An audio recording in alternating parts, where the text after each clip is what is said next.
Traversing the Douluo Continent, I awaken with the formidable 3 lives divine martial soul. Confronted by the Pope Bibi Dong, the system compels me to choose A. Remain low-key and patient. B. Showcase my talent. C. Publicly declare my feelings. I decisively select C. The Chaos Sword cleaves the heavens, the Nine Nether Howl devours gods and demons, the Wheel of Time seizes destiny. In this life, I shall rewrite the entire conclusion of Douluo. Torment Tang San, nullify his martial soul, sever the 8 spider lances, and obliterate the sea god's legacy.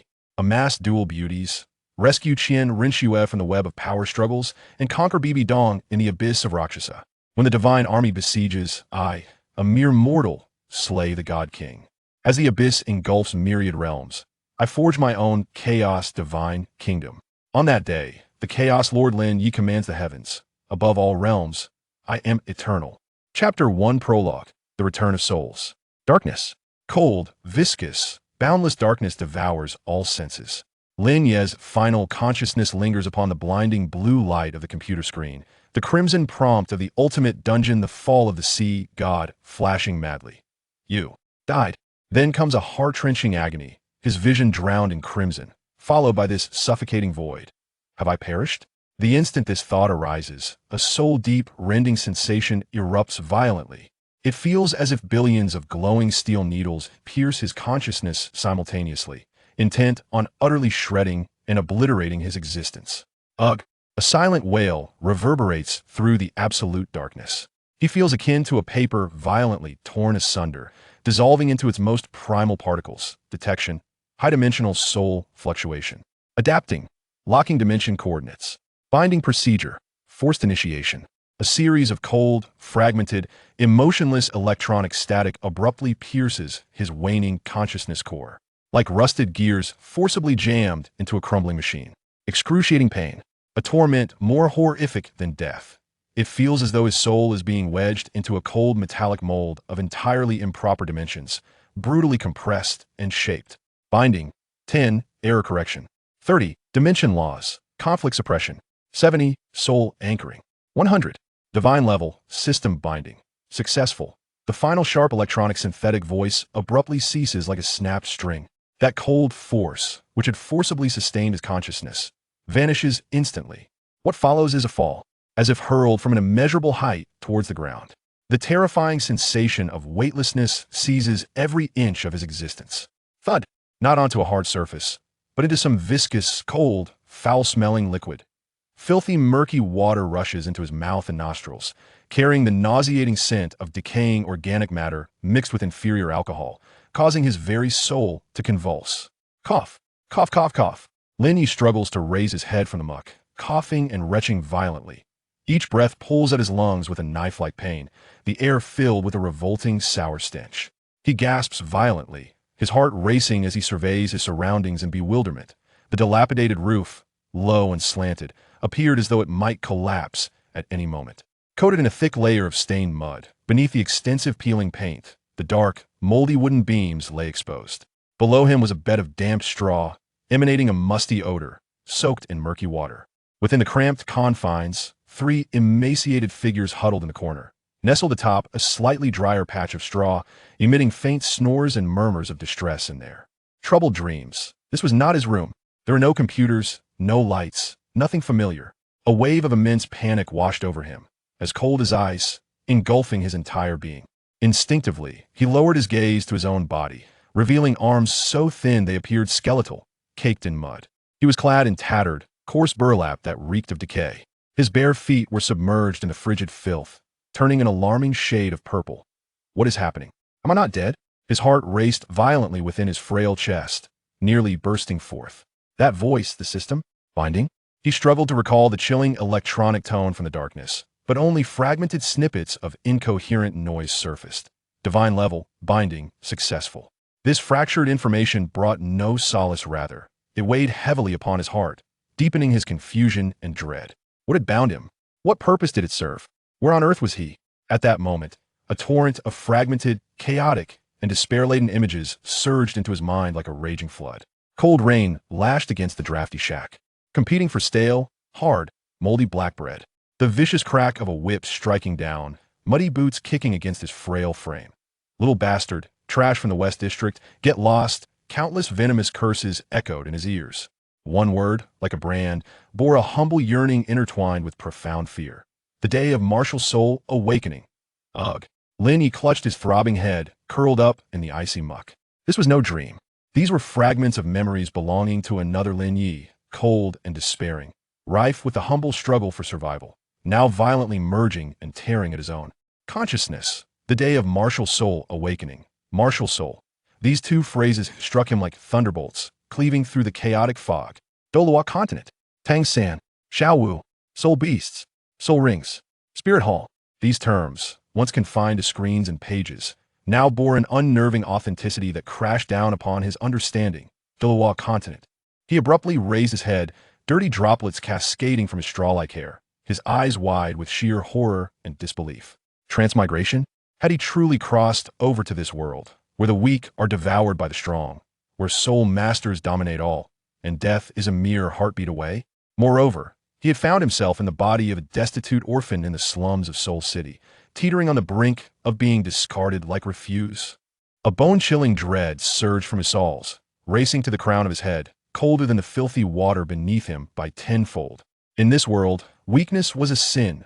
Powerless, even a mere act of survival, seems a luxury. Behold this dilapidated shelter, observe the feeble children around, and recall the menacing patrollers from memory. Despair coils around him like chilling vines, tightening with an unyielding grip, almost choking the life out of him. Is the system that binds him the sole variable? Or is it yet another deeper trap? Shattered information offers him no solace, only the terror of an unknown abyss.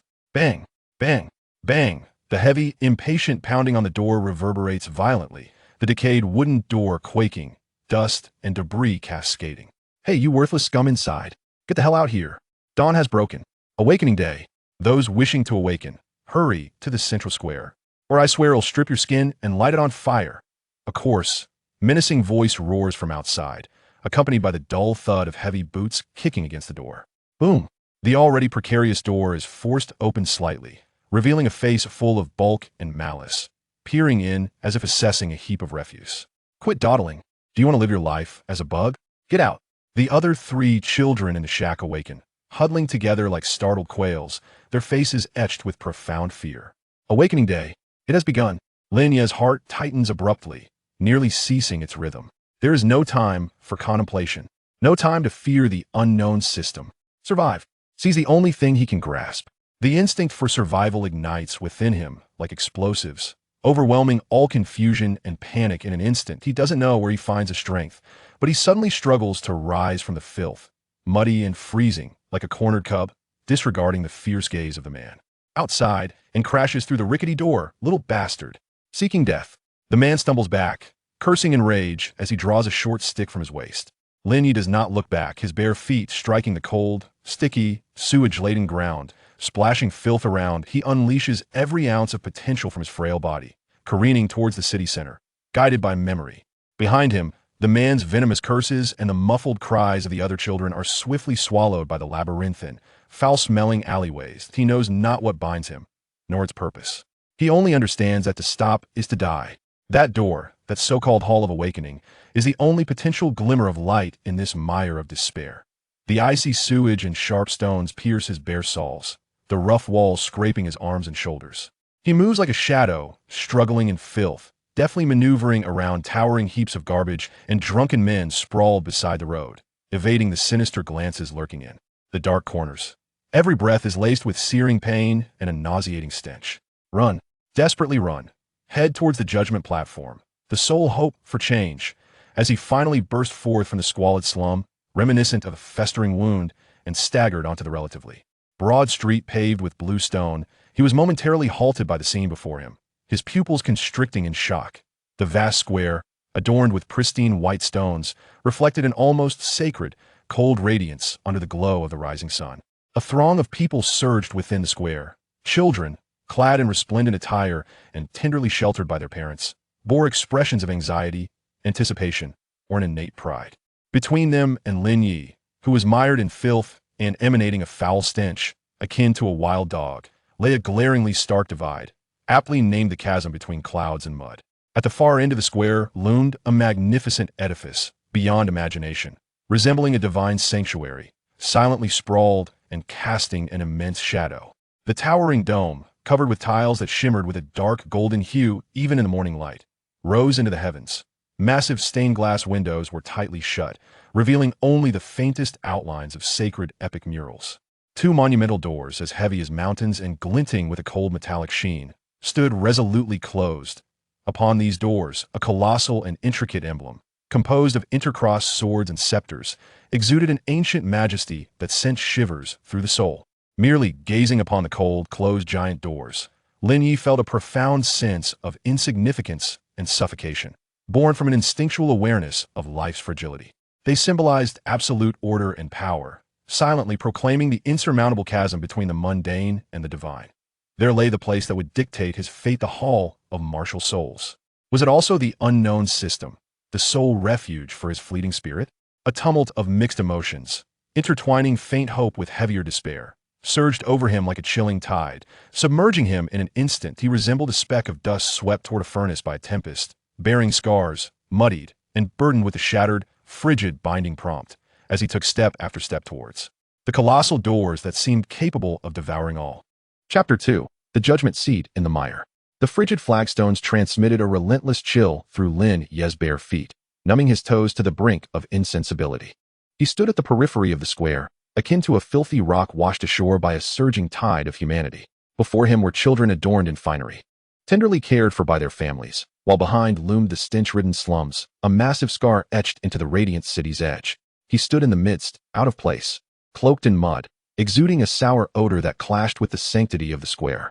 Disdainful gazes pierced him like tangible needles from every direction. Women draped in silks and satins covered their mouths with handkerchiefs, recoiling in disgust. Well-dressed gentlemen furrowed their brows, their icy stares akin to those cast upon a cockroach that had mistakenly wandered into a feast. The children, a mix of curiosity and unabashed rejection, pointed at Lin Ye and whispered among themselves, only to be hushed and pulled back by their elders. Where did that beggar come from? Where are the guards? How did he get in? It stinks. Keep your distance. Surely a pest from the West District. What a misfortune. Whispers, mockery, and unmasked loathing cascaded over Lin Ye like frigid, murky water. His slight frame trembled, not from the cold, but from a profound humiliation and helplessness that penetrated to his very marrow. He clenched his fists, nails digging into his palms, bringing a modicum of pain to temper the surge of rage and shame threatening to overwhelm his reason. He forced himself to disregard the stares, to block out the voices, fixating instead on the imposing, cold, closed door at the end of the square, as if it were a portal to another realm. The spirit hall. Beyond that door lay his singular, tenuous hope, the sole judgment seat for his soul in this harsh world. He inhaled deeply, the air mingling with the scents of powder, incense, and the cold dust of stone, searing into his lungs, which had been tainted by the slum's foul atmosphere. He moved forward, his legs feeling as though they were laden with lead. Each step resonated against the cold, unyielding stones, trampled by the disdainful gazes that regarded him as refuse. Halt! A sharp command sliced through the air like a whip. Two patrolling officials, clad in the spirit hall's standard leather armor and wielding long staves that shimmered with a faint aura of spirit power, stood before him like an unyielding iron wall. Their gazes were colder and harder than the stones beneath his feet, imbued with an air of superiority and unmasked intent to expel. One of them was the burly man who had previously berated him in the West District alley, his expression now twisted with the cruel amusement of a cat toying with a mouse. You little wretch, can't understand human speech? The burly official's staff, sliced through the air, aimed directly at Lin Ye's chest, the tip barely an inch from his frail torso, the faint ripple of spirit power inducing a suffocating sense of oppression. This is the spirit hall, a place for those far above the likes of you from the West District. Crawl back to your rat hole, or else I'll break your dog legs and toss you out. A chill of icy fear grasped Lin Ye's heart once more. He could sense the oppressive force emanating from the tip of the opponent's staff, an absolute power capable of effortlessly crushing his frail body. Memories of the brutal methods employed by the patrolling enforcers from the slums surged uncontrollably within him, breaking limbs, tossing victims into rancid ditches, or vanishing without a trace. Instinctively, he yearned to retreat, to curl up, to escape from this blatant threat of death. Yet, his heels remained firmly anchored to the ground. Retreat? Where would he flee? Back to the fetid slum, teeming with filth and corpses? Like a rat in a gutter. waiting for the next leg to be broken or to silently freeze or starve to death in some filthy alley. No, absolutely not. A fierce amalgamation of despair, anger, and reckless determination ignited within him like a wildfire. The cold, electronic binding prompt in the depths of the void, divine level, binding, success, echoed like a stone sinking into a deep pool. Although it did not confer tangible power, it bizarrely afforded him a modicum of defiance against fear at this life and death juncture. At the very least, he had not yet been completely crushed by this world. At the very least, he still possessed that unknown entity, perhaps a trap. He suddenly lifted his head. No longer the numbness he had felt in the West District, nor the panic he experienced upon first arriving at the square. His deep-set black eyes now blazed with an almost frenzied, predatory light akin to a dying lone wolf. The rebellious spirit and unwillingness of the traveler within him fused with the desperate ferocity of the slum orphan, ignited by the looming threat of death. Coalescing into a heart-stopping resolve, he did not speak. Instead, he met the fierce gaze of the burly enforcer with his burning eyes, unwavering and resolute. There was no plea, no fear in his gaze, only a deadly determination that conveyed, either you kill me, or you let me pass. The burly enforcer, taken aback by the intensity of this gaze, so incongruous with age and status, felt an inexplicable jolt in his chest, as if he were being targeted by a cold, venomous serpent. He had witnessed countless expressions from the wretched of the West District, numbness, fear, supplication, yet he had never encountered such pure, reckless madness. The raised staff faltered involuntarily. What are you doing? Why the hesitation? A slightly older, stern-faced enforcer harshly reprimanded his companion, his gaze piercing like an ice pick towards Lin Ye. Just throw him out. Don't let this filthy thing taint the sanctity of the temple. As his words trailed off, a deep, resonant hum, seemingly emanating from the very bowels of the earth, suddenly erupted from the far end of the square, accompanied by a jarring metallic grinding sound that made one's teeth ache. The sound seemed to carry an uncanny magic, instantly overpowering all the clamor in the square. Everyone instinctively held their breath, their gazes converging in unison towards the same direction. The enormous, gilded doors of the Spirit Soul Temple, as heavy as mountains, began to slowly and solemnly swing open. A torrent of indescribable force, infused with the ancient scent of sandalwood, the weight of soul power, and a certain cold, sacred aura surged forth. Like a slumbering dragon awakening, a powerful surge erupted from the ajar doors. This invisible torrent instantly engulfed the entire square, rendering the air seemingly stagnant. In that moment, all sounds, the scornful murmurs, reprimands, and the cries of children, were utterly erased. An absolute silence descended. Only the frantic thumping of hearts reverberated within chests. Within the doors, holy light flowed. Hundreds of colossal stone pillars, requiring several people to embrace, stood like silent giants, supporting a dizzyingly lofty dome. The pillars were adorned with various vividly sculpted totems of formidable soul beasts, seemingly poised to come to life under the soft halo of light. The obsidian floor, polished to a mirror sheen, reflected the innumerable crystalline soul-guiding lamps descending from the dome, casting beams of tangible sanctity. The entire hall was grand, solemn, and sacred, permeated with an ancient pressure that sent shivers through the very souls of those present. Atop the 9 immaculate steps, symbolizing supreme honor, lay a throne carved from a single piece of warm white jade, inlaid with countless gems radiating mysterious auras, standing majestically like the seat of a deity. Upon the throne sat a figure, quietly poised. From afar, Lin Ye could only discern a vague silhouette. The intricate and opulent purple-gold robe shimmered with the brilliance of a galaxy, while golden locks cascaded beneath a diadem. An invisible, chilling pressure, akin to the absolute cold of the ninth heaven, bore down upon every heart, compelling all to instinctively prostrate in reverence. Was this the pinnacle of power? In that instant, Lin Ye's heart felt as if it had been frozen.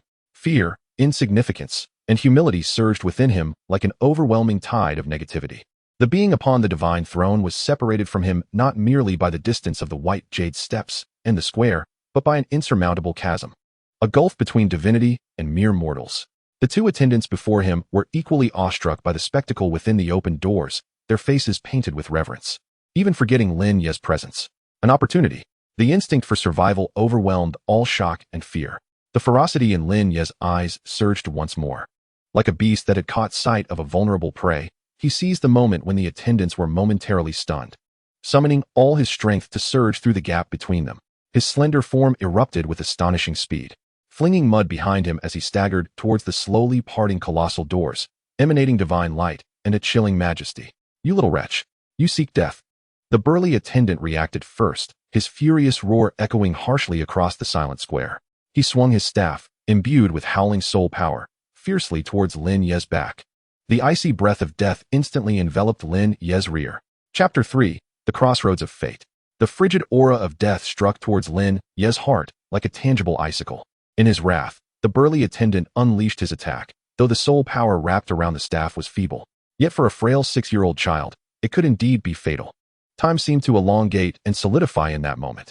Lin Ye could distinctly hear the sharp whistle of the long staff slicing through the air, and feel the piercing chill of malevolent energy poised to breach his flesh. Despair washed over him like a frigid tide, engulfing him in an instant. Having just traversed into this realm, struggled to reach this point, was he truly destined to perish so ignobly at the threshold? No, I refused to succumb. A profound and primal yearning for survival surged from the depths of his soul, mingling with the defiance of a wayfarer and the ferocity of a street urchin. Erupting within his diminutive frame like a volcanic explosion, he lunged forward, attempting to evade the lethal strike in the most desperate manner possible. Zing, detecting host in mortal peril. Novice protection mechanism forcibly activated. Just as the staff was about to make contact with his back, a cold, fragmented electronic static resonated. As if rusted gears were forcibly set into motion, erupting deep within the core of his consciousness. Buzz. A faint yet extraordinarily pure and indescribable energy seemingly materialized from nowhere, enveloping Lin Ye's entire back in an instant.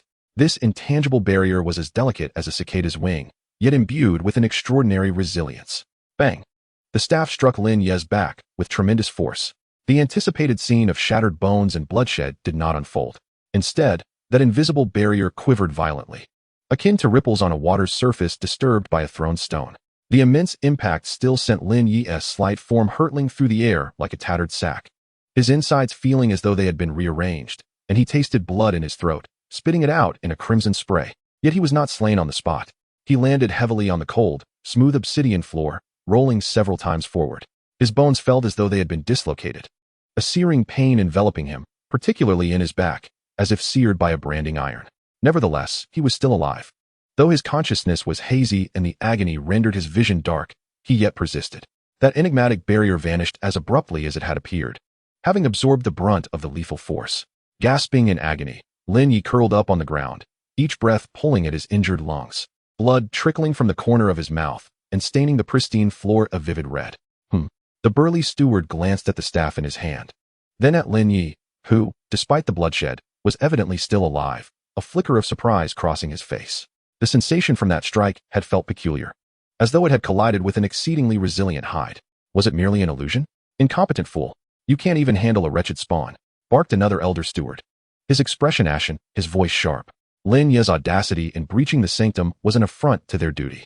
He stepped forward, malice evident in his gaze. Raising the staff once more, now enveloped in an even more intense white soul power, clearly enraged and intent on eliminating this filth completely. Stop! A voice, cold and authoritative, resonating with a metallic timbre, crashed through the tumult like an invisible hammer, echoing throughout the grand hall of the sanctuary. The voice emanated from the lofty 9-tiered white jade steps, from the direction of the throne that resembled a divine seat. Though not loud, it resonated clearly in the ears of all present, imbued with an undeniable and absolute will. The elder steward raised his staff, suspended in the air as if frozen. His face instantly drained of color, filled with utmost reverence and dread. He abruptly retracted the staff, and, alongside all the other stewards and soul masters, knelt in unison upon one knee, their heads bowed deeply, not daring to exhibit the slightest negligence. Within the sanctum, raucousness and private conflicts were strictly prohibited. That frigid voice resounded once more, like a biting wind sweeping through the hall, devoid of any emotion, yet causing the temperature of the entire space to plummet. The ceremony commenced. Not a single glance was cast toward Lin Ye, as if he were but an inconsequential speck of dust, unworthy of even a fleeting gaze. The owner of that voice, the presence upon the throne, directed their attention once more to the neatly arranged crystal teams below, as if the previous interruption had never transpired. A chilling sense of humiliation gnawed at Lin Ye's heart like a venomous serpent, more profound than the searing pain in his back. He struggled to rise, but his body felt disassembled, the agony causing his vision to blur. He could only manage to prop himself up against the cold stone pillar, gasping for breath. Blood continuously dripping from the corner of his mouth. Although the two stewards dared not lay hands on him again, their gazes towards Lin Ye were filled with resentment. akin to viewing a cockroach that could not be exterminated yet sullied the sanctity of the holy ground. At that moment, a mechanical voice echoed, life signs of the host stable, crisis averted. Newbie task released, the choice at the martial soul awakening ceremony. Based on current environmental scanning and fate prediction, the following options have been generated. A cold, impassive blue screen cascaded over Lin Ye's tormented consciousness like a waterfall. No longer a cacophony of fragmented sounds, but a crystal-clear display of text. Imbued with a chilling metallic tone. Option, conceal and hide. Description, diminish your brilliance, blend in with the crowd. Strive to reduce your presence as much as possible and join the peripheral soul master group of the martial soul hall with ordinary qualifications, embarking on a stable, mediocre life. Reward, innate soul power level 3, blank martial soul, e.g., hoe, sickle, etc. Survival rate, moderate, must face bottom-tier strife.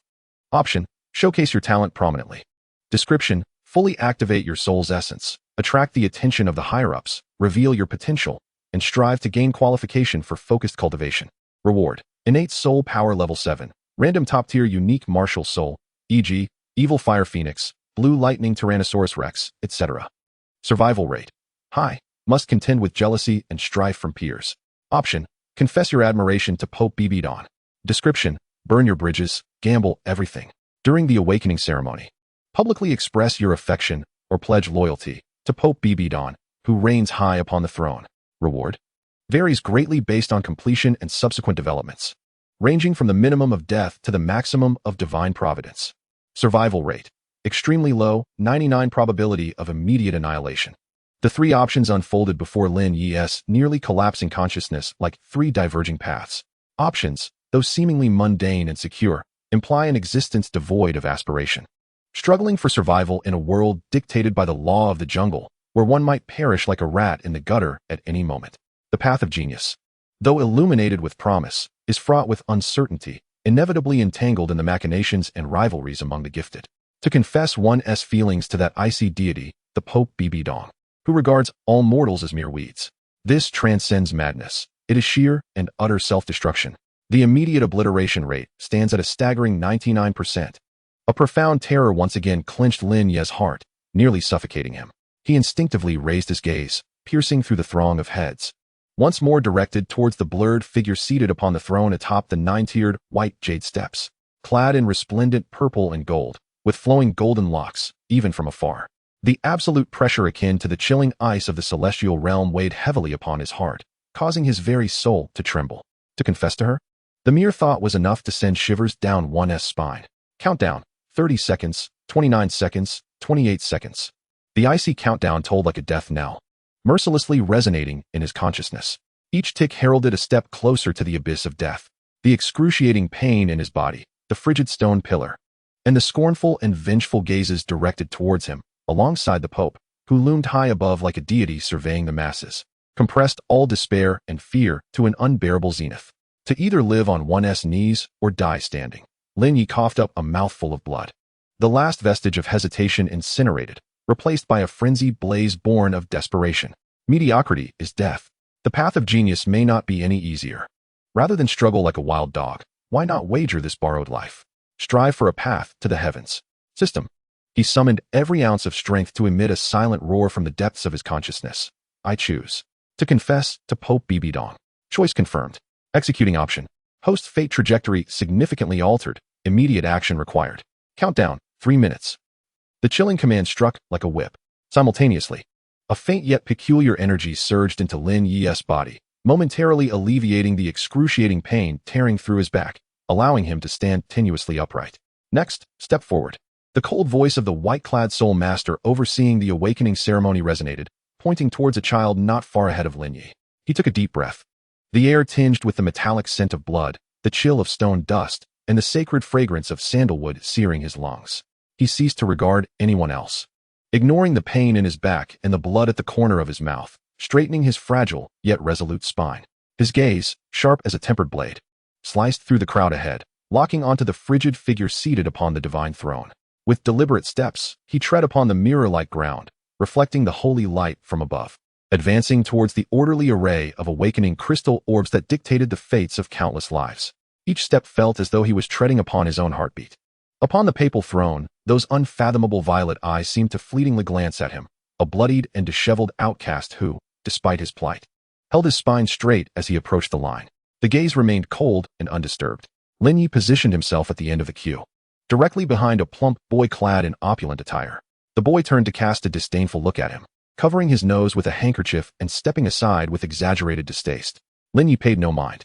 His entire focus was consumed by the frigid countdown deep within his consciousness, and the audacious plan that could make even deities take notice. Time slipped away, second by second, amidst the suffocating silence and the flickering glow of the soul crystal sphere. Next, the icy gaze of the white-clad soul master swept over, landing squarely on Lin Ye. The scrutiny was unmasked, tinged with a subtle, yet unmistakable annoyance. Finally, it was his turn. Chapter 4. The chaos unfolds. The sword shakes the holy city. That frigid gaze pierced Lin Ye's blood-stained and grimy visage like a tangible needle. The white-clad soul master's brow furrowed into a tight knot as he beheld the unseemly figure before him, who had struggled through the doorway, exuding an aura of filth and blood. The aversion in his eyes threatened to overflow, yet beneath it lay a flicker of unease provoked by the recent bizarre scene. Step forward. Place your hand on the crystal sphere. Immediately, the voice was as cold as ice, imbued with an undeniable command, urgent as if shooing away refuse. The gaze of the entire temple focused upon him, akin to a spotlight, contempt, curiosity, indifference, and the seething resentment from the two attendants, whose eyes seemed ablaze with fury. High upon the throne, those unfathomable violet eyes briefly skimmed over the disheveled silhouette advancing toward the crystal sphere, still cold, as though passing over a mere speck of dust. Deep within his consciousness, the crimson countdown hung like a guillotine above him. 000145, 000144. The excruciating pain in his back, suppressed by the system's temporary power, became numb yet heavy. Each breath felt as though it tore through his lungs with searing agony. Lin Ye could distinctly hear the frantic pounding of his heart within his frail chest, each beat resonating in his eardrums. A chilling wave of fear crept up his spine, nearly freezing his limbs. Yet, he forcefully compressed this boundless dread and ignited it. His sunken black eyes now reflected a desperate resolve, one forged in the crucible of despair. A gamble for his life, either to be shattered into oblivion or to ascend to greatness. He hesitated no longer. Dragging a heavy form that felt foreign to him, he stepped forward, one foot after another, onto the cold, smooth obsidian floor that mirrored the celestial light above. Each step felt like treading upon red-hot iron. Each step drew him closer to the abyss of madness. He ignored all gazes, disregarded the frigid reprimands of the white-clad soul master. His entire being was fixated on the pulsating crimson numbers deep within his consciousness, and on the irrevocable plan that lay ahead, with no turning back. At last, he stood resolutely before the crystal orb. The translucent sphere, with its soft, milky glow swirling gently within, emanated a pure and gentle energy. This was the starting point of countless dreams, perhaps the culmination of Lin Ye's journey, or a gateway to another realm. With a profound sense of solemnity, he slowly raised his right hand, marred by mud, blood, and sweat. That hand, frail and filthy, was riddled with minute wounds, presenting a stark, almost blasphemous contrast to the sanctity of the crystal orb before him. Time stretched to its limits. He closed his eyes and inhaled deeply, greedily. The air, infused with the scent of blood, cold stone dust, and sacred sandalwood, surged into his lungs, carrying with it a peculiar heat of destruction and rebirth. In the next moment, he abruptly opened his eyes. All confusion and fear dissipated, leaving behind a singular, reckless frenzy akin to a dying beast cornered in desperation. His palm, imbued with a fierce determination as if to shatter fate itself, struck the smooth surface of the orb with immense force. Buzz! The instant of contact heralded a cataclysm. The anticipated gentle white light did not illuminate. The once gentle, swirling, milky glow erupted violently, as if cold water had been thrown into boiling oil. The entire crystal orb trembled violently, emitting a piercing, unbearable hum. The surface of the sphere flickered ominously, as if something terrifying within was thrashing against its confines. The white-clad spirit master's expression changed dramatically, and he gasped in disbelief. He had presided over awakening ceremonies for years, never having witnessed such a ferocious reaction. This orb had been designed to withstand the soul power of a grand soul master. Crack! The chilling sound of shattering echoed clearly. The seemingly indestructible surface of the crystal orb was instantly covered in a web of dense cracks. Countless sharp, gray beams of light burst forth from the fissures like trapped swords, not pure white, but imbued with an ancient, chaotic essence, a mingling of divine and demonic. Yet, this was merely the overture. Boom! A sound beyond description, resembling a magnificent sword's cry from primordial times, erupted from within Lin Ye, instantly engulfing the grand sanctuary. This sound was not merely physical. It resonated directly with the soul, carrying a terrifying will to tear asunder and redefine order. Accompanying this earth-shattering sword cry, the chaotic gray light within the crystal orb reached its zenith and finally erupted. A massive sword-shaped phantasm, condensed to its utmost, composed purely of chaotic gray light, violently broke free from the orb's constraints, soaring upward from Lin Ye's palm resting upon the sphere. Swoosh! The sword shadow was overwhelmingly dominant and fiercely sharp. The hard, intricately carved protective formations of the sanctuary's dome crumbled before this chaotic sword shadow, fragile as mere parchment. With a nauseating tearing sound, a vast, gaping wound was rent open. Shattered glass, broken metal frameworks, and enchanted stones cascaded down like a torrential downpour. The blinding daylight, mingled with countless particles of dust, surged through the gaping chasm of the enormous dome above. A colossal sword, an ethereal manifestation forged from chaotic gray light, hovered silently above Lin Ye's head.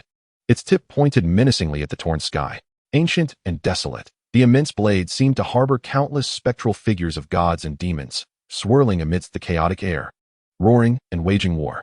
An overwhelming pressure, born from the very essence of life itself, emanated from it, capable of instilling terror in all beings. Like an invisible cataclysmic tsunami, it erupted with a thunderous force, instantly engulfing every corner of the sacred hall. Oh no, my martial soul is out of control. What manner of monstrosity is this?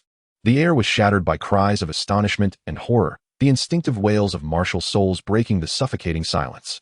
Children and lower-ranking soul masters near Lin Ye were struck as if by an unseen hammer, their faces turning as pale as parchment, staggering backward. Many collapsed onto the ground, trembling uncontrollably. The two attendants who had previously attacked Lin Ye were the first to suffer, their soul power spiraling out of control under that terrifying pressure. Blood erupted from their mouths as their vitality surged in reverse, their eyes filled with sheer dread and disbelief. Even the figure atop the ninth-tier white jade steps, as steadfast as an ancient iceberg, displayed the first signs of disturbance. Bibi Dong's fathomless violet eyes suddenly narrowed to the size of pinpricks. For the first time, a flicker of uncontainable astonishment crossed her exquisitely serene visage. Leaning slightly forward, her golden hair began to sway without wind, as a terrifying wave of profound soul power momentarily coursed through her being, quelling the surrounding turbulence and stabilizing her area. Yet her gaze, sharp and inquisitive as the most precise spear, was fixated on the small, blood-soaked figure in the center of the hall, whose palm pressed against the nearly shattered crystal ball.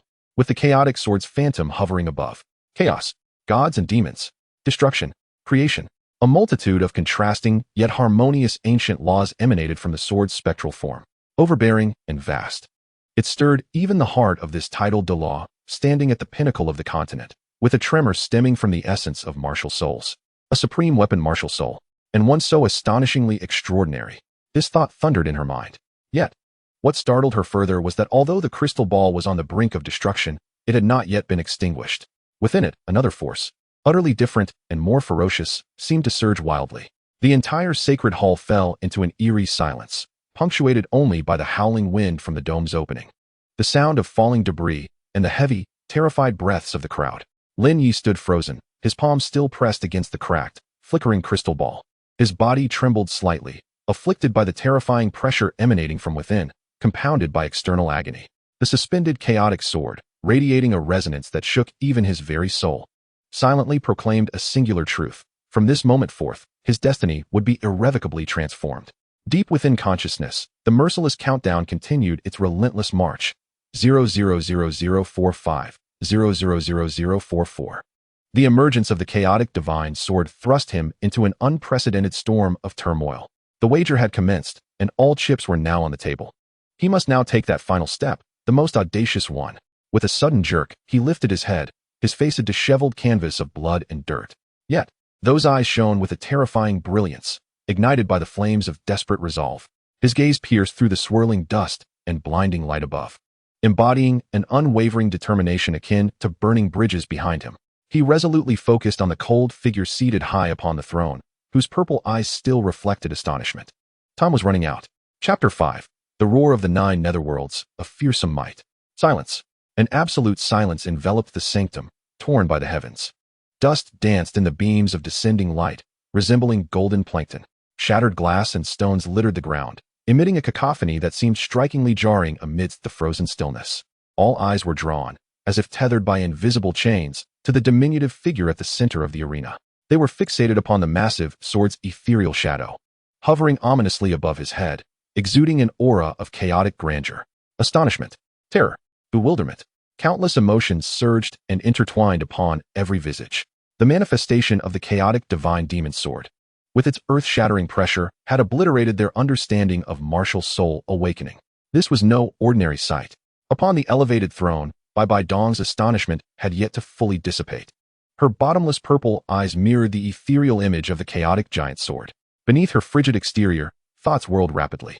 Such a martial soul was unprecedented, dominant, ancient, and even subtly touching upon the essence of the laws. This was no ordinary top-tier martial soul. Could it be the legendary God-given martial soul? This thought sent a tremor through her heart.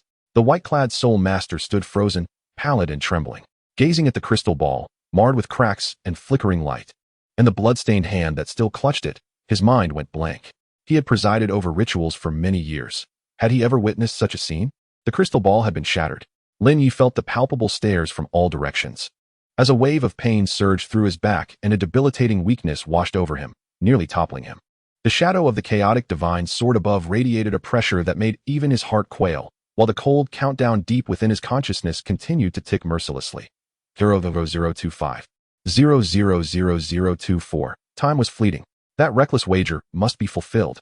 Taking a deep breath, he forcefully quelled the tumultuous blood coursing through him and the nearly overwhelming fatigue, reigniting the flames of desperate resolve in his eyes. He lifted his head abruptly, his gaze like two blazing arrows, piercing through the swirling dust and blinding light, embodying a determination to burn all bridges behind him as he once again fixated on that cold figure atop the throne. At the very moment he opened his mouth to speak, a resonant hum erupted. The crystal sphere, pressed against by Lin Ye's palm, which was marred by spiderweb-like fissures and dimming to near extinction, suddenly resonated with a deep, thunderous vibration from within. It was as if a fearsome and terrifying entity, long suppressed by the chaotic great sword, had finally broken free from its shackles, emitting a roar of awakening. Subsequently, within the crystal sphere, the former gray light was replaced by an explosive surge of an exquisite and profound darkness, one that seemed capable of devouring all light. This darkness was not merely black. It bore a viscous, murky quality, as if it were intertwined with the horrific essence of the deepest realms of the underworld. Instantly, it supplanted the chaotic gray glow, akin to ink pouring into clear water, spiraling wildly within the crystal sphere, expanding uncontrollably. The crystal sphere trembled violently, its surface cracks growing at a visible pace, spreading rapidly. It seemed on the brink of shattering completely. What? There's more. The white-clad spirit master's eyes nearly bulged from their sockets as he shrieked, his voice pitch rising. Twin martial spirits. This thought exploded in his mind like thunder, sending chills throughout his body. Boom! A sound more ferocious and savage than the chaotic sword's resonance erupted from within Lin Ye, seemingly from the depths of an ancient abyss. That sound carried a disdain for life, a thirst for flesh and blood, a desire to consume all. It was no longer merely a tremor of the soul. It was a direct obliteration of the soul, accompanied by this abyssal roar. The crystal sphere could no longer withstand the onslaught of the terrifying power within and shattered with a deafening blast. Countless crystal shards scattered like sharp projectiles, gleaming with a dark radiance. At the heart of the explosion, a viscous, boiling dark energy surged skyward. In an instant, the light of the entire sanctuary seemed to be forcibly stripped away. Those near the central area were plunged into an overwhelming, heart-stopping darkness, where not even a hand could be seen. Only the faint light from the broken dome above, like a distant and feeble lighthouse, remained visible. In the next moment, that light-devouring dark energy suddenly coalesced and took shape. A colossal and terrifying beast's phantom, suffocating in its enormity, emerged amidst the shattered crystal fragments and the churning dark energy. It hovered behind Lin Ye, replacing the still-fading chaotic great sword. The form of the beast was grotesque, resembling neither lion nor hound. Its entire body was encased in scales that seemed forged from darkness itself, flowing with viscous, eerie light. A massive head bore a spiraled horn, entwined with ominous black energy, piercing the heavens as if to breach the netherworld. Its cavernous maw opened wide, revealing fangs like pale-boned spears, crisscrossing menacingly. Two enormous eyes blazed with ghostly green flames, cold and greedy, reminiscent of the underworld's inferno. The Nine Nether devouring hound. The instant its phantom materialized, a terror more direct and brutal than the chaotic divine sword surged forth, as if seeking to drag all into an endless abyss to consume entirely. Like a cataclysmic tsunami, it erupted. Roar. A deafening roar surged forth, enveloping the atmosphere with a palpable darkness that reeked of devouring and annihilation. Centered around Lin Ye and unleashed with wild ferocity. Thud. Thud. This time, it was not merely those in proximity who faltered. Even some of the more distant soul masters could no longer endure. Like wheat being harvested, they collapsed in droves, some even losing consciousness. Their martial souls lamented and trembled, as if they had encountered their innate nemesis. The two already injured attendants were struck as if by an invisible hammer, violently expelling blood and turning as pale as parchment. Their eyes filled with boundless fear and despair. Devour. Suppress. A fearsome might that overshadowed all. The temperature within the entire sanctuary plummeted to a freezing point. The air thickened, akin to congealed ink. Even the sound of wind seeping through the broken dome seemed to be devoured by this terrifying malevolence. Upon the high platform, Bibi Dong's once icy demeanor shattered completely in that moment. She abruptly rose from her throne. Her resplendent golden hair danced wildly without wind.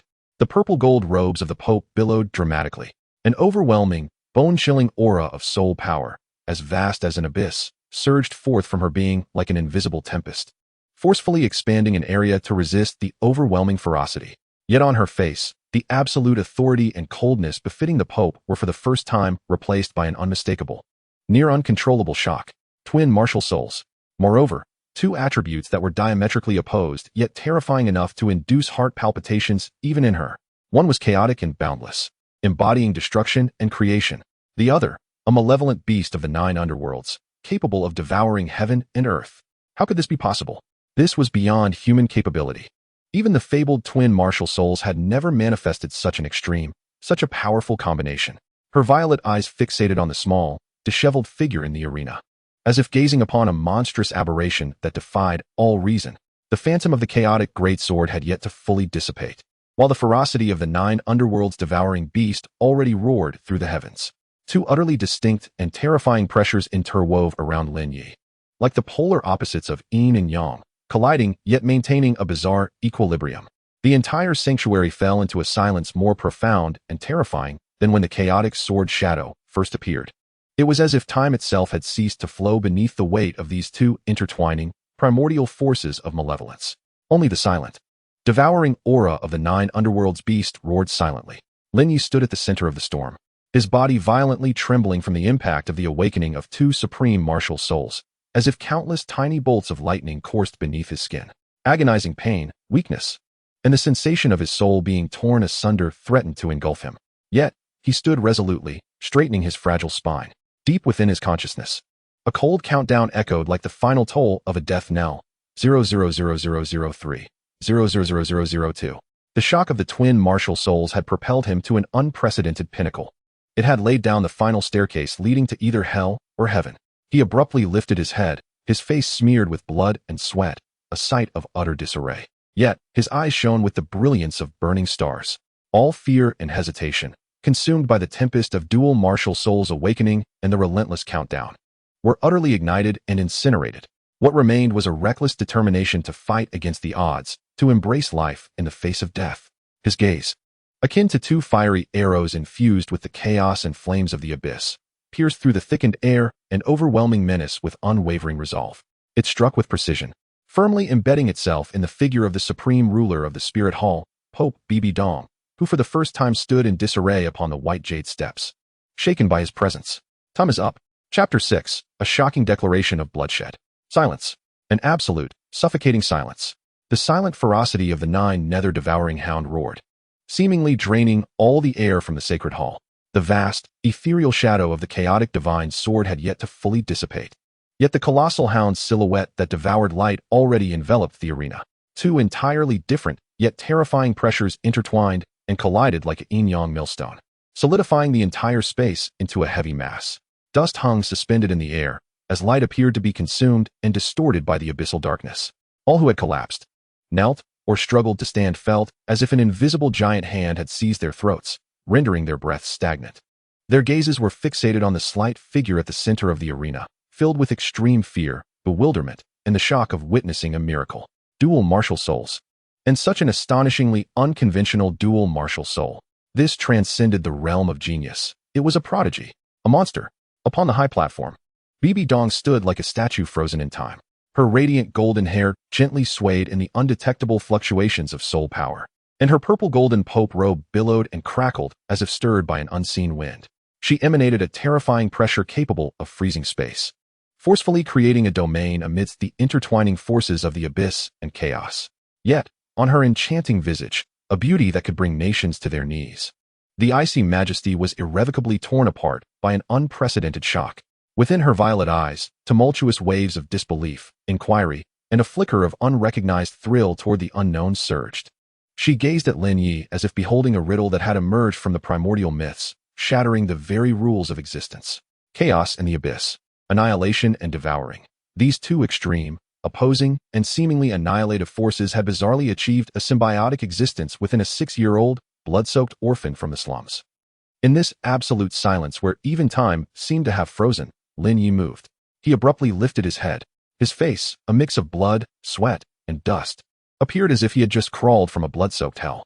Yet, the eyes deeply set in their sockets shone with the fire of chaos and the flames of the abyss. All the pain, weakness, and soul-wrenching torment were utterly ignited and consumed in the moment the countdown reached 0. Fueled by a reckless determination to fight against the odds and embrace life in the face of death. He no longer needed hesitation. He no longer needed fear. The manifestation of the twin martial souls is his most audacious wager. Now is the moment to unveil the hidden cards and stake his very life. He straightened his spine, which appeared remarkably fragile under the dual pressures, yet was as resolute as steel. His gaze resembled two tangible arrows, burning with an unwavering flame of resolve. It pierced through the thickened air, cutting through the swirling darkness and the chaotic twilight, striking with unparalleled precision, brimming with the might of total commitment. It firmly nailed itself upon the figure of the supreme ruler of the Spirit Hall, Pope Bibi Dong, who stood atop the pristine white jade steps, momentarily thrown off balance by his presence. Then, he summoned every ounce of strength within him, channeling all his resentment, madness, and reckless conviction, transforming them into a hoarse yet resoundingly clear cry that reverberated through the desolate sanctuary. "Your Excellency the Pope." The hoarse voice crashed like a boulder into the still surface of a tranquil lake, shattering the suffocating silence. Every heart in the hall jolted at the sound of that proclamation. Lin Ye disregarded the myriad gazes cast upon him, whether filled with horror or bewilderment. His focus was solely on that cold, purple figure. He took a deep breath, the air tinged with blood, dust, sacred sandalwood, and the ferocity of the Nine Nether, searing through his lungs. Yet his voice suddenly soared, infused with a fervor and conviction that transcended his years. As if it were a declaration, "Your brilliance is akin to a sword cleaving through the eternal night. Your will is the supreme codex of this holy city. Your majesty commands the reverence of the gods and inspires awe amongst all beings." Each word struck like a hammer upon the hearts of those present. What was he saying? How dare he? How dare he gaze so defiantly upon the Pope? How could he use such language? I, Lin Ye, born of humble origins, raised in the mire. Today, blessed by the heavens, I have attained this twin martial soul. He abruptly extended his arms, left hand grasping at the lingering chaos as if pulling forth the sword intent still hanging in the air. His right hand spread wide, echoing the howling shadow of the Nine Nether Howl behind him.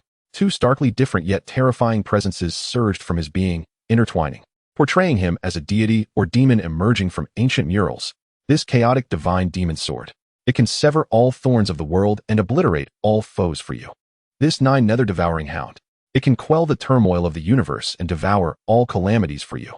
His voice grew ever more fervent, infused with a desperate, almost martyr-like zeal. This body, this soul, this twin martial soul, I wish to offer them all before your throne. Not for glory, not for power. Only to carve for you a path towards the supreme pinnacle with the sword in my hand and the soul of the hound within. The final words erupted from his lips, a roar laced with a raspy desperation and an all-consuming resolve. This heart is clear. Heaven and earth can bear witness. The sun and moon can attest. Your Excellency the Pope, please accept my loyalty and admiration. Chapter 7. The Hall of Silence, the Pope's Gaze. The moment the word admiration left his lips, a hum filled the air. It was as if the very atmosphere of the entire sanctuary had been utterly siphoned away, followed by a deathly silence, one so profound it could freeze the soul. That voice, akin to a stone cast into a deep pool, did not create ripples that spread. Instead, it instantly solidified into stillness. Time seemed to be seized by an invisible hand, suspended in stillness. All clamor, gasps, and even the delicate sound of crystal fragments falling to the ground were utterly erased in that moment. The silence was palpable. Hundreds of gazes, as if tethered by unseen chains, were fixated upon the diminutive figure at the center of the arena. The innocent curiosity on the children's faces was replaced by sheer bewilderment. The pride on the faces of their elegantly dressed parents solidified into a blank expression of shock. The lower-tier soul masters exhibited a dazed disbelief, while the higher-tier soul masters, after a brief moment of astonishment, were swiftly enveloped by a frigid terror, sensing the impending shattering of a taboo. What had they just heard? The being who had just torn through the heavens and awakened a world-shattering twin martial soul. What had he just uttered? Admiration, directed towards the Pope Bibi Dong, who sat high upon the divine throne, regarding all life as mere dust. Madness. Absolute madness. This was beyond audacity. It was the most naked sacrilege against sacred authority. A path to self-destruction. 100-fold more insane than his unparalleled twin martial soul. A chill surged from the soles of their feet to the crown of their heads, as if they could foresee a scene of bloodshed and despair unfolding in the next heartbeat. The two attendants who had previously confronted Lin Ye now resembled spineless, wretched creatures, completely crumpled on the cold ground, having lost even the strength for resentment. Their faces were etched with boundless fear and an absurd sense of absurdity. What had they provoked? No, not a mere entity, but a madman. A lunatic endowed with a talent capable of overturning comprehension, yet singularly bent on self-destruction. The right hand of the white-clad soul master officiating the ceremony hung suspended in midair, trembling slightly. His mouth gaped wide enough to accommodate an egg, his eyes bulging, locked onto Lin Ye as if he were seeing this figure emerging from the depths for the very first time. He had presided over countless awakening ceremonies, witnessing ecstatic geniuses and despondent failures. Yet, never had he encountered a maniac who, after stunning the entire assembly with a supreme twin martial soul, immediately declared such intentions towards the highest pope. It was a historical first. A chilling numbness spread from his tailbone throughout his body. His mind blank save for one singular thought. It's over. This madman is doomed, and he himself would likely be ensnared in this cataclysmic disaster. On the high platform, silence reigned. A silence deeper, purer, and more despairing than when the twin martial soul first manifested. It felt as though even light itself had been frozen. The brilliant illumination of the soul guides in the temple dimmed and rendered cold. The air ceased to flow, congealing into a heavy, viscous mass, making every attempt to breathe akin to swallowing shards of ice. Bibi Dong sat upon the white jade throne, emblematic of supreme authority. Her resplendent golden hair no longer billowed, resembling the most exquisite gilded sculpture, frozen in the still air. The intricately luxurious purple and gold papal robes flowed with a starlit sheen, each dark pattern seemingly imbued with the coldness of immutable laws. A chilling aura, ineffable and seemingly emanating from the profoundest depths of the abyss, enveloped her entirely. This essence was neither a violent surge of spiritual energy nor an intentional display of pressure, but rather an unfathomable coldness, akin to the core of ancient glaciers, a palpable chill that transcended mere physical sensation. Silently, it radiated from her, cascading like mercury, instantly saturating every inch of the grand temple's expanse. This frigid presence did not merely affect the corporeal form. It penetrated the very depths of the soul. It manifested as countless invisible ice needles, forged from absolute zero, piercing the core of every being present with a silent ferocity, exuding an overwhelming majesty that regarded life and death with indifference. In this moment, it was not solely the lower-tier soul masters and children who succumbed. The faces of several family guardians, of the soul respect level seated in the front rows, shifted from shock to pallor, their eyes rolling back as if every ounce of strength had been drained, collapsing forward into unconsciousness. Those further afield, soul kings among them, trembled violently, their knees buckling as if struck by an invisible hammer. Unable to withstand the onslaught, they fell heavily to the ground, their foreheads pressed against the icy surface, teeth chattering uncontrollably, producing a cacophony of clattering that extinguished any thought of lifting their heads. The entire temple, engulfed in an intangible wave of frost, saw over 90% of its occupants bowed down as if reaped like wheat, collapsing in a sea of despair. Only the heavy, oppressive breaths and the sound of chattering teeth punctuated the eerie silence, creating an almost jarring contrast. Yet, at the eye of the storm stood Lin Ye, unwavering. He resembled a solitary pine rooted in the crevices of a towering ice cliff, his spine, though seemingly fragile after the dual awakening of his terrifying martial spirits, now possessed a stubbornness akin to tempered steel. In that instant, as the terrifying chill gripped their souls, the ethereal shadow of the chaotic divine soared above his head, still not fully dissipated, seemed to resonate with the indomitable spirit of its master. It emitted a faint yet piercing hum, as if capable of cleaving the heavens. The chaotic gray light swirling upon the sword's blade condensed, compressing into a gossamer veil, yet imbued with the power to shatter all laws and sever the chains of unyielding will. This fragile barrier enveloped him, valiantly resisting the pervasive and soul-freezing chill. Simultaneously, the formidable and fierce shadow of the Nine Nether devouring hound behind him seemed incensed by this primal, higher-level pressure, releasing a low growl that was nearly inaudible yet brimming with raw ferocity.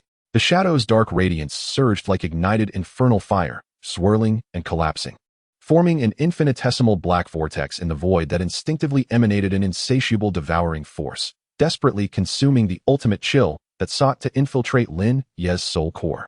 The primordial power of his dual supreme martial spirits, spurred by Lin Ye's reckless and unyielding will, was unleashed and pushed to unprecedented limits. They resembled two cracked shields trembling in an absolute zero storm, resolutely safeguarding Lin Ye's final vestiges of consciousness and his unwavering stance. Yet, the chasm between them was insurmountable, a profound divide.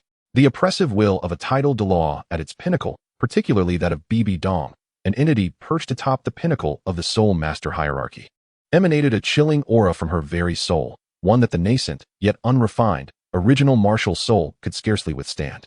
No matter how supreme or domineering this martial soul might be. With a sudden gasp, Lin Ye expelled a torrent of scalding blood. The moment it left his body, it crystallized into countless minuscule, crimson ice shards upon contact with the pervasive, extreme coldness, cascading like chimes upon the polished obsidian floor. His frail form was battered as if by an invisible tidal wave, shaking violently and uncontrollably. Every muscle convulsed, every bone groaned under the unbearable strain.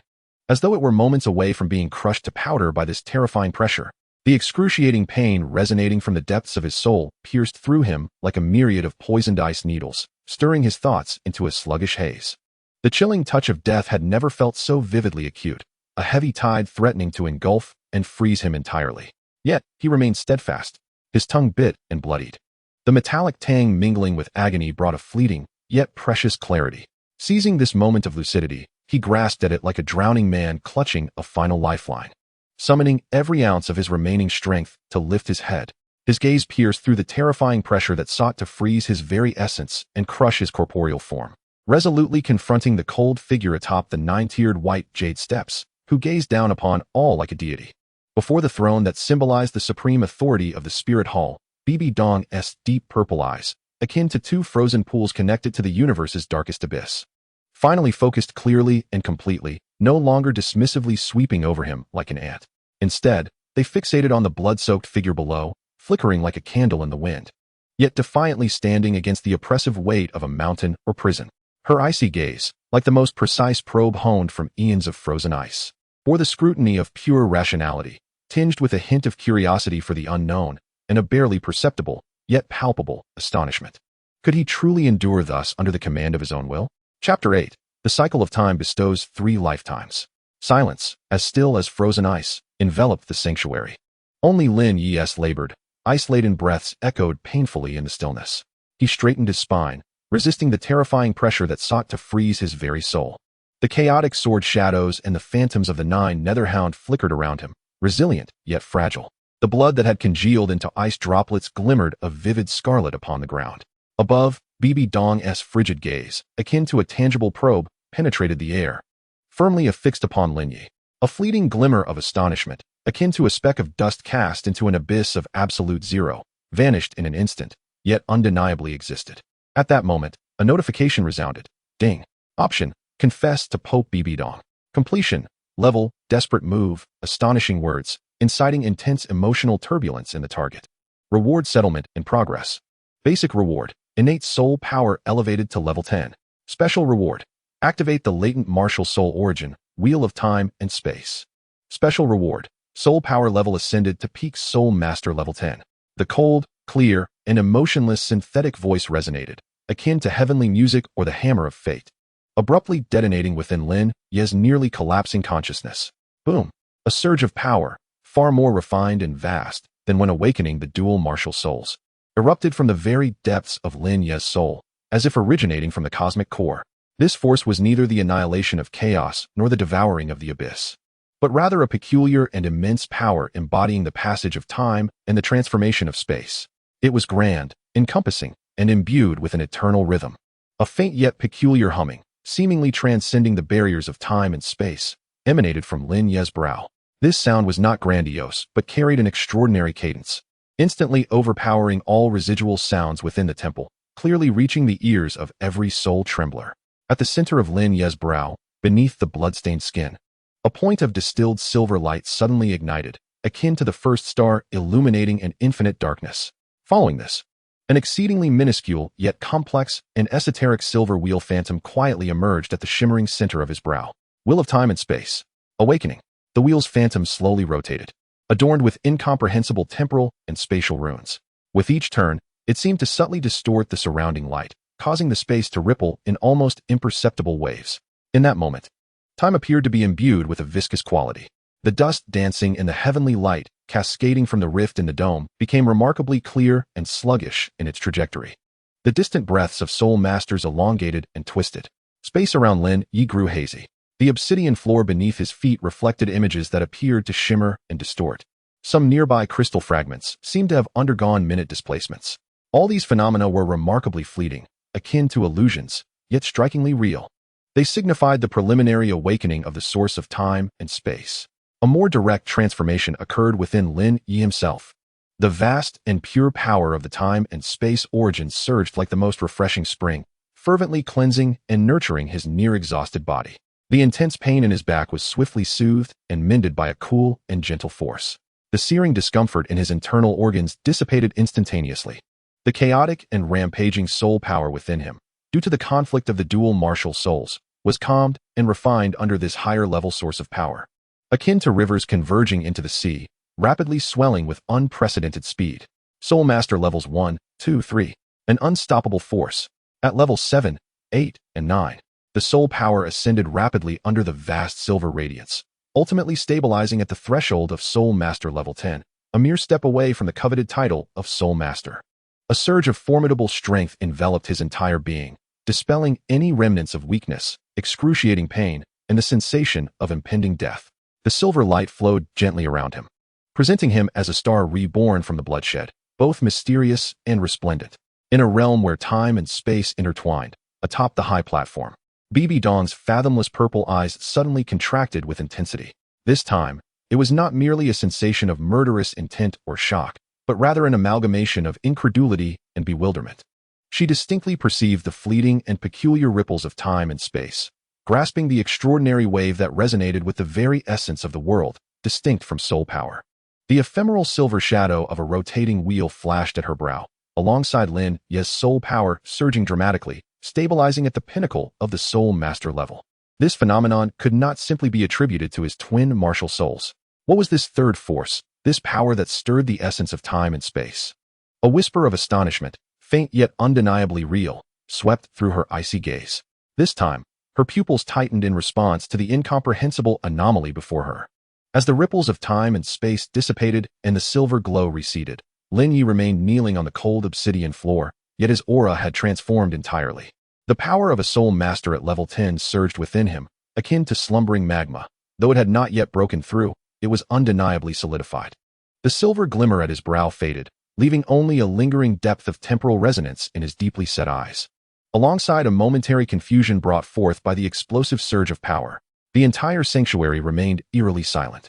The kneeling figures were still ensnared by the remnants of that bizarre spatial distortion and temporal stagnation, their bodies stiffened by fear.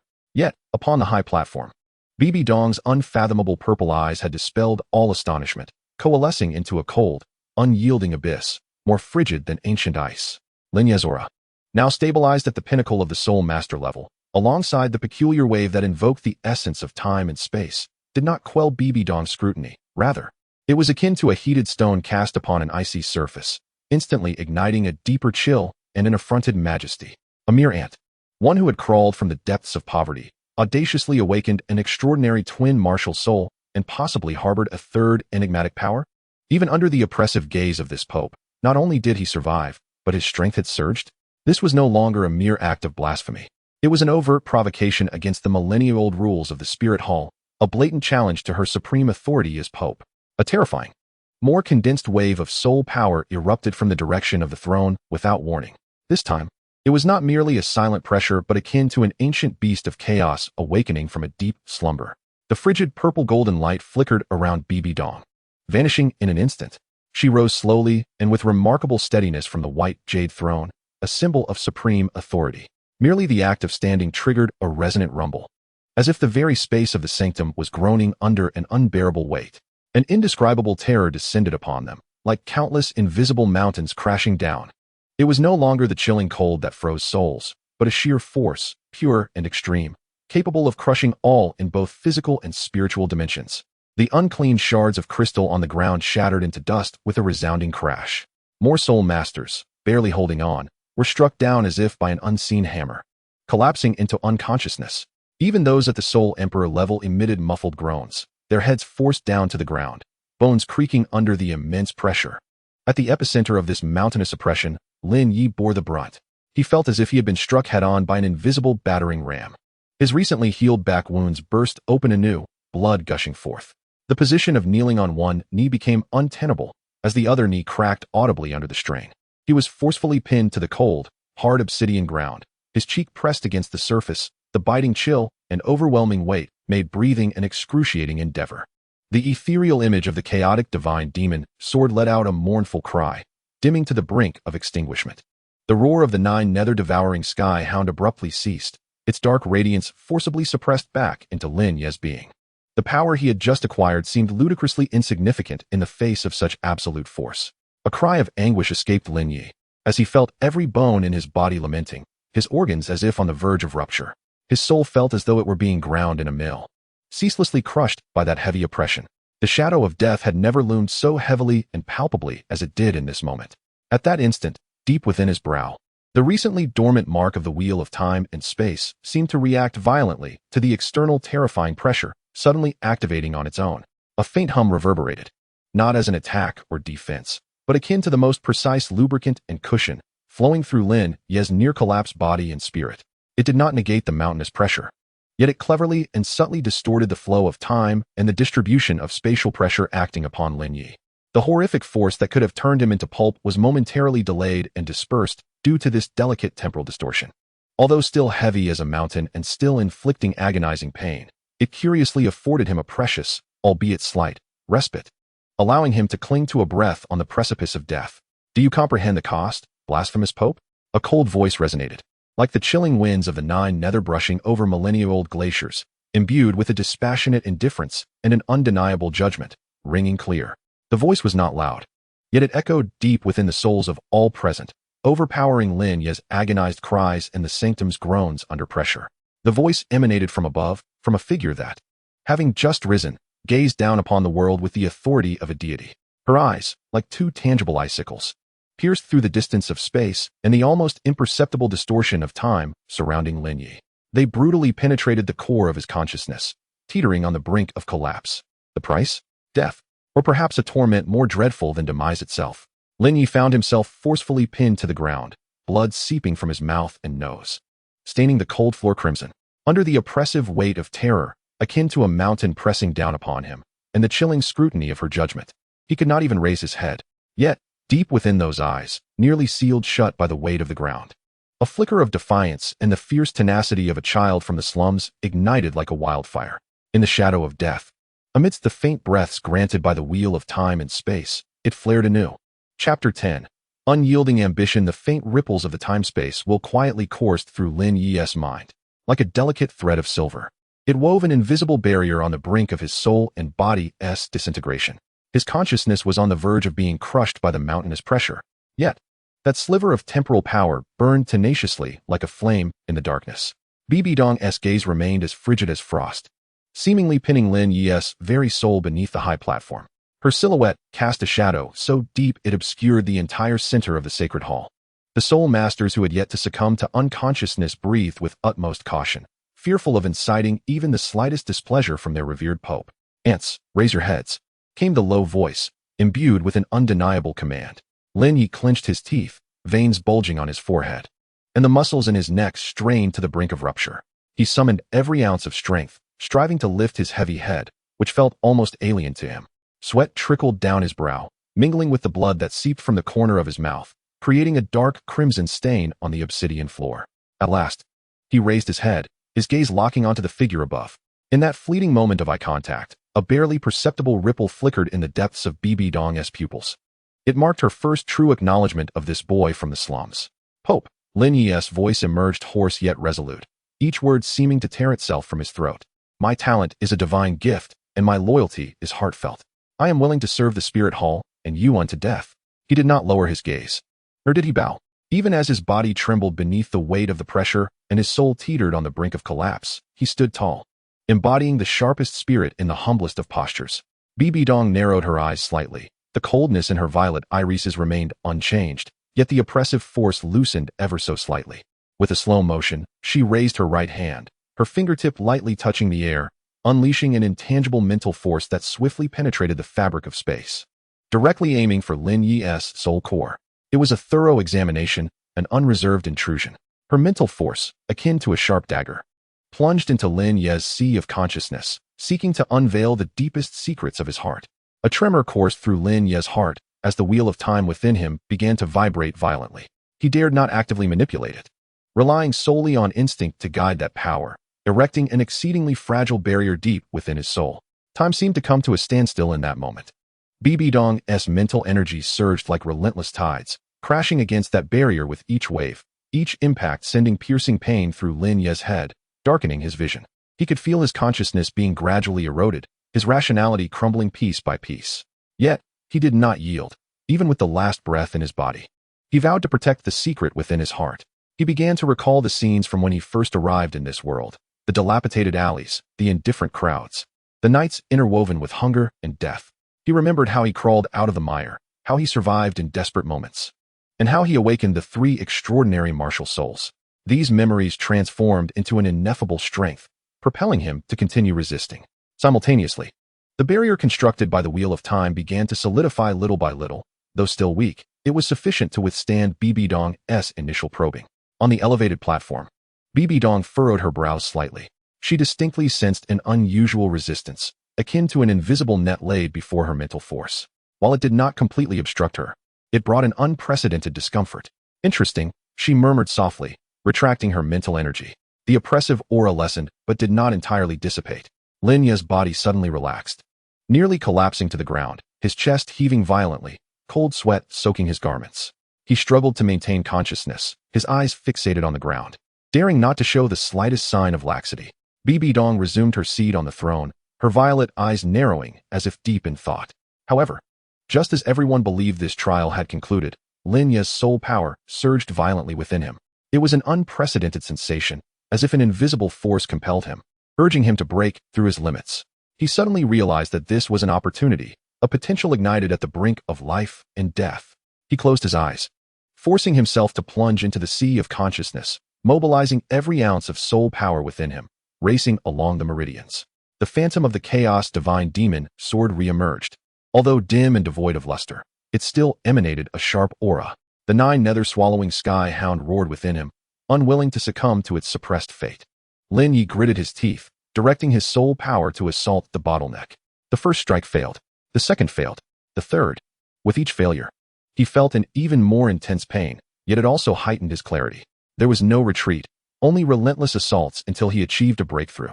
Finally, during one such impact, the invisible barrier shattered with a resounding crash. Level 13 Soul Master. A completely new aura erupted from Lin Ye, though not as terrifying as Bibi Dong's. It had undoubtedly transcended the realm of ordinary soul masters. His entire demeanor transformed. He was no longer the ant crawling on the ground, but a being truly worthy of standing before the strong. A glimmer of surprise flashed in Bibi Dong's eyes, quickly followed by a swift restraint. Indeed, she spoke softly, her tone still icy, yet it held an additional nuance beyond mere scrutiny. Lin Ye gradually rose to his feet. The shattered bones in his knees had long since healed during his breakthrough. He stood tall and unwavering, much like the steadfast conviction within his heart. "Your Holiness," he murmured, "allow me to prove my worth." Bibi Dong offered no reply, merely raising her hand gently, a violet glow sweeping across Lin Ye's brow. This was not an attack, but rather a mark, a symbol of identity and status. From this day forth, you shall be a member of the new generation of the Spirit Hall, she stated coolly. But remember, your fate remains firmly in my hands. Lin Ye bowed his head, responding respectfully, I understand, my subordinate. The atmosphere within the temple returned to tranquility. Yet all present were acutely aware that after this night, the Spirit Hall would gain a new star of undeniable significance. Within Lin Ye's soul, that silvery light quietly sank into the depths, awaiting the next awakening. His ambitions extended far beyond this. Chapter 11. Entrance to the Papal Hall. The air within the temple remained thick with tension. Bibi Dong withdrew her gaze, her purple eyes narrowing slightly, as if everything that had just transpired was merely a speck of dust brushed aside. However, Lin Ye sensed that beneath her seemingly indifferent scrutiny lay a far deeper contemplation. Ghostly charm, she uttered softly, her voice neither loud nor soft, yet it reverberated throughout the grand hall.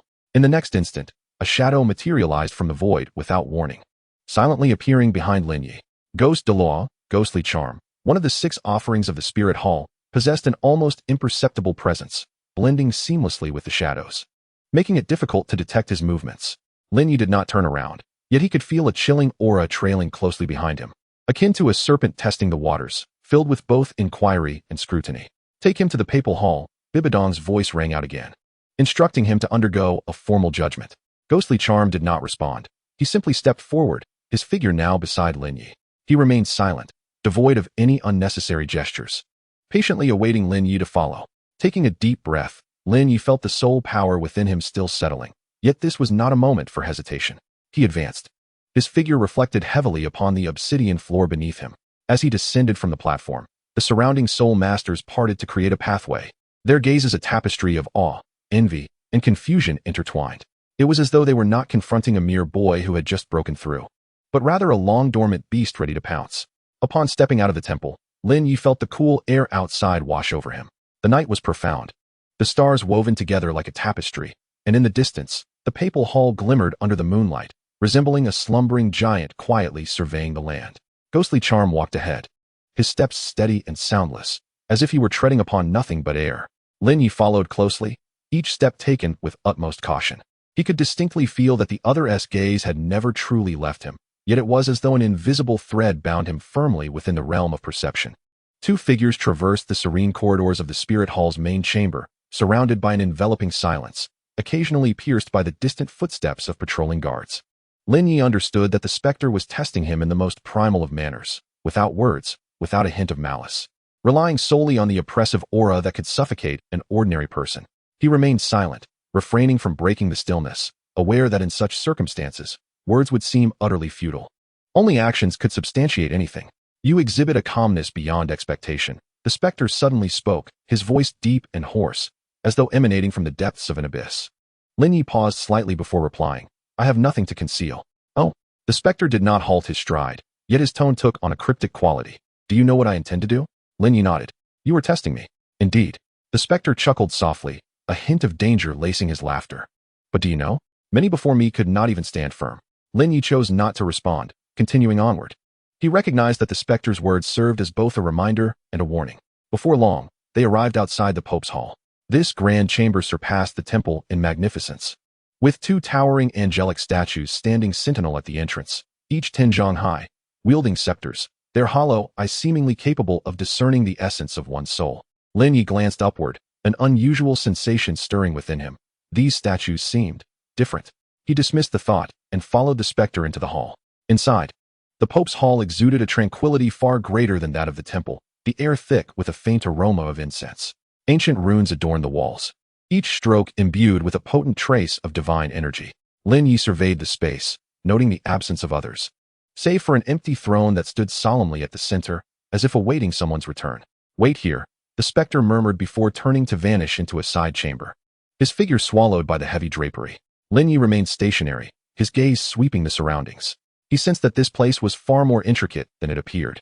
The runes upon the walls were not mere decoration. They seemed to form part of a sealing array, subtly emanating a stifling force. Discreetly, he began to channel his soul power, attempting to perceive the fluctuations of the surrounding space. The wheel of time within his consciousness rotated slowly, releasing delicate silver light that stealthily pierced the surrounding barriers. In that instant, a faint tremor reverberated through the ground, as though something had been stirred. Lin Ye's pupils constricted, swiftly retracting his perception, no longer delving deeper. He lowered his gaze and let his hands hang casually, feigning nonchalance, while internally, he was on high alert. This Pope's Hall was likely not merely a venue for summoning subordinates. It concealed deeper secrets. As time passed slowly, the hall grew increasingly silent. Lin Ye stood still, his body relaxed, yet his mind sharply focused. He was unaware of the specter's whereabouts or what challenges lay ahead. Yet he understood that he had stepped into the very eye of a vortex. Suddenly, a faint sound of footsteps emerged from the side chamber. Lin Ye lifted his gaze to see a ghostly figure gracefully emerge, accompanied by a middle-aged man clad in a purple robe, whose stern countenance and piercing gaze were reminiscent of a blade. Who could he be? A flicker of intrigue stirred within Lin Ye. The man approached Lin Ye, scrutinizing him from head to toe before speaking. You are Lin Ye, correct? Lin Ye nodded affirmatively. Indeed, that is me. Excellent, the man replied with a cold smirk. I am the enforcer of the Papal Hall, tasked with overseeing your adjudication process. I trust you possess sufficient wisdom not to disappoint me. Lin Ye met his gaze with calm resolve. I shall demonstrate my worth. With a dismissive huff, the man turned and strode deeper into the hall, beckoning, follow me. Without hesitation, Lin Ye stepped forward, aware that the true trial had only just begun. Chapter 12, Confronting the Azura. Lin Ye's footsteps echoed resolutely upon the heavy stone tiles. The atmosphere within the depths of the Papal Hall was laden with a palpable gravity, as if each breath bore an additional weight. The enforcer walked ahead, his pace measured, seemingly intent on instilling a sense of oppression within this lengthy corridor. The runes adorning the walls flickered faintly, emanating an ancient and formidable aura. Lin Ye's gaze sharpened as his consciousness subtly expanded, attuning to the myriad changes around him. The wheel of time within his mind slowly rotated, releasing strands of silver light, striving to capture the concealed fluctuations lurking in the shadows. He sensed that this hall was far from ordinary. At last, they traversed a towering archway and entered a grand hall of magnificent proportions. This space exuded a solemnity surpassing that of the Awakening Hall, dimly lit and suffused with the faint scent of incense intertwined with the essence of souls. At the center, upon a high dais, sat a woman draped in a crimson and black robe, her purple eyes deep and cold as an abyss. Bibi Dong. Her very presence commanded authority akin to a sovereign of the heavens and earth. Even in her stillness, her overwhelming aura was impossible to ignore. Flanking her were the ghost Douluo and the chrysanthemum Douluo, exuding a calmness reminiscent of immovable deities of death. Lin Ye stepped into the hall, his footsteps resonating in the vastness. He neither lowered his head nor succumbed to fear. Instead, he straightened his back and approached the dais, kneeling on one knee in homage, proclaiming, I, Lin Ye, pay my respects to Her Holiness the Pope. Rise, Bibi Dong commanded, her voice soft yet imbued with undeniable authority. Lin Ye stood, raising his eyes to meet the gaze of the legendary empress. Her eyes seemed to pierce through flesh, delving into the very depths of his soul. A shiver coursed through Lin Ye as the wheel of time within him began to turn, constructing an invisible barrier. He understood that the forthcoming interrogation would be his true trial. Lin Ye, Bibi Dong began, her tone calm yet laden with an intangible pressure. Speak of your past.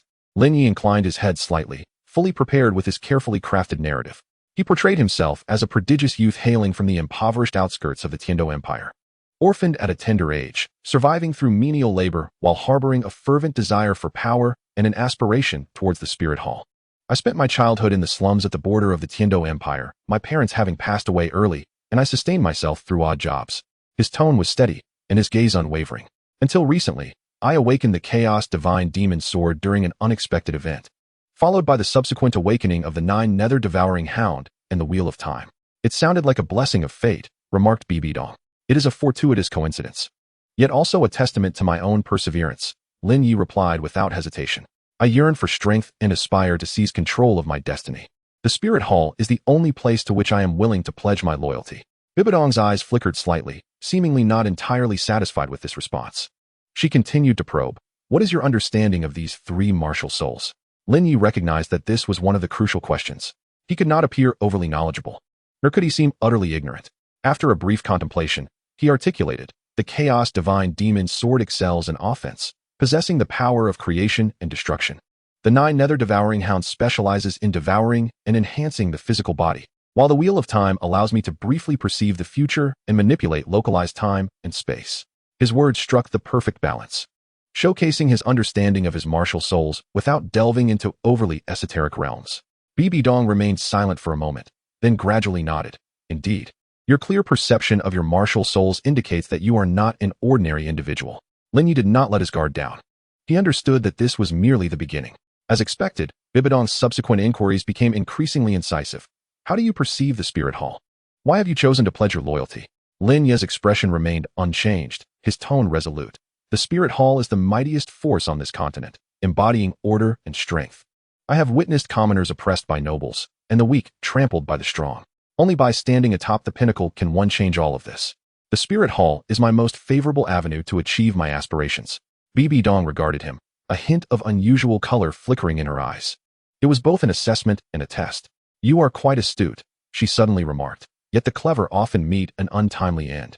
Lin Ye's heart jolted, but he revealed no cracks in his composure. Instead, he responded calmly, I understand. Therefore, I shall not rely solely on my intellect to survive. I will prove myself through strength. Bibi Dong smiled softly, her smile cold and dangerous. Very well. She raised her hand, and an invisible pressure suddenly descended, enveloping Lin Ye entirely. This was not the earlier probing restraint, but a genuine form of mental oppression, as if the entire hall were collapsing in that moment, all energies converging upon him. Lin Ye's knees slightly bent, beads of sweat forming on his forehead, yet he gritted his teeth, enduring the weight of this pressure. His soul power surged violently, and the wheel of time spun rapidly within his consciousness, emitting circles of silver light to repel the probing from the depths of his soul. He knew he must hold on. Any sign of weakness before this empress could invite endless suspicion and testing, or even potential obliteration. Time seemed to freeze. 1 minute. 10 minutes. He could not discern how long had passed when Bibi Dong finally withdrew her pressure. Lin Ye slowly straightened, his face betraying no sign of fatigue. Save for the beads of sweat that spoke of the ordeal he had just endured. You are more resilient than I imagined, Bibi Dong assessed. It seems your talent extends beyond your martial soul. Lin Ye bowed his head. Thank you for the compliment. The ensuing moment marks your true initiation into the spirit hall's hierarchy. Bibi Dong rose, casting a condescending gaze upon him, proclaiming that he was to undergo formal assessment and arrangements. Should he succeed, he would be designated as a key subject for cultivation within the spirit hall. Lin Ye bowed respectfully, affirming, I shall not fail your expectations. Bibi Dong turned, her figure gradually fading from view behind the high platform.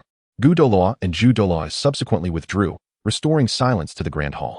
The enforcer approached Lin Ye, casting a cold glance. Come, your assessment is not yet complete. Lin Ye nodded, following him out of the hall. However, at the moment of departure, he cast a glance back at the lofty throne, where a subtle glint of determination flickered in his eyes. He understood that this contest had only just commenced. Beneath that throne, an almost imperceptible ripple quietly spread, as if an ancient seal were awakening. Chapter 13. The initial manifestation of the three souls. Lin Ye stood in the center of the papal hall, his breathing steady and his gaze tranquil. Although Bibi Dong's oppressive aura had dissipated, he could still feel the lingering pressure from the depths of his soul, akin to an invisible chain that could suppress him again at the slightest lapse. The hall was enveloped in silence, save for the flickering of candlelight echoing in the stillness. Douluo and Douluo remained at either side, their expressions impassive, as if the earlier mental onslaught had merely been a customary procedure. You are more resilient than I anticipated, Bibi Dong began slowly, her tone imbued with a hint of admiration, yet predominantly a scrutinizing quality. Now, you shall take your true first step into the spirit hall system.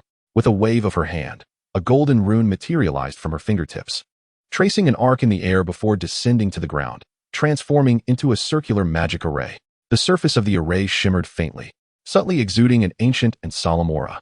Since you claim to possess three martial souls, let me assess whether your strength is worthy of your ambition. Bibi Dong's gaze swept over Lin Ye, her voice calm, yet imbued with undeniable authority. Douluo, proceed to test him. With her command, the atmosphere in the grand hall shifted dramatically. The previously still Douluo nodded slightly, his form flickering into existence before Lin Ye in an instant. His figure was ghostly, shifting unpredictably, as twin palms emanated a ghostly azure ripple of soul power, filling the air with a chilling aura. Lin Ye's pupils constricted, and his soul power surged within him instantaneously. Without a moment's hesitation, he clenched his right hand, summoning the Chaos Divine Demon Sword, its blade appearing gray and shrouded in the essence of creation and destruction, radiating a disquieting sharpness. Come on, Lin Ye exclaimed, his foot striking the ground as he propelled himself backwards several paces, simultaneously wielding his long sword, unleashing a gray sword chi that surged directly towards Douluo's face.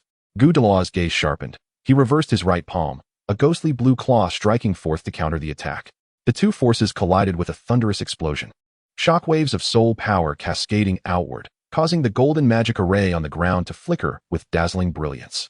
Lin Ye used the momentum to stabilize himself, and with a sweep of his left hand, the phantom of the Nine Nether devouring hound abruptly materialized, enveloping him in a shroud of black light. His physical form surged instantaneously, muscles swelling, skin emanating a metallic sheen, and his breath became wild and heavy. A flicker of surprise crossed the eyes of the ghost Douluo. Yet he maintained his relentless assault, his figure darting through the air, leaving behind afterimages, each appearance accompanied by a fierce strike. Lin Ye clenched his teeth, the wheel of time and space within him quietly turning, silver light swirling in his sea of consciousness as he sensed the spatial changes around him. He suddenly sidestepped, avoiding a critical blow, while simultaneously retaliating with his sword, the sword energy tearing through the air and forcing the ghost Douluo back a step. Impressive, the ghost Douluo murmured, his tone imbued with a newfound seriousness, though still insufficient. Before the words fell silent, he formed hand seals, his soul power surging dramatically, both speed and strength multiplying exponentially. His figure nearly transformed into a phantom, continuously flashing around Lin Ye, the onslaught relentless. Cold sweat beaded on Lin Ye's forehead as his soul power surged wildly within him. He knew that if this continued, he would soon be pushed to his limits. He had to take the initiative. Taking a deep breath, the three great martial souls within him resonated simultaneously, soul power circulating and intertwining within his body, unleashing an unprecedented force. Chaotic divine demon sword, slash. The grayish sword energy surged violently, sword intent soaring to the heavens, as if to cleave the very sky and earth. Simultaneously, the phantasm of the Nine Nether devouring heaven hound roared forth, opening its mouth to consume the wandering soul power in the world, replenishing Lin Ye's expenditure. In that instant, the wheel of time and space released ripples of silver waves. Lin Ye's perception sharpened to its zenith, clearly capturing the direction and trajectory of the ghost Douluo's impending attack. Now, Lin Ye leaped suddenly, evading the ghost Douluo's lethal strike, while his sword swept horizontally, the sword energy slicing through the air and directly striking the opponent's shoulder. The ghost Douluo grunted, his body flying backward, his feet slipping slightly upon landing, a hint of astonishment gracing his features. Bibi Dong observed all of this quietly, a glimmer of brilliance flashing in her eyes. The synergy of the three martial souls managed to achieve such perfect coordination in a short span of time. She murmured softly, seemingly quite pleased with Lin Ye's performance. Lin Ye did not relent, seizing the momentum to press his attack, soul power surging within him. As the battle persisted, his soul power level quietly ascended. With each sword swing, each evasive maneuver, and each defensive action, he was propelled toward a higher realm. Finally, after a fierce clash, Lin Ye's soul power broke through its bottleneck, an overwhelming aura erupting, the presence of a level 16 soul master enveloping the arena. A flicker of approval crossed Bibi Dong's eyes. Remarkable, to rise 3 levels in such a short time. Your potential is astounding. Lin Ye sheathed his sword, standing with a composed aura, his gaze firmly fixed on Bibi Dong. I am willing to serve the spirit hall, and I shall never betray your trust. Bibi Dong smiled softly, a knowing expression gracing her features. Very well. However, the true test is only just beginning. She stepped forward, her violet eyes glimmering with profound light, as if she could see through all of Lin Ye's secrets. From here on, I will personally guide you. Lin Ye's heart trembled, on the verge of responding, when a sudden and intense sense of crisis surged from the depths of his being. Bibi Dong's fingers gently lifted, a violet halo coalescing within her palm, slowly advancing towards Lin Ye's brow. Chapter 14, the master-disciple bond established. He instinctively yearned to retreat, yet he quickly realized that this was not a lethal strike, but rather an imprint of some sort. The wheel of time silently turned, sensing that the violet light harbored not an offensive soul power, but a wave of energy imbued with a contractual nature. Do you wish to serve the spirit hall? Bibi Dong's voice was low and chilling, akin to a frigid breeze piercing the soul. I vow to serve with unwavering loyalty, Lin Ye replied without hesitation, understanding that this moment was pivotal in determining his fate. The violet light entered his body, instantaneously merging with the depths of his consciousness. Lin Ye felt a tremor within his spirit, as a vague imprint materialized in his mind, subtly connected to Bibi Dong's aura. It symbolized the blood bond between master and disciple, a testament to loyalty. Very well. Bibi Dong withdrew her hand, her gaze tranquil as water. From this day forth, you shall be my personal disciple. Upon these words, the hall fell into profound silence. Ghost Douluo and Chrysanthemum Douluo exchanged glances, each detecting a hint of astonishment in the other's eyes. They had followed Bibi Dong for many years and had never witnessed her so swiftly accept a disciple, especially one who had only just stepped into the spirit hall. Without even earning a title, Lin Ye was equally taken aback, yet he quickly composed himself, bowing deeply. Disciple Lin Ye pays respects to master. Bibi Dong inclined her head slightly and turned to ascend the platform, her gown trailing behind, leaving a trail of faint violet light. You are my second personal disciple after Hulayina. Her voice held no warmth. Remember your identity and the responsibilities that come with it. Lin Ye raised his head, his gaze resolute. Disciple understands. Bibi Dong ceased further discourse, waving her hand. A golden beam shot forth from her fingertips and landed in Ghost Douluo's hand. It was a soul guide inscribed with the spirit hall's totem, its surface shimmering with a gentle radiance. Immediately report this matter to the higher echelons of the spirit hall. She stated flatly, I wish for everyone to know that the spirit hall has gained another personal disciple. Ghost Douluo accepted the soul guide, nodding slightly before vanishing beyond the hall's entrance. Lin Ye stood in place, sensing a subtle shift in the atmosphere within the hall. The previously indifferent chrysanthemum Douluo cast a glance his way, still expressionless, yet that glance bore a hint of scrutiny and a trace of acknowledgement. He understood that this title was not merely an elevation of status, but a tremor in the power dynamics. Being a personal disciple signified a tilt in resources and trust, along with an increase in responsibility and scrutiny, especially since he was specifically chosen by Bibi Dong herself. Before long, the hum of the activated soul guide echoed throughout the hall, transmitting information to the elders, stewards, and high-ranking members stationed throughout the spirit hall. Once the news spread, a tempest erupted within the spirit hall. A personal disciple? Bibi Dong has taken on another disciple. Who is this new boy? Why has he been bestowed such an honor? In a secluded chamber not far from the papal hall, a red-haired woman suddenly opened her eyes, her soul guide still flickering with unresolved streams of information. Hulayina's expression darkened in an instant. She had received this news almost immediately. Lin Ye, a direct disciple? She murmured softly, a cold smile curving her lips, while her gaze became ominously fierce. Once the most favored disciple of Bibi Dong, endowed with exceptional talent and profound cunning, she had meticulously navigated her path to attain her current status. Now, a mere youth who had just joined the spirit hall had skyrocketed to become her equal as a direct disciple. She clenched her fists, her nails digging deeply into her palms. Bibi Dong, what is it that you see in him? Meanwhile, in other corners of the spirit hall, several elders were engaged in hushed discussions. What capabilities does that lad possess to have caught the Pope's attention? It was said that he had defeated a portion of Ghost Douluo's prowess during the assessment, even ascending 3 ranks in a short span of time, displaying remarkable potential. Humph. It is merely luck, they scoffed. The position of a direct disciple is not so easily secured. Without genuine skill, he will inevitably be cast aside. Various voices intertwined, some questioned, others marveled, while some observed silently, awaiting the unfolding of events. Within the papal hall, Lin Ye had already recovered from his initial shock.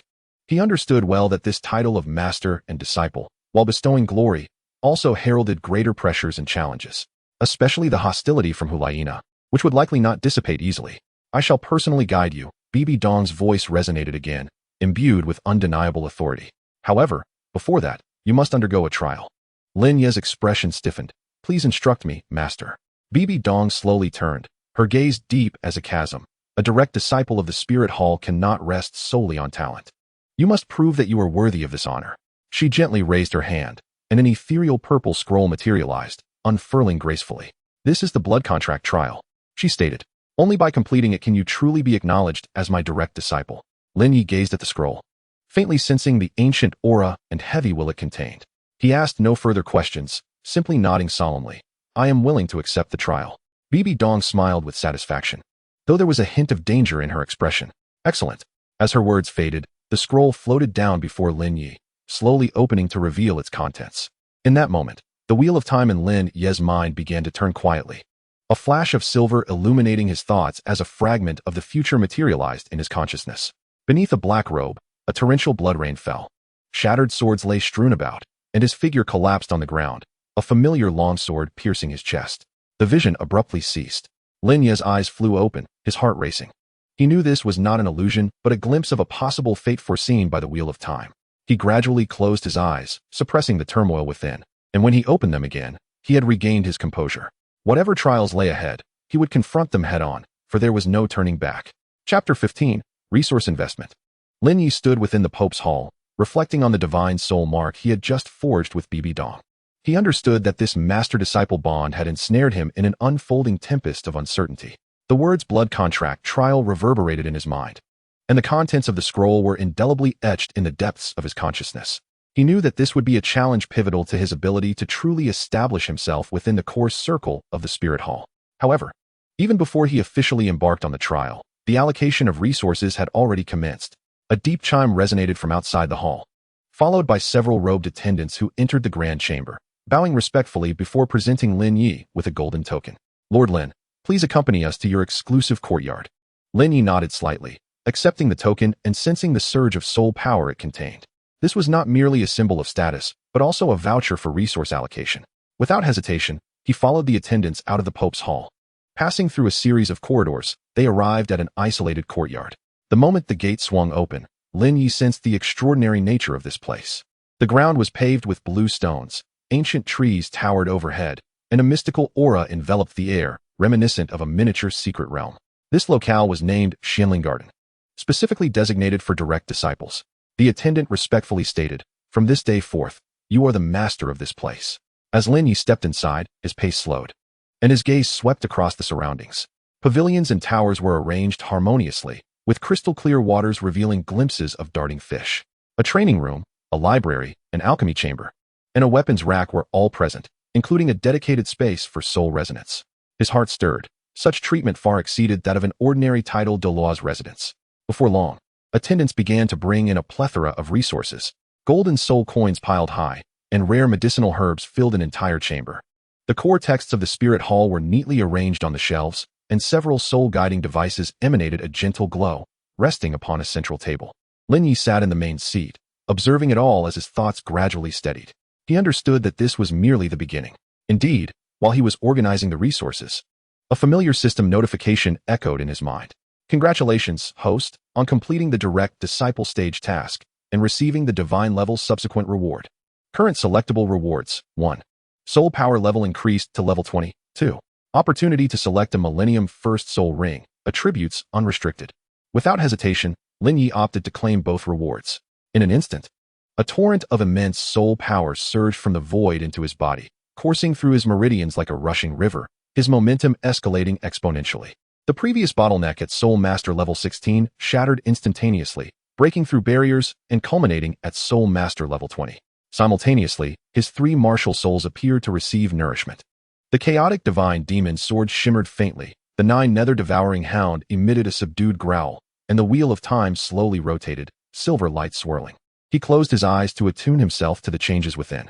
His soul power was far more potent than before, and even his mental acuity had seen a significant enhancement. Once his breath stabilized, Lin Ye opened his eyes and turned to the attendant beside him. "Next, I require a meditation chamber." "It has been prepared," the attendant nodded, leading him deeper into the courtyard to an independent training room. The interior is adorned with simplicity, featuring a central placement of a futon and intricate formations etched into the ground, where spirit-converging patterns are embedded, significantly enhancing the recovery speed of soul power. Lin Ye sits cross-legged, retrieving the Soul Ring Adaptation Guide from the core scriptures of the Spirit Hall, and begins to peruse its pages. The tome meticulously catalogs various soul beasts and the corresponding effects of their soul rings on different martial souls. As he reviews the information, he contemplates the direction of his choices. The chaotic divine demon sword, renowned for its unparalleled offensive prowess, is ideally suited for attack-type soul rings. However, should he stumble upon a soul ring possessing annihilative attributes, it might unlock even greater potential. The Nine Nether devouring hound, being a devouring-type martial soul, theoretically can absorb and amplify any type of soul ring, yet it finds its truest synergy with defensive or energy conversion soul rings. As for the Wheel of Time and Space, its enigmatic nature renders it particularly elusive. The book offers scant descriptions, mentioning only that certain special time-related soul rings may resonate with it, thereby enhancing precognitive abilities. After much contemplation, Lin Ye ultimately resolves to postpone his selection, opting instead to assimilate and integrate his existing resources. He first deposits his gold soul coins into a specially designated treasury, then categorizes his medicinal herbs for storage in a cool, dry place, arranging for his attendants to periodically replace the fragrant herbs to ward off moisture. The soul-guiding devices are meticulously tested for their capabilities, with 2 selected to aid in his cultivation. Under his meticulous organization, the entire courtyard gradually takes on an orderly semblance, and he finds himself adapting to his new identity and status. However, just as he prepares to delve deeper into the scriptures of the Spirit Hall, his fingertips inadvertently graze a manual adorned with peculiar runes. Frowning, he opens it to discover content vastly different from the others. The text is obscure and convoluted, while the illustrations are extraordinarily intricate, seemingly concealing some ancient legacy. Lin Ye feels a jolt in his heart as he scrutinizes the runes, a sense of familiarity washing over him. The wheel of time and space turns quietly, and a hazy image materializes in his mind. A figure cloaked in robes stands atop a high tower, clutching a manual strikingly similar to the one in his hands, softly reciting an incantation. In the next moment, the heavens shift, the laws of reality crumble, and all existence fades into oblivion. The vision abruptly halts. Lin Ye snaps back to reality, cold sweat soaking his back. He takes a deep breath, forcibly suppressing his astonishment, and carefully stows the manual away, deciding against further examination for the time being. He understands that this manual is anything but ordinary. It likely pertains to some ancient secret, possibly even connected to his aspiration of creating a divine realm. Yet, he currently lacks the ability to decipher its contents. For now, the priority lies in solidifying his realm, completing the blood contract trial, and gradually unraveling these enigmas. Rising from the cultivation chamber, he steps into the courtyard where sunlight bathes him, and a gentle breeze caresses his face. In the distance, a messenger bird soars across the sky, carrying a summons from the higher echelons of the Spirit Hall. Lin Ye gazes skyward, his expression resolute. He has embarked on an irrevocable path, and at its end lies the divine realm that is rightfully his. Chapter 16. The chaos unfolds. Lin Ye stands at the center of the courtyard, sunlight cascading upon his shoulders, the ancient manual inscribed with runes firmly grasped in his hands. The shock from last night lingers, with the hazy image of a robed figure and the shattered laws of a world returning to nothingness continuously flashing through his mind. He takes a deep breath, tucking the manual into his bosom, resolute in his decision. At this moment, he is no longer the stranger who first entered the Spirit Hall. From the manifestation of his three souls during the test to being accepted as a direct disciple by Bibi Dong, and now possessing exclusive resources and a cultivation space. Each step he has taken has been steadfast and decisive. Yet, the true source of his pressure lies in the impending blood contract trial. To stand firm in this trial, he must elevate his combat prowess to a level sufficient for self-preservation and even to overpower his opponents. He enters the library, turning the pages of the Soul Ring Adaptation Guide to the section on metal attributes, his gaze as tranquil as water. The pages are densely filled with information regarding various metal attribute soul beasts, including their age, characteristics, and suitable spirit types. As Lin Ye reads, he reflects on the traits of his three primary spirits. The chaotic divine demon sword, unmatched in offensive might, thrives on extreme sharpness and armor-piercing power. The Nine Nether devouring hound, adept at absorbing all, boasts formidable defense and energy conversion. The wheel of time and space, on the other hand, leans towards control and foresight, making it suitable for auxiliary soul rings. Among these, the one most in need of enhancement is undoubtedly the chaotic divine demon sword. Although powerful, it has yet to fully reveal its potential. If he could acquire a compatible soul ring, its offensive capabilities would reach their zenith, becoming his most reliable trump card in the blood contract trial. Lin Ye closes the Soul Ring Adaptation Guide and retrieves the illustrated compendium of soul beasts nurtured by the Spirit Hall. This is a secret document authorized for high-level review, containing extensive information on targets available for soul ring hunting. He quickly flips through the pages, filtering for metal attribute soul beasts that align with his current cultivation level, Soul Master level 20, and are approximately 1,500 years old. The list reveals 7 candidates: Thunderscale Eagle, Ironback Ape, Gold's Hard Beast, Silver-Tailed Fox, Windblade Wolf, Steelbone Lizard, and Qian Serpent. Lin Ye analyzes each. The Thunderscale Eagle, a flying soul beast, excels in speed and thunder, ideal for ranged spirits. The Ironback Ape, a powerhouse, boasts tough skin and substantial bulk, suitable for defensive or melee spirits. The Gold's Hard Beast, with its golden-scaled armor and sharp claws, is renowned for its piercing prowess. The Silver-Tailed Fox is agile and adept at illusionary interference. The Windblade Wolf is swift, with formidable tearing ability. The Steelbone Lizard possesses exceptional defense and remarkable recovery. The Qian Serpent, a poison attribute soul beast, specializes in mental erosion. In comparison, only the Gold's Hard Beast's characteristics align most harmoniously with the chaotic divine demon sword. Its armor is as hard as gold, its claws capable of shattering stone, inherently possessing metal attributes, and its combat style is fierce and decisive, exhibiting great aggression. More importantly, Its soul ring effect explicitly mentions enhancement of sharpness and armor-piercing capabilities. A glimmer of determination flashes in Lin Ye's eyes as his decision crystallizes. He closes the compendium and rises to approach the weapon rack, retrieving an ordinary longsword, which he slowly spins in his palm. In the next moment, the phantom of the chaotic divine demon sword materializes, a grayish mist enveloping the surroundings, as if even the light itself is being consumed. With a mere thought, he unleashed a surge of sword energy, cleaving a piece of azure stone before him in twain, the cut as smooth as a mirror. Yet, the sharpness was still insufficient. He murmured softly, then closed his eyes to enter a state of deep contemplation. Next, he pondered the matter of acquiring the soul ring. According to the regulations of the Spirit Hall, direct disciples may hunt for their first soul ring in designated areas within the academy, where mentors provide protection and guidance. However, Lin Ye had no intention of relying on such arrangements. What he sought was not security, but growth through real combat experience. Rising from the library, he made his way to the central courtyard beside the spirit gathering array and sat cross-legged. He delicately touched his brow with his fingertips, allowing his consciousness to plunge into the depths of his mind's sea. The three great martial spirits floated serenely within. The chaotic god demon sword trembling slightly, as if responding to his resolve. Lin Ye began to simulate combat scenarios, envisioning the various situations he might encounter when facing the Golden Rift beast. How would it attack? Did it possess any special abilities? Was it inclined towards group combat? He meticulously analyzed each possibility, continuously refining his tactical approach. Time slipped by unnoticed, and it was not until dusk that he opened his eyes. A faint glimmer in his gaze. Tomorrow he would seek the Pope's counsel to venture into the Golden Rift Canyon for the Soul Ring hunt. No sooner had he thought this than a servant's voice called from outside. "Lord Lin, Miss Hulaina requests an audience." Lin Ye raised an eyebrow. Surprised by her swift arrival, he straightened his robes and walked slowly towards the main hall.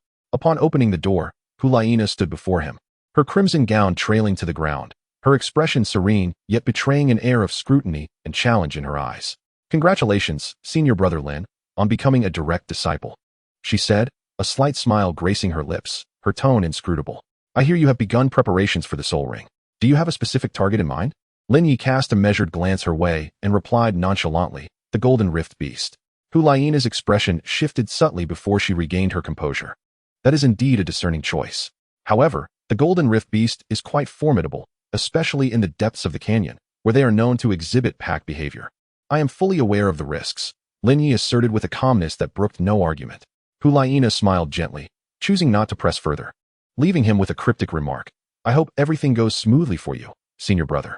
With that, she turned and departed, her skirt brushing against the threshold, leaving behind a faint trace of fragrance. Lin Ye watched her retreating figure, his gaze growing colder. He understood that Hulaina would not easily accept the potential threat to her position, and her words felt more like a warning. Yet, he had never feared challenges. The following morning, Lin Ye entered the Pope's Hall and formally presented his request to Bibi Dong to venture into the Golden Rift Canyon for the Soul Ring hunt.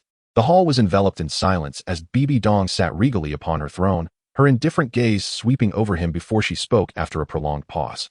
"Are you certain it is the Golden Rift beast you seek?" "Indeed," he affirmed. "It is well suited to your martial spirit," Bibi Dong remarked in a chilly tone. "But remember, the first soul ring is not merely an enhancement of power. It is also a crucible for one's will." Lin Ye bowed respectfully. "I understand, Master." Bibi Dong nodded slightly, and with a wave of her hand, a golden token materialized from thin air, landing in Lin Ye's palm. "Take this. You may enter the uncharted territories of the Golden Rift Canyon and hunt as you see fit. Should danger arise, you may use this token to summon assistance from the stewards." Lin Ye accepted the token, feeling the faint pulse of divine energy within it. He understood that this was a sign of trust as well as a test. After departing from the papal chamber, he did not set off immediately. Instead, he returned to the courtyard to retrieve the enigmatic manual, perusing its pages once more. This time, he endeavored to sense the concealed information within using the power of the chaotic demon's sword. Gray sword energy coiled around his fingertips, gently brushing against the runes on the cover. In an instant, a peculiar wave surged into his mind, and the image reappeared. A robed figure stood atop a tower, manipulating the very manual he held. The incantation spoken from his lips seemed to be an ancient spell, each syllable resonating with the echoes of arcane laws. The vision flickered, and Lin Ye abruptly withdrew his hand, his heart racing. He had finally confirmed a singular truth. This manual was no ordinary tome. It was highly likely a remnant of some long-lost ancient lineage. The contents it documented might be intricately linked to his future endeavors in constructing a divine realm. Yet, he was currently unable to decipher it and had to set it aside for the moment. He carefully stowed the manual away, his gaze resolute. From this day forth, he would take his true first step. In the cracked gold canyon, what awaited him was not merely the soul ring, but also the first baptism of destiny. He rose, donned his outer robe, and exited the courtyard gates. Behind him, the wind rustled through the treetops, and the pond's surface rippled. Meanwhile, in a hidden place, a gaze quietly retreated from a distant high tower. The figure murmured softly, "Has it finally begun?" Chapter 17, The First Battle. Lin Ye stood at the entrance of the cracked gold canyon, the wind lifting the corners of his garments, revealing the golden talisman that hung at his waist. Sunlight pierced through the thin mist, casting dappled shadows upon his face. The Soul Saint Elder stood beside him, his expression impassive, yet his gaze lingered deep within the canyon. Ironthorn Canyon? Lin Ye inquired softly. Indeed, the Soul Saint Elder affirmed. The Spirit Hall refers to it as Ironthorn. But those of the older generation know it by its true name, Cracked Gold. Lin Ye nodded slightly, choosing not to elaborate. He understood that he had already crossed the first threshold of destiny. As he stepped into the canyon, a metallic tang pervaded the air, as if the entire area had been steeped in some ancient power. The ground was strewn with sharp stone spikes and twisted thorn vines. Where a moment's carelessness could lead to injury, Lin Ye treaded upon the path cleared by the Soul Saint Elder, his eyes scanning the towering rock walls on either side. His vigilance unwavering. "You have chosen the cracked gold beast, not an ordinary Millennium Soul beast," the Soul Saint Elder remarked suddenly. "It boasts remarkable defense and speed that far exceed that of common soul beasts. The choice of the first soul ring pertains to your future potential." Lin Ye's lips curled into a slight smile. "I am aware." Before his words had fully escaped, a deep roar echoed from afar, reverberating like thunder rolling through the canyon. Lin Ye's pupils contracted, his soul power surreptitiously circulating, the phantom of the chaotic demon sword flickering behind him. "Did you hear that?" The Soul Saint Elder's gaze sharpened. Something deep within the canyon had already sensed their presence. Lin Ye did not respond but slowly closed his eyes, his consciousness descending into the sea of awareness as the wheel of time turned silently. His perception expanded like ripples on water. In that fleeting moment, he caught a faint yet distinct spatial fluctuation, an anomaly that did not belong to the normal flow of space, as if something was tearing through the air at high speed. In the southeast, 3 kilometers away, Lin Ye opened his eyes, his tone calm as the target came into view. The Soul Saint Elder nodded, and the two swiftly approached the source of the signal. Along the way, Lin Ye paused several times to meticulously examine the traces on the ground. The rocks, marked by claw-like scratches, were as smooth as a mirror, their edges glinting with a metallic sheen. The trajectory of the attacks was remarkably consistent. Lin Ye crouched, his fingertips lightly brushing over a crack. Each strike had been executed with precise control, neither wasting energy nor leaving too many flaws. The Soul Saint Elder glanced at him, a flicker of approval evident in his eyes. "You are more composed than most soul masters." Lin Ye rose, a smirk curling at the corner of his mouth. Composure comes from knowing what to do. After approximately half a stick of incense, the landscape opened up to reveal a vast valley. Surrounded by towering cliffs that formed a natural barrier, the center was a flat expanse of sand. The ground riddled with fine cracks, as though some force had once erupted here. "This is the place," Lin Ye murmured. In the next moment, a golden figure leapt suddenly from the shadows of the cliff. It was a soul beast, nearly 2 meters in height, its body cloaked in scales of golden fur. Its limbs were robust and powerful, eyes blazing, sharp claws gleaming with a cold light under the sun. It landed with a low growl, sending dust swirling into the air. The cracking gold beast. Almost instantaneously, Lin Ye unleashed his martial spirit, the chaotic god demon sword manifesting in his palm, a grayish aura swirling around him. Simultaneously, the phantom of the Nine Nether devouring celestial hound rose behind him, its devouring power quietly spreading, warping the surrounding air. The Soul Saint Elder refrained from intervening, stepping aside to observe quietly. This was a test for his direct disciple, as well as Lin Ye's true first battle. Without hesitation, the cracking gold beast lunged forward, its speed so swift that it left afterimages in its wake. Lin Ye planted his feet, retreating several steps. At the same time, the wheel of time subtly spun, predicting the beast's next landing point. Indeed, the beast's claws traced a silver arc in the air, striking down fiercely at Lin Ye's previous position. Debris flew, and the ground was cleaved with a deep scar. Seizing the opportunity, Lin Ye closed in, the chaotic god demon sword slicing through the air, its blade aimed directly at the beast's neck. However, that layer of golden scales astonishingly absorbed the blow, leaving only a faint white mark. Such formidable defense. Lin Ye's heart sank. The cracking gold beast roared, swinging its claws back, and Lin Ye quickly retreated, but was jolted back several steps by the force, his palms aching. Looking down, he noted a corner of his sword had been sheared off. I cannot rely on brute strength. He swiftly adjusted his tactics. The phantom of the Nine Nether devouring celestial hound swelling dramatically, transforming into a corporeal form that enveloped him, muscles bulging, skin shimmering with a dark golden sheen. This time, as the cracking gold beast charged again, Lin Ye met it head-on, using his physical strength to withstand the beast's strike. Their fists collided, producing a resounding thud, the ground fracturing as dust erupted. Lin Ye was pushed back 3 steps, his knees slightly bending, yet he did not fall.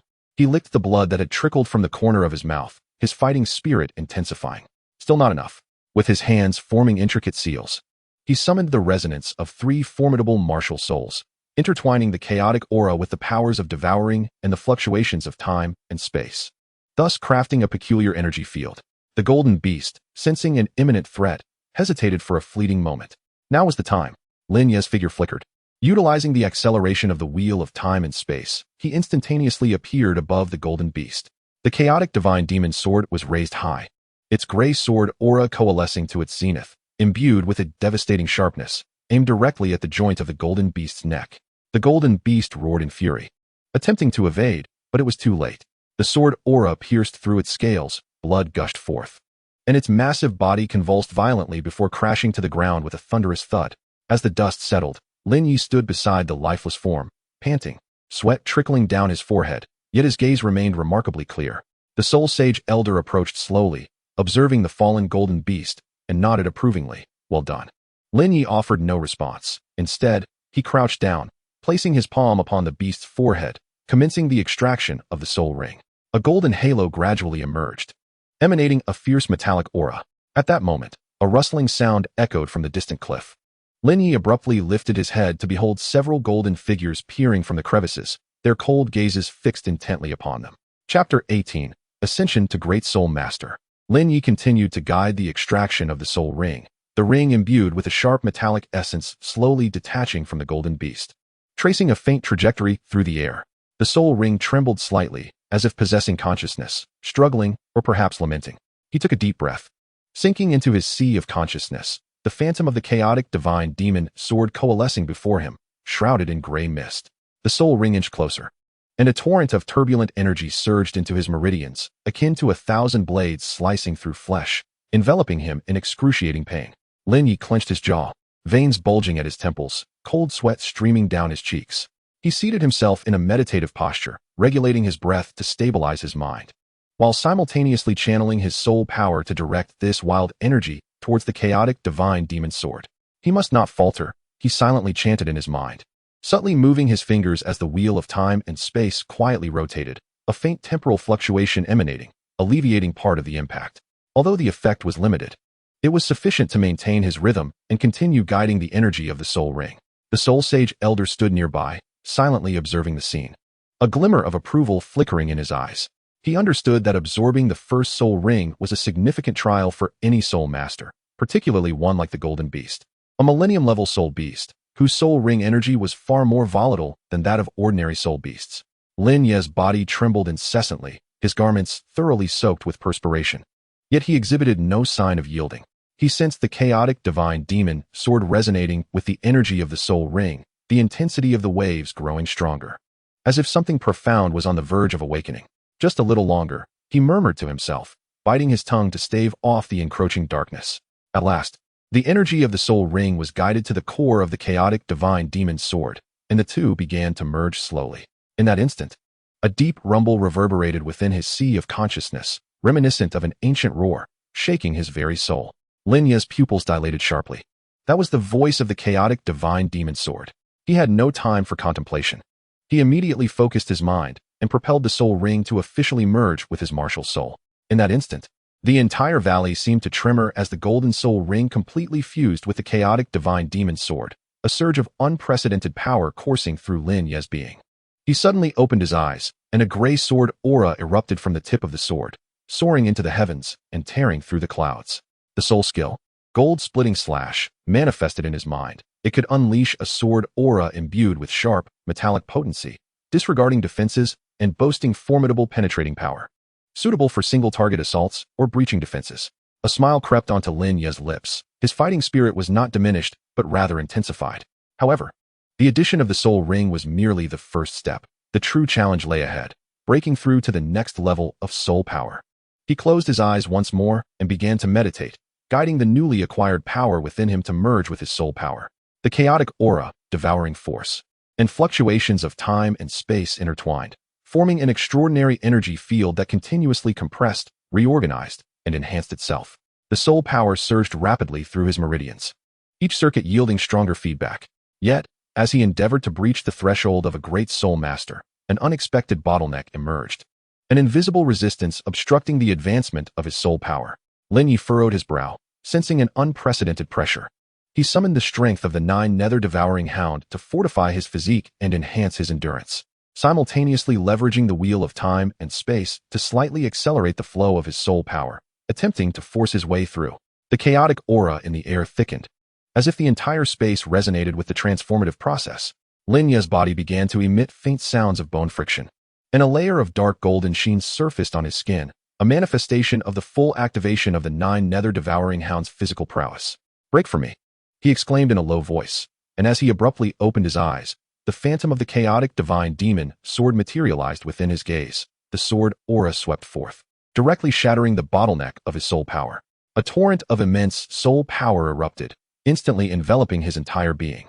His aura surged dramatically, ascending from level 20 to the initial stage of Great Soul Master. In that moment, Lin Ye felt his senses sharpened to an extraordinary degree. His body felt rejuvenated, every muscle brimming with strength, every meridian unimpeded. The chaotic divine demon sword became even more agile under his command, and the might of the gold-splitting slash escalated alongside his cultivation. The Soul Sage Elder's gaze sharpened as he perceived Lin Ye's transformation. Nodding slightly, to ascend to Great Soul Master solely through the first soul ring was a testament to his exceptional talent. Lin Ye gradually rose to his feet, stretching his limbs and savoring the new echelon of power. He glanced down at the chaotic divine demon sword in his hand and noticed a faint golden pattern adorning the blade, a mark left by the gold-splitting beast's soul ring, a testament to his strength's evolution. This was merely the beginning, he murmured, his gaze resolute. Just then, several golden figures leaped down from the distant cliff with astonishing speed. They were members of the gold-splitting beast tribe, evidently drawn by the scent of their fallen comrade, seeking vengeance. Lin Ye remained unfazed, gripping the hilt of his sword as the soul power within him surged once more. The phantom of the Nine Nether Devouring Hound appeared behind him, the devouring force radiating outward, while the wheel of time and space began to rotate slowly, predicting the trajectories of his adversaries. "Come forth," he beckoned. In the blink of an eye, several golden figures charged forth, accompanied by a fierce gust of wind and a metallic scent. Lin Ye swiftly stepped aside, evading the frontal assault while unleashing the chaos divine demonic sword. A streak of gray sword aura cleaved through the air, striking true at the throat of one of the golden rift beasts. Blood sprayed forth, and before the creature could even touch the ground, it was already lifeless. The remaining golden rift beasts hesitated, their assault momentarily stalling as they reassessed their adversary. Seizing this opportunity, Lin Ye swiftly recalibrated his stance, bracing himself for the true battle ahead. He glanced at the pulsating energy wave encircling his wrist, confirming that his recent breakthrough had not compromised his combat readiness. A cold smirk gracing his lips. "Let us see just how potent my newfound power truly is."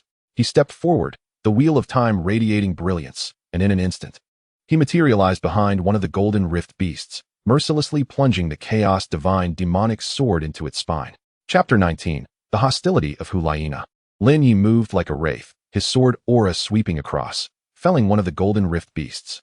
The remaining creatures, clearly shaken by this sudden onslaught, hesitated, yet their eyes glinted with intensified ferocity. With a deft leap from the ground, he soared into the air, the chaos divine demonic sword rotating in his grip. Its tip aimed directly at the largest of the golden rift beasts. Its eyes flashed with a cold light as it lunged forward to counter, its claws slicing through the air with a shrill metallic screech.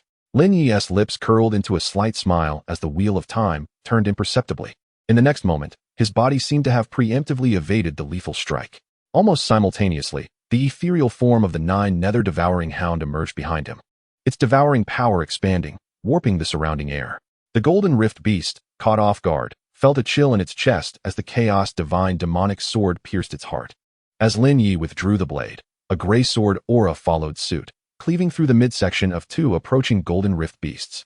Blood rained down, the air thick with the acrid scent of iron. The Soul Sage Elder stood quietly at a distance, his gaze complex as he observed the scene. Lin Ye's performance far exceeded his expectations for a young man who had just acquired his first spirit ring and ascended to the rank of Great Spirit Master. Not only was his combat awareness keen, but he also flawlessly integrated 3 distinct spirit souls. Maintaining calm judgment amidst the fray, such a fusion of intellect and martial prowess was exceedingly rare. It seems the Pope's discernment is indeed unparalleled, the Soul Sage murmured to himself. Lin Ye sheathed his sword, the soul energy within him flowing steadily as he sensed the transformations brought forth by his new realm. Having just transcended to the initial stage of Great Spirit Master, though not yet fully stabilized, he could already perceive a marked enhancement in the speed and quality of his soul energy circulation. After confirming his stability, he turned to the Soul Sage Elder and stated, "We may return." The Soul Sage nodded, summoning a gentle yet irresistible force that enveloped Lin Ye's form and swiftly whisked him away from the canyon. Upon returning to the courtyard of the Spirit Hall, it was already evening. The golden rays of the setting sun poured into the courtyard, casting a warm, luminous glow. Lin Ye sat cross-legged beneath the stone pavilion, his eyes closed in meditation, the soul power within him surging like a mighty river, circulating through his meridians and gradually reaching a state of tranquility. Immersed in the consolidation of his cultivation, he suddenly sensed a familiar aura approaching. Upon opening his eyes, he beheld Hulaina striding towards him, her red gown trailing gracefully, her steps elegant yet fierce. Her gaze held a hint of scrutiny, accompanied by a barely perceptible hostility. "Lin Ye," she began, her voice deep and resonant, "I have heard that you hunted several gold-split beasts today." Lin Ye rose, responding nonchalantly, "What brings you here?" Hulaina took a few steps closer, halting before him, appraising him from head to toe, a cryptic smile gracing her lips. "I came to observe the capabilities of the new Saint Son personally chosen by Lord Bibi Dong." Her tone was laced with evident provocation, seemingly intending to incite Lin Ye's ire.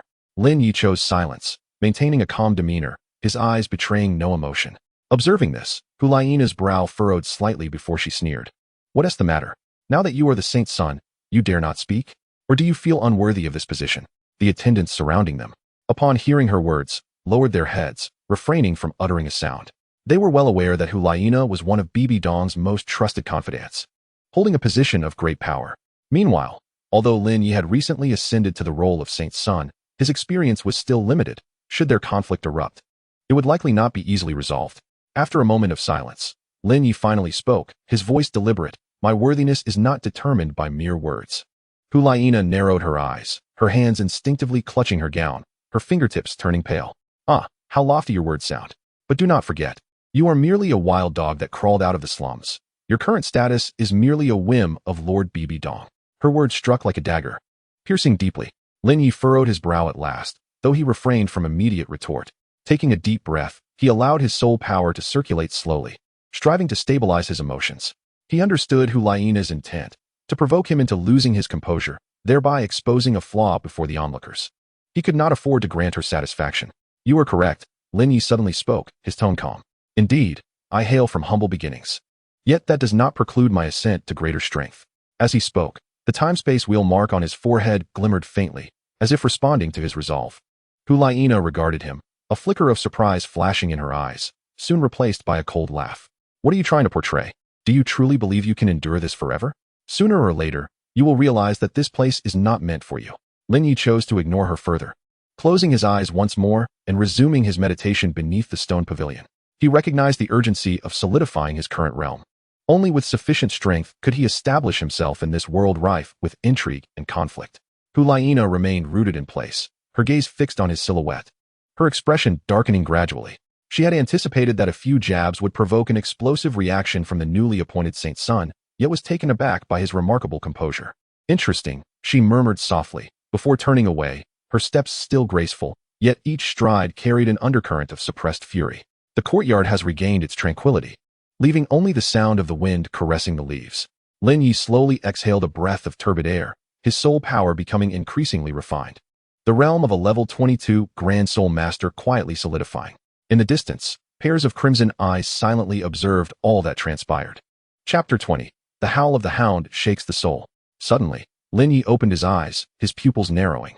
He keenly sensed an unusual wave of energy emanating from the depths of the courtyard.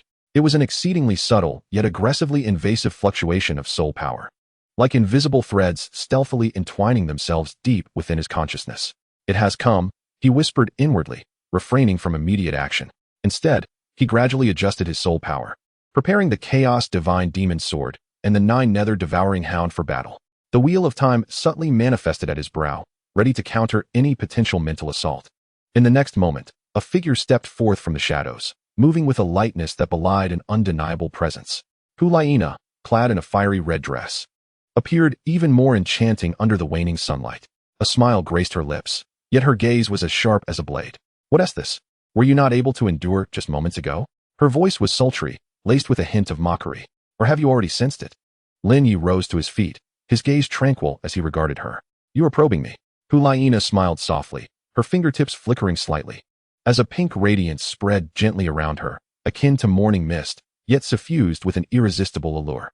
The first soul skill, Fox Charm. The wave of soul power enveloped the entire stone pavilion, as if an invisible membrane had formed in the air, intertwining reality and illusion. The eyes of several guards guarding the courtyard instantly glazed over, their steps faltering as if drawn by some unseen force, gradually retreating. Lin Ye's vision momentarily blurred, yet it was but a fleeting moment before the wheel of time roared to life in the depths of his consciousness, golden ripples radiating outward, dispelling the enchanting power entirely. Hulaina arched an eyebrow, clearly surprised that her skill had been so easily undone. Yet, she remained unperturbed, a glimmer of excitement flashing in her eyes.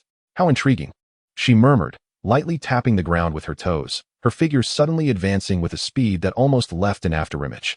Lin Ye's pupils constricted, the muscles in his right arm tensing instantaneously as the phantom of the Nine Nether Devouring Hounds surged behind him, unleashing a deafening roar. Roar! The sound wave transformed into a tangible shockwave, propelling Hulaina several steps back. Her complexion paled slightly, her footing unsteady, evidently shaken by the beastly roar imbued with devouring power. She gritted her teeth, forcing herself to steady, her gaze now tinged with caution. Lin Ye did not afford her a moment's respite. With a sweep of his left hand, the Chaos Divine Demon Sword was unsheathed, a grayish sword aura sweeping forth. Aimed directly at Hulaina's chest, she swiftly rolled backward, her hands ablaze with red light as her second soul ring ignited, her form transforming once more into a shadow, attempting to evade Lin Ye's lock. However, Lin Ye had already seen through her intentions. The wheel of time spiraled rapidly within the sea of consciousness, anticipating her next evasive maneuver. With a sudden thrust of his right foot, he surged forward like a specter, his sword aimed directly at her throat. Hulaina's pupils constricted in alarm as she hastily sidestepped, yet she was ultimately a fraction too late. The blade's aura grazed her neck, drawing forth a bead of blood that stained her alabaster skin. Stumbling back a few steps, she clutched her throat, her breath coming in quick gasps, and a flicker of fear finally surfaced in her gaze. "Have you lost your mind?" she shouted, her voice quivering. Lin Ye sheathed his sword and turned away, replying coolly, "You were the one who struck first." Hulaina fixed her gaze upon him, her emotions a tangled web. She had believed that her level 25 prowess and the allure of her first soul skill would be sufficient to subdue this newly ascended Grand Soul Master. But the stark reality had delivered a brutal blow to her pride. Lin Ye possessed not only formidable martial soul synergy, but also exhibited a level of calm judgment and tactical execution that surpassed his peers. She had gravely underestimated him. "Who exactly are you?" she questioned quietly, her tone stripped of its earlier disdain. Lin Ye did not respond. Instead, he slowly closed his eyes, beginning to regulate the soul power within him. Though the battle had been brief, it had consumed a considerable amount of energy. Particularly, the instinctive use of the Nine Nether Devouring Hounds' roar to shatter her charm had made him acutely aware of the seamless coordination among his three martial souls. More importantly, he sensed a notable surge in his soul power due to the battle's adrenaline. After meditating for a moment, Lin Ye opened his eyes and attuned himself to the flow of his soul power, discovering that his cultivation had quietly ascended to level 23 as a Grand Soul Master. He had made further progress in strength. Hulaina stood a short distance away, observing Lin Ye's composed demeanor, and a sense of helplessness washed over her. She realized that she had decisively lost today, not merely in terms of power, but also in the psychological arena. Taking a deep breath to suppress her discontent, she coldly remarked, "Do not revel too soon. Lord Bibi Dong will not always shield you." With that, she turned and departed, her steps remaining graceful yet tinged with urgency. Lin Ye watched her retreat, his expression tranquil, though his heart remained vigilant. He understood that this was merely the beginning.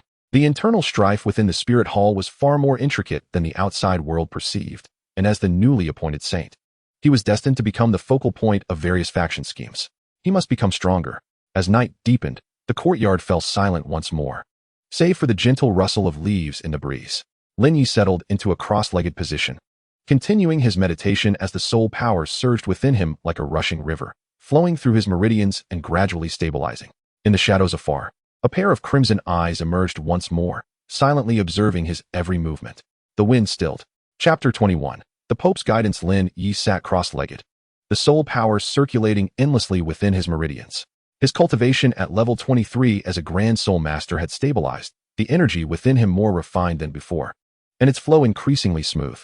He slowly opened his eyes, his gaze profound as a deep abyss, seemingly capable of reflecting the innermost emotions of the heart. The courtyard remained tranquil, the night breeze gently caressing the leaves, producing faint whispers. Yet Lin Ye was acutely aware that he was no longer the cautious newcomer who had just stepped into the spirit hall. Although Huliana's probing had not employed her full strength, it was sufficient to reveal his shortcomings in practical combat experience. Even with the possession of 3 divine-level martial souls, if he could not master them perfectly, they would ultimately remain mere facades. Power is not solely derived from talent. He murmured to himself, slightly tightening his palm. As the aura of the chaos divine demon sword surged forth, and the oppressive presence of the Nine Nether devouring sky hound quietly revived within him. At that moment, a cold voice resonated from afar. "Arise, the Pope summons you." Lin Ye raised an eyebrow and gradually stood up. At the entrance stood a servant clad in a black robe, his expression impassive and his tone unyielding. Lin Ye refrained from further words, straightened his attire, and followed him out of the courtyard. Along the way, the streets were dimly lit, with few pedestrians, and the air was thick with a stifling atmosphere. Lin Ye sensed that this summons would likely not be easy, for the conflict with Huliana was no trivial matter. Moreover, those crimson eyes lurking in the shadows seemed not to have truly departed. Inside the Pope's chamber, candle flames flickered, and golden patterns on the floor tiles shimmered like flowing veins of blood. Bibi Dong sat regally upon her high seat, draped in a dark red robe, her brows exuding sharpness and authority.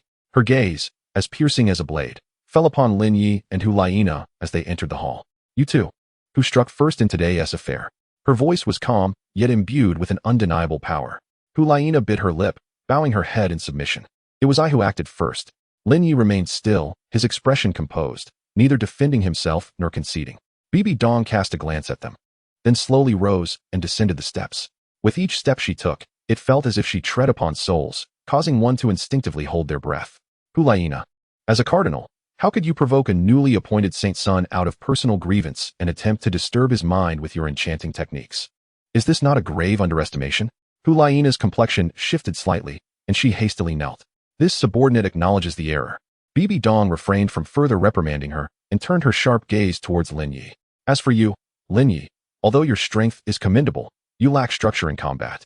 Your soul power is chaotically managed, and your martial soul transitions are abrupt, rendering your foundational combat techniques nearly ineffective. Were it not for your extraordinary talent, the outcome of that battle would have been uncertain." Lin Ye felt a tremor within him upon hearing this. He recognized his deficiencies in practical experience. Yet he had not anticipated that Bibi Dong would discern all his issues so readily. The Pope spoke the truth. He clasped his hands in respect, his demeanor courteous yet not servile. "Please, guide me." Bibi Dong nodded slightly and waved her hand, causing invisible ripples of energy to manifest within the hall. She raised her right hand. The motion was deceptively simple, a mere thrust, but it made the entire space tremble. "This is the most fundamental of thrusts," she remarked casually. "But do you know why it can evoke a resonance with the heavens and earth?" Lin Ye focused intently, observing that beneath that single thrust, the air was torn apart, and the soul power sliced through the void with precise sharpness, as if even time itself had been momentarily severed. "Because the foundation is the action closest to the laws of the universe," Bibi Dong continued, asserting that every action possesses its inherent significance. Should one disregard the fundamentals in an unrelenting pursuit of a formidable martial spirit, one will ultimately be reduced to a fade of strength devoid of substance. She turned to face Lin Ye, her hand aglow once more, executing a decisive slash, followed by a block, a spin, and a dodge, each movement unadorned, yet brimming with boundless variation. Lin Ye gazed intently, his mind relentlessly simulating these motions, striving to comprehend their intricacies. He discerned that these seemingly simple techniques represented the most efficient application of soul power and served as the optimal conduit for resonating with the energies of the universe. "Come." Bibi Dong abruptly halted, directing her gaze toward Lin Ye. "You shall attempt it." Lin Ye nodded, inhaling deeply as he endeavored to replicate her movements. Initially, his motions appeared somewhat rigid, and his manipulation of soul power lacked fluidity, resulting in several failed attempts to evoke a resonance with the cosmos. Undeterred, he continuously adjusted his stance, recalling what he had observed, gradually discovering his rhythm. When he executed the thrust once more, he finally perceived a faint ripple emanating from the sword's tip. Well done, Bibi Dong nodded slightly, encouraging him to continue. Lin Ye persisted, repeating the practice time and again. With each completed movement, his understanding of foundational combat techniques deepened. Gradually, he began to control the flow of soul power with ease, even infusing certain movements with his personal insights. Time slipped away unnoticed until he abruptly halted, beads of sweat adorning his forehead. Yet, he felt an unprecedented exhilaration. The soul power within him surged like a torrential river, hinting at a forthcoming breakthrough. Your soul power has increased, Bibi Dong observed the change. A glimmer of approval in her eyes. Lin Ye attuned to himself, indeed finding that he had ascended to the rank of a great soul master, level 24. This night of training not only imparted the essence of foundational combat techniques, but also elevated his realm once again. Remember, true strength does not stem from the quantity of martial spirits, but from the mastery of every ounce of power, Bibi Dong remarked coolly. Only now have you truly embarked upon the path of cultivation. Deeply bowing, Lin Ye solemnly replied, I shall heed your teachings. Bibi Dong gently waved him away. Go. Lin Ye turned, departing with steady steps. As he stepped out of the hall of the Pope, he lifted his gaze to the night sky, where stars twinkled like silent omens. He understood that after this night, his true cultivation journey had just begun. Behind him, the doors of the hall of the Pope slowly closed, the candlelight extinguished, and silence reigned once more. Until a moment later, a low murmur reverberated within the hall. What exactly is the Wheel of Time and Space? Chapter 22, The Secret of Time and Space. Lin Ye exited the hall of the Pope, the night breeze brushing against him, yet failing to disperse the weight upon his heart. Bibi Dong's somber whisper lingered in his ears. What exactly is the Wheel of Time and Space? He realized that his momentary hesitation might have been perceived by the entity governing the Rakshasa divine position. However, he did not look back. He simply continued onward, as if all that had transpired moments ago had never occurred. Yet, having ventured only a short distance, a low voice called out from behind, Lin Ye, return. The voice, though not loud, exuded an irresistible power. Lin Ye paused, gradually turning to gaze into the depths of the papal hall. The grand doors had reopened, revealing a figure standing amidst the interplay of light and shadow. It was Bibi Dong. She had not departed, evidently awaiting his return. Lin Ye took a deep breath, suppressing the tumult within, and walked back slowly. The candles in the hall still flickered, and the air was imbued with the residual fluctuations of soul power from the recent training session. Bibi Dong stood still, her gaze calm and profound, as if she had anticipated his return. Your understanding of the Wheel of Time and Space is rather superficial, she stated softly, yet your perceptive abilities far exceed the ordinary. Tell me, what exactly has it imparted to you? A chill ran through Lin Ye's heart. This was no ordinary inquiry. It was a test, even an interrogation. He lowered his eyes, pondering briefly before responding in a steady tone. I possess limited knowledge. I can only vaguely anticipate dangers in the very near future and occasionally execute brief spatial shifts, though the consumption is immense and highly unstable. He spoke with caution, concealing his true capabilities. The Wheel of Time and Space not only foresaw the future, but also manipulated the flow of time and traversed spatial nodes. It could even interfere with causality. Such truths were not to be divulged. Bibi Dong watched him silently, her gaze sharp as a blade, seemingly intent on dissecting his innermost thoughts. After a long moment, she smiled gently. Is that so? It seems you still have much to comprehend. A tightness gripped Lin Ye's heart, yet he maintained his composure. I seek your guidance, your holiness. Bibi Dong did not press further but slowly raised her hand, revealing a faint, ethereal blue glow in her palm. This was not ordinary soul power, but rather a more profound energy fluctuation. The power of time and space cannot be controlled by mere mortals. Her voice resonated, low and clear. It is the source of all laws, and the most difficult existence to master. You may think you are in control, yet it is also observing you. Lin Ye listened in silence, hesitant to interrupt. To truly master it, the first step is not to tear apart space, nor to reverse the flow of time, Bibi Dong continued. It is to learn to listen to the voice of space and feel the flow of time. Attempt to communicate with the spatial nodes, rather than resorting to brute force to tear them asunder. The honing of your mental strength is the task you must undertake next. Her words thundered in Lin Ye's mind, starkly contrasting with his previous understanding. He had always believed that the power of the wheel of time and space lay in directly rending space and accelerating or decelerating the passage of time, never considering the need to communicate with it. Remember, a true master of time and space does not conquer the rules through violence, but becomes a part of the rules. Bibi Dong's gaze fell upon him. At present, you have yet to even grasp the threshold. Lin Ye bowed deeply, solemnly stating, I shall remember, Your Holiness. Bibi Dong inclined her head slightly, then gestured for him to depart. However, Lin Ye hesitated before quietly asking, why does the Pope wish to impart this knowledge? Upon hearing his question, Bibi Dong's lips curled into an enigmatic smile, because I too have traversed this path and once sought to master it. Yet I failed. A rare emotional tremor echoed in her voice, reminiscent of nostalgia, tinged with regret.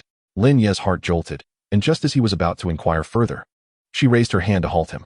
Go, she gently urged, do not squander your innate talent. Lin Ye bowed once more and turned to depart. Upon returning to the courtyard, he seated himself cross-legged, closing his eyes to meticulously contemplate the words spoken by Bibi Dong. Communication with the spatial nodes, he murmured, allowing his consciousness to plunge into the sea of awareness. The wheel of time and space floated silently in the void, its surface shimmering with star-like radiance. Lin Ye endeavored to cease forcibly commanding it with his will. Instead, he released his mind to listen. At first, there was nothing but an oppressive silence. Yet, he did not relent, continuing his meditation until he gradually perceived a peculiar vibration, as if countless delicate threads were intertwining and pulsating within the void. Was that the very pulse of space? A flicker of realization ignited within Lin Ye. Following the faint oscillation, he extended his consciousness to attempt to touch one of the nodes. In an instant, a violent backlash surged forth, nearly tearing his consciousness asunder. He abruptly opened his eyes. Cold sweat beading on his forehead, his chest heaving violently. What a formidable sense of repulsion. He recognized that his recent actions were akin to a mortal attempting to nudge the orbits of stars with a mere finger. One misstep could lead to utter annihilation. However, this endeavor was not in vain. He had indeed sensed the existence of the spatial nodes and had briefly brushed against their edges. This sensation was infinitely more exquisite than the blind use of the wheel of time and space in the past. So that is how it is. Lin Ye's eyes gleamed with newfound understanding. Bibi Dong was correct. To master the powers of time and space, one must first comprehend them rather than wield them forcefully. He adjusted his breathing and re-entered a meditative state. This time, he was no longer in haste to achieve results, but instead sought to slowly explore the connections between those spatial nodes, weaving an invisible web. Time slipped by unnoticed. When the first rays of dawn illuminated the courtyard, Lin Ye suddenly opened his eyes, a faint golden glow shimmering deep within his pupils. The soul power within him surged dramatically, breaking through its constraints. Level 25 Great Soul Master. Lin Ye gradually rose, feeling an unprecedented smoothness in his soul power, as if the entire world had become transparent and clear before him. He gazed down at his palm and gently clenched it, causing a minute fissure to appear in the air, which swiftly mended itself. This was not destruction, it was mastery. This is merely the true beginning, he whispered, his eyes shimmering with an unprecedented determination. Meanwhile, deep within the Pope's chamber, Bibi Dong sat quietly upon her throne, her fingertips lightly caressing an ancient jade slip, her expression inscrutable. Is the wheel of time and space truly just a coincidence? She murmured, then gently closed her eyes. I hope you will not disappoint me, Lin Ye. The flickering candlelight in the chamber cast a crimson hue upon her gaze, not the color of blood, but rather the mark of fate. Chapter 23, The Trifold Soul Cultivation. As dawn broke, Lin Ye sat cross-legged, his soul power ebbing and flowing like the tide, coursing steadily through his meridians. Since his breakthrough to level 25 Great Soul Master yesterday, his perceptive abilities had once again been heightened, making him increasingly attuned to the fluctuations of energy in the world around him. He did not hasten to rise. Rather, he took a moment to calm his mind and stabilize his newly attained realm. The words of Bibi Dong regarding the communication of spatial nodes reverberated in his thoughts. He understood that the true essence of cultivation had only just commenced. In the courtyard, the air was imbued with a delicate fragrance of flora. Lin Ye gradually opened his eyes, a faint golden glimmer flashing within, a testament to the permeation of the power of the wheel of time and space. He stood upright, his gaze resolute, his mind already formulating a plan for today's training, a tripartite cultivation of the soul, beginning from the very foundation. When the first rays of sunlight cascaded upon the courtyard, he donned his training attire, wielding a simple iron sword, positioned at the center of the stone slab. Although the chaotic divine demon sword was his innate martial spirit, without a solid foundation to support it, it would be akin to a castle in the air, lacking stability. He inhaled deeply, executing the fundamental sword techniques taught by Bibi Dong with deliberate precision, unleashing his first strike.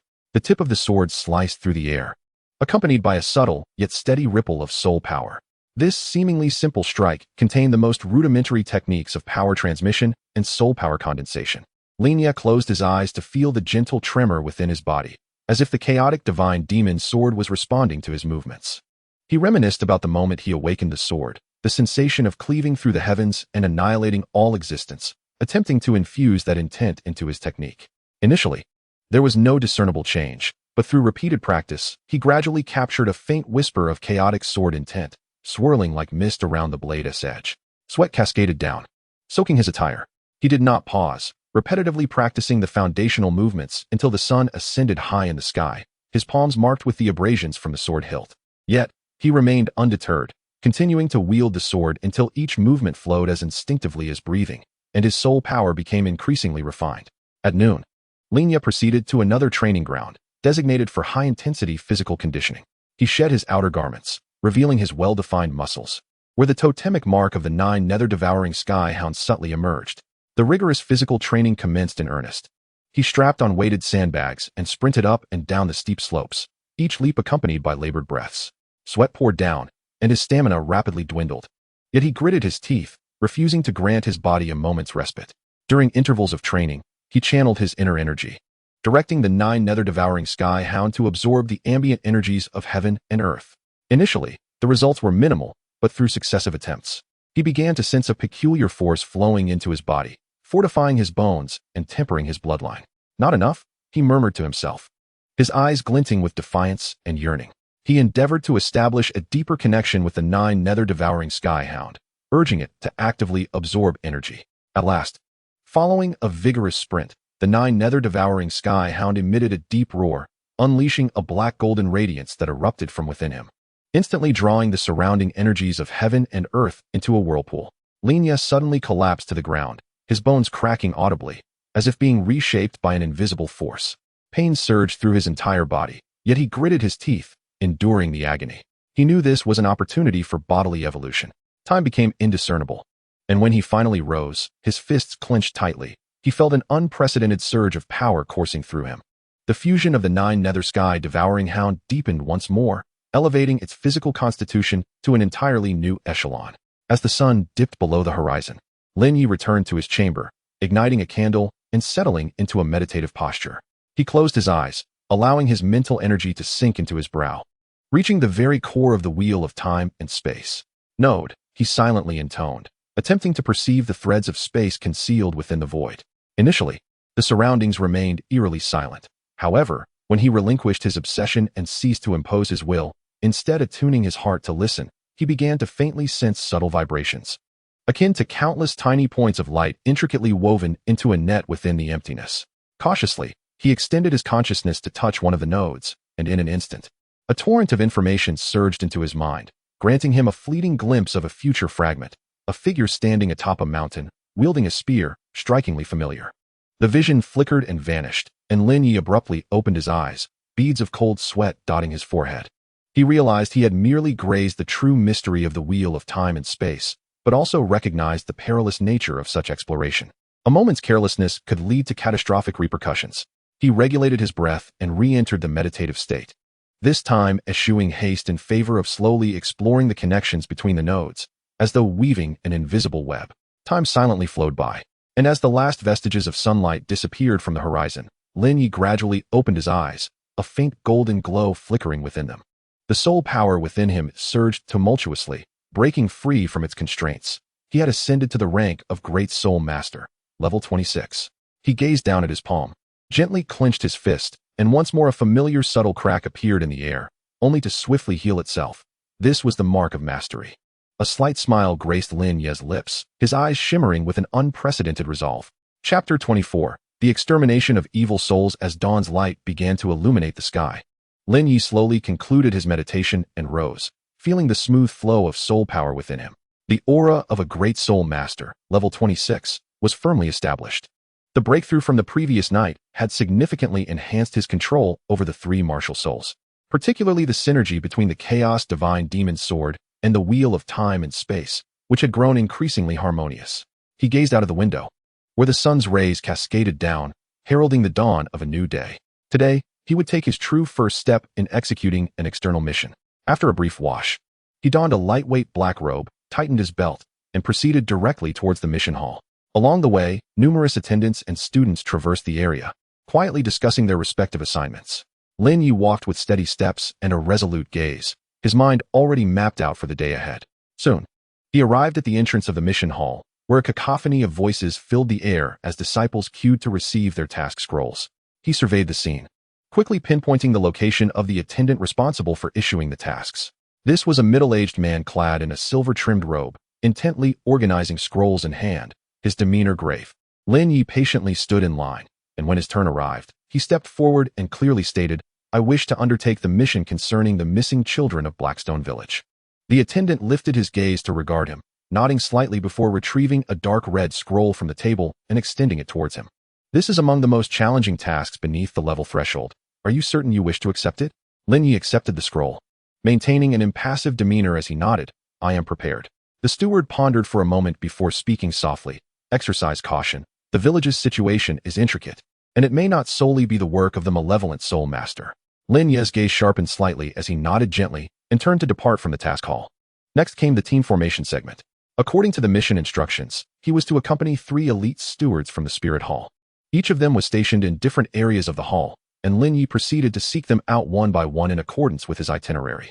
Along the way, some recognized him as the newcomer personally instructed by Bibi Dong and cast curious glances his way, while others regarded him with disdain, clearly unimpressed. Ultimately, he found the last steward in the training grounds, a tall, slender soul master with a cold demeanor. Upon seeing Lin Ye, a flicker of disdain flashed in the steward's eyes as he remarked, "With someone like you, how could you possibly join a task group?" Lin Ye remained silent, simply nodding calmly. "Shall we depart?" The preparation of supplies was the final step. They arrived at the Spirit Hall's supply depot and, after presenting their identification tokens, were granted entry. The staff verified the mission scroll and produced several bottles of antidotes and low-grade restorative potions, also handing over a somewhat aged map. "This map is quite old, and some paths may have changed," the staff member cautioned. Lin Ye accepted the map, perused it briefly, tucked it into his pocket, and thanked the staff before exiting with the 3 stewards. Before setting off, he found a secluded corner to sit cross-legged, closing his eyes to regulate his breathing. The unknown dangers of this journey necessitated that he be in peak condition. He summoned the power of his 3 martial souls, accelerating the flow of his soul energy while attuning himself to the subtle shifts in the essence of the world. Moments later, he suddenly opened his eyes, a flash of golden light shimmering within. His soul energy surged dramatically, breaking through its constraints.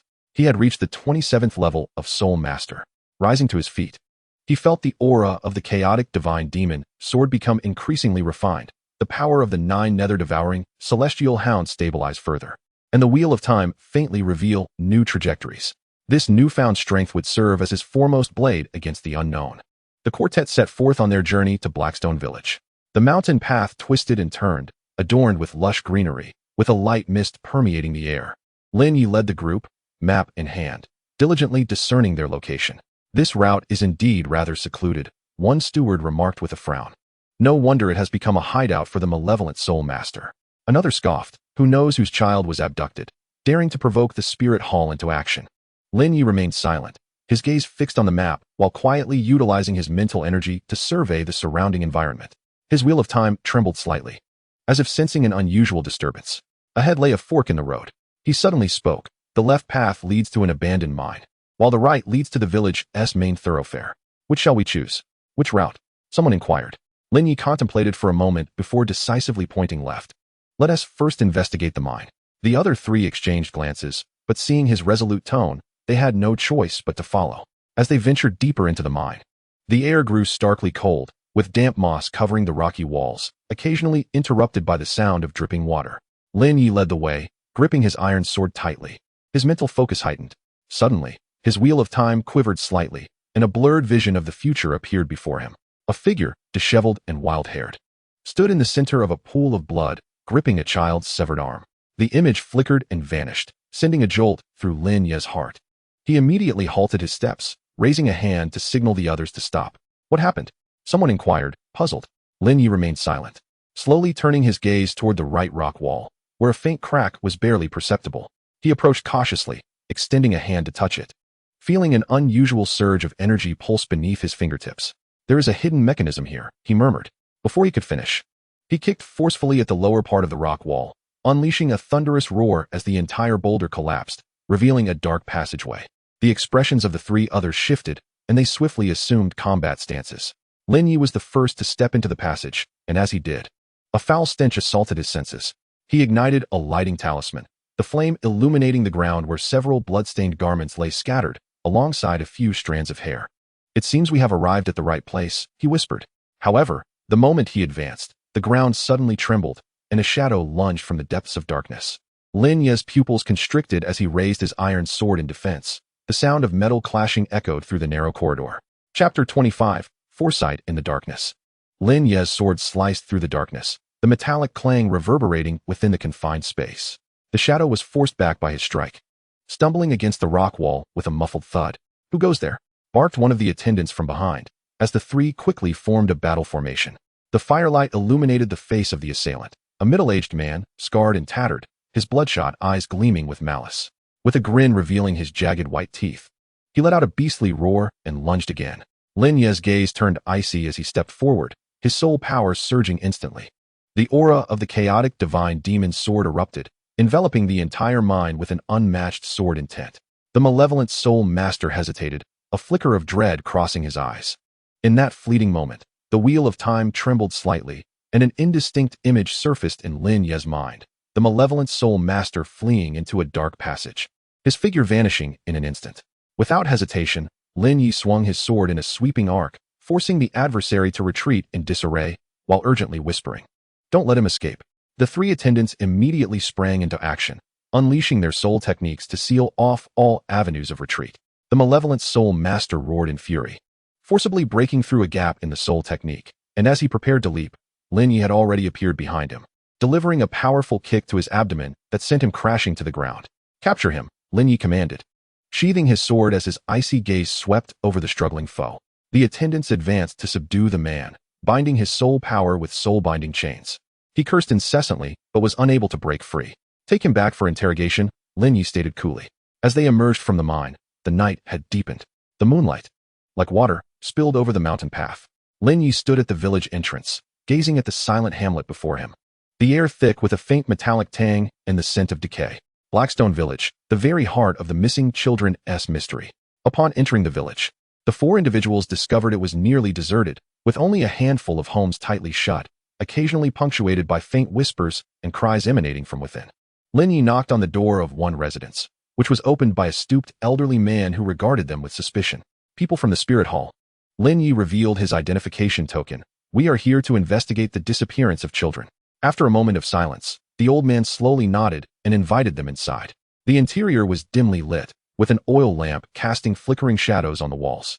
Once seated, Lin Ye calmly directed his gaze towards the old man. "What has transpired in the village recently?" The elder sighed, recounting that for the past fortnight, a child had gone missing every few days, with no one knowing the perpetrator's identity, though they suspected a malevolent soul master. "Have you seen any suspicious individuals?" Lin Ye pressed further. "Indeed," the elder replied. "On a night when the moon was full, I distinctly saw a shadow dart past the village entrance, moving with a speed that seemed inhuman." Lin Ye furrowed his brow, already forming a conclusion in his mind. After leaving the elder's abode, they continued their search for clues throughout the village. Ultimately, in a corner of an abandoned barn, they uncovered several blood-stained fragments of clothing, faint traces of dark soul power lingering upon them. "This is not the work of an ordinary malevolent soul master," one of the attendants remarked with a frown. "This aura resembles remnants left by an ancient cult." Lin Ye crouched down to examine the fabric closely and suddenly noticed a blurry black symbol faintly emerging along the edge of one piece. As he reached out to touch it, the symbol shimmered with a subtle glow at his contact. This realization struck him profoundly. The wheel of time and space commenced its silent rotation, his mental energy immersing within as he sought to capture any potential information.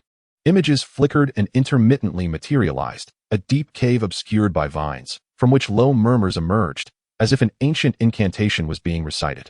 Within the cave, a pair of crimson eyes opened in the darkness, fixating on a particular direction. Lin Ye abruptly opened his eyes, beads of cold sweat forming on his forehead. "I have found it," he murmured. "They are in the bone hollow." "The bone hollow?" Another attendant frowned, recalling that it was the site of a plague decades ago and had long been abandoned. Yet, it is indeed the most likely hideout, Lin Ye asserted, rising with resolute determination. Let us proceed.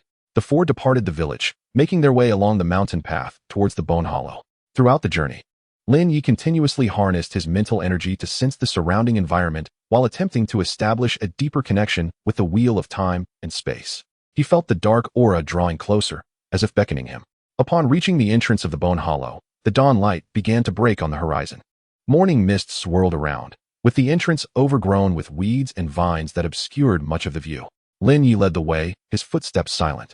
Tightly gripping his iron sword, he gently parted the vines and stepped into the cave. Inside, the air was cold and damp, the ground littered with rubble and skeletal remains. Permeated by the stench of decay, he ignited a guiding talisman, its flickering light revealing a fresh trail of footprints leading deeper into the cave. Someone has just been here, he whispered, prompting immediate vigilance among the three attendants, who spread out to form a protective perimeter. They proceeded with utmost caution, each step taken with great deliberation. As they ventured deeper, the temperature within the cavern gradually plummeted, rendering even their breaths frigid. Suddenly, Lin Ye came to a halt. His temporal will trembled once more, revealing a blurred image before him. A figure clad in black robes stood at the cave's end, facing away, cradling an unconscious child in their grasp. The child's visage was pale, its breath faint, teetering on the brink of death. The figure slowly turned, unveiling a face etched with lines, lips moving as if murmuring incantations. The vision abruptly ceased. Lin Ye inhaled deeply, suppressing the tumult of emotions that surged within him. There is someone ahead, he murmured. Proceed with caution. The group advanced cautiously, and as the flickering flames illuminated their path, the scene before them came into focus. An altar loomed ominously, surrounded by a multitude of scattered bones. At its center a bronze cauldron burned with an eerie green flame. Behind the altar stood a figure in black robes, indeed holding an unconscious child. The figure seemed to sense their presence and turned slowly. You should not be here, came a voice, hoarse and deep, laced with mockery. Lin Ye said nothing, merely drawing his iron sword. The aura of the chaotic divine demon soared, enveloping the air.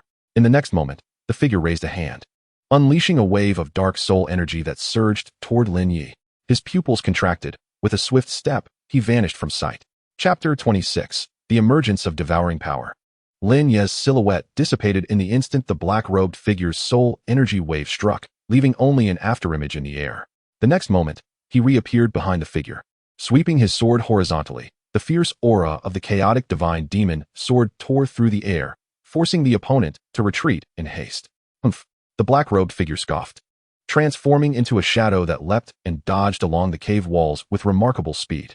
He formed hand seals, muttering incantations, and soon, dozens of dark bat-like figures surged forth from all directions, rushing toward Lin Ye like a tidal wave. The three attendants immediately engaged, unleashing their soul techniques in an attempt to intercept the eerie bat shadows. However, these shadows appeared to possess a form of sentience, weaving through light and shadow. One even grazed an attendant's arm. Instantly, the attendant's complexion turned ashen, staggering backward as a portion of their soul energy was siphoned away. Be careful. They can devour soul energy, Lin Ye warned sharply, stepping forward as his temporal will trembled slightly, his mental energy swiftly locking onto the black-robed figure's movements. Without hesitation, the power of the Nine Nether devouring hound erupted, an aura of insatiable consumption spreading around him. Lin Ye spread his arms wide, a layer of black light patterns enveloping his form, reminiscent of a colossal hound's phantom surrounding him. He confronted the nearest bat shadow, inhaling sharply. The shadow seemed drawn by an unseen force, directly pulled into Lin Ye's being. A violent backlash ensued, a torrent of savage, bloodthirsty, and distorted negative emotions surged into the depths of his consciousness, akin to countless vengeful spirits howling, striving to tear his sanity asunder. Lin Ye tightly closed his eyes, veins bulging on his forehead, gritting his teeth as he endured the overwhelming surge. Simultaneously, he summoned the mental power of the Wheel of Time, slicing through the chaos like a sharp blade, forcefully suppressing the tumult within. Moments later, he opened his eyes, a glimmer of eerie light flashing within, and a cold smile crept across his lips. Once more, the figure in the black robe evidently sensed something amiss. He had initially believed he could severely wound Lin Ye in this moment, but to his astonishment, the latter not only withstood the onslaught, but seemed to grow even stronger. With a swift motion, he raised his hand again, calling forth his martial spirit to conjure an even greater number of bat shadows. This time, their numbers doubled. overwhelming the cave and nearly obscuring all space. Lin Ye chose not to confront them head-on. Instead, he swiftly maneuvered, utilizing the predictive abilities of the Wheel of Time to evade the swarm of bat shadows and charge directly at the black-robed figure. His speed surpassed that of before, his steps light and precise, each movement timed perfectly to avoid all obstructions. A flicker of fear finally appeared in the black-robed man's eyes as he staggered backward, crossing his arms defensively over his chest while uttering an incomprehensible incantation. In an instant, all surrounding bat shadows converged into a massive silhouette, transforming into a pitch-black phantom bat with a wingspan of several feet, baring its fangs as it lunged ferociously at Lin Ye. Lin Ye's gaze deepened as the power of the Nine Nether devouring hound erupted forth, a thick, dark energy enveloping his form, radiating palpable waves of power throughout the vicinity. He charged toward the colossal bat shadow, sword in his right hand, and his left morphing into a palm, an ethereal image of a gaping maw materializing within.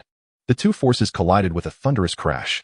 A terrifying tempest of energy engulfed the entire cave, debris flying from the ground, and the runes on the walls flickering with a faint luminescence, as if responding to the ferocity of battle. Lin Ye's body was sent hurtling back from the impact, crashing heavily against the rocky wall, a trickle of blood escaping his lips. Yet, he did not falter. Instead, he seized the momentum to leap once more. The devouring power of the Nine Nether devouring hound fully unleashed. The massive bat shadow emitted a piercing wail, its form writhing violently, unable to escape the overwhelming pull. Ultimately, with a heart-wrenching roar, it was entirely consumed by Lin Ye. In that moment, his aura surged dramatically, the fluctuations of his soul power intensifying, hinting at a potential breakthrough. The black-robed man finally panicked, turning to flee towards a hidden passageway behind the altar. Lin Ye smirked coldly, propelling himself forward in pursuit like a specter. The iron sword in his grasp unleashed a grayish sword aura, the hallmark skill of the chaos demonic sword, opening slash. The blade cleaved through the air with impeccable precision, striking the black-robed man in the back and bringing him crashing to the ground. The black-robed figure coughed up dark blood, struggling to rise, but Lin Ye stood before him, unyielding. Who exactly are you? The black-robed man rasped, fear and resentment etched in his eyes. Lin Ye offered no reply, slowly raising his sword. With a flash of cold light, the head rolled away. The battle had concluded. 3 attendants approached cautiously, gazing at the headless corpse on the ground, their faces a tableau of shock. "My lord Lin," one of them began, hesitating to continue. Lin Ye waved his hand, signaling for silence as he needed a moment to recuperate. He settled into a cross-legged position, closing his eyes to harmonize the pure energy he had just absorbed with his own soul power. The might of the Nine Nether devouring hound coursed through him. With each cycle, he could feel his physical strength and soul power gradually elevating. As time passed, an abrupt surge of energy enveloped him, causing the air around him to shimmer and distort as if ignited by an unseen flame. "He has broken through," a steward murmured. Lin Ye slowly opened his eyes, which glimmered with profound brilliance. He had officially ascended to the esteemed rank of a 29th level Great Soul Master. This battle had not only purged his enemies, but had also served as a formidable trial for his own capabilities. "Let us return," Lin Ye stated calmly, rising to brush off the dust from his attire. They departed from the bone cave, carrying the unconscious child back to Blackstone Village. An elder awaited them at the village entrance, his tears of joy flowing freely upon seeing the child safe and sound. Lin Ye offered little in the way of words, merely issuing a few instructions before preparing to leave. However, just as they were about to embark on their journey home, the wheel of time and space quivered slightly. Lin Ye paused, a frown creasing his brow. He glanced down at the center of his forehead, where the mark of the wheel of time and space faintly shimmered, as if something was subtly shifting. "What is happening?" Just as he began to ponder further, hurried footsteps echoed from the distance. "Wait, Lord Lin," a familiar voice called from behind. Turning, Lin Ye saw a messenger from the spirit hall, rushing towards him with an anxious expression. "What is the matter?" The messenger gasped for breath, handing over a sealed letter. "The esteemed saintess requests your immediate return to the sect. She mentioned an urgent mission." Lin Ye accepted the letter, his brow furrowing deeper. He gazed into the distant sky, an unsettling premonition stirring within him. A greater storm was brewing. He turned to the 3 stewards, instructing, "You shall return to report. I must visit the spirit hall." Before his words fully escaped his lips, he stepped forward, vanishing from sight. The wind swept through the forest, carrying away the last vestiges of bloodshed. Chapter 27, Harvest and Hidden Perils. After Lin Ye's figure disappeared, the 3 stewards exchanged glances, momentarily stunned before regaining their senses. They swiftly began to clean up the aftermath, sealing the head of the evil soul master within a specially crafted soul artifact box. At the same time, They meticulously recorded the remaining black symbols at the scene, preparing to take them back to the spirit hall. The elder from Blackstone Village knelt on the ground, cradling the unconscious child in his arms, trembling fingers caressing the child's pale visage as silent tears fell. Though the child remained alive, his complexion was as pale as parchment, and his breath was faint, as though it could extinguish at any moment. Can Lord Lin truly save him? The elder asked, his voice hoarse, eyes filled with a tumult of despair and hope. Lin Ye had already departed, yet he had left behind a single pill resting quietly in the elder's palm. It was the last recovery potion he had procured after the battle, exchanged for mission supplies. Use this to sustain his life. A deacon spoke softly, urging a swift return. The group set off overnight, hastening along the rugged mountain path towards the spirit hall. Along the way, the medicinal effects left by Lin Ye had delayed the child's deterioration. Yet they remained vigilant, fearful that a single misstep could extinguish their final hope. At this moment, Lin Ye had returned to the exterior of the spirit hall, where the messenger was still catching his breath. He took the confidential letter, unfurled it, and furrowed his brow deeper with each line read.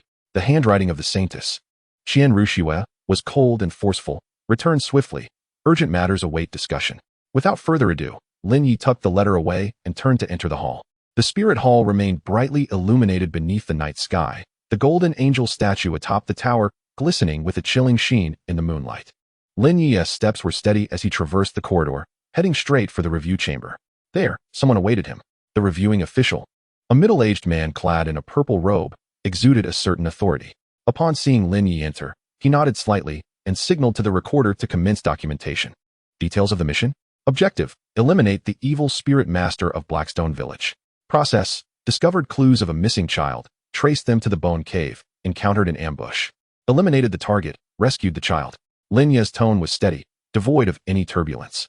The purple-robed official's gaze sharpened as he glanced at the severed head and the imprinted runes presented before him, slowly nodding. The evidence is irrefutable. You shall be credited with great merit. What of the child's condition? There remained a glimmer of life during the return journey. It should now be handled by the medical hall. The reviewing official paused and suddenly inquired, I have heard that you utilized a special devouring ability during the battle?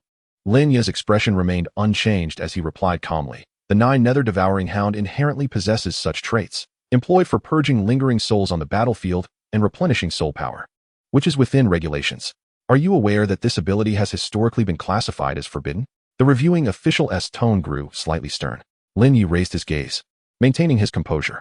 Because it is uncontrollable and its side effects are pronounced. Yet, I can master it.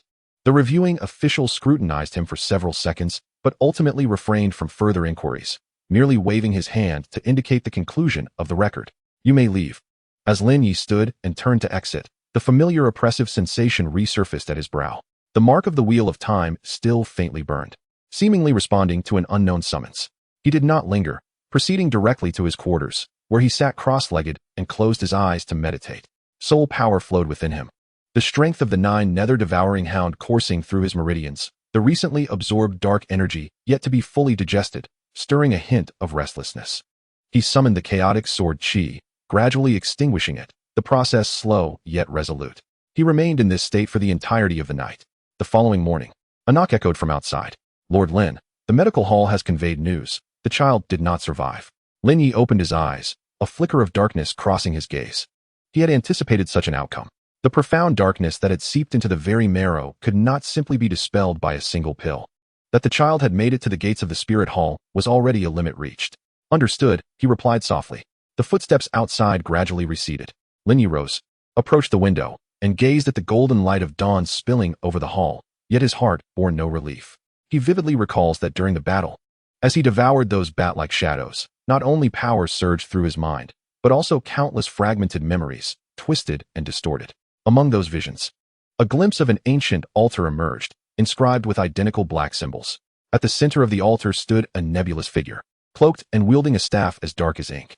This was no ordinary organization of evil soul masters, but rather a deeper, more enigmatic existence.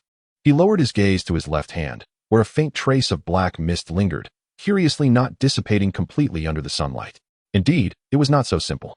Without further hesitation, he retrieved a jade tablet and meticulously recorded his insights. The power of the Nine Nether Devouring Hound can consume all things, but should not be used lightly unless absolutely necessary.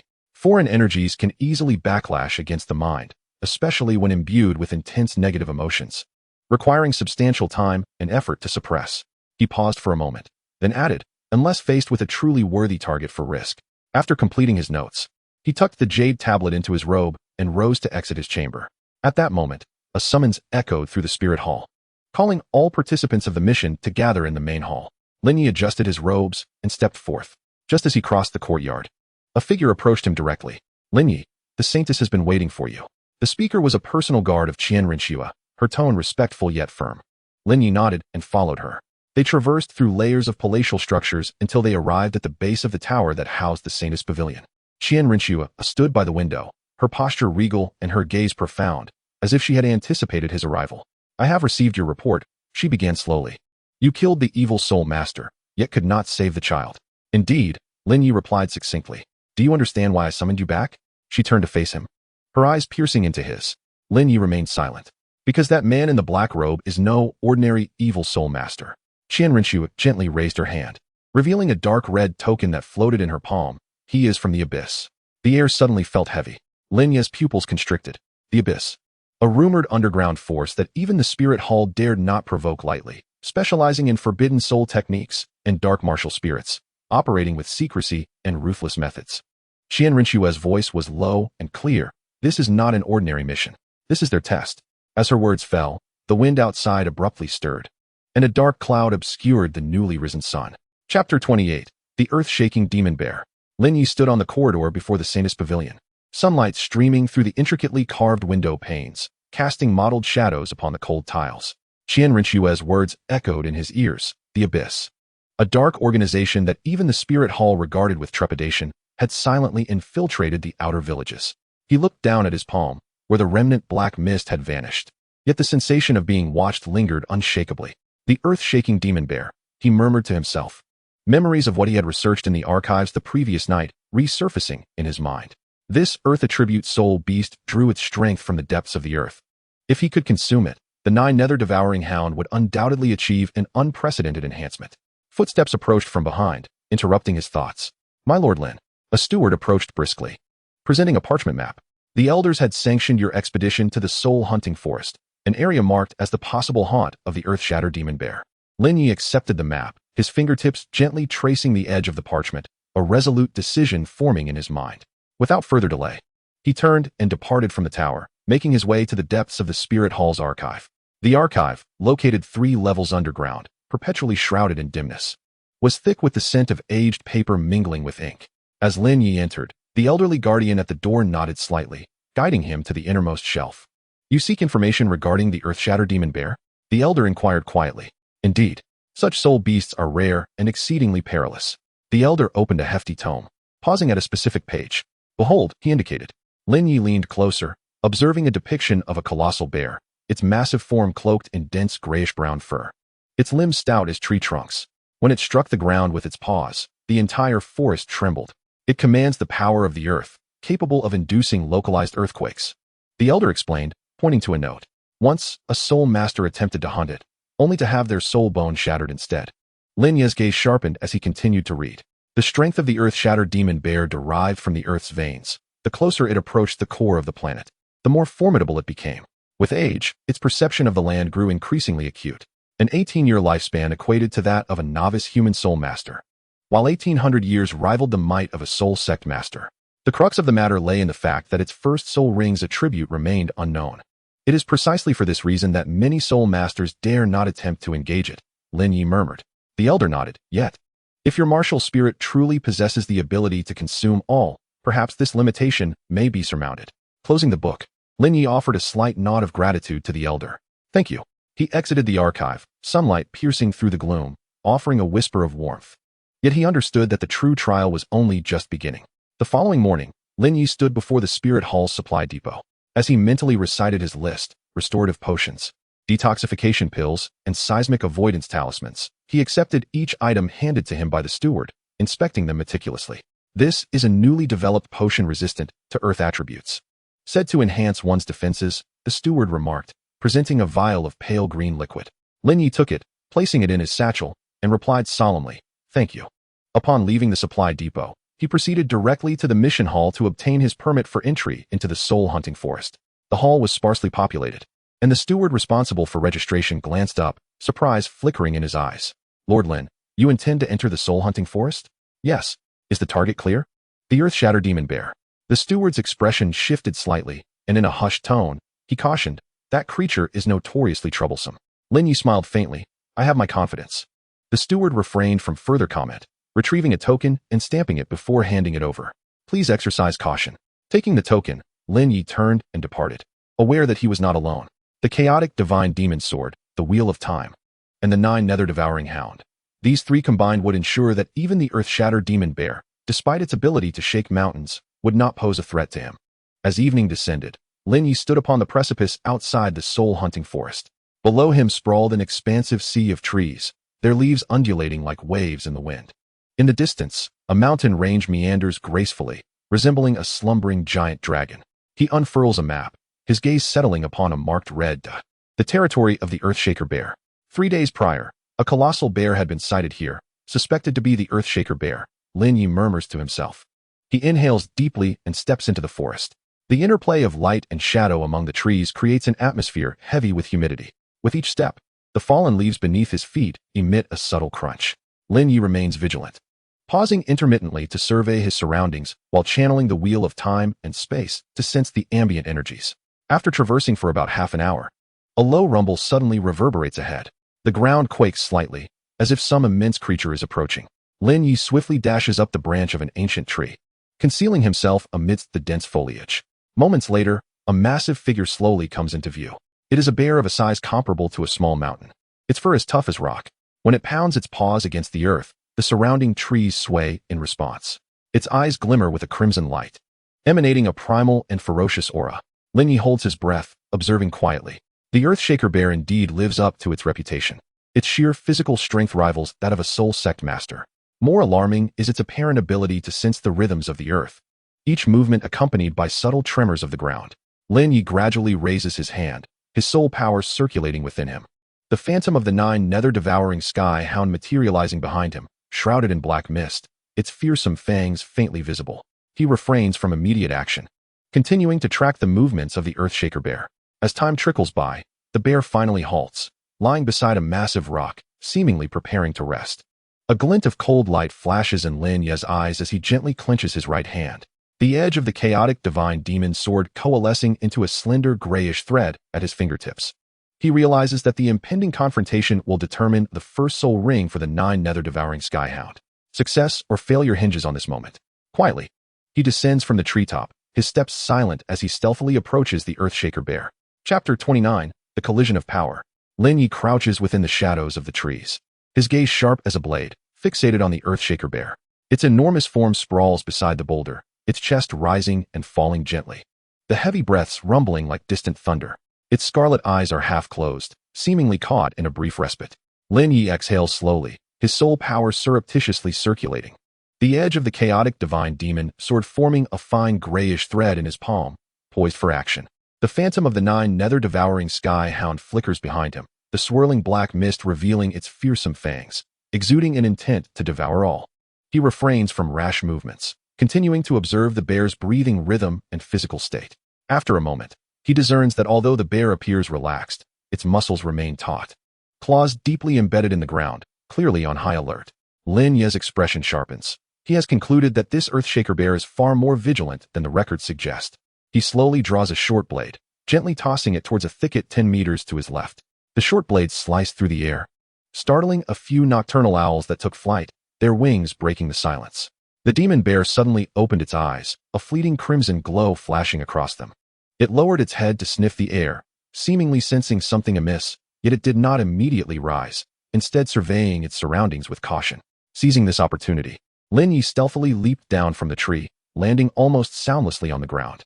He swiftly adjusted his position, using the cover of low shrubs and rocks to gradually approach the bear's flank.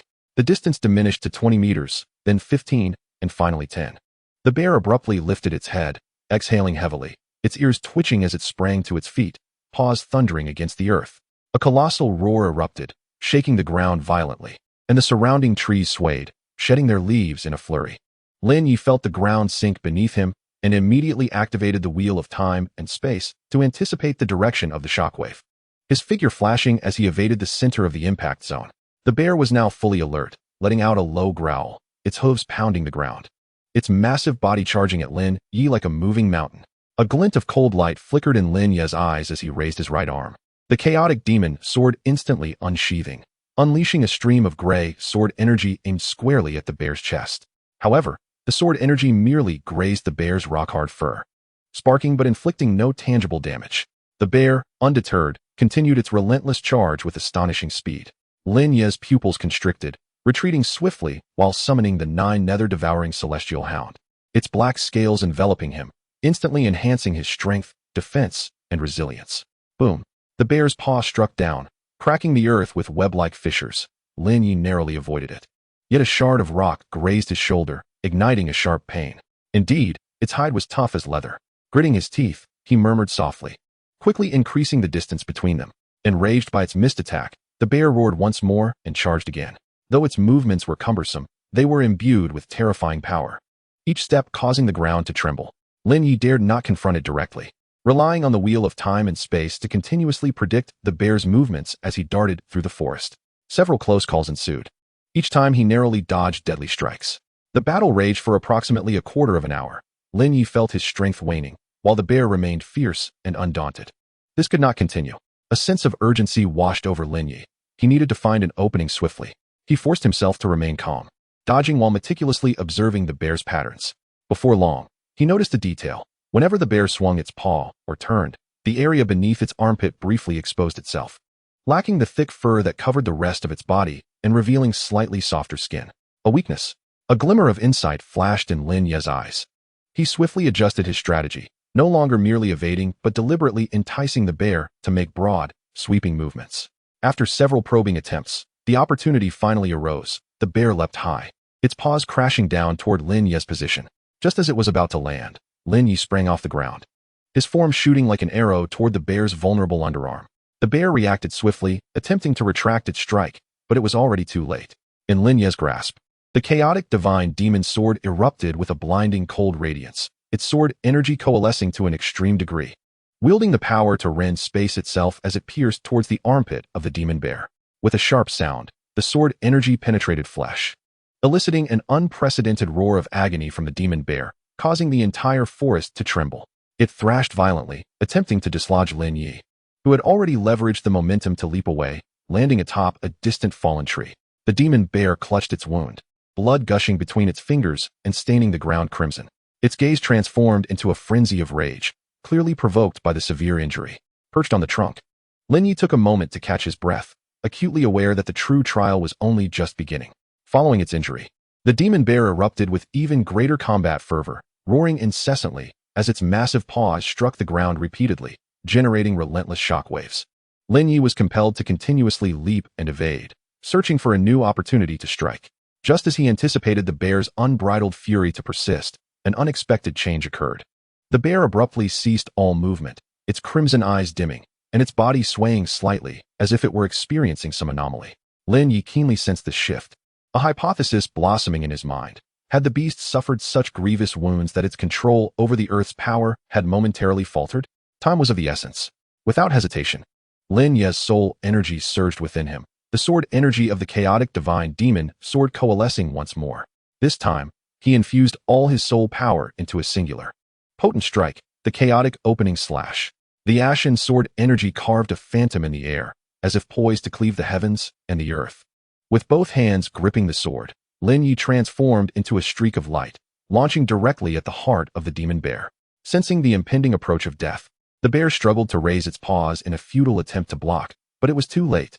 The sword energy pierced through its chest, unleashing a torrential downpour of blood. The demon bear let out a deafening wail, its body convulsing violently before crashing to the ground, raising a cloud of dust.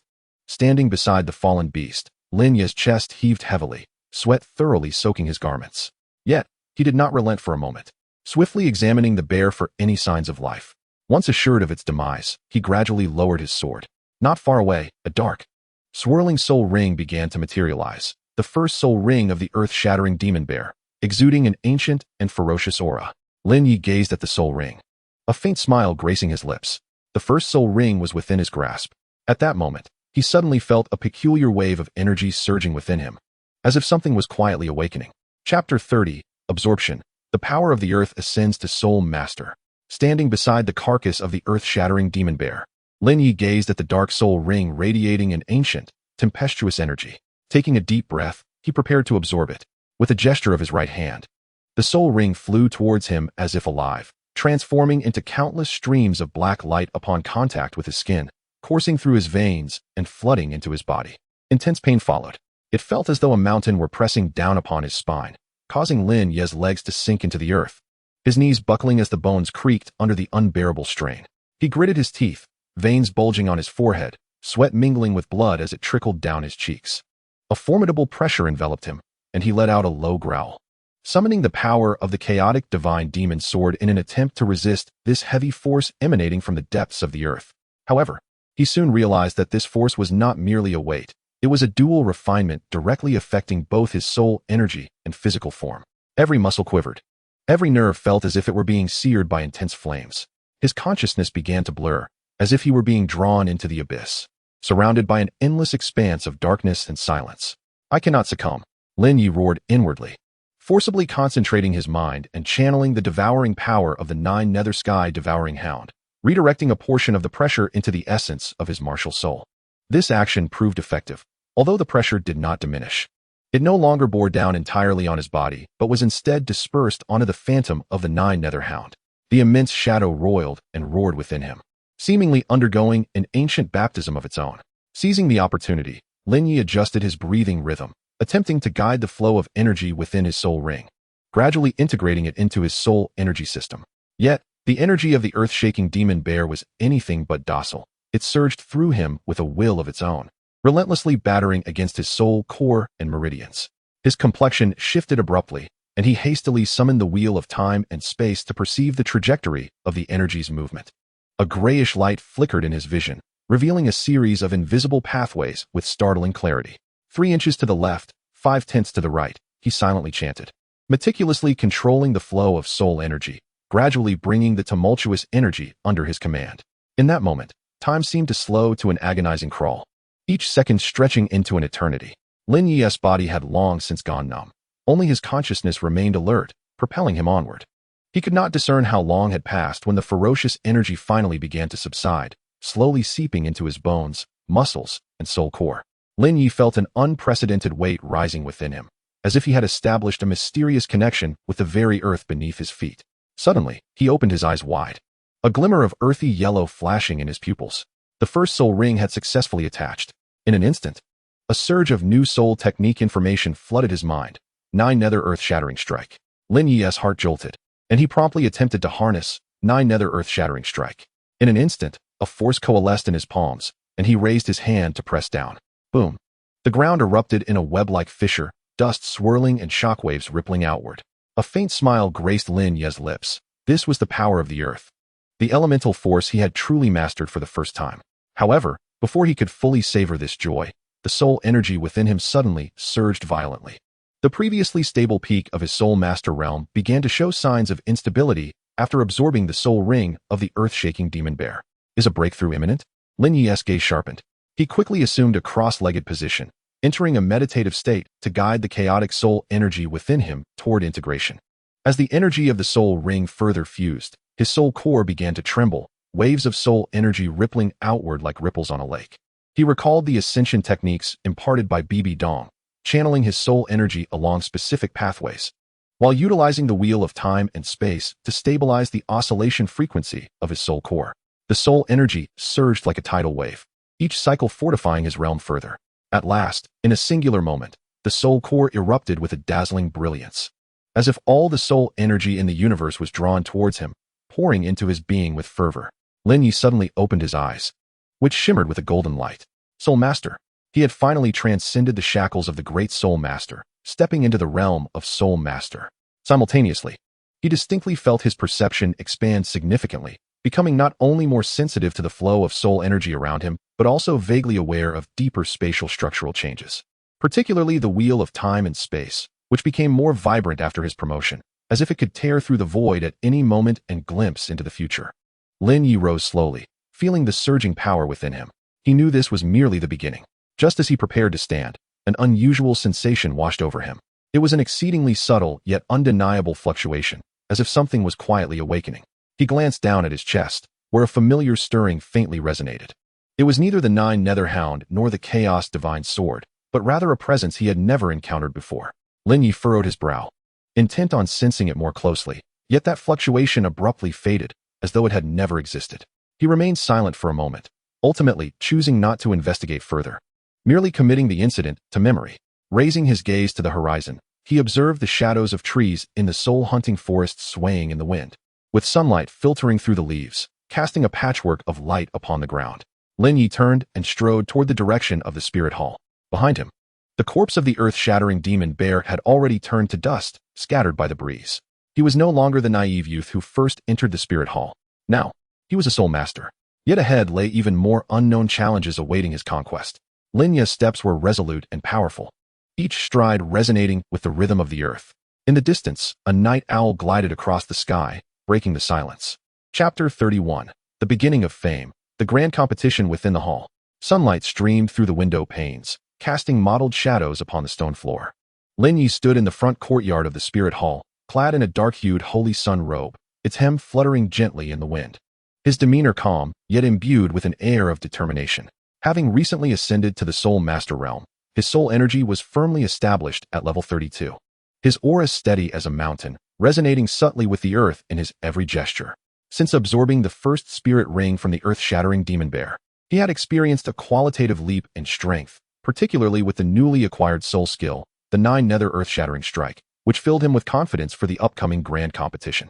The annual grand competition, he murmured softly, a slight smile gracing his lips. It is time for the entire spirit hall to remember my name.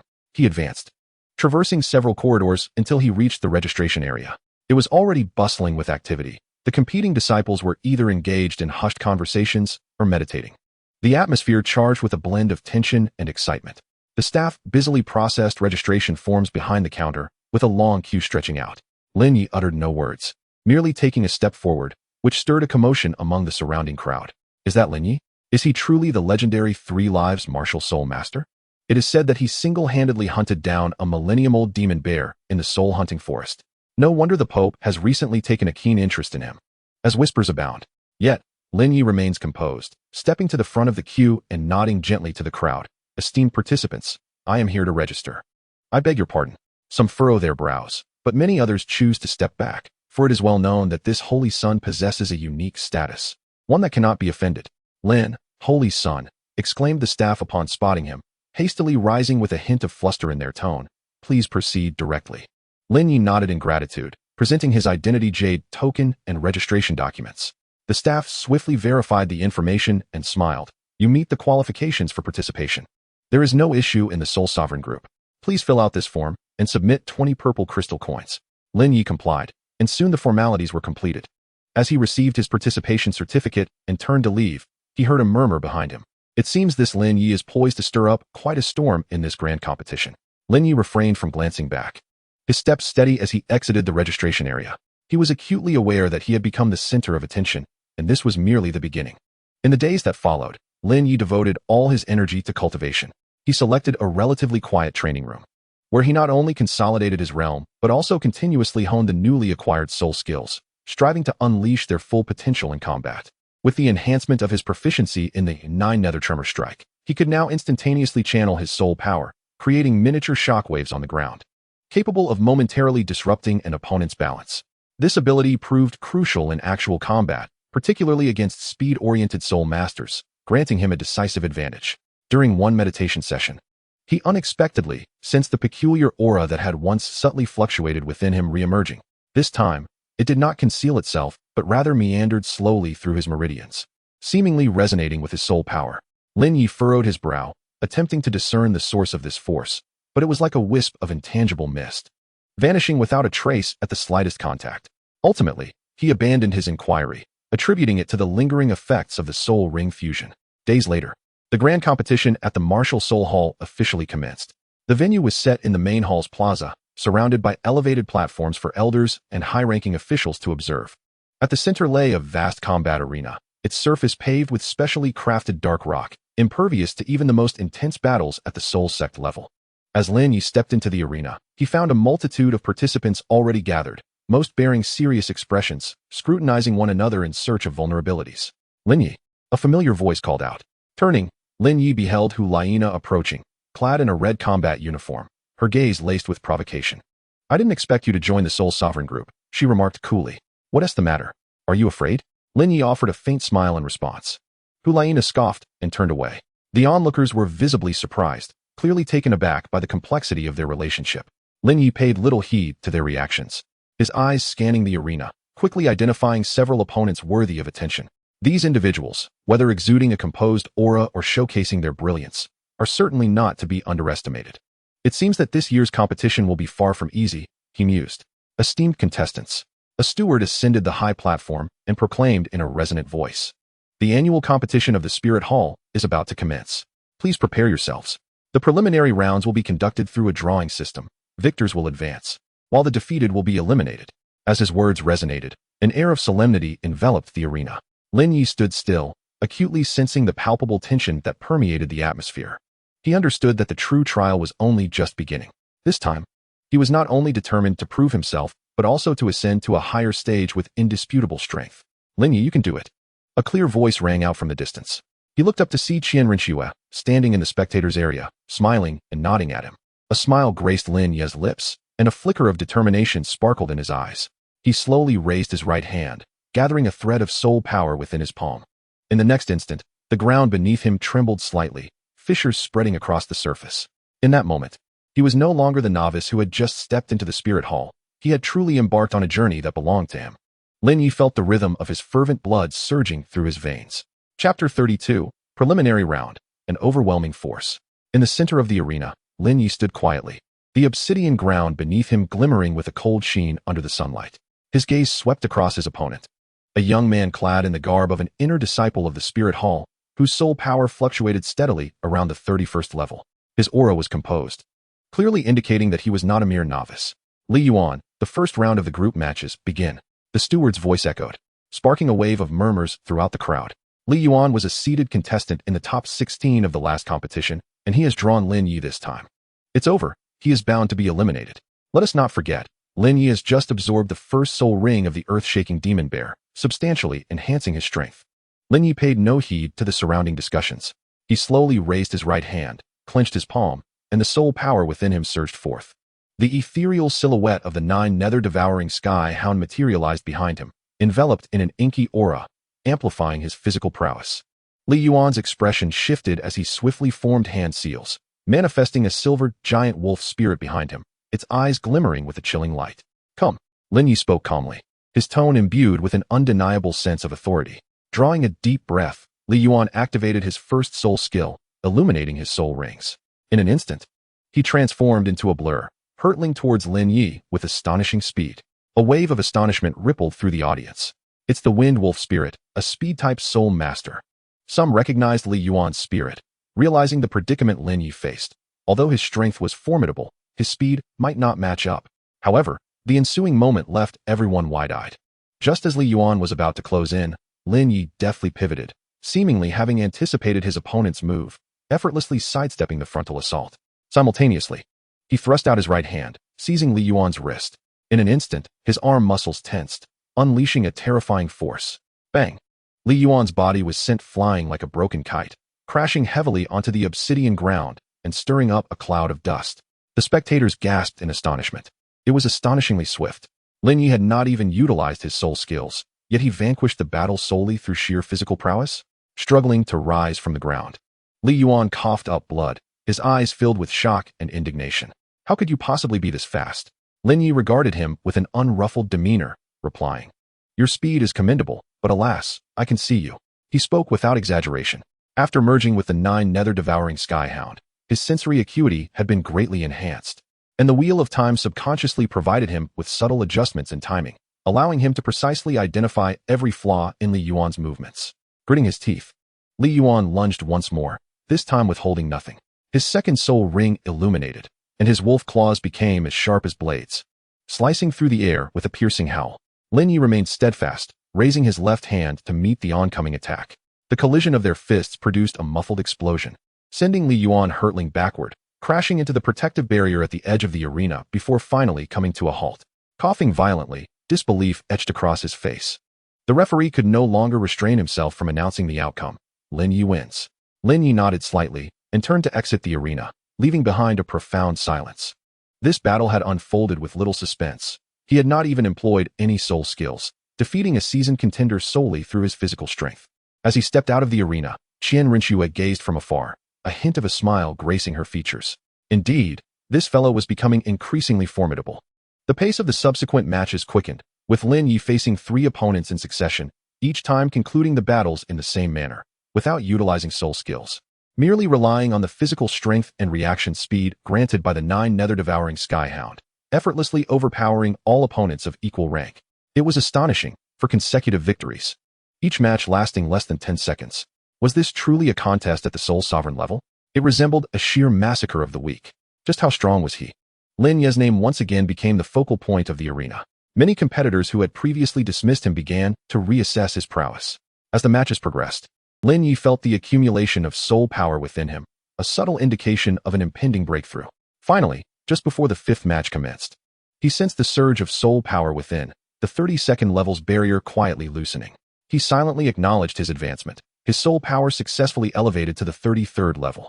In that moment, he distinctly perceived his mastery over the Nine Nether devouring Skyhound becoming more fluid, and the flow of soul power more unimpeded. As the 6th match began, his opponent was a soul master specializing in defense, wielding a colossal black tortoise as his martial spirit.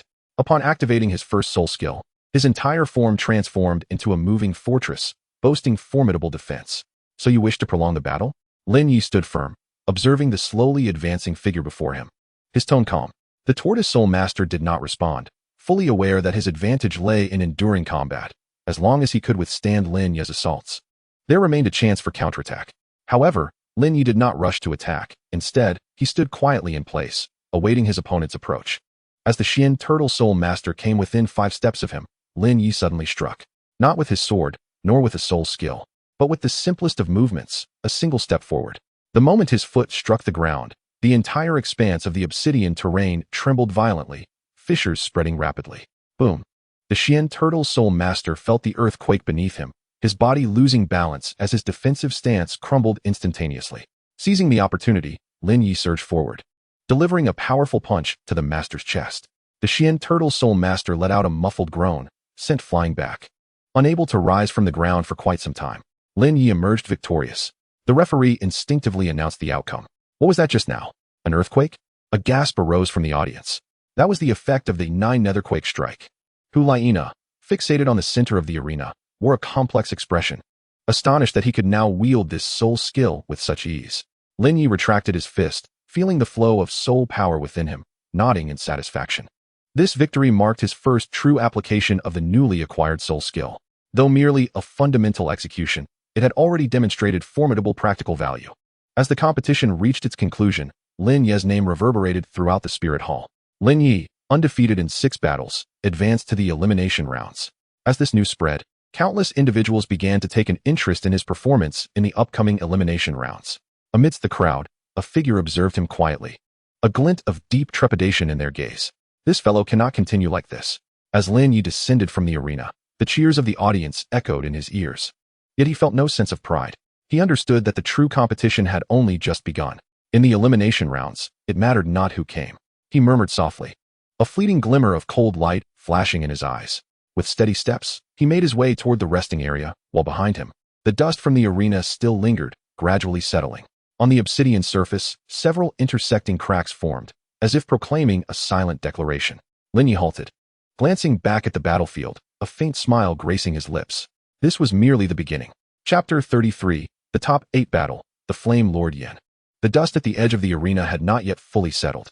Lin Ye stood in the shadows of the resting area, his gaze calmly sweeping over the list of competitors entering the elimination rounds. He had achieved 6 consecutive victories without employing any soul skills, and now his name had become a legend within the Spirit Hall's internal competition. In the first round of the elimination rounds, he was to face the Flame Lord Yen. As the referee announced this, the crowd erupted in astonishment. What? Lin Ye was matched against Yen, a member of the Golden Generation, right from the start? Such a challenging draw. Yin was the wielder of the Flame Lord spirit, his strength nearing the pinnacle of Soul Sage, and he possessed extensive combat experience. Hulayina, seated in the front row of the audience, furrowed her brow. This confrontation would truly be a test. Qian Renxue, however, smiled gently, her gaze resting on Lin Ye. Laced with anticipation, Lin Ye slowly rose, striding toward the central arena, his footsteps steady, without a hint of hesitation. On the platform, a towering young man, engulfed in blazing crimson flames, awaited him. He is indeed one of the golden generation of the Spirit Hall, the Flame Lord Yin. Young one, you are fortunate, Yin grinned, his voice low and fervent. To encounter me before your elimination is quite an honor. Lin Ye responded with indifference. Victory or defeat depends on skill. The two exchanged glances, and the atmosphere thickened with an invisible pressure. The referee retreated to the sidelines and announced loudly, in the first round of the elimination match, Lin Ye versus Flame Lord Yin, the match begins. As the words left his lips, Yan's eyes suddenly gleamed, his martial soul manifesting behind him as a colossal flaming wolf roared into existence, a wave of scorching heat sweeping across the arena. Hellfire eruption. Yin stomped the ground, causing the obsidian surface to crack open, a crimson column of lava surging forth directly at Lin Ye's feet. This strike was not only swift but also imbued with a searing intensity. Should it hit directly, it would significantly diminish Lin Ye's combat prowess. Even if it did not cause physical harm, Lin Ye swiftly dodged the epicenter of the lava blast, yet the obsidian ground beneath him had softened under the intense heat, giving way beneath his feet. Granite armor. Yin followed closely, his body encased in a thick layer of molten armor, resembling a mobile volcano. His defense bolstered by over 30%. He advanced deliberately, each step causing the ground to tremble, as if the entire arena lay under his dominion. Come, let us see how long you can endure, Yin sneered, swinging his right fist, the rush of heat and flames aimed directly at Lin Ye's chest. Lin Ye's gaze sharpened as he raised his right hand, the spectral figure of the Nine Nether Devouring Hound materializing around him, his physical strength surging instantaneously. When their fists collided, a muffled explosion resounded, and Lin Ye was pushed back 2 steps, the obsidian ground cracking further beneath him. Interesting. A glimmer of battle intent flickered in Yan's eyes. But you are still far from my level. He charged again, his fists swirling like a fire dragon, each strike accompanied by waves of heat and explosive shockwaves. Lin Ye quickly regulated his breathing, channeling his soul power, utilizing the perceptive abilities of the time-space wheel to anticipate Yan's movements. However, this time, he chose not to evade. You think you can wear me down with speed? A slight smirk graced Lin Ye's lips. You are mistaken. He surged forward, his body erupting with astonishing force, muscles taut and bones resonating, resembling a primal beast awakening from slumber. Their fists clashed, the air cracking as subtle ripples surged through the protective formations surrounding the arena. Boom. The collision of their powers unleashed shockwaves, causing the spectators to hold their breath. This guy dares to match Yin's strength? One disciple gasped, eyes wide with disbelief. Has he lost his mind? Yet, what astonished them further was that Lin Ye not only withstood the blow but also pressed the advantage, his left hand clawing tightly around Yan's wrist. Let go. Yin roared, struggling to break free, only to find his arm firmly ensnared, rendered immobile. Lin Ye snorted coldly, his soul power surging violently, the devouring force of the Nine Nether Devouring Hound quietly activating, seeping into Yan's body through their point of contact. Yan's expression shifted dramatically, the molten armor on his surface showing signs of cracking. What have you done? Lin Ye spoke softly. You rely too heavily on the power bestowed by your martial soul, forgetting that true combat is a contest of will and spirit. As he finished speaking, he suddenly released his grip, retreating several steps while simultaneously bringing his right foot down with force. The ground trembled violently beneath him as he executed the 9 Hells earthquake. With that strike, the entire surface of the obsidian ground shook, fissures spreading like a spider web. Yin, caught off guard, felt the ground beneath him shatter, causing him to lose his balance and shatter his defensive stance in an instant. An opportunity. Lin Ye's eyes glinted with cold determination as he surged forward like lightning, delivering a powerful punch to Yan's chest. Bang! Yin let out a muffled grunt, propelled backward to crash heavily against the protective barrier at the edge of the arena, his molten armor fracturing, revealing the pale skin beneath. The arena fell into silence.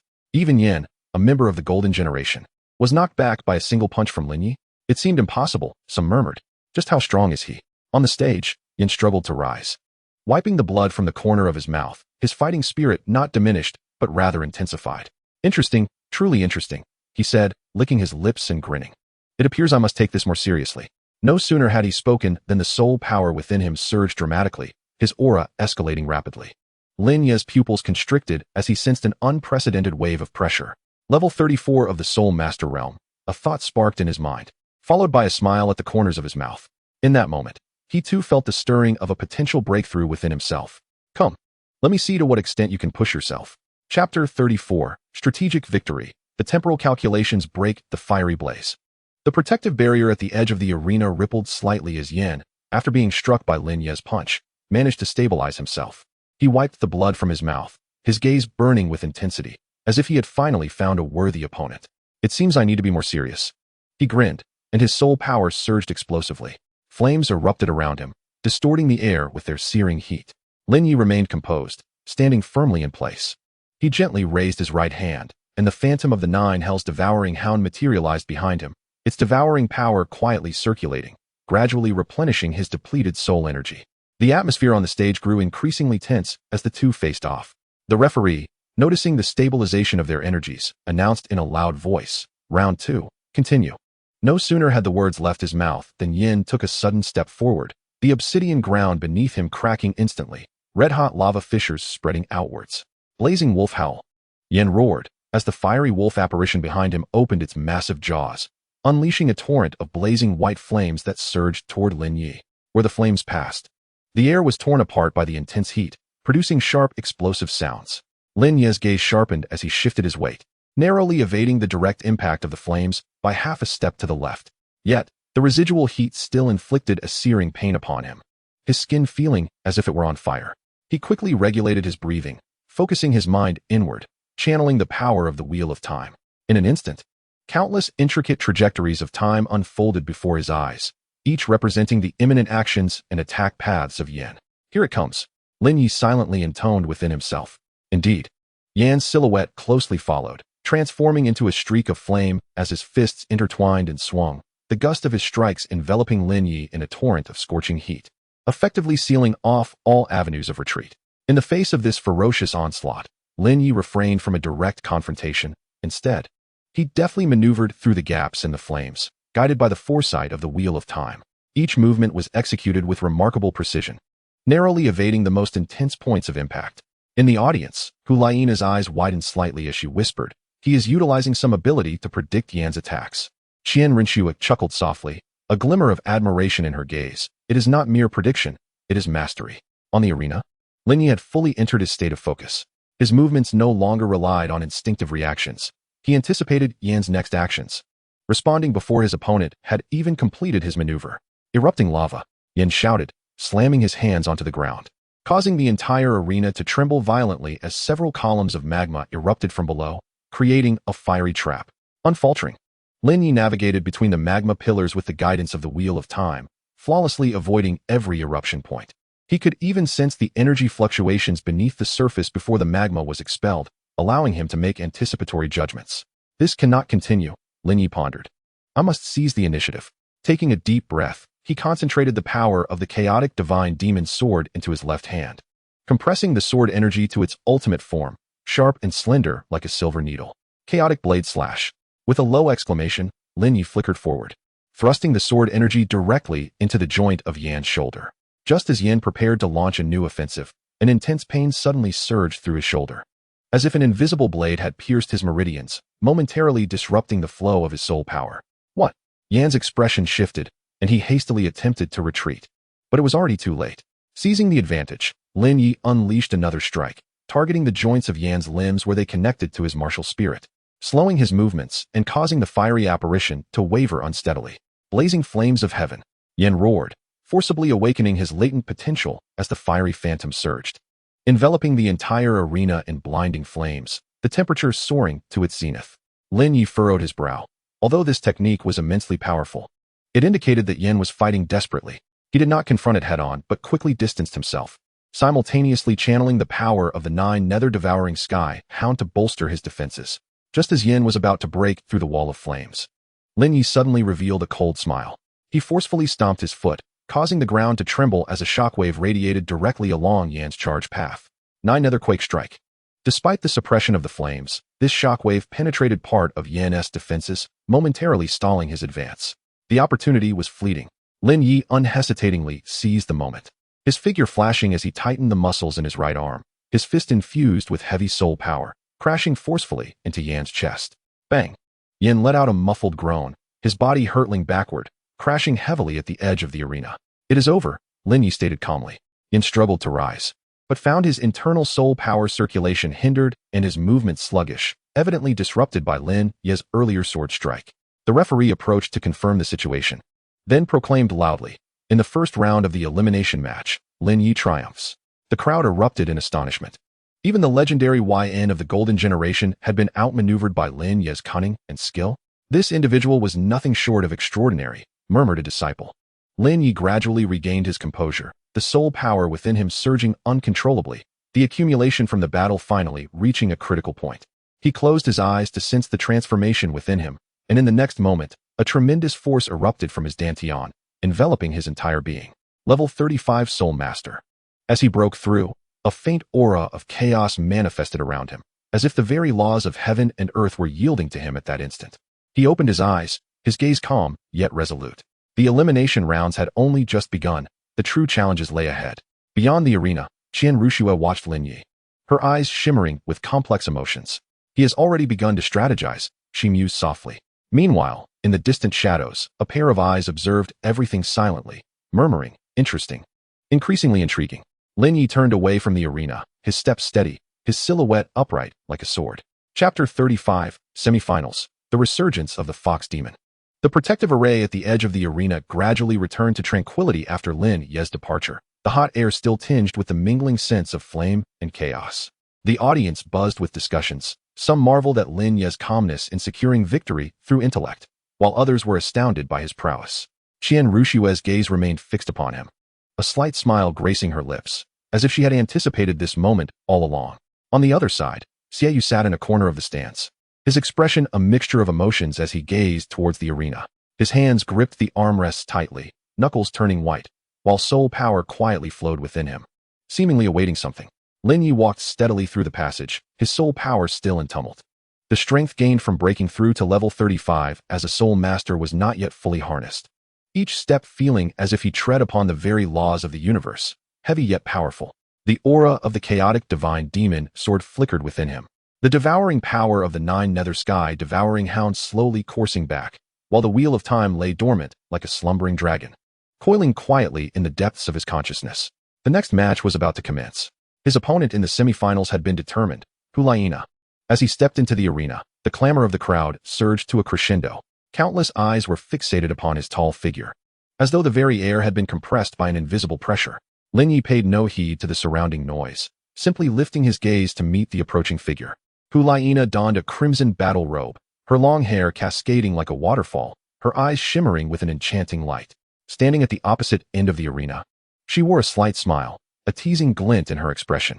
"I didn't expect to see you again," she said, her voice soft yet laced with an imperceptible chill. Lin Ye offered no reply, merely raising his right hand, and the soul rings illuminated in sequence, 5 radiant halos spinning beneath his feet, reflecting his austere demeanor. The referee stood nearby, observing that both parties were prepared, and promptly announced, "The semifinals begin." In that instant, Hulaina made her move. Her figure suddenly blurred, transforming into a crimson afterimage, leaving behind enchanting waves of light upon the arena. This is her third soul skill, Transformation of the Celestial Fox. As her speed surged, a peculiar aura enveloped her, emanating a mesmerizing force on a mental level, sufficient to disturb her adversary's judgment and perception. Lin Ye's gaze sharpened as he promptly activated the wheel of time and space to bolster his mental defenses. Simultaneously, he closed his eyes to sense the spatial fluctuations left in Hulaina's wake. Indeed, amidst the seemingly erratic trajectory, he discerned a subtle distortion in space. This was the slight tremor caused by each of Hulaina's leaps and evasions, accurately captured by the wheel of time and space. Who is she coordinating with? A thought flickered in Lin Ye's mind. Just as he pondered, Hulaina's figure abruptly appeared to his left, her slender fingers slicing through the air. With a dazzling red light coalescing at her fingertips, aimed straight at Lin Ye's throat. Lin Ye swiftly sidestepped, raising his left hand. The phantom of the chaotic demon sword materializing in his palm, its sword energy sweeping forth to repel Hulaina. However, at the moment of collision between the sword energy and red light, Lin Ye keenly detected a peculiar energy fluctuation emanating from a certain spot in the audience, subtly synchronized with Hulaina's movements. Indeed, It was the embryonic form of a martial soul fusion skill. A glint of insight flashed in Lin Ye's eyes. He quickly analyzed the pattern of her attacks, realizing that each time Hulaina executed a specific maneuver, the energy fluctuation intensified, as if an invisible thread connected her to someone in the audience. It seemed they had begun to attempt the construction of a mesmerizing charm, Lin Ye mused softly. Hulaina did not afford him much time for contemplation. Her form once again transformed, the enchanting waves layered upon one another. As if the entire arena had descended into an illusion. The audience could see her figure flickering incessantly, while Lin Ye perceived the lethal intent concealed behind each strike with clarity. Drawing a deep breath, he ceased to remain on the defensive. He suddenly stepped forward, unleashing the power of the Nine Nether devouring skyhound, his physical strength surging dramatically, forcefully countering Hulaina's enchanting waves. At the same time, he swung his right hand, unleashing a silver arc of sword energy. Hulaina gracefully evaded, yet the strike still sent a jolt through her heart. Her gaze finally turned serious. "You are stronger than I imagined," she murmured, a hint of surprise lacing her tone. Lin Ye did not respond, continuing to observe her soul power fluctuations. He noted that every time Hulaina executed certain specific skills, the energy from the audience pulsated intensely, as if a subtle resonance was occurring between them. "If I am not mistaken, this should be the embryonic form of the enchanting charm's linkage," Lin Ye concluded internally. Though still unformed, once completed, it would likely prove to be an exceedingly formidable ability. He needed to dismantle this linkage before the match concluded. With this thought, Lin Ye no longer hesitated. With a decisive step, he surged forward, his sword energy coalescing like a needle, aimed directly at Hulaina's vital point. Hulaina's pupils constricted, hastily retreating. Yet Lin Ye's speed exceeded her expectations. The sword energy grazed her shoulder, eliciting a spray of blood and simultaneously severing her connection to the external energy. In that fleeting moment, Hulaina's figure noticeably faltered, and the ethereal shadow of the demon fox in her eyes wavered accordingly. Lin Ye seized the opportunity, advancing once more as the full force of the Nine Nether devouring hound erupted. The gale from his punch, imbued with devouring power, thunderously struck towards Hulaina's chest. She gritted her teeth to block it, but was forced to stagger back repeatedly, her complexion paling. "How do you know what we are doing?" she gasped, genuine apprehension flickering in her eyes for the first time. Standing firm, Lin Ye's gaze remained as tranquil as still waters. "Because you are still not proficient enough." As his words lingered in the air, a sudden surge of anger and astonishment flashed in the eyes of Xie, who abruptly rose from the distant stands. Meanwhile, the atmosphere on the arena grew increasingly tense, the battle just entering its true climax. Chapter 36, Shattering Illusions. The hound's howl resounds through the soul. Hulaina staggered backward, a trickle of blood seeping from the wound on her shoulder. Her expression shifted from flippancy to grave seriousness as she intently scrutinized Lin Ye, seemingly reassessing her opponent. The ambience on the stage abruptly darkened. The seductive waves surrounding her intensified, saturating the air with a suffocating sense of oppression. The crowd in the stands felt a disorienting blur, as if the entire arena was shrouded by an invisible force. "This is her fourth soul skill," an experienced elder from the spirit hall whispered in astonishment. Lin Ye remained unperturbed by this surge, his mind intensely focused. The time-space wheel mark on his forehead warming slightly as his perception unfurled like delicate threads. He could distinctly sense Hulaina's aura rapidly ascending, and the energy fluctuations from the stands re-emerged, now even more potent than before. "They truly have not given up," Lin Ye thought with a cold smirk. In that instant, Hulaina suddenly spread her arms wide, a mesmerizing crimson light erupting around her, rippling outward in waves. Her figure became elusive, transforming into afterimages that darted across the arena. In the next moment, a wave of alluring light surged forth, striking deep into Lin Ye's consciousness. This was no ordinary soul skill but a highly advanced mental interference technique capable of ensnaring one in illusions, blinding them to reality and impeding their actions. Even a peak soul master would find themselves at a disadvantage if ensnared. However, Lin Ye merely closed his eyes gently, allowing the time-space wheel within him to operate autonomously, significantly diminishing the potency of the light wave. Even so, a wave of dizziness washed over his mind, as if he were trapped in a distorted space. "Not enough," he murmured softly. Lin Ye understood that relying solely on the time-space wheel would not suffice to entirely fend off such a formidable mental assault. If he did not swiftly break the illusion, he might soon find himself at a disadvantage. Taking a deep breath, the power of the Nine Nether devouring hounds surged within him, unleashing a ferocious wave of spiritual energy. A deafening roar erupted from Lin Ye's mouth. Imbued with unparalleled pressure and devouring power, reminiscent of an ancient divine beast awakening and tearing apart the void. The entire arena trembled violently, the air quaking as the seductive light waves surrounding them were instantly shredded, dissipating like mere bubbles. Hulaina let out a muffled groan, her figure momentarily faltering, as the ethereal shadow of the demonic fox in her eyes trembled violently, nearly dissipating. Clenching her teeth tightly, she formed hand seals, striving to stabilize her state. Yet, at that moment, the energy fluctuations emanating from the stands were completely severed. Xiaoyu abruptly rose, his complexion ashen. He sensed that the soul power connection between him and Hulaina had been forcefully disrupted, the subtle resonance vanishing without a trace. How could this be? He murmured softly, disbelief flickering in his eyes. Meanwhile, on the arena, Lin Ye did not cease his movements. Seizing the fleeting moment of Hulaina's instability, he stepped forward, the phantom of the chaos divine demon sword coalescing in his palm, its sword energy sharp as a needle. It is over, Lin Ye declared calmly, his sword energy slicing through the air with sudden ferocity, the silver light cleaving the heavens and targeting the vital point at Hulaina's chest. In a hasty response, she raised her hand to block, but was sent reeling back by the force of the sword energy, her steps disordered, a trickle of blood escaping her lips. Almost immediately, Lin Ye clenched his right hand, unleashing the full power of the Nine Nether swallowing celestial hound, causing the ground beneath him to erupt, a circular shockwave radiating outward. As Hulaina attempted to evade, she found the space beneath her feet seemingly locked, her body momentarily slowed. Nine Nether quake strike, accompanied by his low exclamation. The tremor's force engulfed her, launching Hulaina into the air, where she crashed heavily against the edge of the arena, nearly tumbling off. Struggling to prop herself up, genuine fear flickered in her eyes for the first time. How did you achieve this? She gasped, her voice faint. Lin Ye stood still, his gaze as tranquil as still waters. Your coordination is far too unrefined, he stated. Each interaction has a distinct rhythm. Capture that note, and you can dismantle it with precision. Hulaina bit her lip, a flash of unwillingness crossing her eyes.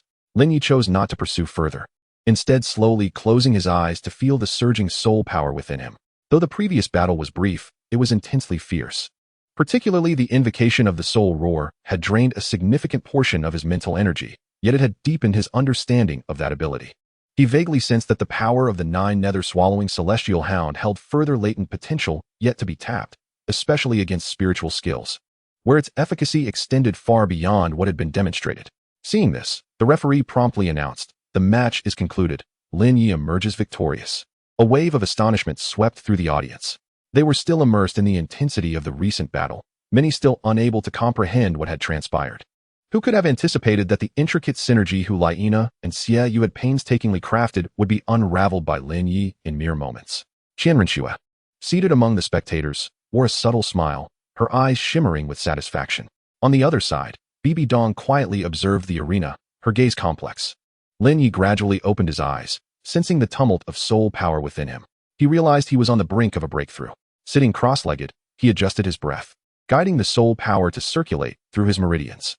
The aura of the chaos divine demon's sword was steady as a mountain within him, while the power of the Nine Nether swallowing celestial hound surged like a torrent, and the wheel of time slowly rotated in the depths of his consciousness, exuding an enigmatic aura. Moments later, his breath underwent a sudden transformation, as if he had established a subtle resonance with the heavens. He had ascended to the 36th level of the Soul Sovereign, his promotion complete. Slowly rising, he cast his gaze around. The protective formation at the edge of the arena continued to operate, and a faint energy fluctuation lingered in the air. He understood that this was merely the beginning. The forthcoming battles would prove to be even more arduous. Yet, regardless of who his adversary might be, he was fully prepared. With a gentle grip on his fists, his soul rings began to rotate slowly beneath him. He lifted his eyes toward the sky, sunlight filtering through the clouds, illuminating his solemn countenance. The annual internal competition of the Spirit Hall had only just reached its climax. Chapter 37, the final match, the Moonblade of the Evil Moon. Sunlight penetrated the protective formation at the arena's edge, and the air still resonated with the aftershocks of battle. Lin Ye had just concluded his fight with Hulaina and was now poised to face a new challenge. Thunderous applause and gasps erupted from the audience. The news of Hulaina's defeat spread like a boulder cast into a tranquil lake, sending ripples throughout the crowd. The opponent for the finals of the internal competition was now confirmed, the Evil Moon. The referee's voice cut through the clamor. Next fight, Lin Ye versus the Evil Moon. Lin Ye inhaled deeply, his gaze sweeping toward the figure approaching from across the arena. The Evil Moon, clad in a flowing black robe, wielded a curved blade that glimmered with a cold light, his eyes radiating disdain and confidence. Standing at the opposite end of the arena, his aura was steady and formidable, the oppressive presence of a 42nd level soul master enveloping the surroundings. Lin Ye spoke little, stepping onto the arena as the ground trembled slightly beneath his feet. "You are stronger than I imagined," the evil moon remarked, his voice low yet lacking in conviction. Before his words had fully dissipated, he lunged forward, the moon blade slicing through the air in a silver arc aimed directly at Lin Ye. Lin Ye's pupils constricted as the wheel of time spun into motion, a trajectory line materializing in his consciousness. He swiftly sidestepped, narrowly evading the oncoming blade, though the cutting force grazed his shoulder, leaving a tear in his garment. "Not bad in speed," the evil moon sneered, his figure leaping into the air to strike once more. Lin Ye, refusing to be complacent, instantly summoned the Nine Hells devouring skyhound, his muscles tensing as his power surged. He charged directly toward the moonblade, his fist imbued with a shockwave, aimed squarely at the evil moon's chest. The two forces collided with a thunderous crash, sending ripples of air spiraling outward, causing the protective formation at the arena's edge to hum ominously. "Is that all you can do?" the evil moon taunted, a smirk gracing his lips as he deftly rotated his wrist, the moon blade sweeping horizontally to unleash a second arc of silver light. Lin Ye barely had time to evade entirely, bracing himself with his arm. The clash of metal against bone resounded with a dull thud, pain radiating through his arm as he staggered back a few steps to regain his footing. "Your opponent is me," the evil moon pressed forward relentlessly, the moon blade dancing in the air, weaving a web of silver light that threatened to ensnare him in death. Lin Ye gritted his teeth, his eyes locked onto the movements of his adversary, simultaneously activating the wheel of time. His consciousness seemed to extend into an instant of the future, capturing the angle and rhythm of the evil moon's next strike. Just as the evil moon prepared to unleash his third blow, Lin Ye suddenly pushed off the ground, his figure flashing as he darted in from below, launching a thunderous right fist. The Nine Hells' earth-shattering strike. The force of the fist unleashed a tremor, causing the ground to shatter and debris to scatter. The sudden attack caught Xiaoyu off guard, sending him staggering backward, his expression shifting slightly. Intriguing. He licked his lips, a fierce determination igniting in his eyes. The two adversaries faced each other once more, their auras intensifying. Lin Ye sensed the rapid depletion of his soul power, particularly after the continuous use of the Wheel of Time and the Nine Hells devouring hound, his mental energy nearing its breaking point. Yet, retreat was not an option. In the next moment, Xiaoyu formed hand seals, his soul rings flaring to life as his fourth soul skill was unleashed. Crescent Moon. The moon blade spun rapidly in his grasp, transforming into a silver disk of blades that sliced through the air with a deafening roar. The entire arena seemed to fracture under the onslaught, forcing Lin Ye to evade continuously, each second akin to dancing on the edge of a blade. No amount of speed could save him. Xiaoyu barked, his form morphing into a streak of silver, pursuing relentlessly. Cold sweat beaded on Lin Ye's forehead as he pushed the limits of his temporal perception, barely predicting a few safe zones. Yet each evasion drained his stamina to the brink. He understood that he could not endure this for long. He must break through, he shouted within. Soul power surged violently through his meridians. The aura of the chaotic divine demon's sword began to stir restlessly. The strength of the Nine Hells devouring hound simmered ominously, and the wheel of time spun rapidly in the depths of his consciousness, as if striving to break free from some constraint. In the audience, Qian Renxue gripped the armrests tightly, her eyes filled with concern. Meanwhile, on the other side, Bibi Dong quietly observed the arena, a faint, enigmatic smile gracing her lips. Lin Ye closed his eyes, forcing himself to calm down. He recalled the battles he had fought to reach this point, from his initial foray into soul sovereignty to now. Each victory forged through countless life and death choices and breakthroughs. In this moment, he finally discerned the point of breakthrough. Soul power converged within him, flowing through his meridians, gradually forming a new cycle. The mark of the Wheel of Time on his forehead blazed suddenly, its brilliance piercing the darkness. "Give me the power to break." With a low roar, Lin Ye's aura surged, resonating with the heavens and earth, his soul power rippling outward like a tidal wave. Soul Sovereign Level 37. This leap in strength revitalized him instantly, the mental energy that had been on the verge of exhaustion now replenished. "What?" Xiaoyu's gaze sharpened, his offensive momentarily faltering. Seizing the opportunity, Lin Ye conjured the phantom of the chaotic divine demon's sword in his palm, its sword energy sharp as a needle, targeting the connection point of the moon blades in Xiaoyu's grasp. Opening slash. The silver sword light cleaved through the air, striking at the vital point. Xiaoyu, taken aback, found the moon blades wrenched from his grip, spiraling away to embed themselves into the edge of the arena. The audience erupted in astonishment. Without hesitation, Lin Ye pressed forward, his form like lightning, channeling the power of the Nine Hell's devouring hound, delivering a thunderous kick to Xiaoyu's abdomen. Boom! Xiaoyu was sent flying, crashing heavily to the ground, blood spilling from his mouth. Struggling to rise, for the first time, uncertainty flickered in his eyes. Lin Ye remained steady, his aura calm and resolute, his gaze fierce. "This is merely the beginning," he murmured. Upon the arena, the fluctuations of soul power had yet to subside, and the contest was far from over. Suddenly, an elderly man clad in a gray robe rose slowly from the sidelines. His gaze fixed intently on Lin Ye, a knowing smile gracing his lips.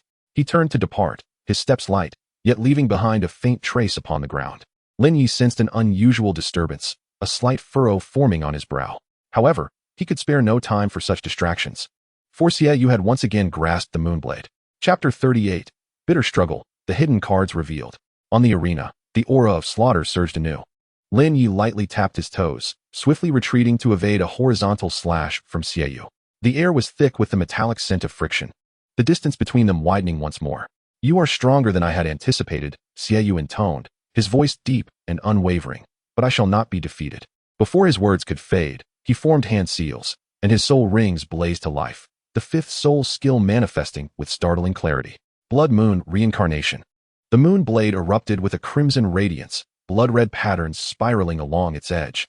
As Xiaoyu swung it, arcs of red light intertwined in the air, sealing off all potential escape routes for Lin Ye. Lin Ye's pupils constricted as the wheel of time spun rapidly, projecting a path of survival in his mind. With a powerful push from the ground, he shot forward like an arrow released from its bow, narrowly avoiding the initial wave of attacks. However, the onslaught of Blood Moon Reincarnation did not cease. Those crimson arcs momentarily paused in the air before, as if animated, they altered direction, relentlessly pursuing Lin Ye. A sense of urgency gripped his heart. Instantly, he summoned the Nine Nether Swallowing Skyhound, his muscles swelling with newfound strength as he crossed his arms defensively across his chest. Boom! The first blood-red arc collided with his arm, the violent impact sending him sliding backwards several paces, carving deep grooves into the ground. The second arc followed closely, striking his shoulder and eliciting a sharp pain. Lin Ye gritted his teeth, stifling a groan as he continued to evade. Yet, the third and fourth arcs came in rapid succession, their speed increasing, leaving him no respite. He realized that this technique, Blood Moon Reincarnation, was not only capable of tracking its target, but could also adjust its trajectory, becoming faster and denser with each strike. No longer could he afford to be on the defensive. Lin Ye roared inwardly, forcing himself to stabilize. He activated the Wheel of Time, heightening his senses to the utmost, seeking a method to counter this relentless assault. At that moment, he noticed that after each arc struck its target, there was an almost imperceptible pause before the next wave of attacks. This revelation sent a jolt through him. If he could complete a teleportation during that brief interval, he could escape the encirclement. Without hesitation, he held his breath and concentrated, awaiting the opportune moment. As the sixth arc was about to strike, he decisively activated the Wheel of Time, locking onto that barely detectable gap. In an instant, his figure vanished, reappearing on the opposite side of the arena. Gasps erupted from the audience, some even doubting their own sight. Was that short-range teleportation? An experienced soul master exclaimed in astonishment. Lin Ye paid no heed to the reactions surrounding him. He understood he could not afford to pause. As soon as he landed, he summoned his soul power, bracing himself for the next wave of attacks. Indeed, the gaze of Xiaoyu shifted slightly, clearly astonished that Lin Ye could discern a flaw and successfully evade amidst such relentless assaults. Intriguing. He licked his lips, a cold smile curling at the corners of his mouth. But do you think this is the end? Before his words could fully escape, he abruptly clasped his hands together, and all the soul rings illuminated, heralding the activation of his sixth soul skill, Eclipse Annihilation. The blood-red patterns upon the surface of the moon blade ignited, transforming the weapon into a burning blood moon that emanated a suffocating pressure. Lin Ye's expression changed dramatically, sensing that the terror of this power far exceeded that of the previous skills. He needed to devise a strategy. Swiftly analyzing the situation, he summoned the Nine Nether Devouring Hound, enveloping his body in a layer of black scales to bolster his defense. Nevertheless, he still felt an overwhelming sense of pressure. Xiaoyu leapt high into the air, the moon blade cleaving downward with tremendous force, a colossal blood-red blade of light tearing through the air, aimed directly at Lin Ye. Lin Ye dared not confront it head-on. He immediately employed the Wheel of Time and Space for a predictive maneuver, coupled with a short-distance teleportation to evade the strike. However, this time, the blade of light was swifter and broader, and even with his timely displacement, he was grazed by its edge, resulting in a violent explosion of blood from his left shoulder. The agonizing pain surged through him, causing Lin Ye to grunt softly, his form staggering. This cannot continue. I won't last much longer. He gritted his teeth, sweat mingling with blood, dripping onto the arena floor. Xiaoyu pressed forward relentlessly, each strike infused with devastating strength.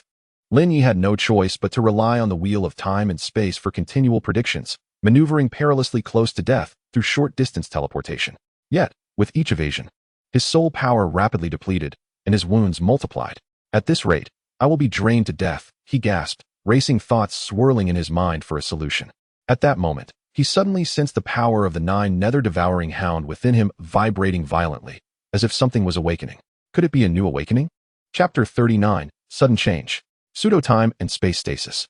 The blood-red blade of light grazed past his shoulder, causing Lin Ye to stagger backward, leaving 2 charred marks on the stone tiles of the arena.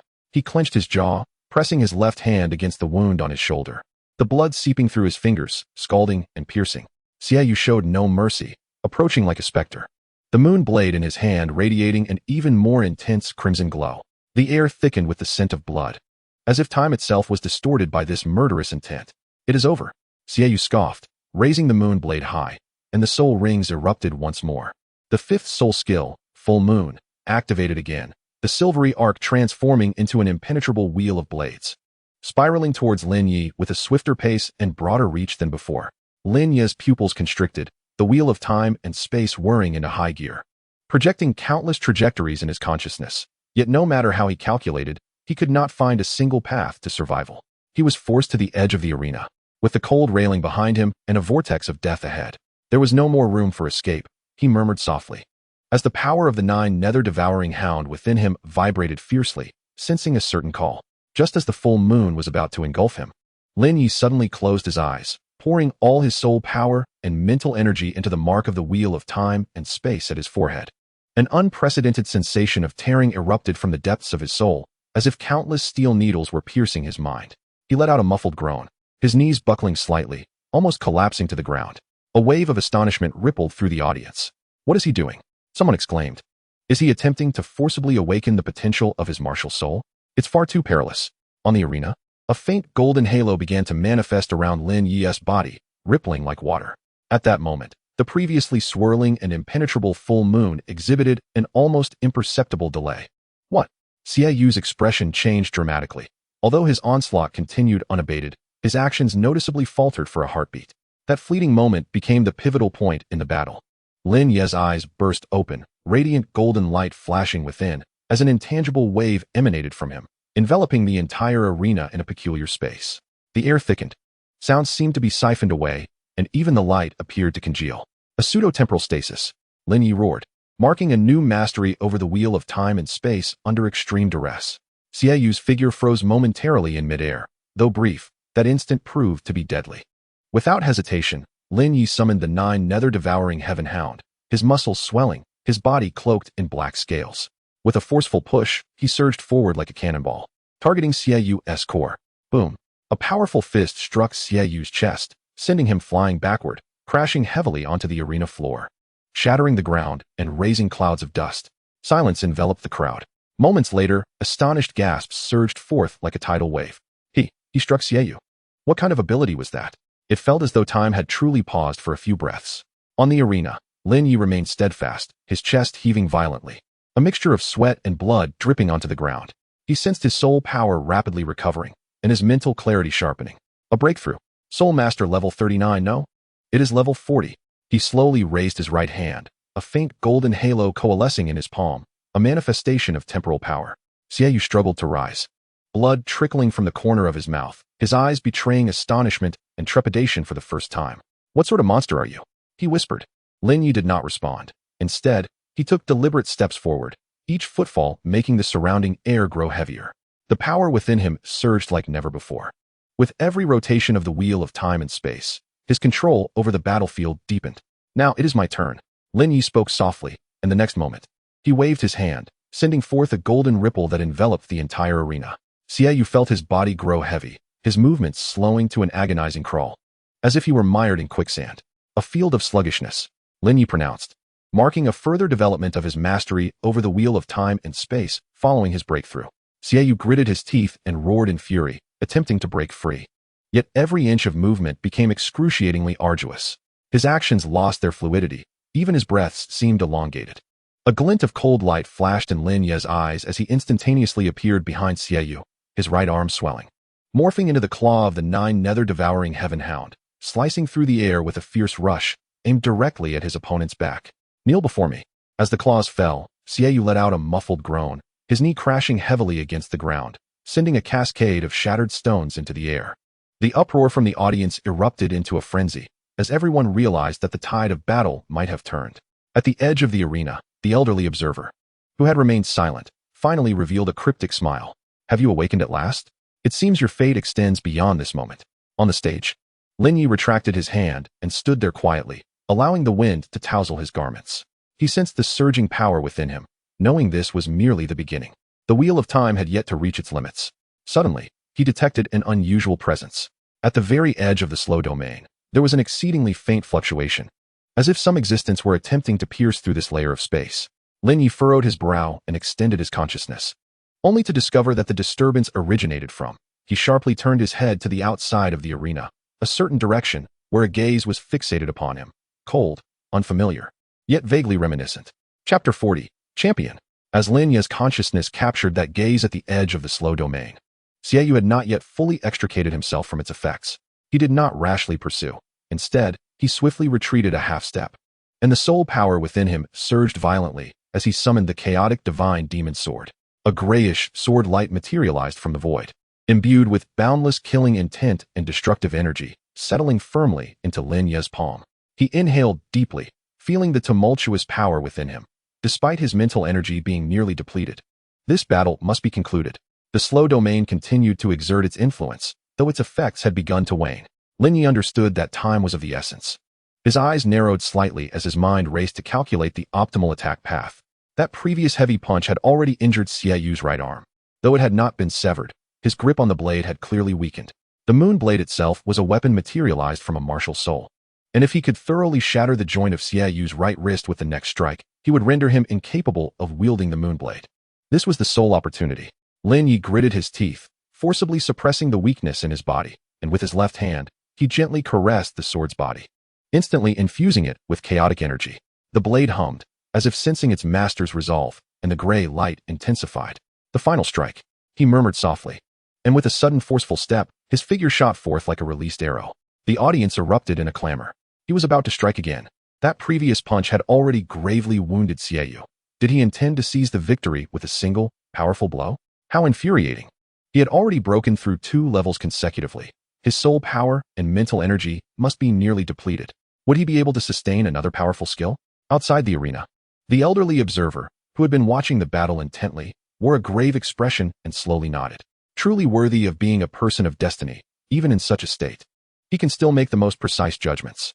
On the stage, Xiaoyu finally sensed Lin Ye's intentions, a flicker of anger and shock flashing in his eyes. He gritted his teeth, enduring the excruciating pain in his arm, and attempted to summon the remaining soul energy to bolster his defenses, adjusting his stance to prepare for Lin Ye's lethal strike.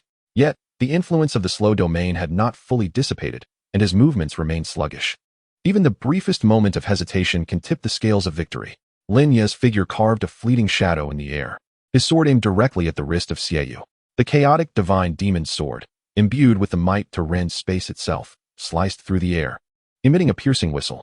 Xiaoyu gritted his teeth and bellowed in fury, exerting all his strength to raise his right arm in defense. The soul ring erupted with a thunderous sound, as he attempted to summon the last vestiges of his soul power for a counterattack.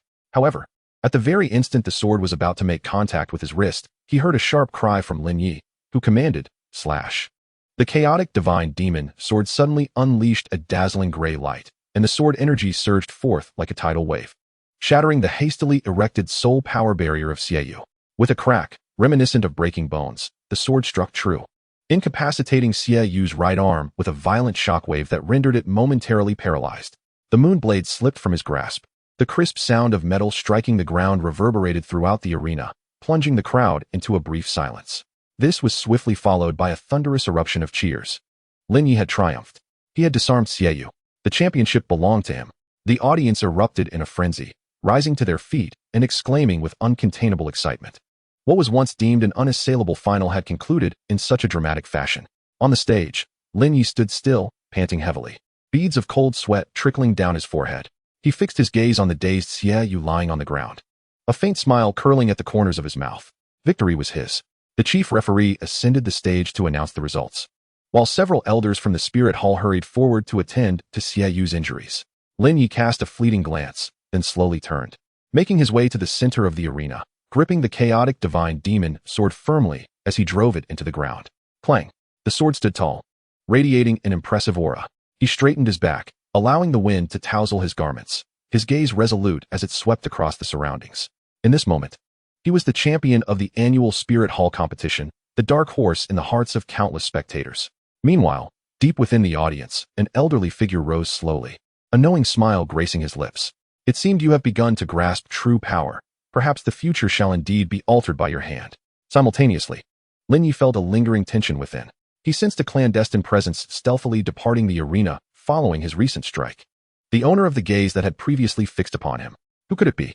Lin Ye furrowed his brow, intent on pursuing the matter, when a sudden wave of dizziness interrupted his thoughts. The recent battles, compounded by his forced breakthrough, had pushed his body to its limits. Recovery was paramount. Gritting his teeth, he struggled to maintain his balance. At that moment, a familiar figure appeared at the edge of the arena. Qian Renxue, clad in snow-white garments. Her gentle demeanor was tinged with concern. Upon seeing Lin Ye's condition, she hastened towards him, extending her hand to support him. You pushed yourself too hard, she murmured softly.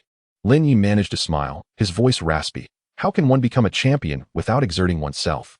Qian Renxue gazed at his battered form, her eyes glistening with empathy. Yet she chose not to voice any further words, instead silently aiding him as they descended from the stage. Behind them, the Chaos Divine Sword stood silently at the center of the arena, its blade shimmering with a grayish light that seemed to foretell something significant. Chapter 41. The Honor Bestowed by the Pope. Sunlight cascaded onto the plaza of the Spirit Hall, its golden radiance illuminating the elevated platform, which had been meticulously arranged with a red carpet and fluttering flags. Today marked the award ceremony of the annual Spirit Hall competition. Lin Ye stood at the side of the backstage, draped in a flowing silk robe, his expression tranquil, yet a glimmer of sharpness resided within his gaze. The battle from the previous day had drained much of his soul power and spirit, although he had received assistance from Qian Renxue and several elders. His body remained in a state of recovery. Nevertheless, at this moment, his aura had stabilized, resembling a concealed blade, steady and reserved. Are you ready? A gentle voice, tinged with concern, emerged from behind him. Lin Ye turned to see Qian Renxue approaching gracefully in her pure white robe. Her countenance softened with a faint smile as her gaze fell upon him. I have long been prepared, Lin Ye replied, a slight smile gracing his lips, though he had not anticipated facing so many watchful eyes after the contest. Qian Renxue chuckled softly. You are the brightest new star within the Spirit Hall. Their attention upon you is entirely warranted. Lin Ye offered no response, merely gazing toward the elevated platform. He understood that today was not merely a ceremony of honor, but rather a genuine acknowledgement, a recognition from Bibi Dong. As the drums resounded, the ceremony commenced. The presiding elder announced the results of the competition, and the audience erupted into thunderous applause, countless disciples cheering in unison. Lin Ye's name reverberated throughout the plaza, akin to a clap of thunder in the ears of the crowd. The champion is Lin Ye. He ascended the platform with measured steps, each footfall resonating in the hearts of the spectators. Among the audience, Hulaina, Xiaoyu, and Yin observed quietly. Their expressions varied.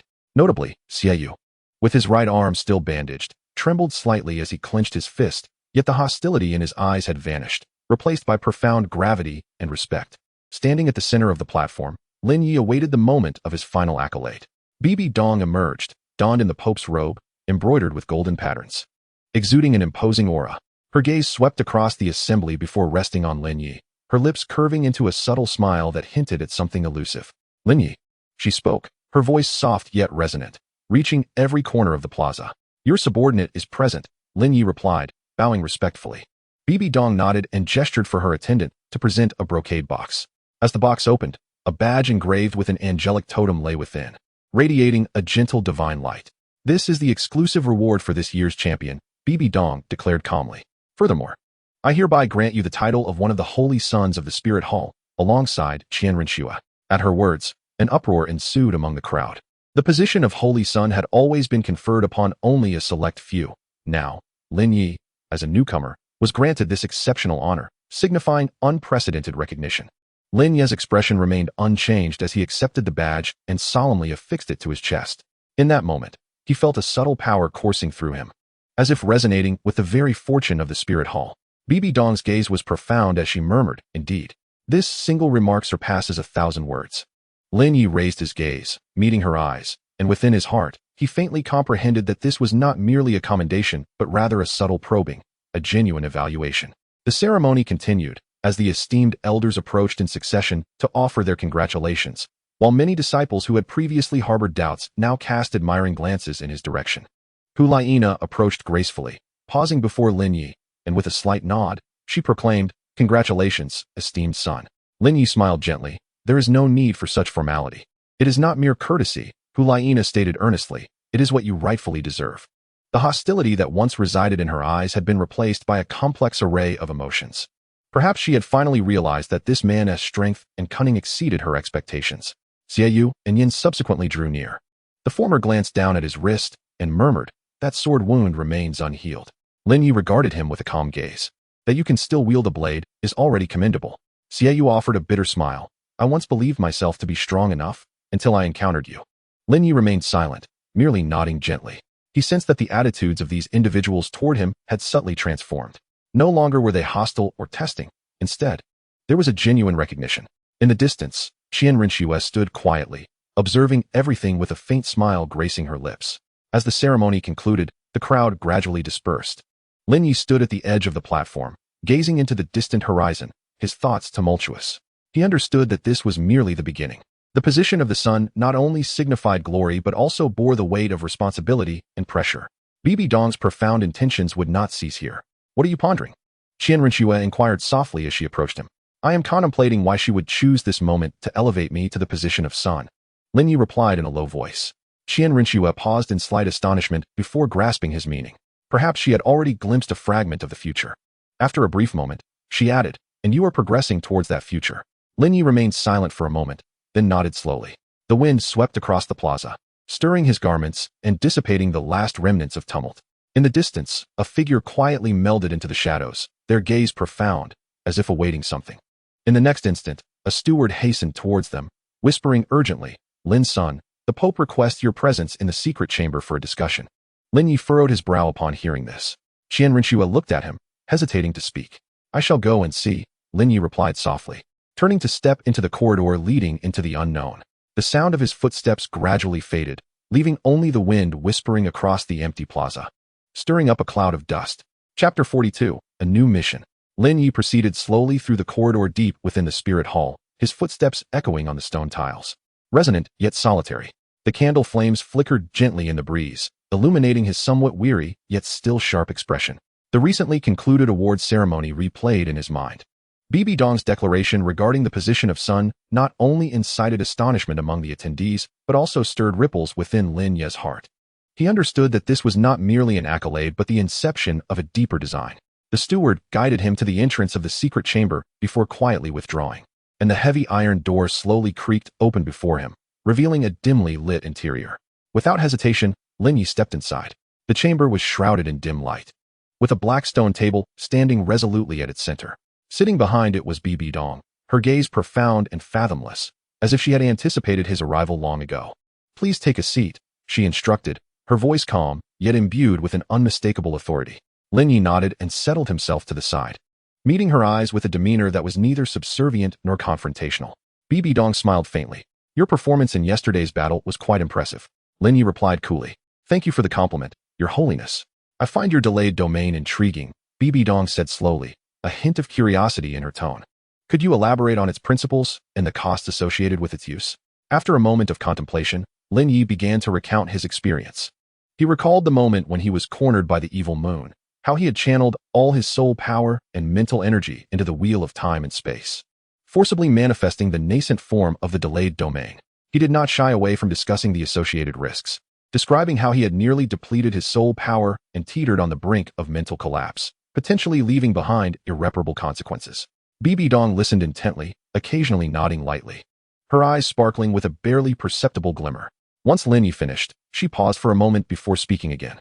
Such a capability is far beyond the grasp of ordinary soul masters. Your ability to break through in the midst of battle indicates that your understanding of power has surpassed that of many of your peers. Lin Ye remained silent, patiently awaiting her next words. As anticipated, Bibi Dong waved her hand, and an ancient tome materialized, gently descending onto the stone table. The cover was inscribed with arcane runes, faintly glowing as if it contained some ancient power. This is a secret record I acquired from the relics of the divine realm, Bibi Dong stated, her gaze fixed upon him. The content pertains to the foundational applications of time laws. Given your current level, you may not fully comprehend it yet, but I believe it will be beneficial for you. Lin Ye's expression grew solemn as he rose to receive the tome with both hands, bowing respectfully. I shall not disappoint your expectations. Bibi Dong nodded with satisfaction before shifting her tone to one of gravity and significance. Next, I will entrust you with an important task. Lin Ye's pupils constricted, and he immediately focused his attention, ready to listen intently. The Haotian sect has been unusually active lately, seemingly plotting something significant, Bibi Dong articulated slowly. As one of the future pillars of the Spirit Hall, I hope you will personally investigate to uncover their true intentions. Lin Ye furrowed his brow. The Haotian sect was the most formidable sect in the world, with unfathomable strength. If they were indeed planning something grand, it would likely impact the entire continent. He asked in a low voice, does the Pope have any specific leads? Bibi Dong shook her head. Only some faint traces. But my instincts tell me they are brewing a storm capable of reshaping the continent's dynamics. Lin Ye contemplated for a moment before responding earnestly. I understand, and will devote myself fully to this task. Bibi Dong regarded him with an enigmatic smile. Excellent. I believe you are more than capable. Lin Ye sensed the undertone of her words, and he vaguely perceived that the task at hand was likely more complex than it appeared on the surface. The atmosphere between them fell into a hush, with only the flickering candlelight dancing gently in the breeze. Suddenly, a faint sound of footsteps emerged from outside the hall, shattering the stillness. Lin Ye turned to look and saw a messenger clad in black entering quietly, who reported in a hushed tone, Your Holiness. An urgent message has arrived from the direction of the starred Do Great Forest, indicating the possible emergence of anomalies. Bibi Dong's expression became grave, and she then turned to Lin Ye. For now, let us pause this matter. You may return to recuperate. I shall inform you of the departure time once I have confirmed the situation on my end. Lin Ye nodded in acknowledgement, rose to his feet, bowed to her, and turned to leave the hall. Just as he was about to step out, Bibi Dong suddenly called out, Lin Ye. He halted, glancing back at her. Remember, regardless of what you face, do not waver easily. Her voice was low yet resolute. For the future shall be rewritten by your own hands. Lin Ye's heart trembled, and he gazed deeply at her before finally nodding slightly and departing. Exiting the secret hall, the night had deepened, and the towering spire of the Spirit Hall cast a mottled shadow under the moonlight. Lin Ye looked up at the sky, his thoughts swirling. He sensed that he was being drawn into a larger vortex, and this was merely the beginning. In the distance, Qian Renxue stood quietly at the end of the stone steps, as if she had been waiting for him. How is it? She asked softly. Lin Ye walked beside her and slowly exhaled. Bibi Dong has tasked me with investigating the movements of the Haotian clan. Qian Renxue's expression shifted slightly. Has she involved you in core matters so soon? Lin Ye nodded. It seems she has sufficient trust in me. Qian Renxue fell silent for a moment before softly asking. So what do you plan to do? Lin Ye gazed into the distance, his eyes resolute. Since she has given me this opportunity, I must exceed her expectations. Qian Renxue looked at him, the corners of her lips slightly lifting. Then I shall accompany you. Lin Ye glanced at her, remaining silent, yet they understood each other perfectly. The winds rose and swirled, and the wheels of fate had begun to turn. Chapter 43, The Choice of Soul Rings, the initial encounter with time and space. The night breeze was cool as Lin Ye strolled through the corridors of the Spirit Hall. Qian Renxue's figure had already departed, yet his thoughts remained turbulent. Having just received a task from Bibi Dong, and learning of the anomalies in the Star Do Great Forest, everything seemed to foreshadow an impending storm. Although he had ascended to the position of Holy Son, the true challenges were only just beginning. Upon returning to his residence, Lin Ye sat cross-legged on the couch, closing his eyes in contemplation. The three martial spirits circulated within him. The Chaos Divine Demon sword gleamed with unmatched sharpness.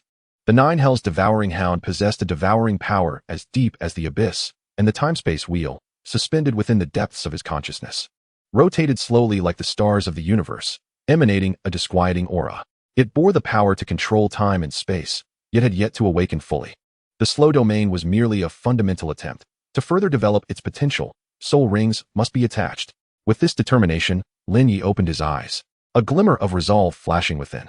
The following morning, within the library of the Spirit Hall, the heavy stone doors creaked open, and Lin Ye stepped inside. The air thick with the mingled scent of aged paper and ink. This was one of the Spirit Hall's core repositories of knowledge, housing countless precious texts regarding spirit masters, spirit beasts, and the evolution of martial spirits. He made his way directly to the collection area, poring over ancient tomes that chronicled the details of soul beasts, his gaze meticulously scanning each line of text. Spatial attributes. Within a millennium, high compatibility, Lin Ye murmured softly, his mind continuously devising various possibilities. As the wheel of time, a martial soul that governs space and time, possesses exceedingly stringent requirements for soul rings. Both the age and the attribute compatibility are of utmost importance. Should one forcibly attach a mismatched soul ring, it could result in failure to merge or, in severe cases, backlash against oneself. After a prolonged search, he finally settled upon a weathered tome titled Records of Beasts, Volume 7. Upon opening the yellowed pages, a line of text caught his eye: the illusory mink. Inhabiting the depths of the labyrinthine forest, measures less than 3 feet in length, its entire body a silvery hue, with a hint of deep blue at the tip of its tail. Cunning in nature, it excels at traversing spatial rifts, making it exceedingly difficult to capture. Its soul ring embodies the powers of void jumping and spatial perception, classifying it as a rare spatial soul beast. Lin Ye's eyes lit up. This was precisely what he sought. However, as he continued to read, he found the subsequent text obscured, seemingly marred by intentional defacement or the ravages of time. With only a few fragmented phrases discernible, spatial energy is exceptionally active, and on nights of the full moon, there will be brief manifestations. A slight furrow formed on his brow, a flicker of doubt rising within him. Why were records concerning the illusory mink so scarce? Even this tome was vague in its details. While he pondered, an elderly voice called out from behind him. "Young man, what are you searching for?" Lin Ye turned to see a venerable elder, his hair and beard white as snow, clad in a gray robe, his gaze gentle yet profound. "I am reviewing materials regarding the illusory mink," Lin Ye replied, standing to show respect. The elder's expression shifted slightly upon hearing this, and he nodded in acknowledgement. "Oh, you have taken an interest in such an obscure soul beast." "Indeed," Lin Ye stated candidly. "I wish to attach my first soul ring to my martial soul, and the abilities of the illusory mink perfectly align with my requirements." The elder scrutinized him for a moment, then suddenly broke into a smile. "You have a keen eye." As he spoke, he approached Lin Ye and opened another, even older book, pointing to a section within. Here it is mentioned that the illusory mink appeared in a record of an expedition by the Spirit Hall. It is said that they not only traverse space, but also possess a skill known as shadow concealment. In critical moments, they can completely merge into the spatial crevices, leaving even divine consciousness oblivious. Lin Ye's pupils constricted. This ability was nothing short of extraordinary. However, the elder's tone shifted. To hunt an illusory mink, however, is exceedingly difficult. They are incredibly vigilant, and their habitat lies deep within the labyrinthine forest, a realm fraught with unknown dangers. Instead of retreating, Lin Ye's eyes burned with determination. "Thank you for your guidance, esteemed elder," he said earnestly. "I have made my decision. I shall pursue the illusory mink." The elder regarded him silently for a moment before gently nodding. "Since your mind is made up, then go forth. Remember, the rarer the soul beast, the greater the unforeseen risks it harbors." Lin Ye bowed deeply in gratitude and turned to leave the library. Upon returning to his abode, he sat cross-legged in meditation, his consciousness sinking into the sea of awareness. The wheel of time hovered serenely, emanating a soft silver glow, as if awaiting the infusion of new power. He closed his eyes, recalling the information gleaned from the day. The illusory weasel, a creature of spatial attributes, boasts a lineage of approximately 2 millennia. Its abilities encompass void jumping, spatial perception, and even techniques for shadowy concealment that serve as life-preserving measures. Indeed, such a soul beast is exceptionally suited to his martial spirit. However, he is acutely aware that hunting the illusory weasel is no trivial endeavor. Firstly, its habitat, the maze forest, is rife with unpredictable spatial turbulence and distorted terrain, where a moment's inattention could lead one astray. Secondly, the illusory weasel is exceedingly alert, should the attack fail to be decisive. It is likely to escape using its spatial jumps or even slip into the crevices of space, leaving its pursuers at a loss. Most importantly, he remains uncertain about how to fully unleash the potential of the wheel of time and space. It appears that he must first master some fundamental techniques of spatial manipulation. With this thought in mind, Lin Ye retrieved the ancient tome bestowed upon him by Bibi Dong the previous day. The cover's runes glimmered, subtly emanating spatial vibrations. As he slowly turned to the first page, An ancient and mysterious aura enveloped him. A glimpse into the laws of time, Lin Ye murmured, his eyes shimmering with determination. He understood that this would mark his initial step on the path to mastering time and space. As night fell and moonlight cascaded down, Lin Ye stood in the courtyard. Gazing up at the starry sky, his heart set upon a clear direction. On the morrow, he would venture to the papal palace to formally request information regarding the illusory weasel and seek permission for his expedition. Yet before that, he must grasp the foundational applications of spatial power as thoroughly as possible, for the true challenge was about to commence. The winds began to stir, and the cogs of fate quietly turned once more. Chapter 44. The Hunt. A chase across the miles as the night breeze intensified. Lin Ye stood upon the stone steps before the papal palace, draped in a dark robe that billowed gently in the wind. His gaze fixed upon the distant, enigmatic maze forest, his spirit ignited with resolve. Bibi Dong had approved his request for departure and arranged for Douluo to accompany him, assisting in the hunt for the illusory weasel. As one of the most seasoned and experienced title Douluo within the Spirit Hall, Douluo, despite not excelling in direct combat, was a master in tracking and containment, thanks to the remarkable abilities of the celestial golden chrysanthemum. The two proceeded side by side, stepping into the fringes of the forest distorted by spatial energies. The air thickened abruptly, as if each step were met with an invisible resistance. Towering ancient trees surrounded them, with vines coiling like serpents, and the sporadic shafts of light filtering through the foliage flickered uncertainly, as if affected by some peculiar spatial disturbances. Be cautious of your footing, Douluo advised in a hushed tone, as the celestial golden chrysanthemum began to bloom in his hand, petals drifting down like glimmering gold, casting shimmering light around them. The spatial environment here was exceedingly unstable. A moment's carelessness could lead them astray. Lin Ye nodded, his consciousness delving into the sea of knowledge within him. The wheel of time and space hovered silently, its silver brilliance swirling as it sensed the subtle spatial fluctuations around them. After a brief moment, an exceedingly faint trail manifested in his awareness. It was the spatial ripples left by the movement of the illusory weasel. 300 steps to the southeast. Lin Ye murmured softly. Douluo nodded slightly, his figure a blur as he darted ahead to clear the path. Lin Ye followed closely, his steps steady, navigating effortlessly through the dense forest. As they delved deeper, the fluctuations of space grew increasingly intense, and the ground beneath began to manifest subtle fissures, as if it might collapse into an unknown void at any moment. Lin Ye's perceptive abilities were also disrupted to a certain extent.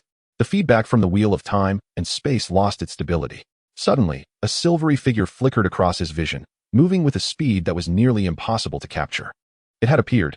Lin Ye's gaze sharpened, and in an instant, he summoned the power of the Nine Nether devouring hound, his physical strength surging as he pursued like an arrow. However, the illusory mink was even swifter, with a delicate leap into the air. It seemed to tear through space itself, vanishing from its original position and reappearing 5 zhang away in the next moment. Lin Ye swung his sword down, but only struck a phantom. With a gnash of his teeth, he quickly adjusted his breath and relocked onto his target. At that moment, the chrysanthemum Douluo also made his move. A golden petal drifted down from the wondrous chrysanthemum, taking root upon landing and subsequently radiating concentric waves of golden light, enveloping an area of 10 zhang. This was the diamond cage, capable of momentarily solidifying space and restricting the enemy's movement.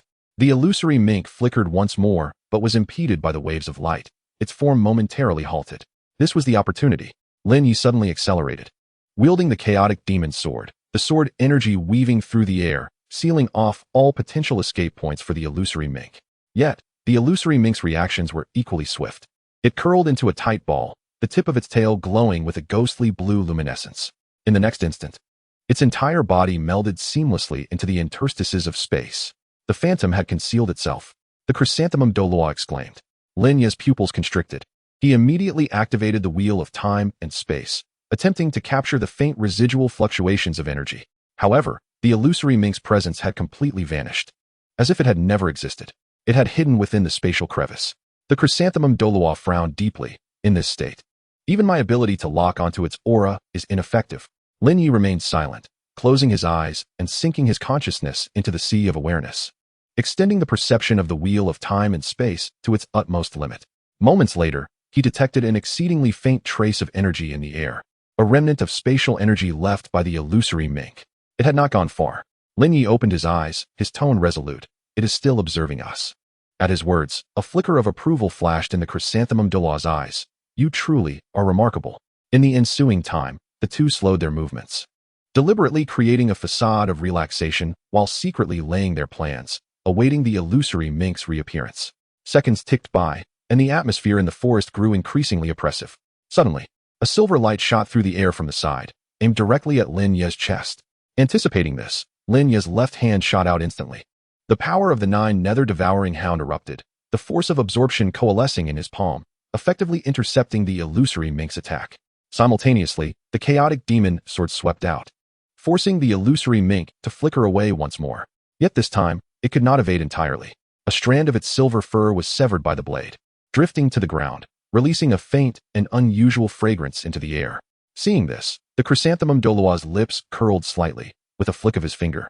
A crystal-clear petal floated forth, landing precisely where the strand of fur had fallen. The aura is locked, he quietly intoned, as the petal made contact with the ground.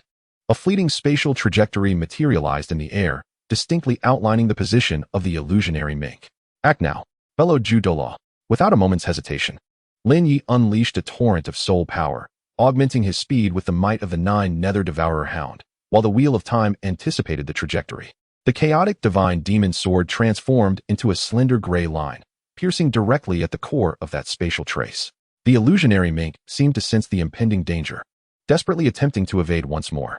However, this time, its movements were noticeably sluggish. In the recent confrontation, its stamina had begun to wane, and the frequency of its spatial jumps was diminishing. This fleeting hesitation became a fatal flaw. The sword's edge penetrated the void, striking its target with precision. The illusionary mink emitted a sharp shriek, its silvery form plummeting from the ether, a faint blue soul ring materializing around it, slowly revolving and radiating a potent wave of spatial energy. Lin Ye steadied himself, observing the fallen illusionary mink, yet he felt no sense of relief. He understood that the true trial was only just beginning, for the death of a soul beast does not immediately release the soul ring. Only when the hunter successfully withstands the backlash of the soul ring can it truly be assimilated. Clearly, the illusionary mink's soul ring would not yield easily. The surrounding air began to warp, an overwhelming sensation of spatial pressure enveloping him, as if the entire forest had become unbearably heavy in that instant.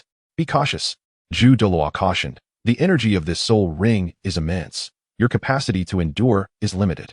Lin Ye took a deep breath, feeling the resonance of his three martial souls within him. The chaotic divine demon sword quelled the turmoil of soul power. The Nine Nether Devourer Hound absorbed the chaotic spatial currents, while the Wheel of Time began to rotate slowly, attempting to harmonize the conflict between the soul ring and his being. Circles of faint blue light manifested around him, each tremor resonating like thunder, sending sharp pangs through his meridians. Yet he did not falter. He sensed that the abilities of spatial jumping and spatial perception contained within the soul ring were gradually opening a door for him. If he could endure, he would take the first step towards truly mastering the power of space. As the pain intensified, cold sweat beaded on Lin Ye's brow, and his vision began to blur. Still, he stood firm, hands tightly gripping the chaotic divine demon sword, allowing the relentless waves of the soul ring's impact to crash over him. Time lost its meaning as he persevered, and finally, the last spatial fluctuation subsided. The faint blue soul ring slowly merged into Lin Ye's body, transforming into a mark branded beneath the Wheel of Time. He gradually opened his eyes, a newfound clarity shimmering within them. I succeeded. Douluo regarded Lin Ye with a complex expression. Lin Ye cast his gaze down at his palm, feeling the nascent power coursing through him, a smile gradually forming at the corners of his mouth. This is but the beginning, he murmured softly. In the distance, a deep rumble emanated from the heart of the forest, as though some unknown entity had been stirred awake. Lin Ye lifted his gaze towards that shadowy expanse, a singular thought blossoming within him. The true hunt was only just commencing. Chapter 45, Absorption. The surge of spatial transference, soul power. Lin Ye slowly opened his eyes, the soul power within him surging like an unrelenting tide. The soul ring of the illusory mink has thoroughly fused with his body. Yet the agonizing sensation akin to spatial tearing has not entirely dissipated. He sits cross-legged, his hands hovering before him. The aura of the chaotic divine demon soared steady as a deep abyss, while the devouring power of the Nine Nether Devouring Hound surges like an undercurrent, incessantly absorbing the chaotic spatial fluctuations within him. At the center of his brow, the mark of the Wheel of Time and space glimmers faintly, slowly incorporating the newly absorbed energy into its operation. This power is indeed extraordinary, Lin Ye mused, feeling an unprecedented lightness and sharpness coursing through his being. He seemed to perceive every subtle shift in the surrounding space, even clearly capturing the direction of the airflow. Standing nearby, the chrysanthemum Douluo's gaze fell upon Lin Ye. A flicker of astonishment crossing his eyes. You truly endured it. Lin Ye offered no reply. Instead, he closed his eyes and began to attempt to harness the power of the soul ring. In an instant, the spatial fluctuations deep within his consciousness surged dramatically. Threads of pale blue energy extending from the wheel of time and space, intertwining into a complex array. These energies appeared to convey some form of information. As if awaiting his comprehension, he held his breath, concentrating, his mental energy weaving a fine net that quietly enveloped those energy trajectories. Gradually, a novel sensation emerged in his mind, an understanding of spatial control, the essence of traversing, leaping, and instantaneous movement. Just then, a powerful tremor erupted from the depths of the soul ring, directly impacting his awareness. Lin Ye's eyes flew open, his pupils reflecting a void of blue light. The soul skill was taking shape at that moment. Temporal mark jump, as the name of the skill materialized in his mind. A series of intricate usage rules and limitations followed suit. He swiftly organized his thoughts, realizing that the essence of this soul skill lay in the establishment of marks and coordinates. By leaving a mark at a specific location, instantaneous movement could be achieved within a certain range, unaffected by terrain or obstacles. More crucially, the larger the mark's range, the farther the leap could be, even allowing traversal across minor spatial barriers. Lin Ye's heart raced. He immediately attempted to simulate a short-distance jump. Drawing a deep breath, he focused his intent. The wheel of time and space mark radiating brilliantly. In the next moment, his figure vanished from its place, reappearing 3 zhang away. Though it was merely a few steps, it represented a qualitative leap. So fast, the chrysanthemum Douluo exclaimed, eyes wide with astonishment. You just disappeared. Lin Ye glanced down at his palm, a slight smile gracing his lips. This was not disappearance, but a true spatial leap. He felt a surge of excitement. This meant that his agility in battle would be greatly enhanced, granting him a considerable advantage in both pursuit and evasion. However, before he could further test the limits of the soul skill, a sudden, violent tremor coursed through his body. The soul power was surging. The spatial energy contained within the illusory Mink soul ring was immensely vast. Although it had been initially absorbed, a significant amount still roamed within his meridians. This energy had not been fully refined. Rather, it triggered a fierce fluctuation of soul power in a short span of time. Lin Ye's expression shifted, and he quickly adjusted his state, attempting to guide this tumultuous energy back onto the proper path. The chaotic divine demon sword was the first to respond. Its grayish-golden sword aura rising from the dantian like a keen blade slicing through the tumultuous energy flow, cleaving and suppressing it. Simultaneously, the devouring power of the Nine Nether devouring hound began to operate, drawing a portion of energy into itself, transforming it into a gentler soul power. As time passed, Lin Ye's body gradually acclimated to this surging rhythm, and unbeknownst to him, his soul power transcended its previous constraints. Level 38, level 39, level 40. A resonant thud echoed from within him, as if some shackles had been shattered. Lin Ye's entire aura shifted dramatically, his previously restrained presence now sharp as a drawn sword, aimed at the heavens and the earth. At the pinnacle of level 40, he murmured softly, feeling a powerful feedback emanating from the depths of his soul. This marked the first time since his arrival in this world that he had truly stepped into the threshold of level 40, and in its peak state. Rising to his feet, the ground beneath him subtly sank, and the surrounding air warped slightly due to his aura. This was merely the first soul ring. Lin Ye's gaze deepened. If he were to continue to enhance the wheel of time and space, to what extent would my power ascend? Bibi Dong regarded him with a complex expression. You are indeed extraordinary. Lin Ye spoke little, closing his eyes once more to explore the connection among the 3 martial souls within him. He faintly sensed that the chaotic divine demon sword, the Nine Nether devouring hound, and the wheel of time and space seemed to resonate with one another in some latent manner. Whenever he summoned one of the martial souls, the other 2 would produce a slight resonance, as if an invisible bond was quietly forming between them. This bond may well be the key to fusing multiple powers in the future. With this thought, Lin Ye's resolve strengthened. Hunting the Mirage Weasel was merely the first step. Next, he aimed to truly master the power of space, laying a solid foundation for his path to the divine realm. The distant forest remained deep and mysterious, the wind howling as if concealing countless unknown dangers.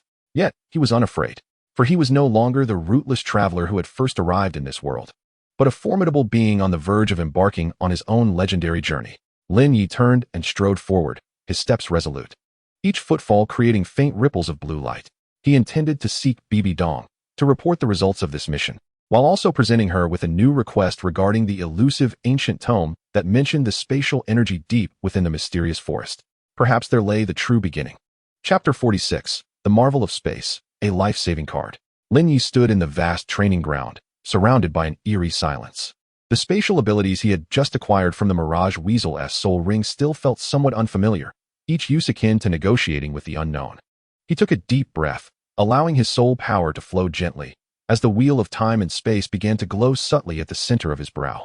As his consciousness sank into the sea of knowledge, that pale blue energy trajectory reemerged, resembling an invisible map, awaiting him to chart each node. The mark of transition whispered softly as he raised his palm, leaving an imperceptible spatial imprint upon a slab of azure stone 3 zhang ahead. In the next instant, his figure abruptly vanished, leaving behind but a faint ripple in the air. When his feet touched the ground once more, his heartbeat quickened slightly, accompanied by a tinge of fatigue in his mental faculties. He gazed down at his palm, confirming that he had successfully achieved a short-distance leap. The cooldown period was approximately 15 minutes, with a moderate expenditure of mental energy.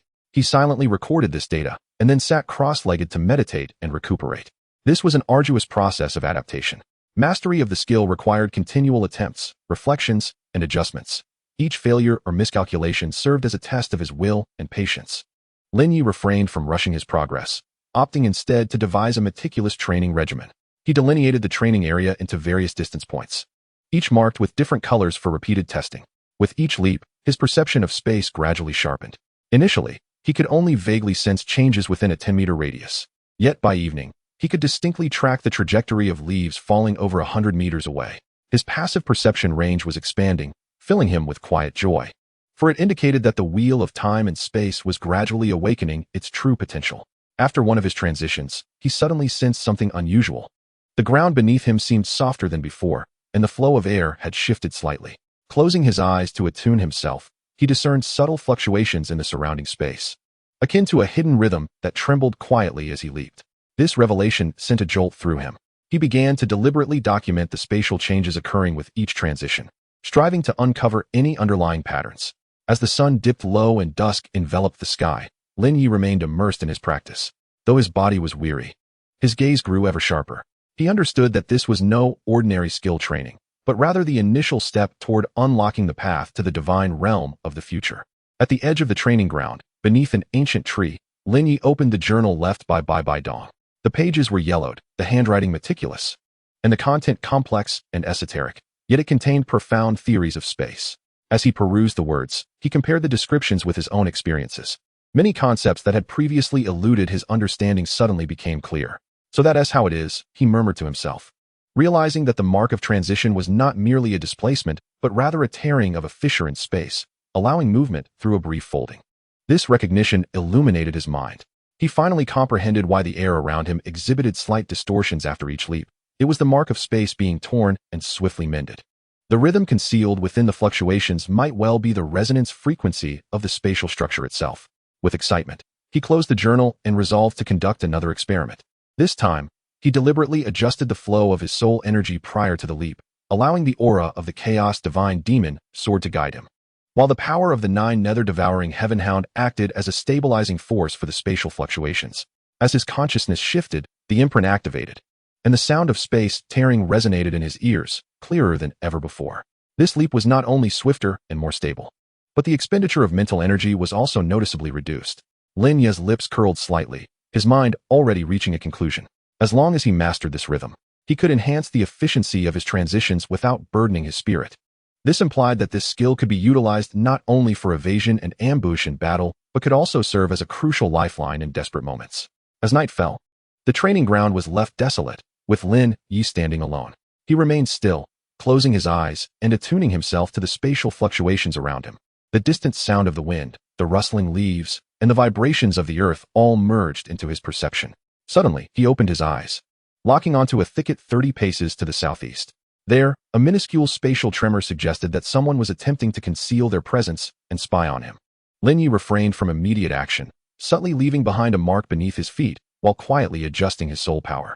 Moments later, the fluctuation abruptly intensified, followed by a shadow bursting forth, moving with such speed that it was nearly imperceptible to the naked eye. Without hesitation, Lin Ye activated the mark for his transition. A flash of gray-blue light enveloped him, and he reappeared 5 paces away, while his original position was cleaved by a fierce gust of energy, leaving a deep fissure. The assailant, clearly taken aback by his sudden disappearance, hesitated for a brief moment. That moment was sufficient for Lin Ye to react. With a chilling gaze, he formed a seal with his left hand while channeling his soul power with his right. The aura of the Chaos Divine Demon Sword erupted instantly, transforming into a streak of gray sword light aimed directly at the opponent's throat. The individual, terrified and attempting to retreat, found it too late. In a panicked attempt to block, they were sent flying several paces by the sword energy, crashing heavily to the ground. Lin Ye approached slowly. His eyes icy. "Who sent you?"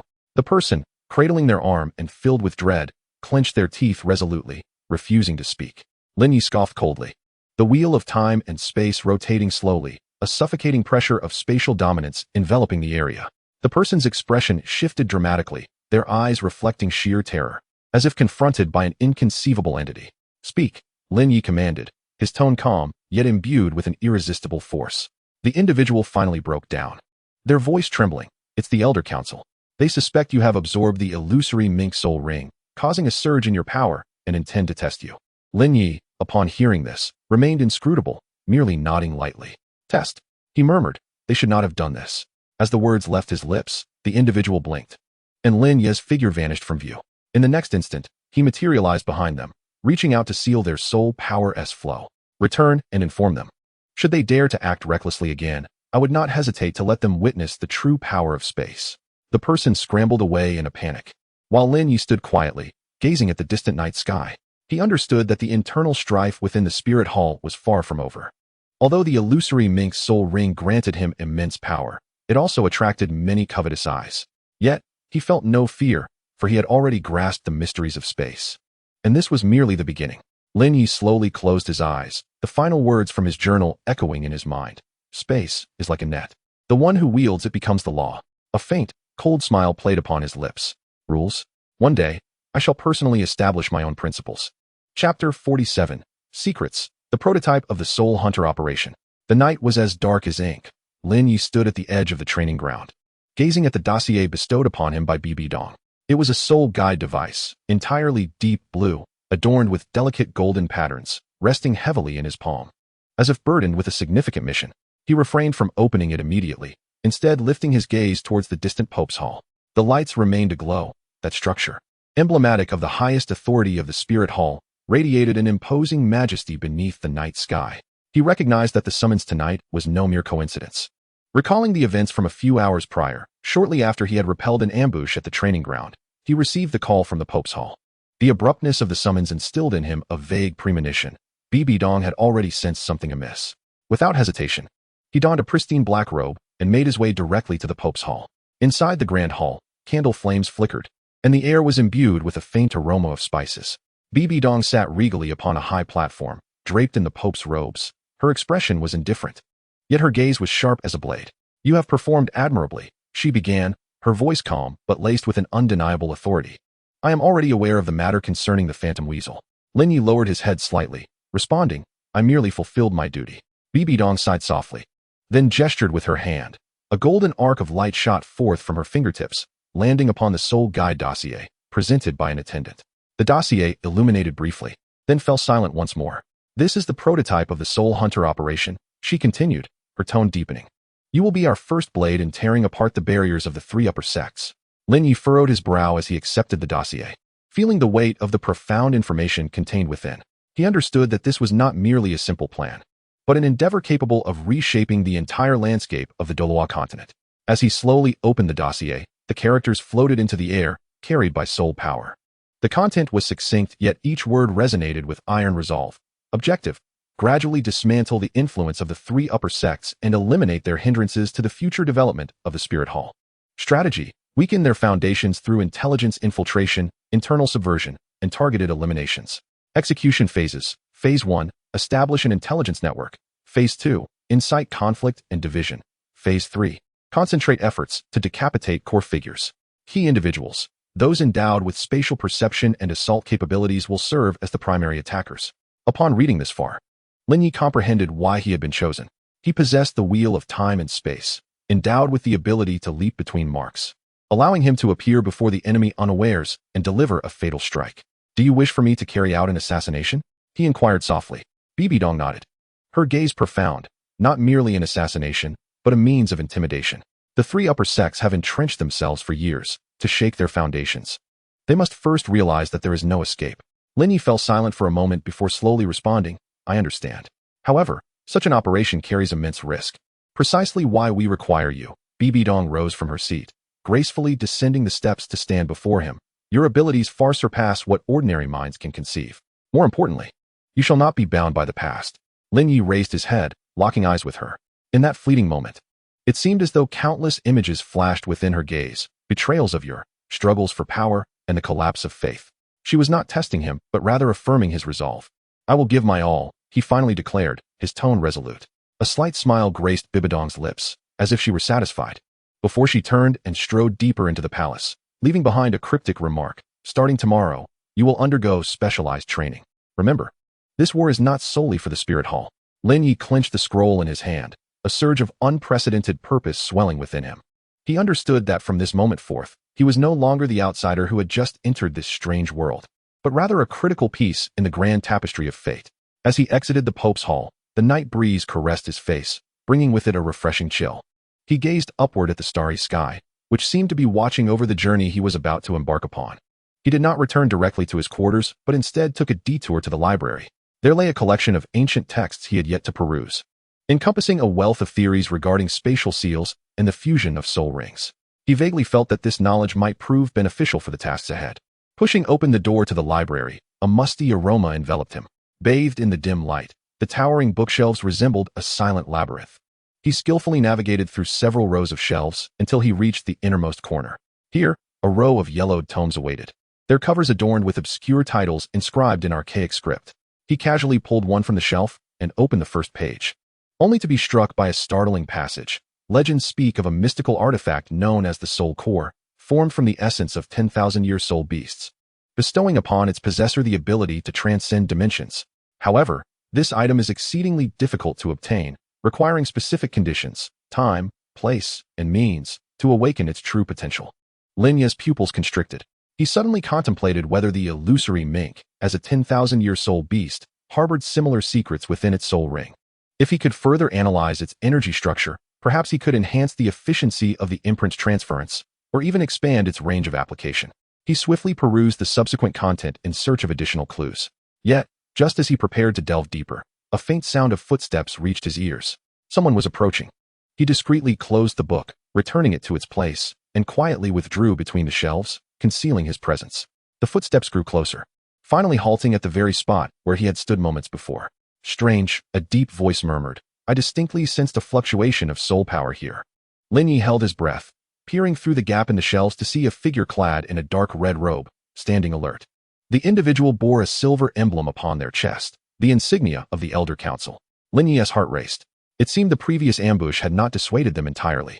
The figure appeared unaware of any anomaly, glancing around before snorting in disdain and turning to leave. Only after the sound of footsteps had completely faded did Lin Ye slowly release the tension in his body. He did not linger any longer, but swiftly departed from the library, returning to his abode. After closing the door, he leaned against it, the essence of the recently read text swirling in his mind. Soul Core, dimensional traversal. Suddenly, it dawned upon him that this might not merely be a theoretical conjecture, but rather a tangible force that truly exists. The spatial abilities he possessed could very well be the key to unlocking all of this. He slowly closed his eyes, his consciousness sinking into the sea of awareness, while the wheel of time and space quietly hovered above his brow, emanating a soft glow. In the next moment, he opened his eyes, a newfound determination gleaming within them. Since this path was destined to be fraught with thorns, he would cleave through every obstacle himself. For the true rules are never dictated by others. They are inscribed by the hands of the strong. Chapter 48. A glimpse of the angel's shadow. The night breeze gently caressed him as Lin Ye emerged from the library, the phrase regarding the soul core still resonating in his heart. He did not rush back to his quarters, but instead stood still in the courtyard for a moment, allowing the night wind to disperse the clutter of his thoughts.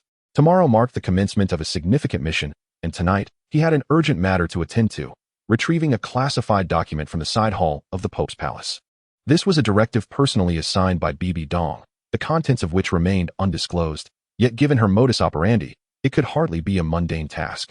Lin Ye took a deep breath, adjusted his robe, and ambled toward the direction of the Pope's palace. The towering edifice cast a foreboding shadow under the moonlight, with ethereal blue soul guiding lamps illuminating a path leading deeper within. He proceeded along a side passage, evading the clamor of the main hall, and entered a dimly lit corridor. Here, few ventured, with only a few waning wall lamps casting a feeble glow.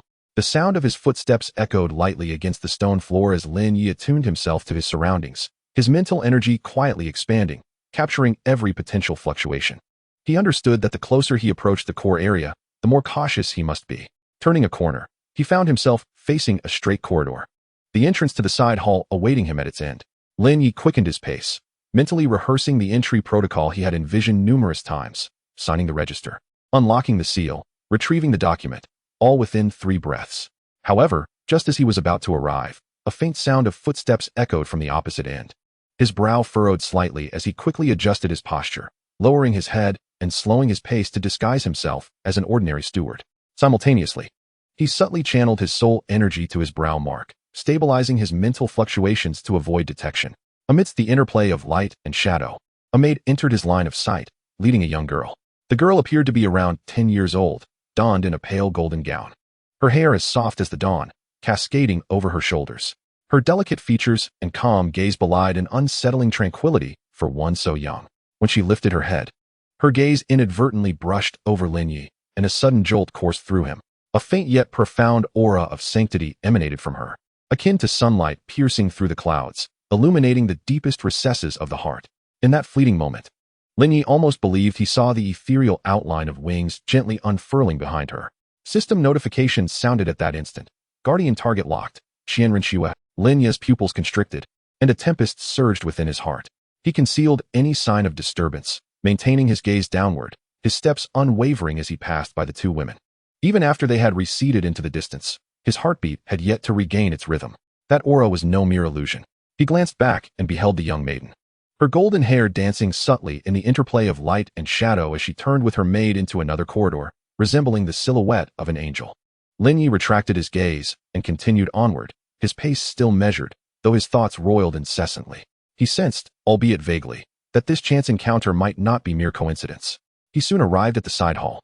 Following the plan meticulously, he completed all necessary steps and swiftly departed after retrieving the documents. As he stepped back into the corridor, dawn had begun to break, casting a pale hue across the horizon. The morning light streamed through the stained glass, bathing the floor in a golden glow. Lin Ye paused for a moment, captivated by the play of light. The patterns on the stained glass depicted a pair of outstretched wings, their lines so fluid that they seemed poised to take flight from the window frame. Suddenly, he recalled the faint mark that had appeared on the young maiden's wrist, strikingly similar to the angelic sigils described in ancient texts. Could it be? Lin Ye did not dwell on the thought, but swiftly reined in his emotions, tucking the documents close to his chest as he turned to leave. He understood that some truths should not be hastily unveiled, especially within the confines of this palace, where every step must be taken with utmost caution.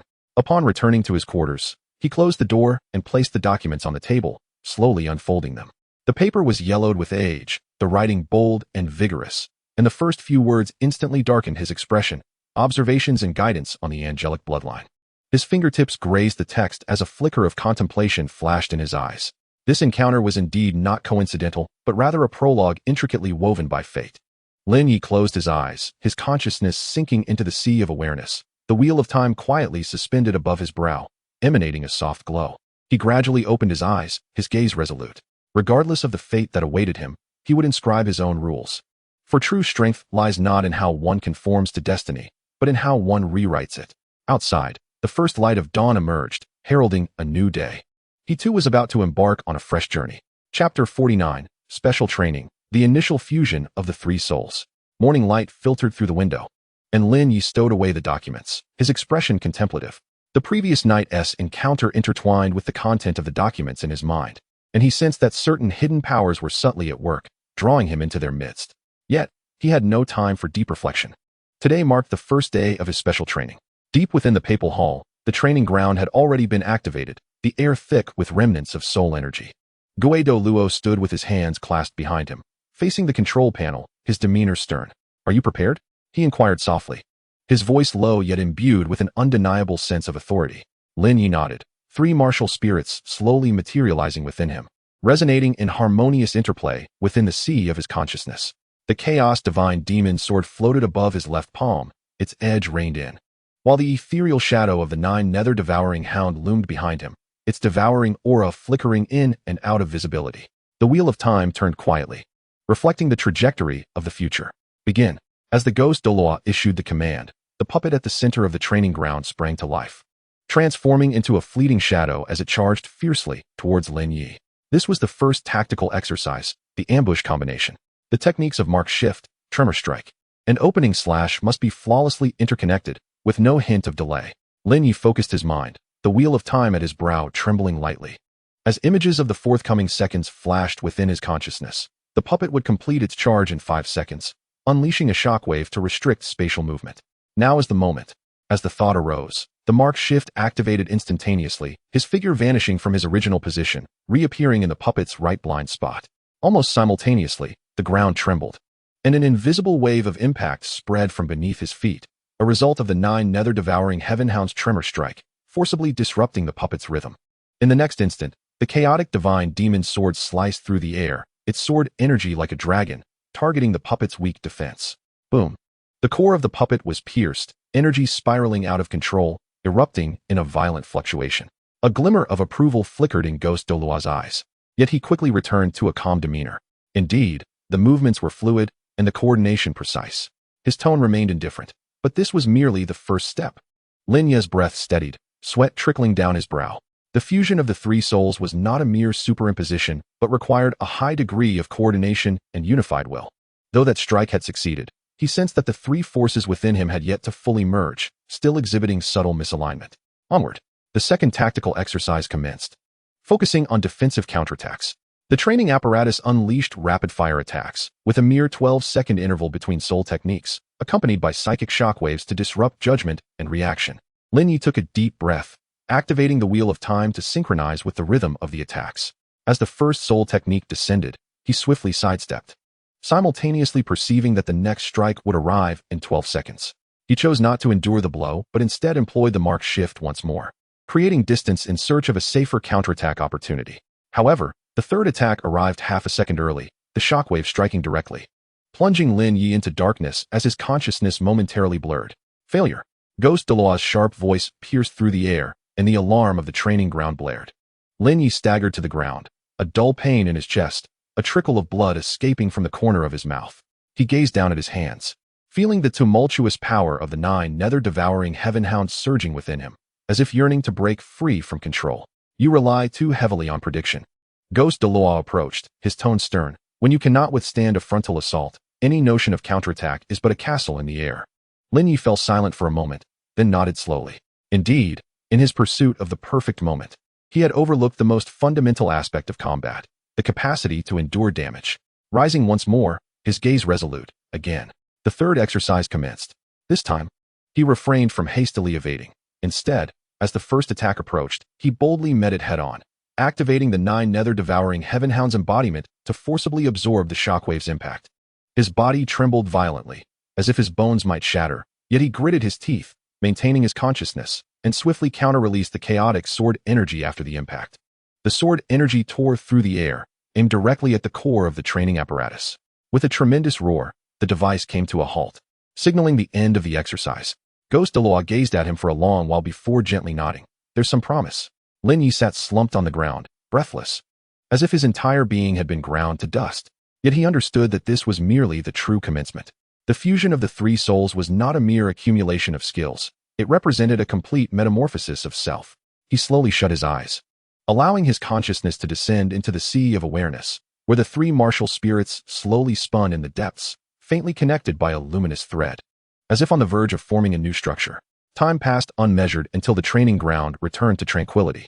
Ghost Douluo approached the control panel, retrieving the training logs, his brow furrowing slightly. Is there a problem? Lin Ye leaned against the side, his voice hoarse. Your training data has a segment that is blank. Ghost Douluo scrutinized the screen, his expression grave, noting an anomaly in the last 5 minutes of data flow, as if it had been tampered with. Lin Ye's heart quivered at the implication. Who could possibly alter the training logs within the Pope's Hall? He discreetly cast a glance at the control panel. vaguely recalling that the puppet core had emitted a familiar wave before its explosion, angelic divine power. Could it be? He refrained from inquiring further, instead taking the Holy Sun's token to attempt unlocking basic permissions and reviewing the tactical execution playback. The footage recorded each of his actions clearly, save for the final moment, where the image blurred, as if something had been deliberately erased.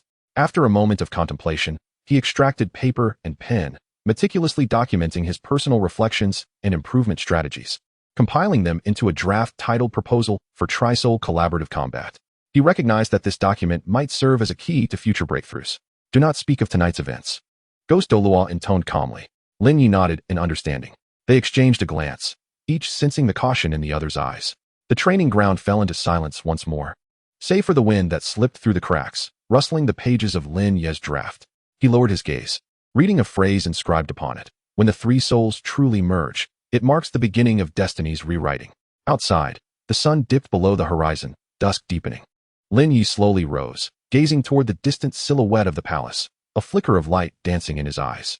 He harbored a premonition that beneath these palace walls, a tempest was brewing, and he stood at the edge of that storm. Chapter 50, Undercurrents. The Elder's Test. As twilight deepened, Lin Ye exited the training ground. His garments slightly damp, his soul power not yet fully restored. He looked up at the final glimmer of the setting sun, his heart heavier than during the day. Ghost Douluo was correct. Someone had indeed meddled. Who could it be, and why alter the training data? That surge of angelic divine power. Could it be that Qian Renxue had some clandestine connection with the Spirit Hall? He did not dwell on these thoughts for long, for another battle awaited him that evening. The resource allocation meeting was scheduled for tonight. The assembly hall was brightly lit, 12 intricately carved dragon thrones arranged in a semicircle, symbolizing the authority of the high-ranking elders of the Spirit Hall. Several individuals had already taken their seats, engaged in hushed conversations. The atmosphere appeared calm, yet currents of intrigue thrummed beneath the surface. As Lin Ye entered the hall, all conversation abruptly ceased. He cast a swift glance, discerning several malevolent gazes directed at him, particularly from the porcupine Douluo, whose lips curled into a subtle, mocking smile. The saint's son has arrived, the porcupine Douluo began languidly, his tone laced with a hint of provocation. Is the esteemed pope in good health? Thank you for your concern, Lin Ye replied nonchalantly, taking his seat with an air of composure. The porcupine Douluo snorted softly, falling silent, yet his quietude resembled the calm before a tempest. As the meeting commenced, the customary reports on resource utilization from various sects were presented. When it was Lin Ye's turn to speak, he had just risen when the porcupine Douluo abruptly interjected. Your Highness, the saint's son, has been quite prominent of late, with resource allocations occurring at an unusually frequent rate. I wonder if these have received the Pope's personal approval? After all, we old-timers must consider the future of the entire Spirit Hall. At these words, the hall fell into a hush. Several elders, who had been engrossed in their documents, lifted their heads, their gazes flickering between Lin Ye and the porcupine Douluo. Clearly having anticipated this exchange, unfazed, Lin Ye slowly retrieved a token from his sleeve, placing it gently upon the table. It bears the Pope's explicit endorsement, he stated, his tone tranquil yet resolute as iron. Should Elder Porcupine have any objections, he is welcome to inquire directly with the Pope. The token shimmered with a golden insignia, unmistakably the Pope's exclusive mark. Witnessing this, the expressions of the assembly shifted. The porcupine Douluo narrowed his eyes, sneering, though the token is genuine. The resource allocations appear rather imbalanced, do they not? The saint's son is still young. If he cannot garner respect, he may struggle to shoulder great responsibilities. Lin Ye finally rose fully, surveying the assembly with a measured gaze before speaking. Since my induction into the Spirit Hall, I have eradicated 3 factions of evil soul masters, quelled 2 rebellious sects, triumphed in the grand competition, and vanquished dozens of key figures from opposing forces. If you argue that I am unworthy of these resources, I must ask, esteemed elders, who among you possesses comparable accomplishments? The hall was enveloped in silence.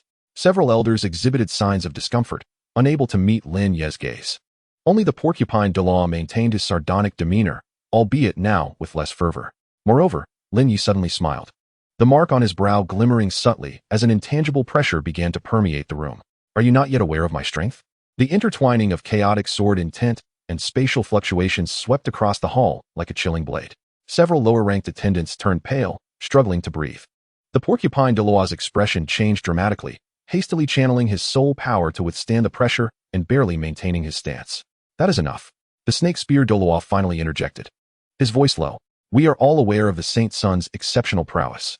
However, certain matters require a cautious approach. Lin Ye retracted his aura, resuming his seat, and replied coolly, I understand your concerns. Yet, I wish to emphasize that Bibi Dong chose me for reasons of her own. The snake spear Douluo furrowed his brow, but refrained from further comment. The meeting proceeded, returning to its previous rhythm, yet the atmosphere was no longer as tense as before.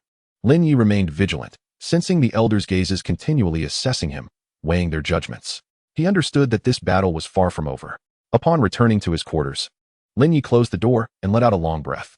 He leaned against the door, closing his eyes for a moment as the scenes from the recent meeting replayed in his mind. The battle with the spiny sea urchin was merely a prelude. The true dilemma lay in the favoritism shown by Bibi Dong towards him, which had already stirred unease among many. Within the spirit hall, unity was a mere illusion. The struggle for power had never ceased, and now, he had become a new variable. System, analyze the current situation, he murmured.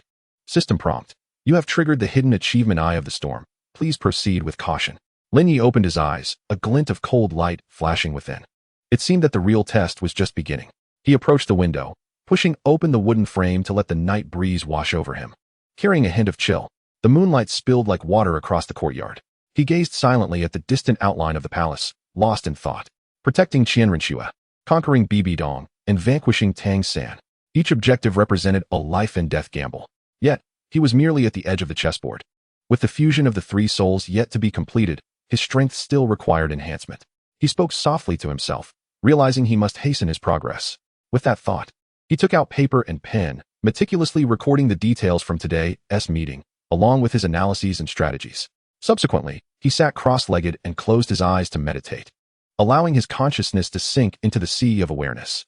The chaos divine demon sword, the nine nether swallowing celestial hound, and the wheel of time slowly rotated in the depths of his awareness, faintly illuminated by a connecting light, as if they were on the verge of forming a new structure.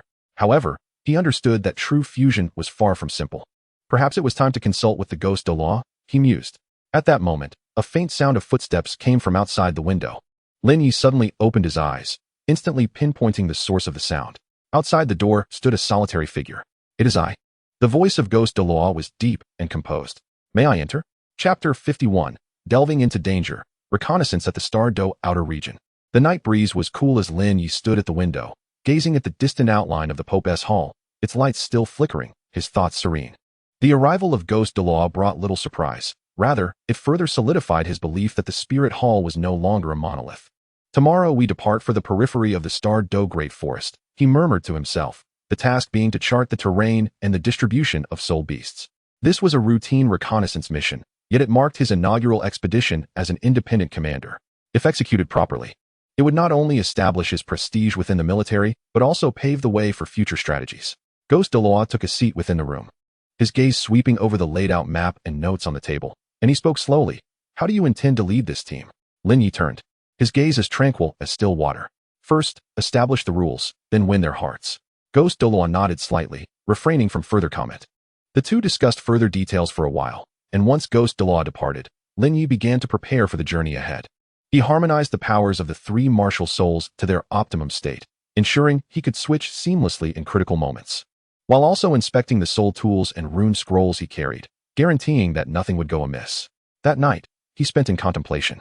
As dawn broke, Lin Ye was already geared up and ready to embark. Outside the camp, 6 team members stood in neat formation, all seasoned reconnaissance personnel dispatched by the Spirit Hall. Though they were under different elders, this expedition required unified obedience to Lin Ye's command. I am Lin Ye, the captain of this mission. His gaze swept over the group, his tone measured yet imbued with an undeniable authority. Our objective is clear, to delve into the periphery of the Starry Forest, mapping the latest terrain and the distribution of soul beasts. The deadline for this task is 3 days, and no one is permitted to leave the team without permission. Violators will face military discipline. Several team members, previously languid in demeanor, straightened at his words. The map has been updated. Lin Ye produced a meticulously folded piece of parchment, unfolding it before the group. This is a revised version I corrected using special means last night, more accurately reflecting the actual terrain than the original. Your assignments are as follows. He designated roles, assigning scouts, recorders, and a watch group, emphasizing at the end, we face unknown dangers, and any lapse in vigilance could be fatal. I do not wish for anyone to perish here. After a brief silence, an older scout stepped forward, clasping his hands in salute, stating, I am willing to follow your orders. Others echoed in agreement upon witnessing this. Lin Ye nodded, stowed the map, and led the way down the path to the starry forest. Upon entering the outer region of the forest, the air was thick with a damp, decaying scent. Vines entwined ancient trees, their leaves intertwining to obscure the sunlight, while the soft earth beneath yielded clear imprints with each step. Maintain formation, watch your footing, Lin Ye reminded quietly. The team advanced in a fan shape, with scouts at the front, the recorder closely behind, and the watch group dispersed on the flanks and rear. Ever prepared for unforeseen circumstances. Reporting to the captain, a scout squatted to observe, stating, "A significant number of claw marks and beast droppings have been discovered ahead." Lin Ye approached to inspect, his brow furrowing. These traces are fresh, indicating that a large soul beast passed through not long ago, and in considerable numbers. Detour. He commanded decisively, do not provoke them. The team swiftly adjusted their course, utilizing the path Lin Ye had anticipated to avoid the danger zone. Throughout the process, he frequently employed the wheel of time and space to sense changes in the surrounding area, ensuring there were no hidden traps or ambushes. This place is unnervingly quiet. A team member murmured, typically, at this hour, there should be a flurry of wildlife activity. Lin Ye too sensed the anomaly and was about to respond when suddenly, a faint sound of flapping wings echoed above. Looking up, he saw a gray-feathered bird circling overhead, its gaze fixated directly upon them. Monitoring us? Lin Ye narrowed his eyes, forming a judgment in his mind. Without revealing any emotion, he subtly signaled to the scout beside him, who understood and quietly retrieved a smoke bomb. In the next instant, Lin Ye vanished, appearing directly above the bird. With the aura of the chaotic divine sword concealed, he merely brushed it, causing the creature to plummet silently. Retrieve it, he ordered softly. The bird's carcass was swiftly collected, and the team continued on as if nothing had occurred. However, Lin Ye was acutely aware that someone in this forest was observing them from the shadows. As evening approached, the squad reached an open valley, preparing to set up camp and rest. The day's sample collection had been completed. The recorder placed several pieces of soul beast bones into a storage pouch. Reporting while organizing the data, Lin Ye nodded, but his gaze was drawn to a dense thicket in the southeast. In that place, there was an exceedingly faint energy fluctuation, reminiscent of a device in operation. He spoke to the group with an impassive demeanor. The wind has shifted. Let us retreat to higher ground to prevent the spread of wildfires during the night. The team members harbored no doubts and promptly gathered their gear, moving towards elevated terrain. Once everyone had departed, Lin Ye walked alone toward the dense thicket. His footsteps were light and soundless, as he expanded his mental prowess, swiftly discovering a concealed device at the base of an ancient tree. It resembled a small detector, etched with unfamiliar runes, from which the energy fluctuations emanated. Upon reaching out to touch it, a vivid image flashed through his mind. Before their departure, a team member had discreetly concealed a similar item within their pack. Lin Ye's gaze turned slightly frosty. This was no ordinary detector. It was a form of remote surveillance equipment. Its existence signified that someone was monitoring their movements. He refrained from immediately destroying the device, instead storing it within his soul guide for analysis later. As he rose, he cast a glance back at the distant camp, his resolve solidifying within. This reconnaissance mission was far more intricate than it appeared on the surface. As night fell, the campfire flickered gently. Lin Ye sat in a corner, perusing a notebook under the guise of contemplating how to address the matter concerning that team member. The captain, a fellow team member, approached tentatively and asked, "Do you think we can truly uncover valuable intelligence?" Lin Ye lifted his gaze to meet his, responding languidly, "What do you think?" The individual chuckled awkwardly and fell silent. Lin Ye returned his focus to the records, a subtle smile gracing his lips. He understood that the ensuing 2 days would represent the true test, and this journey through the starry forest might very well be a pivotal step in seizing control of the situation. As the night breeze swept by, Lin Ye rose and strolled to the edge of the tent, gazing into the darkness of the forest. His eyes held depths unfathomable. Chapter 52. Rescue. The power of instantaneous movement.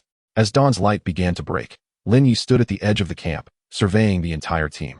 The vigilance from the previous night had not dulled his alertness. Rather, it reinforced his conviction that someone was surveilling their every action. "Let us depart," he commanded softly, stepping first into the depths of the starry forest.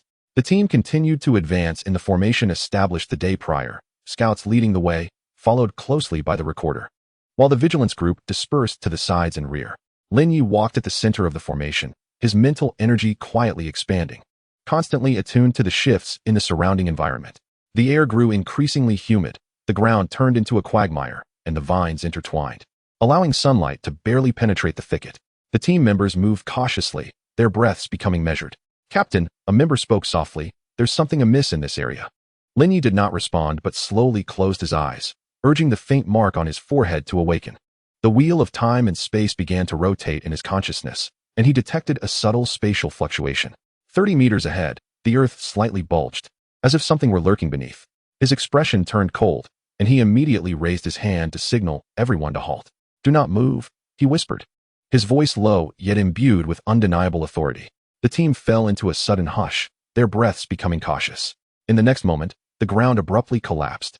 A colossal underground monster spider erupted from beneath, its 8 legs splayed wide, measuring nearly 5 meters in length, its entire body encased in a shell as hard as obsidian. With green venom dripping from its mandibles, a foul stench permeating the air. Its eyes glimmered with an eerie purple light, clearly indicating it was no ordinary soul beast. "Scatter!" With a commanding shout, Lin Ye soared into the air, leaping with a single push from the ground, simultaneously forming a seal with his left hand. A faint golden spiritual mark quietly settling on each team member. The monster spider reacted with astonishing speed, its mandibles opening wide to unleash a torrent of silk. The strands were remarkably resilient, laced with paralyzing toxins, and in an instant ensnared a soul master-level member, binding him firmly in place. "Help, help!" The trapped member gasped, his face pale. The monster spider sprang forward, its legs propelling it toward the ensnared prey, its mandibles opening wider, fangs bared, clearly intent on devouring its quarry. In a moment of dire urgency, a flash of golden light sparked in Lin Ye's eyes as he locked onto the spiritual mark on the trapped member, unhesitatingly activating his skill. Temporal mark leap. Space distorted slightly, his figure appearing beside the team member in an instant, the chaotic divine demon sword already drawn, its blade slicing through the air with lethal precision. With a sharp sound, the silk was severed, a plume of black mist rising from the broken strands, evidently scorched by chaotic energy. Almost simultaneously, Lin Ye delivered a fierce kick, accurately striking the member's midsection, propelling him away from the spider's attack range. However, due to the hasty execution of his skill, Lin Ye landed unsteadily, his toes sliding half a foot before he regained his balance. The monster spider roared in fury and turned to charge again. Lin Ye, refusing to linger in combat, swiftly assessed the situation and decisively commanded, "Retreat. Evacuate in groups along the predetermined route." The team, well-trained, immediately complied upon hearing the order. The Soul Master level captain led the team toward the right side of the dense forest, with the others following closely, their movements clean and efficient, devoid of chaos. Lin Ye remained at the rear, observing the spider's movements while preparing to hold it off. The spider raced forward with incredible speed, nearly skimming the ground as its legs tore through the earth, leaving deep tracks. Lin Ye's gaze sharpened, his hands forming seals as he shouted, "Earth shatter strike." Boom. The ground trembled violently, a shockwave rapidly emanating from his position, momentarily halting the spider's advance and significantly slowing its movements. Seizing this opportunity, Lin Ye quickly retreated, simultaneously using the wheel of time and space to predict the spider's potential attack trajectories, narrowly avoiding lethal strikes with 2 swift evasions at critical moments. Ultimately, he regrouped with the team in a relatively open woodland area. All accounted for, the Soul Master captain reported after a head count, a hint of admiration in his tone. No one was left behind. Lin Ye nodded, his gaze sweeping over the group, especially resting on the recently rescued member. Though the man's complexion remained somewhat pale, he had regained some color and hurriedly stepped forward, clasping his fists in gratitude. "Thank you for saving me, Captain. I almost..." "Remember this lesson," Lin Ye interrupted, his tone calm yet firm. "On the battlefield, a moment's negligence can lead to death." The team member nodded heavily, his gaze resolute. Lin Ye refrained from elaborating further, instead turning his attention towards the distant, still raging cave spider, his brow slightly furrowed. Its compound eyes shimmered with a purple glow, a trait not typical of ordinary soul beasts, resembling rather the product of some aberration. He had his speculations, but this was not the moment for in-depth exploration. "Let us press on," he stated gravely, leading the team deeper into the forest. This time, a profound trust and reverence for Lin Ye emerged among the members. They witnessed what it meant to be a true powerhouse and understood why this young captain held such a position. At the rear of the group, the captain of the Soul sect gazed at Lin Ye's retreating figure, his eyes reflecting a complex array of emotions. He had initially assumed this mission was merely a routine task, but it now appeared that this captain was far more formidable than they had anticipated. Lin Ye sensed the gaze upon him from behind, a slight smile gracing his lips, yet he did not turn around. He understood that, from this moment forth, he had truly earned the recognition of this team, and this was merely the beginning. Chapter 53, Secrets of the Forest. The anomaly of blue-silver Lin Ye stood at the rear of the team, his gaze steady as it swept over the dense thicket ahead. Although the sudden assault of the previous night had passed, an undercurrent of unease lingered in his heart. The aberration of the cave spider was no mere coincidence. The violet compound eyes and unusual aura reminded him of something that should not exist, quietly awakening. The team continued deeper into the outskirts of the Stardow forest, their pace more cautious than the day before. After a night of recuperation, the trust among the members in Lin Ye had solidified, and their movements bore a newfound synergy. Captain, the Soul Sect leader spoke softly. This area appears to be more intricate than what the map indicates. Lin Ye nodded in acknowledgement, choosing not to elaborate further. Instead, he closed his eyes, the mark on his forehead faintly glowing with golden light as the wheel of time slowly rotated in his sea of consciousness. He attuned himself to the energy fluctuations around him, striving to detect the anomalies hidden beneath the surface. Moments later, his brow furrowed slightly. A minuscule wave of life energy emanated from the southeast, faint yet discernible, as if some dormant entity had been subtly disturbed. This was not the essence of an ordinary soul beast, but rather a more ancient, pure force imbued with a hint of compassion.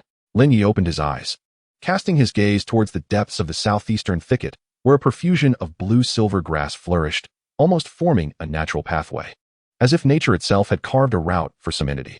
I must investigate the terrain on the flank, he stated calmly yet with undeniable authority.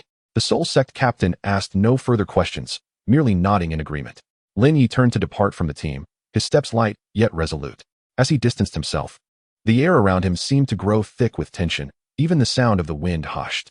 Progressing forward, he emitted a faint mental wave, probing the energy fluctuations ahead. With each extension of his psychic force, he felt the pull of that peculiar power. It seemed to summon him, yet also serve as a warning. 100 meters away, he finally came to a halt. The scene before him left him momentarily stunned. A valley lay quietly nestled within the dense forest, surrounded by mountains, with only a narrow entrance leading into its depths. Inside the valley, the azure-silver grass undulated like ocean waves, vibrant and full of life, contrasting sharply with the lifeless forest beyond. At the center of the valley stood a blue-silver emperor, serene and poised, as if it had awaited millennia for someone to discover its existence. Lin Ye did not approach hastily. He remained rooted in place, observing the state of this blue-silver emperor with keen scrutiny. Its roots delved deeply into the earth, intertwined with the valley's very essence, emanating an ancient and mysterious aura. Despite its lack of conscious fluctuations, the protective stance formed by the surrounding flora made its presence impossible to overlook. A jolt surged through Lin Ye's heart. He recognized the source of this power. It was the legendary blue-silver emperor, the cherished creation of the god of life, possessing the potential to govern the laws of life and nature. Yet, curiously, this blue-silver emperor appeared incomplete, as if it had lost some crucial core, leaving behind merely a hollow shell sustaining the cycle of life. As he pondered this, a fragment of memory not belonging to him suddenly flickered in his mind. In the vision, a woman clad in simple garments gazed down at a blue-silver grass with gentle, sorrowful eyes. She tenderly caressed the leaves, her lips moving as if whispering something, though the words were indistinct. The image vanished as swiftly as it had appeared, jolting Lin Ye back to reality, his heartbeat quickening. He swiftly stabilized his mind, sealing this abrupt memory deep within his consciousness, and then, employing his mental prowess, left a discrete coordinate around the blue-silver emperor for future precise location. Having completed this, he gradually retreated, preparing to return to his group. However, at the moment he turned, a blue-silver leaf floated down with the wind, gently landing at his feet. Lin Ye paused, bending to pick up the leaf. The instant his palm touched the leaf, an almost imperceptible glow emerged from its veins, only to fade into silence as if it had never existed. His expression sharpened, realizing that this leaf was no ordinary object. Perhaps it was a remnant of some lingering will, or a hint bestowed by fate. Without lingering, he tucked the leaf into his bosom and then activated the time-space mark leap, his form flickering as he silently returned to the location of his team. In the distance, the valley remained tranquil, with the blue-silver emperor still standing, as if nothing had transpired. Yet Lin Ye knew that he had forged a connection with the secrets of this forest. Upon his return, the team awaited him, unaware of his brief absence. The captain of the Soul Clan inquired, "What is the situation?" Lin Ye replied nonchalantly, "The flanks are secure, we may proceed." The group resumed their journey, delving deeper into the forest. Lin Ye walked at the rear, his gaze profound, while tumultuous waves surged within his heart. He understood that the blue-silver emperor he beheld today might be one of the pivotal elements that could alter the future landscape. And he had embarked upon an irreversible path. The blue-silver leaf in his hand shimmered with a faint, ethereal glow under the sunlight. Chapter 54. Return and Report. The extraordinary within the ordinary Lin Ye stood before the stone steps of the Spirit Hall's intelligence department. Behind him lay the maps and records brought back from the reconnaissance mission at the periphery of the Stardew Forest. Sunlight streamed through the towering hall doors, casting a gentle beam upon his slightly lowered eyelids, concealing a flicker of contemplation that danced within his gaze. He took a deep breath and stepped inside. The hall was tranquil, the air imbued with a faint scent of ink and the mustiness of aged paper. A few clerks in the corner bowed their heads, meticulously organizing documents, their movements cautious as if fearing to disturb the solemn atmosphere that enveloped the space. In the center, seated at the table, was the chrysanthemum Douluo. Perusing a freshly delivered report, his brow furrowed, an inscrutable expression upon his face. "You have returned," he stated without lifting his gaze, his tone as calm as still water. Lin Ye nodded, coming to a halt before the table, gently unfurling the scroll he held, spreading it across the surface. This was the map delineated during the reconnaissance mission, along with detailed annotations regarding the activity of soul beasts in the area. At last, the chrysanthemum Douluo raised his eyes, scanning the markings on the map before settling his gaze on Lin Ye's face. After a brief pause, he spoke slowly. "Well done. You completed it half a day ahead of schedule." Lin Ye offered a faint smile, refraining from further comment. The chrysanthemum Douluo continued to examine the report, his fingers gliding over the various coordinates marked on the map, his demeanor gradually returning to calm. He lingered momentarily over a section dense with blue silvergrass, his brow twitching slightly before he nonchalantly turned to the next page. Lin Ye stood by, his expression composed, as if this were merely a routine report. The coordinates of that valley had been deliberately obscured, merely categorized under typical flora, with no mention of any anomalous energy fluctuations or mental imprint detection results. He understood that although the chrysanthemum Douluo was adept in poison and illusion perception, he was not particularly sensitive to traces of temporal and spatial powers. This was precisely the key to his concealment. Suddenly, the chrysanthemum Douluo spoke, his finger lightly tapping the section on blue-silver grass. "Why do you deem this area ecologically stable and without threat?" Lin Ye's heart fluttered, yet he maintained his composure, replying, "I observe that while the vegetation is lush, there are no signs of large soul beasts in the vicinity, and the narrow paths are not conducive to ambush, hence I classified it as a safe zone." The chrysanthemum Douluo pondered for a moment before nodding gently. "Caution is indeed prudent." He closed the report and looked at Lin Ye. "Your performance in leading this mission was satisfactory. The higher-ups have given preliminary approval." Lin Ye bowed respectfully. "Thank you for your support, my lord." The chrysanthemum Douluo waved his hand dismissively, his tone turning stern. "Do not rejoice too soon. The tasks of the Spirit Hall are never mere formalities. Should there be any oversights next time, I would not hesitate to personally escort you into the heart of the Stardew." Lin Ye nodded in acknowledgement, maintaining his poise. "I understand, my lord." With a wave of his sleeve, the chrysanthemum Douluo signaled for him to withdraw, an elusive emotion flickering in his eyes. As Lin Ye turned to leave, his steps were steady, and it was not until he had exited the hall that he let out a subtle sigh of relief. He was acutely aware that he had not truly passed the test. The gaze of the chrysanthemum Douluo was exceedingly sharp. Even a fleeting moment of hesitation could sow the seeds of suspicion. Upon returning to his residence, he immediately sealed the hidden chamber, settling into a meditative position as the wheel of time and space slowly revolved within his sea of consciousness. A golden mark emerged, revealing the secret coordinates he had left in the valley. He meticulously examined the seal's status, confirming that it had remained untouched, which offered him a slight sense of relief. Yet, just as he was about to withdraw his awareness, the mark on his forehead flickered with a subtle light, as if sensing a distant resonance. Lin Ye's heart jolted, and he swiftly gathered his thoughts, sealing the mark back into the depths of his memory nodes, wary of delving further. The momentary sensation was fleeting, yet undeniably real. He had an inkling that the existence of the blue-silver emperor was not mere coincidence. It seemed to be awaiting someone or the arrival of a particular opportunity. The following morning, Lin Ye reported to the mission hall as usual to receive new patrol assignments. Upon entering the hall, he noticed a steward distributing task lists, the sound of the pen scratching against paper resonating in the air. As Lin Ye approached, the steward handed him a task list, stating that he had been assigned to participate in a 3-day patrol at the northern border. Lin Ye accepted the list, his gaze swiftly scanning its contents. On the surface, everything appeared normal, yet his heart tightened slightly. The task route did not traverse the direction of the Stardew Forest, but he noted a peculiar red seal beside the blue-silver grass area, its ancient shape adorned with a barely visible crack-like pattern along its edge. He had never encountered such a mark before. This indicated that someone had already taken notice of that valley and may have even begun to make arrangements. Maintaining a composed demeanor, Lin Ye tucked the task list away and nodded respectfully to the steward before turning to leave. As he exited the mission hall, he glanced back. The red seal remained distinctly visible, akin to an unseen eye quietly observing his every move. Rather than returning directly to his quarters, he took a detour to the Gravity Peak simulation area, requesting permission for seclusion. I need to consolidate the experiences gained from recent tasks, he informed the elder on duty. I anticipate being in seclusion for 3 days. The elder hesitated momentarily, but ultimately consented.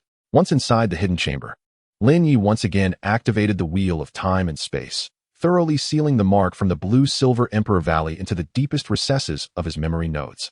Establishing multiple barriers, he understood that the true game had only just begun. While the outside world seemed calm, beneath the surface, tumultuous currents surged.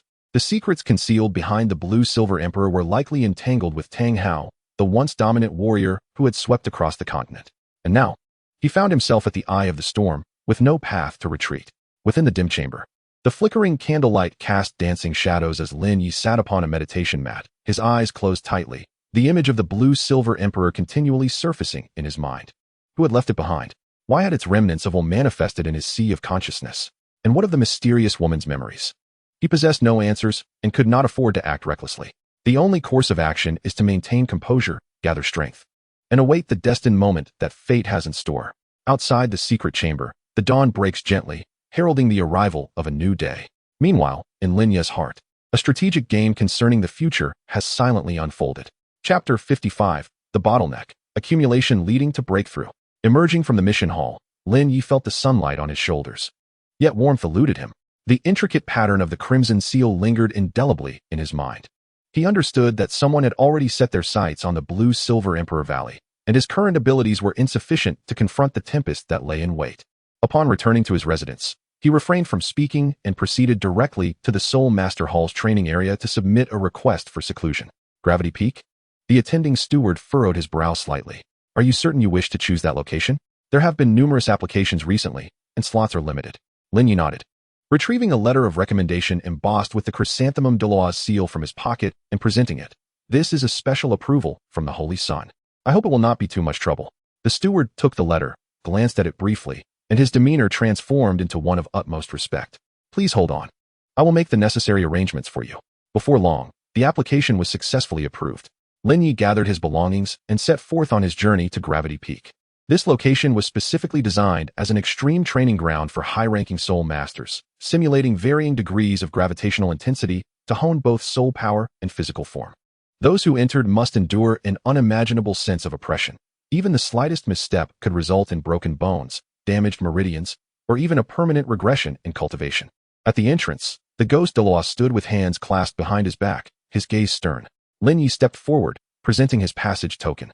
The ghost Douluo accepted the token, casting a casual glance before raising his eyes to regard him meaningfully, stating coolly, "Do not perish within." A tremor coursed through Lin Ye's heart. Yet he revealed nothing on his face, merely clasping his hands in gratitude. Thank you for the warning. The moment he stepped into Gravity Peak, the air around him seemed to solidify abruptly. On the first day, the gravity was set to 10 times the standard, which was still manageable. Lin Ye seated himself on a stone platform, gradually circulating his soul power, attuning to the changes within every muscle and bone. On the second day, the gravity increased to 15 times, making each breath a struggle, and his soul power flowed sluggishly like molasses. He gritted his teeth, employing the power of the Nine Nether devouring heavenly hound to fortify his physique while surrounding himself with a protective barrier of chaotic sword energy to guard against unforeseen accidents. By the third day, the gravity escalated to 20 times. At this juncture, an ordinary person would have been incapacitated, yet Lin Ye remained steadfast as a mountain. Sweat trickled down his brow, landing on the ground with a soft hiss. On the fourth day, gravity reached 25 times. On the fifth day, it intensified to 30 times. On the sixth day, it surged to 35 times. By the seventh day, it had escalated to 40 times. At this moment, even breathing had become a burden. Each inhalation felt as though his lungs were being pounded by a hammer. The circulation of soul power was excruciatingly arduous, as if swimming against a relentless current. Lin Ye clenched his teeth, eyes tightly shut, as the wheel of time and space in his sea of consciousness began to rotate slowly, attuning to the rhythm of soul power flowing within him. The Chaos Divine Demon sword unleashed a sharp intent, severing the blockages within his meridians. The Nine Nether devouring celestial hound continuously consumed the external pressures, transforming them into its own power to nourish the soul force. At last, on the evening of the 7th day, his soul force began to surge, resembling a flood poised to burst its dam, thundering forth with ferocity. The critical juncture had arrived. Yet, his body could not bear this burgeoning strength, as if an invisible barrier stood in the way, preventing him from breaking through. Only half a day remained. Should he fail to achieve his breakthrough within the time limit, the system would declare it a failure and forcibly eject him from the gravity peak. Lin Ye took a deep breath, summoned the power of his 3 martial souls, and attempted to resonate in harmony. The Chaos Divine Demon Sword unleashed pure destructive force. Tearing apart the obstacles, the 9 Nether devouring celestial hound frantically absorbed external energy, filling the void in his soul force. Meanwhile, the Wheel of Time activated a brief acceleration. In an instant, the flow of soul force within him doubled, and the once stagnant bottleneck loosened, allowing a clear stream to break through the shackles, soaring into the heavens. Boom! A powerful aura erupted from Lin Ye's body, sweeping through the entire training chamber like a volcanic eruption. The runes on the walls flickered erratically, as if they might shatter at any moment. In the next moment, his soul force stabilized completely, and his realm astonishingly ascended to level 41 of the soul sect. The 4th spirit ring quietly manifested, a pale golden halo slowly emerging behind him, emanating an ancient and mysterious aura. The breakthrough was successful. Lin Ye gradually opened his eyes, his gaze profound as an abyss. He understood that this was merely the beginning.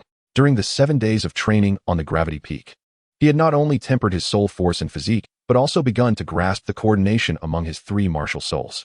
This experience would become one of his most crucial advantages in future battles. More importantly, at the moment of his breakthrough, he faintly sensed the presence of an ancient will. It felt like a long dormant gaze gently brushed through the depths of his soul at the instant of his ascension. Who was it? What did it signify? These questions remained unanswered, yet he knew that his fate was gradually spiraling deeper into a vortex. In the dim chamber, the candlelight flickered. Lin Ye stood up, stretching his limbs, feeling an unprecedented lightness and strength. He stepped out of the training room, greeted by the cool night breeze, infused with the faint scent of grass and wood. In the distance, the stars adorned the sky, just as they always had.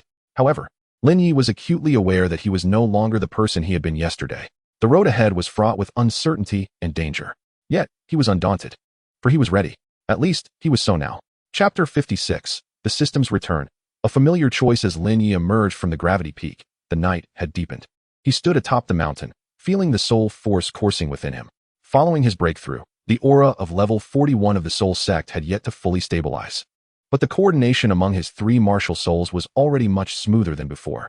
The chaotic divine demon sword lay still as an abyss, while the 9 nether devouring sky hound exhaled slowly, and the wheel of time rotated gently within his consciousness, illuminating fragmented glimpses of the future. He did not rush to depart. Instead, he settled into a meditative posture, initiating the first round of breath regulation to solidify his realm. His soul energy coursed through his meridians, each cycle intertwining a subtle sensation of tearing and healing pain. This sensation was familiar, a process of adaptation following a breakthrough into newfound power. He closed his eyes, focusing his mind, guiding the soul energy along a predetermined path, while simultaneously employing the chaotic sword intent to alleviate any blockages. However, just as the 3rd cycle was nearing completion, a deep roar emanated from the depths of his being. The voice of the 9 nether devouring skyhound. Lin Ye furrowed his brow, delving into his consciousness, where he beheld the immense black beast quietly growling, its eyes gleaming with restless agitation. It seemed to sense something, or perhaps was awakened by an unseen force. What was happening? Lin Ye murmured to himself, attempting to commune with the will of the 9 nether devouring skyhound, yet it offered no response, only producing a continuous low rumble, as if resisting an invisible force.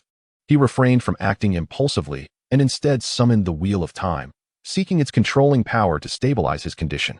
In the next moment, a golden halo appeared within his consciousness, rotating slowly and reorganizing the previously chaotic flow of soul energy. Simultaneously, his awareness was drawn into an illusory space. This realm was devoid of substance, with countless timelines intertwining like an intricate web before his eyes.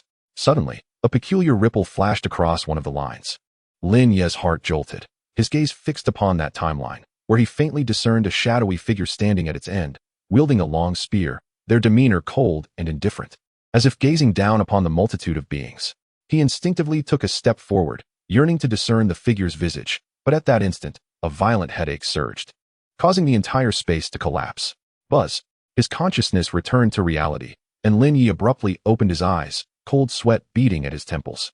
He glanced down at his right hand, feeling a lingering essence within his palm that did not belong to him, a power that was ancient, frigid, and oppressive. What was that? He swiftly calmed his mind, forcibly suppressing the tumultuous flow of energy within, and confirmed that his state was unharmed before gradually rising. At that moment, a familiar voice resonated in his mind. System notification. Key interpersonal relationship node detected. Please choose one of the following options. Engage with Hulaina. Attempting to establish a deeper connection. Reward. 10 affection. 5 insight. Focus on personal growth. Enhancing strength. Reward. 20 mental power. Increased stability of realm. Approach Qian Renxue proactively, probing her true intentions. Reward. Unknown. High risk. 3 options materialized in his mind. Accompanied by the system's characteristic calm notification tone, Lin Ye remained silent for a moment, not immediately making a choice. He understood that this was not merely a simple choice of tasks, but rather a significant intervention by the system regarding his current predicament. Especially after having just experienced that bizarre illusion, he was acutely aware that he stood at a delicate juncture in time. Recollecting his past encounters with Hulaina, he recognized that although the red-haired woman had been cordial towards him, she was backed by the higher echelons of the spirit hall, potentially involving even Bibi Dong herself. To approach recklessly at this moment could very well attract unnecessary attention. As for Qian Renxue, a slight heaviness settled in his heart. The identity of the angel saintess was no longer a secret, yet he understood that the true Qian Renxue was far more complex than she appeared. Now was not the time to unveil the mask. After much deliberation, he ultimately chose to focus on his own growth and strengthen his abilities. As this choice crystallized, a gentle yet potent energy surged into his sea of consciousness, instantly enveloping his entire being.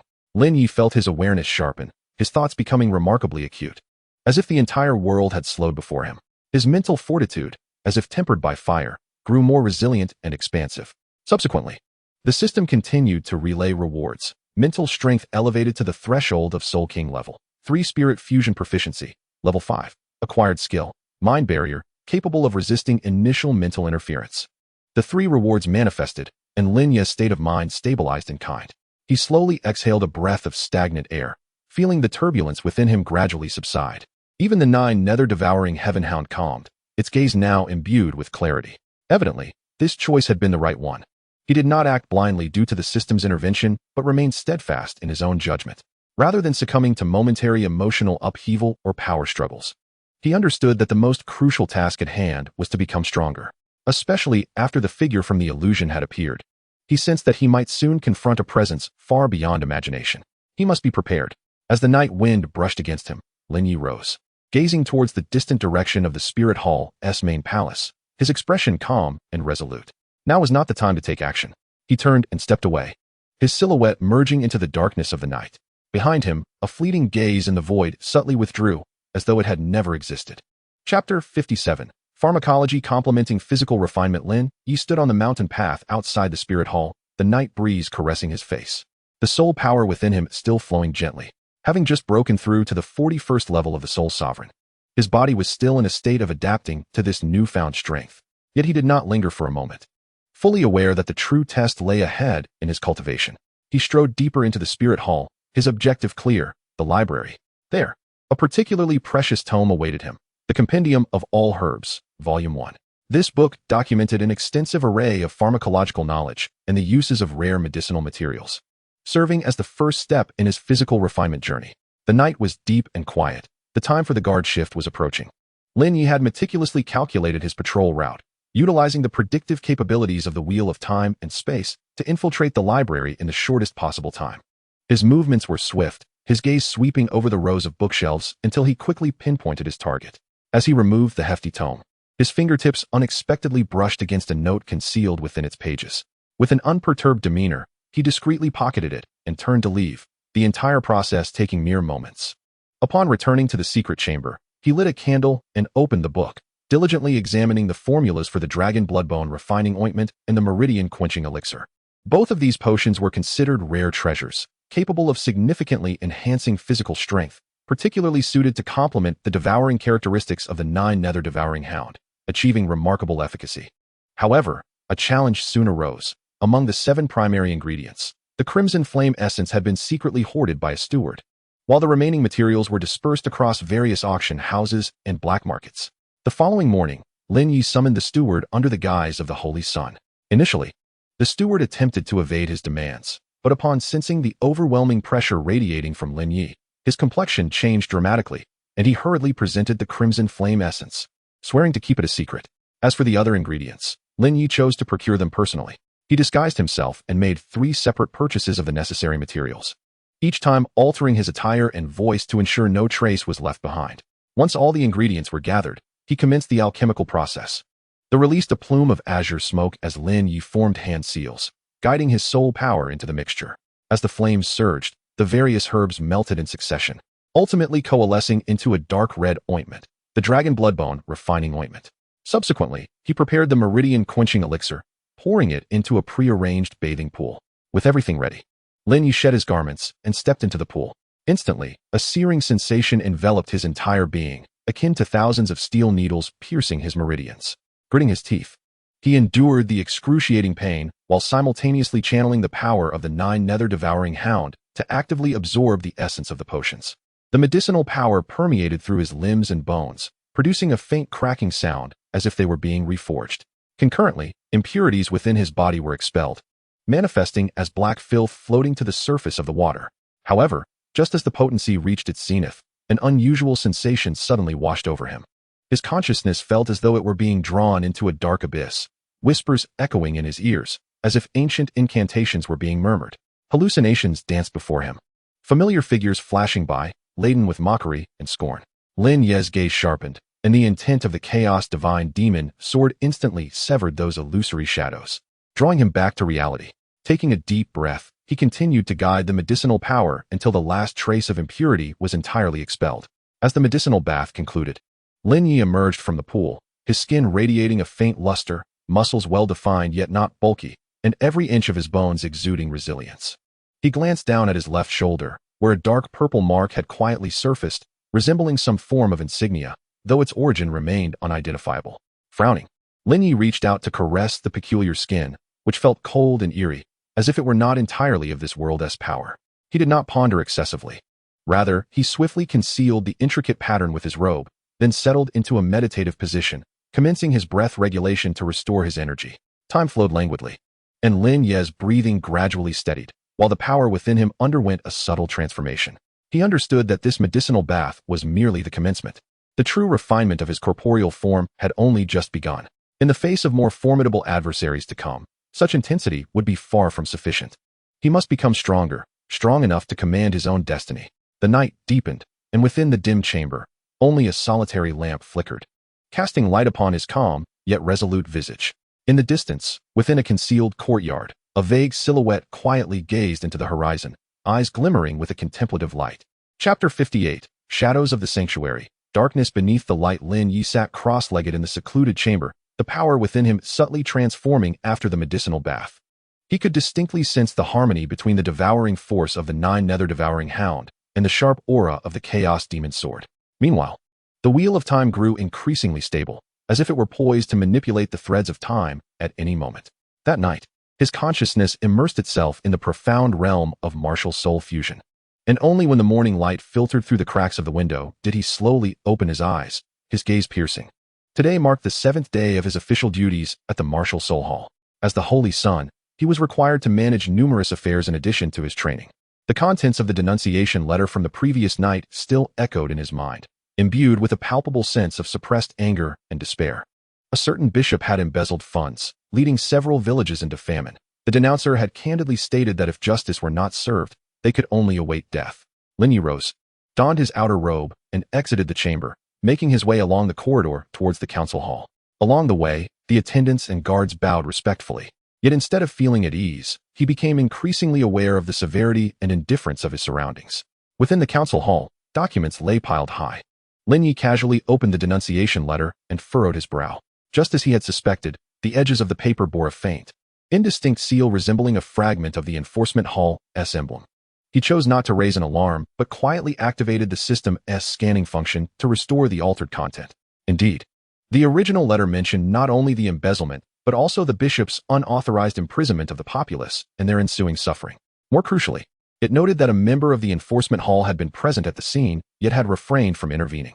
Lin Ye carefully put away the letter and subsequently summoned several trusted attendants, setting forth under the guise of inspecting resource allocation, personally embarking towards the affected region.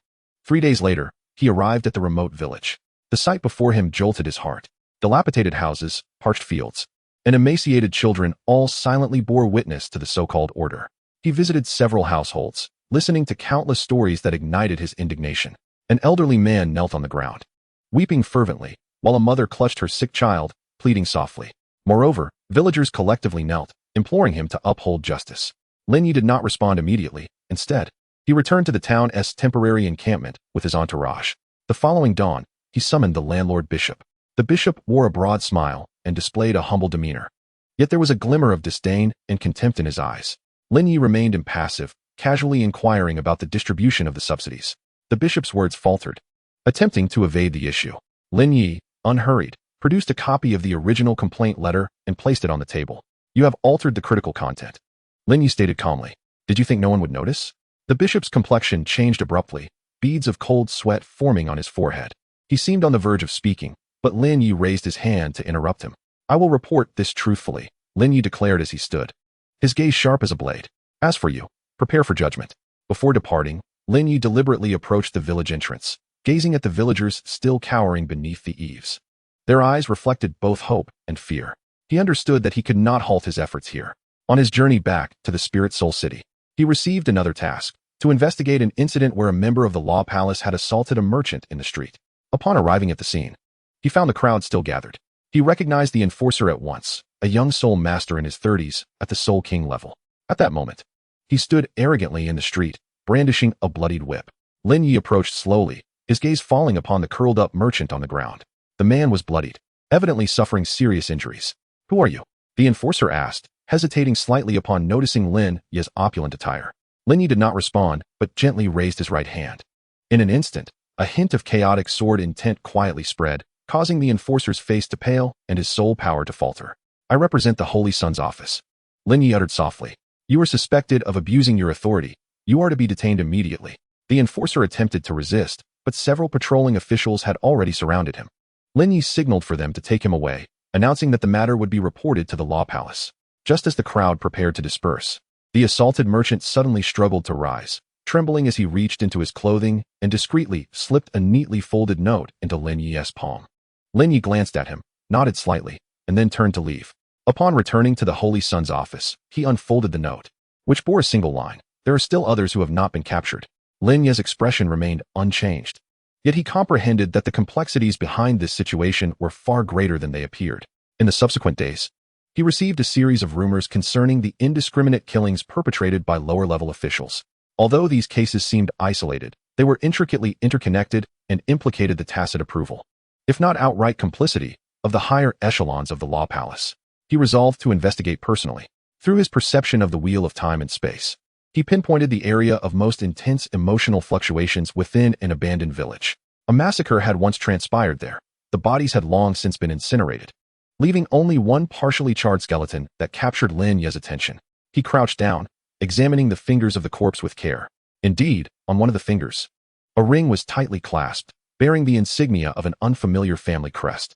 This was not the emblem of the Spirit Hall. Lin Ye carefully removed the ring and tucked it away in his pocket. He understood that this ring might conceal a far more sinister conspiracy.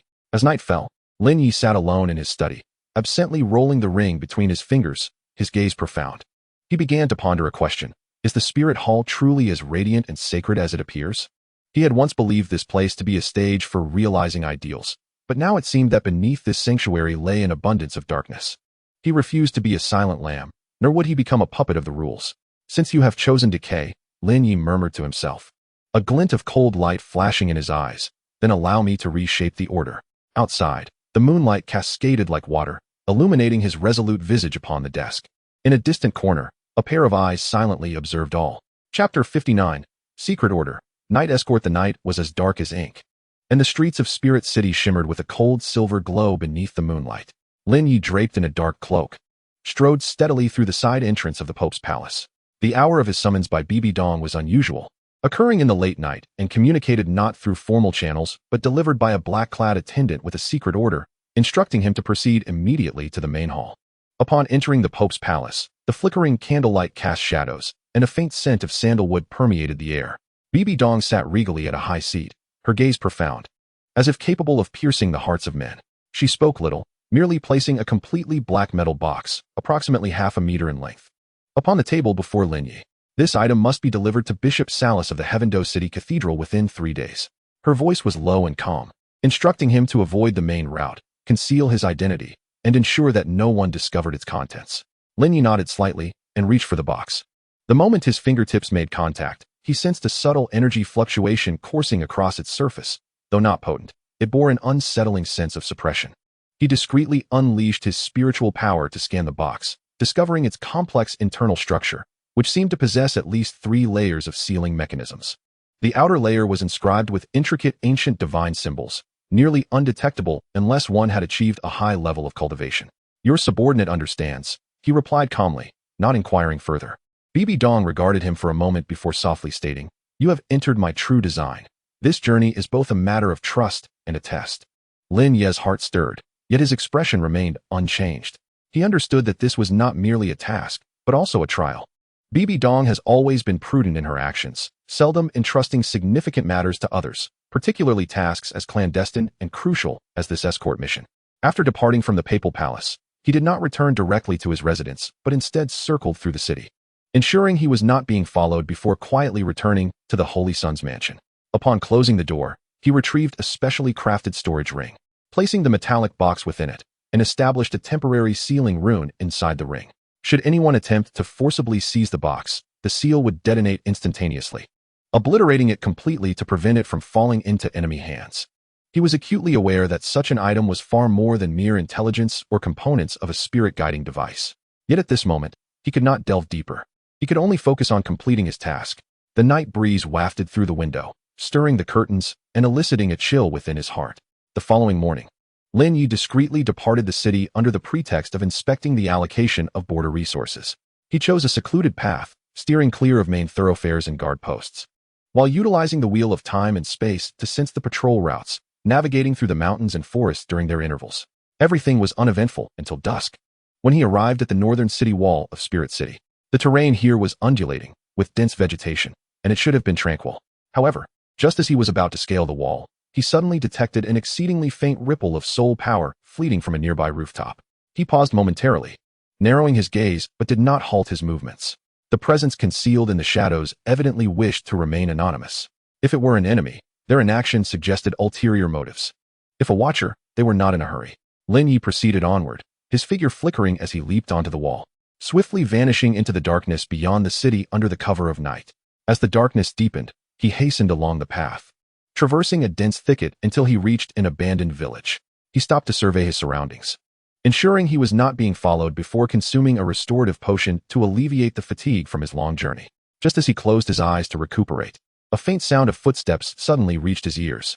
It was neither human nor beast, but rather a presence exceptionally skilled in stealth. Lin Ye opened his eyes, his gaze sharp, slowly rising to his feet with his right hand stealthily resting on the short blade at his waist. In the next instant, a shadow darted past the village entrance, moving with such speed that it was nearly imperceptible. He refrained from pursuing, remaining still as the figure vanished into the distance. He was certain this was no coincidence. Since his departure from the city, he had been under surveillance.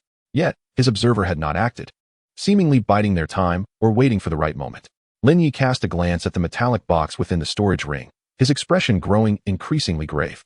He sensed that this mission was far more intricate than he had anticipated.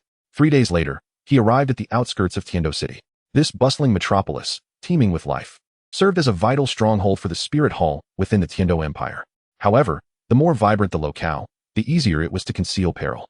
Lin Ye donned the garb of a merchant, blending into the throngs of people as he made his way towards the private residence of Bishop Salas of the Holy Hall.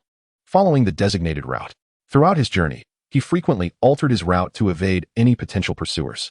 Nonetheless, he could still sense several elusive presences lurking in the shadows. He paused briefly in front of a tea house, ordering a pot of fine tea. While he appeared relaxed, he had already activated the wheel of time and space, attuning himself to the emotional fluctuations and energy traces surrounding him. Sure enough, in the left corner of the second floor, a figure was engaged in hushed conversation, gripping a familiar tattoo depicting a serpent entwined around a dagger. Lin Ye furrowed his brow, then lowered his head to sip his tea, concealing his expression. This was not the first time he had encountered this emblem. He had previously seen the same design at the bottom of the Crimson Flame Essence vial. Its reappearance suggested that the forces at play were likely more profound than those of the Spirit Hall. He lingered no longer, settling his bill and making his way towards Salus's private residence. As night fell, the streets grew increasingly desolate. Lin Ye navigated through several alleys until he finally arrived at his destination. He gently knocked on the door, and soon a pair of vigilant eyes appeared through the crack. "Messenger from the Son of Heaven," he whispered, revealing a token. Moments later, the door slowly creaked open, and a cloaked elder ushered him into the courtyard. Inside, the dim light cast a yellow hue, and Salus sat solemnly in the main seat. "Have you brought the items?" he inquired directly. Lin Ye nodded and retrieved a metallic box from his storage ring, placing it on the table. Salus rose to meticulously examine the seal on the box's surface, then nodded slightly. "Well done," he said. "You may return." Lin Ye offered a respectful bow and departed without further words. As he exited the courtyard, the night breeze brushed against his face. He glanced back at the firmly closed door, a strange sensation rising within him. The task had gone too smoothly for comfort. He turned away, his steps steady, but deep down, he had quietly resolved to uncover the contents of that metallic box upon his return. Meanwhile, on a distant rooftop, a shadowy figure stood silently, their gaze profound, as if they had anticipated all that was about to unfold. Chapter 60. The journey begins. The watchful gaze the moonlight was slightly chilling as Lin Ye stood in the courtyard of the Son of Heaven's residence, gazing at the distant outline of the city walls. Though the previous night's task had been completed successfully, the peculiar feeling in his heart lingered unshaken. He sensed that the mission to escort the black box was far more complex than it appeared on the surface.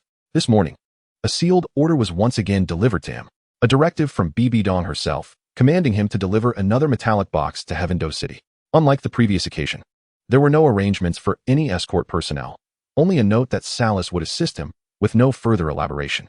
Lin Ye asked no questions, silently accepting the box and securing it within a specially designed storage ring, placing a temporary sealing inscription upon it. This time, he resolved to completely conceal his identity, masquerading as an ordinary merchant as he took a less traveled path toward Heaven-Do City. In the afternoon, with the assistance of the chrysanthemum Douluo, he crafted a scent-dispersing pouch, which he wore on his chest to effectively mask his soul power fluctuations. Simultaneously, he donned a somewhat faded coarse cloth garment and an old straw hat, transforming himself into a mere itinerant vendor, perpetually wandering. Once adequately prepared, he stealthily departed from the Holy Sun's estate, evading the prying eyes surrounding the Pope's palace, and made his way to the southern gate of Spirit City. The gatekeeper, as usual, scrutinized those entering and exiting, particularly those departing the city in the dead of night. Lin Ye remained calm, positioning himself at the end of the line, patiently awaiting his turn. When it was finally his turn, the gatekeeper glanced at his attire with a hint of skepticism. "What business do you have leaving the city at such a late hour?" Lin Ye produced a forged investigation document from his pocket, his tone steady. "I am ordered to gather intelligence on soul beasts at the border. The Pope has decreed that I must not delay." The gatekeeper accepted the document, perusing it with furrowed brows, seemingly sensing something amiss, yet ultimately returned the document to him with a wave of his hand. "You may proceed." Lin Ye nodded in gratitude and stepped through the city gates. It was only after distancing himself several dozen miles from the gates that he let out a slight sigh of relief. He was aware that, in that fleeting moment, the gatekeeper's gaze had flickered with uncertainty. The man might have sensed something awry, yet he chose not to probe further. As he continued onward, the night deepened. He traversed a desolate wilderness, enveloped in silence, save for the whisper of the wind through the withered grass. Just as he prepared to establish a spatial marker, a sudden, subtle pain pricked at his brow. This was the response of the wheel of time and space. Someone was watching him. Not an ordinary soul master, nor a hidden foe, but rather a being of a higher echelon, observing his every move on a spiritual plane. Lin Ye did not falter in his stride, maintaining an outward calm while discreetly harnessing the power of time and space to sense the spatial fluctuations around him. 3 critical terrains were swiftly marked as temporary jump points: a broken, withered tree to his left, a bare rock outcrop ahead, and the edge of a cliff to his right. Should he encounter an ambush, he could utilize these markers to evade capture. However, that scrutinizing gaze did not dissipate. Instead, it became increasingly clear, cold and familiar. It felt as though he had encountered it before. A weight settled in Lin Ye's heart. He slowed his pace, adjusting his breathing rhythm in an attempt to minimize the likelihood of revealing his presence. Simultaneously, he deliberately decelerated, observing for any signs of enemy movement. Yet, no matter how he tested the waters, that gaze remained steadfast, neither launching an attack nor drawing closer. merely fixated on him from afar like a hunter patiently stalking its prey. Lin Ye continued forward with an inscrutable demeanor, his mind racing to deduce the possible identity of the watcher. Could it be Tang San? That seemed unlikely. Even if the individual were tracking him, they would not exhibit such restraint. Could it be Bibi Dong? If she wished to monitor him, there was no need for such convolutions. What about Qian Renxue? That was even less probable. Who, then, could it be? He found himself unable to ascertain the truth and could only temporarily suppress the questions swirling in his mind. Focusing intently on the task at hand, the night breeze caressed him, carrying a hint of chill. He lifted his gaze to the heavens, where the stars shimmered brilliantly, as if reflecting the unknown fate that awaited him. This journey to Heavendo City was destined to be tumultuous. A foreboding intuition gnawed at him, suggesting that the mission concealed secrets deeper than he had anticipated. The presence that watched him from the shadows might very well hold the key to unraveling it all. Lin Ye pressed his lips together, a glimmer of cold resolve flashing in his eyes. Regardless of the unknown dangers that lay ahead, he would not waver. Since fate had thrust him into the eye of the storm, he could only rise to the challenge, forging his own path step by step. In the night, his silhouette gradually vanished at the edge of the wilderness. Behind him, that gaze remained, as if it had long anticipated the unfolding of events. Chapter 61. Ambush in the Canyon. The Soul King's deadly game. The moonlight spilled like water as Lin Ye's figure receded into the wilderness. He had departed from Spirit City some time ago, proceeding with utmost caution, not daring to let his guard down for a moment. At this juncture, he found himself entering a deeply secluded canyon. The soul-breaking gorge, aptly named, boasted treacherous terrain, with towering cliffs on either side that pierced the clouds, resembling an insurmountable chasm. The valley was perpetually shrouded in mist, limiting visibility and suggesting that unknown dangers lurked within. Lin Ye slowed his pace, sharpening his senses, his mental energy spreading like a tide, capturing every subtle anomaly in the air. His left hand stealthily delved into his sleeve, grasping a low-tier defensive soul guide, while his right hand rested on the storage ring at his waist, poised to summon the chaotic divine demon sword at a moment's notice. As he ventured deeper into the canyon, an unusual chill crawled up his spine. It was not the wind, but rather a sensation of being targeted. He was being watched, not just by one. Lin Ye maintained an impassive demeanor, continuing onward with steady steps, as if oblivious to any irregularities. However, his wheel of time and space quietly activated, attuning him to the subtle shifts in his surroundings. He swiftly marked 3 locations: the fractured dead tree on his left, the exposed rocky outcrop ahead, and the precipice on his right. Should combat ensue, he could utilize these marked coordinates to instantaneously escape. At that moment, a slight tremor reverberated above the canyon. Almost instantaneously, several massive boulders tumbled from the cliffs, crashing down with a resounding roar. Simultaneously, dozens of poisoned crossbow bolts descended from the sky like a torrential downpour, sealing off all possible escape routes for Lin Ye. His pupils constricted as his body instinctively reacted. Nine Nether swallowing heaven hound manifested. Black and gold interwoven patterns spread from within him, transforming into a thick layer of scales that enveloped his entire body. The bolts and falling debris collided against him, producing a cacophony of metallic clashing sounds. While they did not fully obstruct the impact, they significantly mitigated its force. In the next moment, he crossed his arms before his chest as his soul power surged, unleashing a sharp sword intent that soared into the sky. The Chaos Demon sword was unsheathed, its blade slicing through the air to form a curtain of steel that felled the remaining crossbow bolts. "They're here," Lin Ye whispered softly. Indeed, 2 figures leaped down from the rocky cliffs on either side of the canyon, landing with a cloud of dust swirling around them. They were 2 Soul Kings. One appeared to be in his 40s, his countenance stern and clad in a black cloak, exuding a steady aura. The other was gaunt, with piercing eyes, wielding a serpent-shaped short staff, clearly adept at long-range control techniques. Behind them, several soul masters and soul sovereigns gradually emerged, encircling him. "Who are you?" Lin Ye inquired with a calm voice, though his gaze was as sharp as a blade. The elder Soul King offered no response, merely casting a cold glance in his direction before raising his hand and commanding, "Kill." With that command, the assault erupted. The soul masters and soul sovereigns struck first, their techniques intertwining, unleashing flames, lightning, and icy blades in an attempt to overwhelm Lin Ye with sheer numbers. He deftly tapped the ground with his toes, retreating swiftly while activating the previously arranged mark coordinates, vanishing in an instant to appear atop a nearby barren tree. Seizing the moment before his adversaries could reorganize, he swung his sword fiercely, executing the earth-shaking strike, which trembled the canyon floor and forced the enemy soul masters to lose their balance momentarily. Following that, he flashed forward, targeting the Elder Soul King. The opponent reacted with remarkable speed, his soul rings illuminating in succession as he released a pitch-black chain, aiming to ensnare Lin Ye's limbs. However, Lin Ye was prepared. The Nine Nether Devouring Hound opened its maw to consume part of the chain's energy, significantly diminishing its power. With a powerful leap, he soared into the air, thrusting the Chaos Demon sword with precision. The blade pierced through the shoulder blade, blood gushing forth. The Soul King let out a muffled groan, staggering back, his complexion paling instantly. The tide of battle shifted dramatically. Yet, before Lin Ye could catch his breath, the other gaunt Soul King had already made his move. With a fierce swing of his serpent staff, a massive black corrosive hand materialized out of thin air, descending upon Lin Ye with a nauseating aura. This strike harbored both poisonous and soul-piercing effects, and should it land directly, even a divine physique would struggle to endure it. Gritting his teeth, Lin Ye forcefully summoned the power of the Nine Nether Devouring Hound, unleashing a full-scale eruption to withstand the corrosive force. A searing sensation enveloped him, his skin blackening with burns, blood boiling within, yet he persevered through the agony, holding on to his consciousness.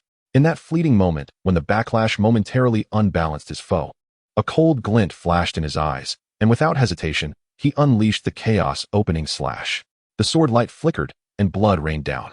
The gaunt Soul King's head fell with a thud, his body stiffening momentarily before collapsing to the ground. The battle concluded. Lin Ye stood firm, his chest heaving violently, blood seeping from his 7 orifices, gravely injured. Yet, he did not fall. Instead, he bore the excruciating pain and slowly advanced toward the headless corpse. With great effort, his fingers tugged at the corner of the opposing handkerchief, revealing a distorted serpentine totem coiling around a dagger-shaped tattoo, which abruptly caught his gaze. A tremor coursed through his heart as he sought to scrutinize it further, yet his consciousness began to wane. His vision blurred gradually, and his body swayed before collapsing onto the cold ground. In the distance, atop a rugged cliff, a pair of eyes concealed in shadows silently observed the unfolding scene. After a prolonged moment, that gaze slowly retracted, vanishing into the night. The canyon fell silent once more, with only the howling wind sweeping across the bloodied earth and debris. As if nothing had ever transpired. Only the black token that had plummeted to the ground lay quietly beside Lin Ye, its front etched with the character for shadow, and its reverse adorned with a dagger entwined in thorns. Chapter 62, A Bitter Struggle. The Three Souls Unleashed, Part 1. Lin Ye lay on the ground, his consciousness hazy, blood seeping slowly from the corner of his mouth. He strained to open his eyes, his gaze wandering in the dim canyon, attempting to discern the enemy's movements. The older Soul King clutched his shoulder wound, his complexion pale, yet his eyes remained resolute. The other lean Soul King, though already decapitated, still emanated a lingering aura, as if a chill clung to him stubbornly. "Who are you?" Lin Ye's voice was hoarse, tinged with fragility, yet still held an edge of defiance. The older Soul King did not respond. Instead, he gradually raised his left hand, fingers slightly apart, revealing a glimmer of ethereal blue light in his palm. The soul power within him began to surge violently, as if he were forcibly summoning some forbidden force. A sense of danger gripped Lin Ye's heart instinctively. The wheel of time and space quietly turned, anticipating the enemy's next move. Sure enough, the opponent abruptly swung his hand, unleashing a distorted wave of energy that shot towards him in an instant. This force carried with it a formidable mental impact and a tumultuous surge of soul power. If struck directly, even with the protection of the Nine Nether Devouring Hound, Lin Ye feared his very soul would shatter.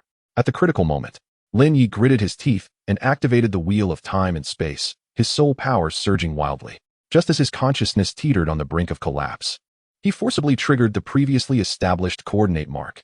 The space distorted slightly, and his figure vanished from the original spot, reappearing atop a withered tree to the left.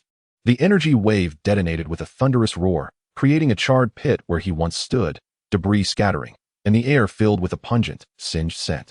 Breathing heavily, Lin Ye's chest rose and fell violently, his injuries worsening. Yet he understood that this was not the time to rest. The enemy had not abandoned their pursuit.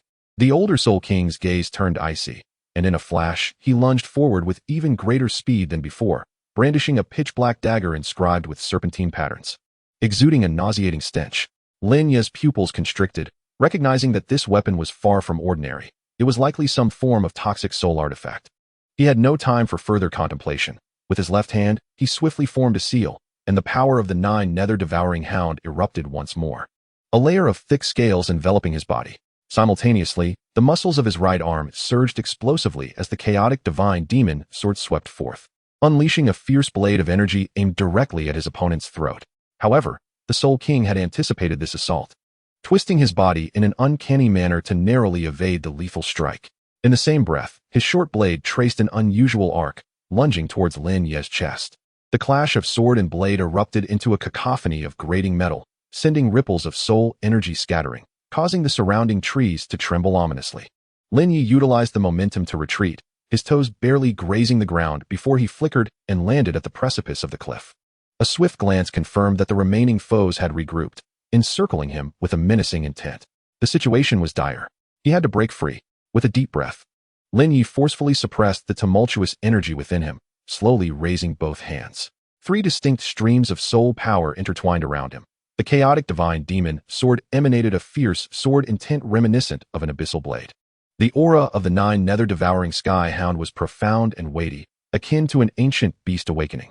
While the wheel of time and space rotated slowly in the void behind him, radiating an unsettling temporal fluctuation. For the first time in actual combat, the 3 martial souls awakened simultaneously. The entire gorge seemed to tremble, the air thickening, as if time itself were being stretched. The enemies distinctly sensed the anomaly.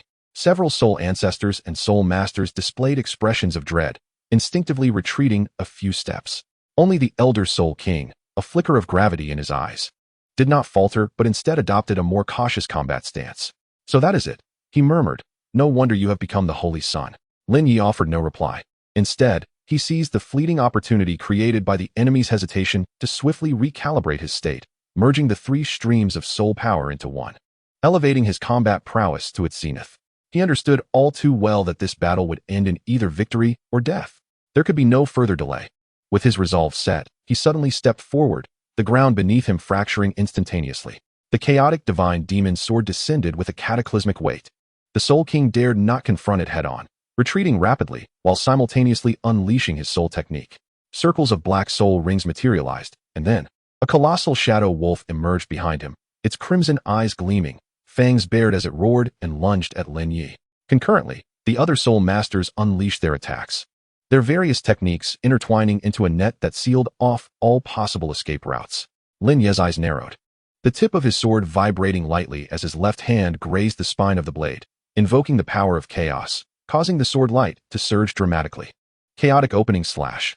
A beam of light, capable of rending the heavens and earth, crashed down, colliding violently with the shadow wolf. Boom. A violent explosion engulfed the scene, dust swirling as the gorge trembled, and several massive boulders plummeted. Seizing the chaos, Lin Ye leapt upward, utilizing the wheel of time and space to precisely lock onto the Soul King's position. In the blink of an eye, he appeared directly above him, the sword's tip aimed at his throat. The Soul King reacted with extraordinary swiftness, raising his hand in a hasty block, soul power coalescing into a shield. Yet it was ultimately a moment too late. The sword tip pierced through the defense, ruthlessly embedding itself in his scapula. Blood gushed forth, and the Soul King emitted a muffled groan, staggering backward, his complexion as pale as parchment. Yet, Lin Ye refrained from pursuing further. Instead, he swiftly distanced himself, casting his gaze across the battlefield to ascertain the reversal of the situation. The enemy ranks exhibited signs of wavering, with some soul masters beginning to retreat. However, Lin Ye understood that the true threat was far from over. He glanced down at the black metallic box cradled in his arms, faintly perceiving a weak, yet eerily familiar energy fluctuation emanating from within. Was it some ancient summons? He furrowed his brow in contemplation, poised to investigate further when suddenly, a subtle glimmer flitted across the distant cliff. Someone, and it seemed they had been observing the battle all along. Alarm bells rang in Lin Ye's mind as he swiftly redirected the tip of his sword, pointing towards the direction of the light. Chaos Divine Demon's sword had its intent locked, ready to unleash its power. Yet, just as he prepared to strike, the light had vanished, as if it had never existed. The canyon fell into a brief silence. The enemy had been routed, the Soul King gravely injured, and the remaining combatants, lacking the will to fight, scattered in flight. Lin Ye stood rooted, his breath labored, blood still fresh at his orifices, his injuries severe. Yet he did not falter. He must survive, must accomplish his mission, regardless of the cost. He slowly retracted his sword, his gaze resolute, and turned towards the headless corpse, reaching to tear away the tattooed cloth from its neck. A serpentine totem, a dagger piercing the heart. What organization does this signify? An unsettling premonition stirred within him. Yet, at this moment, he lacked the strength to delve deeper. Exhaustion gripped him, his spirit teetering on the brink of collapse, sustained only by sheer willpower. He laboriously retrieved a restorative potion, gulping it down before sitting cross-legged to recuperate. He knew this was merely the beginning. The true trial lay ahead. At the mouth of the canyon, a shadow concealed in darkness quietly observed the unfolding events, lingering for a time before silently departing. Chapter 63, Bitter Struggle. The Three Souls Unleashed, Part 2. Lin Ye's breath was heavy and erratic, blood trickling from the corner of his mouth, staining the ground littered with rubble and scorch marks. His body had reached its limits, every muscle quivering, each breath akin to being sliced by a blade. Yet he could not succumb. Three soul venerates encroached upon him, their soul techniques radiating blinding brilliance, sealing off all avenues of escape. They had evidently sensed his imminent defeat, a glimmer of greed and excitement flashing in their eyes. Kill him, take the black box. One barked, his soul blade aimed directly at Lin Ye's chest. Lin Ye stood motionless, his gaze vacant, as if he had indeed lost the capacity to resist. His right hand slowly descended, the chaos divine demon sword trembling slightly, seemingly mourning for its master. The enemies advanced step by step. At the moment the soul sovereign was about to strike, Lin Ye suddenly raised his head, and a piercing glint ignited within his eyes. The mark transference was activated. The space twisted, and his figure vanished from its original position, materializing behind a colossal boulder in the canyon. The three soul sovereigns were momentarily taken aback, but quickly regained their composure, yet it was already too late. Lin Ye stood at the edge of the precipice, gasping for breath, his gaze sweeping across the battlefield. The elder soul king, though gravely injured, had not yet succumbed. He grit his teeth and attempted to rise, striving to reorganize his defenses. Lin Ye understood that a swift resolution was imperative. He inhaled deeply, summoning the remnants of his soul power. His left hand gripping the hilt of his sword while his right fingertips traced along the blade's spine, the chaotic energy surging once more. Simultaneously, a figure lunged from the side, a soul sect member, seeking to ambush him at his most vulnerable moment. A flash of cold light appeared as the soul weapon's dagger plunged toward Lin Ye's back. Agonizing pain surged through him, and he stumbled forward a few steps. Blood stained his collar, igniting the fury within him. He abruptly turned around, his eyes ablaze with murderous intent. The soul sect member had yet to retract his arm when Lin Ye's figure flickered before him like a phantom, his right hand transforming into a claw, imbued with the devouring essence of the Nine Nether power, crashing down. You seek death. The soul sect member screamed in terror, hastily unleashing a protective soul skill. But it was too late.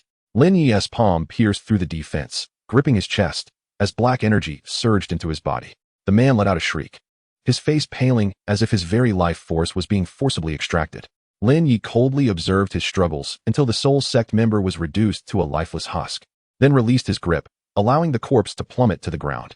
Without pausing, he stepped forward, rapidly advancing towards the gravely injured soul king.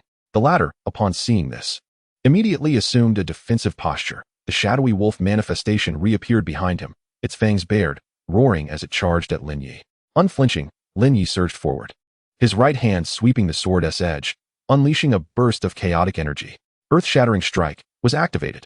The ground trembled violently, dust swirling as the Soul King struggled to maintain his footing, his stance wavering. Now was the moment.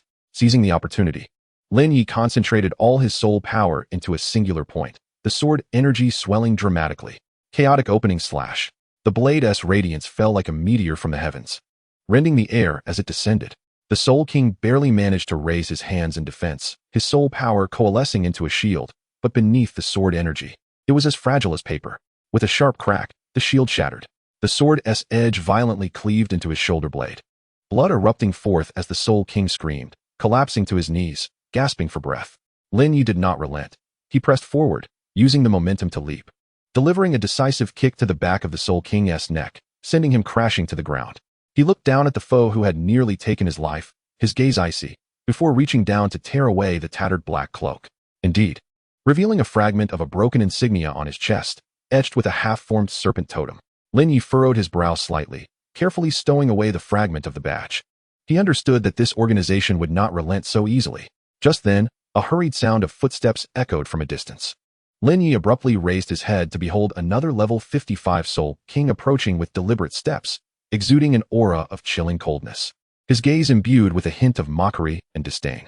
It seemed that none of them were his match. His voice was low and hoarse, laced with a touch of derision, as he slowly raised his right hand, revealing a sphere of pitch-black energy within his palm. This energy contained an immensely corrosive power, capable of devouring even the soul itself. Lin Ye's heart tightened. He realized that this was the true test. The Soul King wasted no words. He suddenly swung his palm, unleashing a massive dark hand that hurtled straight toward Lin Ye's head. This strike nearly sealed off all avenues of escape. Lin Ye's pupils contracted as he activated his three martial souls simultaneously. The wheel of time and space began to rotate slowly behind him, anticipating the trajectory of the enemy's attack. The Chaos Divine Demon Sword erupted with a fierce sword intent, striving to meet the assault head-on. Meanwhile, the Nine Nether devouring hound within him surged with restlessness, yearning to consume everything. However, even with such preparations, this strike exceeded his threshold of endurance. As the colossal hand descended, Lin Ye felt a devastating force engulf his entire being, his consciousness teetering on the brink of collapse. In the razor-thin margin between life and death, he gritted his teeth and made a decisive choice: to actively consume. The power of the Nine Nether erupted violently. He opened his mouth and forcibly drew in a portion of the dark energy. Instantly, his sea of consciousness churned as if countless venomous insects were gnawing at his soul. Yet, he endured the agony, guiding this energy into the core of the Nine Nether, attempting to transmute it. Amidst the excruciating pain, he unexpectedly sensed a hint of retaliatory power. Seizing the opportunity, he expelled a breath of black mist, infused with the energy he had just absorbed, which shot forth with great force. The Soul King, evidently unprepared for Lin Ye's counterattack, was caught off guard as the black mist struck his chest, exploding upon impact and sending him crashing several yards away. He fell heavily to the ground, blood spilling from his mouth, and for the first time, astonishment flickered across his face. "You can actually wield the power of devouring?" Lin Ye offered no reply, instead swiftly adjusting his stance while the opponent had yet to fully recover. He raised the sword's edge once more, his eyes radiating a chilling intent to kill. He knew he could not maintain this state for long. The battle must conclude swiftly. The Soul King slowly rose, his gaze growing colder, as he murmured, "It appears I have underestimated you." Before the words had fully left his lips, he formed seals with both hands, and a gigantic shadowy beast materialized behind him, exuding an oppressive aura that was suffocating. Lin Ye's heart sank. He recognized this as the opponent's most formidable soul skill. Yet, this time, he hesitated no longer. With all three souls awakened, his fighting spirit ignited. The Chaos Divine Demon Sword unleashed a strike capable of annihilating the heavens and earth, while the wheel of time and space locked onto the enemy's trajectory, and the Nine Nether devouring hound exerted its full strength to disrupt the fluctuations of the opponent's soul skill. The intertwining of these three forces culminated in an unprecedented and terrifying pressure. The entire canyon trembled under the force, the ground fissured, rocks crumbled, and the wind howled fiercely. The Soul King's expression finally shifted. He sensed an unprecedented threat. No longer hesitating, he clasped his hands together, and the shadow beast lunged forth, charging directly at Lin Ye. With a cold sneer, Lin Ye pressed his foot down and soared into the sky, soared aloft, as the world dimmed around him. The chaotic blade of opening unleashed its ultimate strike.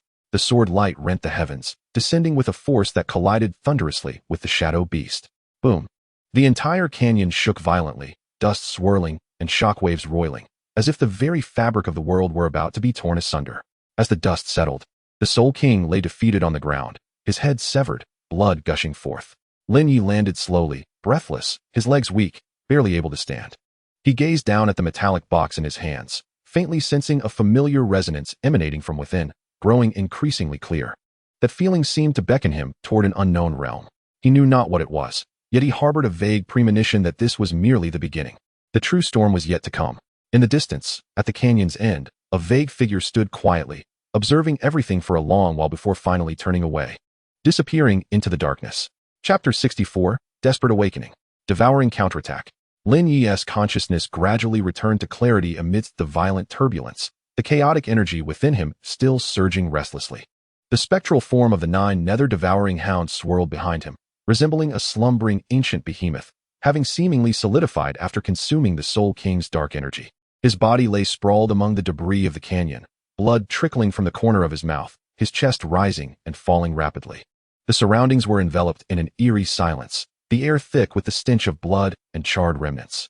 The severed head of the Soul King rolled a short distance away, the jagged edge still radiating remnants of black energy, as if even death could not eradicate its taint. Lin Ye slowly pushed himself up, fingers digging deep into the ground, nails splintering, blood seeping, yet he felt no pain. His senses dulled from extreme fatigue, yet his mental fortitude remained taut. He understood that this battle was far from over. In the distance, a low, labored breathing could be heard. Another injured soul king struggling to rise. His left shoulder was pierced through by the chaotic blade, flesh and bone twisted, blood gushing profusely. Nevertheless, he did not succumb. Instead, he gritted his teeth, glaring at Lin Ye, his eyes ablaze with resentment and fury. You dare to counter my soul erosion palm. The Soul King's voice was hoarse, each word laced with blood. Who are you? Lin Ye offered no reply, slowly rising instead, his right hand gripping the Chaos Divine Demon Sword. The fissures along its blade trembling slightly, as if also enduring some form of extreme pressure. He recognized that forcibly devouring that attack had placed considerable strain on the Nine Nether Devouring Hound. Residual black energy still coursed through him, attempting to sabotage his meridians. Were it not for the timely suppression of the chaotic power, his channels would have surely been severed by now. Yet he found himself with no alternative. The enemy was overwhelmingly powerful, and he had no path of retreat. Who sent you? Lin Ye inquired, his voice hoarse yet laced with an icy demeanor. The Soul King let out a cold laugh, his gaze sinister. Do you really believe I would divulge that? Before the words could fully escape his lips, he abruptly summoned his soul power, revealing a grotesque shadowy wolf beast behind him, its fangs menacing and an oppressive aura emanating from its form. Lin Ye's pupils constricted, instantly adopting a defensive stance as the wheel of time began to slowly rotate behind him, anticipating the opponent's movements. Indeed, in the next moment, the Soul King lunged forward, the shadowy wolf beast opening its maw to bite, unleashing a soul technique imbued with a potent corrosive essence aimed directly at Lin Ye's throat. With a swift step, Lin Ye activated Mark Leap, his figure flickering as he appeared atop a massive boulder 10 meters away. Boom! The wolf beast's sharp teeth clashed against the spot where he had stood, tearing the ground apart and creating an unfathomable chasm. Lin Ye gasped for breath, his soul power nearly depleted, the phantom of the Nine Nether Devouring Hound beginning to blur. He realized he could not endure for much longer. A swift resolution was imperative. The Soul King seemingly sensed this urgency, his gaze flickering, as if he were awaiting something. Suddenly, a faint sound of footsteps echoed from a distance. Lin Ye's heart tightened, and he turned sharply to look. 3 figures emerged slowly from the canyon's end, the foremost clad in a dark purple robe, adorned with an embroidered serpent totem at the cuffs. The figure's face was obscured beneath a hood, revealing only a pair of icy eyes. At last, I have found you. The figure spoke calmly, but with a hint of certainty. An alarm rang in Lin Ye's mind, instinctively sensing a perilous aura. Who are you? He asked in a hushed tone. The figure did not respond, but raised a hand, lightly gesturing, prompting the 2 accompanying subordinates to unleash their soul techniques. Several beams of cold light shooting forth. Lin Ye dared not confront them head-on, swiftly evading while shielding the metallic box against his chest. At that moment, the previously wounded Soul King emitted a muffled groan, collapsing to his knees, a spurt of black blood escaping his lips. Lin Ye was taken aback, quickly realizing something was amiss. The black mist he had absorbed from the Soul King's attack had partially rebounded, and it appeared that the residual tainted energy had not dissipated, but rather was slowly eroding the opponent's life force. This was an invisible backlash. A fierce glint flashed in Lin Ye's eyes. He seized the opportunity without hesitation, stepping forward as if a wraith, arriving before the Soul King. The latter attempted to resist, but his movements had become sluggish, his soul power stymied and nearly impossible to mobilize. Lin Ye raised the chaotic divine demon sword high, its blade shimmering with an ethereal blue light, containing the last vestiges of chaotic energy. It is over. The sword descended, accompanied by a muffled thud, as the Soul King's head fell, his soul power instantaneously dissipating. The newcomers in the distance changed countenance, halting abruptly. Lin Ye, panting heavily, knelt on one knee, his sword trembling slightly in his grasp. He exerted the last vestiges of his strength, clutching the metallic box tightly against his chest, and lifted his gaze towards the 3 figures. Who are you? The man in the dark purple robe remained silent for a moment before suddenly breaking into laughter. We have come to reclaim you. No sooner had the words left his lips than he swung his hand violently, unleashing a soul technique that surged forth like a cloud of black mist. Lin Ye gritted his teeth, channeling the final remnants of his soul power to summon the Nine Nether Devouring Hound. With a furious roar, he formed a vortex of absorption, forcibly drawing in the attack. Agonizing pain surged once more, causing his consciousness to teeter on the brink of collapse. Yet he did not falter. He fixed his fierce gaze upon the 3, a glimmer of ferocity shining in his eyes. If you wish to kill me, then come. The power of the Nine Nether erupted once again, and Lin Ye's form transformed into a shadow, soaring into the sky, sweeping the entire canyon with a devastating pressure. Boom! At that moment, the soul-severing canyon trembled violently, rocks crumbled, dust swirled, and the heavens dimmed. Amidst the chaos, Lin Ye's figure gradually blurred, ultimately vanishing into the billowing smoke and dust. Chapter 65, Pyrrhic Victory. Enshrouded in mist, the dust of the soul-severing canyon had yet to settle. While the setting sun stained the shattered rocks a blood-red hue, Lin Ye knelt amidst the rubble, the chaotic divine demon sword embedded in the ground, barely supporting his body from collapsing. His meridians felt as though they were being scorched by fierce flames, and the phantom of the Nine Nether devouring hound behind him slowly dissipated, resembling the remnants of a fire long extinguished. He gasped for breath, his chest heaving violently, with dried blood still staining the corner of his mouth. Though the battle had concluded, the oppressive sensation lingered in his heart, as if unseen eyes were watching him from the shadows. Distant growls of beasts echoed, mingling with the mournful wails of the wind through the canyon. Lin Ye lifted his heavy eyelids and surveyed the battlefield. The corpses of two soul kings lay sprawled not far away, one still emanating faint remnants of soul power from its severed neck. The other bore a headless form, blood soaking the ground, dark mist swirling around the wound, refusing to dissipate. He approached the headless body slowly, his right hand trembling as he reached for the fabric of its clothing. The moment his fingertips brushed against the material, he felt a chilling sensation. Not a member of the spirit hall, Lin Ye murmured to himself. He lifted the collar, and indeed, he found no trace of the angelic emblem or the Rakshasa mark. Instead, there was a tattoo of a serpent entwined around a dagger, its sharp lines exuding a sinister aura. The shadowy specters? Lin Ye's brow furrowed deeply. This name had once surfaced in intelligence reports during a mission, belonging to an organization that lurked in the shadows of the continent, operating with secrecy and rarely revealing themselves. They were not aligned with any sect, nor did they owe allegiance to any empire, yet they wielded considerable secret resources and high-level combat power. Why have they set their sights on me? As Lin Ye pondered this, he suddenly perceived an oddity. The fingers of the headless corpse twitched slightly, as if attempting to grasp something in its final moments. He immediately crouched down and turned over the palm, discovering a black token nestled within. The surface of the token was smooth, its reverse inscribed with 2 letters. He gazed at the string of characters, an alarm ringing in his mind. This was no ordinary token. It was a form of identification. A name? A code? Or perhaps a branch of an organization? Lin Ye murmured. He tucked the token into his bosom and then turned to the corpse of another enemy. The armor of this soul king had been cleaved open, revealing a deep wound beneath. He reached out, his fingers brushing against the edge of a metallic box, a treasure he had fought valiantly to protect. The box remained intact, its surface adorned with delicate energy patterns, seemingly sealing away something of great importance. It appeared that what they truly sought was this. Lin Ye whispered, struggling to rise. He scanned his surroundings. The canyon lay in ruins, devoid of any further traces of enemies. The 3 who had ambushed him had vanished, leaving only shards of soul-guiding devices and deep sword marks embedded in the rock walls. Lin Ye understood that he must leave this place swiftly. Gritting his teeth, he pulled the Chaos Divine sword from the ground and staggered towards the canyon's exit. Each step felt akin to walking on the edge of a knife, as the injuries within him were far more severe than they appeared. The consequences of the backlash began to manifest, blood seeping from his orifices, and his consciousness grew increasingly hazy. Just as he was about to exit the canyon, he halted abruptly. In the air ahead, there was a faint, almost imperceptible energy fluctuation. Squinting, he summoned the last remnants of his mental strength to scan the area. Behind a massive boulder lay a broken serpent-shaped emblem, pulsating with a familiar energy signature. It was left by that fleeing individual. Lin Ye bent down to retrieve the emblem, scrutinizing it for a moment before stowing it away. He knew that the truth of this battle had only just begun to reveal itself. The shadowy association and the serpent totem concealed a vast web of intrigue, and he had unwittingly stepped into its depths. Behind him, the winds of the canyon howled, stirring up dust that concealed all traces. Lin Ye, exhausted, vanished into the twilight. In the distance, a pair of eyes shrouded in darkness silently observed his departing figure. As night fell and the stars emerged, Lin Ye finally discovered a secluded cave. Leaning against the stone wall, he slowly sat down, took out a recovery pill, and closed his eyes to meditate. Yet, just as his consciousness sank into contemplation, a vision flashed through his mind. A blurred figure stood above an abyss, draped in a black cloak, wielding a long spear, its gaze chilling. You cannot escape your fate.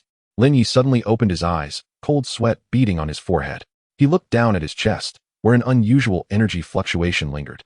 This was not an ordinary soul technique, but a deeper form of erosion. He clenched his fists, a dangerous glint shining in his eyes. No matter who you are, since you dared to strike against me, do not expect me to grant you mercy. Outside the cave, the night wind howled, seemingly echoing his vow. In this battle, he emerged victorious. Yet, the the cost was profoundly beyond words. The mist had yet to dissipate. The true storm may have only just begun. Chapter 66. The Concerns of Salus. The holy temple of Tiando, the winds of the soul-severing gorge continued to blow, but Lin Ye was no longer present. His final memory lingered on the glimmer of light at the mouth of the canyon. At that moment, he staggered, his consciousness blurred. His injuries intertwined with the backlash of power, creating excruciating pain that nearly made him faint. However, just as he was about to collapse, a gentle yet oppressive force lifted him, followed by a familiar fragrance wafting into his nostrils, the scent of a specially formulated healing incense from the Tiando Martial Soul Temple. Upon awakening, Lin Ye found himself lying on a soft bed, surrounded by a faint medicinal aroma. Soul-guiding lamps were embedded in the walls, casting a soft glow. He attempted to move his arms, but discovered his body felt unbearably heavy, as if every bone had been struck by a heavy hammer. Awake? A deep and gentle voice emanated from the doorway. Lin Ye turned his head slightly to see an elderly man in a white robe entering slowly, a kind smile adorning his face. This was no ordinary healing soul master, but rather Qian Renxue, the chief physician of the Tiando Temple. You are gravely injured. Qian Renxue approached the bedside, soul power swirling in his hands. Had you not been brought back in time? His words trailed off, yet the relief in his tone was palpable. Lin Ye remained silent for a moment before slowly inquiring, "Who brought me back?" Qian Renxue paused, seemingly weighing his words, and ultimately replied, "It was Lord Salus himself who ordered the temple knights to search for your whereabouts in the soul-severing gorge and bring you back." Lin Ye furrowed his brow. Salus, the ruler of the Tiando Martial Soul Temple, was known for his inscrutable nature. His concern for Lin Ye was indeed unexpected. "How long have I been unconscious?" 3 days. A heaviness settled in Lin Ye's heart.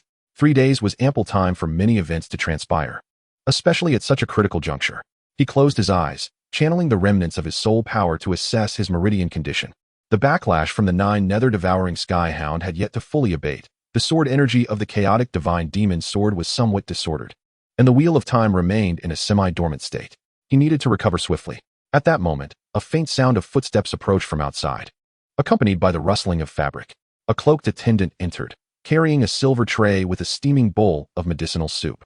This is a newly formulated chi-replenishing and calming soup, which, when combined with the temple's secret breathing method, will yield optimal results, the attendant stated steadily, skillfully placing the bowl at Lin Ye's bedside. Lin Ye did not immediately drink it. Instead, he cast a sidelong glance at the attendant's fingers. On his right hand's index finger rested a ring, embossed with a serpentine pattern, its lines flowing smoothly, yet exuding a subtle chill. The outline of the tattoo on the enemy's neck in the soul-severing gorge bore an uncanny resemblance. Lin Ye narrowed his eyes slightly, maintaining an outward calm. After placing the medicinal bowl down, the attendant withdrew, and the door closed softly behind him. Once again, the room was left with only him and Zhuan Zhenzi. "Is this medicine safe to consume?" Lin Ye inquired softly. Zhuan Zhenzi paused for a moment, then revealed a faint, wry smile. "You are quite cautious. However, rest assured, this remedy was concocted by my own hands, and it poses no danger." Lin Ye nodded, lifted the bowl, gently blew on it, and then drank it down in one gulp. The liquid was slightly bitter upon entry, but soon transformed into a warm current that flowed through his limbs, alleviating some of his fatigue. "Thank you." Zhuan Zhenzi waved his hand dismissively. "No need for formalities. What you require most now is rest. Do not rush to regain your strength." Lin Ye remained silent, merely closing his eyes and beginning to circulate his soul energy to guide the medicine's effects. Yet, shortly after entering a meditative state, a scene abruptly flashed through his mind. It was in the soul-severing gorge, where he had personally lifted the clothing of a headless corpse. His icy fingertips brushed against the skin, revealing the serpent-entwined dagger tattoo. The edges of the design glimmered with an eerie dark purple hue, reminiscent of some ancient mark. Then the scene shifted to the broken emblem he had glimpsed before losing consciousness, alongside the gaze lurking in the shadows. Who was watching him? And who was orchestrating all of this from behind the scenes? He suddenly opened his eyes, beads of fine sweat forming on his forehead. "What is it?" Zhuan Zhenzi noticed his distress and inquired with concern. "It's nothing." Lin Ye shook his head, concealing the fleeting glint of coldness in his eyes. He knew he had to be more cautious, not only of the ambushers, but perhaps even within this seemingly warm sanctuary. Deeper secrets lay hidden. The following afternoon, Lin Ye was finally able to sit up, albeit with difficulty. Although he had not fully recovered, he could at least move normally. At that moment, a knock sounded at the door once more. "May I enter?" The voice was gentle, yet carried an undeniable authority. Lin Ye's heart tightened as he nodded slowly. "Please, come in." The door opened, revealing a tall man adorned in a long robe with golden embroidery, who strode in with measured steps. His countenance was kind, yet his gaze was as sharp as that of a hawk. He was none other than Salus, the true authority of the heavenly Do Martial Spirit Temple. Lin Ye, do you feel any better? Salus approached the bedside, his tone warm. Lin Ye mustered the strength to stand, bowing slightly. I am grateful for your concern. I am no longer in grave danger. Salus smiled, gesturing for him to sit. No need for formalities. This mission was arduous. I have heard that you encountered an unknown force in the soul-severing gorge. Alarms rang in Lin Ye's mind, yet he maintained his composure. Indeed, the adversary was formidable and their identity remains unknown. Salus nodded, his gaze lingering on Lin Ye's face as if observing something, before speaking slowly. It is fortunate that you returned alive, but do you know why they targeted you? Lin Ye felt a chill in his heart, yet his expression revealed nothing. I am also unaware. Saras let out a gentle sigh and, with a tone of utmost seriousness, remarked, recently, the temple has received intelligence indicating that an unidentified organization is operating across the continent with unclear intentions. We suspect that their objectives may extend beyond a single individual to encompass a far grander scheme. Lin Ye feigned contemplation, yet internally, he was on high alert. Saras continued, thus, I implore you to divulge every detail of this mission, for even the most trivial clue could bear significant weight. Lin Ye lowered his gaze, pondering for a moment before slowly responding. During the course of the mission, I did uncover certain anomalies, such as a distinctive pattern engraved on the enemy's equipment and their tattoos. Oh, a flicker of intrigue danced in Saras's eyes. What sort of tattoo? Lin Ye met his gaze steadily and replied, a serpent entwined around a dagger, with sharp lines and a unique style. Saras, maintaining his composure, nodded slightly. Interesting. I shall have the intelligence department of the temple investigate this further. With that, he rose, lightly patting Lin Ye on the shoulder, his tone softening. Take good care of your wounds. The temple will require your services upon your recovery. Lin Ye inclined his head slightly. I shall not fail in my duties. Saras turned to leave, the door slowly closing behind him. Lin Ye gazed at the door, lost in thought for a long while. He understood that their earlier conversation was, in fact, a test, and this trial had only just begun. As night deepened and candlelight flickered, Lin Ye leaned against the head of his bed, his eyes drifting to the moonlight outside the window, yet his thoughts wandered far away. The serpent motif in the metallic box remained scattered like jigsaw pieces in the depths of his memory, evading completion. He gradually raised his left hand, revealing a fractured serpent emblem in his palm, a crucial artifact he had retrieved from the soul-severing gorge. Who are you truly? Chapter 67. Covert Investigation. Shadows behind the tattoo. The night was as dark as ink, and the wind within the depths of the heavenly battle temple whispered unknown murmurs through the corridors, echoing against the stone walls. Lin Ye leaned against the head of his bed, tightly gripping the fractured serpent emblem. The silence that lingered since Saras's departure 3 days prior seemed to resonate in his ears. Yet he was acutely aware that the ambush in the soul-severing gorge was no mere coincidence. A deeper conspiracy surely lurked beneath. He could not remain idle. Though his injuries had yet to fully heal, they were sufficient to allow him to move. More importantly, his status as the son within the temple granted him a pass to access the intricate web of intelligence. The following morning, under the pretense of organizing old scrolls, Lin Ye, accompanied by several clerks, ventured to the archives. These low-ranking scribes treated the presence of the son with utmost reverence, scarcely daring to utter a word. Amidst the towering shelves of heavy parchment scrolls, Lin Ye's gaze swept over the rows, his mind focused on the item he sought. He had long memorized the design of the tattoo, a serpent coiled around a dagger, with its tail extending into a wave-like dark pattern. This totem was not emblematic of an ordinary gang, but rather resembled a symbol of an organization. As the clerks busily searched through their documents, he quietly approached a hidden compartment nestled in the corner. Within it lay records and warrants concerning border disturbances from the past decade. 3 minutes, he murmured to himself, the images conjured by the wheel of time replaying in his mind. The patrolling guards would enter the changeover gap in precisely 3 minutes, his sole opportunity. As the seconds ticked away, the footsteps finally receded into the distance. Lin Ye swiftly opened the wooden cabinet and extracted a dossier marked as top secret, access restricted to platinum bishops and above. Upon flipping to the first page, his pupils constricted slightly. A meticulously drawn tattoo design dominated the center of the page, resembling the serpentine dagger insignia he had encountered in the soul-breaking gorge. Beneath it, a line of small text read, Identification mark of the Shadow Spectre Society. Please report any findings immediately. Lin Ye's heart quivered as he continued to leaf through the pages, only to discover that the subsequent content had been deliberately torn away, leaving behind mere traces of paper. Indeed, they wished to conceal more information. He returned the dossier to its original place and turned to leave, his steps unhurried as if nothing had transpired. Yet, deep down, he understood he had crossed an unwarranted threshold. As dusk fell, Lin Ye donned a simple black robe and exited the rear of the sanctuary alone. He bore no guards and informed no one of his departure, making his way to a secluded underground market in the eastern part of the city. This area was one of the most chaotic in Tiando City, a haven for information brokers, smugglers, and outlaws. He entered a dimly lit tavern and walked straight to a table in the corner. There sat a gaunt man with a cold gaze, leisurely toying with a copper coin. "You've arrived," the man said, lifting his head with a gravelly voice. "I hear you wish to inquire about the Shadow Spectre Society?" Lin Ye took a seat across from him, producing a level 5 soul guidance device from his pocket and placing it on the table. "What can this fetch me?" The man stared at the device for a moment before bursting into laughter. "Do you think I care about that?" Lin Ye's expression remained unchanged as he lightly pressed his hand against the table, a faint aura of chaotic sword intent subtly permeating the air. The man's smile faltered, his complexion turning pale. "Now, can we discuss serious matters?" Lin Ye inquired. The man gulped, his voice dropping to a whisper. "The Shadow Spectre Society is an old organization, existing for at least 30 years. Unlike the Spirit Hall, they operate discreetly, embedding themselves within various factions to execute unsavory tasks." Lin Ye's gaze darkened. "Where is their headquarters?" "Nobody knows its exact location," the man replied, shaking his head. "However, they frequently appear along the Xinghua border, particularly in abandoned mines and the estates of old nobility. If you're truly intent on investigating, that would be your best lead." Lin Ye nodded and rose from his seat. "Is there anything else?" The man hesitated, lowering his voice further. "Do not provoke them. They have connections within the sanctuary, and not just one." Lin Ye offered no response, merely retracting the soul guidance device into his sleeve before turning to depart.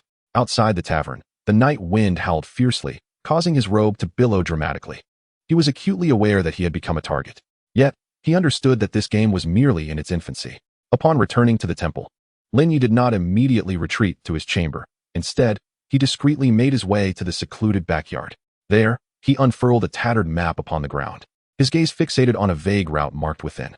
This path had been deduced in reverse from the assailant's escape trajectory and smuggling routes, ultimately leading to an abandoned mine on the borders of Xinghua. At the edge of the map, a nearly worn inscription caught his attention, originally the asset of the 7 treasure glazed sect, now ownerless. A faint smile curled at the corners of Lin Ye's mouth, and a glint of cold determination flickered in his eyes. The 7 treasure glazed sect had languished for many years, its assets largely appropriated by rival factions. The fact that this mine still retained its original ownership information suggested it had never truly fallen into another's grasp. In other words, it might never have been genuinely abandoned. He slowly closed his eyes, channeling the remnants of his soul power, attempting to activate the mark transference. This was one of the coordinates he had established during battle, perhaps capable of tracing the enemy's movements. As his soul power seeped into the ground, a barely perceptible ripple stirred in the air. Moments later, he opened his eyes, his brow slightly furrowed. The feedback from the mark was exceedingly faint, barely allowing him to discern that near the mine, a certain energy fluctuation indeed existed. Yet it was exceedingly concealed, as if deliberately obscured. Lin Ye gradually folded the map and rose to his feet. It seemed he would have to undertake the journey himself. He lifted his gaze towards the moonlit distance, his heart resolute. The Shadow Society, the serpent-shaped tattoos, the metallic box, all clues appeared to converge upon a single direction, and he was ready to unveil the truth hidden within that veil of shadows. Chapter 68. The Return Journey. The unease beneath the calm as dawn's light began to break. Lin Ye stood on the stone steps of the rear entrance of the Tiando Martial Soul Temple, gazing at the caravan that had long awaited his presence.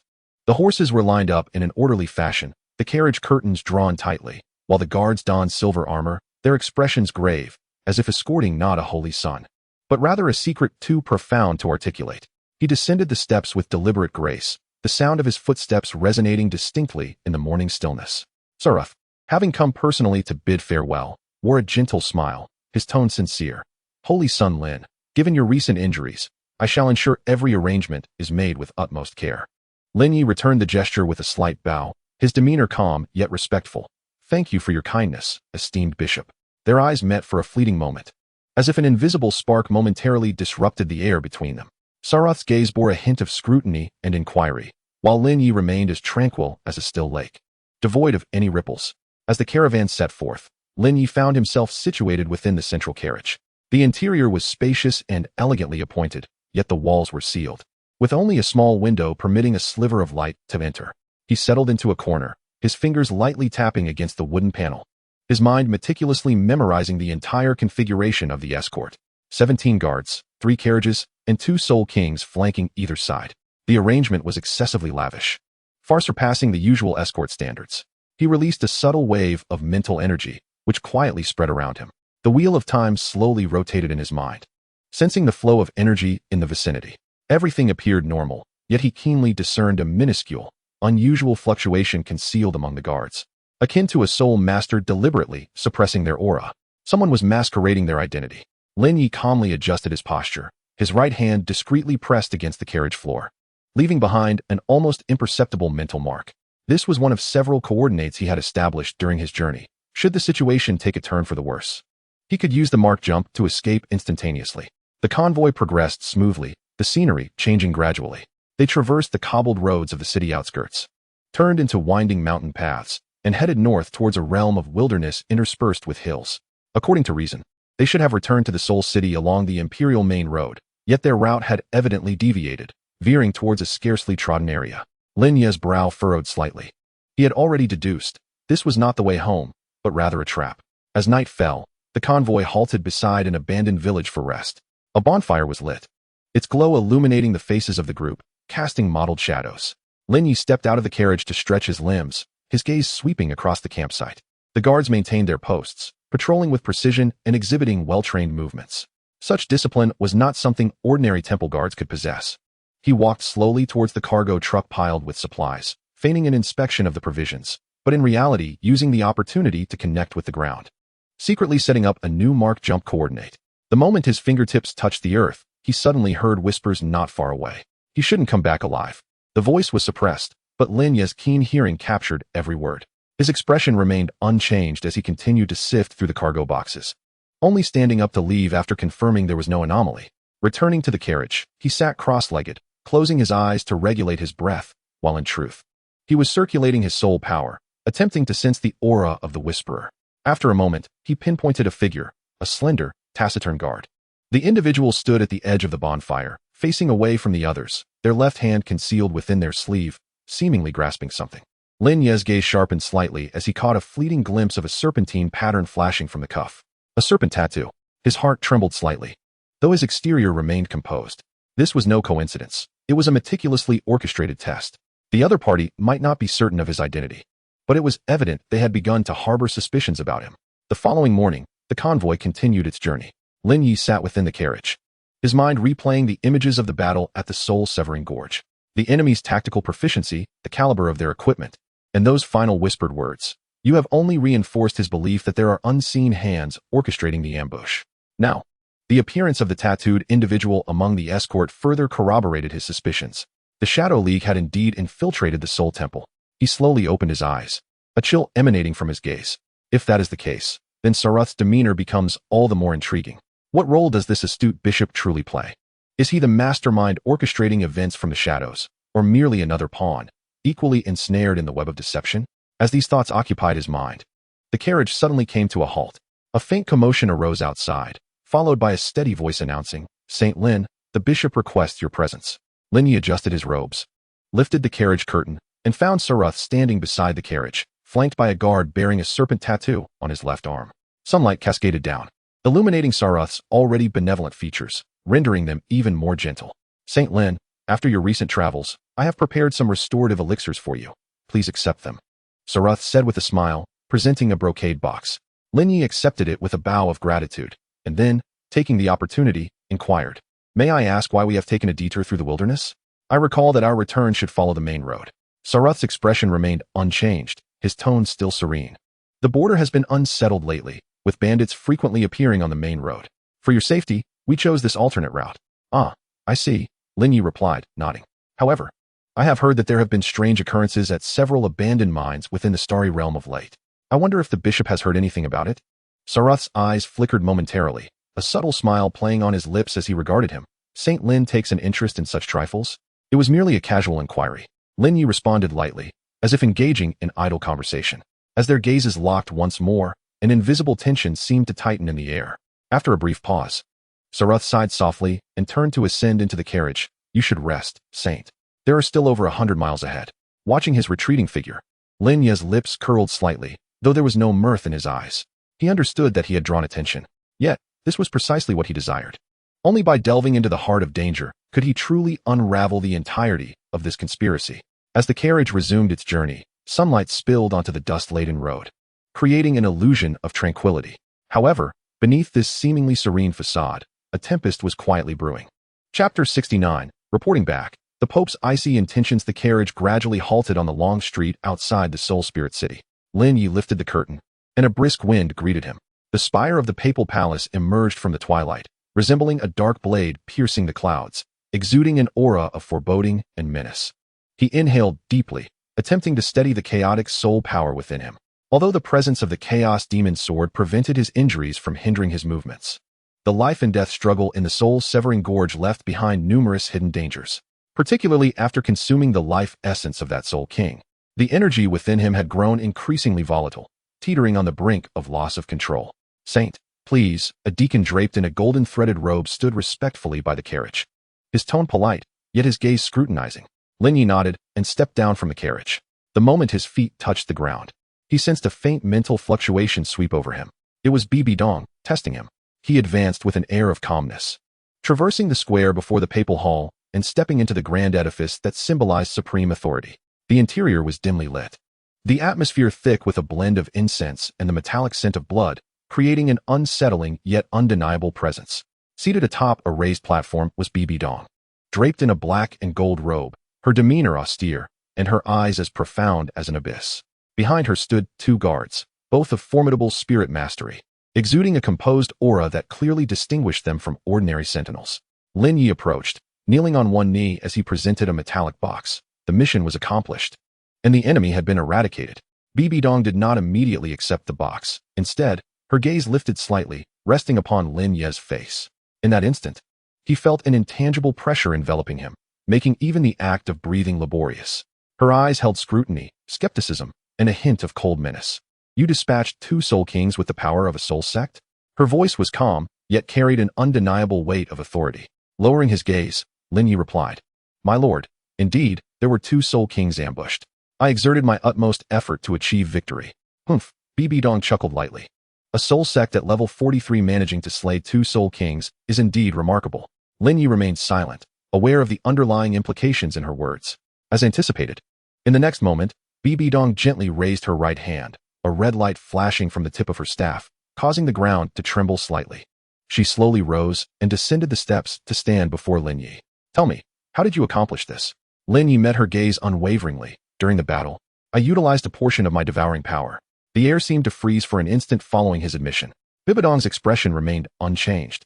Yet the burly guard beside her exhibited a flicker of astonishment, while the other subtly tightened his grip on his weapon.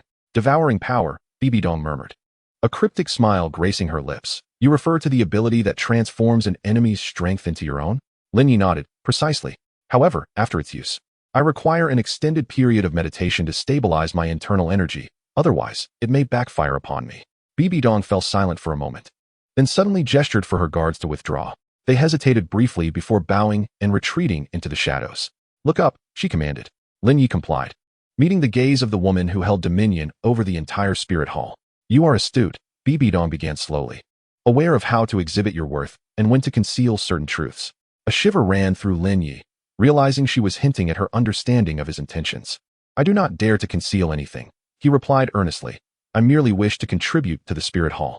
Bibi Dong studied him for a long while before slowly nodding. "Very well." She turned back to her elevated seat, her fingers lightly tapping the armrest as if in contemplation. "Speak. Aside from completing your mission, is there anything else you wish to add?" Lin Ye's expression became serious as he spoke. "During my encounter with an ambush at the soul-severing gorge, I discovered that one of the assailants bore a tattoo of a serpent coiling around a dagger on his neck. Subsequent investigations revealed that this might be the emblem of the Shadow Society." Bibi Dong furrowed her brow but refrained from interrupting him. More notably, during the escort, there were members of the guard team arranged by Salas who also displayed similar markings. Lin Ye continued, "Therefore, I suspect that there may be another force behind this attack, and it is not out of the question that individuals within the temple could be involved." Upon hearing this, the hall fell into a profound silence. Bibi Dong maintained her calm demeanor, yet her staff gradually pressed against the ground, producing a low, muffled sound.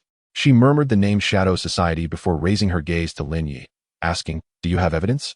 "For now, I only possess eyewitness accounts and conjectures."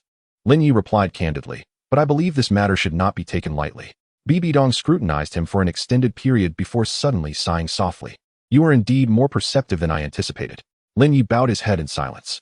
"I will personally look into this matter," Bibi Dong declared as she rose and approached the window at the front of the hall, gazing into the distant horizon.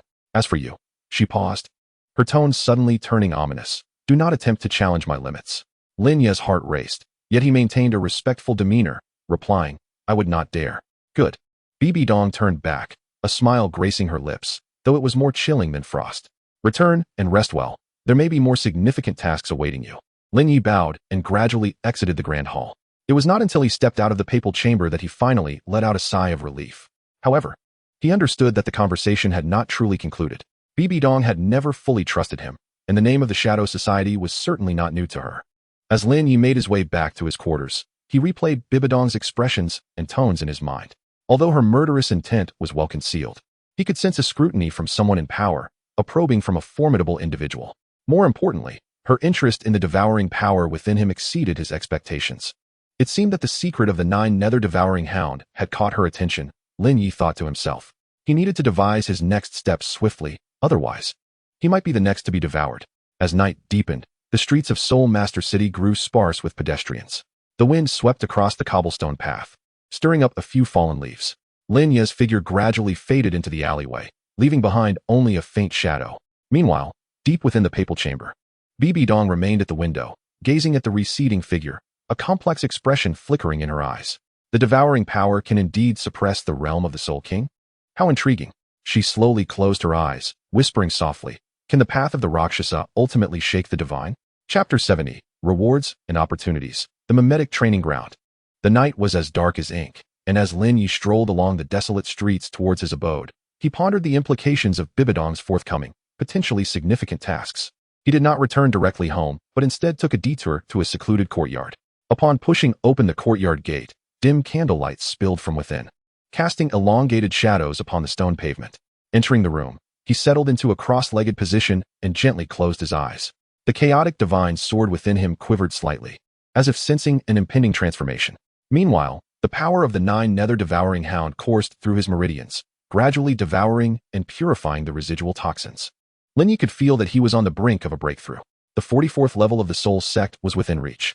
The following morning, a considerable crowd had gathered at the square before the papal hall. Saints, elders, stewards, and guardians stood in attendance, awaiting the day's summoning ceremony. Draped in a black and gold-patterned robe, Lin Ye ascended the steps with measured pace, his gaze sweeping the surroundings until it caught several unfriendly stares. Notably, a young saint standing to the right bore a look of palpable hostility and resentment. "Humph," the individual muttered under his breath, "it's merely luck. Why should he alone be granted access to the Chaos Sword Tomb?" Lin Ye remained unfazed, his expression calm as he took his place at the forefront of the assembly, kneeling on one knee in anticipation of Bibi Dong's appearance. Moments later, the grand hall doors opened slowly, revealing a tall figure stepping forth.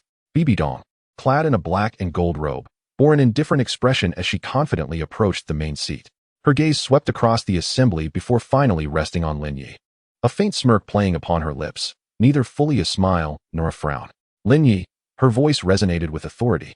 "Yesterday you successfully completed the escort mission at the Soul-Severing Gorge and eliminated 2 Soul Kings. I hereby grant you the privilege to enter the Chaos Sword Tomb for training within the next 7 days." A murmur of astonishment rippled through the crowd. "What? The Chaos Sword Tomb? That is a secret realm accessible only to the saints of past generations. He is merely a newly appointed saint. On what grounds?" At that moment, Bibi Dong raised her hand slightly, and an invisible pressure enveloped the area, silencing the tumult. "Who dares to question?" She spoke with a tone that brooked no dissent. "Go to the Soul-Severing Gorge and experience it for yourself." No one dared to utter another word. Lin Ye rose, clasping his hands in salute. "Thank you, Your Holiness. For your generous grace, I shall not disappoint your expectations." Bibi Dong regarded him with a thoughtful expression and remarked softly, "The power within you is becoming increasingly stable." Lin Ye felt a jolt in his heart, but maintained a respectful demeanor. "It is thanks to your guidance, Your Holiness, that I have been able to gain control." "Very well," Bibi Dong nodded, then gestured for everyone to disperse. "Prepare yourself. You may enter the Sword Tomb in 3 days." Lin Ye bowed and took his leave from the Grand Hall. It was only after exiting the Papal Hall's doors that he exhaled a slight sigh of relief. That earlier remark was evidently not a mere compliment, but rather a form of testing. How much did she truly know about the path of the Rakshasa? Upon returning to his dwelling, Lin Ye immediately commenced preparations for entering the chaotic sword tomb. He retrieved a vial containing a healing elixir known as dragon blood essence, a premium spiritual remedy he had obtained after the battle in the soul-severing gorge, exchanged for a rare soul bone. This elixir was specifically formulated to purge residual toxins from his body and harmonize his chaotic soul power. As he let a few drops fall into his palm, a surge of intense warmth enveloped him. As the medicinal essence permeated his skin, a sharp pain coursed through his meridians. But it was soon followed by a refreshing coolness that dispelled the lingering toxins one by one. Simultaneously, the power of the Nine Nether devouring hound quietly activated, assisting him in completing the final purification process. As time passed, Lin Ye's complexion gradually regained its rosy hue, and his breath became steadier. He opened his eyes, a glimmer of brilliance flashing within them. His state had returned to its zenith. Wasting no time, he immediately began to meditate, fortifying his current cultivation and attempting to break through to the next threshold. The journey from the 40th to the 44th level of the Soul Master realm, while seemingly just a single step, often required months or even longer for ordinary soul masters to accumulate sufficient energy. However, for him, with the existence of the chaotic divine demon sword and the energy conversion efficiency bestowed by the devouring power, this breakthrough was not a daunting task. After half an hour, a sudden surge of intense energy erupted within him. The surrounding air seemed to be torn apart as a faint sword aura emanated from his body, leaving a shallow mark upon the wall. Lin Ye slowly opened his eyes, a smile gracing his lips. He had reached the 44th level. Rising to his feet, he stretched his arms, feeling the torrent of soul power coursing through him. In this moment, he was acutely aware that he was on the cusp of awakening his sword intent. On the morning of the third day, Lin Ye arrived punctually at the entrance of the chaotic sword tomb. This ancient relic, hidden deep within the martial soul hall, was said to house the wills and relics of countless ancient sword cultivators.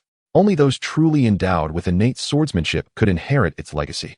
Standing at the entrance was an old man clad in a gray robe, his visage gaunt, yet his eyes were sharp as a blade. Lin Ye. The elder scrutinized him and spoke in a calm tone. You have 7 days. Do not exceed this time. Lin Ye nodded in understanding. The elder offered no further words, and with a wave of his hand, the heavy stone door began to open slowly, revealing a dark passageway leading into the unknown. Lin Ye stepped forward, and the stone door closed silently behind him. The world before him shifted dramatically. He found himself in a vast, desolate expanse, the sky tinged with a yellow hue, the ground mottled, and the air thick with a potent sword aura. Countless sword steels stood around him, each emanating a distinct aura, some sharp and unmatched, others heavy as mountains, while some contained an ancient will of their own. As Lin Ye surveyed his surroundings, an inexplicable thrill surged within him. He knew that this place would serve as the genesis of his transformation, the first step towards ascending to a higher realm. Taking a deep breath, he advanced with resolute steps towards the tallest sword steel that loomed ahead. Behind him, a faint ripple quietly emerged, a remnant of ancient sword intent, seemingly awakening to acknowledge his presence. Lin Ye remained oblivious to the anomaly, continuing his journey, his figure gradually vanishing among the cluster of sword monuments. In the distance, a vague phantom silently took form, quietly observing the direction of his departure. Moments later, the apparition slowly dissipated, as though it had never existed. Chapter 71. The Illusory Secret Realm. The chaotic sword tomb, a dim yellow sky loomed heavily above, casting the earth into a state reminiscent of an ancient bronze mirror, marred with cracks. The air was thick with sword energy, sharp and fierce, seemingly capable of piercing the very souls of intruders. Countless sword monuments towered around him, some broken, others fragmented, yet each radiated an extraordinary aura. Some were as sharp as daggers, aiming straight for the heart. Others were as heavy as mountains, pressing upon the spirit. And still others whispered with an ancient will, recounting long-forgotten tales amidst the breeze. Lin Ye advanced slowly, each step resonating with the tremors that surged from the ground beneath him. This was the lingering aftershock of ancient sword intent, which, even after millennia, had not yet faded. He halted, his gaze drawn to an especially towering sword monument. At its center stood a shattered giant sword, its blade rusted yet still exuding a chilling oppressive force. In the instant he drew closer, a surging wave of violent sword intent assailed him, as if intent on tearing his consciousness apart. Lin Ye's pupils constricted. Within him, the chaos divine demon sword resonated instantaneously, the sword intent swirling and forming an invisible barrier that repelled the onslaught. Indeed, this place was anything but ordinary. He steadied his mind, channeling his soul power, attempting to guide some of the sword intent into his body. The strength of the Nine Nether devouring celestial hound activated, enhancing his physical fortitude to withstand the encroaching ancient sword intent. However, just as he prepared to delve deeper, a sudden buzzing filled his mind, as if his consciousness were being drawn into a chaotic realm. It was a battlefield. Beneath a blood-red sky, countless figures clashed with swords, their blades intertwining, causing the world to lose its hue. Lin Ye beheld a figure clad in a black robe standing at the center of the fray, wielding a long sword, coldly gazing into the distance. In the midst of creation and annihilation, a deep voice echoed in his ear, "Only I wield the edge." The scene twisted violently, and he abruptly opened his eyes, realizing he still stood before the sword monument, though cold sweat had begun to bead on his forehead. An illusion? Or perhaps a remnant memory? Lin Ye furrowed his brow, a sense of unease creeping into his heart. He sensed that this sword tomb was not merely a simple place of cultivation, but rather concealed deeper secrets within. He pressed on, continuing his exploration. As he ventured further into the cluster of sword monuments, the surrounding sword intent grew increasingly frenzied, as if countless invisible blades danced through the air, ready to deliver a fatal strike at the slightest misstep. Lin Ye moved cautiously, channeling his soul power to fend off the encroaching sword intent while observing the changes in his environment. Suddenly, he detected an unusual fluctuation emanating from the right side. He swiftly sidestepped, only to witness a blade of energy brush past him, leaving a profound fissure in the ground. This was not merely a natural phenomenon, but rather a self-circulating killing formation. Lin Ye's gaze sharpened as he recalled the contents he had perused in the archives of the martial soul hall. The chaotic sword tomb was formed from the will of ancient sword cultivators who had fallen, entombing countless fragments of sword intent left by powerful beings. However, this also gave rise to exceedingly perilous sword intent storms and killing arrays. He dared not underestimate the situation and immediately retrieved a soul jade, gently shattering it. Instantly, a familiar aura surged into his body. The ability of mark transition he had acquired after the battle at the soul-severing gorge. He swiftly locked onto a relatively safe area ahead, his form flickering as he evaded several oncoming blades of energy. Upon landing, he took a moment to catch his breath and surveyed his surroundings, discovering a partially collapsed altar not far away. Upon the altar, a fragmentary stone tablet floated serenely, inscribed with a line of indistinct characters, mimetic secret realm. Chaotic return to origin. Lin Ye's heart quaked as he vaguely grasped the significance of this inscription. He approached the altar with measured steps and reached out to touch the stone tablet. In an instant, a vast stream of information surged into his mind. The scene reappeared, but this time, he beheld a colossal palace, with an ethereal giant sword suspended at its center, its blade etched with countless runes, each stroke seemingly imbued with some supreme law. Was this the core of the chaotic sword tomb? Lin Ye attempted to delve deeper, but in the next moment, that stream of information abruptly ceased, and he was expelled several feet away by a tremendous repulsive force, crashing heavily to the ground. A sharp pain seized his chest, and he coughed several times, blood trickling from the corner of his mouth. Indeed, one could not force the process. It seemed he must proceed step by step. He wiped the blood from his lips, rose to his feet, and gazed towards the tallest sword monument in the distance. He knew that the true answers might be concealed there, and he must grow stronger to truly unveil the secrets of this sword tomb. Just then, the chaotic demon sword within him trembled once more, this time with greater intensity, as if it sensed something. Lin Ye closed his eyes, attempting to forge a deeper connection with it. In that instant, a strange yet familiar will surged into his consciousness. It was a sensation of ultimate chaos interwoven with order, as if the entire world were in a perpetual cycle of collapse and reconstruction. You are not the first, but perhaps you are the most extraordinary one. The voice resonated again, deep and distant, as if emanating from the edge of time. Lin Ye suddenly opened his eyes, a glimmer of brilliance flashing within. He finally comprehended the true significance of his arrival here. It was not merely a simple endeavor of cultivation. The chaotic sword tomb was not simply a relic of sword intent. It resembled a mimetic secret realm, a space that simulated the trials of ancient sword cultivators, sifting through true heirs. And he was undergoing this trial. Taking a deep breath, Lin Ye raised his gaze towards the tallest sword monument, his eyes filled with unwavering determination. Regardless of what awaits him ahead, he shall confront the challenges with unwavering resolve. For it is only through this crucible that he can truly harness the full might of the chaotic divine demon sword. It is solely by this means that he shall earn the right to ascend to a higher realm in pursuit of his own divine path. Chapter 72. Enlightenment. The initial form of chaotic sword intent Lin Ye stood at the edge of the altar, gazing at the towering sword monument in the distance. The setting sun bled crimson across its surface, revealing fissures that resembled the scars of an ancient battlefield. He inhaled deeply, sensing a subtle tremor within the chaotic divine demon sword, as if it were responding to some ethereal summons. 7 days prior, he had entered this chaotic sword tomb. And now, the final day had arrived. The air was thick with a tumultuous energy, the ambience charged with a fierce and chaotic essence. Each gust of wind concealed an invisible sharpness, threatening to harm one's consciousness with a mere misstep. Nevertheless, Lin Ye had acclimated to this oppressive atmosphere. Even discerning the varying levels of sword intent fluctuations within it, he understood that the true test was only just beginning. With a measured step, he advanced towards the sword monument, channeling his soul energy as the power of the Nine Nether devouring celestial hound quietly enveloped him, augmenting his physical resilience. Meanwhile, the wheel of time and space flickered behind him, continuously calculating his path ahead and evading the most perilous trajectories of sword energy. He ultimately halted before a colossal, shattered sword, 10 zhang tall. Though its blade lay fractured, it still emanated a heart-stopping aura of oppressive power. When chaos was undivided, the edge was already born. Lin Ye murmured as he read the inscription on the sword, his gaze sharpening with focus. These 8 characters seemed to narrate the dawn of an ancient era, chaos unfurling. The cosmos unformed, yet sword intent had already come into being. It embodied the most primal and purest of forces, as well as the most challenging to master. He seated himself in a lotus position, closing his eyes to center himself for a moment, before gradually reopening them.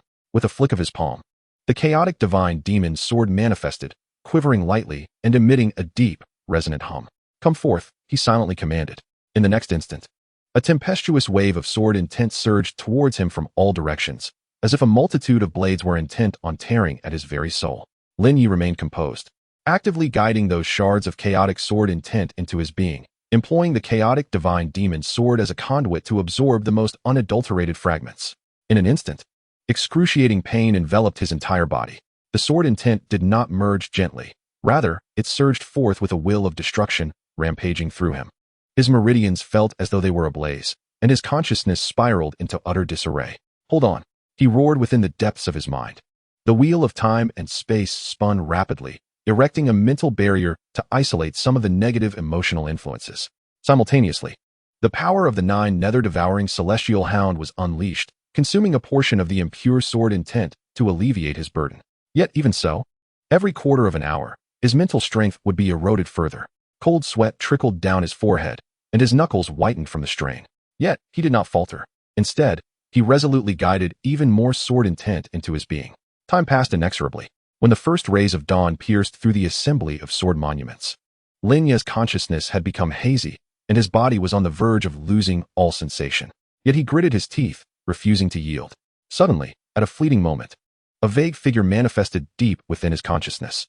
The figure, wielding a long sword and facing the heavens, spoke in a low and distant voice, "Between creation and destruction, only I wield the sword."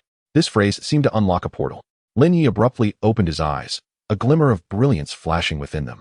He finally comprehended that the essence of the chaos sword intent was not merely chaos nor absolute order, but rather the confluence of both, seeking equilibrium amidst collapse and reconstruction. He ceased to resist the impact of the sword intent, instead flowing with its current, allowing chaos and order to intertwine and merge within him.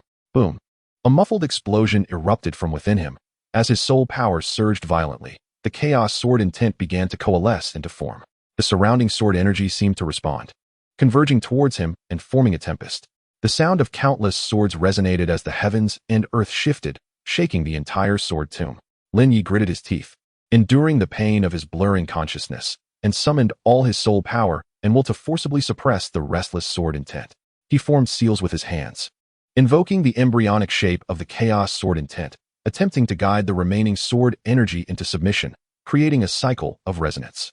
At this moment, his consciousness transcended time and space, witnessing the silhouettes of innumerable ancient sword cultivators. They wielded their swords before chaos was delineated, severing illusions and forging the cosmos. Their will transformed into sword intent, lingering in this place, awaiting a successor. And he was that very successor. With a shout, Lin Ye sprang to his feet, raising the chaos demon sword high. A grayish light emanated from the blade, illuminating all directions. The storm within the sword tomb abruptly ceased, and all sword energy returned to tranquility. He slowly sheathed his sword, his chest heaving violently, yet his eyes sparkled with unprecedented brilliance. He had succeeded. The embryonic form of the Chaos Sword Intent had officially taken shape. His soul power broke through to the 45th level of the soul sect. His aura stronger than ever before. He gazed at his palm, where a wisp of gray sword energy swirled, embodying the dual forces of destruction and creation. This was no ordinary sword intent, but a genuine manifestation of the chaos. A smile tugged at the corners of Lin Ye's mouth, his gaze unwavering. He understood that this was merely the beginning. The true chaos sword intent held deeper mysteries yet to be unearthed. Moreover, this sword tomb was more than just a site of trials. It perhaps concealed even older secrets. Lin Ye sheathed the chaos demon sword and turned his gaze towards the depths of the sword tomb. There, a seal trembled slightly, as if sensing the awakening of an ancient existence. Yet he did not halt his steps. Instead, he pressed onward, ready to embrace the challenges that lay ahead. For it was only through relentless advancement that he could ascend to higher realms, pursuing his own divine path. Chapter 73. The emergence of a rival. As Lin Ye emerged from the Chaos Sword Tomb, the dawn light began to brighten, the morning mist still lingering. He took a deep breath, feeling the tide of soul power circulating within him, as the wisp of gray Chaos Sword Intent flowed through his meridians, bearing the combined essence of destruction and creation.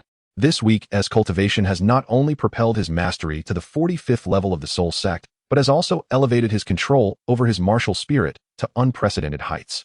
However, this achievement has not diminished the urgency gnawing at his heart. Upon departing from the Sword Tomb, he promptly returned to the temporary lodgings arranged by the Spirit Hall, taking a brief respite before stealthily venturing out. His purpose for this excursion was to procure rare herbs essential for fortifying his physical form and stabilizing his sword intent. The marketplace, situated outside the Spirit City, may not rival the opulence within the city walls, yet it thrived with a continuous flow of people. The merchants' cries echoed through the air, while the streets were adorned with an array of goods, ranging from ordinary fabrics and iron wares to rare materials harvested from soul beasts. Lin Ye lowered the brim of his hat and navigated through the throngs with measured steps. He had meticulously prepared 3 escape routes in advance and utilized the wheel of time and space to adjust his pace rhythmically, ensuring he did not lock eyes with any suspicious individuals. Unhindered, he finally paused in front of an apothecary, his gaze sweeping over the displayed wares as he quietly inquired, "Do you have any blackbone lotus?" The shopkeeper, an elderly man with hair as white as snow, looked up at the mention of the herb, a flicker of intrigue flashing across his eyes before he shook his head, replying, "Regrettably, esteemed guest, a soul master purchased it just a few days ago." Lin Ye frowned slightly, about to speak when he suddenly sensed an unusual aura approaching from behind. Maintaining his composure, he stepped aside discreetly, using the stall for cover as he cast his gaze towards a nearby group of individuals. It comprised a father and son. The father, a robust figure cloaked in a tattered mantle, bore a stern countenance, while the youth beside him, appearing to be just over 10 years old, possessed an unusually bright gaze that belied his tender age, exuding an air of maturity. Lin Ye's heartbeat quickened, almost simultaneously. A cold voice resonated in his mind. Target of rival detected. Tang San. Triggering rival lock mechanism. Current status. Killable. Conditions not met. In that fleeting moment, the chaotic sword intent within him surged uncontrollably, as if it had caught the scent of prey, restless and eager to strike. Lin Ye's pupils constricted, and he promptly forced the tumultuous sword intent back, simultaneously channeling the power of the Nine Nether devouring celestial hound to consume the fierce fluctuations. Nevertheless, that brief surge had attracted the attention of the father. Tang Hao halted abruptly, spinning around with a gaze sharp as a blade, piercing through the air towards Lin Ye. A pang of anxiety gripped Lin Ye's heart as he quickly lowered his head and turned to enter a nearby alley, his movements appearing natural and devoid of panic. As he walked, he employed the wheel of time and space to scan his surroundings, confirming the optimal escape route. Concurrently, he discreetly released a hint of chaotic soul power, allowing it to drift towards another direction. As anticipated, shortly thereafter, several patrolling soul masters reacted to the disturbance, hastening towards that direction. Seizing the opportunity, Lin Ye blended into a merchant caravan that had just arrived at the marketplace, moving with the crowd until he finally evaded Tang Hao's perception completely. It was only after traversing several streets that he allowed himself a moment of respite, yet internally, he was a tempest of turmoil. The youth in question is Tang San, a name that has echoed through countless novels of the past, now astonishingly manifesting before my very eyes, though still in his tender years. The sharpness and composure reflected in his gaze speak volumes. He is no ordinary individual. As for myself, I must ensure that this person does not flourish. Lin Ye's fingers tightened slightly, his nails digging into his palm, drawing forth droplets of blood. He understood all too well that he could not act just yet. Tang Hao stood nearby, his strength unknown. A reckless move could easily alert the prey. Moreover, at this moment, Tang San had yet to awaken his blue-silver emperor martial soul, and the true divine inheritance had not yet been unlocked. To slay a defenseless child would bring him no satisfaction, but rather, it would create potential peril. Patience was essential. He would wait for Tang San to embark fully on the path to divinity, to reveal the threat he posed, before he would personally strike him down. This would constitute true vengeance. Lin Ye lifted his gaze towards the distant sky, a cold smile curling at the corners of his mouth. Since fate had drawn them back onto the same timeline, he would not hesitate to make his move first. Meanwhile, deep within the marketplace, Tang Hao remained rooted in place. His brow furrowed. That aura he had sensed was no ordinary presence. He spoke softly, his tone laced with hesitation and caution. Tang San blinked, inquiring with curiosity, "Father, what have you discovered?" Tang Hao offered no reply, instead gently patting his son's shoulder. "Nothing, let us move on." The two continued onward, their figures gradually vanishing into the throng of people. Yet, in a concealed vantage point, a cold and indifferent gaze remained fixated upon their retreating forms. Within that gaze lay both murderous intent and intricate plotting. A hunt belonging to the strong was quietly brewing. Chapter 74. The fatal trap. Lin Ye emerged from the narrow alley, his steps steady and unhurried. The clamor of the marketplace echoed behind him, but he had completely suppressed his presence, blending into the crowd like a mere speck of dust. His eyes scanned the surroundings, confirming that the aura of Tang Hao and his son had receded before he allowed his breathing to slow.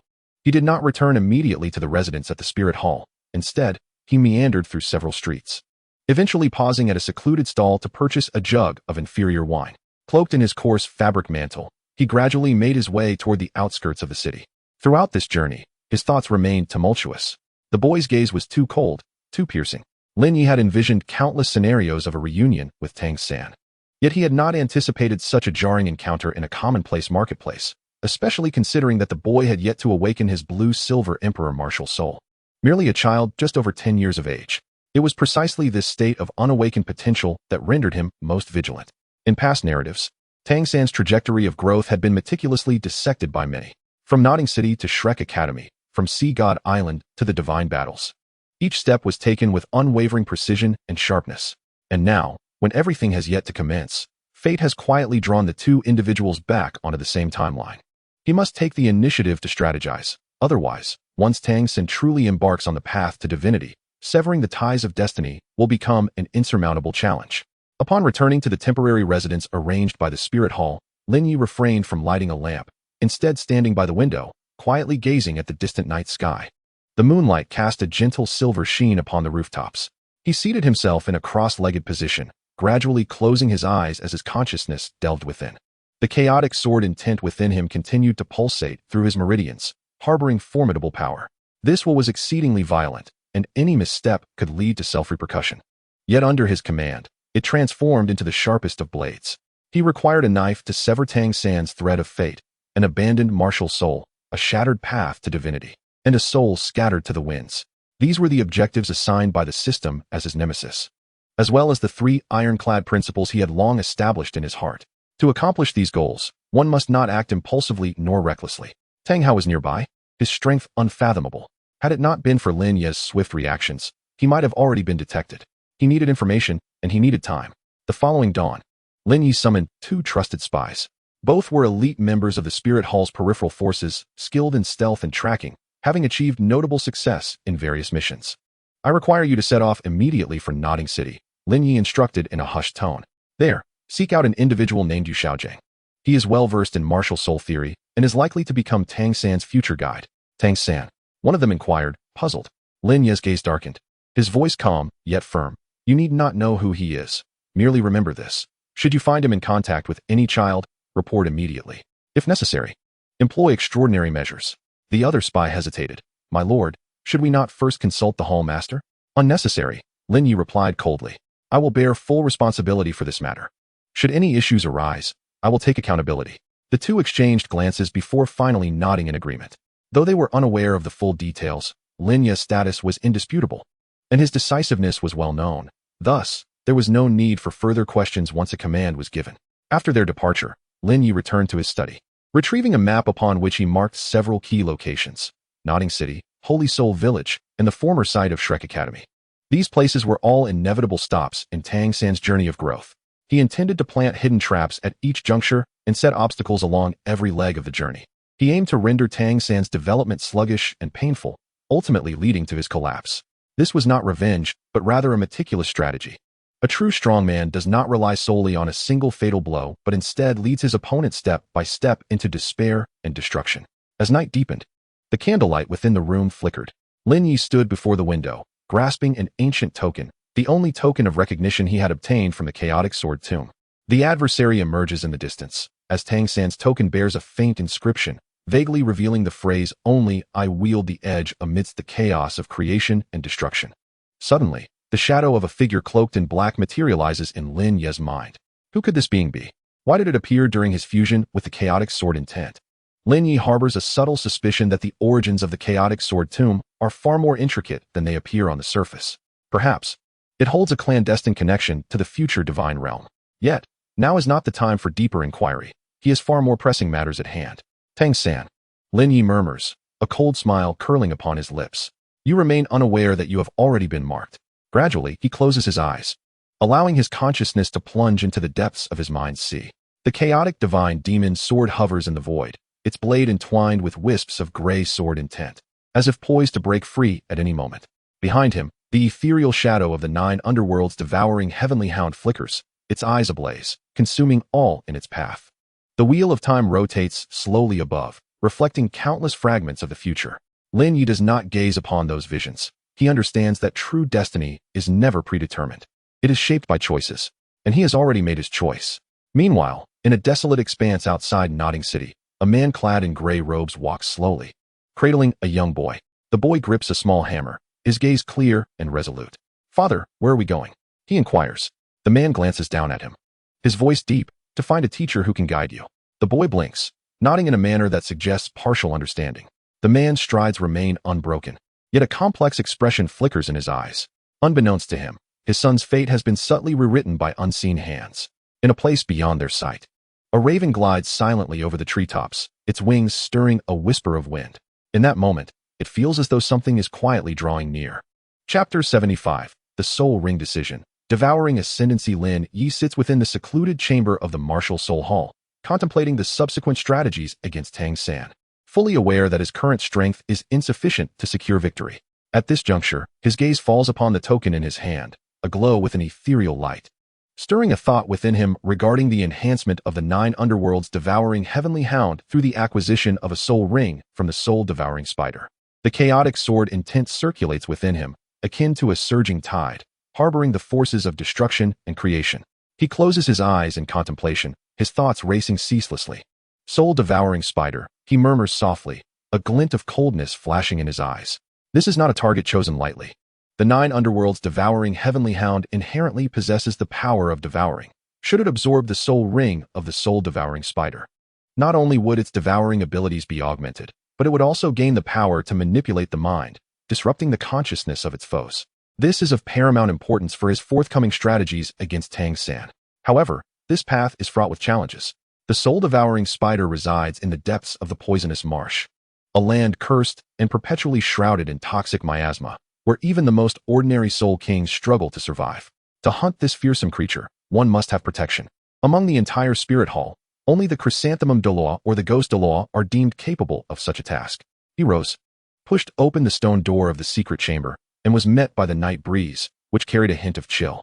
The following morning, Lin Ye found himself deep within the library of the Spirit Hall. Heavy sheepskin scrolls lay spread upon the table, depicting a map of the poisonous marsh along with detailed records concerning the soul-devouring spider. His fingertip lightly traced the map, settling on a region marked as the core of the spider's nest. It was said that not only did an adult soul-devouring spider guard this core, but members of the Shadow Society might also lurk there. This was information he had stumbled upon while perusing documents the previous night. The Shadow Society, an organization previously unknown to him, seemed to possess some clandestine connection with dark-type soul beasts. However, he had no time to delve deeper into this matter. "Are you certain you wish to proceed?" a deep voice inquired from behind. Lin Ye turned to see the Chrysanthemum Douluo standing there, hands clasped behind him, his brow furrowed with concern. The soul-devouring spider was no ordinary soul beast. Its soul ring was formidable, yet the cost was equally steep. Should the devouring power spiral out of control, the consequences would be dire. "I am aware," Lin Ye replied calmly, "but I require it." The chrysanthemum Douluo remained silent for a moment before finally nodding. Very well, I shall accompany you. Within the Pope's hall, the atmosphere was solemn. Lin Ye presented the meticulously prepared plan, but Bibi Dong perused it with an expression devoid of interest, as if the comprehensive battle strategy held no allure for her. The soul-devouring spider? She suddenly spoke, her tone unhurried. You are quite bold. Lin Ye slightly bowed, stating, I merely wish to serve the spirit hall. Bibi Dong lifted her gaze, her eyes sharp as if they could pierce through the veil of one's heart. After a lengthy silence, she gently closed the plan, a cryptic smile gracing her lips. Approved, she stated coolly, but do not perish out there. Lin Ye felt a stir within, though his demeanor remained unchanged. He understood her words. After departing the Pope's hall, he let out a sigh of relief. The approval process was intricate, and a minor misstep could lead to rejection or unwarranted scrutiny. Fortunately, he had come prepared, leveraging his past achievements and prowess to successfully persuade the skeptics. Days later, Lin Ye stood at the edge of the poisonous marsh.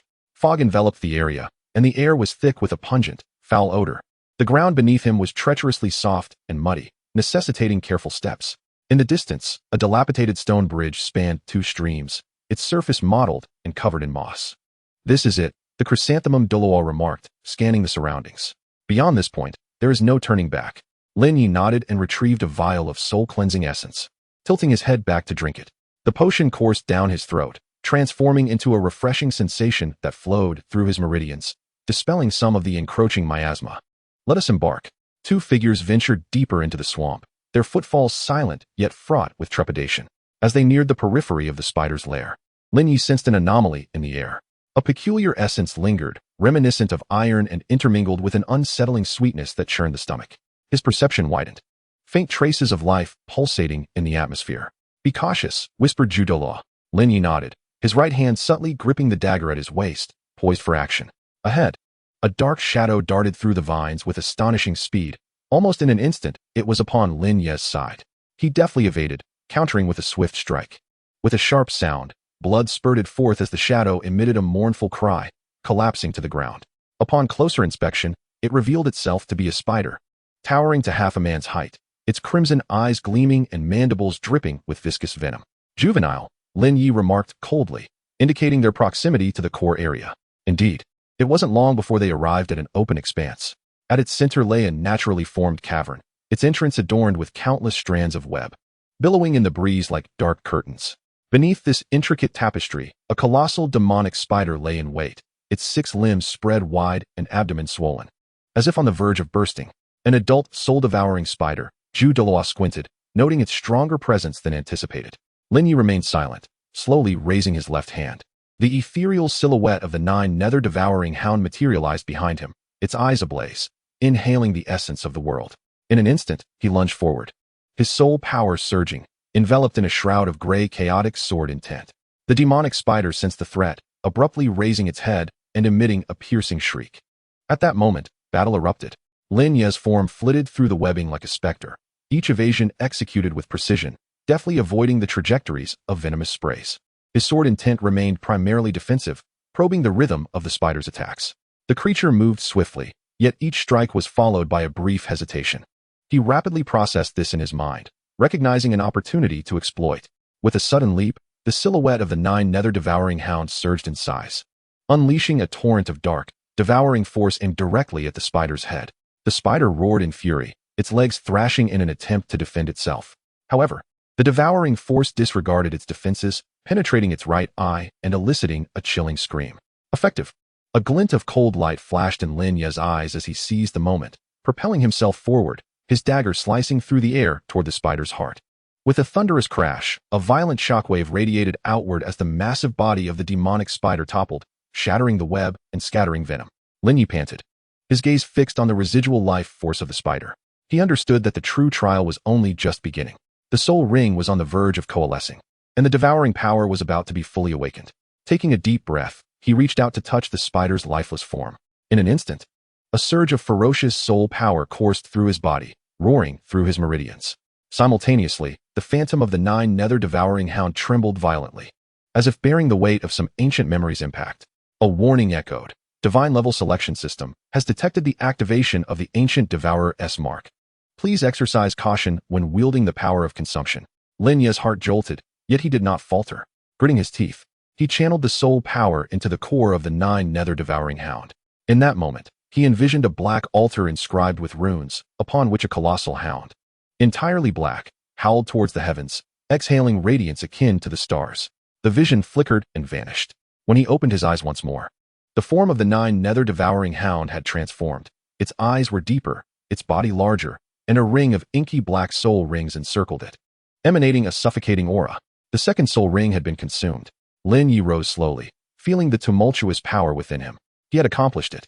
This battle would mark a significant stride on his path to greatness. In the distance, Douluo observed quietly, a flicker of intrigue crossing his eyes. It seemed this young man was indeed extraordinary.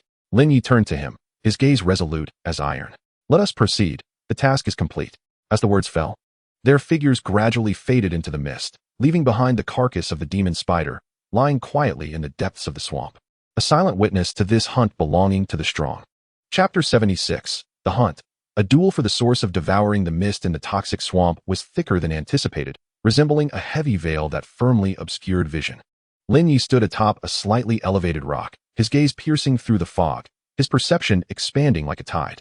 He sensed the faint yet chilling aura, tainted with a nauseating stench, accompanied by an unusual fluctuation not belonging to this swamp. It was the soul-devouring spider, lying in wait deep within. "It has detected us." The voice of Ghost Douluo resonated from behind, low and grave. Lin Ye did not turn around, merely nodding slowly. It is not the first time being the hunted. It is quite cautious. The two ventured deeper, having already encountered several venomous soul beasts, but those were merely the vanguard.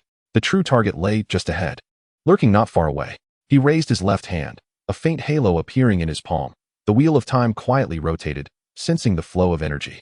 Every ripple of soul power was under his command. To the southeast, 30 meters away, the cave structure appeared unusual. Lin Ye whispered, "It is waiting for us to approach." Ghost Douluo's lips curled into a slight smile, a glint of coldness in his eyes, then let it have its wish. Before his words faded, he transformed into a shadow, darting into the mist. Immediately, a dark silhouette spread from beneath his feet, expanding outward like a living entity.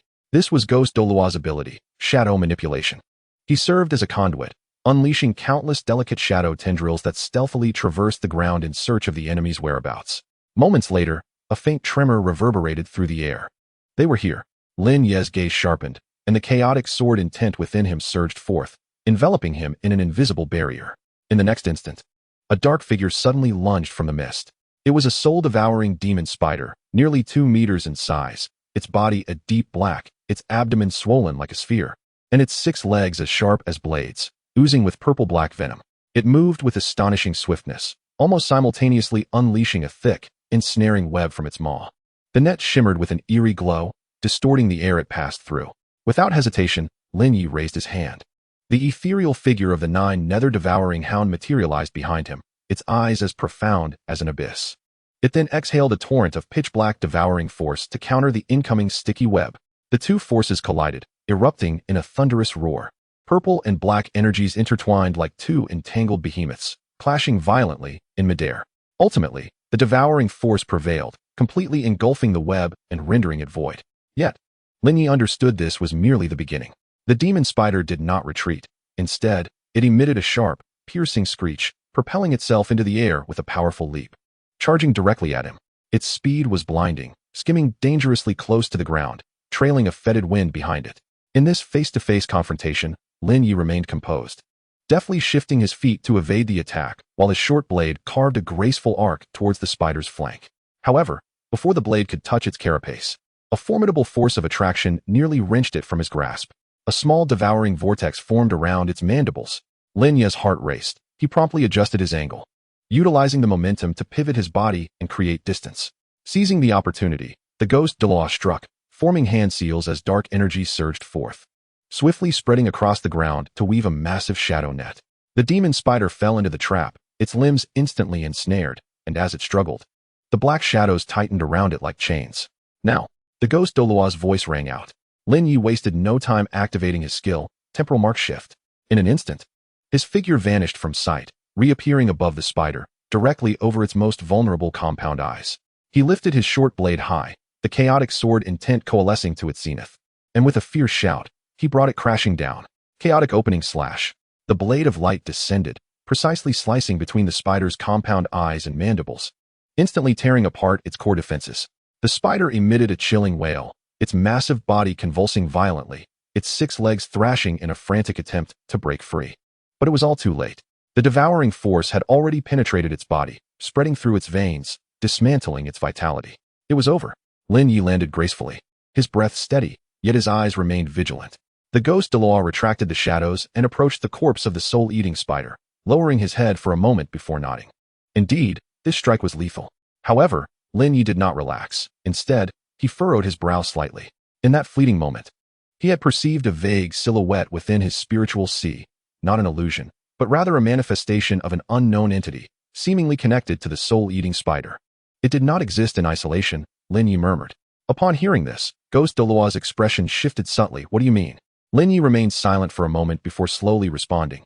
It harbors a trace of energy that does not belong to this world, akin to some ancient imprint. An ancient imprint? Ghost Douluo's brow furrowed deeply. Are you suggesting that this spider was once possessed by something? Lin Ye did not answer, but instead placed his hand upon the shattered head of the spider, closing his eyes in an attempt to sense the residual energy. In an instant, a chilling sensation surged into his mind, as if unseen eyes were observing him. He abruptly opened his eyes, beads of cold sweat forming at his temple. This is not an ordinary devouring type soul beast, Lin Ye spoke gravely. Its existence may involve something far more profound. Ghost Douluo studied him for several seconds before slowly nodding. It seems your choice this time is not a simple one. Lin Ye did not respond, but lifted his gaze towards the depths of the swamp. There, the mist thickened ominously, as if concealing unspeakable secrets. He understood that although they had emerged victorious today, the true challenge was only just beginning. At that moment, the corpse of the spider suddenly trembled violently, followed by a low, resonant hum emanating from the depths of the swamp, a response of sorts. Lin Ye and Ghost Douluo exchanged glances, each recognizing the same message in the other's eyes. Danger still lingered. They had to leave this place. Yet, it was already somewhat too late. Chapter 77, Absorption, the Web of Soul-Eating, Soul Power Surge. Within the toxic swamp, the dense mist had yet to dissipate, as if concealing endless mysteries. Lin Ye stood beside the corpse of the spider, a faint glow of deep blue interwoven with golden light slowly materializing in his palm. He gazed down at the massive remains of the soul-eating spider, its soul ring slowly rotating above, emanating a chilling aura. This was a deep purple soul ring, its surface swirling with vortex-like patterns, as if it could devour all. Finally, we have reached this juncture, Lin Ye murmured to himself, a glimmer of determination flashing in his eyes. Ghost Douluo stood nearby, calmly observing him. If there are any disturbances during the absorption, I will protect you for the duration of a stick of incense. Lin Ye nodded, sitting cross-legged, closing his eyes slightly, and forming hand seals to begin guiding the soul ring into his body. In an instant, a torrent of violent energy surged forth, as if the entire space trembled. The moment the first strand of soul power entered his meridians, Lin Ye felt an extreme chill and chaotic force flooding through his limbs and bones. It was the residual consciousness of the soul-eating spider, imbued with a fierce devouring instinct and resentment, attempting to retaliate against its host. Lin Ye gritted his teeth as the chaotic sword intent within him erupted violently, slicing through his consciousness like a sharp blade, obliterating the intrusive mental distractions. Simultaneously, the wheel of time and space manifested above his head, casting a soft golden glow that stabilized his mental fluctuations. He refrained from hastily merging. Instead, he introduced the soul ring energy into his dantian at an excruciatingly slow pace, gradually refining it. Each incremental advance was accompanied by a fierce sense of tearing, as if countless sharp teeth were gnawing at his bones and tendons. Yet, he did not falter. In his mind, the final wails of the devoured echoed. Despair and fear surged like a tidal wave against his will. Lin Ye steadfastly maintained clarity in his spirit, silently affirming, I am neither weak nor prey. I am the devourer, the master. The chaotic sword intent surged once more, severing illusions and shattering delusions. His gaze gradually regained clarity, and his breath calmed. The soul ring finally merged completely within him, swirling around him and emitting a haunting deep purple glow. Just as he believed the ordeal was nearing its conclusion, an unprecedented agony erupted from the depths of his dantian.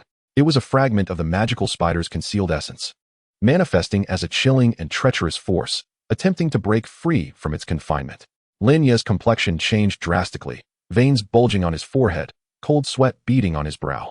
He suddenly opened his eyes, two intertwining beams of golden and blue light bursting forth, as the phantom of the Nine Nether Devouring Hound materialized behind him. unleashing a jet-black devouring force that completely enveloped the surging energy. "Refine it for me." With a low command, the devouring power surged violently, gradually eroding and refining the stubborn remnant soul. He felt his soul power rapidly ascend, akin to a roaring river breaking through one restraint after another. Soul Master level 45, 46.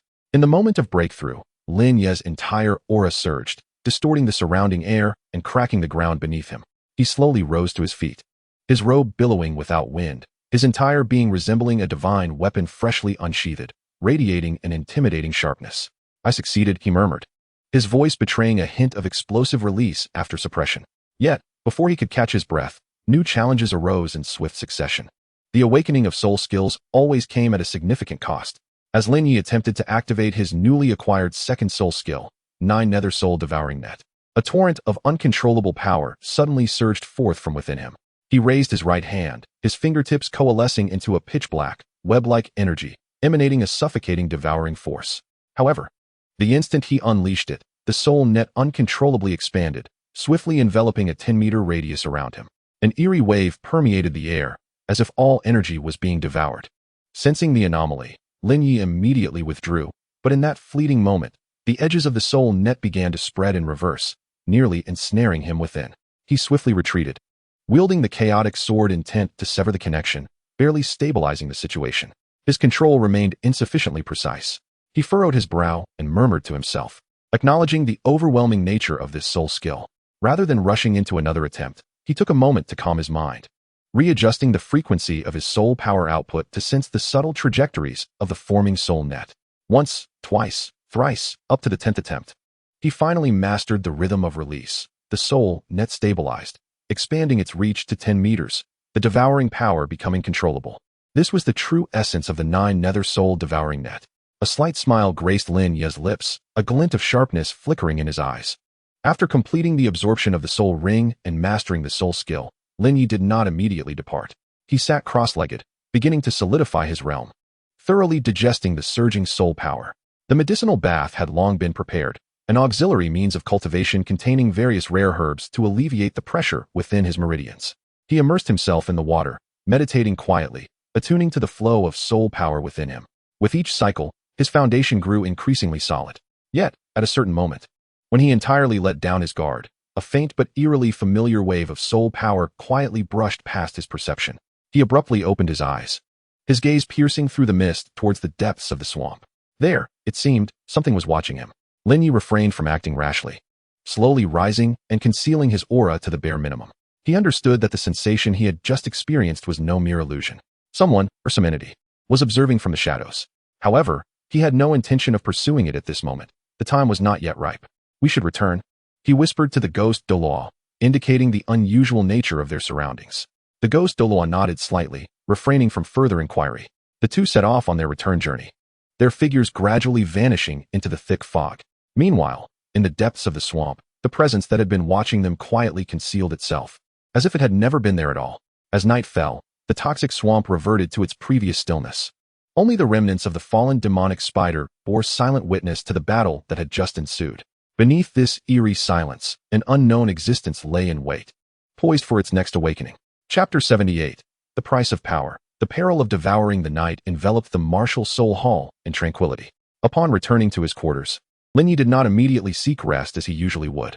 Instead, he sat cross-legged in the center of his training room, his eyes gently closed, his consciousness delving into his being, attuning to the changes following the absorption of the soul-devouring demonic spider's soul ring. That power had fully integrated into his meridians and soul core, surging with a more tumultuous force than ever before.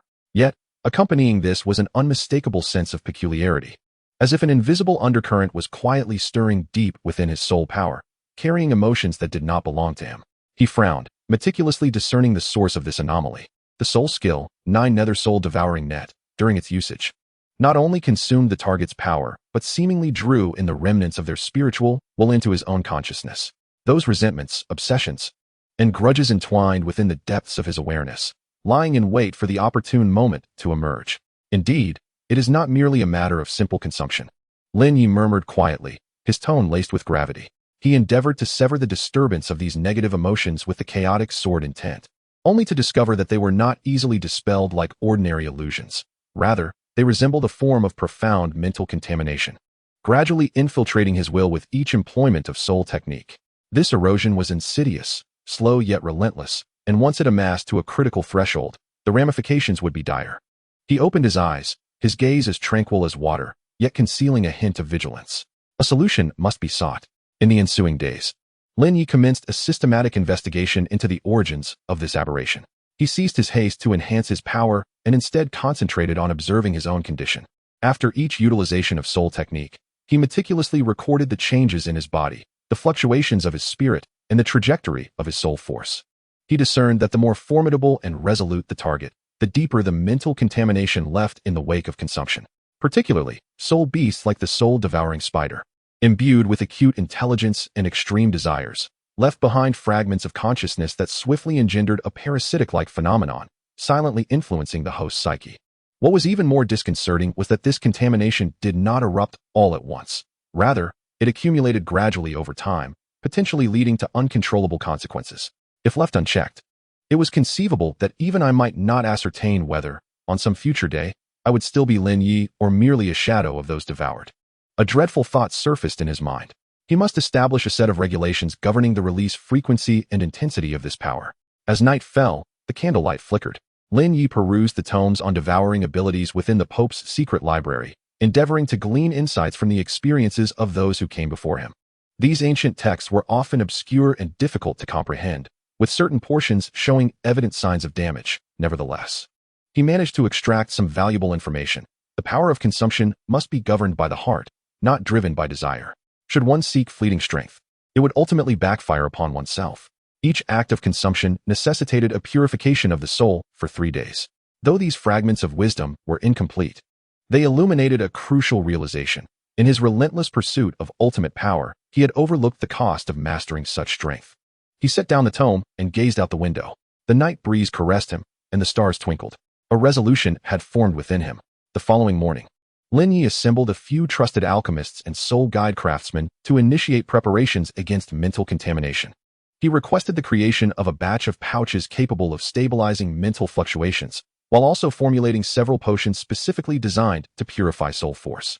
Additionally, he commissioned the crafting of a small soul guide talisman, capable of severing the connection between soul techniques and the external world at critical moments, thus preventing the further spread of mental contamination.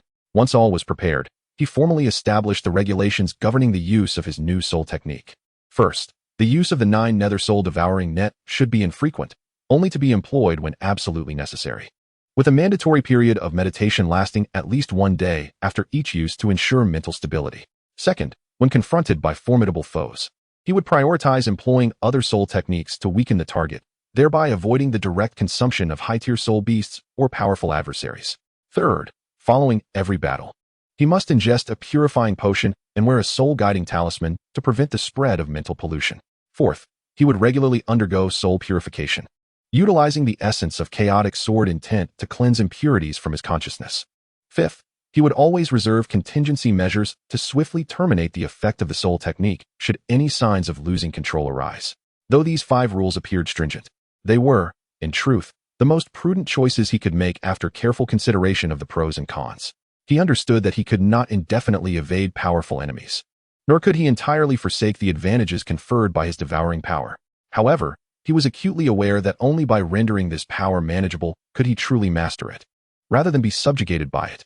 In the afternoon, sunlight streamed through the window panes, casting a warm yet gentle glow within the training chamber. Lin Ye stood before a bronze mirror, slowly raising his right hand, the palm coalescing into a pitch-black soul net. This time, he refrained from allowing it to spread. Instead, he compressed it into a singular core, which quietly floated above his palm.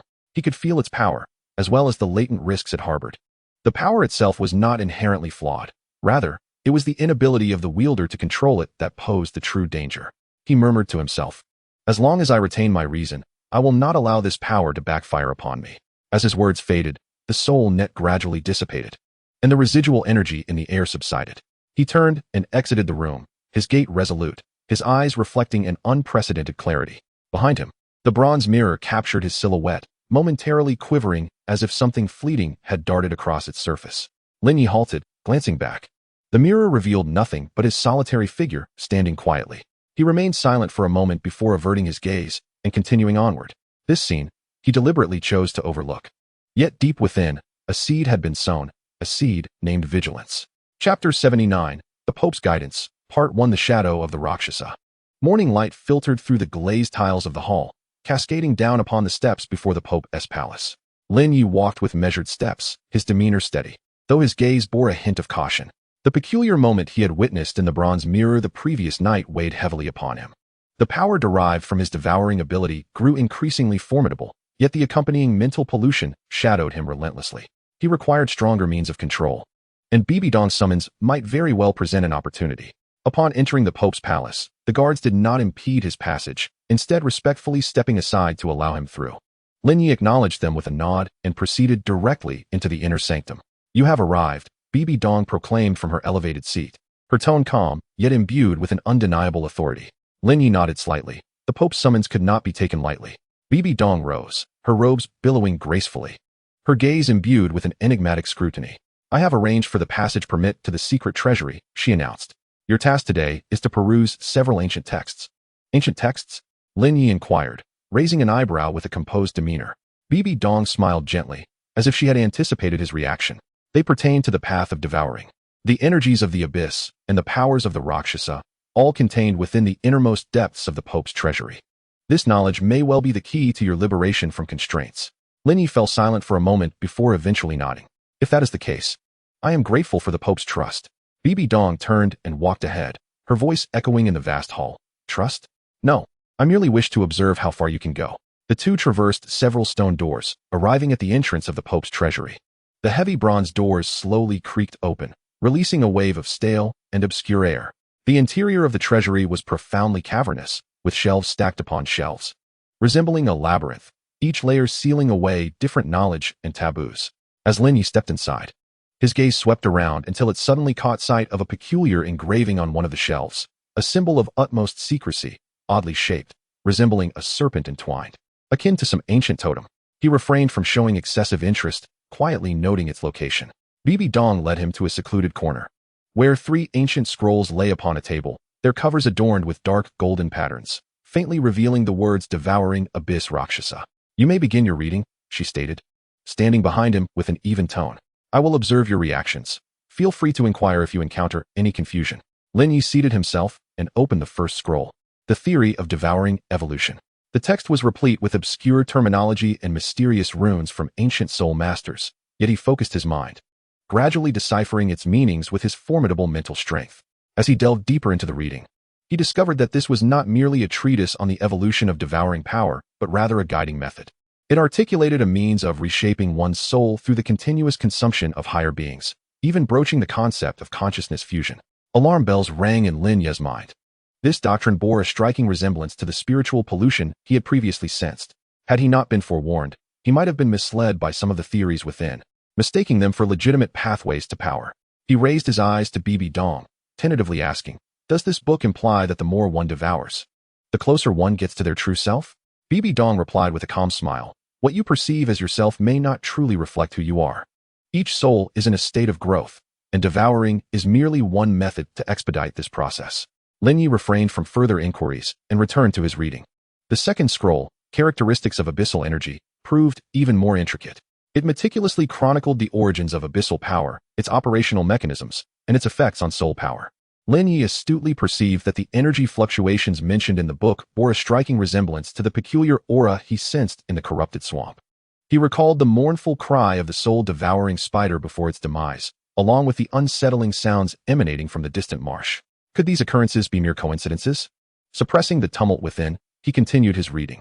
The third volume, Analysis of the Rakshasa Divine Power, was the most enigmatic of all. It commenced with the origin legend of the Rakshasa deity, followed by an elaborate exposition on the nature of its divine power, an extreme energy existing between destruction and rebirth, possessing formidable corrosive and assimilative capabilities. The more Lin Ye read, the more alarmed he became.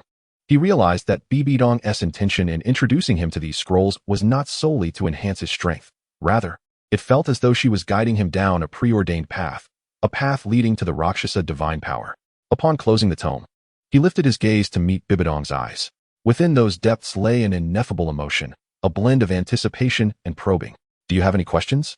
She inquired softly. Lin Ye hesitated before speaking, noting that the contents of these scrolls did not entirely belong to the knowledge system of the Spirit Hall. Where did they originate? Bibi Dong's expression remained unchanged. Some knowledge has been passed down through the ages, long transcending the boundaries of sections. Just remember, they can aid you in going further. Lin Ye lowered his gaze, refraining from further inquiries. He understood that any doubts he harbored at that moment would not yield genuine answers. All he could do was remain vigilant amidst this seemingly benevolent guidance, resisting being drawn irrevocably into the abyss. As time slipped by unceremoniously, the light within the vault gradually dimmed. Lin Ye set down the last ancient tome and exhaled deeply. Bibi Dong approached him and remarked softly, "You read with great diligence. It seems you have grasped certain truths." Lin Ye rose to his feet, organizing his thoughts, his tone composed. "I comprehend the peril of the devouring power and have perceived the existence of an alternative path. However, I shall not tread upon it lightly." A subtle smile graced Bibi Dong's lips, and a glimmer of appreciation flickered in her eyes. "Well done. Only those who can maintain their rationality are worthy of true power." After a brief pause, she continued, "Tonight, I will arrange a ceremony to deepen your understanding of the essence of these powers. Are you willing to participate?" Lin Ye furrowed his brow, his wariness intensifying. This so-called ceremony was likely the true test.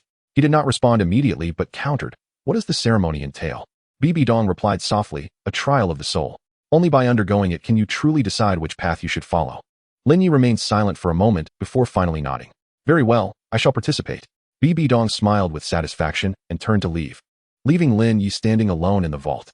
He cast a glance back at the 3 ancient tomes, his mind swirling with thoughts. He was acutely aware that he had been thrust onto an irreversible fork in the road. Ahead lay either the abyss or the altar. None could say for certain. Only he himself can uncover the answers. Chapter 80. The Pope's Guidance. Part 2. Upholding One's True Self. As the night deepened, within the dim recesses of the Pope's secret treasury, the flickering candlelight cast shadows upon the weathered covers of ancient tomes. Lin Ye sat composed before the stone platform, his fingertips gently caressing the pages, his gaze as tranquil as still water. The words of Bibi Dong from the previous night echoed in his mind.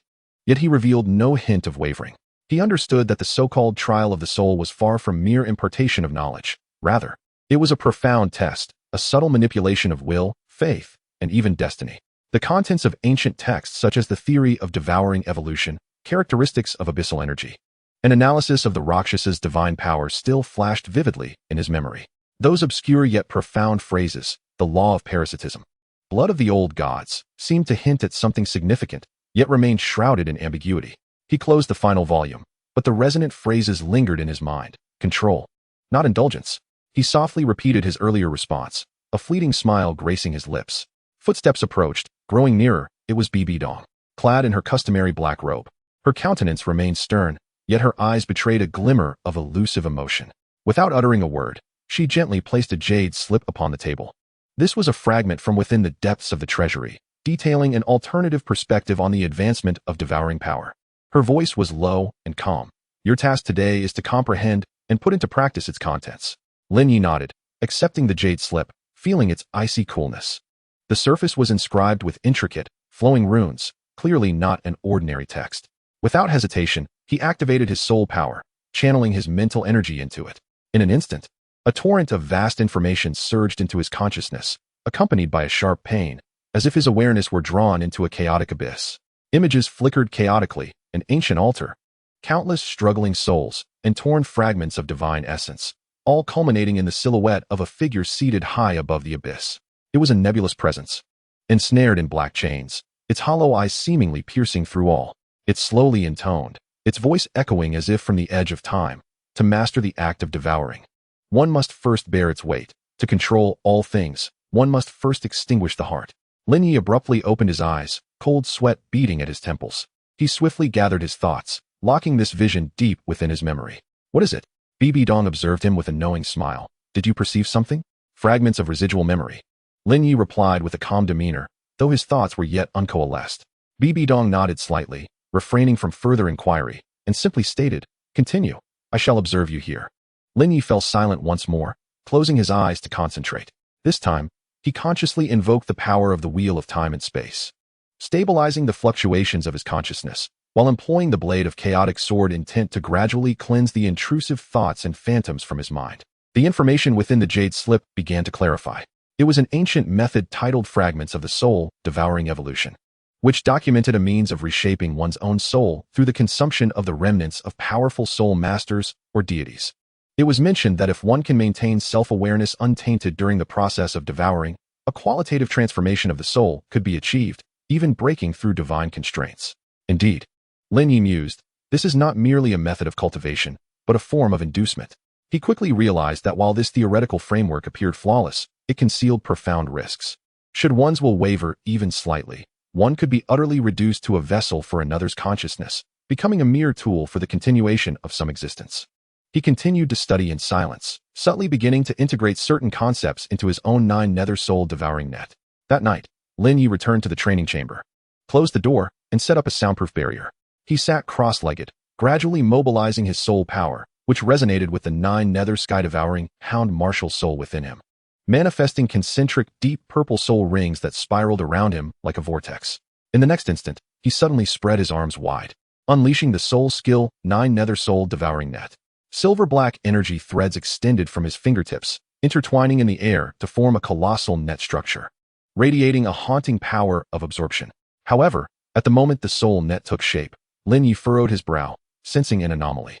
A faint, acrid odor permeated the air, as if some invisible malevolence sought to infiltrate through the soul net.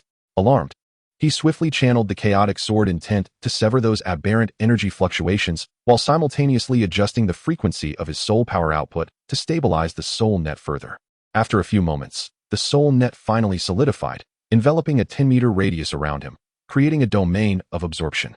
Lin Ye took a deep breath, attuning himself to the flow of soul power within.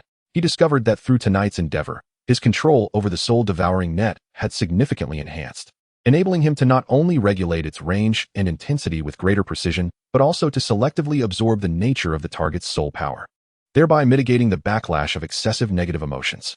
It seemed that although the fragment of scripture bore risks, it also provided a wealth of valuable information, he murmured to himself. Yet, just as he prepared to conclude his efforts, a sudden sharp pain pierced his chest, as if something within him stirred restlessly. His expression shifted slightly as he quickly examined his internal state, only to discover a thread of exceedingly subtle, yet obstinate black mist coursing through his meridians, seemingly intent on eroding his soul core. Was this the residual power of the Rakshasa he had absorbed earlier? Lin Ye's heart raced with alarm. He dared not delay and immediately summoned the chaotic divine demon sword martial soul, unleashing a thread of purest creative power to envelop and purify the black mist layer by layer. The process was arduous, consuming the entirety of half a stick of incense before he finally eradicated it. Lin Ye collapsed onto the ground, his forehead drenched in cold sweat. He was acutely aware that had he not been forearmed with precautions and possessed multiple martial soul suppression capabilities, he would likely have succumbed to this power, reduced to a puppet of some unknown entity. What exactly does Bibi Dong wish for me to do? A glint of cold light flickered in his eyes. The following morning, Lin Ye once again stepped into the hall of the Pope. Bibi Dong had been waiting for quite some time. Upon his arrival, she merely smiled subtly, her tone calm. How was your cultivation last night? I have made some progress, Lin Ye respectfully replied. My understanding of the soul-devouring net has deepened, and I have discovered a more refined method of control. Excellent. Bibi Dong nodded with satisfaction. Have you pondered the true meaning of mastery? Lin Ye gazed directly into her eyes, responding without hesitation. Mastery is neither enslavement nor indulgence. It is the conscious wielding of power, rather than allowing power to govern oneself. Upon hearing this, Bibi Dong's expression remained unchanged, yet a flicker of appreciation shone in her eyes. She gently raised her hand, and an image materialized in the air, revealing the content of the jade slip Lin Ye had studied the previous day. I am gratified that you can comprehend this. I hope you truly grasp the essence of mastery, she said slowly, before turning to leave, her step steady as if she had never lingered. Lin Ye stood rooted in place, watching her retreating figure, his mind growing ever clearer. He would not be swayed by anyone, nor would he tread a path that contradicted his heart, regardless of whether the road ahead led to an abyss or a divine altar. He would forge his own path with unwavering will, even if it meant walking alone. Chapter 81. An initial exploration of soul guidance devices. The power of assistance as dawn broke. The long street outside the Pope's palace had yet to fully awaken, with only a few market stalls quietly opening their doors to welcome customers. Lin Ye walked with steady steps, his robes gently billowing as he navigated through the bustling crowd, heading straight for the western street of the Soul Master City. Though the previous day's cultivation had been fraught with tension, it had made him acutely aware of a crucial truth. Relying solely on martial spirits and soul skills would eventually reach a limit, particularly when confronting those who lurked in the shadows, adept at mental erosion and divine remnants. A lack of diverse means to counteract such threats could easily lead to passivity. He needed a more varied array of powers to support him. Soul guidance devices were the first stepping stone on this path. Within the market, various soul guidance devices were displayed on counters, some shimmering with an ethereal blue light, others radiating a faint golden glow, drawing many soul masters to stop and inquire about prices. Lin Ye slowly entered a shop named Mysterious Pavilion. His gaze swept over the numerous devices on display, ultimately resting on a storage ring, a luminous shield jade pendant, and a crimson orb. The shopkeeper, a shrewd middle-aged man, noticed Lin Ye lingering for a while and smiled. "Your discerning eye is remarkable, sir. These 3 items are all newly acquired stock of exceptional quality." Lin Ye nodded slightly, his tone calm. "I would like to purchase these 3 items. Please name your price." The shopkeeper was taken aback. Then a glimmer of caution flickered in his eyes. "Given your esteemed status, may I inquire about the purpose of acquiring these 3 items?" Lin Ye's expression remained unchanged as he retrieved a token from his sleeve and gently placed it on the counter. It was the Saint Sun's token, symbolizing his current standing within the spirit hall. The shopkeeper's pupils constricted as he glanced at the patterns on the token, immediately adopting a respectful demeanor. "My apologies for my rudeness," he said with a hurried smile. "For these 3 items, the total comes to 8,000 gold soul coins." Lin Ye nodded, retrieved his coin pouch to make the payment, and then took possession of the 3 soul guiding devices. However, just as he was about to depart, the shopkeeper suddenly spoke in a hushed tone. "Something feels amiss lately." Lin Ye paused in his tracks and turned to look at him. "What seems out of order?" The shopkeeper hesitated for a moment before lowering his voice further. "The spirit light shield has recently been acquired at exorbitant prices by numerous individuals, with some even willing to buy out the entire stock at 5 times the price. Yet, these buyers have unclear origins." Lin Ye raised an eyebrow. Choosing not to inquire further, he merely nodded and turned to leave. He understood that this world was far more intricate than it appeared on the surface. Behind any seemingly ordinary item, there could be an invisible web of interests. Perhaps these 3 soul guiding devices were the key to unlocking that web. Upon returning to his residence, Lin Ye did not hasten to employ them. Instead, he placed the jade pendant in the palm of his hand, scrutinizing the subtle glimmer that danced across its surface. This spirit light shield jade pendant required a drop of blood to establish a resonance with 1's soul power. He pricked his fingertip, allowing a drop of blood to fall upon the pendant, which was instantly absorbed. In the next moment, a faint mental wave emanated from within the pendant, seemingly attempting to connect with his consciousness. Without revealing any emotion, Lin Ye released his chaotic sword intent, quietly permeating the essence to erase the hidden markings one by one. After a brief moment, the pendant settled into complete tranquility, exhibiting no further disturbances. Only then did he turn his attention to the other 2 soul guiding devices, the storage ring and the explosive ray orb. The storage ring possessed a considerable spatial capacity, ample enough to hold dozens of weapons and a substantial amount of supplies, whereas the explosive ray orb was a basic offensive soul guiding device that, with the infusion of soul power, could unleash a searing ray. While its might was not extraordinary, it could sufficiently alter the tide of battle at a critical moment. Lin Ye sat cross-legged and began to attempt deciphering the core array structure of these devices. The construction of soul guiding devices was exceedingly intricate, each composed of complex energy diagrams and rune arrays. Although he possessed the power of multiple martial souls, this was his first encounter with a product that fused technology with the soul power system. He gradually closed his eyes and activated the wheel of time and space, slowing the flow of time around him to a barely perceptible degree for an ordinary person. Simultaneously, he mobilized his soul power, meticulously deducing the operational logic along the array patterns etched upon the ring's surface. Initially, progress was sluggish. Many symbols and energy pathways were obscure and challenging to comprehend. However, as his mastery over chaotic power deepened, he gradually began to simulate portions of the energy flow process. At a certain moment, his eyes snapped open, and a thought struck him. The array bore an uncanny resemblance to the abyssal energy diagrams found within the Pope's treasury scrolls. His brow furrowed in concentration as he continued his in-depth study, only to discover that this segment was not part of the core functional area. Rather, it resembled some sort of auxiliary device, designed to enhance the stability of the soul guiding device, while subtly concealing some unknown effect. He refrained from probing too deeply, marking it for future examination. On the following morning, Lin Ye arrived at the training ground to officially test the practical effects of these 3 soul guiding devices. He was the first to activate the Radiant Shield Amulet, and a soft golden barrier materialized before him, encircling an area of approximately 3 meters. However, Upon deliberately initiating a sudden attack, he discovered a delay of about half a second in the shield's response time. This interval could prove fatal in a life-and-death confrontation. Promptly, he adjusted his strategy, opting to pre-activate the shield before entering high-risk zones, incorporating an automatic sensing mechanism to compensate for the inadequate response time. Next came the blazing ray orb. He retrieved one, infusing it with soul power, and in an instant, a crimson beam shot forth, striking a distant stone pillar with a resounding explosion, leaving behind charred traces. The power was considerable, yet its output remained inconsistent, sometimes potent, sometimes feeble, clearly linked to the precision of the soul power input. Lin Ye conducted repeated experiments, gradually discerning the output patterns at varying intensities, categorizing and marking the ray orbs for swift selection in practical combat scenarios. As for the storage ring, albeit unable to hold living entities, it still provided significant support for combat supplies. He meticulously organized spare weapons, elixirs, and tactical items within it, greatly enhancing operational efficiency. Just as he prepared to conclude his training, he suddenly sensed an anomaly. Each time he utilized the ray orb, his perception of time and space momentarily faltered, as though an invisible force interfered with the functioning of the wheel of time and space. Furrowing his brow, he quietly noted this observation, resolving to find an opportunity to thoroughly test its range and duration. As night fell, the training ground returned to silence. Lin Ye stood at the center of the arena, gazing at the three soul-guiding devices in his hands, his expression as tranquil as water. He understood that this was merely the beginning. The realm of soul-guiding devices was far broader than he had imagined, and what he currently grasped was but the tip of the iceberg. Yet, he did not rush to achieve results. Instead, with his characteristic rationality and caution, he began to gradually construct a support system uniquely his own.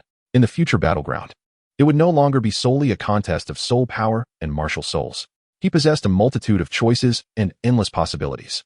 Chapter 82. The Emergence of Followers. The heart's direction. The night was serene as Lin Ye stood at the edge of the training ground, a soul-guiding device in his hand glimmering softly under the moonlight. He had just completed the preliminary analysis and testing of the three newly acquired instruments, and his thoughts swirled within. The internal situation of the martial soul hall was intricate. Bibi Dong's probing had yet to cease, and he too was quietly orchestrating his plans. Every step he took had to be deliberate, balancing the display of strength with the necessity of restraint. Yet amidst this suppression and patience, subtle changes were beginning to unfold. Some individuals had started to take notice of him, not merely out of awe for his power, but with a genuine willingness to follow, to heed his judgments and guidance. This transformation was not instantaneous, but rather a gradual accumulation forged through numerous missions, battles, and words of encouragement. Those he had saved, those who had broken through their limitations due to his counsel, began to regard him differently, no longer merely with fear or respect, but with a deeper sentiment, trust. Master. A deep voice resonated from behind. Lin Ye turned to see a patrolling steward clad in black armor, standing not far away. This individual was someone he had rescued during a mission several days prior, when they had been ambushed in a canyon. At that critical moment, Lin Ye had severed the enemy's spiritual consciousness with the chaos sword intent, pulling him back from the brink of death. Since then, the steward had maintained a distance, neither daring to approach nor wishing to stray too far. What is your name? Lin Ye inquired, his tone calm. I am Li Zhao, came the reply. I recall you blocking the combined assault of three soul Douluos with a broken sword during the canyon battle, Lin Ye continued. Li Zhao appeared taken aback for a moment before lowering his head, saying, I am ashamed, my lord. Had it not been for your timely intervention, I would have perished. Lin Ye said little more, merely retrieving a soul-guiding device from his sleeve and handing it over. This is a simplified version of the Spirit Light Shield. While its defensive capabilities may not match those you have seen, it excels in lightness and ease of control. It may save your life during night watch. Li Zhao accepted it. His expression stirred, yet he did not immediately express gratitude. Instead, he quietly stated, if my lord requires assistance, I am willing to risk my life for you. Lin Ye's gaze shifted slightly, though he did not respond, only nodding before turning to leave. He understood that this declaration was not mere rhetoric or flattery, but stemmed from a profound sense of belonging, a trust forged between life and death. The following morning, a number of young disciples had gathered in the training ground. Most were newly minted elites of the Spirit Hall, possessing extraordinary talent and diverse backgrounds. Yet today, all eyes were affixed on the figure at the center, Lin Ye. I will be guiding you today. If you have any questions, feel free to ask, Lin Ye announced, his voice steady and unhurried. The crowd exchanged glances, hesitating somewhat. After all, although Lin Ye was a holy son, he usually kept a low profile and rarely conducted public lessons. His sudden appearance, coupled with a document of permission from the Pope, was clearly intentional. Your martial souls may differ, yet there is a commonality, an absence of control. Lin Ye surveyed the assembly, speaking slowly. Especially the rhythm of soul skill release and the timing of their convergence. Any slight deviation can result in self-repercussion. As he spoke, he conjured a thread of chaos sword intent in his hand, tracing an arc through the air that instantaneously rent the atmosphere, leaving a fleeting rift in its wake. Destruction and creation are but two sides of the same coin. To master power, one must first learn to navigate its boundaries. He deliberately left a flaw in his demonstration, allowing a momentary disruption in his soul power's flow. This was an exceedingly subtle change, imperceptible to anyone lacking expertise in sword intent. Sure enough, moments later, a hand rose from the crowd. My lord, in that last technique, would adding a hint of shadow attribute soul power stabilize the convergence? Lin Ye turned to the speaker, a relatively young disciple with modest cultivation, yet his gaze was remarkably resolute. Indeed, Lin Ye nodded. What is your name? I am Qian Yuan. Lin Ye committed this name to memory. He discerned that among these individuals, some merely sought to pass the time, while others genuinely yearned for growth. The latter group would undoubtedly serve as one of the pillars of strength upon which he could rely in the future. In the stillness of the night, within the confines of Lin Ye's study, the flickering candlelight cast shadows upon a complex map adorning the wall. Seated at the table were several key figures who had recently intersected with his path: a deputy commander from the enforcement hall, an intelligence officer, and a trusted confidant from Bibi Dong's inner circle. Despite their diverse identities and intricate backgrounds, they all gathered in this moment. Lin Ye refrained from hastening to speak, choosing instead to observe their reactions one by one.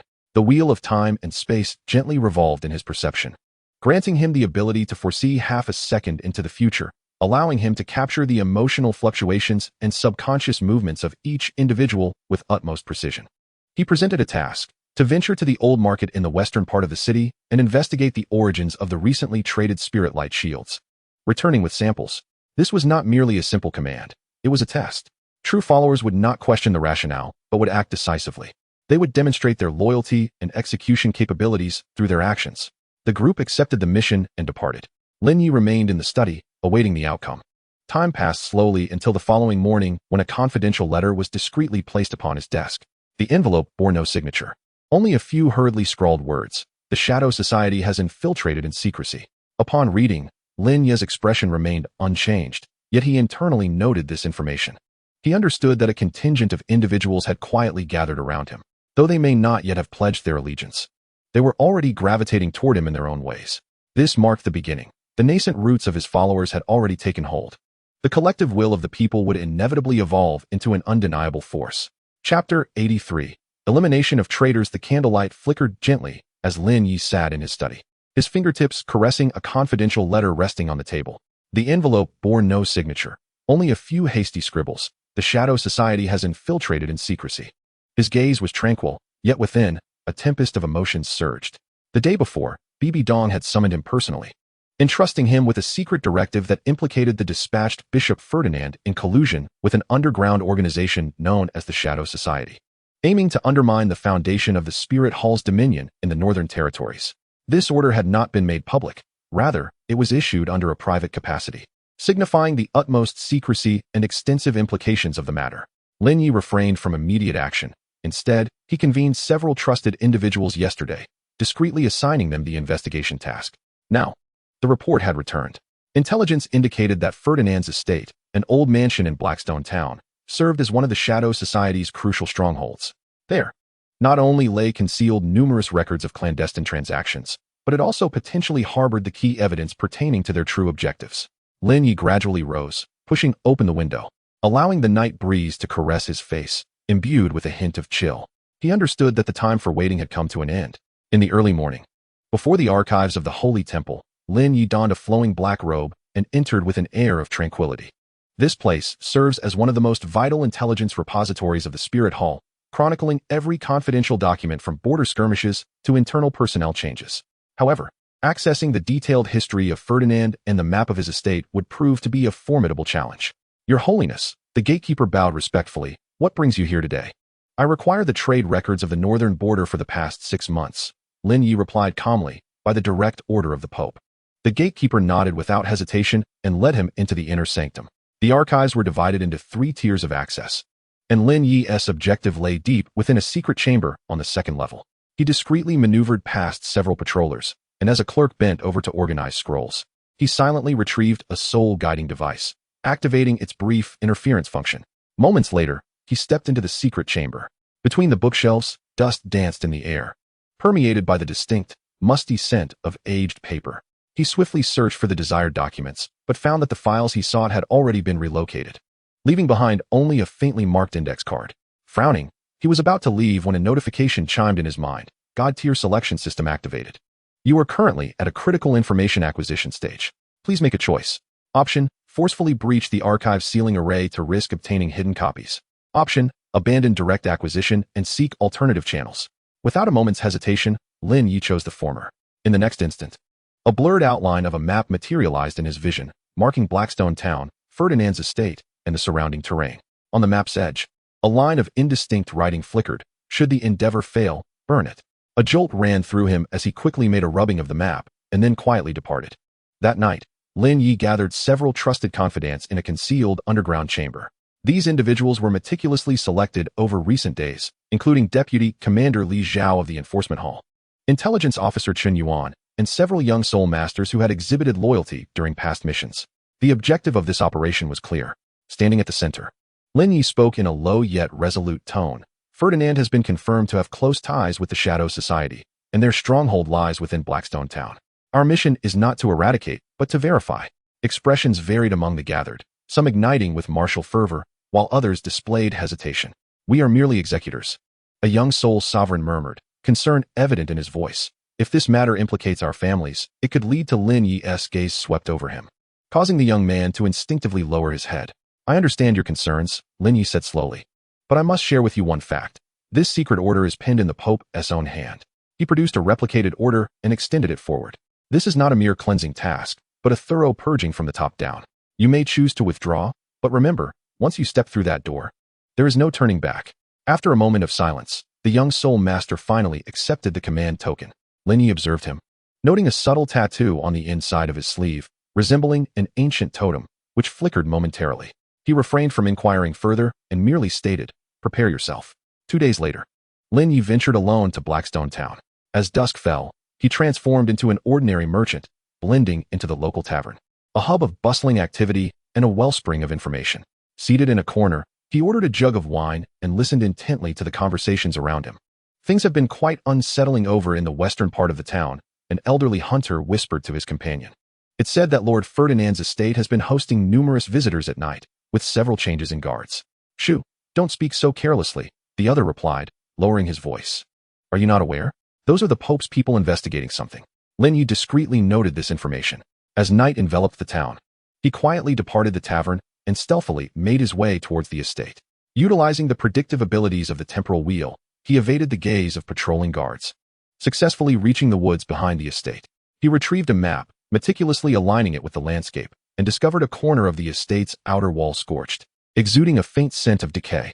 Crouching down, his fingertips grazed the ground, and he sensed an unusual energy fluctuation. This is no ordinary burn mark, he murmured to himself, but rather the remnants of some forbidden technique. Swiftly, he sketched a defensive blueprint, marking patrol routes, the extent of the magical array, and the rotation schedule for the guards, before quietly retreating. Upon returning to his base, he immediately began organizing the task assignments: reconnaissance, infiltration, and direct assault, each meticulously arranged.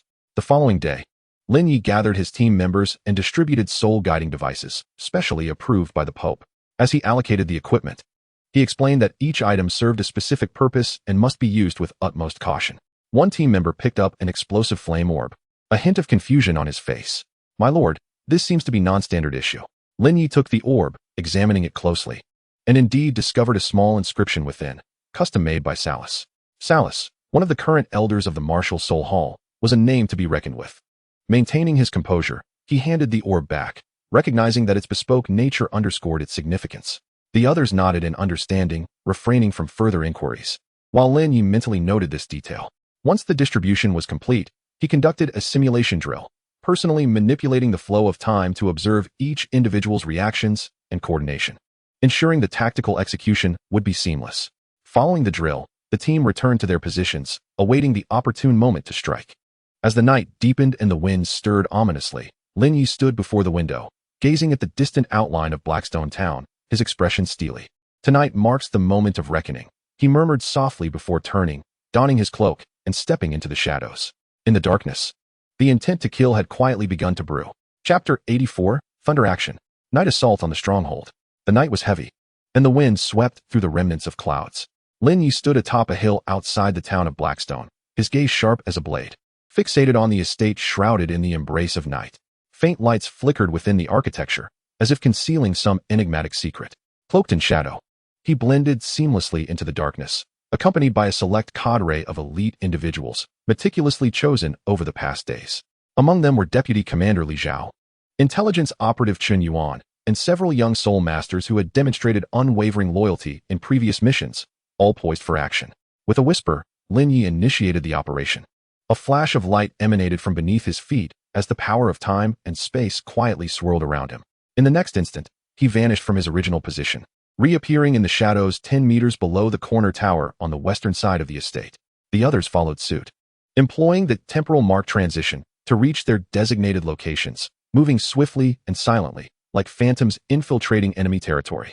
Lin Ye advanced cautiously, his gaze sweeping over the shoulder armor of a guard, where the emblem of a serpent biting its own tail, the insignia of the Shadow Association, was unmistakably engraved. A heaviness settled in his heart, yet he concealed his unease and pressed onward. The patrols within the estate moved with regularity, and the fluctuations of the soul-guiding formations were clearly discernible. Lin Ye closed his eyes for a moment to attune his senses, then opened them again. A faint golden light swirling in his gaze as the wheel of time and space began to turn, allowing him to anticipate the shift in the patrol schedule. 3 breaths until the changeover, he murmured into the communication soul device. Everyone, traverse the blind spots and remain undetected. The group nodded in agreement, executing their plan flawlessly as they circumvented the outer defenses and entered the heart of the estate. By this point, Lin Ye had stealthily approached the direction of the main hall, where the captain of the guards held his ground. Taking a deep breath, he clenched his palm. The aura of the chaos divine demon soared gradually rising, yet he exerted immense control to suppress it to the bare minimum.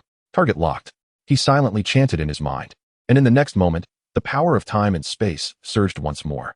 Temporal mark transition activated. In an instant, he and a young soul master materialized 10 meters behind the captain of the guards. The captain, a novice soul king with keen reflexes, sensed an anomaly almost simultaneously with their appearance and spun around sharply, his martial spirit already activated.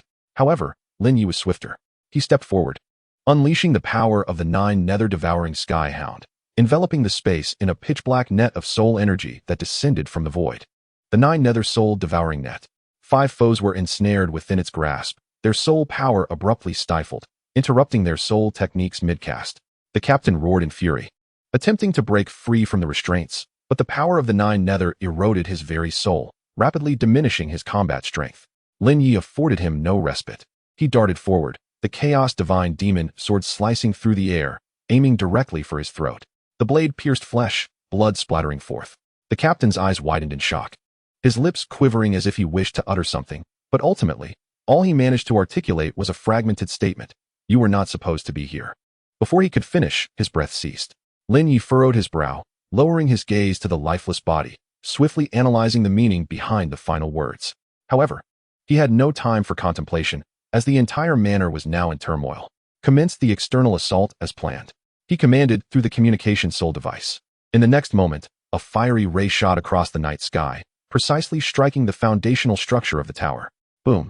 Flames erupted skyward as the tower collapsed with a thunderous roar, rendering the soul-guided crossbow useless and shattering the outer defenses. Simultaneously, Ferdinand's figure appeared at the rear passage of the manor, evidently preparing to escape through the secret tunnel. Lin Ye had anticipated this scene, having previously laid out an illusory field to impede Ferdinand's movements. As soon as he took a step, Ferdinand felt his feet grow heavy, his speed drastically reduced. Thinking of fleeing? Lin Ye scoffed, stepping forward as the power of time and space surged once more, transporting him directly in front of Ferdinand. Ferdinand's complexion shifted dramatically, and with a furious roar, he brandished his spear, infusing it with soul power, conjuring a gust of wind. Lin Ye stood his ground, raising his left hand to shield himself with the power of the Nine Nether devouring skyhound, absorbing the blow with stoic resolve. Bam! The spearhead struck the black mist, producing a dull thud, causing Ferdinand's arm to throb with pain, his grip faltering. Seizing the opportunity, Lin Ye surged forward, wielding his sword in a horizontal slash. The cold gleam flashing, followed by a spray of blood. Ferdinand fell backward, his eyes wide with shock and resentment. "The Pope will not let you go," he managed to rasp, his voice hoarse yet tinged with a hint of maniacal laughter. Lin Ye leaned down, quietly observing him until he confirmed that the light of life had completely faded.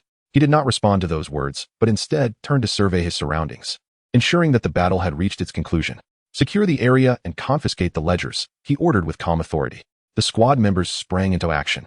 Some were tasked with sealing off exits to prevent any survivors from escaping, while others began the search for crucial documents. Lin Ye personally proceeded to the study, where he discovered a hidden door behind a bookshelf. He extracted a soul-guided device, the decoding jade slip, rapidly deciphering the mechanism's logic to successfully unlock the secret chamber. Within the chamber, a row of wooden boxes stood neatly arranged, each lid labeled with terms such as northern trade routes, financial flows, and high-level communications. Indeed, these were the critical ledgers. A slight smile graced Lin Ye's lips as he instructed his men to remove all the boxes. Just as the last box was about to be taken out, he noticed a series of runes etched into the wall.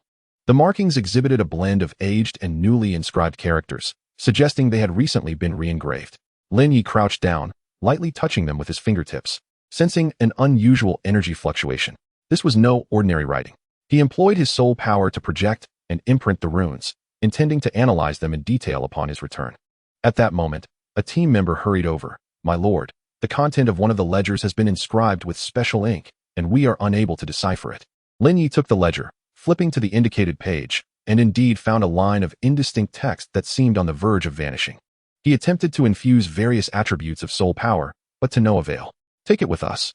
We shall address it later," he instructed nonchalantly. A quarter of an hour later, all objectives were accomplished, and the account books meticulously counted without a single omission. Lin Ye stood before the ruins of the manor, gazing at the flickering flames, his demeanor serene. He understood that this was merely the beginning. Although the operation of the night had proceeded smoothly, the words of Ferdinand before his demise, along with the enigmatic runes, served as reminders that this tempest was far more intricate than anticipated. He turned to his team members and whispered, "Withdraw." They nodded in agreement and promptly retreated from the scene. The night remained profound, with only the howling wind echoing, as if recounting the events that had just transpired. Deep within Lin Ye's heart, a thought became increasingly vivid. What were the true intentions of the puppeteer behind the curtain? Chapter 85. The name of the Pope's blade resounded as the night lingered. Lin Ye and his companions had quietly returned to the exterior of the Spirit Hall. The operation at Blackstone Town had been executed with precision. The traitor Ferdinand was slain beneath the sword, and the Shadow Society's stronghold had been thoroughly eradicated. Clad in battle attire, Lin Ye bore no blood upon him, yet a cold, menacing aura still enveloped him, as if resonating with the echoes of the previous night's carnage. Standing before the hall's entrance, his gaze swept across the towering stone pillars on either side, fully aware that today's visit to the Pope's hall marked the true commencement of his trials. "Your Holiness, please present your token," the guards respectfully bowed, their tone tinged with reverence. Lin Ye uttered no more words but retrieved the sacred token emblematic of his status and presented it. The guard accepted it, meticulously verifying its authenticity before signaling his companion to open the great door. The heavy bronze door creaked open, and Lin Ye stepped inside, followed closely by several trusted confidants, their strides steady and powerful. Navigating through the myriad corridors, Lin Ye ultimately halted before the Pope's hall. The chamber was ablaze with light, and Bibi Dong sat in a position of authority, her expression indifferent, yet her gaze sharp as a blade. "Lin Ye, you have arrived," she intoned, her voice low, yet imbued with an oppressive force that sent shivers down the spine. Kneeling on one knee, Lin Ye clasped his fists in salute. "Your subordinate has completed the cleansing mission and is here to report." Bibi Dong offered a slight nod, gesturing for him to rise. Lin Ye stood, producing a sealed wooden box from within his robes, presenting it with both hands. "This contains the confiscated account books and critical intelligence. Some content has been encrypted. I have decrypted portions en route and recorded them here." She accepted the box, gently opening it and flipping through a page, her gaze shifting slightly. Indeed, the logic is sound and the information is thorough. Closing the account book, her eyes fixed on Lin Ye. "Now, tell me, how did the battle unfold?" Lin Ye articulated the key moments of the previous night's operation, detailing the infiltration, the ambush, the elimination of the captain of the guard and Ferdinand, as well as the subsequent cleanup of the battlefield and the acquisition of intelligence. His narrative was coherent and exhaustive, deliberately omitting the aspect of system-critical hits, instead emphasizing his judgment and tactical arrangements. After he finished, Bibi Dong remained silent for a moment before suddenly inquiring, "In your combat, You frequently utilized the devouring power. Did you experience any backlash? Lin Ye maintained an unwavering expression as he replied, my subordinate has devised a method of control. And during daily cultivation, I suppress the anomalies with chaotic energy, ensuring that they remain in check. Bibi Dong nodded before inquiring, what significance do you attribute to this operation? Lin Ye answered succinctly, to eradicate traitors, stabilize the internal order of the church, and intimidate potential dissenters. A subtle smile graced Bibi Dong's lips, a flicker of approval flashing in her eyes before she resumed her composure. Very well, she stated, rising gracefully and descending the steps to stand before Lin Ye. Since your return, your actions have displayed both formidable might and profound strategy. Today's battle has not only showcased your execution, but has also convinced me that you are the true blade of the Spirit Hall. She paused, her voice suddenly rising. From this day forth, the name of the Pope's blade shall resonate throughout the sanctuary. Footsteps echoed from outside the hall as several attendants entered in succession, evidently summoned. Bibi Dong turned to face them, commanding, compile the details of this battle into a document and present it to each hall master and elder for review. Furthermore, retrieve the recording stone and publicly broadcast it within the sanctuary to clarify the truth. In unison, the attendants acknowledged her orders and swiftly departed to execute them. Lin Ye lowered his gaze, concealing the glimmer of calm scrutiny within his eyes. He understood that this was not merely a commendation, but also a test. Becoming the Pope's blade meant he had officially entered the core of power, and it also implied that he would attract greater scrutiny. In the ensuing days, news of the battle in Blackstone Town rapidly spread throughout the Spirit Hall. The younger generation of disciples exchanged tales, dubbing Lin Ye the Thunder Saint, praising his decisiveness and dual prowess in wisdom and valor. Meanwhile, some of the older attendants engaged in fervent discussions, with some expressing admiration while others voiced skepticism, arguing that his rise had been too swift and that his foundation remained fragile. Among the higher echelons, several seasoned elders began to regard him with varying perspectives. Some viewed him as a valuable asset to be courted, others observed him closely, waiting for a flaw to reveal itself, while yet others began to scheme, attempting to undermine his influence. Lin Ye was acutely aware of these dynamics, but displayed no outward signs of concern. He continued to teach in the training grounds, personally guiding those disciples eager to follow him. He diligently researched ancient texts in the archives, exploring potential pathways for the evolution of martial spirits. In a secluded chamber, he analyzed the runic traces in the ledgers, endeavoring to decipher the hidden information within. Simultaneously, he seized the opportunity to solidify his small faction. Under his orchestration, individuals such as Li Zhao and Chun Yuan gradually took on essential roles in the transmission of intelligence and resource allocation. Although their identities remained unchanged, their operational synergy grew increasingly harmonious, subtly forming a force that could not be ignored. All of these developments were quietly observed by unseen eyes. One fateful night, Lin Ye sat alone in his study, holding a fragmentary wax seal. It was one of the clues inadvertently discovered within the ledger, its shape indistinct. Yet a single character could be faintly discerned. Why had it appeared in the accounts of the Shadow Society? Did it bear any connection to certain factions within the Spirit Hall? He pondered for a long while, but ultimately failed to reach a conclusion. At that moment, a faint knocking sound echoed from outside the door. Lin Ye looked up and calmly uttered, "Come in." A young clerical assistant cautiously entered, placing a scroll upon the table. "My lord, this is the list recently issued by the temple. Your signature is required for confirmation."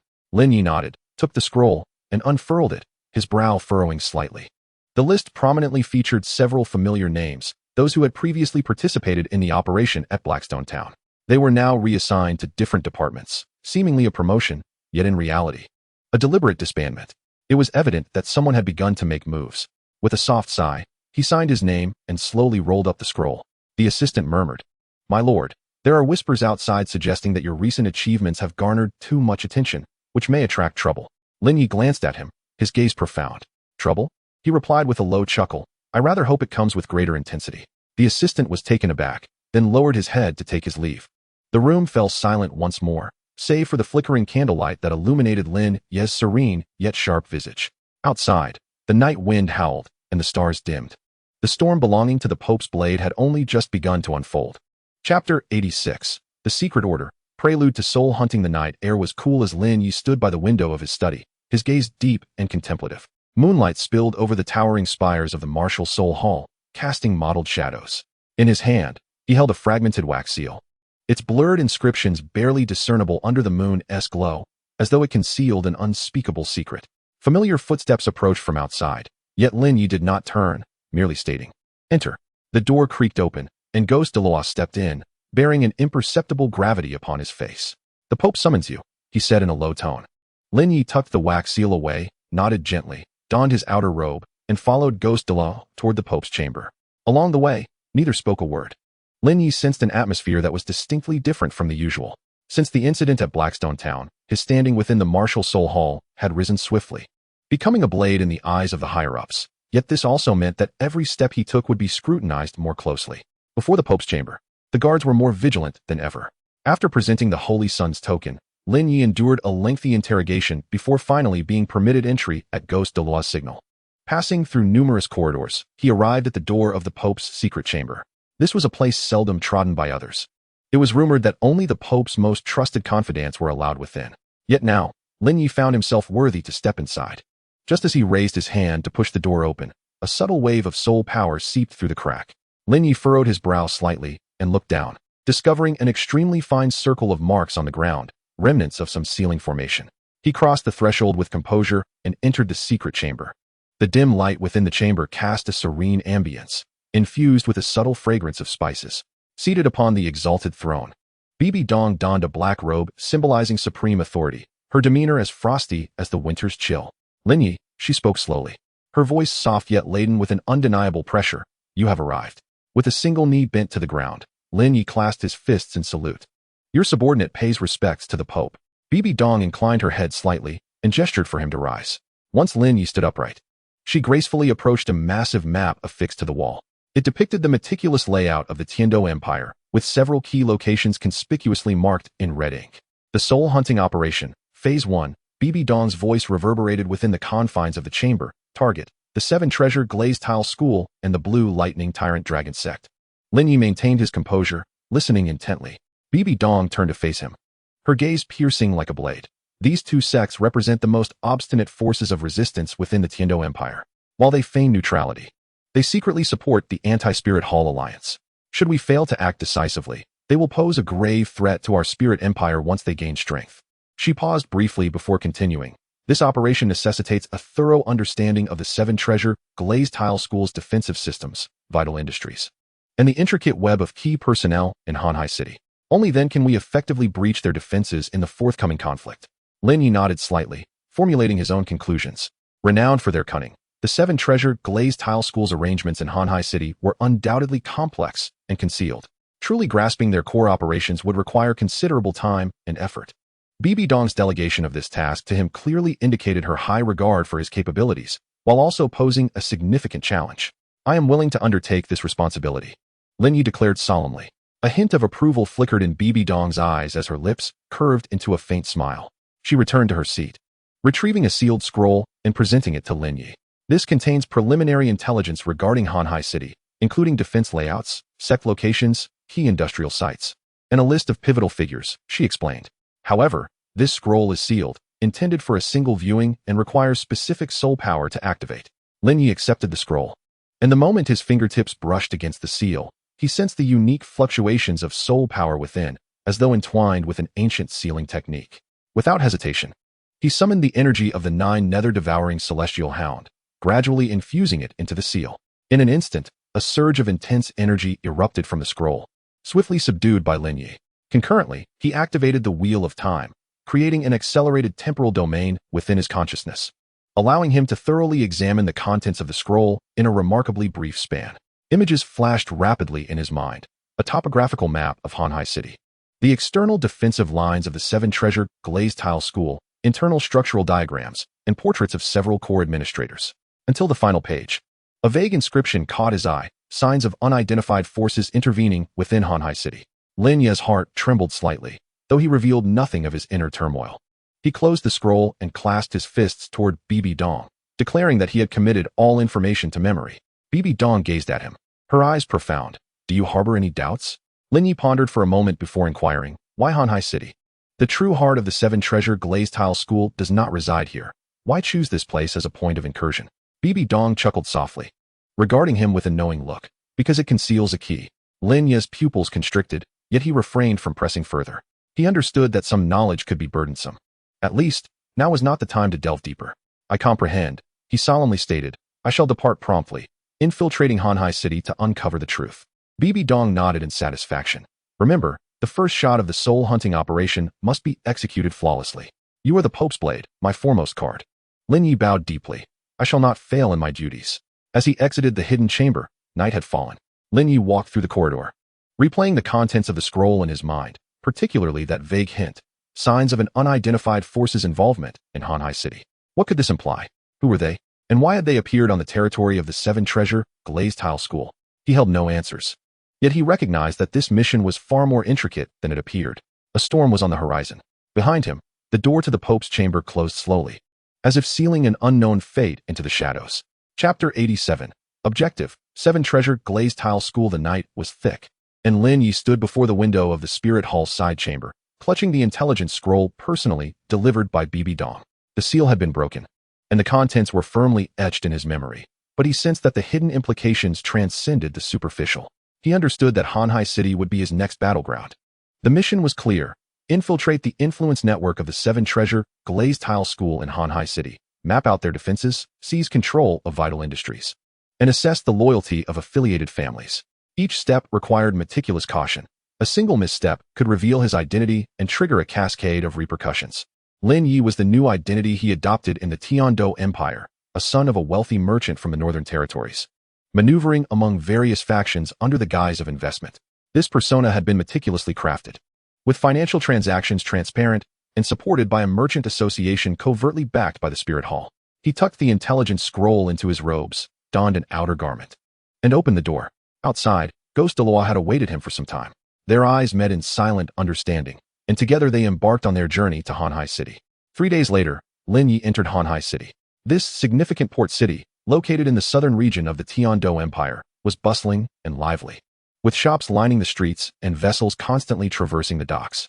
As one of the key strongholds controlled by the Seven Treasure Glazed Tile School, it not only gathered immense resources, but also served as the core hub for external trade. Yet beneath its facade of prosperity, undercurrents of turmoil brewed.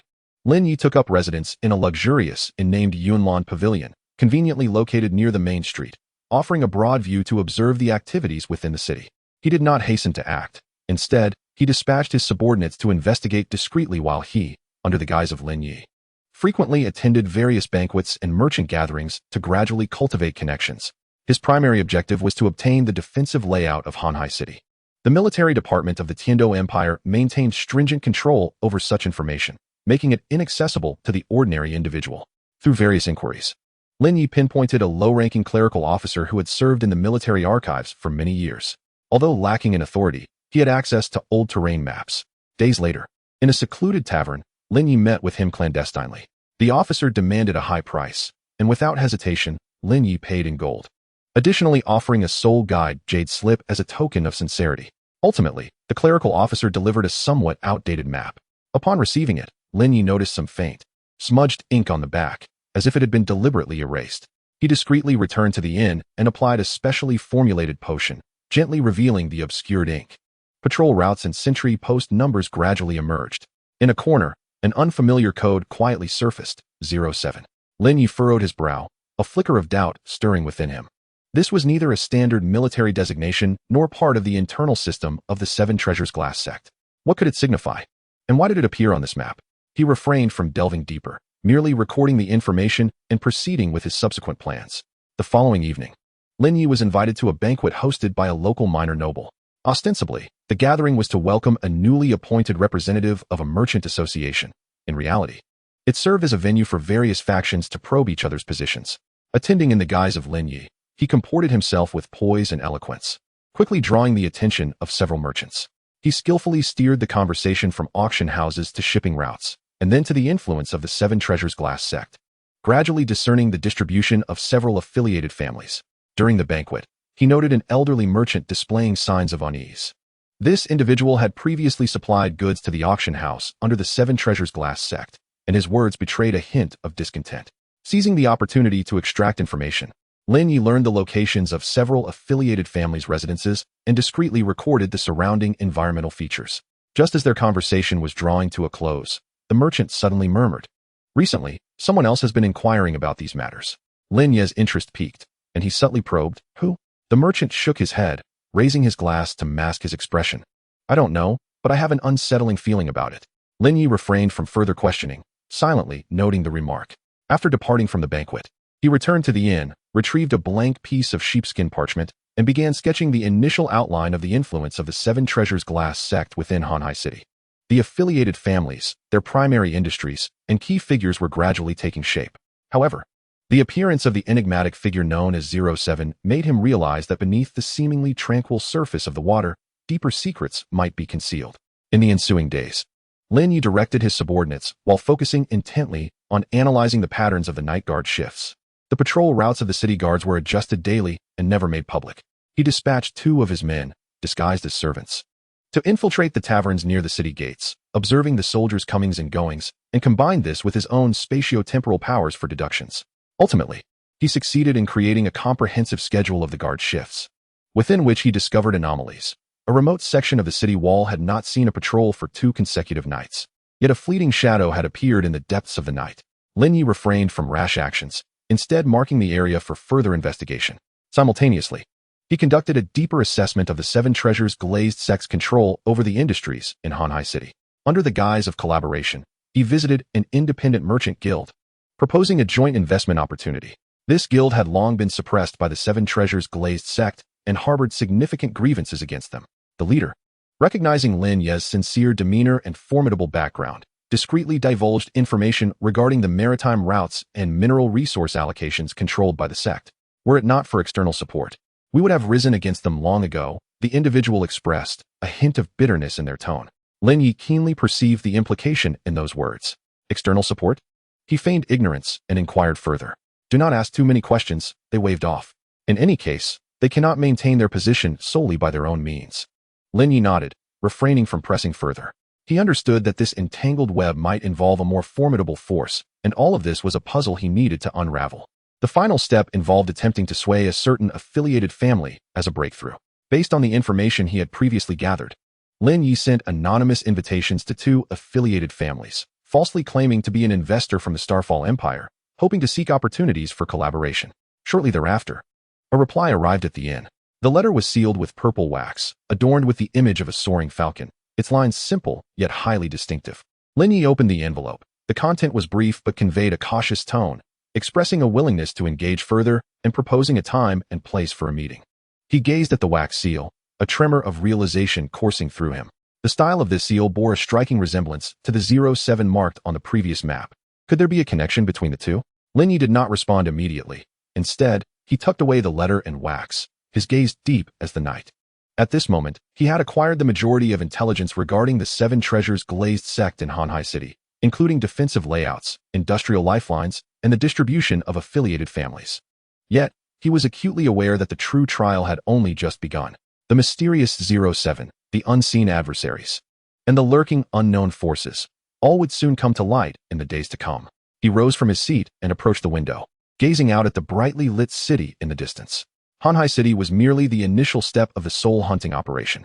A storm was brewing. Chapter 88. Disguise. The merchant's son enters Tiando. The morning mist of Hanhai City had yet to dissipate. Yet the front of the Bibo Hotel was already bustling with activity. A lavishly adorned carriage, drawn by 4 high-ranking soul beasts, slowly entered the courtyard.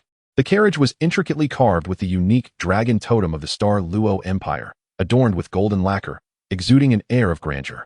Beside the carriage, guards clad in black and gold battle armor, with long swords hanging at their waists, stood with cold expressions and synchronized steps, each movement imbued with an undeniable sense of authority. At this moment, Lin Ye was known as Lin Ye, dressed in a brocade robe, with a cloak embroidered with the purple eagle emblem symbolizing the merchant faction of the Douluo Empire. As he descended from the carriage, his demeanor was calm and unhurried, his gaze sweeping over the crowd gathered in front of the hotel, a faint smile playing at the corners of his mouth, neither fully smiling nor frowning. "Young master, everything has been arranged," a servant reported in a low voice, his tone respectful yet tinged with caution. Lin Ye nodded slightly and stepped into the hotel lobby. The manager, hurrying towards him with a beaming smile, greeted, "Welcome, esteemed guest of the Douluo Empire. May I inquire your name, young sir?" "Lin Ye," he replied coolly, then retrieved a jade token from his sleeve and gently placed it on the counter. This was the pass of the Douluo Chamber of Commerce Alliance. "I kindly request arrangements for the top-floor suite." The manager took the jade token, examining it closely for a moment, his expression shifting subtly. This token was genuine, originating from the upper echelons of the Star Luo Chamber of Commerce, and its bearers were all offspring of merchant families supported by the empire's substantial wealth. Of course, I shall arrange everything for you immediately, he exclaimed, his demeanor shifting to one of even greater courtesy. However, might I ask if your visit to Hanhai City is for business purposes? Lin Ye smiled faintly and casually produced a piece of emerald green crystal from his pocket, which shimmered under the light. He handed the crystal over, speaking nonchalantly. I have heard that the Seven Treasures Glazed Tile School has been acquiring this type of ore in large quantities. I wish to explore the possibility of collaboration. The manager accepted the crystal, a flicker of surprise crossing his eyes. Though merely a hotel operator, he had long been engaged with various factions and was familiar with such rare materials. This stone is identical to what the Seven Treasures Glazed Tile School has recently been acquiring, he murmured under his breath, then quickly regained his composure, smiling apologetically. Rest assured, I will secure the finest room for you and promptly inform several local chamber representatives. Lin Ye nodded in satisfaction as his attendants began to file in, carrying heavy boxes, within which the aura of soul-guiding devices could be faintly discerned. Soon, they were led to the top-floor suite. The view from the window was expansive, offering a panoramic vista of Hanhai City. Lin Ye stood by the window, his gaze sweeping over the distant city walls and harbor, already plotting his next moves. His mission was not merely to masquerade as the son of a wealthy merchant, but more importantly, to leverage this identity to infiltrate the periphery of the Seven Treasures Glazed Tile School and acquire more core intelligence. He understood that the true contest had only just begun. The following evening, an understated yet opulent banquet was held at the Azure Wave Hotel.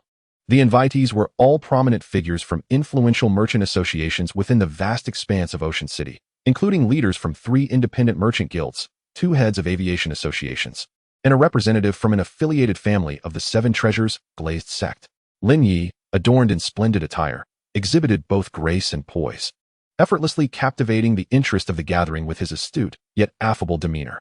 Ladies and gentlemen, this banquet is convened solely to forge connections with esteemed individuals such as yourselves, he proclaimed, raising his glass with a gentle yet commanding tone.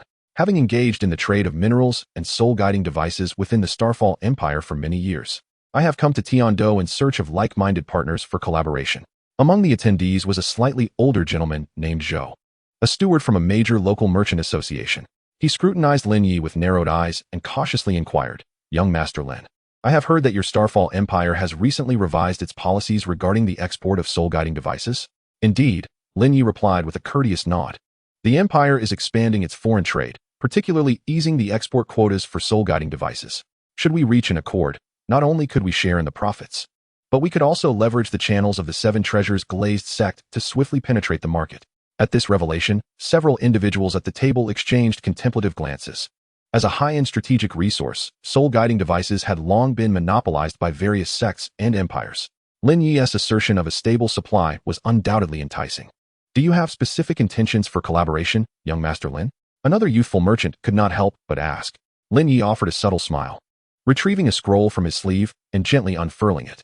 Herein lies a draft of our proposed partnership. Should you be intrigued, we can engage in further discussions. As the evening progressed and spirits flowed, the atmosphere grew increasingly convivial, with many expressing a desire to collaborate, and some even proposing to make advance deposits on the spot. However, just as the banquet was drawing to a close, Steward Zhou quietly rose, excusing himself for a change of attire, and departed the hall with purpose. Lin Ye observed his retreating figure with an inscrutable expression, already forming a judgment in his mind. This individual was likely aware of something amiss or harbored ulterior motives. The following morning, Lin Ye received an unexpected visitor. The newcomer was a middle-aged man clad in a blue robe, exuding a calm demeanor and possessing keen eyes.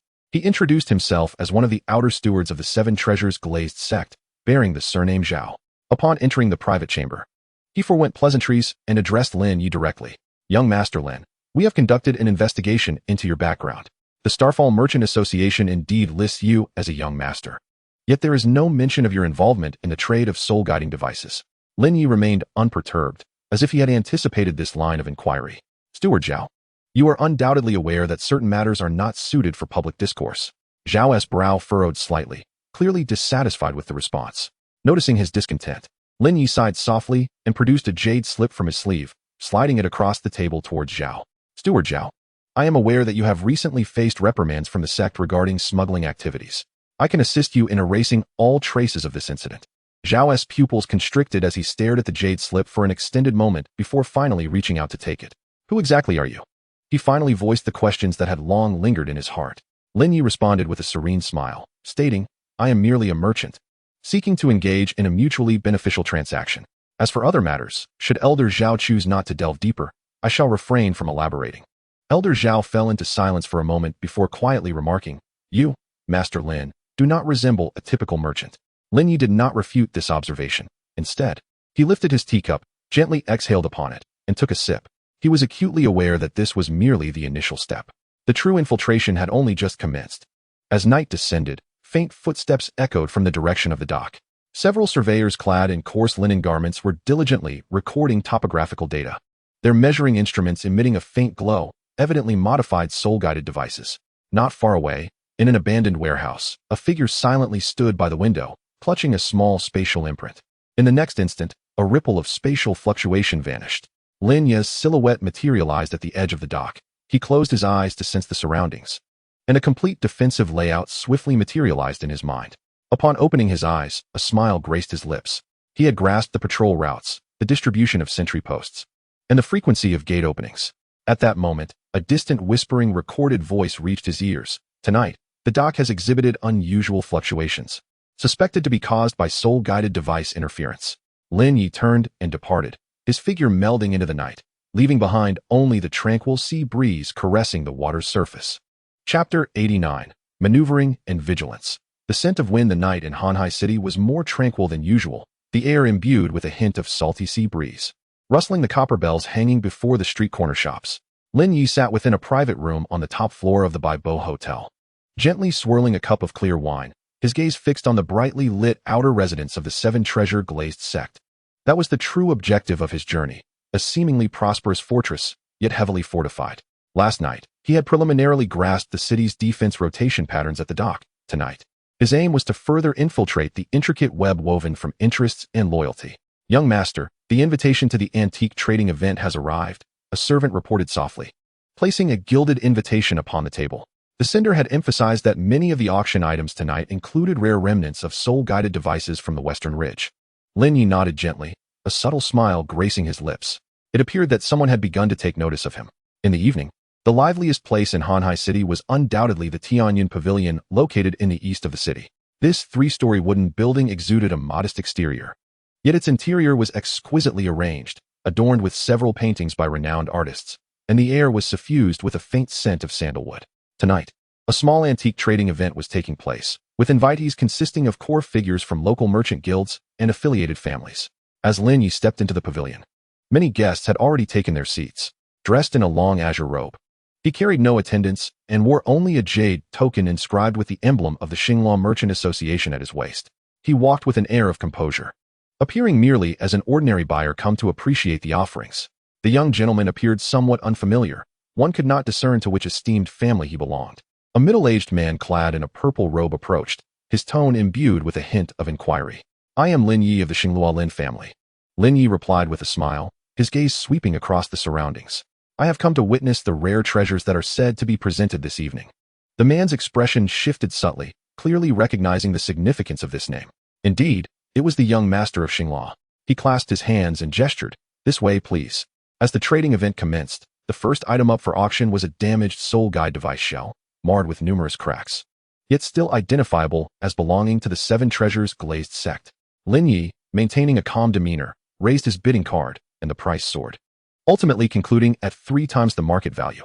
This move sparked discontent among several representatives of affiliated families present. It is merely a piece of scrap metal. How can it command such a price? Muttered a young man, his tone laced with disdain. The Seven Treasures Glazed sect's distribution is becoming increasingly stringent. We are now competing for even the remnants. Lin Ye's ears perked slightly, and he mentally noted the soaring falcon emblem embroidered on the young man's sleeve. He recognized that this falcon represented an affiliated family that once shared a close relationship with the Seven Treasures Glazed sect, but now harbored signs of discord. The banquet was held as scheduled the following evening at Yunk Garden, the largest private estate in Hanhai City. Originally the residence of a retired merchant, it had been temporarily repurposed as a social venue for the elite to gather in privacy. Upon entering the banquet hall, Lin Ye found several guests already seated. including key figures from local merchant associations and a few outer deacons of the Seven Treasures glazed sect. He casually selected a seat and lifted a glass, allowing his gaze to wander through the crowd. I hear that the city guards have been particularly vigilant lately, requiring merchants to undergo 3 checks upon entering and exiting. He remarked, a playful smile gracing his lips, as if engaged in casual banter. A nearby inebriated young disciple chimed in immediately, it's not that exaggerated. They merely change shifts every 3 hours, which is exhausting. A gleam flickered in Lin Ye's eyes as he discreetly lowered his head to sip from his drink. The fact that shifts were rotated every 3 hours indicated that the guards were not on a fixed schedule, but rather employed a system of rotation. This arrangement was typically designed to prevent complacency from prolonged duty, yet it also revealed a vulnerability. Such transition periods often represented the weakest moments in defense. Taking mental note of the canine zodiac emblem on the disciple's chest, Lin Ye began to formulate a plan. In the stillness of the night, he returned to the Bibo Hotel and entered a prearranged secret chamber. He retrieved a small spatial imprint, gently squeezing it in his palm, which caused a faint ripple of soul energy to emanate forth. In the next moment, a detailed defensive layout map gradually materialized, marked with patrol routes, sentry placements, and the frequency of city gate openings, among other critical information. This intelligence had been meticulously gathered over the past few days from various settings, and he was now piecing together a comprehensive picture. Just as he was intently studying the map's western ridge section, a faint sound of footsteps echoed outside the door. He swiftly concealed the spatial mark, feigning the act of arranging his garments. The door creaked open, revealing a servant clad in a gray robe. Young master, I have just received word that the Seven Treasures glazed sect has summoned Douluo today. Though the specifics of the task remain unclear, the servant whispered, lowering his voice. Lin Ye furrowed his brow momentarily before regaining his composure. Douluo, one of the elders of the Seven Treasures glazed sect, possessed unfathomable strength and was typically responsible for investigating significant matters within the sect. His appearance signified that Ning Fengji had already sensed certain anomalies. Send someone to the border and take along that forged ledger, Lin Ye instructed nonchalantly, ensuring they would perceive him merely as a merchant seeking to launder money. The servant nodded and departed. Standing by the window, Lin Ye gazed at the towering spire of the Seven Treasures glazed sect in the distance, his eyes gradually sharpening. He understood that he had become a target. Yet, he was acutely aware that this game had only just begun. The following afternoon, Lin Ye was invited to a private tea room belonging to the president of a merchant association. Nestled within a tranquil courtyard, surrounded by water, the ambience was serene, making it one of the few suitable locales for clandestine discussions in Hanhai City. What brings you to visit, young Master Lin? The president inquired directly, his tone gentle yet tinged with caution. Lin Ye offered a slight smile, lifting his teacup to take a delicate sip. I have heard that your esteemed president has long maintained a close collaboration with the Seven Treasures glazed sect. Might you consider introducing new resource channels? The president maintained his composure, responding coolly. Everything is arranged by the sect. We merely execute their orders. Anticipating this response, Lin Ye deftly steered the conversation. If a foothold could be established in Hanhai City, it would surely alleviate pressure on the sect while also yielding additional profits. The president fell silent for a moment before finally speaking. If we were to establish a foothold, it is advisable to avoid the western mountain path, as surveillance there is particularly stringent. A flicker of realization ignited within Lin Ye, though his exterior remained unperturbed. He quietly repeated, the western mountain path, his gaze inadvertently drifting to a landscape painting in the corner, where the words Shieling Patrol Map were faintly visible. He had come to a conclusion. The Shieling direction was undoubtedly the core area of the outer defense line of the Seven Treasures glazed sect. After leaving the tea room, Lin Ye strolled along the return path with measured steps, his demeanor as usual. However, upon turning a corner, a fleeting shadow caught his peripheral vision, darting between the trees. The figure moved with remarkable speed and stealth, clearly a formidable expert with profound cultivation. Lin Ye's senses heightened, yet he maintained an air of calm. He knew that individual was Douluo. As night fell once more, the streets of Hanhai City grew sparse with pedestrians, the only sound being the wind brushing against the copper bells at the eaves, ringing clearly in the silence. Lin Ye stood on the balcony of his room, overlooking the entire city, while his mind replayed the information gathered over the past few days. He understood that he must swiftly complete the consolidation of intelligence and prepare for the next course of action. Beneath the tranquil facade of this city, currents of intrigue had already begun to stir. He closed his eyes, sensing the familiar flow of temporal and spatial power within him. A storm was imminent. Chapter 90. Unexpected Harvest. The traces of the clan of strength in the early morning of Hanhai City, the mist had yet to dissipate, and merchant caravans were gradually setting off along the streets. Lin Ye stood on the terrace of the Bibo Hotel, gazing down at a corner of this bustling port city, while his mind meticulously organized the intelligence gathered the previous day. Today's mission was to venture to the outskirts to investigate a mine controlled by the Seven Treasures Glazed sect, rumored to harbor high-quality meteorite iron, a vital material for crafting advanced soul-guiding devices. If he could ascertain the transportation routes and guard configurations, he could create chaos in subsequent operations and divert the enemy's attention. "Young master, the carriage is ready," a servant reported softly, presenting a brief map. However, the originally planned route had been unexpectedly sealed off last night, necessitating a detour through Iron Furnace Village. Lin Ye raised an eyebrow at this news, his gaze sweeping over the area marked as the forging settlement on the map. He recalled that in the intelligence he had previously collected, there had been no mention of any special troops or forces residing in that location. "Iron Furnace Village," he repeated softly, a faint smile curling at the corners of his lips. How intriguing. The group set off in the carriage, meandering along the winding mountain path. As they drew closer to Iron Furnace Village, a subtle metallic scent permeated the air, mingled with the dull sounds of hammers striking anvils. "This village may be small, but their craftsmanship is commendable," the elderly guide remarked casually while navigating the road. "I heard that some soul masters came here years ago to customize weapons." Lin Ye subtly lifted a corner of the curtain, his gaze scanning the gradually emerging outlines of the village ahead. Low stone houses were scattered in an orderly fashion, with various tools and semi-finished ironware displayed along the streets, while a few children played merrily at the alley's mouth.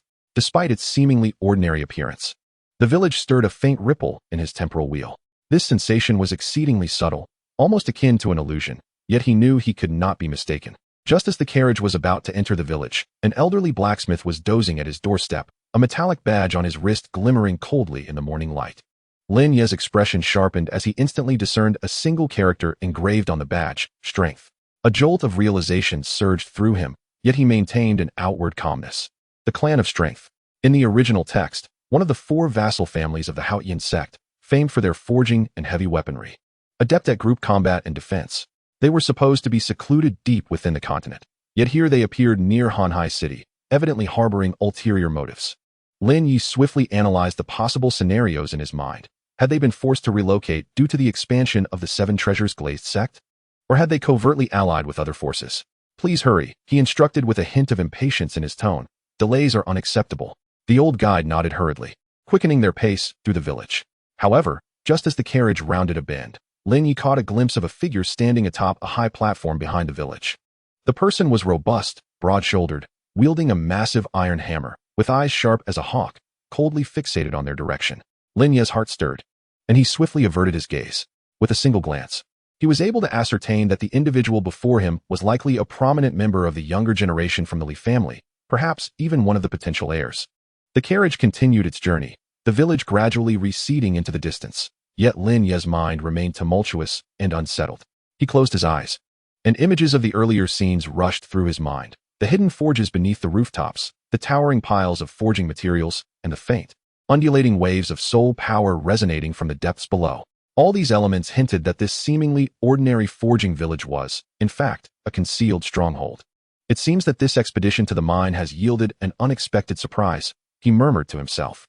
By the time they reached the outskirts of the mine, the afternoon sun hung high in the sky. Lin Ye alighted from the carriage and walked about, meticulously observing the surrounding terrain. This mining area lay at the foot of the mountains, guarded by 3 patrol lines, with small teams passing by every half hour, vigilance reigning supreme.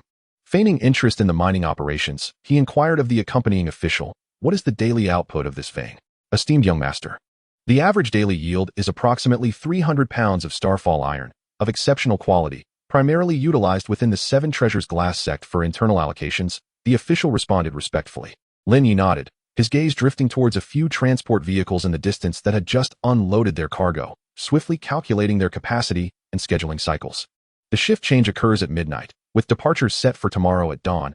He mentally noted the critical time points while also observing the distribution of the guards. "Master, there is a warehouse over there. It appears to be a storage area for spare equipment," his servant whispered discreetly.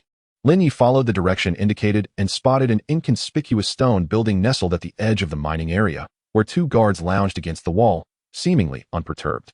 He pondered briefly before formulating a plan.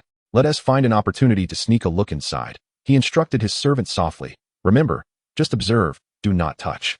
The servant nodded in understanding and quietly retreated. Lin Ye resumed his conversation with the official, maintaining an air of nonchalance while his thoughts were already fixated on that warehouse. Before long, the servant returned, reporting in hushed tones. Inside, there are numerous specialized heavy hammers and furnace components, some of which bear the sect's insignia. A glimmer of insight flashed in Lin Ye's eyes. Just as I suspected, these implements could not have been crafted for ordinary blacksmiths. They were specifically designed as combat weapons for soul masters. Moreover, the sect emblem likely indicated an allegiance to a particular organization once served by the Li family. Let us return, he stated coolly, turning towards the carriage. On the journey back, Lin Ye feigned a headache, retreating into the carriage to rest his eyes.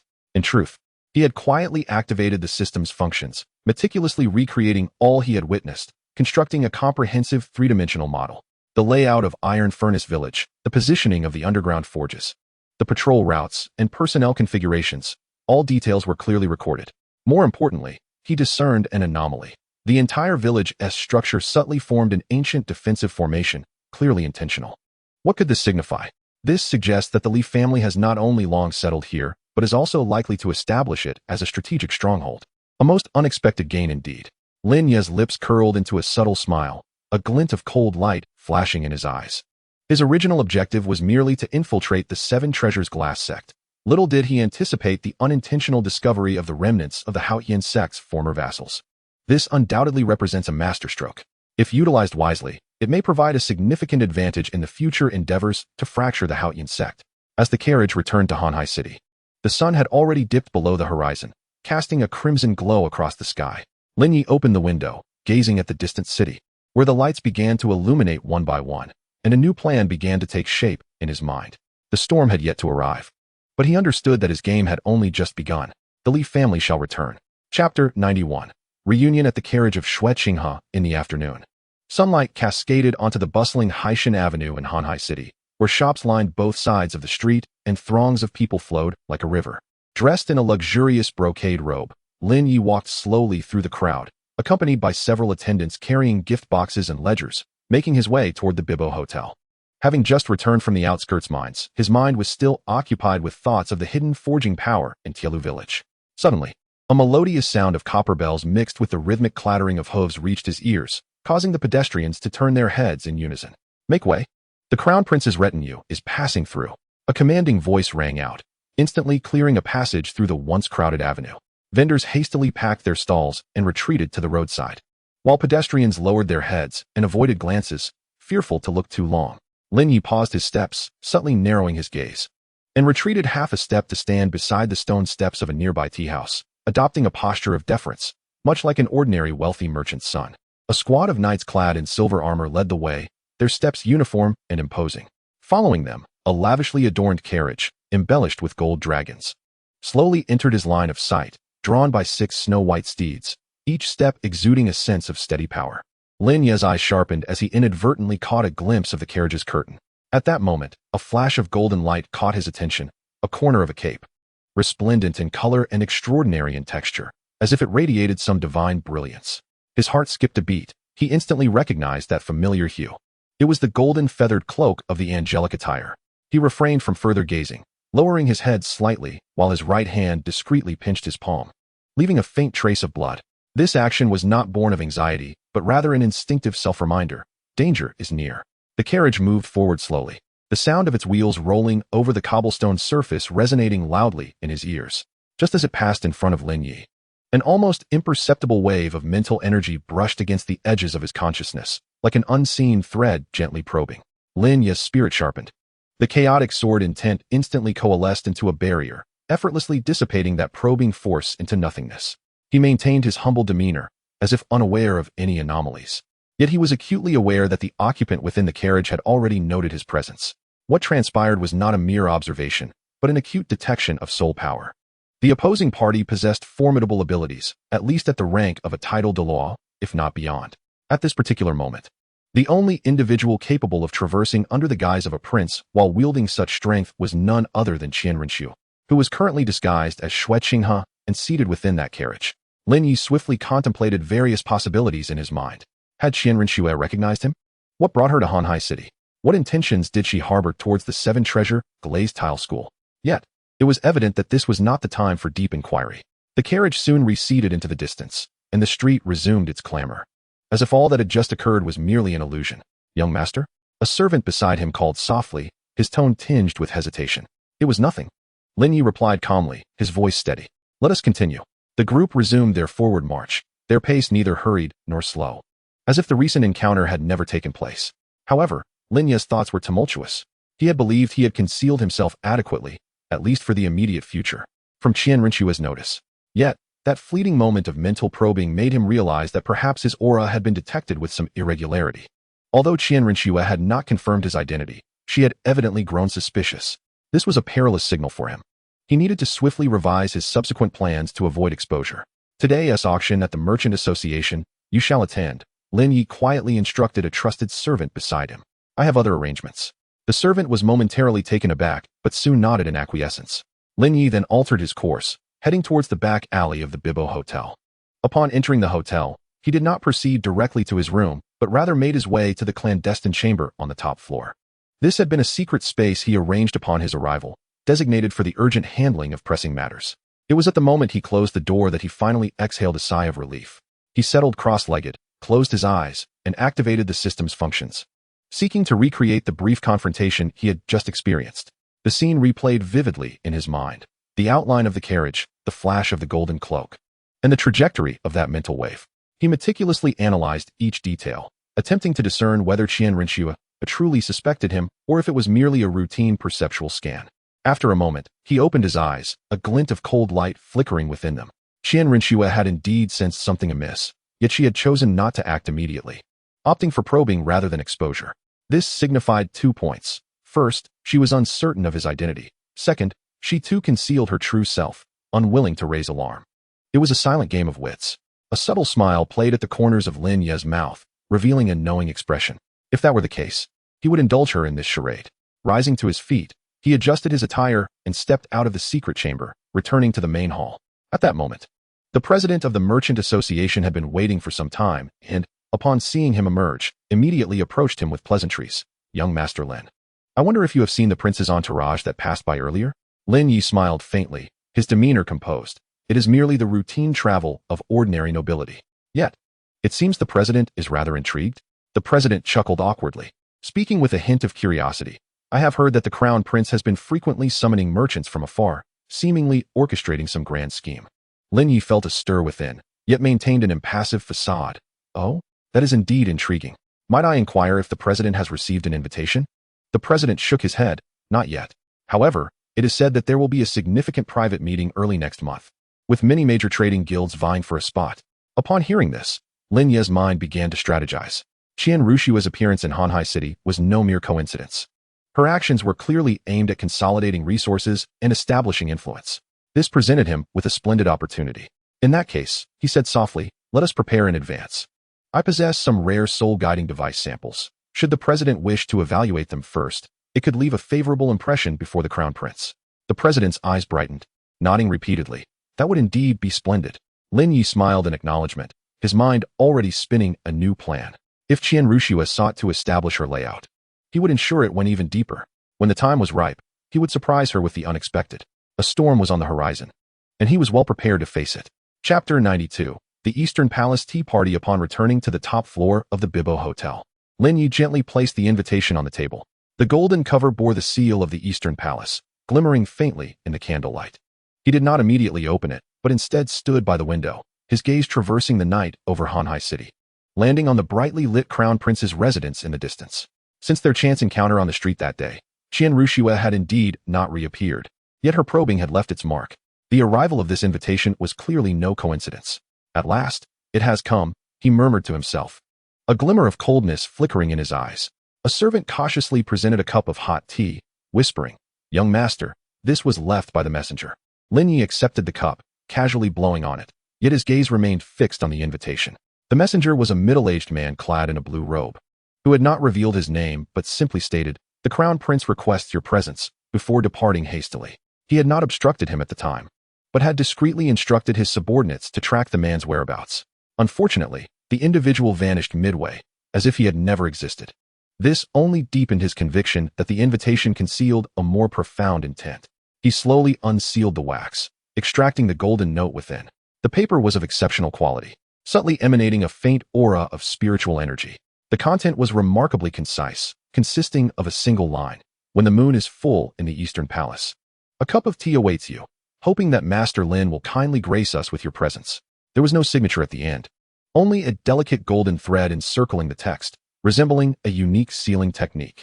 Lin Ye's fingertips brushed lightly over the golden pattern. The essence of the chaotic divine soared quietly, probing within, attempting to sense the residual traces of energy. In an instant, a faint wave of spiritual energy flowed into his consciousness like an invisible thread, gently brushing against the barrier of his soul. His expression remained unchanged. And with a mere thought, the power of the Nine Nether devouring sky hound swiftly engulfed that wave, obliterating it entirely within the depths of his mind. After a brief moment, he withdrew his hand, a subtle smile gracing his lips. This was no ordinary invitation, it was a covert soul probe. Indeed, Qian Renxue had begun to harbor suspicions about his identity and may have even detected certain unique energies within him. Yet, she chose not to take immediate action, instead opting to utilize this tea gathering to further ascertain his true nature. This presented an opportunity. Lin Ye pondered for a moment and summoned a trusted subordinate. Go to the merchant guild and inquire if anyone else has received similar invitations recently. The subordinate nodded in compliance and quickly departed. Meanwhile, he retrieved a small soul guide device and gently pressed it against the surface of the invitation. This device, a low-tier detection soul guide he had acquired during his time in Hanhai City, could not unravel high-level seals, but was sufficient to scan for residual energy traces. Moments later, the needle on the soul guide trembled slightly, revealing a blurred energy trajectory. Narrowing his eyes, he began to formulate a plan. This energy was strikingly similar to the spiritual wave emitted from the carriage on that day, albeit much weaker, clearly a trace that had been deliberately suppressed. Qian Renxue had not only personally tested him, but had also left this mark as a means of subsequent tracking. She might have believed she had concealed her intentions well. Yet she was unaware that Lin Ye had long since become accustomed to navigating such spiritual confrontations. He stored the invitation away, turned, and approached his writing desk to begin organizing his forthcoming strategy. Since his opponent had set the stage, he would ride the currents and lay his own piece. On the following morning, Lin Ye gathered a few trusted servants and convened a small meeting within his quarters. I require each of you to visit different intelligence channels and investigate the recent activities of the Crown Prince's residence, particularly the internal guard arrangements, banquet procedures, and the list of attendees. The servants accepted their orders and departed. Concurrently, he retrieved an ancient jade pendant and donned it upon his chest. This pendant, a low-tier defensive soul guide he had previously purchased from an old craftsman, was known as the Spirit Light Shield, capable of briefly disrupting spiritual detection techniques. While such protection was nearly futile against a true title Douluo, it could afford him a moment's reprieve in critical situations. Subsequently, he produced what appeared to be an ordinary handkerchief, which secretly housed a miniature soul guide known as the Blazing Ray Orb. In the event of an unexpected occurrence, a simple squeeze would unleash a powerful shockwave of soul energy, sufficient to create chaos and provide him with an opportunity for escape. He entrusted the handkerchief to a personal servant, whispering instructions: wait outside the door, and if you hear any commotion, immediately activate the contingency plan. The servant nodded solemnly, hesitating slightly as he accepted the handkerchief, yet ultimately managed to compose himself. Lin Ye noticed this subtle detail, but chose not to comment further.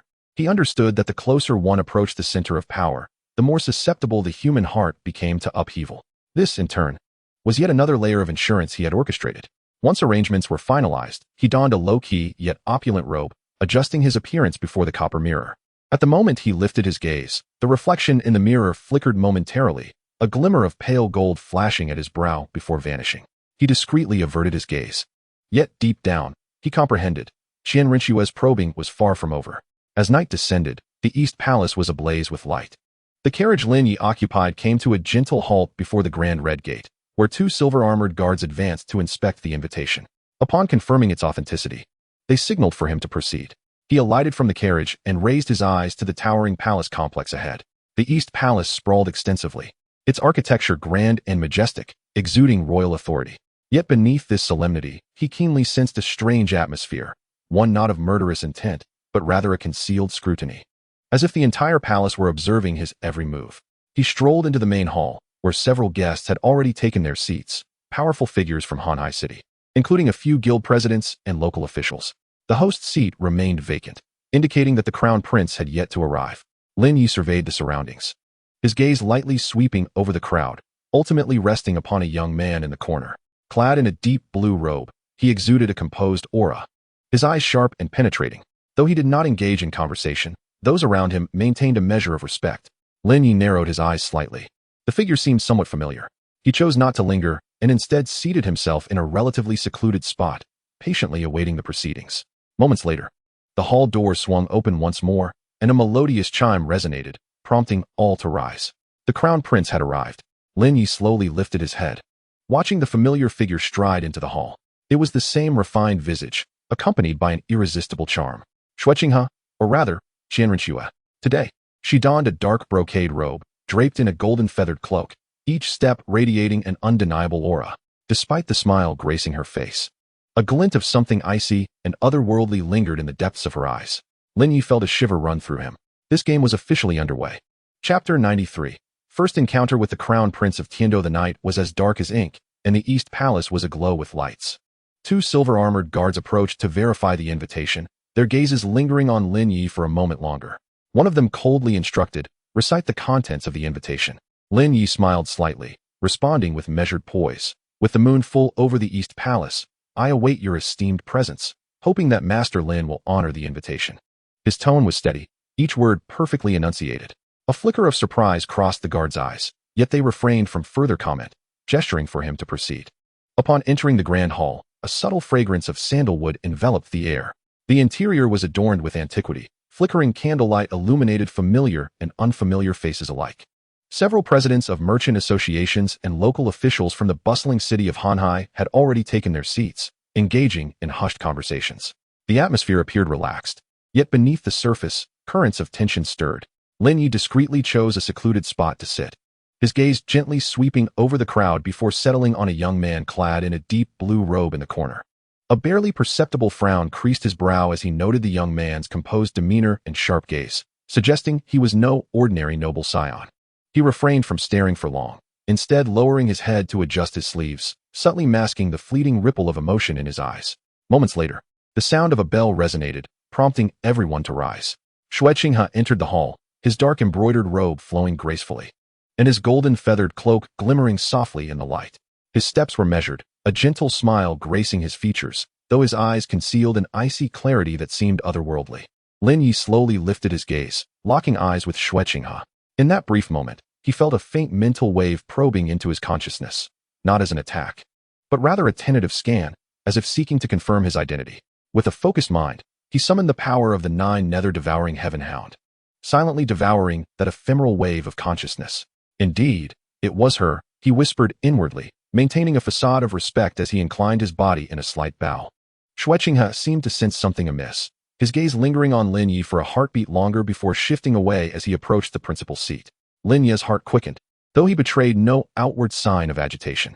He understood that this game had only just begun. The tea gathering commenced in earnest. Attendants brought forth exquisite delicacies, their fragrant aromas gradually enlivening the atmosphere. Guests engaged in lively banter, discussing topics ranging from the safety of trade routes to innovations in soul-guiding devices, eventually shifting to the recent maneuvers of the Seven Treasures glazed tile school in Hanhai City. A viscount clad in purple suddenly turned to Lin Ye, smiling as he inquired, "Young Master Lin, hailing from a prominent family in the southern region, what is your perspective on the impact of the Spirit Hall on Hanhai City?" At this question, the surrounding conversation ceased, and all eyes turned toward him. Lin Ye smiled softly, his tone measured. "The Spirit Hall is like a rising tide. Merchants are but boats. We must navigate with the current." The listeners reacted with varying expressions. The Viscount, seemingly unwilling to relent, pressed further. "Then, in your view, should we draw closer or keep our distance in this current situation?"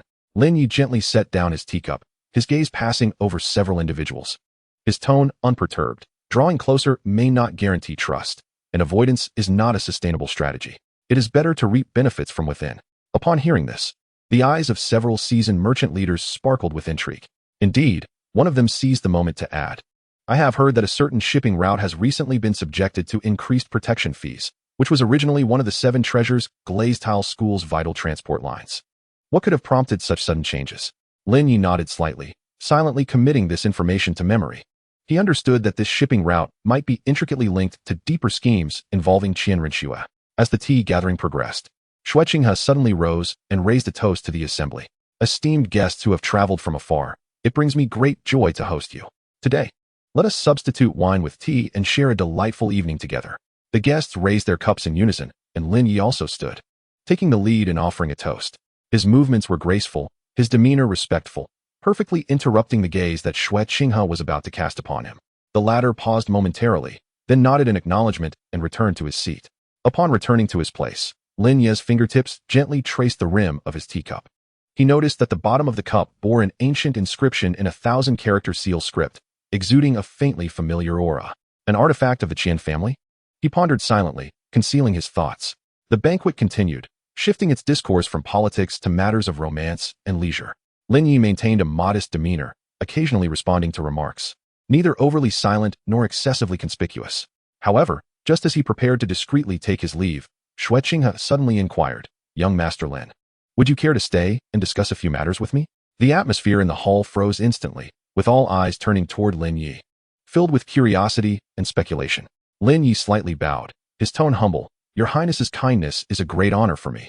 Yet, within, he swiftly assessed the situation. This was an opportunity, a deeper probe. He needed to tread carefully. Any misstep could reveal his true identity. After a moment, the guests began to take their leave, leaving only a handful of individuals in the hall. Xue Qinghe personally poured a cup of tea for Lin Ye, smiling as he said, "I have heard that you are planning a new industrial cooperation project. Might you share some details?" Lin Ye's heart skipped a beat, but his exterior remained composed. He hesitated slightly, then replied softly, "It is merely a preliminary idea, not yet fully formed. If your Highness would permit, I would be honored to offer my insights." Xue Qinghe's gaze flickered, seemingly unfazed by this response. "Oh, pray, do enlighten me." Lin Ye slowly set down his teacup, his tone earnest. "I intend to collaborate with several commercial associations to establish a soul-powered forging workshop in the Western Territories, dedicated to manufacturing both military and civilian equipment, thereby filling the current technological void in the market." Xue Qinghe raised an eyebrow. This was an entirely new domain, one that the Spirit Hall had yet to explore. "How intriguing," he remarked softly. "It appears that young Master Lin is not only adept in commercial affairs, but also possesses a visionary outlook." Lin Ye bowed his head and clasped his hands. "Your Highness flatters me. I am but a humble merchant, striving merely for survival." The two exchanged glances, each perceiving a profound meaning in the other's eyes. As the night deepened, Lin Ye finally rose to take his leave. Upon exiting the gates of the East Palace, he climbed into his carriage, his expression regaining its tranquility. However, shortly after setting off, he sensed that a servant from the East Palace was stealthily following him. He refrained from immediate action and quietly instructed the driver, "Take a detour through the commercial district." The carriage gradually turned into a bustling area, crowded with people and illuminated by intertwining lights, creating a significant visual distraction. Seizing the opportunity, Lin Ye lifted the curtain and alighted from the carriage, entering a spice shop. He traversed through the front hall with purpose and exited through the back door, where another carriage awaited him, prepared in advance. The shopkeeper stood at the entrance, nodding and smiling at him, as if anticipating his arrival. Lin Ye offered a slight nod in return and vanished into the night. In the distance, the attendant who had been trailing him lost sight of his target entirely. The carriage sped away, and Lin Ye leaned back inside, gradually closing his eyes. His mind was awash with the details of the night, the probing of Xue Qinghe, the intricate script on the teacup, and the identity of the enigmatic young man. All signs indicated that Qian Renxue had begun to harbor doubts about his true identity. Yet, he had successfully infiltrated the inner sanctum of the Eastern Palace, gaining an opportunity for further engagement. Chapter 94. Hidden Machinations. The night was still young, yet the inner court of the Eastern Palace was ablaze with light. As if it were midday, Lin Ye sat composedly at one side of the side hall, his demeanor unruffled. His fingers rested delicately on the edge of the teacup, but his gaze never truly settled on the rippling surface of the water. He could sense Xue Qinghe's eyes occasionally sweeping over him, as if appraising an object or testing the hardness of a stubborn stone. As the tea gathering neared its conclusion, guests began to take their leave, and the atmosphere grew increasingly tranquil, with even the fragrance of tea seemingly suspended in the air. "Young Master Lin," Xue Qinghe suddenly spoke, his tone gentle yet imbued with undeniable weight. "I have heard that you have had an encounter with Bishop Salas of the Spirit Hall." The moment those words were uttered, Lin Ye felt a tremor within his heart. Salas was a high-ranking official of the Spirit Hall whom he had encountered during a mission in Hanai City.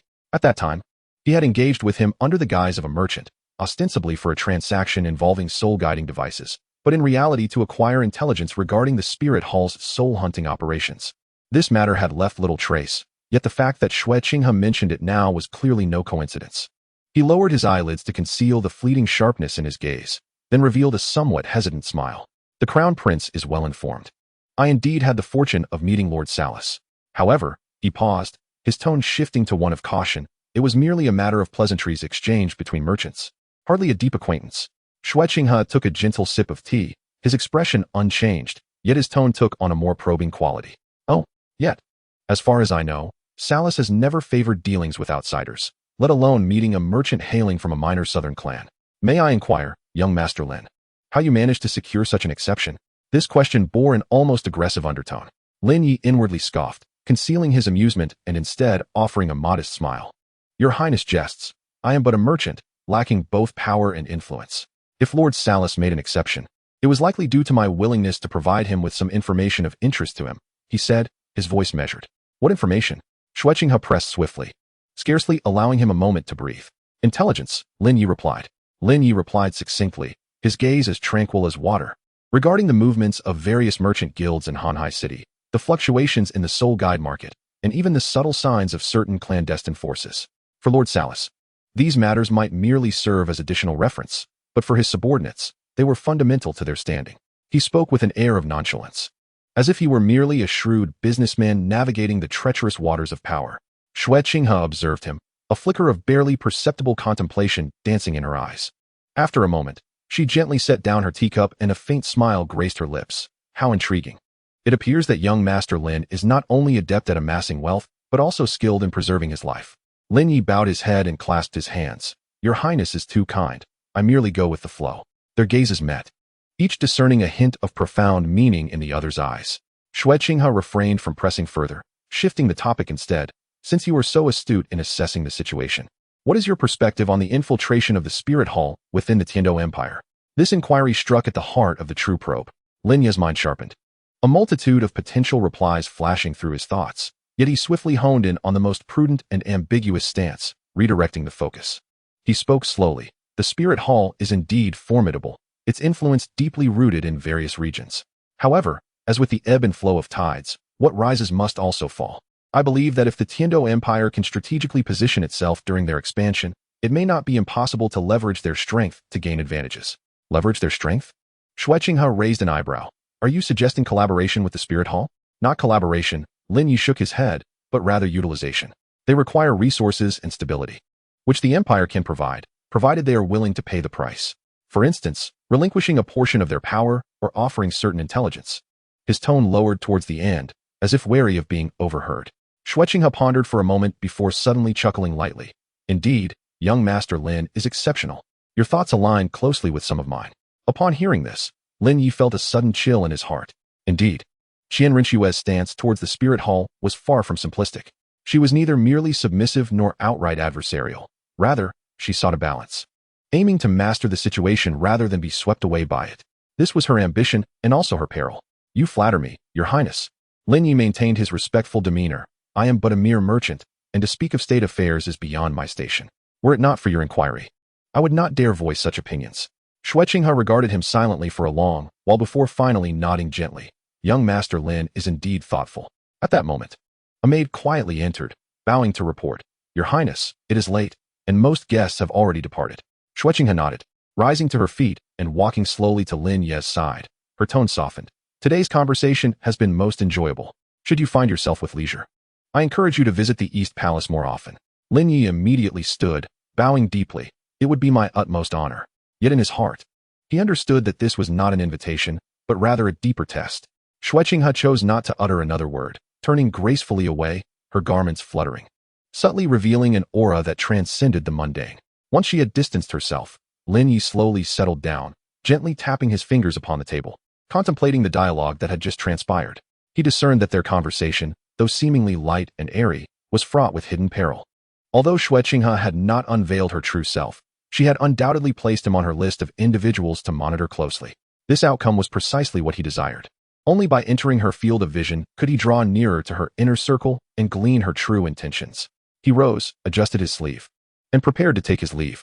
At that moment, a deep voice resonated in his ear. Young Master Lin, the Crown Prince has entrusted me with a missive for you. Turning to his side, he beheld a middle-aged man clad in a blue robe, holding a letter sealed with a jade emblem. Accepting the document, Lin Ye opened it to discover a letter of recommendation, permitting him free passage within the Tiando Empire and access to necessary assistance from local authorities. This was undoubtedly a valuable credential. Lin Ye tucked the missive away and inclined his head slightly, expressing his gratitude. The blue-robed man nodded and departed. Standing still, Lin Ye gazed out at the deepening night, his mind swirling with myriad thoughts. He understood that the chess game had commenced, and he had finally become a vital piece within it. Yet, at the same time, he had also become an object of scrutiny. A moment's carelessness could lead to total defeat. He took a deep breath, centered his thoughts, and stepped out of the side hall into the enveloping darkness. The carriage awaited him, the driver silently poised. He ascended to the seat and quietly commanded, "To the manor." The carriage glided smoothly through the East Palace gates, vanishing into the shroud of night. Meanwhile, atop the East Palace's lofty pavilion, a figure stood in quiet contemplation, gazing into the distance, her eyes glimmering with complex emotions. Lin Ye, Xue Qinghe murmured softly, her voice barely audible. She gently raised her hand, her fingertips brushing against the sword at her waist, as if deliberating an important decision. In the next moment, she turned and disappeared into the night, leaving only a glimpse of her golden feathered cloak fluttering in the wind. Chapter 95. The composed merchant. The night was thick and heavy as Lin Ye strolled along the cobblestone path on his return, his pace measured and unhurried, as though the recent undercurrents of conversation had never occurred. The lights of the East Palace faded into the distance, yet the weight upon him remained unabated. Xue Qinghe's words, "Young Master Lin, should you find leisure, do visit the East Palace more often," sounded gentle and inviting, but concealed within was a probing examination. He recognized that he had entered her line of sight, becoming either a vital piece on her chessboard or a potential threat. The carriage had long been waiting at the side entrance, the curtains partially lifted, and a servant softly called out, "Young Master." Lin Ye nodded and stepped into the carriage, where a soul lamp flickered with a ghostly blue light, casting a gentle glow upon the walls. He reclined on the soft cushions, closing his eyes to rest. Yet his thoughts surged like a tumultuous tide. The earlier conversation, while appearing ordinary, was indeed a strategic maneuver. Xue Qinghe did not directly reveal his identity. Instead, he employed a series of probing inquiries to discern the other's stance, background, and intentions. Meanwhile, the other party adeptly navigated the conversation, neither exposing any vulnerabilities nor failing to convey their inherent value. "She intended to utilize me," Lin Ye mused silently, a faint smile gracing his lips. "Alas, I too seek to leverage her influence." He slowly opened his eyes, his gaze settling upon a jade slip resting in his palm. This was the document bestowed upon him by the man in the blue robe at their parting, an edict personally issued by the Crown Prince of Tiando, granting him the freedom to traverse the Empire's cities and to summon local authorities for assistance. This document signified that his identity within the Tiando Empire had been preliminarily acknowledged, heralding a broader scope for his forthcoming endeavors. Yet, simultaneously, it served as a signal that Xue Qinghe had begun to orchestrate his plans, and he was now woven into the fabric of that design. Upon returning to the Bibo Hotel, it was already late at night. The building was tranquil, illuminated only by a few flickering corridor lamps. Lin Ye entered his room, casually securing the door and windows. From his sleeve, a crystal slipped forth, which he gently affixed to the back of the door. This was a soul wave sensation stone, capable of detecting any nearby presence or prying eyes. He harbored no doubts that following tonight's tea gathering, the Eastern Palace would undoubtedly initiate further inquiries into his affairs. Indeed, moments later, the surface of the crystal glimmered with a faint red light, indicating that someone had lingered outside his door for more than 3 breaths.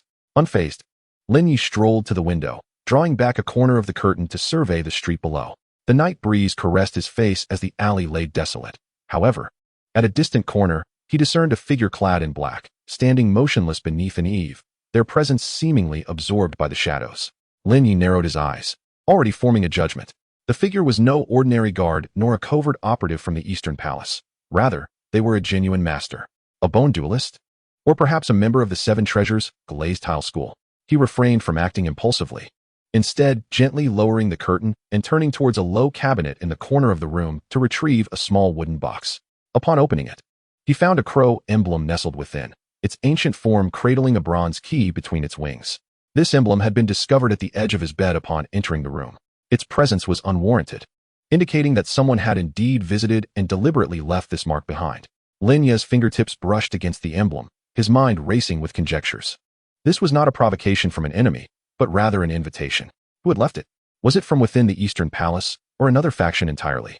He refrained from drawing immediate conclusions, instead pocketing the emblem and moving to his desk, where he unfurled a blank scroll to begin documenting the evening's discussions. Every nuance, every utterance, was inscribed with remarkable speed. Subsequently, he retrieved the wheel of time and space, placing it gently atop the scroll. In the next moment, the words on the scroll began to emanate a faint golden glow, pulsating as if alive.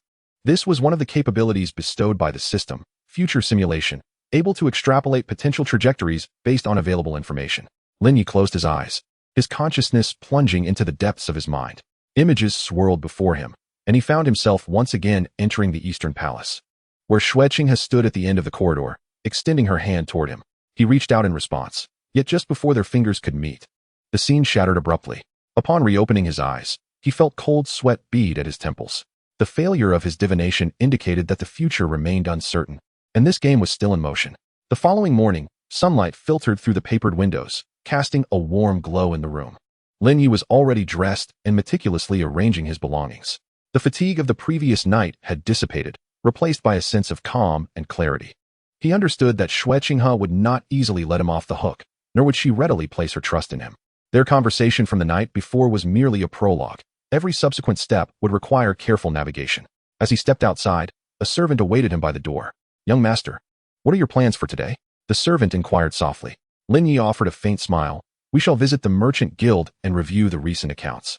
The servant nodded and soon prepared the carriage. Just as he was about to depart, a young man clad in a gray robe approached quietly, presenting a sealed letter. "His Highness asked me to convey a message. The Empire is in need of talent, and may Master Lin not disappoint his trust." Lin Ye accepted the letter, glanced at it briefly, then tucked it away with a slight nod. "Return and inform His Highness that I shall do my utmost." The gray-robed man nodded and departed, his steps firm and clearly indicating rigorous training. Lin Ye watched his retreating figure, his gaze deepening. At last, the formal beginning, he murmured. He climbed into the carriage, the curtain falling as the sound of hooves echoed against the cobblestones, gradually distancing from the Bibi Hotel. Meanwhile, at the Eastern Palace's lofty pavilion, Xueqing stood by the railing, gazing into the distance. In her hand, she held a jade token inscribed with a line of small characters. Lin Ye, a merchant from the Southern Territories, previously engaged with Salas. She gently caressed the jade token, a contemplative smile gracing her lips. "How intriguing, who exactly are you?" She whispered softly, a flicker of golden light flashing in her eyes. Morning light spilled forth, illuminating her slender silhouette, reminiscent of a divinely ordained maiden, standing proudly alone. When Lin Ye arrived at the merchant guild, it was already the early hours of the day. The guild steward had been waiting at the entrance, and, upon seeing him, bowed respectfully. "Good morning, young Master Lin." Lin Ye nodded slightly and entered the hall, surveying his surroundings. Everything appeared as usual. However, as he passed by a discreet bookshelf, his gaze suddenly halted. There, lying inconspicuously, was a small crow insignia, almost identical to the one he had seen the day before. Lin Ye approached unperturbed, picked it up, and slipped it into his sleeve. He already had his answer. Chapter 96, Information Integration Diagram Revealed. As the morning light poured in, Lin Ye sat calmly at the desk in the guild's study, his gaze as tranquil as still waters. The myriad details from the tea gathering at the Eastern Palace last night continued to replay in his mind. Now, he had moved beyond mere verbal sparring and intelligence probing, stepping formally into the next phase of integration, deduction, and strategizing. He gently placed a crystal stone at the center of the table, then retrieved 3 blank scrolls, each inscribed with titles: Comprehensive Defense Map, Industry Correlation Map, and Weakness Analysis. This was not merely a compilation of intelligence regarding the city of Hanhai. It constituted the core blueprint for future actions. On the first scroll, he began to delineate the overall outline of Hanhai City. Harnessing the power of the wheel of time and space, he recalled the sights and sounds encountered during his reconnaissance.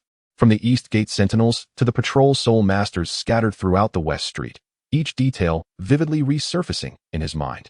With his eyes closed in concentration, he lightly tapped the crystal with his fingertips, and beams of light and shadow swirled in the air, seemingly recreating the city's defensive framework. However, as he endeavored to restore certain critical nodes, he discovered that some information remained elusive, discrepancies in the descriptions of patrol routes, and missing records regarding shift changes. He murmured softly to himself, his brow furrowing in contemplation. Then, he drew forth a ledger from his breast pocket, the very one he had discovered beside the bookshelf at the Bibi Hotel the previous day. Flipping to a certain page, he noticed a segment of text inscribed in code in the corner. Shift change at the 3rd watch of the Qian hour. Guards at the south gate are rotated. Soul power fluctuations do not exceed level 40. This phrase appeared mundane, yet concealed an important signal. The Qibao Liuli sect possessed an independent intelligence network that had already infiltrated the city's daily defense system. Lin Ye's gaze darkened slightly as he swiftly marked this clue on the corresponding location of the map, annotating below. Verify the reliability of this intelligence source, if authentic. It may serve as a breakthrough point for subsequent actions. Next, he shifted his focus to the second scroll, titled Industry Correlation Map of the Qibao Liuli sect. This task was considerably more intricate. On the surface, the Qibao Liuli sect engaged in various industries such as artifact forging, medicinal herbs, and soul-guiding devices. Yet its true capital operations were far more clandestine than they appeared. Many transactions were conducted through third-party merchant associations, with a labyrinthine flow of funds that proved difficult to trace. Lin Ye produced a memory crystal, placing it upon the scroll. As he infused it with his soul power, the sounds from the crystal gradually emerged, fragments of conversations he had recorded during the banquet. Qian Investment has recently received a substantial influx of funds. Frequent private dealings with the sect's elders. These scattered bits of information lacked coherence. Yet through his analytical prowess, he began to piece together a clear financial chain. By synthesizing the dialogues he had overheard at the tea gathering and several forged contractual documents, he ultimately constructed a preliminary industrial network diagram. The illustration revealed that a capital-level cooperative relationship existed between the Qibao Liuli sect and the Qian sect. Though ostensibly operating independently, they had, in reality, formed a community of shared interests. Indeed, Tang San had begun his scheming. Lin Ye mused inwardly, a cold smile creeping upon his lips. He refrained from delving deeper, instead sealing away the chart, preparing to utilize it further when the opportune moment arose. The third scroll represents the most crucial aspect of the intelligence integration, the analysis of the vulnerabilities within the Han Hai city's defense system. He closed his eyes, invoking the perceptive capabilities of the Nine Underworld devouring hound, and recalled the soul energy feedback he experienced days prior when traversing the city wall. At that time, he deliberately diverted to a derelict warehouse near the western wall and discovered that the energy fluctuations in that segment of the wall were alarmingly weak. Nearly at a breaking point, the energy cycle of the formation exhibited a trough between 3 and 5 o'clock in the early morning. He softly repeated this data, subsequently encircling the corresponding area on the scroll and marking the breach point with red ink. Simultaneously, he remembered the mysterious individual adorned with the blue electric Tyrannosaurus emblem, who had engaged in a discreet conversation with an elder of the Seven Treasures glazed tile school in that vicinity, clearly aiming to evade attention. It appears we are not the only ones keeping a watchful eye on this location, Lin Ye murmured. He marked this spot as well, inscribing a note beside it.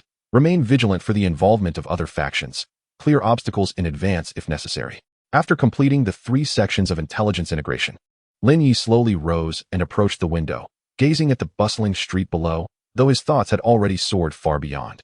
He understood that this map was not merely a tactical instrument, but a key that could unlock access to the core of the Seven Treasures glazed tile school. And he was steadily approaching his objective. In the afternoon, a steward from the Commerce Guild delivered a new caravan passage request. Lin Ye received and perused it, his expression unchanged, yet his mind was already formulating plans. Tonight, a visit to the library is in order. He quietly instructed his attendant. I wish to examine some old Commerce Guild archives. The attendant nodded and withdrew, while Lin Ye continued to organize the documents on his desk, carefully placing the 3 scrolls into a specially crafted wooden box and sealing it with a sealing talisman. Just as he prepared to leave the study, he suddenly sensed something amiss. He turned towards the door and noticed a faint wisp of fragrance seeping through the crack, an aroma of a rare spice from the West Wilderness, known only to certain commerce guilds. Lin Ye's gaze sharpened as he swiftly moved to the door and gently pushed it open. Outside, there was no one present.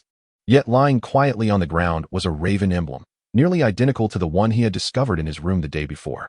The difference this time was that the reverse of the emblem bore a tiny inscription, 3/4 past the hour of the rat, by the shores of the Baibo Lake. Lin Ye stared at the inscription for a long moment before finally pocketing the emblem and stepping out of the study. Chapter 97. The Pope's approval before the morning light fully graced the Pope's palace. Lin Ye stood upon the stone steps before the papal hall, draped in a deep-colored robe. He concealed within his sleeves the 3 scrolls he had meticulously prepared the night before, the comprehensive map of Han Hai City's defense system, the industrial connections of the Seven Treasures glazed tile school, and the vulnerability analysis. Each scroll encapsulated the strategies and deductions he had crafted over the past several days, serving as a vital bargaining chip to demonstrate his worth to the martial soul hall. With a deep rumble, the palace doors slowly creaked open, revealing 2 black-robed guards standing sentinel, their piercing gazes sweeping over Lin Ye. He uttered no words, merely inclined his head slightly, and stepped gracefully into the hall. The interior of the papal hall is even more magnificent than the outside rumors suggest. The dome soars high above, and the surrounding walls are adorned with dark golden reliefs depicting the grand scenes of successive popes governing the masses and subduing foreign tribes. At the center, the throne is occupied by Bibi Dong, clad in a crimson robe, her countenance both striking and imposing. She does not immediately speak, but gazes silently at Lin Ye as he enters the hall, as if seeking to discern something from him. "You have arrived earlier than anticipated," she remarks, her voice soft yet imbued with an undeniable authority. "This matter is of great significance. I dare not delay." Lin Ye bows respectfully, his tone steady. "Your Majesty, I seek your review." He retrieves a crystal projection array, and with a gentle tap, a luminous image materializes in midair, revealing the overall defensive layout of Hanhai City. As he narrates, the three-dimensional map slowly rotates, highlighting key information such as shift times, patrol routes, and energy fluctuation troughs.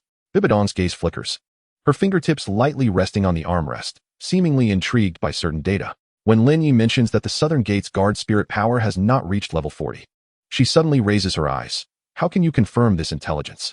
Through multiple channels of cross-verification, combined with on-site investigations, Lin Ye replies, his tone neither servile nor arrogant. Should further verification be required, specialized personnel can be dispatched for reassessment. Bibi Dong remains silent for a moment before gently nodding. Indeed, these two simple words mark the first affirmation Lin Ye has received since entering the hall, stirring something within him, though his expression remains unchanged. "The strategy you present is not only detailed but also possesses strategic foresight." Bibi Dong rises, gracefully descending the steps, her gown brushing the ground and leaving a faint fragrance in its wake. Hanhai City is one of the lifelines of the Seven Treasures glazed tile school, and few can discern its flaws. Lin Ye bows his head. "I merely strive to do my utmost to secure an advantage for the Wuhuan Hall." "Excellent." Bibi Dong halts, her gaze fixed upon his face. "You have rendered service to the Holy See and deserve ample reward." As her words resonate, heavy footsteps echo from outside the hall, and several handmaidens enter, carrying a lacquered golden wooden box, setting it before Lin Ye. "Open it." Bibi Dong gestures. Lin Ye steps forward, lifting the lid of the box to reveal a silver-white skeletal fragment, its surface shimmering with faint spatial fluctuations. It is said that the left leg bone of the Void Shadow Beast bestows upon its bearer formidable spatial traversal abilities, a rare soul bone. Lin Ye furrows his brow slightly, a flicker of surprise crossing his eyes. "There are more options on the third level of the treasury," Bibi Dong smiles, "but should you choose this, it must be for your own considerations." After a moment of contemplation, Lin Ye respectfully bows. "I thank your Majesty for your generous gift." Without hesitation, he takes the soul bone, fully aware that its value is more immediate than the unknown treasures of the vault. Its spatial attributes will greatly enhance his mobility on the battlefield, particularly when faced with the onslaught of powerful adversaries, allowing for swift escapes or surprise attacks. Bibi Dong observes him accepting the soul bone, a hint of a smile gracing her lips. "You are indeed remarkable." Lin Ye lowers his gaze, his expression tranquil. "I merely seek to live up to your Majesty's trust." "Well done." Bibi Dong turned around and ascended the throne once more, entrusting the subsequent tasks to you. Lin Ye's heart trembled momentarily, but quickly regained composure. "Your subordinate obeys." After exiting the Pope's palace, Lin Ye strolled down the corridor. Sunlight cascaded through the stained glass windows, illuminating his shoulders, yet failing to dispel the chill within his heart. Just moments before in the hall, he had distinctly felt a strange force seep into his body as Bibi Dong's fingertips brushed against the back of his hand. He discreetly summoned the chaotic sword intent, sealing that power deep within his meridians. This was not the time for exploration. He required time to digest this unexpected commendation. Upon returning to the secluded training chamber, Lin Ye seated himself cross-legged, placing the left leg bone of the Void Escape Beast before him. Gradually, he infused his soul power into it, and in an instant, a torrent of ferocious energy surged into his body, tearing through his meridians and blood vessels. Gritting his teeth against the excruciating pain, he formed hand seals, channeling the chaotic sword intent from his dantian, slicing through the backlash like a razor. Simultaneously, the wheel of time materialized behind him, gently rotating, slowing the flow of time around him, allowing him to seamlessly guide the power of the soul bone into his limbs and bones. Sweat trickled down his forehead, falling to the floor with a soft hiss. He could feel his body undergoing a profound transformation, not merely an enhancement of power, but a leap in perception and speed. Time passed, though he could not discern how long, until the last wisp of soul bone power finally stabilized. Lin Ye opened his eyes, and within the right eye, a fleeting purple light flickered, as if it had never existed. He slowly rose, and with a single step, his form flashed to the other end of the room like a phantom. The lightness and swiftness were unprecedentedly fluid. The void escape indeed lives up to its name, he murmured, a cold smile curling at the corners of his mouth. However, just as he prepared to conclude his practice, a sudden sharp pain pierced his chest, as if something within was quietly awakening. He pressed his hand against his heart, brow furrowing, a thought flashing through his mind. The divine power emanating from Bibi Dong was not benevolent. He closed his eyes, attuning himself to the lurking force. It neither attacked nor eroded. Instead, it lay dormant within his blood, like a seed waiting for the opportune moment to sprout. Lin Ye's gaze grew colder, fingers slowly tightening. He understood that this profound gift was far more complex than it appeared on the surface. Moreover, he was no longer a mere pawn to be manipulated. Faint footsteps approached from outside the door, someone drawing near. Lin Ye concealed his aura, turning to face the entrance, his gaze sharp as a blade. Chapter 98. The final choice of the soul ring. Lin Ye stood in the center of the chamber, his fingertips still tinged with the cool sensation of Bibi Dong's token. Sunlight filtered through the cracks in the stone, casting mottled shadows upon the cold tiles. He placed the token upon the table, his gaze settling upon an open scroll of ancient text. The pages were yellowed, the corners curled, clearly a relic of a bygone era. A few lines of indistinct script emerged under the dim light, revealing the words, "The cicada of time manifests once in a millennium. The power of the soul ring can accelerate time. Use this power with caution, or else." What lies beyond that warning? He whispered softly, his fingers delicately tracing the fragmented characters, his brow furrowed in contemplation. The wheel of time and space rotated slowly behind him, each turn seemingly distorting the surrounding air ever so slightly. Lin Ye sensed its yearning, a craving for power, a desire for evolution. He had made a choice. Yet, was this choice truly an expression of his own will? Outside, faint footsteps echoed with a steady rhythm, light yet imbued with an air of pressure. Lin Ye did not turn. He merely raised his hand to close the ancient tome, sliding it into the wooden box at his side. Rising to his feet, his sleeves fluttered as he turned to face the entrance. The door creaked open, and the figure of Ghost Douluo appeared, his expression inscrutable. "Are you ready?" he inquired, his voice deep and resonant like the clash of metal. Lin Ye nodded. The time was nearly upon them. Ghost Douluo stepped inside, his gaze sweeping over the tokens and wooden box on the table, pausing for a fleeting moment before stating, "The entrance to the canyon has been confirmed. The patrols change every half incense stick. Your time is limited." A faint smile graced Lin Ye's lips. "Sufficient." The two of them walked side by side out of the concealed chamber, their footsteps echoing through the expansive corridor. As they traversed the hallway, they arrived at a hidden teleportation array. The formation had already been activated, a ghostly blue light flowing through the runes, illuminating Lin Ye's composed profile. "Let us proceed," Ghost Douluo said, stepping into the array first. Lin Ye followed closely behind, his palm pressing against the focal point of the array. Suddenly, the light surged dramatically, and in the blink of an eye, the surroundings transformed. The wind howled, and a faint stench of decay wafted through the air. They stood at the entrance of an abandoned mine shaft, the stone walls covered in moss and fissures, as if they might collapse at any moment. "This path was left by the spies of the Spirit Hall," Ghost Douluo murmured, leading to the outskirts of the canyon, avoiding the main road. Lin Ye nodded and stepped into the mine shaft. The gravel beneath his feet emitted a subtle scraping sound, resonating clearly in the confined space. The depths of the mine were dark and damp, illuminated solely by the soul guide lamp in Lin Ye's hand. The flickering light cast distorted shadows along the walls. After walking for about a quarter of an hour, a gaping chasm appeared ahead. Lin Ye halted, bending down to examine it.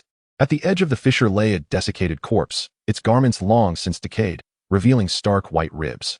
Hanging from its chest was a badge, its surface rusted.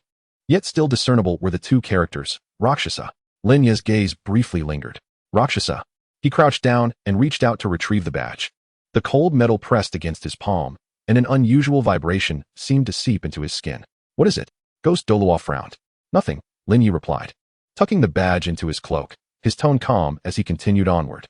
Ghost Douluo cast him a glance, but refrained from further inquiry, turning to press ahead.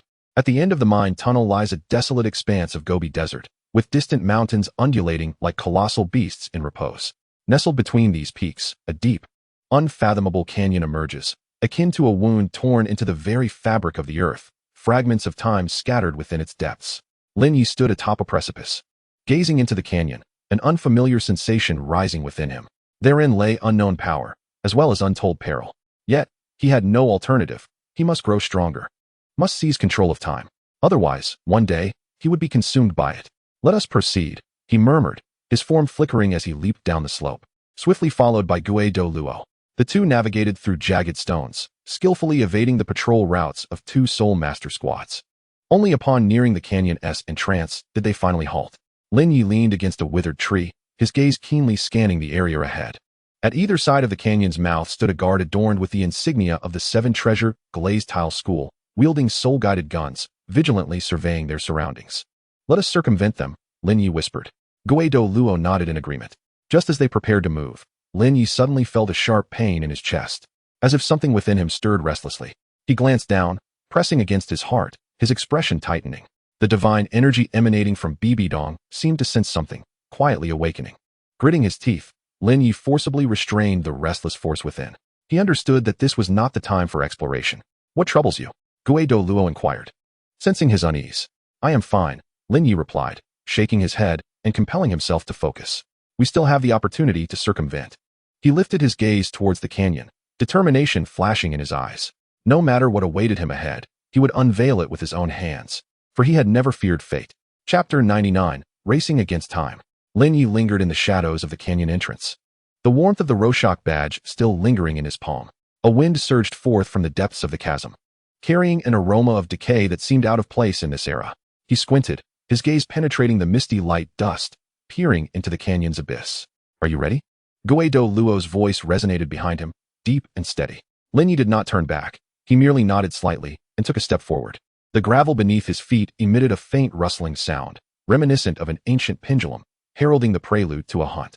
They entered the canyon one after the other, the light swiftly dimming around them. The towering rock walls rose towards the heavens, as if cleaved by a divine sword, leaving this rift that spanned both time and space. The air grew thick, akin to flowing honey. Lin Ye's breath faltered slightly, the fluctuations of his soul power becoming sluggish. The flow of time is erratic, he murmured, instinctively pressing his fingers against the dagger at his waist. In the next moment, the world before him suddenly wavered. He beheld himself collapsed on the ground, a broken longsword piercing his chest, blood seeping through his fingers. Then, he found himself standing in the heart of a blazing city, clutching a shattered divine essence. The vision flickered and vanished, like paper scattered by the wind. Lin Ye gritted his teeth, forcing his mind to stabilize, raising his hand to press against his temple, compelling his consciousness to return to reality. What did you see? Asked Douluo. Things that should not be seen, Lin Ye replied tersely, yet his gaze grew more solemn. He took a deep breath as a phantom wheel of time gradually emerged behind him. The silvery gears rotated slowly, dispelling the surrounding torrent of time with each turn. Let us proceed, he declared, his steps resolute. The two continued deeper into the canyon, each step landing upon different temporal layers. At times, the ground beneath them resembled a battlefield from a millennium ago, strewn with bones. Other times, it was a desolate future, where ashes drifted like snow among the crumbling ruins. Beads of sweat formed on Lin Ye's forehead, his mind burdened with immense strain.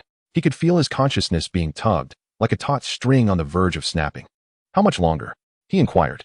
Soon, Douluo replied, it is just ahead. No sooner had the words left his lips than a high-frequency tremor resonated ahead, reminiscent of wings beating at an incredible speed. Lin Ye's pupils constricted, instantly entering a state of combat. It's here, he whispered sharply, his right hand gripping the hilt of the Chaos Divine Demon Sword. In a flash of light and shadow, a translucent figure materialized in the air. It was a cicada, its body entirely crystalline, wings as transparent as glass. Each flap distorted the surrounding time. Its very existence was a paradox, simultaneously present and absent in every moment. Time cicada. Lin Ye unsheathed his sword without hesitation. The sword's aura sliced through the air, tearing the fabric of space towards its target. Yet, the speed of the time cicada surpassed imagination. It vanished almost as soon as he swung his sword. In the next instant, it appeared to Lin Ye's left, its wings fluttering gently, enveloping him in a force that slowed time itself. His movements lagged by a beat, the sword's edge deviating slightly, grazing the cicada's body and severing a translucent scale. It's accelerating, Lin Ye roared. Douluo immediately coordinated, transforming into a mass of black mist that swiftly spread, casting a vast shadow upon the ground. Shadow entwined. Black threads emerged from the earth, attempting to seal the cicada's escape route. However, the time cicada flapped its wings once more, and the entire space seemed to plunge into stillness. Lin Ye's heart constricted sharply. He sensed his perception dulling, his consciousness ensnared by a heavy veil. Even breathing became a struggle. No more delays. He gritted his teeth, forcibly channeling the essence of the Chaos Sword. A grayish sword aura erupted from within, tearing a gap in the surrounding field of deceleration. String of fate, draw? He closed his eyes, allowing the power of his soul to extend along the trajectory of the wheel of time, capturing a fleeting glimpse of the future that lay just 1 second ahead. The scene materialized vividly. The time cicada would ascend towards the crevice in the rock wall to the upper right in 3 breaths. There. Lin Ye opened his eyes, his figure surging forth, the tip of his sword aimed precisely at the anticipated location. As foretold, the time cicada emerged, its wings shimmering, poised to teleport once more. Yet this time, Ghost Douluo had been waiting in ambush. He suddenly spread his arms wide, black mist coalescing into an immense net, momentarily freezing the movements of the time cicada. Now, Ghost Douluo bellowed. A chilling light surged in Lin Ye's eyes, his sword intent coalescing to its utmost. The blade slicing through the void, trailing a gray arc of brilliance. Flash! The sword's energy pierced through the left wing of the time cicada, pinning it midair. The cicada's cry turned abruptly sharp, deafeningly piercing. Within that sound lay a wail not of this realm, as if it emanated from a distant past, or perhaps heralded the end of the future. Lin Ye's eardrum nearly shattered, yet he did not relent. Instead, he intensified his soul power output. The sword energy continuously compressed, ultimately severing the life force of the time cicada completely. A peculiar fragrance wafted through the air, reminiscent of withered flowers mingling with burning stars. The body of the time cicada slowly descended, transforming into a faint radiance, finally coalescing into a golden soul ring that hovered serenely in the air. Lin Ye panted heavily, veins throbbing at his temples. He understood that this battle had been the most arduous hunt he had ever faced. It was not merely a challenge of physical and soul power limits, but also a dual test of will and reason. He gazed down at his trembling hands, fingertips still tingling slightly. Are you all right? Ghost Douluo approached. Lin Ye shook his head, his gaze fixed upon the soul ring. Fortunately, he had arrived in time. Just as the words left his lips, his vision abruptly blurred. A vague shadow of a runic symbol appeared upon the soul ring, its shape strange and oddly familiar. Lin Ye furrowed his brow, preparing to scrutinize it, when the symbol dissipated like ripples upon water, leaving no trace. A peculiar sensation rose within him. But there was no time to ponder it now. Let us take it, he said, reaching out for the soul ring. Just as his fingertips were about to make contact, a sudden searing pain surged from his chest. That power emanating from Bibi Dong. It seemed to respond to something. Lin Ye's gaze turned icy. He was uncertain of its implications, yet he understood that the true trouble was only just beginning. Chapter 100. The Hourglass of Time. A storm is approaching. Just as Lin Ye's fingertips brushed against the golden soul ring, a wave of heat radiated from his chest. He swiftly withdrew his hand, cold sweat beating at his brow. That sensation felt as though a deity had cast a fleeting gaze upon him. What's wrong? Ghost Douluo stood nearby, his eyes scanning the faint red glow emanating from the ruler's emblem on Lin Ye's chest. Nothing, Lin Ye replied softly, though his expression bore a weightier gravity. He understood that Bibi Dong's power was responding to something, but at that moment, he could not delve deeper. Taking a deep breath, he settled into a cross-legged position, his palms gently cupping as he gradually directed the soul ring towards the crown of his head. A surge of golden light erupted suddenly, akin to a fierce sun ascending. In an instant, the entire gorge appeared to be engulfed by the force of time. Lin Ye felt his consciousness plummet, as if he were plunging into an unceasing river of time. The water was icy and piercing, carrying countless fragments of memories that swept past his eyes. He beheld himself standing before an ancient city, its walls weathered and stained, blood yet to dry. He then witnessed himself kneeling amidst the ruins, gripping a broken sword tightly, with a rain of fire falling from above. The illusions intertwined, blurring the lines between reality and mirage. Gritting his teeth, Lin Ye unleashed the chaotic sword intent from within, transforming it into an extraordinarily sharp mental blade, cleaving through the sea of consciousness. The phantom shattered, and reality resurfaced. He steadied his mind, forming seals with his hands, guiding the power of the soul ring to gradually descend, merging with the wheel of time and space within him. Boom! A tremendous wave of temporal energy erupted from within him, resonating outward. The ghost Douluo swiftly retreated a few steps, arms outstretched, as the power of shadows expanded, constructing a barrier for Lin Ye. Lin Ye closed his eyes, allowing the energy of the soul ring to flow into his meridians, merging with the original force of time and space within. The flow of time became chaotic in his perception, alternating between rapid and slow, reminiscent of an hourglass turned upside down. His body endured an immense sensation of tearing, at times racing like the wind, and at others, sinking into a quagmire. Yet he did not waver. Instead, he accelerated the circulation of his soul power. The chaotic force surged through his meridians, suppressing the rampant currents of time. The wheel of time and space spun rapidly, creating a stable temporal domain that isolated external disturbances. Finally, at a certain moment, the soul ring fully integrated. Lin Ye opened his eyes, a glimmer of silver flashing in the depths of his pupils. He slowly raised his right hand, revealing a faint halo in his palm. The embryonic form of the hourglass of time. "Come forth," he murmured softly, gently waving his hand. Instantly, rippling waves spread through the air, and a fragment of stone levitated. In the next moment, it rapidly aged, weathered, and ultimately transformed into dust that scattered. Lin Ye furrowed his brow, realizing that his control over the power was still not precise enough. He raised his hand once more, this time attempting to apply it to himself. The flow of time accelerated abruptly, rendering his movements blurred, as if he had become a mere shadow. However, it lasted only a few breaths before he felt a wave of dizziness, his steps faltering. The ghost Douluo immediately stepped forward to support him. "Do not overexert yourself." Lin Ye waved his hand, panting slightly. "It's fine. It's just my first attempt, and I am still not quite accustomed to it." He lifted his gaze towards the distant sky, where dark clouds gathered, with flashes of lightning flickering ominously. A storm was approaching. After a moment of silence, the ghost Douluo nodded. "The Pope has issued an order. The first phase of the soul-hunting operation is about to commence." Lin Ye's expression sharpened. Then he regained his composure. He knew that this day would inevitably arrive. The two of them made their preparations and set forth on the journey back to the Holy Temple. Upon returning to the Papal Palace, Lin Ye was summoned directly into the Grand Hall. Seated upon the high throne, Bibi Dong exhibited a stern demeanor, while several elders awaited below. Lin Ye entered. Bowing respectfully, "Your subordinate Lin Ye pays his respects to the Pope." Bibi Dong cast a fleeting glance at him, her voice cold as ice. "You have returned." "The mission has been accomplished," Lin Ye replied succinctly. Bibi Dong nodded slightly, her fingers subtly moving within her sleeve, a clandestine wave of divine power quietly radiating outward. Lin Ye discreetly restrained his aura, maintaining an outward calm. "Very well." Bibi Dong rose and approached the map, pointing to a marked location. The 7-treasure glazed tile school is heavily fortified, yet their internal stability is lacking. In the first phase, we merely need to breach their defenses. She turned to Lin Ye. "You shall be responsible for the main offensive direction." Lin Ye's heart jolted, yet his expression revealed nothing. "Your subordinate will obey." A subtle smile graced Bibi Dong's lips, seemingly satisfied with his response. She continued, "The soul hunting is merely the beginning. Our true objective extends far beyond this." Lin Ye lowered his gaze in acknowledgement, yet his mind raced with thoughts.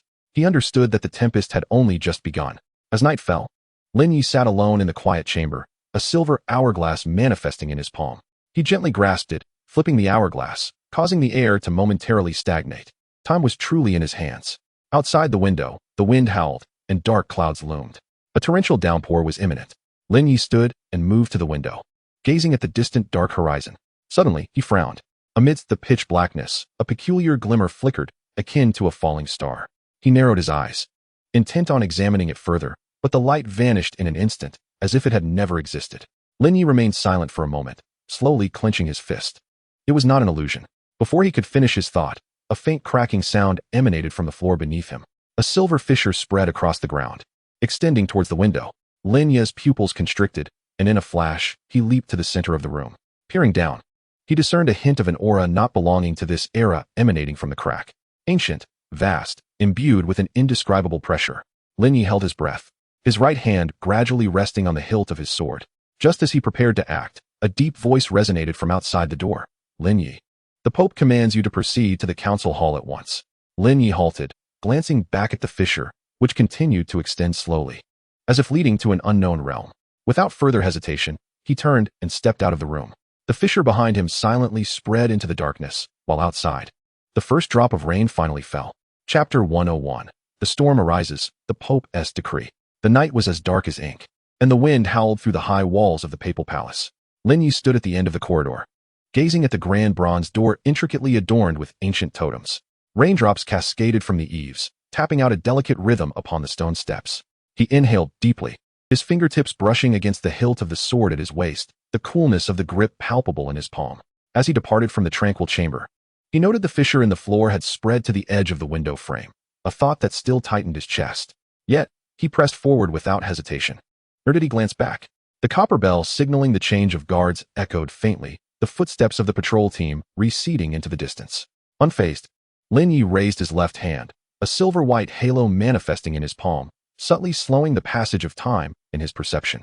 In the next instant, he vanished in a blur, enveloped by an unseen ripple, reappearing at the corner of the corridor, evading the gaze of the last patrol of spirit masters.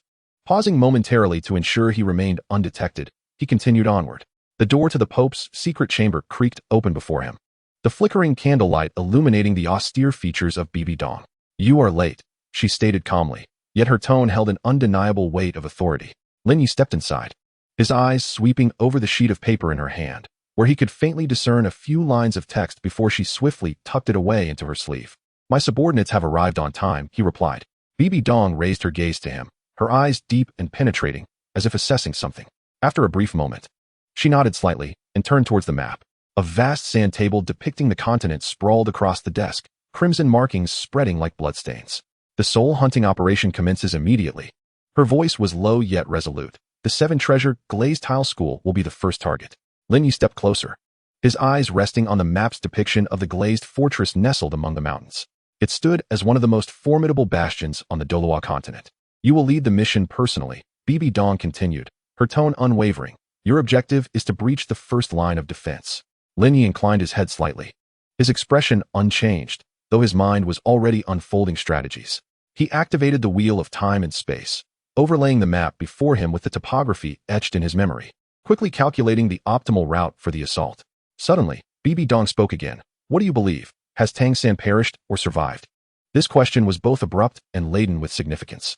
Lin Ye's pupils constricted, yet he betrayed no emotion, responding merely, "If he lives, he would certainly not remain idle." A slight smile graced Bibi Dong's lips, seemingly pleased with this response. "Excellent." She gestured. "Go, gather your team, and set out before dawn tomorrow." Lin Ye clasped his fists in salute and turned to exit the grand hall. Outside, the storm intensified, thunder rumbling ominously, as if the very sky was gathering strength for the tempest. In the training grounds, the fierce wind lashed against the faces of the assembled individuals. Lin Ye stood atop a high platform, flanked by over 20 elite spirit masters selected from the spirit hall. Clad in black robes, their expressions were solemn, eyes betraying a mixture of caution and unease. This battle was indeed extraordinary. Lin Ye surveyed the crowd, his voice resonating with clarity and strength. "We face not only the formidable guardian array of the 7 treasures glazed sect, but also the potential encounter with tidal Douluo-level powerhouses." Whispers rippled through the assembly, a palpable shift in morale. Raising his right hand, a silver hourglass manifested within his palm, the essence of time crystallizing into frost in the air. "This is my new soul skill, the hourglass of time." As his words fell, the atmosphere abruptly froze, even the raindrops suspended in midair. The crowd felt a tremor within their spirits, their breaths momentarily stilled. With a swift motion, he flipped his palm, the hourglass turning over, and time resumed its flow. Though the oppressive aura from that fleeting moment lingered ominously, he slowly retracted his hand, his gaze sharp. "Your task is to assist me in achieving the breakthrough for the first phase. If there are any inquiries, now is the time to voice them." After a brief silence, a young soul emperor stepped forward, cupping his hands in respect, and inquired, "My lord, how should we respond if we encounter bone de law or sword de law?" Lin Ye's gaze grew cold, and he suddenly stepped forward, the ground cracking beneath him, chaos-infused sword intent erupting forth. The grayish sword energy soared into the heavens, cleaving through the dense clouds to reveal a fragment of starlight. "I can sever time, and I can also take their lives." His voice, though not loud, reverberated like thunder in the ears of those present. The assembly fell into a profound silence. The young soul emperor lowered his head and retreated, an unusual glimmer flashing in his eyes. Lin Ye chose not to elaborate further, descending from the platform, leaving a phrase to linger in the wind. "Prepare yourselves. We depart at dawn." Upon returning to his quarters, Lin Ye pushed open the door, greeted by an enveloping silence. He stepped inside, closing the door behind him, and seated himself at the table. The flickering candlelight illuminated the faint temporal mark upon his brow. Outside, torrential rain poured, and the world seemed to consist solely of howling winds and rumbling thunder. He closed his eyes to meditate, his mind replaying the moment when Bibi Dong unveiled the hidden list. Whose names were inscribed upon that paper? And the question she posed, "Tang San, is he truly dead?" Lin Ye opened his eyes, his fingertips lightly tapping the table, thoughts swirling chaotically. Chapter 102. The Holy Sun as the Blade. A sudden assault. The night rain persisted, the wind whipping through the mountains, laden with damp chill. Lin Ye stood at the edge of the training grounds on the western outskirts of Wuhuan City, flanked by over 20 prepared soul masters. clad in black cloaks. With the official insignia of the Spirit Hall at their waists, they glimmered with a cold sheen under the faint firelight. He raised his hand, gently brushing the hilt of his sword, his fingertips grazing its icy surface.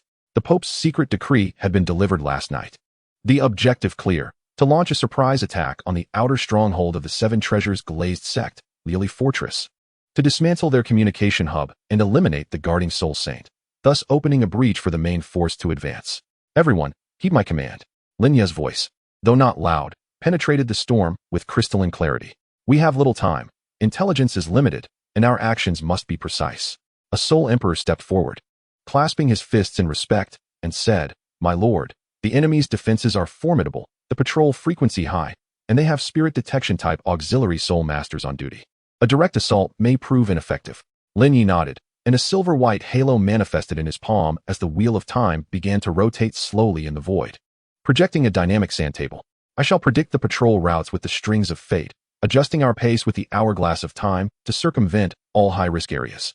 He cast a glance over the crowd, emphasizing the necessity of absolute obedience to commands, for any deviation could lead to mission failure. Among the throng, a young Soul Emperor lowered his head slightly, tightening his grip within his sleeve. In the center of the training ground, several soul lamps flickered, illuminating markers on the map. Liuli Fortress was nestled amidst the mountains, surrounded by water on all sides, with the soul land access sealed by triple formations, making ordinary means inadequate for breaching. The first team would be personally led by me, penetrating directly to the third level beneath the main tower to sever communication lines. Lin Ye pointed to critical nodes on the map, assigning the second team to distract the patrol, while the third team would provide support from the periphery. He paused, his gaze settling on the young Soul Emperor. "What is your name?" "Zhao Yun." The young man hesitated momentarily before responding. Lin Ye's eyes narrowed slightly, refraining from further inquiries, and continued with the mission briefing. "Let us depart." The group quickly formed ranks, their silhouettes vanishing into the night. The mountain path wound through dense woods. As the squad advanced along the ridge, avoiding the main route and utilizing the terrain for cover to approach the target area. Along the way, Lin Ye continuously sensed the subtle fluctuations of the strings of fate, adjusting the team's pace to perfectly align with the gaps in the patrols. Suddenly, the Soul King scouting ahead raised a hand to signal a halt. Lin Ye frowned and swiftly approached, following the direction of his gaze to discover an abandoned outpost looming not far ahead. The walls were weathered, with dried bloodstains on the stone bricks, and the ominous words "betrayers shall die" faintly visible. Lin Ye murmured, a strange sensation stirring within him. Zhao Yun stood behind, his eyes fixated on those words, his expression complex. "Let us proceed." Lin Ye waved his hand, continuing forward. The group skirted the outpost closely, entering the outer perimeter of Liuli Fortress. A faint metallic scent hung in the air, clearly emanating from the energy fluctuations of the soul guiding formations. Lin Ye raised his left hand, the shadow of the hourglass appearing, slightly accelerating their movement, allowing them to traverse the patrol gaps unhindered. At last, they reached the base of the outer wall of Liuli Fortress in the early hours of the morning. "Prepare for action," Lin Ye whispered. In the next moment, he stamped his foot, causing a spatial tremor as the imprint leaped into action. He and 5 elite members materialized directly on the third level beneath the main tower. This place was dim and damp, filled with intricate energy conduits connecting to the communication soul guiding devices on the upper levels. "Sever them," Lin Ye commanded. 2 Soul Kings immediately sprang into action, drawing short blades to cut through the lines. Meanwhile, hurried footsteps echoed from above. "They have sensed us," one Soul King whispered. Lin Ye nodded, placing his right hand on his chest as chaotic sword intent quietly spread, ready to respond to any unforeseen circumstances. Indeed, moments later, a furious shout resonated from the stairway. "Who goes there?" Immediately, a middle-aged man clad in golden-embroidered battle armor burst forth from the wall, his arms swelling with power as his soul energy surged. He was none other than the Soul Saint guarding the glazed fortress. Just in time, a faint smile played on Lin Ye's lips as he waved his left hand, causing the spectral figure of the Nine Nether devouring hound to materialize, enveloping the opponent in a net of soul devouring. The Soul Saint's expression shifted as the flow of his soul energy was abruptly hindered, rendering his movement sluggish. "Attack!" Lin Ye commanded sharply. 2 Soul Saints simultaneously sprang into action, flanking the Soul Saint, forcing him into a hasty defense. Seizing the opportunity, Lin Ye leaped into the air, the chaotic divine demon sword coalescing in his grasp, its grayish sword aura tearing through the air as it descended with lethal intent. Gritting his teeth, the Soul Saint forcibly channeled his remaining soul power, bringing his palms together in an attempt to withstand the impending blow. Boom. The ground erupted, dust swirling into the air. As the haze settled, the soul saint knelt on one knee, a grievous sword mark visible on his chest, deep enough to reveal bone. It is over. Lin Ye sheathed his sword, his gaze as cold as ice. However, in that moment, his peripheral vision caught sight of a sealed iron door in a corner of the main tower's underground, its inscriptions indistinct, as if deliberately obscured by some force. His brow furrowed slightly. Just as he was about to approach for a closer examination, he sensed an unusual wave emanating from within the door. "My lord?" Zhao Yun's voice broke through from behind. Lin Ye snapped back to reality, suppressing the unease within, and turned to say, "Mission accomplished, retreat."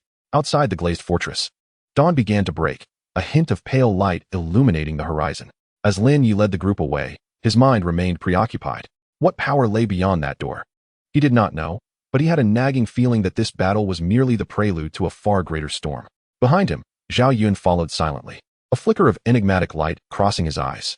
In the distance, a bird soared across the sky, scattering a flurry of leaves. The winds stirred and clouds gathered. The world was about to change. Chapter 103. Pre-battle oath and stealthy night. March. The smoke of the glazed fortress had yet to dissipate when Lin Ye and his companions stealthily returned to the secret command post on the outskirts of Seoul Martial City. The night was as dark as ink, winds swirling remnants of clouds, and the Seoul lamps in the training ground flickered uncertainly in the night breeze. As they stepped into the command post, a heavy atmosphere enveloped them. This place, originally a temporary operations meeting room for the Seoul Martial Hall, was now permeated with the pungent scents of medicine and blood, with several blood-stained model sand tables strewn about the corners, clear remnants of their previous mission. Lin Ye stood before the main seat, his gaze sweeping across those present. Zhao Yun stood at the end of the line, his demeanor calm, yet his fingers, gripping a jade slip, betrayed a slight pallor. "The communication lines of the glazed fortress have been severed." He spoke, his voice low and resolute. "However, our objective remains unfulfilled." A ripple of shock coursed through the crowd, several Soul Kings instinctively looking up, their eyes reflecting surprise and doubt. "There is something behind that iron door," Lin Ye continued. "It is neither a soul guiding formation nor a sealing barrier. It resembles a force that has been deliberately concealed. It does not belong to the Seven Treasures glazed sect, nor to any known system of this era." The air seemed to freeze for a moment. An elder Soul Emperor furrowed his brow and said, "My lord, our mission is to behead the Soul Saint on guard and destroy the communication hub. To delve deeper into this investigation may exceed our original plan. Plans can be adjusted." Lin Ye replied without a hint of hesitation. "I will not allow an unknown force to spy on us from the shadows." As he spoke, his left hand gently rested on his chest, and the wheel of time began to rotate slowly in his palm, the silvery halo reflecting a glimmer of cold light in his eyes. "Thus, tonight, we shall infiltrate once more." At these words, a profound silence enveloped the group. "This operation must be conducted with utmost stealth." Lin Ye continued, "Though the defenses of the glazed fortress have been weakened, the patrol system remains stringent, especially with the addition of 3 groups of psychic detection auxiliary soul masters on the 3rd underground level, rotating every 10 minutes. Our objective is to enter that door without their awareness." "That is impossible," a young Soul Emperor countered in a hushed tone. "Even with the Destiny Thread's predictive abilities, it would be difficult to completely evade the scrutiny of psychic soul masters." Lin Ye's lips curled into a slight smile as he raised his right hand, causing a silvery soul ring to materialize, accompanied by the ethereal projection of the hourglass of time. "Time is our greatest ally," he stated calmly. "I will use the hourglass of time to delay their perception flow by 3 seconds. In that brief interval, we shall completely elude their psychic scanning range." 3 seconds? Someone gasped. "That is nearly imperceptible." "Precisely why it is feasible," Lin Ye replied, his gaze sharp. "You must remember 3 points. First, obey orders. Second, maintain synchronization. Third, do not look back." He paused, his eyes resting on Zhao Yun. "Do you have a question?" Zhao Yun lifted his head, his expression complex, but ultimately shook it in silence. "Very well." Lin Ye turned, waving his hand lightly to project a new sand table, the structural diagram of the glazed fortress becoming vividly apparent, particularly the layout of the 3rd underground level magnified and annotated. "I will first lead 5 individuals for the initial assault, while the rest provide support outside. Upon detecting any anomalies, retreat immediately." As his words fell, the command center was enveloped in a brief stillness. "Mark the transition," Lin Ye called out, and a circle of ethereal blue light appeared beneath his feet. In a ripple of spatial distortion, he and 4 elite members vanished from their location in an instant. In the next moment, they materialized at the exit of the ventilation duct on the 2nd underground level of the glazed fortress. A faint metallic scent lingered in the air, accompanied by a subtle hint of decay. Lin Ye gestured for silence, and then raised his left hand, the hourglass of time rotating slowly. Prepare, he murmured, his gaze fixed on a psychic detection soul master around the corner. The individual was conducting a routine patrol, moving with slow and rhythmic steps, their soul power fluctuation steady. Lin Ye closed his eyes, the threads of destiny vividly appearing in his consciousness, each representing a different possibility. He swiftly pinpointed the most secure path. 3, 2, 1. He counted silently in his mind. As the final second arrived, he abruptly opened his eyes, and with a flick of his right hand, subtly adjusted the flow of time. The footsteps of the spirit-detecting soul master momentarily faltered, and a brief void enveloped his perception. Now is the moment. Lin Ye's figure flickered, silently guiding his team through the passage, evading all points of vigilance, and descending directly to the third underground level. The iron door stood resolutely, its inscriptions more indistinct than before, as if they might vanish at any moment. Approaching, Lin Ye extended his hand to lightly touch the surface of the door, feeling an unusual vibration at his fingertips, reminiscent of an ancient call. A soul king behind him whispered a reminder. Shall we open the door? Lin Ye did not respond. Instead, he slowly drew the sword from his waist.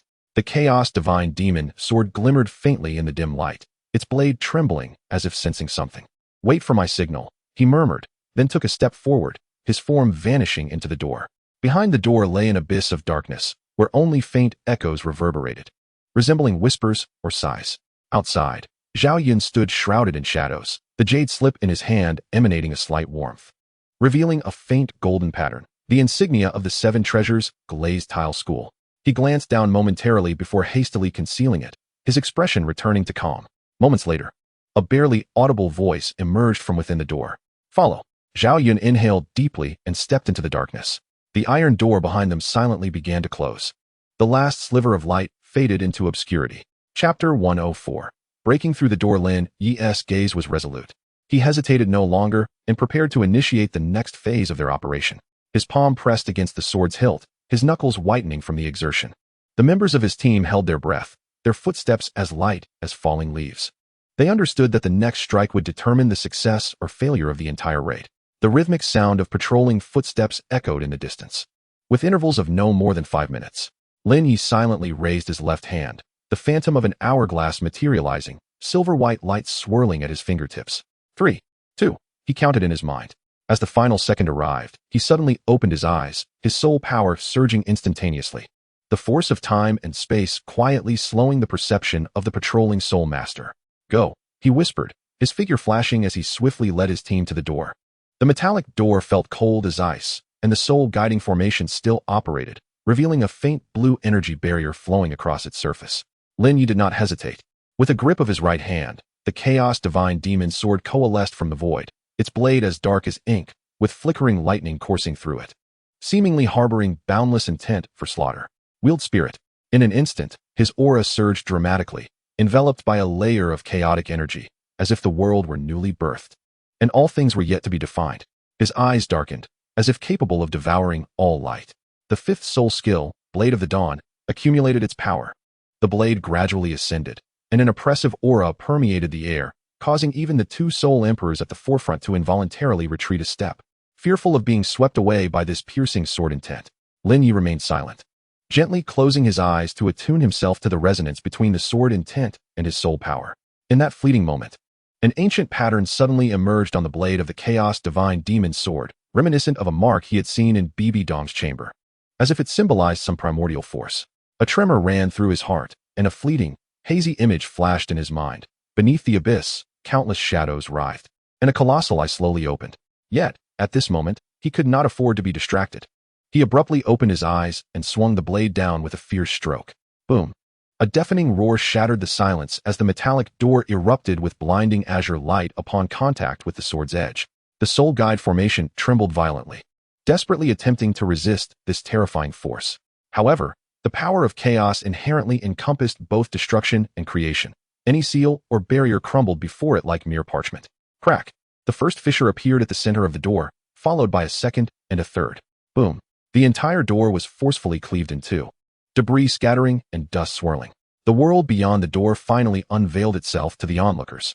The interior of the glazed castle was brightly lit, with a spacious hall flanked by corridors leading deeper within. The floor, paved with jade, reflected a chilling luminescence. In the very center of the hall, several guards, just regaining their composure from shock, roared in anger as they drew their weapons and charged forward. Kill! Lin Ye commanded, his figure gliding into the hall like a specter. Almost simultaneously, he flipped his left hand, and the Nine Nether devouring sky hound martial soul manifested, his biceps swelling, veins bulging, as if an ancient war god had descended. In the next instant, he leaped high, bringing his fists together to strike the ground with tremendous force. The Nine Nether quake strike. Boom!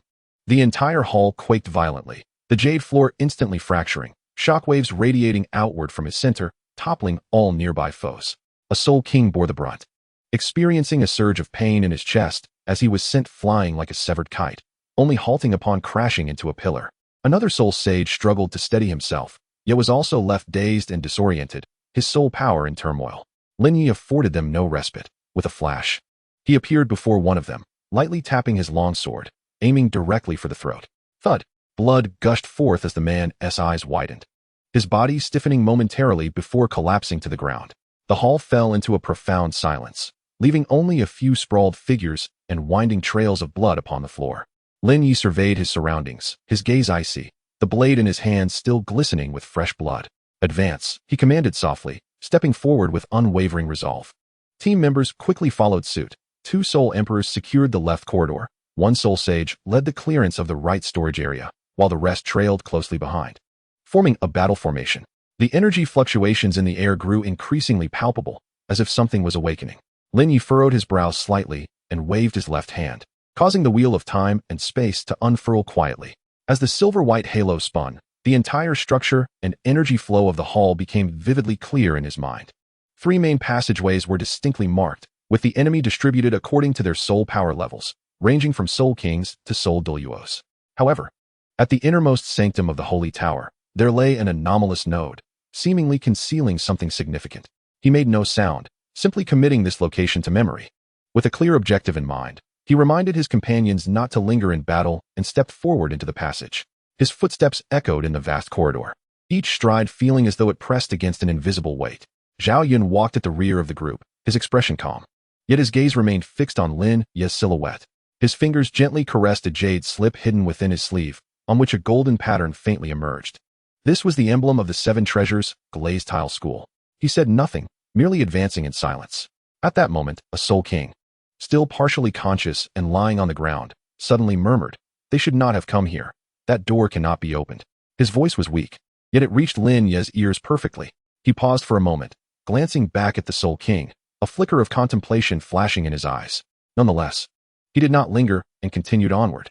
At the end of the passage stood a heavy stone door, silently imposing, with inscriptions shimmering as if warning of something ominous. Lin Ye approached the door and lightly touched it. A peculiar vibration resonated from his fingertips, as if some ancient entity was responding to his arrival. Without hesitation, he raised his longsword once more. The chaotic sword intent surged forth, and the sword domain gradually unfurled. This time, it was not to break the door, but to clear a path. The sword tip trembled, and at that moment, the very fabric of space seemed to freeze. He slowly lifted his hand, poised to strike, when suddenly, a faint hum reached his ears. It was a warning from the wheel of time and space. Lin Ye's pupils constricted as he sensed the emergence of a spatial node that should not exist. A smirk played upon his lips, revealing a hint of amusement. With that thought, he swung his sword fiercely, the blade slicing through the darkness, aimed directly at the unknown realm beyond that door. Just as the sword's edge was about to descend, the air had already crystallized into icy shards.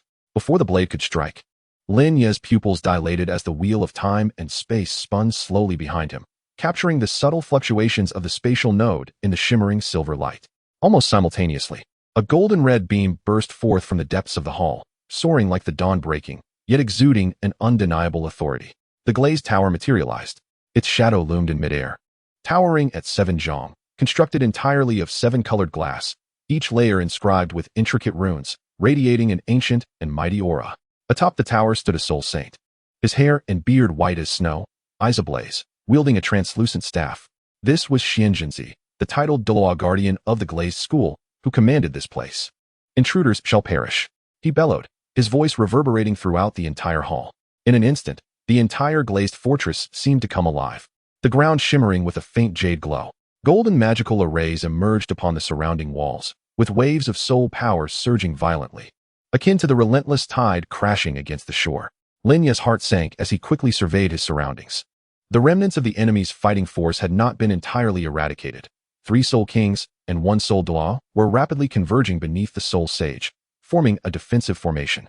The glazed holy tower released rippling halos of soul power, enveloping them all within, each individual's soul power intensity visibly escalating. Group augmentation, Lin Ye murmured softly, his gaze turning cold. With his right hand tightly gripping the Chaos Demon's sword, his left hand discreetly beckoned, summoning the ethereal shadow of the Nine Nether devouring hound martial soul behind him. His biceps bulged with muscle as the devouring force quietly spread, attempting to weaken the flow of the enemy's soul power. However, the effect was negligible.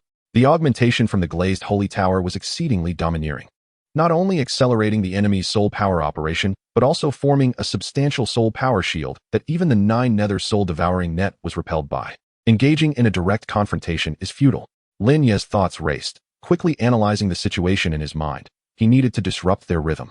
Suddenly, he raised his hand, the radiance of the wheel of time shining brightly, as the flow of time subtly shifted under his control.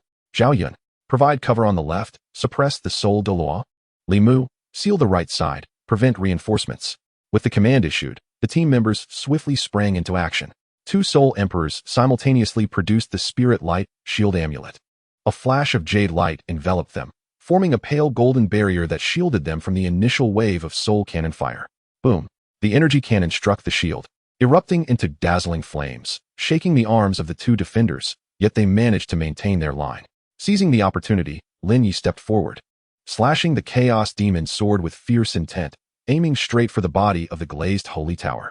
However, just as the blade was about to make contact, a rune suddenly illuminated, strikingly reminiscent of the abyssal mark witnessed in Bibi Dong's chamber.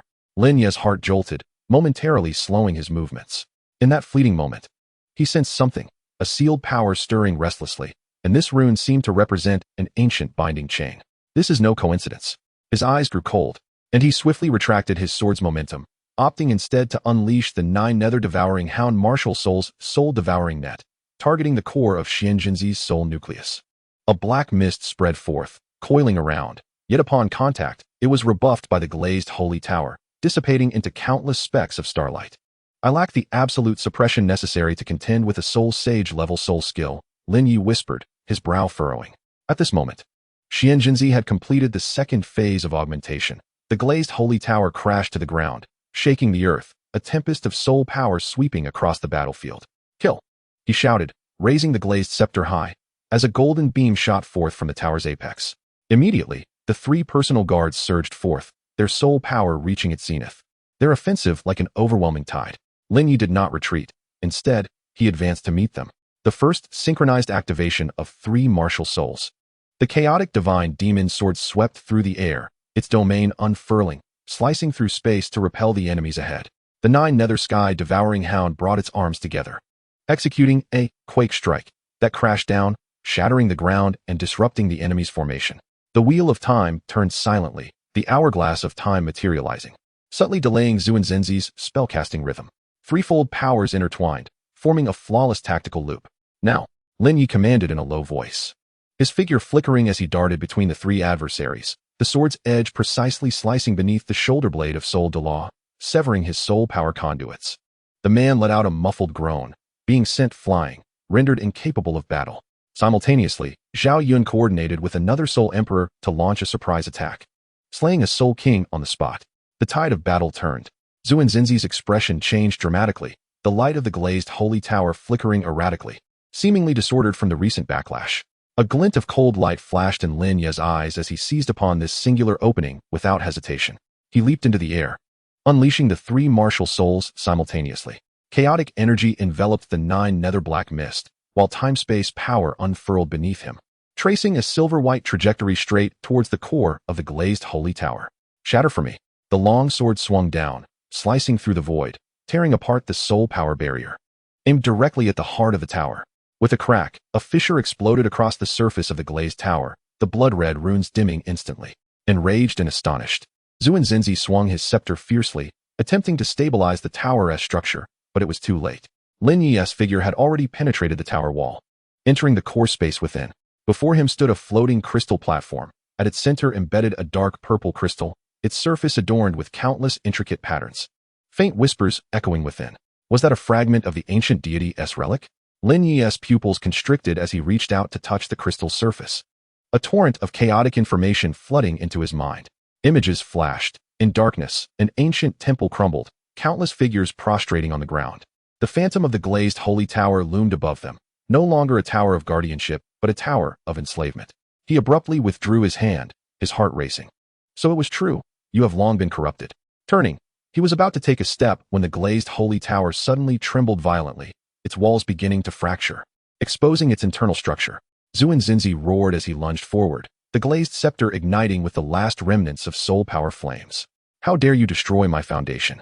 Lin Ye scoffed coldly, the chaotic divine demon sword sweeping outwards, the blade grazing Zuinzinzi's chest, unleashing a spray of blood mist.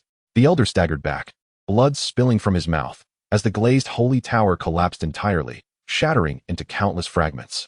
As the dust settled, Lin Ye stood at the heart of the tower, his gaze steely as he slowly sheathed his sword. The mission continues, he murmured, turning to stride deeper within.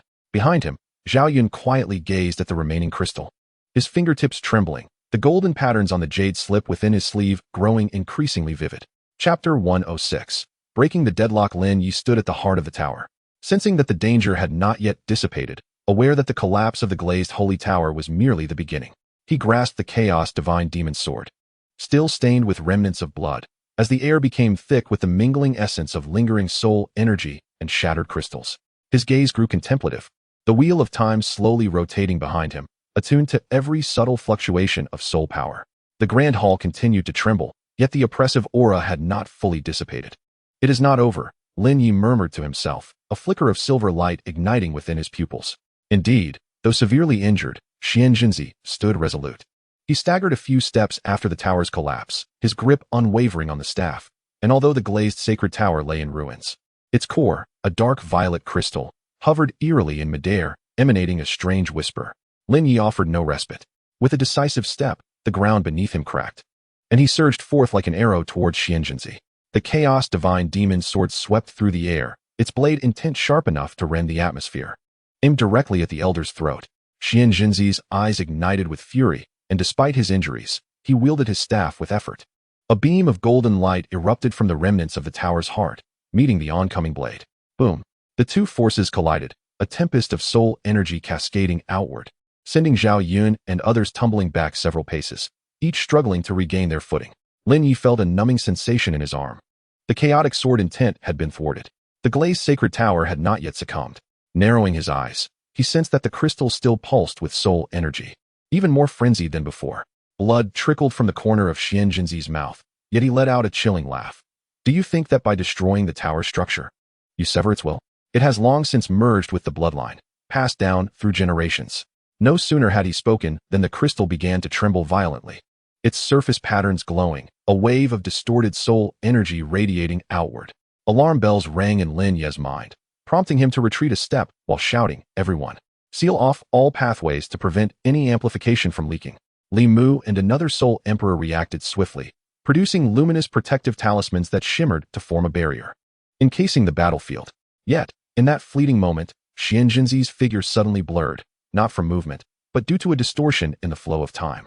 Lin Ye's pupils constricted as the wheel of time instantly locked onto the target, confirming that the temporal flow around Qian Renxue was indeed accelerated compared to the outside world. He was utilizing the residual amplification to hasten his soul energy recovery. Realization dawned upon Lin Ye, and without hesitation, he summoned forth the spectral visage of his Nine Nether devouring heaven hound martial soul with a flick of his left hand.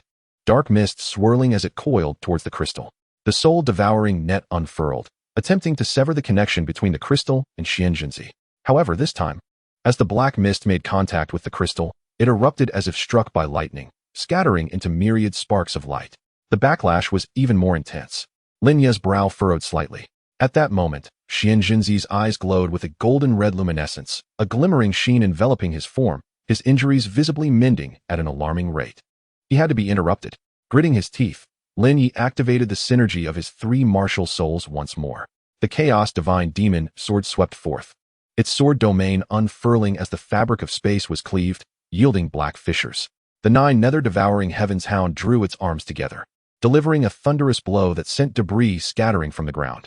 The wheel of time turned quietly, revealing an hourglass in the palm as silver light flowed, quietly releasing the power of temporal stasis.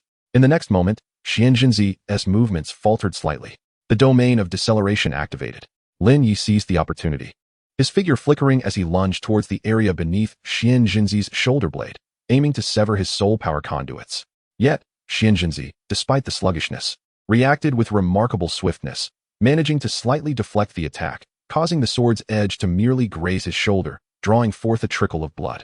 Humph!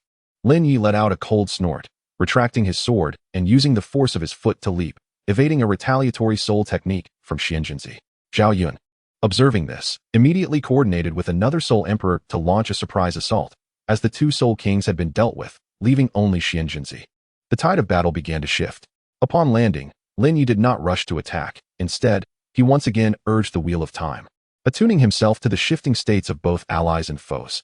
He sensed that although Qian Renxue's soul power was recovering rapidly, each recovery dulled the crystalline surface's intricate patterns, indicating that such enhancement was not inexhaustible.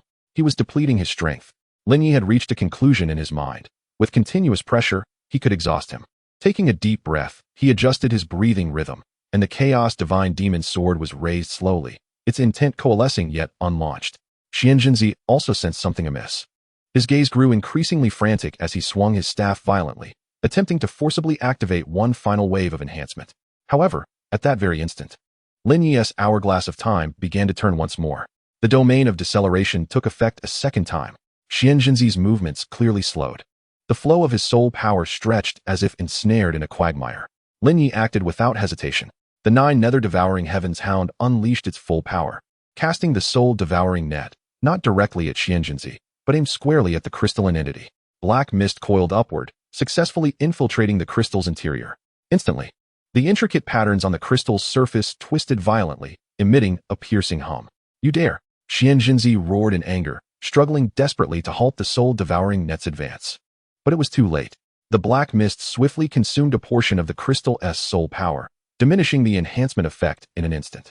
Lin Ye seized the moment, his form flashing like a specter behind Qian Renxue, as the Chaos Divine Demon Sword swept out, its intent piercing the void, aimed directly at his soul core. Qian Renxue, caught off guard, attempted to defend but was hindered by the deceleration, his response faltering. The sword descended, and a spray of blood erupted. The elder let out a muffled grunt, staggering backward as the Lioli staff slipped from his grasp, crashing heavily to the ground. The crystal fell alongside it, detonating with a thunderous roar, scattering shards across the ground. Lin Ye slowly sheathed his sword, observing Qian Renxue kneeling upon the earth, his breath faint, yet his gaze unwavering. The Lioli sect had long since decayed. Lin Ye spoke softly, asserting that they were merely the parasitic shells of the remnants of the ancient gods. Qian Renxue's lips twitched, as if he wished to retort, yet found himself devoid of strength to voice his thoughts. Lin Ye turned, his gaze sweeping across the battlefield. And upon confirming that the enemy had entirely lost their fighting capability, he quietly declared, "The mission continues." He advanced toward the deeper passage. Behind him, Zhao Yun silently regarded the shattered crystal on the ground, his fingertips trembling slightly, as the golden patterns on the jade slip within his sleeve began to faintly glow. The sound of footsteps faded into the distance, the dust still unsettled. A distant chime echoed, reminiscent of a warning signal. Lin Ye did not look back. He merely tightened his grip on the hilt of his sword and quickened his pace. Ahead lay a door, engraved with a familiar rune, strikingly similar to the abyssal mark observed in Bibi Dong's secret chamber. He paused, reaching out to touch the rune. In an instant, visions of the collapsed temple and the Tower of Enslavement flashed through his mind. Lin Ye retracted his hand, his heartbeat quickening. He realized he had discovered the true breakthrough point, the very key to fracturing the seven-treasure glazed tile school. Taking a deep breath, he pushed the door open. Beyond it lay a pitch-black void. Chapter 107. Decapitation. The glazed staff lay quietly aside while Qian Renxue, breathless, sprawled on the ground, his figure appearing particularly stooped amidst the interplay of light and shadow. Lin Ye stood behind him, the chaotic divine demon sword still suspended in midair, its blade stained with remnants of blood that had yet to dissipate. His gaze did not settle on Qian Renxue, but was fixed upon the already shattered, yet still faintly glowing core crystal of the Holy Tower. The lingering power of the stasis field persisted, causing the space to feel slightly stagnant. Zhao Yun and the others retreated to the periphery, holding their breath, awaiting the final curtain. "It is over," Lin Ye murmured, his tone calm to the point of being frigid. Blood trickled from the corner of Qian Renxue's mouth, and a low, hoarse laugh escaped his throat. Do you think this is merely the will of one person? Lin Ye did not respond. Instead, he slowly raised his left hand, the ethereal shadow of the Nine Nether devouring heaven hound martial soul re-emerging. The black mist spread out like tendrils, seeking to thoroughly devour the final remnants of soul power. However, just as the black mist was about to touch the fragments of the crystal, a gray rainbow of sword intent suddenly erupted from within Lin Ye. Chaotic opening slash was activated. This strike not only severed the source of power for the glazed holy tower, but also cut off the last connection between the seven treasure glazed tile school and the ancient god system. Truly completing this decapitation battle, the sword intent pierced through, as if tearing the very fabric of space in two. The ground erupted in a cacophony of shattering stones, and the entire glazed fortress trembled at this moment. Qian Renxue's pupils constricted as he attempted to rise, yet was firmly restrained by the sluggish flow of time. Even the motion of raising his hand feeling excruciatingly arduous. He could not. He exerted every ounce of his strength to stop it, yet could only watch helplessly as the gray rainbow penetrated the crystal, severing the last vestiges of its amplifying power. Boom! A resounding crash echoed through the air as the crystal shattered, its golden patterns dimming instantly and transforming into countless fragmented shards that scattered in all directions, tracing chaotic trajectories reminiscent of a silent avalanche. Qian Renxue felt a jolt in his chest and expelled a mouthful of blood, collapsing heavily to the ground. His breath rapid and disordered. Lin Ye sheathed his sword, a slight numbness in his palm, yet his gaze remained piercing. Zhao Yan stepped forward, confirming that Qian Renxue was no longer capable of further combat, and quietly inquired, "What shall we do next?" Lin Ye did not respond immediately. Instead, he crouched down, reaching toward the already shattered crystal. As his fingertips made contact, a vivid image flashed through his mind, a glimpse of an ancient temple, where a massive altar emerged upon a central dais, surrounded by 7 pillars, each inscribed with runes strikingly similar to those of the fragmented crystal before him. The vision flickered and vanished, leaving Lin Ye's fingers suspended in midair, his brow furrowing slightly. This was not an illusion, but rather a resonance of some profound memory. "Let us proceed," he declared, rising with an authoritative tone. "We have yet to fulfill our objective." Zhao Yan nodded, promptly ordering the battlefield to be cleared and sealing off all potential avenues of information leakage. Lin Ye turned and strode deeper into the corridor, his steps resolute. Without glancing back, behind him, Qian Renxue's essence grew increasingly faint, the glassy scepter lying quietly on the ground, its metallic surface reflecting the last vestiges of light. Yet, at the moment of their departure, the scepter trembled ever so slightly, as if a dormant will was stirring to life. At the end of the corridor stood a heavy iron door, engraved with a familiar rune nearly identical to the abyssal mark seen in Bibi Dong's chamber. Lin Ye halted, placing his palm against the door, sensing the energy fluctuations contained within. Unlike the earlier crystal, this mark did not exude a strong hostility. Rather, it seemed to be awaiting someone to unlock it. He inhaled deeply, channeling the power of his 3 martial spirits, intertwining the chaotic sword intent, temporal force, and devouring power to create a fleeting balance. In the next moment, the runes on the door illuminated, a ghostly blue light spreading along the seams. As the door slowly creaked open, beyond it lay an abyss of darkness. Lin Ye did not hesitate. He stepped forward into the void. Zhao Yan followed closely, and the remaining members of the team swiftly followed suit, vanishing into the shadows. The iron door gradually closed, returning to its solemn silence. And in the depths of that darkness, something seemed to be quietly awakening.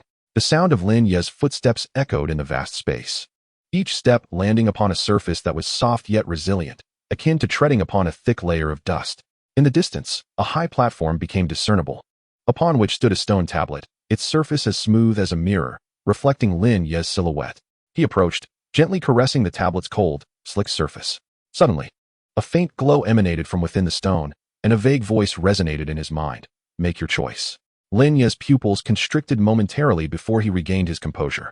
He lowered his gaze to his palm, where the chaotic divine demon sword hovered silently, its blade pointed towards the right side of the stone monument. Simultaneously, the wheel of time spun slowly behind him, heralding the impending arrival of a critical decision. A system notification resonated within his consciousness. Current event triggers a divine-level choice. Will you inherit the legacy of the old gods? Option 1. Accept the inheritance and gain the core knowledge and power of the old god system. Option 2. Reject the inheritance and reshape the laws of this realm by your own path, forging a new way forward. Lin Ye remained silent for a moment. Then a cold smile curled at the corners of his mouth. He slowly raised his sword, its tip resolutely directed at the second option. The path I walk does not require the illumination of others.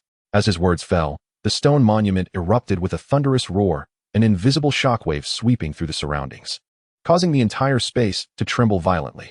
Lin Ye's body was hurled backward, crashing heavily to the ground, a serrated pain radiating from his ribs. Yet he did not falter. With great effort, he rolled over and sprang to his feet, once again condensing the essence of the chaotic sword, ready to confront any unforeseen circumstances. In the darkness, a deep voice resonated slowly, an intriguing choice. Let us see how far you can go. Lin Ye tightened his grip on the hilt, his eyes shimmering with silvery light. He understood that the true challenge was only just beginning. This time, he was no longer an heir, but a pioneer. Chapter 108. The golden cicada sheds its shell. Lin Ye's body gradually recovered from the violent tremors. The ringing in his ears had yet to subside, and his limbs still felt somewhat numb. He slowly rose to his feet, surveying his surroundings. The stone monument had been reduced to a heap of debris, and a peculiar energy fluctuation lingered in the air. Let us proceed, he murmured, his voice steady and resolute. The mission was not yet complete. Zhao Yun followed closely behind, his expression slightly grave. Communications hub, soul-guided artillery positions, and the supply depot, 3 targets. We will act in groups. Lin Ye nodded, waving his hand as the wheel of time continued to rotate behind him, subtly distorting the flow of time. He perceived each passing second with remarkable clarity, as though the entire space lay within his command. Each group has 30 seconds. Do not linger in battle. With that, he took the lead, striding purposefully towards the end of the corridor. The others quickly dispersed, their footsteps echoing in the empty hallway. Lin Ye, accompanied by 2 soul emperors, made a beeline for the communications hub. Along the way, the battered walls bore scars of past battles, and shards of glass and traces of blood littered the ground. They soon arrived at their destination, a spacious hall where a colossal soul-guided device stood at the center, its surface adorned with 7 gemstones emanating a faint glow. This is the main control core, whispered one of the soul emperors. If we destroy it, all external communication of the sect will be severed. Lin Ye said little. The chaotic divine demon, sword hovering above his palm, its gray sword intent quietly coalescing. He raised the sword and made a swift, delicate slice, unleashing a sharp beam of sword light in an instant. Boom! The entire hall shook violently as the core of the soul-guided device exploded, sending the 7 gemstones scattering in all directions. One fragment was ejected, grazing Zhao Yun's arm and leaving a faint mark upon his skin. Zhao Yun furrowed his brow, briefly glancing at his arm before averting his gaze and resuming his mission. However, Lin Ye did not overlook that moment. He keenly perceived that the gemstone shard emitted a subtle azure glow the instant it embedded itself in Zhao Yun's arm. Yet, he did not pause. Instead, he swiftly turned and moved towards the next target. Meanwhile, the soul-guided artillery position was swiftly obliterated, the acrid scent of gunpowder permeating the air. Report. The supply depot has also been destroyed. Another team member communicated via a transmitting jade slip. Lin Ye nodded slightly, feeling a sense of relief wash over him. However, just as he prepared to recall everyone, his mind was suddenly assailed by a faint tremor. Strings of fate. Warning. 2 formidable auras were rapidly approaching, directed towards the core area of Liuli Fortress. Chen Xian and Gu Rong. Lin Ye's brow furrowed tightly. These 2 names signified 2 titled Douluos, the pinnacle of combat strength from the 7 treasure glazed tile school. Their arrival heralded an imminent loss of control over the situation. Immediate retreat, Lin Ye commanded decisively, his tone leaving no room for dissent. Zhao Yun and the others promptly ceased all actions and converged towards the assembly point. Lin Ye stood still, casting a backward glance at the iron gate etched with abyssal markings. Just as he was about to turn away, a whisper seemed to echo in his ears, "You cannot escape." He momentarily halted, a glint of coldness flashing in his eyes, but did not linger. Hastening towards the assembly point, the squad members gradually regrouped, each in varying states. Some bore injuries on their faces, others exhibited disordered breaths, yet all remained capable of action. "Everyone, gather around me," Lin Ye spoke in a low voice, an emblem of dark gold manifesting in his hand, adorned with intricate patterns. This was a specially crafted spatial transfer talisman from the Spirit Hall, known as Mark of Transference. He tossed the talisman into the air, his hands swiftly forming seals. The chaotic power within him intertwined with devouring and temporal forces, creating a fleeting equilibrium. Activate. A powerful wave of energy surged forth, the air seemingly torn asunder, a golden vortex materializing above them. In the next moment, everyone was drawn into it, their figures vanishing from sight. Meanwhile, the ground where they had just stood collapsed with a thunderous crash, a slender fissure spreading forth as if some force was awakening. Simultaneously, in the distance, two figures approached at remarkable speed, their garments billowing, an aura of malice emanating. Qian Renxue gripped the 7 kills sword, his gaze as cold as frost. Gu Rong wore a grim expression, lightly tapping his bone staff against the void, accelerating further. Yet, they were ultimately a moment too late. Upon entering the core area of Liuli Fortress, they beheld nothing but the ravaged ruins. The air was thick with the lingering scent of char. And there stood the half-open iron gate, a strange azure glow seeping through the crack. Where are they? Qian Renxue inquired icily. Ancient Banyan narrowed his eyes and surveyed the surroundings, his countenance growing increasingly grim. They have escaped. Qian Renxue fell silent for a moment, slowly drawing the 7-kill sword, its blade pointing towards a shard left on the ground. On that fragment, a faint, indistinct mark was visible, eerily reminiscent of the abyssal aura. His gaze darkened, and he murmured, "It seems the situation is far more intricate than we had anticipated." Ancient Banyan remained silent, merely lifting his gaze towards the door, his eyes deep as the abyss. Lin Ye and the others found themselves in a secluded valley, surrounded by an eerie silence, broken only by the rustling leaves stirred by the wind.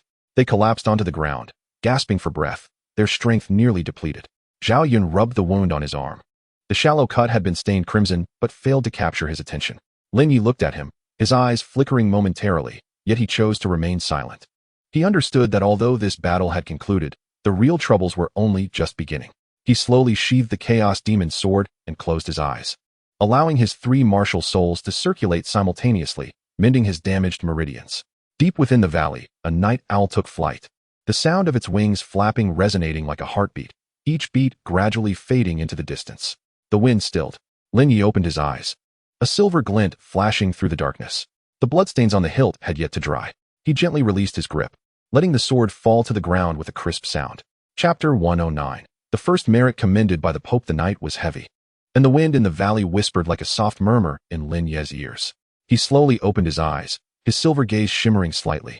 The Chaos Demon sword still warm in his palm, the undried blood on the hilt reflecting the moonlight, casting a dark red hue. The companions beside him were either seated or sprawled, their breaths disordered, yet they had endured. "Let us depart." He rose, his voice low, yet loud enough for all to hear. As Zhao Yun stood, blood oozed from the wound on his arm, the faint blue halo flickering in the night. Lin Ye cast a glance, but remained silent, turning to walk forward instead. The southern gate of the martial Soul City was ablaze with light. The stone-paved path blanketed in fresh snow, lending the city towers a silvery sheen.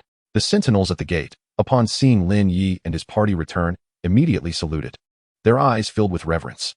They were no longer mere soul-hunting teams, but rather the heroes who had personally dismantled the core of the glazed fortress, throwing the 7 treasures glazed sect into chaos.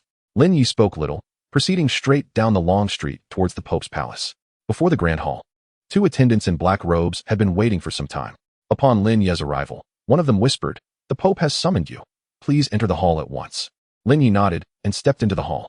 Deep within, Bibi Dong sat upon a high seat, her crimson robe billowing gently in the wind, her expression inscrutable, with eyes as profound as the abyss.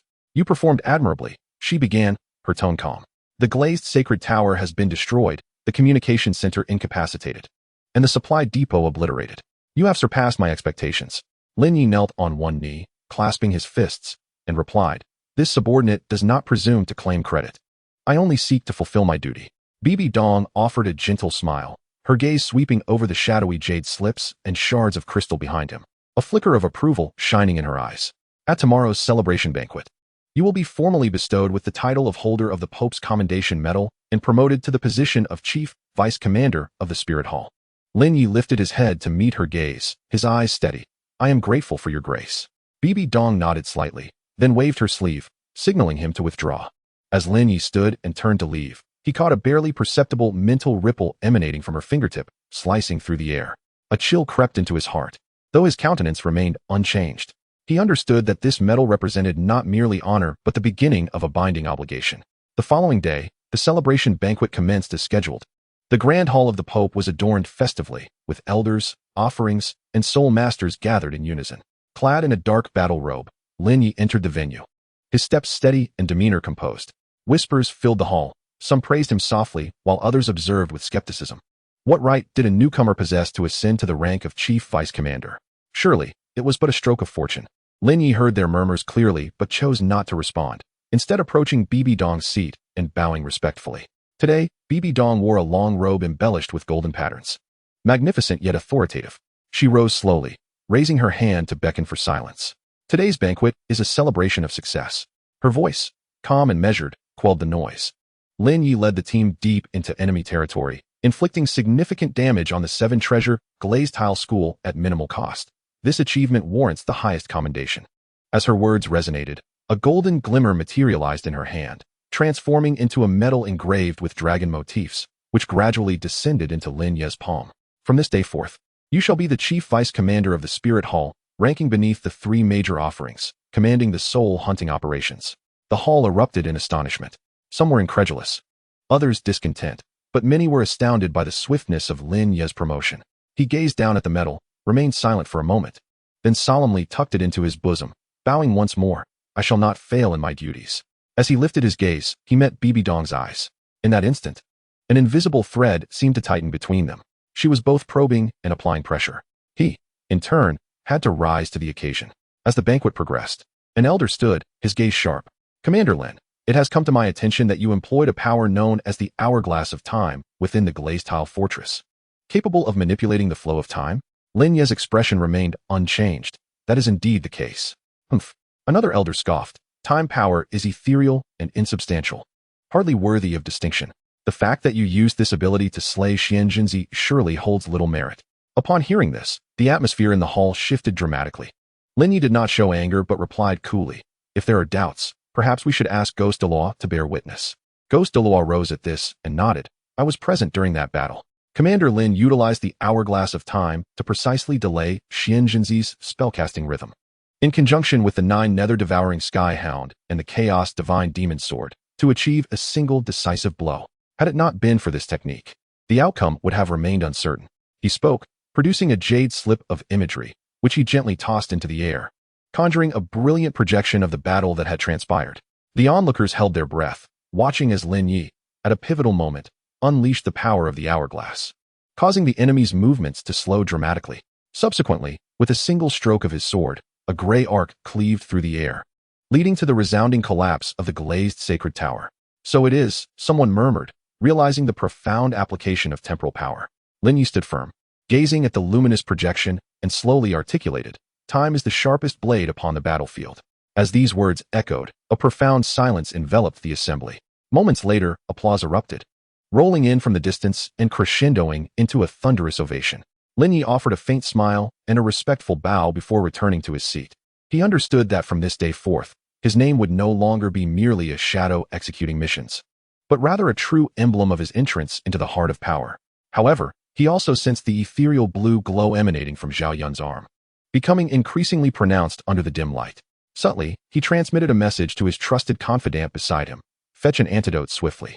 The individual nodded and discreetly departed.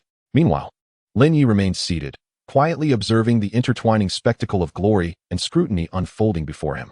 The wind stirred the edges of his garments, heralding the onset of a new chapter. The sword had yet to return to its sheath. Chapter 110. Solitude in the secret chamber. The night had not yet fully surrendered, yet the lights of the papal hall had dimmed significantly. Lin Ye stood at the end of the corridor, watching as the stone door adorned with crimson patterns creaked open. His steps were light, but his heart bore an added weight. The summons from Bibi Dong to the secret chamber was both anticipated and unexpected. During the celebration feast, her gaze had been as frigid and profound as the night breeze, seemingly scrutinizing yet also testing him. Now, in solitude, he could not discern whether this encounter was a blessing or a curse.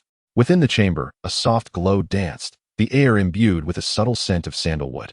In stark contrast to the opulence of the papal hall by day, Bibi Dong did not occupy a lofty seat, but stood before an ancient mirror, her back turned towards him, her red robes cascading down like congealed blood. Enter, she commanded, her voice low yet imbued with an irresistible authority. Lin Ye stepped inside, the stone door closing silently behind him, as if sealing off the tumult of the outside world. I am quite pleased with your performance today, Bibi Dong remarked, turning to meet his gaze, her tone softening slightly. Yet, I seek to understand not only what those around you perceived. Lin Ye inclined his head slightly. I comprehend. My lord. She raised her hand, beckoning him to come closer. He complied, positioning himself 3 steps away, neither closer nor farther. The hourglass of time, she murmured, tracing the name with her fingertip, which she then lightly pressed against his brow. a gesture both probing and caressing, warm yet alien. Lin Ye felt a jolt within, yet he did not recoil. He understood this was her examination, not only of his capabilities, but also of his resolve. After a moment, she withdrew her hand, a flicker of something unusual crossing her eyes. Your mental fortitude is even more stable than I had anticipated.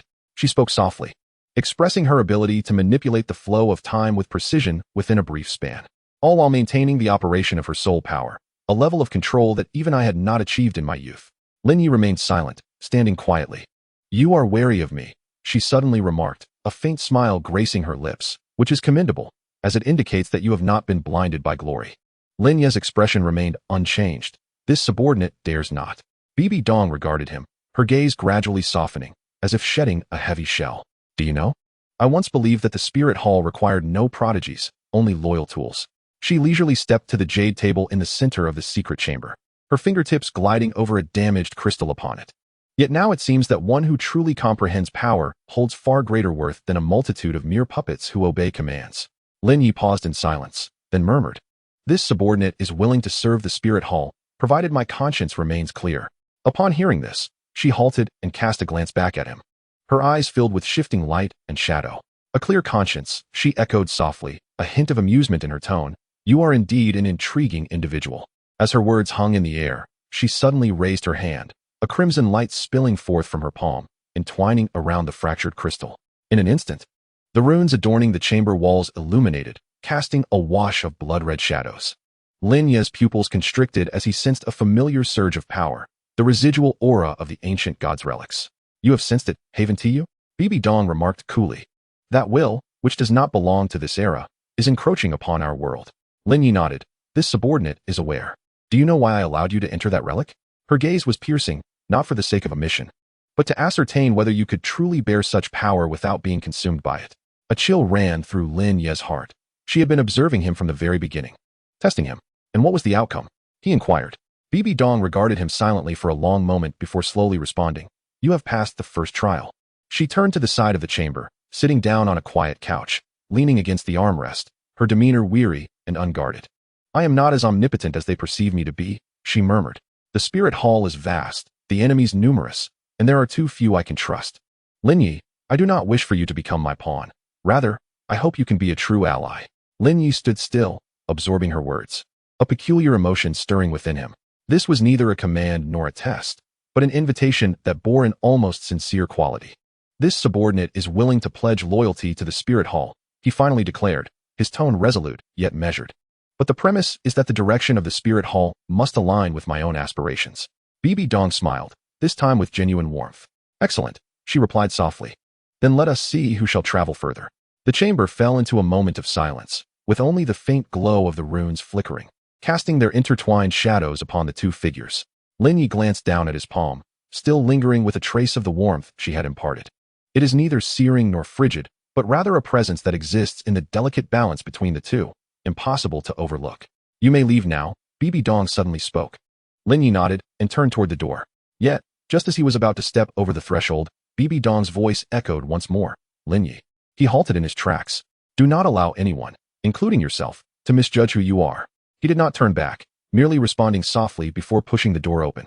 Outside, the night breeze remained, and the starlight cascaded like scattered silver. Standing on the steps, he gazed into the distance, his heart clearer than ever before. The sword has yet to be sheathed, yet he already comprehended the direction in which to wield it. Chapter 111. The Choice of Soul Rings. Sword commanding the 8 realms. As Lin Ye exited the papal hall, the night had deepened, and the wind had turned brisk. He did not return to his quarters, but instead traversed directly through the main thoroughfare of the Soul Master City. After winding through several dim alleyways, he eventually halted before a hidden repository of tomes. This was the archive of the Spirit Hall, a place he had learned about from Zhao Yun, dedicated to the ancient scrolls concerning soul beasts, soul rings, and the evolution of martial spirits. The gatekeeper recognized him and did not impede his passage. Upon entering, the air was infused with the mingled scents of aged paper and ink. Flickering candlelight illuminated the towering wooden shelves, resembling a labyrinth of slumbering knowledge. Lin Ye walked steadily, neither hurried nor slow, his gaze sharp as he scanned the spines of the countless volumes. He sought the Chronicle of Eternal Soul Beasts and the Atlas of Exotic Soul Rings, which were the preliminary steps to augmenting the Chaos Divine Demon Sword with a 5th soul ring. It must be a soul beast capable of wide-area assaults or possessing spatial rending characteristics. This conclusion was not drawn from thin air, but was grounded in his understanding of his own martial spirit, along with an analysis of the current circumstances. The battle at Lilagu Fortress, though he had managed to escape, had made him acutely aware of a critical issue. His combat style leaned toward precise decapitation and tactical suppression, lacking in large-scale area clearance and spatial cutting abilities. When facing groups of enemies or high-ranking titled Douluos in siege, if he could not quickly create distance or generate lethal area attacks, he would easily fall into a passive position. The fifth soul ring was, therefore, a key juncture in establishing the comprehensiveness of his martial spirit. He opened the hefty chronicle of eternal soul beasts, its pages yellowed and corners curled, clearly untouched for many years. His fingertips glided over the table of contents, and he quickly pinpointed several candidates. The rift-winged Gale Falcon, a 100,000-year flying soul beast, adept at manipulating storms and tearing spatial rifts, whose soul ring could endow wind blades with myriad layers and the ability to traverse the void. The 10,000 sword soul beast, a rare weapon spirit-type soul beast, capable of coalescing its essence into sword energy, unleashing a barrage of myriad swords and sealing domains, suitable for enhancing attack frequency and range. The Bloodscale Rock Lizard, exceptionally defensively robust, yet its fifth soul skill, Earth Shatter Rage, possesses groundbreaking and shockwave control effects. Leaning towards an auxiliary type, Lin Ye furrowed his brow slightly. The first two met his requirements, but bore fatal flaws. The sky-soaring Falcon King resides at the zenith of the heavens, perpetually ensconced within tempestuous storm clouds, rendering it exceedingly difficult to approach. Although the spirit of 10,000 swords shares a tenuous connection, it remains exceedingly rare, almost exclusively existing within the realm of legend. He closed the tome and exchanged it for another volume, Atlas of Exotic Soul Rings. This obscure manuscript chronicles unique methods to acquire special soul rings and elucidates the weaknesses of corresponding soul beasts. With remnants of notes left by previous readers lingering at the bottom of its pages, Lin Ye turned to the chapter on spatial soul rings. His gaze settling on a line of small text. To hunt the sky-soaring Falcon King, one must know that it fears stellar magnetism, an entity that can disrupt its internal wind core, causing a brief loss of balance. His pupils contracted slightly as a thought flickered through his mind. Wasn't stellar magnetism the core crystal found within the celestial, or veins? Memories surged rapidly. He recalled passing through the northern mountain range on a past mission, where there had once been an abandoned mining cave rumored to harbor similar ores. It seemed he would need to undertake the journey himself. Lin Ye murmured softly, dog-earing the page before rising to leave the library. The night breeze greeted him, imbued with a hint of chill. He raised his eyes to the horizon, where the stars pierced the darkness like pinpricks, distant and frigid. The chaotic divine demon sword hovered silently behind him, its blade shimmering with a faint aura, as if responding to his will. Upon returning to his residence, he did not immediately rest. Instead, he retrieved a map of the continent crafted by the Spirit Hall and spread it across the table. His finger traced the outline of the northern mountain range, eventually pausing at a vaguely marked location, Obsidian Mine Valley. It was one of the ruins he had once traversed, and it was reputed to be abundant in stellar magnetism. He gazed intently for a long while, a glimmer of determination igniting in his eyes. The following morning, Lin Ye set forth on his journey. Along the way, he did not inform anyone, even leaving Zhao Yun with only a brief note. I will be away for several days. Do not wait for me. He sought a tranquil hunt. The Obsidian Mine Valley lies deep within the northern mountains, perpetually blanketed in snow, with the cold wind howling fiercely. As Lin Ye stepped into the valley's entrance, an eerie silence enveloped the world, save for the sound of gravel crunching beneath his feet echoing in the vast expanse. He advanced slowly, extending his consciousness to its utmost limit, perceiving every subtle fluctuation in the air. Suddenly, a faint buzzing sound reached his ears. With a swift motion, he darted to the edge of a precipice, gazing down into the unfathomable depths of the mine. Above the mine's entrance, a sphere of silver-blue light spun languidly, emanating an extraordinary magnetic field. Stellar magnetism. Lin Ye's lips curled into a slight smile as he leaped without hesitation. The wind howled around him as he adjusted his posture midair, landing steadily on the ground. The luminous sphere floated mere inches away, seemingly awaiting his touch. He extended his hand, just about to make contact when, suddenly, an invisible pressure engulfed the surroundings. Boom. The entire mine trembled violently, dust swirling as the ground cracked, and a colossal silhouette slowly emerged from the darkness. It was a colossal beast, entirely enveloped in darkness, its wings unfurled to obscure the sky, and its eyes resembled two blazing meteors, emanating an unsettling aura of power. The sky-rending wind falcon. Lin Ye's pupils constricted in surprise. He had not anticipated encountering his target soul beast here. It seemed to have sensed his arrival long ago, revealing itself now to guard the star magnet. A tempest swirled around it, creating a natural barrier that thwarted any who dared to approach. Lin Ye stood firm, slowly raising his right hand. The chaotic divine demon sword materialized from the void, its sword intent soaring into the heavens, clashing against the hurricane. Between them, the air appeared to tear asunder. Emitting a piercing shriek, the sky-rending wind falcon let out a low growl, suddenly flapping its wings, and a rift in space, hundreds of meters long, was violently torn open behind it. It resembled the gaping maw of an abyss, ready to devour all. Lin Ye's gaze sharpened. He stepped back, retreating 10 paces while forming a seal with his left hand, subtly activating the wheel of time and space. In an instant, the flow of time around him slowed dramatically, rendering the advance of the spatial rift agonizingly sluggish. Seizing the opportunity, he observed its trajectory and energy structure, rapidly devising a method to counter it. The essence of spatial tearing lay in the explosive concentration of power at a single point. If he could disperse its energy, the attack would be nullified. With a thought, the chaotic divine demon sword abruptly split into 3, each blade slicing into the rift from different angles, their energies intertwining to forcibly rend it into several segments. The sky-rending wind falcon roared in fury, its wings beating fiercely, conjuring an even more violent storm. Lin Ye hesitated no longer. He took a decisive step forward, transforming into a fleeting shadow, charging directly at the colossal beast. What he sought was not merely the star magnet, but its 5th soul ring. Swordlight surged, and the storm howled, transforming the entire mine into a battlefield. Lin Ye's figure flickered in the wind, each movement accompanied by the thunderous intent of his sword. Behind him, the brilliance of the chaotic divine demon's sword intensified, as if on the cusp of a new transformation. In this moment, he had made his choice. The 5th ring, he would claim the sky-rending wind falcon.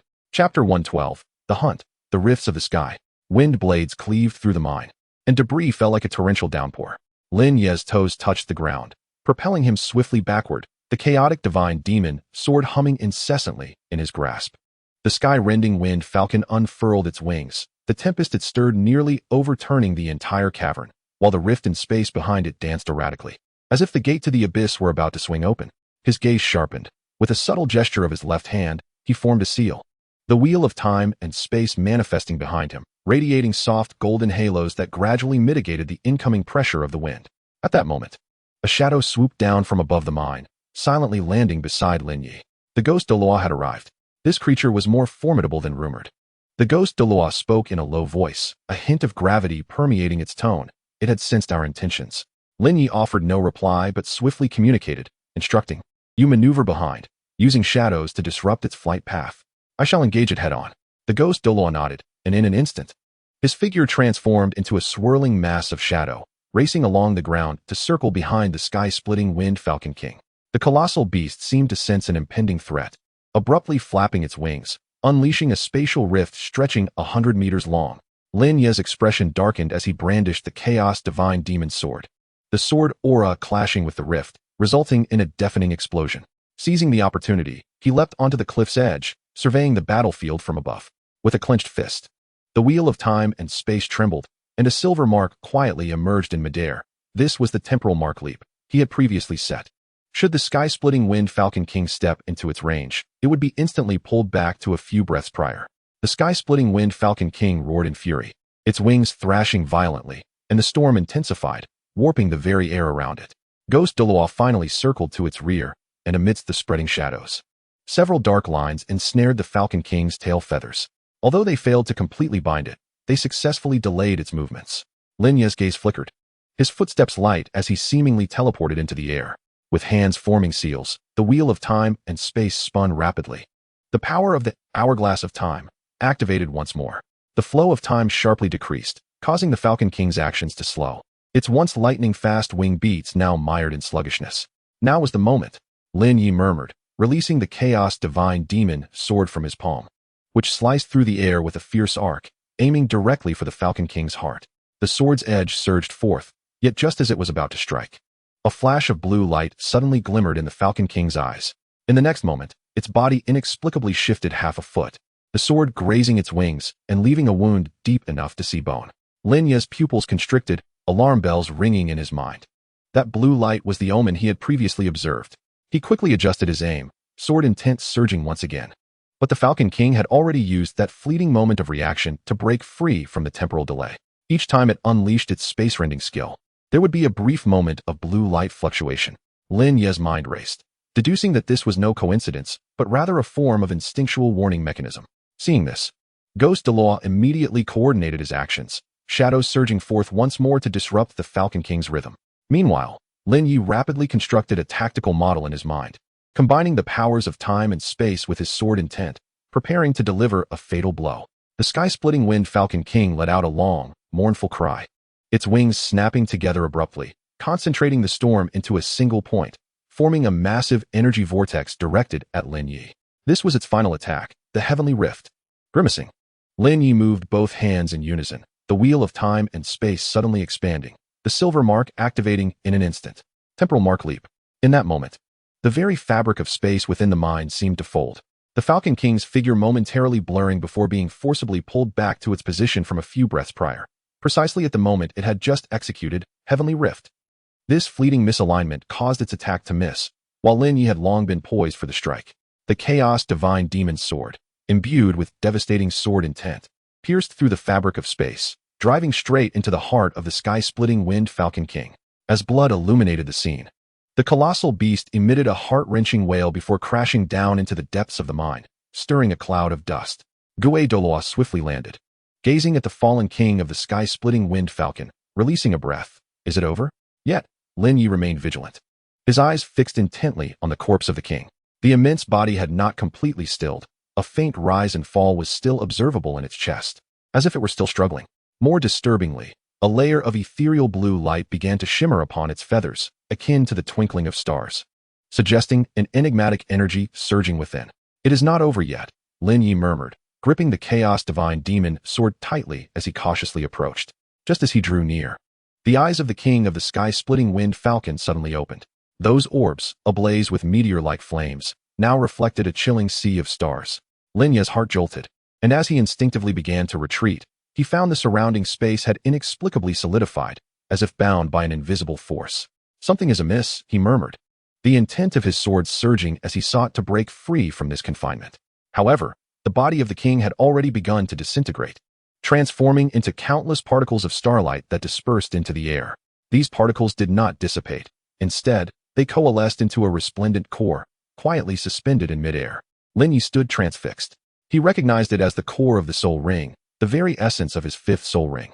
Yet he understood more profoundly that the binding force he had just experienced was not the dying retaliation of the king, but rather a pull from a higher dimension.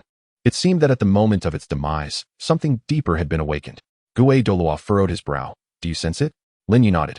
A newfound gravity reflected in his gaze. He extended his hand to touch the core. In that instant, a vast ocean of will surged into his mind, accompanied by countless fragmented images and whispers. Those voices did not belong to this world.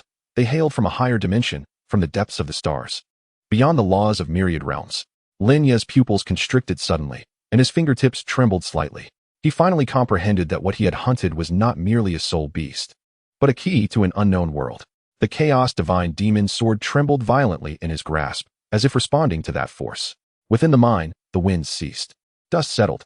Only the core continued to float serenely, awaiting its master's choice. Lin Ye slowly closed his eyes, taking a deep breath. Then, he reached out to grasp it in his palm. Chapter 113, Absorption, the 8 Desolate Sword Prison. Deep within the mine, as the dust had yet to fully settle, the air was thick with the mingling scents of blood and thunderous fire. Lin Ye sat cross-legged not far from the remains of the king of the sky-splitting wind Falcon. Cradling the suspended core in his palm, his knuckles whitening from the pressure, he could feel the immense will surging within the core, crashing against his soul like relentless tides. Each tremor carried an otherworldly chill and vastness. Douluo stood nearby, his gaze solemn, refraining from interruption. He understood that this was not merely an absorption of soul rings. It was a confrontation with an unknown force. Lin Ye gradually closed his eyes, inhaling deeply as the soul power within him surged like a tidal wave. The chaotic divine demon sword floated behind him, its sword intent coiling around the core like chains, slowly drawing it into his body. In an instant, agonizing pain erupted from his dantian, spreading through his meridians to his limbs and bones like a volcanic eruption. This was not an ordinary surge of soul power, but an infusion of will from a higher dimension. It felt as though countless stars were exploding in his mind, each carrying information foreign to this realm. He clenched his teeth, veins throbbing on his forehead, cold sweat cascading down. Within him, the energy of the soul ring began to rampage, tearing at his meridians as if seeking to rend him into fragments. Lin Ye forced himself to stabilize his mind, activating the wheel of time. The power of time entwined around the rampaging energy like fine threads, gradually guiding it towards the essence of the chaotic divine demon sword. Patience, he silently urged himself. Every ounce of power must be precisely directed, or he would meet a catastrophic end. The ethereal shadow of the Nine Nether devouring hound silently manifested behind him, devouring a portion of the chaotic energy, transforming it into chaotic power. Seizing the opportunity, Lin Ye channeled the sword intent, guiding the remaining energy towards the core of his martial soul, achieving complete fusion with the chaotic divine demon sword. A thunderous boom resounded in his sea of consciousness, as if his awareness had been cast into an infinite ocean of stars. Countless runes flowed in the void, whispers rising and falling like an ancient summoning. He beheld a door, etched with myriad star patterns, each shimmering with laws not of this world. Beyond the door lay an unknown abyss. Lin Ye's heart trembled, his consciousness nearly consumed by that vastness. Ignoring the excruciating pain, he reached out to touch the door, but at the moment his fingertips were about to make contact, an invisible force repelled him deep into his sea of consciousness. It was not yet time to speak, yet his resolve only strengthened. He no longer resisted the onslaught of that will. Instead, he embraced it, allowing his own will to collide with it. Each collision was a tearing and remaking of the soul. Time became indiscernible as the starry sea within him began to calm, the door slowly closing, its runes transforming into flowing light, merging into the depths of his consciousness. Lin Ye abruptly opened his eyes, a silver arc flashing within, as if stars were swirling therein. The core of the soul ring had finally begun to stabilize within him, the energy no longer tumultuous, but flowing gently through his meridians, fully integrating with the chaotic divine demon sword. Douluo sensed the change in his aura, a flicker of surprise crossing his eyes. Lin Ye rose gradually, the chaotic divine demon sword humming in his grasp, a brand new pattern quietly emerging on its blade, a mark of the soul ring's power. He raised the sword and gently waved it. In an instant, 8 streams of sword energy erupted from the blade, slicing through the void and leaving deep gashes around the mine. These marks subtly connected, forming an invisible sword formation that enveloped the entire space. The chaotic 8 desolation sword prison. Lin Ye spoke softly, his voice calm, yet imbued with an undeniable authority. The power of the sword prison was not merely one of slaughter, but rather a means of confinement and suppression, capable of constructing a domain through sword intent, ensnaring adversaries within the 8 desolation sword array, rendering them immobile. He slowly closed his eyes, attuning to his own soul power. Soul King, level 51. A breakthrough. Ghost Douluo observed him, a complex expression flickering in his eyes. You have absorbed not only soul rings, but something else as well. Lin Ye did not deny it. He merely nodded slightly. That is no ordinary soul beast, but a portal. Ghost Douluo remained silent for a moment, ultimately refraining from further inquiry. Lin Ye sheathed the chaotic divine demon sword, his gaze falling deep into the mine, where a trace of otherworldly aura lingered. He sensed that his recent breakthrough merely grazed the surface of that portal. The true trial, perhaps, was only just beginning. He turned and stepped out of the mine, his footsteps steady, yet his silhouette seemed to bear an invisible weight. The night breeze rustled, stirring his robe and dispersing the last remnants of the mine's bloody scent. Ghost Douluo followed closely, observing that figure, a glint of contemplation flashing in his eyes. Deep within the mine, dust settled. Only the yet-to-be fully dispersed remnants of star patterns flickered softly in the darkness, as if awaiting the day they would be awakened once more. Chapter 114. The lament of the blue lightning. The night wind swept over the ridge, lifting the corners of Lin Ye's robe as he walked at a measured pace, crushing fallen leaves beneath his feet, each step akin to measuring an invisible boundary. Ghost Douluo trailed him by 3 paces, his shadow elongated, silent as ever. As they traversed the dense forest and approached the outer sentry of the spirit hall, the horizon began to blush with dawn. Lin Ye stood before the stone steps, gazing at the towering hall doors, his gaze slightly narrowed. Soul King, level 51, he murmured to himself, his fingertips gently caressing the hilt of his sword. The star pattern remnants from that night in the mine continued to shimmer in the depths of his memory, but he understood that now was not the time for introspection. Before the hall doors, a messenger spirit master hurried forward, presenting a sealed order. My Lord Lin, the spirit hall summons you to enter immediately. Lin Ye accepted the order, unfolded it, and furrowed his brow slightly. The Blue Lightning Tyrant Dragon sect has been annihilated? The messenger's spirit master nodded, a hint of suppressed excitement in his voice. Last night, a surprise raid by the Seven Kill Palace and the Ghost Shadow Palace resulted in the immediate demise of the Blue Lightning sect leader, and the core of the sect has been utterly destroyed. Lin Ye did not respond. He simply folded the order neatly and tucked it into his sleeve before turning to step inside the hall. Within, the lights had yet to extinguish, and the soul-guided lamps on either side of the long corridor cast eerie blue shadows, amplifying the coldness of the stone carvings on the walls. He walked with measured steps, traversing several corridors until he reached a secret chamber. Ghost Douluo halted outside the door, while Lin Ye pushed it open and entered. Within the confines of the chamber, 3 individuals awaited. At the forefront stood a custodian from the spirit hall, a man of approximately 40 years with a stern countenance. Upon noticing Lin Ye's entrance, he gestured with his hand, addressing him. Lord Lin, last night the Blue Lightning Tyrant Dragon sect was annihilated. Here is the battle report. Lin Ye accepted the document and, upon unfurling it, scanned its contents. Time of ambush, a quarter past the hour of Z. Location, the main hall of the Blue Lightning City. Objective, the sect leader of the Blue Lightning Tyrant Dragon sect and core elders. Outcome, the sect leader, the Blue Lightning Dragon Emperor, perished on the spot. 5 elders sustained grievous injuries and succumbed, and the scripture repository of the sect was incinerated, resulting in total loss of records. Casualties, 3 lightly wounded from the spirit hall. No fatalities. Lin Ye closed the report, his expression unchanged. Why am I being informed? The custodian cast a glance at him and replied slowly. With the downfall of the Blue Lightning sect, the soul hunting operation has entered its second phase. Your squad is to remain on standby for the time being. Lin Ye nodded, refraining from further inquiries. He turned and exited the chamber, stepping out into the daylight. The morning fog had yet to dissipate, the air still imbued with the dampness following the nocturnal rain. Standing upon the stone steps, Lin Ye gazed towards the training grounds where soul masters were engaged in their morning drills, the clash of blades creating a symphony of lethal intent. He closed his eyes, attuning himself to the flow of soul power within. The aura of the chaotic divine demon sword grew increasingly stable, its sword intent reigned in yet sharper than ever before. With 5 soul rings now formed, the initial semblance of the chaotic 8 desolation sword prison emerged, and he found himself at the threshold of a new beginning. Next, the 7 treasures glazed sect, he murmured to himself. The ghost Douluo, positioned nearby, remarked softly, "You appear unsurprised." Lin Ye opened his eyes, a faint smile gracing his lips. The soul hunting operation will not cease with the Blue Lightning sect. The 7 treasures glazed sect will inevitably become a target. The ghost Douluo fell silent for a moment before inquiring, "What do you intend to do?" Lin Ye offered no response, merely turning toward the training grounds. His steps were light, yet they caused the ground to tremble subtly.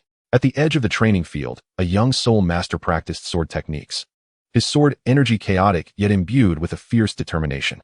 Lin Ye stood quietly beside him, observing. The young master, sensing the gaze upon him, paused, turned to see Lin Ye, and immediately sheathed his sword, bowing in respect. "Lord Lin." Lin Ye nodded and inquired, "Are you employing the wind and thunder sword technique?" "Indeed." The soul master replied succinctly, though he felt a certain inadequacy in his execution. Without further ado, Lin Ye unsheathed the chaotic divine demon sword and with a gentle flick, released 8 streams of sword energy that sliced through the air, precisely etching marks upon a stone pillar. Those marks interconnected, subtly forming the outline of a sword formation. The soul master's pupils constricted, his breath stilled. He sensed that this was no ordinary sword energy, but rather the nascent form of a certain domain. "This is not for slaughter." Lin Ye sheathed his sword, stating coolly, "but for suppression." The soul master stood transfixed, eventually whispering, "Suppression." Lin Ye offered no further words. Turning to depart, the ghost Douluo followed, murmuring, "You seem quite invested in the younger generation." "I merely wish to ascertain whether this generation of soul masters harbors any individuals worthy of expectation," Lin Ye replied. Lin Ye spoke with a tranquil demeanor, asserting that the soul hunting operation would persist, and so would he. He raised his gaze to the heavens, where the morning light pierced through the clouds, cascading upon the earth. The demise of the blue electric Tyrannosaurus sect was merely the beginning. The true tempest lay ahead. After a moment of silence, Ghost Douluo finally inquired, "How long do you intend to rest?"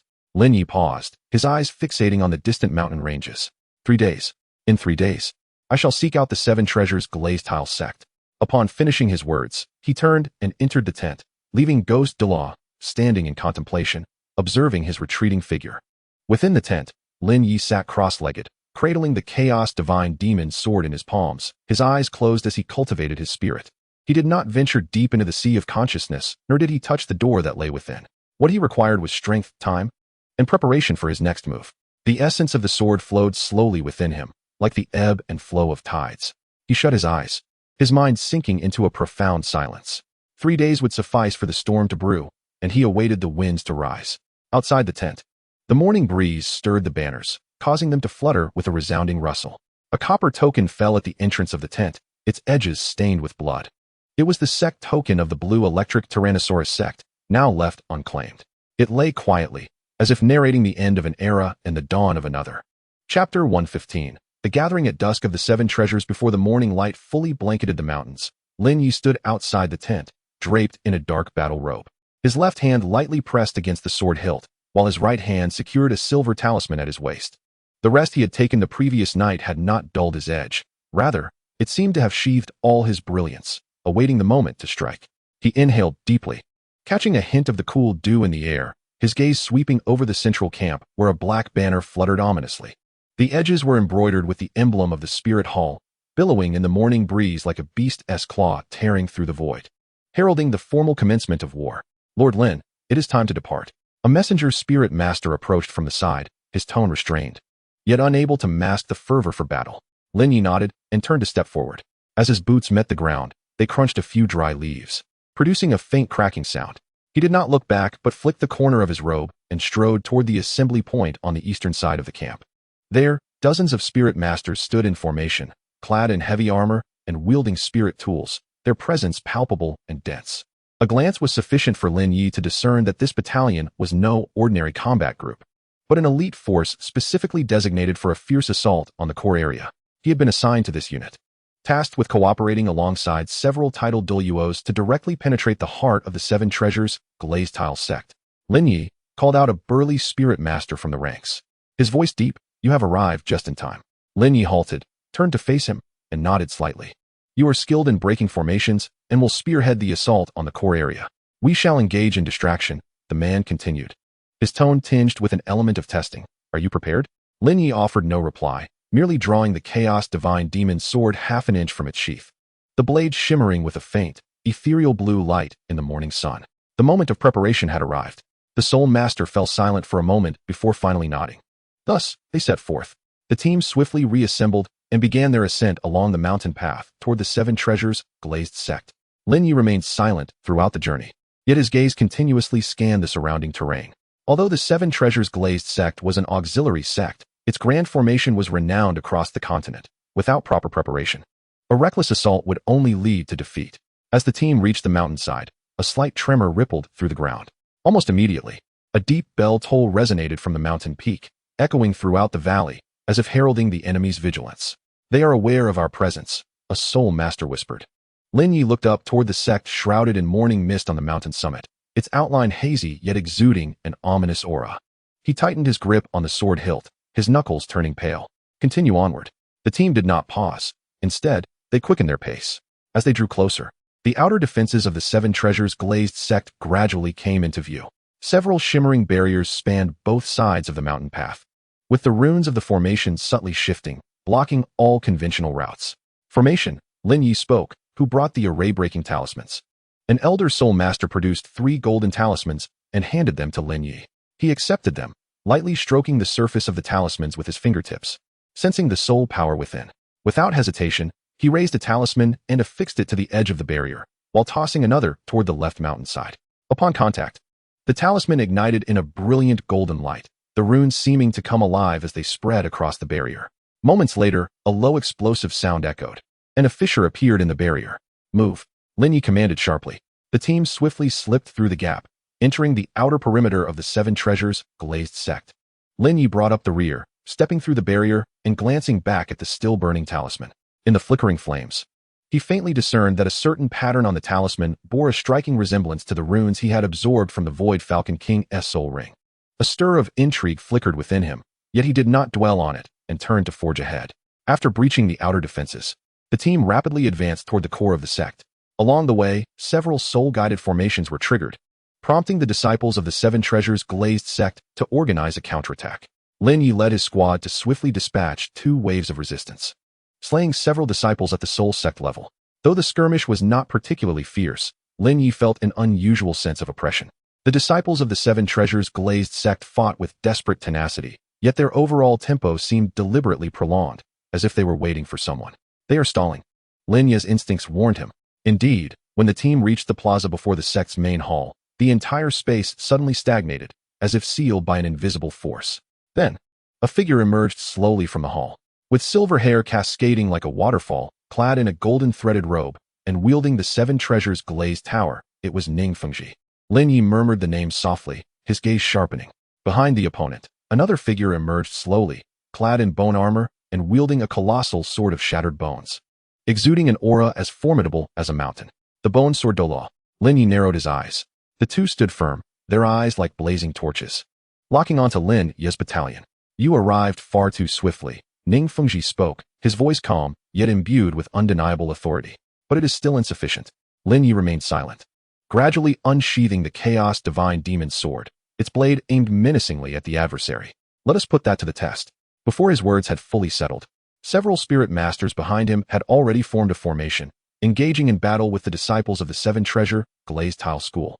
Lin Ye himself took a step forward, his sword intent surging like a tide, directly confronting Ning Fengji and the bone sword Douluo.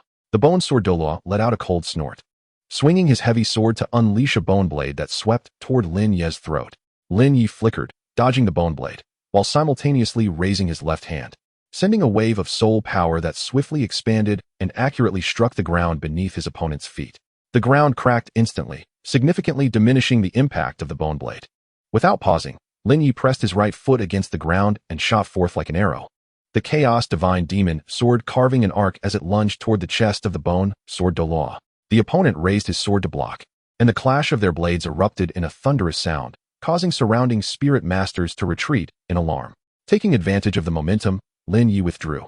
Yet a flicker of seriousness flashed in his eyes. The strength of the bone sword Douluo far surpassed his own. Even with the enhancement of the soul formation, it would be difficult to contend directly. He quickly retreated a few steps, casting his gaze around the vicinity. Ning Fengji remained stationary, refraining from making a move. Yet his attention was riveted on the battlefield, as if awaiting a pivotal moment. Lin Ye felt a stirring in his heart, sensing that the other party appeared to be anticipating someone or preparing some form of strategy. Time could not be wasted any longer. A heavy weight settled in his heart. Just then, a low voice called from behind. Lin Ye, are you prepared? It was one of the titled Douluo from the Spirit Hall, an elder proficient in fire-based soul techniques. Lin Ye turned, nodding, I am ready.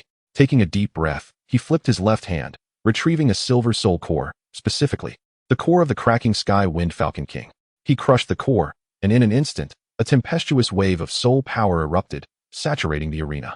His internal soul power surged violently, and the Chaos Divine Demon sword emitted a low hum, its blade glowing with an ethereal blue light. 8 Desolation Sword Prison, activate. In that moment, 8 streams of sword energy shot forth from the tip of his sword, transforming into 8 invisible chains that encircled the battlefield. Wherever the sword energy passed, the air was cleaved, and the space subtly warped. The expression of the bone sword Douluo shifted slightly as he hastily retreated. Ning Fengji frowned. The 7 treasure glazed tile tower suddenly radiating with light, the 7 colors intertwining in an attempt to withstand the onslaught of the sword energy. However, the sword energy did not directly assault. Instead, it swiftly wove through the air, forming a colossal sword array above the battlefield. Is this a suppression array? Ning Fengji's gaze sharpened. Lin Ye did not respond. Instead, he gripped his sword with both hands, pointing the tip toward Ning Fengji. You shall not escape this sword prison. As the words fell, the sword formation suddenly contracted, and the sword energy sliced through the air like a blade, sealing off all avenues of retreat. Ning Fengji and the sword bone Douluo found themselves completely ensnared within the formation, while Lin Ye stood resolutely at the center, his gaze as frigid as ice. Let us begin, he intoned softly, the Chaos Divine Demon sword trembling violently in response, causing the sword formation to roar to life. The 8 Desolation Sword Prison officially activated. At that moment, a violent tremor resonated from a distance, as if some formidable power was approaching. Lin Ye's eyes narrowed, and a faint smile graced his lips. Finally, they have arrived. He did not look back, instead temporarily transferring control of the sword formation to the titled Douluo behind him, swiftly retreating back to his troops. Everyone, prepare to welcome the reinforcements. The team quickly arranged themselves, with Lin Ye standing at the forefront, his gaze fixed upon the end of the mountain path. There, a figure was approaching slowly, Clad in a silver robe like fresh snow, he walked with a steady gait, exuding an aura as profound as the abyss. Lin Ye's pupils constricted. The sword energy remained unscattered, the sword formation yet to retract, while the true battle was only just beginning. Chapter 116. The Saint's Sun displays his might. The morning light pierced through the clouds, cascading onto the plaza before the main hall of the Seven Treasure glazed tile school. The bloodstained stone bricks reflected mottled shadows, and remnants of soul power still lingered in the air. Lin Ye stood at the center of the battlefield. The Chaos Divine Demon sword resting beside him, droplets of blood falling from its tip and bursting into tiny red blooms upon the ground. He inhaled deeply, feeling the surging soul power within him rise like a tidal wave. Although Qian Renxue had yet to step into the fray, his presence loomed like a mountain pressing down on a tsunami, evoking a sense of dread. Lin Ye did not wait, nor did he hesitate. With a sweep of his left hand, 8 strands of sword energy shot forth from the sword tip, intertwining in midair to form a net that instantly enveloped the entire perimeter of the plaza. 8 Desolation Sword Prison, constrict. Before his words had fully escaped his lips, the sword net suddenly contracted, the fierce sword energy tearing through the air with a sharp, piercing shriek. Dozens of low-ranking soul masters had yet to react when the sword energy severed their limbs, bisected their torsos, and blood rained down like a deluge. The cries of anguish echoed, but they lasted only a brief moment. The sword net tightened once more, reducing all low-ranking soul masters to mere fragments. Their remains strewn across the ground. A mist of blood engulfed the area, staining the edges of Lin Ye's battle robe. He remained rooted in place, not moving an inch. Behind him, his allies swiftly formed ranks, their morale soaring. Yet Lin Ye's expression remained unchanged. He understood that the true trouble was only just beginning. The core strength of the Seven Treasure glazed tile school had recovered from their shock, as a dozen Soul King-level disciples formed a defensive formation, wielding soul tools with cold, unwavering gazes. They no longer rushed forward but prepared to counterattack, opting for defense over offense. A slight smile played on Lin Ye's lips as he raised his right hand. The phantom of the Nine Nether devouring sky hound emerged behind him, shrouded in black mist, as though an abyssal beast were on the verge of awakening. Soul devouring net. With a low whisper, a wave of black, web-like soul energy emanated from his palm, enveloping the dozen core soul masters beneath its vast, predatory embrace. As the web descended, 3 individuals suddenly stiffened, their soul power being frantically siphoned away, their faces turning as pale as parchment, collapsing to the ground, their breaths faint. The others hastily channeled their soul power in resistance. Some invoked protective barriers, while others activated auxiliary soul techniques in an attempt to purify the insidious force. However, Lin Ye had anticipated this. The power of the Nine Nether devouring hound was inherently adept at consumption and corrosion, making it exceedingly difficult to expel once tainted. He took a deliberate step forward, the chaotic divine demon sword spinning in his grasp, the blade's direction causing violent fluctuations in soul power. The web tightened once more, and 2 more fell, their soul power nearly drained, leaving behind mere husks. The remaining few gritted their teeth and roared in fury, uniting to unleash their soul techniques. A golden radiance shooting skyward, momentarily parting the web to create a narrow gap. Lin Ye's gaze sharpened. The golden light was not an ordinary soul technique, but the renowned legacy secret method of the Seven Treasures, spirit control. He committed this scene to memory, but did not pursue immediately. Instead, retracting the power of the Nine Nether devouring hound and redirecting his attention to other areas of the battlefield. At this moment, Qian Renxue had yet to make a move, yet the Spirit Hall side was already facing multiple crises. A title Douluo was ensnared by 2 Soul Douluo, teetering on the brink of peril. On another front, 3 Soul Emperors were trapped within a phantasmagoric formation, struggling to extricate themselves. Lin Ye's expression darkened as the wheel of time manifested silently behind him, the silvery power of time swirling within his pupils. He closed his eyes for an instant, and upon opening them again, a pale golden mark appeared beneath his feet. With a shift, his form flickered, the space contorting as he instantaneously materialized beside the title Douluo. The chaotic divine demon sword sweeping forth, its blade like a waterfall, forcing the 2 foes back. The hourglass of time. He raised his left hand lightly, the power of time enveloping a corner of the battlefield. The movements of the 2 Soul Douluo suddenly decelerated, their actions akin to being ensnared in quicksand, even their breaths becoming labored. Conversely, his own title Douluo felt an unusual sensation of acceleration, the speed of their soul power circulation doubling, their offensive becoming more formidable. With a single strike, one opponent's head exploded, while another's chest was pierced, crashing heavily to the ground, their fates uncertain. Lin Ye did not linger. The mark beneath his feet glowed once more, and he vanished from sight. Simultaneously, the phantasmagoric formation on the other side swiftly collapsed upon his arrival. He did not directly dismantle the formation, but rather utilized the Wheel of Time to predict the enemy's arrangement nodes, precisely deploying disruptive soul techniques to create chaos at the formation's core, ultimately leading to its collapse. The three soul emperors broke free and immediately joined the fray, further tipping the scales of battle. Lin Ye stood upon a high platform, surveying the battlefield. Qian Renxue had yet to strike, but he could sense the other's gaze fixed intently upon him. What was he waiting for? A question flickered through Lin Ye's mind, yet he refrained from acting impulsively. He understood that true strength in confrontation often lay not in immediate gratification, but in strategy and timing. He slowly sheathed his sword, his left hand resting on the hilt, his knuckles whitening from the pressure. At this very moment, he suddenly sensed an unusual fluctuation in the fabric of space.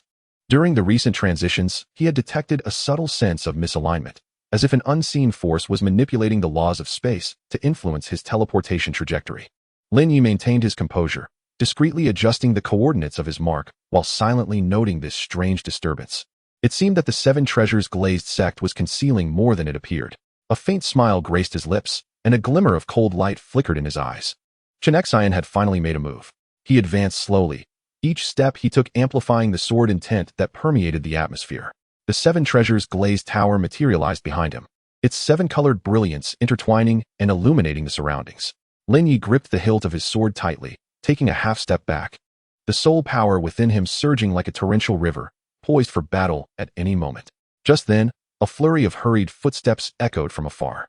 A messenger from the spirit hall stumbled toward him, panic written all over his face. "My lord Lin, the western defense line is in urgent peril. Enemy reinforcements have arrived. Requesting support." Lin Ye furrowed his brow, casting a glance at Qian Renxue, who remained unmoved, his expression serene, as if he had anticipated this turn of events. Without hesitation, Lin Ye turned and strode away, his steps firm and resolute. As he hurried, he murmured softly, "System, trigger the critical decision." System prompt: will you prioritize supporting the western defense line and forego a direct confrontation with Qian Renxue? A flicker of contemplation crossed his eyes, and he decisively responded, "Yes." In the next instant, the mark beneath his feet blazed to life, and his figure vanished from sight. Qian Renxue observed the residual spatial disturbance, a slight smirk playing at the corners of his mouth. How intriguing. The winds began to stir, the battle was far from over. The true storm had merely begun to unfold. Lin Ye descended slowly, his weary body almost stumbling, fatigue etched on his face, yet his gaze remained resolute and determined. He lifted his eyes toward the distance, where Qian Renxue still stood before the main hall, unmoving. Lin Ye gradually rose, tightening his grip on the sword hilt, his knuckles turning white. This war was far from over. Chapter 117. Confrontation with Douluo. The morning light had yet to dissipate, and the air was still thick with the scent of blood. Lin Ye's figure blurred as he dashed forward, leaving behind a faint afterimage. The spatial mark beneath his feet had yet to fully fade, but his soul power was nearing exhaustion. He could distinctly feel the heaviness in his limbs. Each leap felt as if it were tearing through his very sinews. The dull ache of his internal energy served as a reminder that the recent battle had inflicted far deeper wounds than it appeared. The news of the Western defense line's peril echoed in his ears, yet he could not afford to dwell on it. For in the next instant, a chilling, sinister aura surged toward him, bone dragon piercing heart. A low, hoarse voice reverberated from all directions, as if countless bone spears were slicing through the air, carrying the frigid breath of death aimed directly at Lin Ye's vital points. Lin Ye's pupils contracted sharply as the wheel of time manifested behind him, shimmering with silvery brilliance. He forcefully tilted his body by half an inch. 3 bone spears grazed his shoulder, tearing through his robe and drawing forth a trail of blood droplets. As he landed unsteadily, he discerned an unusual tremor beneath his feet. It was the ground manipulation characteristic of bone-type martial souls. "Want to trap me? In your dreams." Lin Ye gritted his teeth and shouted, unleashing the remnants of his soul power in an explosive surge, the wheel of time radiating intensely. The hourglass of time activated. The might of time rippled outward, momentarily stilling the surrounding air. As anticipated, Gurong's movement slowed, and the massive dragon composed of bones sluggishly flicked its tail, failing to block Lin Ye's escape in time. Nevertheless, this strike was still lethal. Lin Ye, unwilling to linger, swiftly executed mark teleportation, his figure flickering as he evaded the second assault of the bone dragon, while simultaneously deploying the soul-devouring net. The black, spiderweb-like fluctuations of soul power emanated from his palm, intertwining in the air to form a devouring cage that enveloped the Douluo. Gu Rong's eyes narrowed slightly, and with a wave of his bone staff, several bone spikes elongated, easily tearing apart the spiderweb. A mere parlor trick, he remarked coldly, his tone laced with disdain.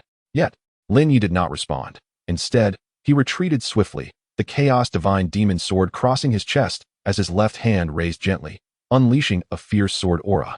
Opening slash. The sword energy sliced through the air, though not as overwhelming as in his peak state, it still bore a sharp edge, precisely interrupting the soul skill that the Bone Douluo was about to unleash. Gu Rong frowned, his offensive rhythm disrupted. Seizing the opportunity, Lin Ye's spatial imprint flared to life once more. In an instant, he appeared 10 zhang to the left of Gu Rong, continuing to maintain a distance while exerting remote control, no longer recklessly approaching. He understood that he was currently in a state of extremity. A direct confrontation would only lead to his downfall. He had to stall for time, allowing his main force to besiege the sword Douluo. The Bone Douluo seemed to sense his intentions, sneering, "You wish to delay? Unfortunately, in your current state, you won't last long." As his words fell, the bone dragon suddenly soared into the air, its wings unfurling and stirring a tempest, accompanied by a foul, decaying aura as it dove toward Lin Ye. A glint of cold light flashed in Lin Ye's eyes. His left hand summoned the soul-devouring net. Once more, while his right hand gripped the Chaos Divine Demon sword, poised to counter the next wave of assault. At that moment, he suddenly noticed an unusual fluctuation emanating from the bone dragon, a presence strikingly similar to something he had sensed at the edge of the abyssal rift. A shock coursed through his heart, yet there was no time for contemplation. He could only evade while secretly cataloging the source of this strange power. Gu Rong's attacks grew increasingly ferocious, each strike imbued with formidable spatial penetration, attempting to seal off Lin Ye's teleportation routes. Lin Ye gritted his teeth in response, cold sweat beading on his forehead. He had continuously employed his temporal abilities, and his soul power was nearly depleted. Were it not for the remnants of power sustained by the Nine Nether Sky-devouring hound, he would have long since succumbed. This cannot continue. A breakthrough must be found. His mind raced as he scanned the battlefield, finally seizing upon a pivotal moment.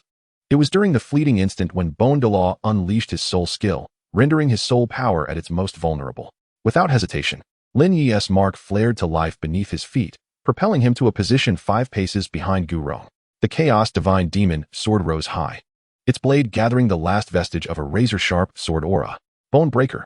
The sword aura cascaded down like a waterfall, enveloped in a cataclysmic pressure, cleaving downward. Gu Rong's expression shifted dramatically. In a frantic attempt, he raised his bone shield to defend, only to have the sword aura shatter 2 of his ribs. He staggered back several steps, his breath momentarily disordered. Lin Ye did not pursue, but instead took the opportunity to leap backward, creating distance. He understood that while this strike had borne fruit, it had also drained his final reserves of soul power. At this moment, even his hand gripping the sword trembled slightly. Bone Douluo steadied himself, gazing at Lin Ye with a flicker of surprise in his eyes. "You possess some skill." Lin Ye, panting heavily with blood trickling from the corner of his mouth, stood tall, his gaze unwavering. "I am not here to defeat you." He spoke in a hoarse yet resolute tone. "I am merely here to delay you." As his words fell, a violent surge of soul power erupted from afar. It was the battle at Sword Douluo's side, finally reaching a fever pitch. A smile crept across Lin Ye's lips as the Chaos Divine Demon sword gradually lowered, droplets of blood from its tip bursting like tiny red flowers upon the ground. Bone Douluo's eyes sharpened, instantly realizing the gravity of the situation. He spun around, intent on assisting Sword Douluo, only to find that Lin Ye had, unbeknownst to him, set numerous spatial marks around them, each connected to different directions, forming an invisible net. "Did you think I would allow you to depart so easily?" Lin Ye slowly raised his head, determination gleaming in his eyes. In the next moment, he stepped forward decisively, the mark beneath his feet flaring with brilliance as the entire space began to warp and tremble. Bone Douluo's expression darkened as he attempted to break free. He felt his movements hindered by a peculiar force of time. "The hourglass of time has not yet run its course," Lin Ye murmured softly, his fingertips carving a deep white mark upon the hilt of his sword. He knew he could not hold on much longer, but if he could persist just a moment more, he would complete this entrapment, regardless of the cost. Blood trickled down the blade, staining the hem of his battle robe. He stood his ground, unmoved, like an immovable mountain, resolutely blocking Bone Douluo's path. Chapter 118. The Swan Song of Sword Douluo. Lin Ye stood amidst the shattered remnants of walls, his feet upon fractured bluestone slabs, with mottled blood seeping through the cracks, leaning against a partially collapsed stone pillar. He supported the Chaos Divine Demon sword with his left hand while pressing his right hand against the still unhealed wound at his ribs. A serrated, Dull pain radiated from within him, as if countless fine needles were incessantly stirring his innards. He gasped for breath, his throat parched and bitter, with the essence of his soul nearly depleted. The wheel of time and space flickered behind him, its silvery light dim and waning, reminiscent of a lantern on the verge of extinguishment. In the distance, a sudden surge of sword energy erupted from the heart of the battlefield. In that instant, the heavens and earth trembled, the wind stilled, the clouds halted, and even the air was torn asunder, revealing an invisible rift. Lin Ye's pupils constricted sharply as he strained to straighten his back and gazed toward the source of that radiant sword light. It was the sword of Qian Renxue, the swan song of the sword Douluo, the union of man and sword. He murmured softly, his voice hoarse and frail. In his mind, the stern, aged visage of Qian Renxue materialized alongside the calm, resonant words spoken before the battle. This life is solely for the sword, and I shall have no regrets unto death. In that moment, those 8 words transformed into a palpable force, permeating the cosmos. The sword light soared from the center of the battlefield, resembling a galactic torrent, sweeping forth with the might of 1,000 tons. Several titled Douluos from the spirit hall were caught off guard, struck head-on by the sword energy, and were sent reeling, blood spewing forth. Some even had their arms severed, tumbling to the ground. Qian Renxue's figure had vanished, leaving only a resplendent long sword suspended in the air. The blade was etched with intricate, ancient patterns, each seemingly imbued with a certain will and belief. The essence of the sword radiated outward, and even Lin Ye could feel the excruciatingly sharp aura, pricking his skin with an almost painful sensation. Yet he understood that this sword strike was Qian Renxue's final elegy, a culmination of a life burned away in sacrifice. He closed his eyes, momentarily holding his breath, and when he reopened them, a complex array of emotions flickered within. It was neither admiration nor pity, but sheer astonishment. A warrior, trading life for life, striving for a glimmer of hope. An elder, aware of the futility, yet pursuing it nonetheless, solely to uphold the beliefs within his heart. Lin Ye had never witnessed such a pure sword, nor such resolute sacrifice. He slowly tightened his grip on the chaos divine demon's sword, the blood upon its hilt yet to dry, glistening a dark red under the sun. He sensed that the last remnants of the 9 Nether devouring sky-hound's power within him were gradually recovering, though far from sufficient to support a grand battle. He could not intervene, nor could he draw near. He could only watch, helplessly watch. The sword light continued to spiral high above, each tremor sending ripples of soul-shaking resonance through the air. The disciples of the 7 treasure glazed tile school knelt, their faces etched with anguish. Some wept openly, while others gritted their teeth and roared in defiance, fighting back with all their might. Yet, all of this had long ceased to alter the outcome. Qian Renxue had chosen this path, and it was destined that none could turn him back. Lin Ye gazed at the silhouette of the sword, suddenly sensing an unusual fluctuation. Within that sword energy, there was a faint, almost imperceptible wave of energy. That sensation he had once felt on the brink of the abyssal rift, cold, eerie, and utterly foreign to this realm. He furrowed his brow, attempting to discern the source of that fleeting aura, only to find it dissipating as swiftly as it had appeared. Akin to a mere illusion. Could it be an illusion? He murmured softly to himself, yet a sense of unease began to stir within him. However, before he could ponder further, the suspended sword suddenly erupted, transforming into a myriad of sword lights that scattered chaotically. The heart of Qian Renxue had perished.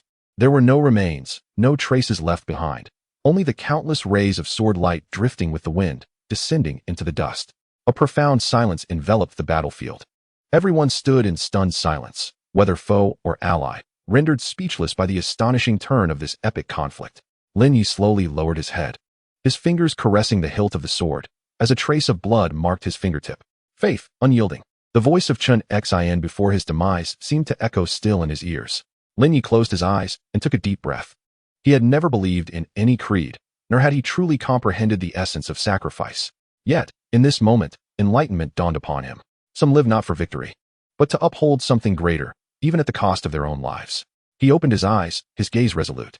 The fall of Qian Renxue had altered the course of battle. Their sides titled Douluo seized the opportunity, swiftly encircling the core region of the 7 treasure glazed tile school. Though the enemy still offered resistance, their morale had crumbled, and the tide had turned. Lin Ye understood that his mission was accomplished. He gradually sheathed the chaos divine demon's sword, and the spatial imprint beneath his feet began to glow subtly. Just as he prepared to depart, his peripheral vision caught a glimpse of a faint sword mark materializing at the center of the battlefield, where the dust had yet to settle. It appeared to be etched with sword intent, extending straight ahead, pointing towards a certain direction. Lin Ye paused, observing for a long while, ultimately choosing not to move. He committed the location to memory. Turning, he vanished in a flash. The wind swept across the battlefield, stirring the blood-soaked earth. Those who once stood here were no longer present. Only that sword mark remained, standing silently, awaiting the next soul to behold it. Chapter 119. The core's collapse. Lin Ye stood at the edge of the shattered wall outside the main hall of the Seven Treasure glazed tile school. The rubble beneath his feet crunching audibly. His right hand rested upon the hilt of the Chaos Divine Demon's sword. The lingering sensation of dried blood still palpable in his palm. Although the battle had concluded, the image of Qian Renxue's fall replayed incessantly in his mind. The sword light that pierced through heaven and earth seemed to cleave the very world in twain. He closed his eyes, inhaling deeply. His soul power had yet to fully recuperate, and the essence of the Douluo Continent hound remained faint, while the silver light of the Wheel of Time had not rekindled. Yet he knew this was not the moment to catch his breath. Target locked. The voice of the system resonated in his mind, calm yet stern. Ning Fengji's aura fluctuated abnormally, located in the northwest section of the main hall. Lin Ye opened his eyes, his gaze sharp as a blade. He raised his hand, and the awaiting titled Douluo of the Spirit Hall swiftly assembled, advancing along the shattered corridor towards the core area. In the square before the main hall, the ground lay strewn with corpses, blood staining the earth. The remaining disciples of the Seven Treasures continued to resist stubbornly, while several high-ranking soul masters valiantly defended the passage, exerting every ounce of strength to obstruct their advance and seal off their escape. With a low growl, Lin Ye summoned the last remnants of his chaotic power, and with a flick of his fingers, a pitch-black sword aura cleaved through the void. Chaos, 8 Desolation, Sword Prison. Countless sword shadows cascaded from above, intertwining to form a net that engulfed the entire passage. Those Seven Treasure disciples attempting to flee were instantly met with severed limbs, their cries of anguish echoing in the air. The few remaining fighters gritted their teeth in desperate combat, yet found themselves unable to move an inch within the sword prison. Lin Ye did not grant them a moment's respite. His form flickered, and he soared into the heart of their formation. The Chaos Divine Demon's sword swept out with lethal grace, and in mere moments, blood and flesh flew asunder. In the blink of an eye, the enemy formation had crumbled. However, just as he was about to cross the threshold of the main hall, his peripheral vision caught sight of a fallen Seven Treasure disciple clutching a jade slip, on which the character was faintly etched. He paused, bent down to retrieve the jade slip, feeling its icy surface, sensing the soul power swirling within. An urgent message? He mused softly, tucking it into his bosom without unsealing it for the time being. Ahead, the remnants of battle still lingered, the air thick with the stench of blood and the acrid scent of charred remains. Lin Ye stepped into the main hall, surrounded by ruins and collapsed pillars. The once glorious sacred ground of the sect now lay in utter disarray. His perception gradually expanded, capturing every subtle fluctuation of soul power. At last, in a secluded chamber at the northwestern corner, he detected a faint, erratic aura. Something was amiss. The energy was too chaotic, as if deliberately suppressed. Lin Ye's brows furrowed slightly, his mind already formulating a conclusion. Ning Fengji was in disguise. Everyone, heed my command. His voice, though not loud, pierced through the chaos. Seal all exits. Not a single soul is to be allowed to escape. Upon the issuance of this order, the powerful members of the Spirit Hall sprang into action. Several titled Douluo positioning themselves at strategic points to block all exits of the main hall. Lin Ye then advanced toward the source of that peculiar aura, each step firm and resolute. Outside the chamber, a throng of Seven Treasure disciples fled in panic. Some cried out, others fell silent, while a few attempted to resist, only to be easily subdued.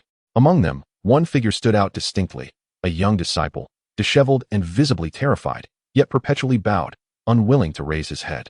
Yet Lin Ye noticed that the disciple's right hand pressed firmly against his chest, his knuckles pale, as if he were desperately suppressing something. More importantly, there was no fear in his eyes, only anxiety. A true fugitive would not exhibit such caution. Only one intent on hiding would remain vigilant against every glance exchanged. A slight smile tugged at Lin Ye's lips as he maintained his pace, quietly activating the wheel of time and space. A silvery light flickered behind him, dim yet sufficient to illuminate the fragments of past events. He observed the path traversed by Ning Fengji, noting each pause, each glance backward, and the rhythm of every breath. The disciple before him mirrored Ning Fengji's movements with remarkable precision, albeit with slight discrepancies. For instance, Ning Fengji habitually adjusted his hairpin with his left hand, while this individual used his right. Additionally, there was a subtle delay in his left foot while running, a remnant of an unhealed injury. Lin Ye hesitated no longer and raised a finger. You halt. The crowd froze, all halting their steps, but the individual abruptly turned, attempting to break free.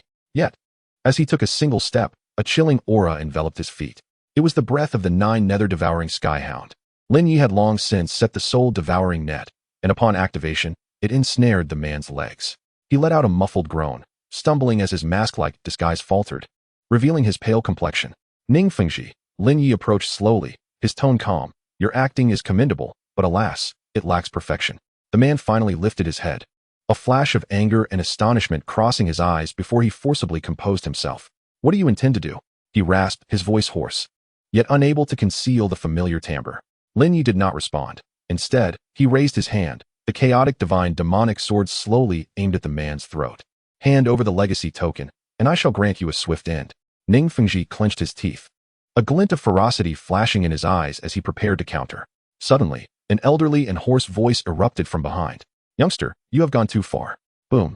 A violent surge of soul power erupted, igniting the very air around them. Lin Ye's pupils contracted as he turned swiftly. There stood Gu Rong, emerging from the ruins, surrounded by an eerie purple flame, resembling a beast on the verge of self-detonation. Soul power ignited. Lin Ye's heart sank. This was a forbidden technique of the Seven Treasures glazed tile school, sacrificing one's own life force to temporarily elevate soul power to its peak. Gu Rong's eyes glowed crimson. Wielding a bone spear, aimed directly at Lin Ye's face. You seek death. Lin Ye shouted coldly, the momentum of his sword surging dramatically. He did not meet the attack head-on. Instead, he swiftly employed mark translocation, dodging the frontal assault while simultaneously unleashing the soul-devouring net to weaken Gu Rong's soul power output. The bone Douluo roared incessantly, yet he could not prevent his strength from rapidly depleting. In that fleeting moment of conflict, Ning Fengji seized the opportunity to escape towards the western corner gate. Lin Ye's heart sank as he prepared to pursue, but Gu Rong let out a piercing roar, his hands spreading wide as his soul power erupted completely. Die! Boom! The space shook violently as the bone Douluo's body instantly shattered, transforming into a terrifying storm of soul power that swept in all directions. Lin Ye was forced to retreat, shielding vital areas, narrowly avoiding a fatal blow. When the storm subsided, Gu Rong had long since turned to ash, leaving only a charred ground behind. Ning Fengji has completely vanished. Lin Ye stood in place, gazing towards the desolate corner gate, his fingers gradually tightening. He understood that Ning Fengji, having sustained grave injuries, could hardly stir up any further turmoil even if he managed to escape. Yet, this did not signify the end of the threat. On the contrary, it marked merely the commencement of a new chapter. He lowered his gaze to the jade slip in his hand, gently tracing the intricate patterns on its surface. What exactly are you scheming, Ning Fengji? In the distance, the smoke of battle still lingered, and Lin Ye's new game had only just begun. Chapter 120. The aftermath. Lin Ye stood by the corner gate, contemplating the direction in which Ning Fengji had fled for a moment before turning away and stepping steadily into the main hall of the Seven Treasure glazed tile school. The air was still infused with the residual soul power from the bone Douluo's self-detonation, with charred debris and blood scattered across the ground. Distant sounds of sporadic fighting could still be heard, yet the overall situation had begun to stabilize. The tidal Douluos from the Spirit Hall were methodically eliminating the remaining enemies. In the flickering light, the broken walls resembled the skeletal remains of a colossal beast, silent and menacing. He gently caressed the hilt of his sword, the palm of his hand still bearing the faint scars from the battle against the bone spikes. The chaotic divine demon sword emitted a faint glow under the support of his meager soul power, seemingly responding to his will, as if to remind him that while the fighting had ceased, the true contest was only just commencing. Clear the battlefield, Lin Ye commanded softly. His voice, though quiet, resonated throughout the entire main hall. Several soul masters clad in Spirit Hall attire immediately sprang into action, dispersing to search for any surviving Seven Treasure disciples and potentially concealed important items. Lin Ye did not linger but walked straight into the depths of the main hall. He recalled sensing a unique fluctuation of soul power while pursuing Ning Fengji. It was not merely the aura of a tidal Douluo. It felt more akin to the presence of some ancient text or secret method. The wheel of time turned slowly behind him, its silvery light, though not as resplendent as in its prime, still managed to faintly outline the traces of the past. He closed his eyes, extending his senses, attempting to capture the information streams that had yet to dissipate completely. A blurred image emerged. Ning Fengji had been perusing an ancient tome in a quiet room on the west side of the main hall, his expression grave, his fingertips trembling slightly. The cover of the book bore faint inscriptions, the script archaic, with strokes as if carved by knife and chisel. Lin Ye opened his eyes, his gaze darkening. He stepped westward, navigating through collapsed beams and the fallen bodies, his pace unwavering. The soul masters behind him dared not speak, silently following his lead. Soon, he arrived at the entrance of a half-collapsed side hall. 2 corpses of 7 treasure disciples lay across the threshold, their blood already dried. And the air was thick with a faint scent of blood and decay. Lin Ye raised his hand to gently push open the broken wooden door, which creaked as dust swirled about. Inside, the room was dimly lit, with only a sliver of sunset filtering through a crack in the roof, casting a glow upon a wooden shelf in the corner. The shelf leaned precariously, several ancient tomes scattered atop, their pages yellowed and edges curled, evidently having endured considerable upheaval. Lin Ye approached with measured steps, bending down to retrieve the topmost volume. The cover boldly proclaimed the 7 treasures' heart division spirit control technique. His fingers trembled slightly as he opened the first page, dense ancient characters leaping into view. The content meticulously detailed the method to simultaneously manipulate various soul techniques, soul rings, and even soul bones using 7-fold concentration, achieving ultimate coordination and explosive output. This was precisely one of the crucial components he required for constructing the divine law system in the future. As he continued to peruse, he discovered a yellowed slip of paper tucked within the pages, the scrawl hasty yet legible. In the face of primordial chaos, one should utilize the 7 as a guide. Lin Ye's pupils constricted, an inexplicable thrill surging within him. He swiftly gathered the entire stack of tomes into his embrace, his movements swift and nearly soundless. Rising, he cast his gaze across the other corners of the room, ensuring nothing was overlooked before turning to depart. The battlefield outside had been largely cleared, the Spirit Hall's overseers establishing a temporary checkpoint outside the main hall, where all spoils were required to be documented. Lin Ye understood that to carry away the tomes, he must exercise utmost caution. He positioned himself at the rear of the group, directing the soul masters in the transportation of the spoils while subtly channeling the power of the Nine Nether devouring heaven hound. A shadow slipped from his sleeve, silently drawing the tomes into his internal space for safekeeping. Subsequently, he approached the chest containing ordinary literature, employing temporal and spatial mark displacement to create a brief spatial misalignment. Amidst the chaos, he exchanged the box containing ordinary books for the one harboring the precious tomes he had just concealed.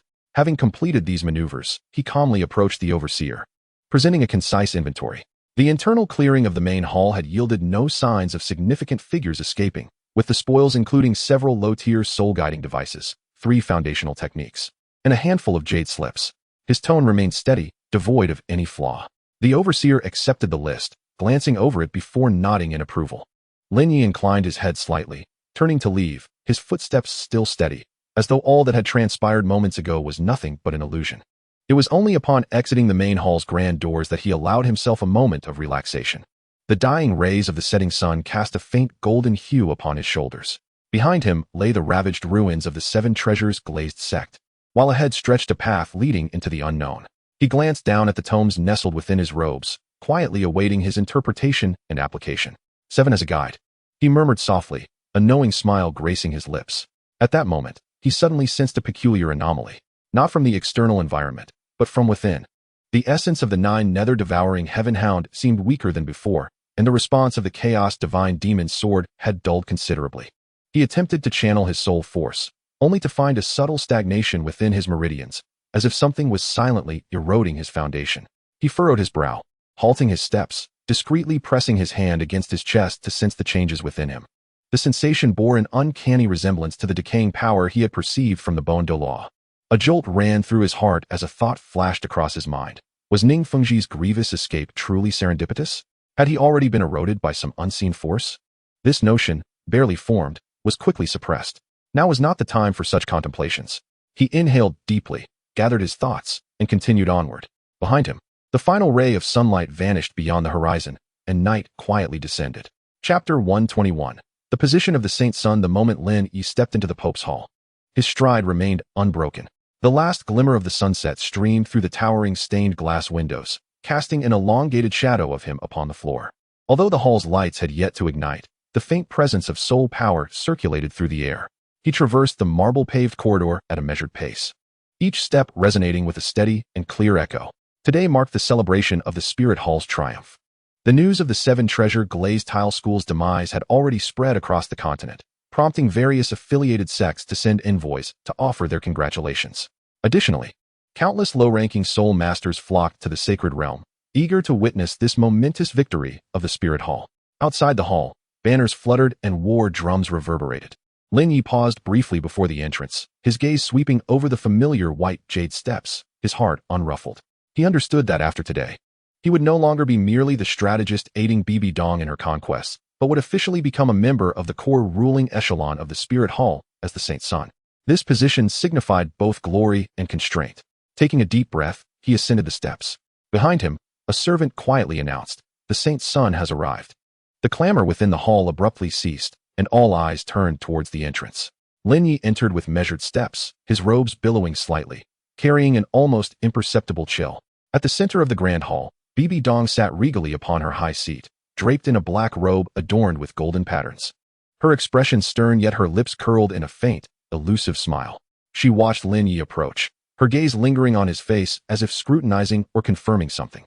Lin Ye bowed slightly, adhering to the customary greeting. "Your subordinate Lin Ye pays his respects to the Pope." Bibi Dong's voice, though soft, resonated throughout the hall. "No need for formalities," she replied. As the titled Douluos either stood or sat, their expressions varied. Some displayed a flicker of resentment, while others bore hints of curiosity and scrutiny. Lin Ye could sense their gazes upon him, but remained composed, awaiting the commencement of the ceremony. Bibi Dong gradually rose, her hands clasped before her chest, surveying the assembly. Today, the Spirit Hall celebrated an unprecedented victory. Her voice rang out, crisp as ice. "With the fall of the Seven Treasure Glazed Tile School, no obstacles remain on our path to dominate the world of spirits." The assembly responded in unison, their cheers thunderous. Bibi Dong raised her hand, signaling for silence. In this battle, one individual stands out, achieving remarkable merit. As her words echoed, the hall fell into silence. Lin Ye understood that the main event was about to unfold. Indeed, Bibi Dong's gaze settled upon him, her tone steady yet imbued with an undeniable authority.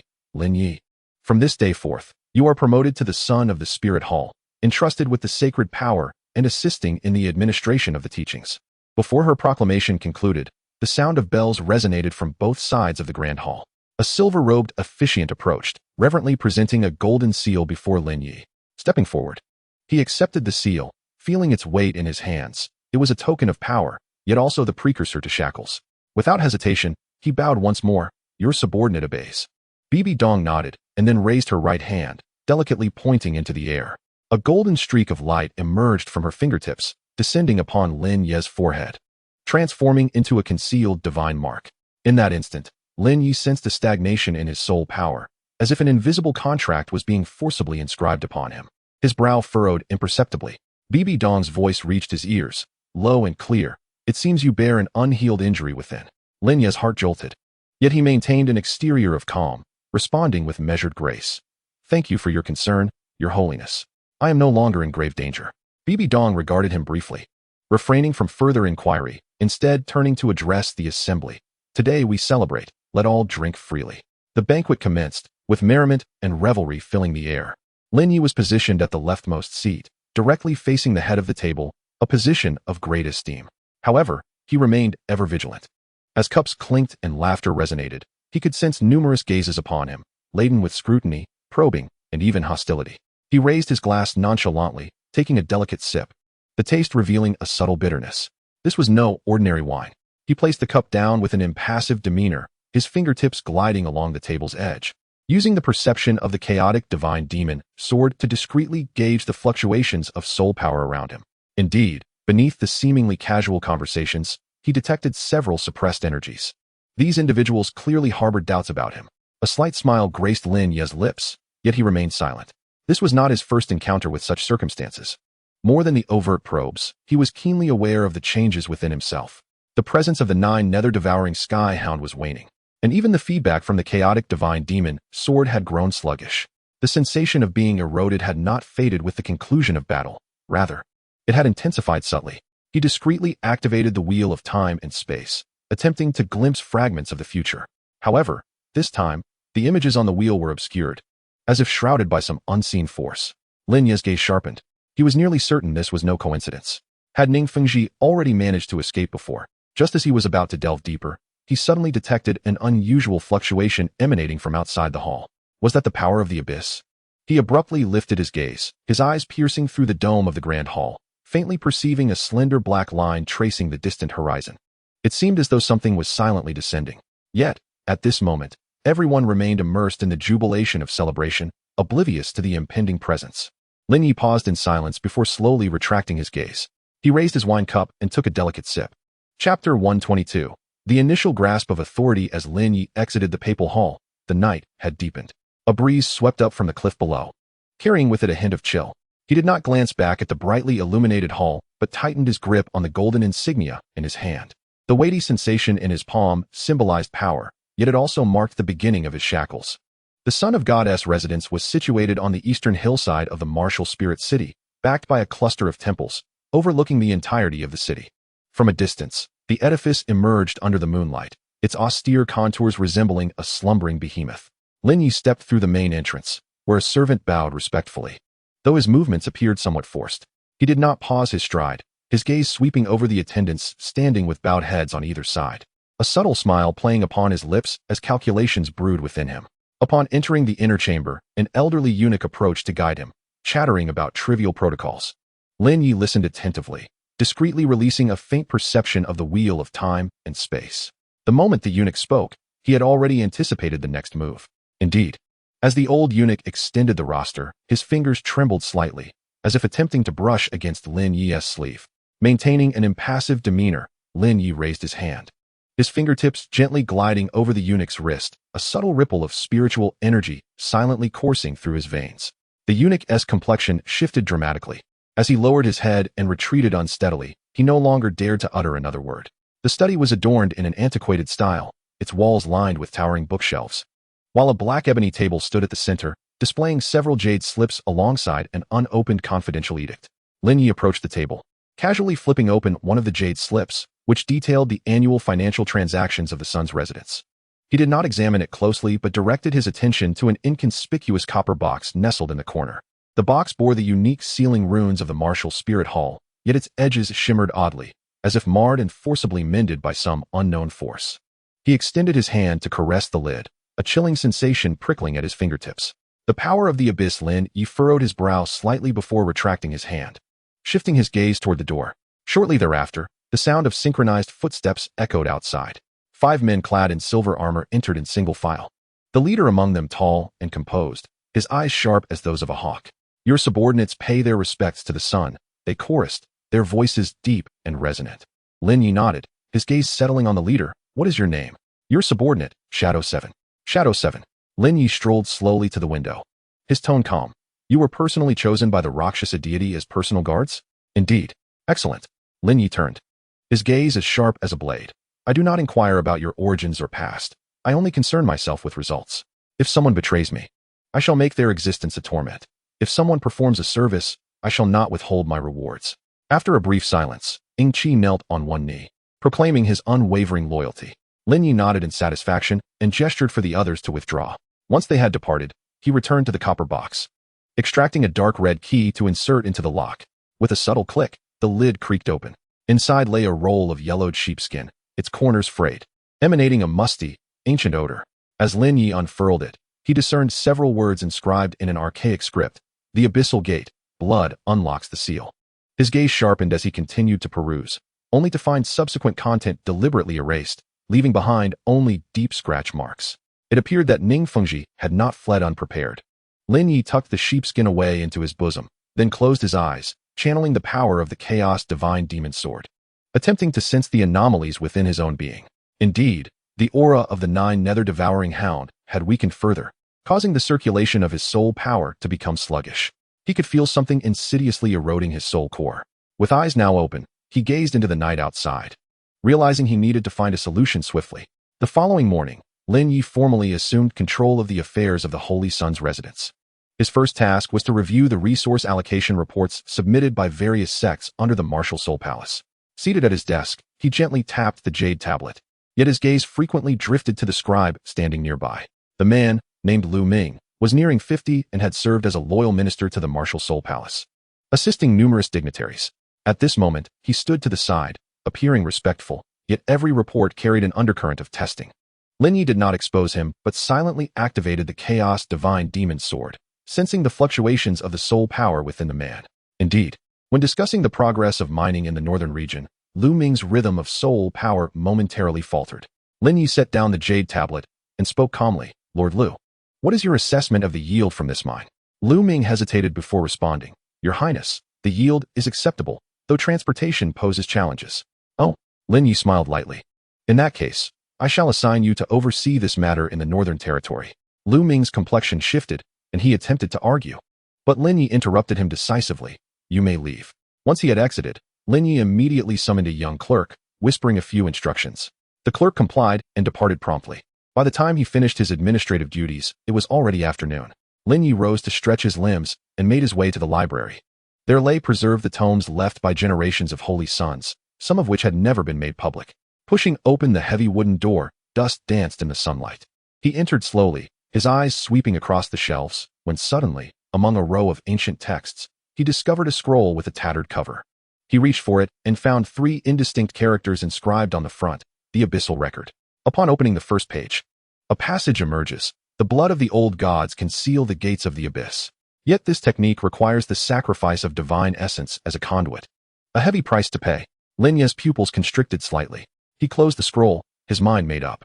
Just then, a faint sound of footsteps echoed at the entrance. Ying Qi stepped in, followed by another, a young divine sentinel, exuding an air of defiance with a challenging gaze. Saint Sun, Ying Qi saluted. Noting the young man's blatant insubordination and defiance of orders, Lin Ye regarded the youth, a cold smile curling at the corners of his lips. Tell me, is it strength that commands respect, or loyalty to hollow titles? The youth scoffed. Strength? You are merely an outsider, a strategist. What right have you to be our master? Lin Ye remained unfazed, gently raising his right hand. In the next instant, the soul-devouring web of the Nine Hells silently unfurled, causing the young man to tremble violently. As if bound by invisible chains, his soul energy swiftly siphoned away. He collapsed to the ground, pallid and slick with cold sweat. Lin Ye approached slowly. Looking down upon him, I seek not those loyal to names, but hearts that are true to power. He gestured to release the bindings, and the youth crumpled to the floor, consciousness fading. Just before losing consciousness, he murmured, You too shall be devoured. Lin Ye furrowed his brow, then commanded, Seal the information and investigate his past. Ying Qi complied and withdrew. Alone in the library, Lin Ye clutched the tome titled Records of the Abyss, his eyes shimmering with determination. He understood that a greater storm was quietly brewing, and he must seize true power before its arrival. Gently running his fingertips along the edge of the scroll, he muttered to himself, Whose blood does the old god's essence truly belong to? Within the library, the flickering candlelight illuminated his contemplative expression. Outside, silence reigned, interrupted only by the soft sighs of the wind weaving through the colonnades. Chapter 123. The Celestial Secret Order of the Enigmatic Bone Rabbit. Lin Ye stood before the window of the Saint Sun study, his fingertips lightly caressing the edge of a sealed missive. It was a letter personally issued by the Pope of the Martial Soul Palace, sealed with a blood imprint of the Rakshasa, now resting silently in his palm. The gentle breeze whispered outside, and morning light filtered through the intricately carved window, casting a soft golden-red hue upon the desk where the missive lay. Enigmatic Bone Rabbit, he murmured, reading the target of the mission, his gaze growing somber. This was no ordinary hunting task. Memories from his past life surged forth like a tide, the image of a girl in a pink dress materializing in his mind. She had long, jet-black hair and a smile that revealed delicate dimples, always bounding alongside Tang San like a nimble rabbit. Now, her name appeared in the highest echelons of the Martial Soul Palace's secret orders. Lin Ye slowly settled back into his chair, retrieving a jade tablet from his sleeve to access intelligence records from the Starry region over the past 3 months. Ying Qi had already compiled some of the data yesterday, yet the truly valuable insights lay buried deeper still. What he required were those details that had gone unreported and were deliberately overlooked. With a gentle tap of his fingertips, a strand of consciousness permeated the jade tablet, and information unfolded in his mind like a flowing stream. The scouts from the northern borders relayed that a girl dressed in a pink skirt was seen in the company of a boy with a blue-silver grass martial spirit at the outskirts of the Starry Forest. Another report from the Eastern Patrol team indicated that a witness had observed a woman moving swiftly and indistinctly among the shadows of trees late at night, her speed making her nearly impossible to track. Lin Ye silently recited this name in his heart and formed a judgment. He closed his eyes, recalling the lore of the soft-boned enchantress rabbit from his previous life, a 100,000-year soul beast with the exceedingly rare ability of mimicry. Possessing a supple body and extraordinary explosive power, its soul ring could endow its host with unparalleled agility and flexibility. Tang San's second soul ring originated from this very beast. Lin Ye opened his eyes, flipped his fingers, and retrieved an earlier intelligence dossier from the spatial realm. It contained notes left by a spy planted by the Spirit Hall at Shrek Academy 6 months prior. Scrawled hastily, it read, "One of Tang San's companions is a girl named Xiao Wu, whose actions are enigmatic and suspected to be inhuman." At the time, this information had not garnered sufficient attention, but now it appeared to be a crucial clue. He laid out both pieces of intelligence side by side, beginning to devise an operational plan. First and foremost, he needed to ascertain the target's identity, for it would be reckless to act solely on speculation. Secondly, he must evade Tang San's perception.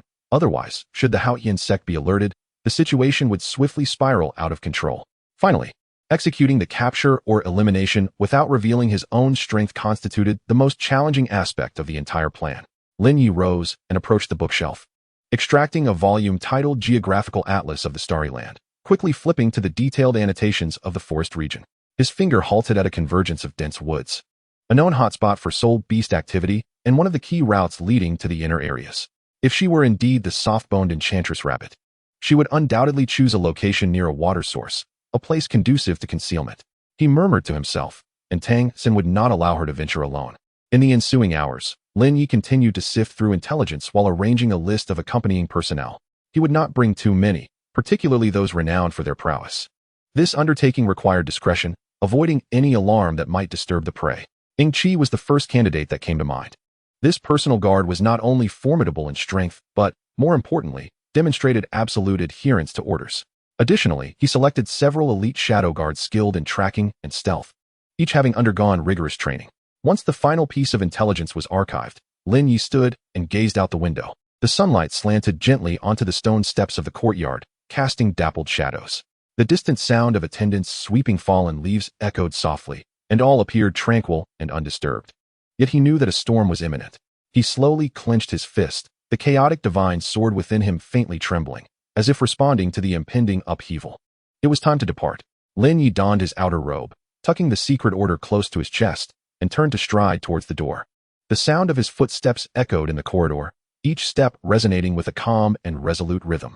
Just as he crossed the threshold, an unusual scent brushed past his nostrils. He paused, brow slightly furrowed. It was neither an ordinary fragrance nor the scent of poison, but rather an exceedingly subtle aura. As if an ancient power was quietly awakening. He discreetly channeled his soul energy, attempting to trace the source of this disturbance. Yet, in the next instant, the scent vanished without a trace, as if it had never existed. Lin Ye stood still for a moment in silence before ultimately stepping away. He understood that he had already drawn attention. However, at this moment, there were more pressing matters awaiting his attention. Deep within the starred Douluo Great Forest, he anticipated not merely the confirmation of a prey's identity, but a scheme potent enough to alter his destiny. Chapter 124. Re-entering the trajectory of fate in the Star Doe before the morning light had fully faded. Lin Ye and his companions had quietly departed from the Holy Sun Palace. The party comprised 7 shadow guards, 2 soul masters, and Ying Qi, all meticulously chosen experts. They donned dark silver light armor, their capes rustling in the wind, moving silently like phantoms through the morning mist. Lin Ye walked at the forefront, cloaked in a deep-colored mantle, his sword sheathed at his waist yet exuding a chilling aura. He refrained from riding a flying soul beast or employing any conspicuous soul power, relying solely on his own legs for travel. This was not a pretense of modesty, but a strategic choice to evade any potential observers from above, whether from Shrek or more covert factions. As he exited the city gates, he glanced back towards the direction of the Spirit Hall, the dawn light staining the golden cross emblem atop the tower with a crimson hue. To him, that shade of red was as glaring as a bloodstain. "Let us proceed," he murmured, turning away. The group swiftly followed, their steps synchronized, maintaining a steady rhythm.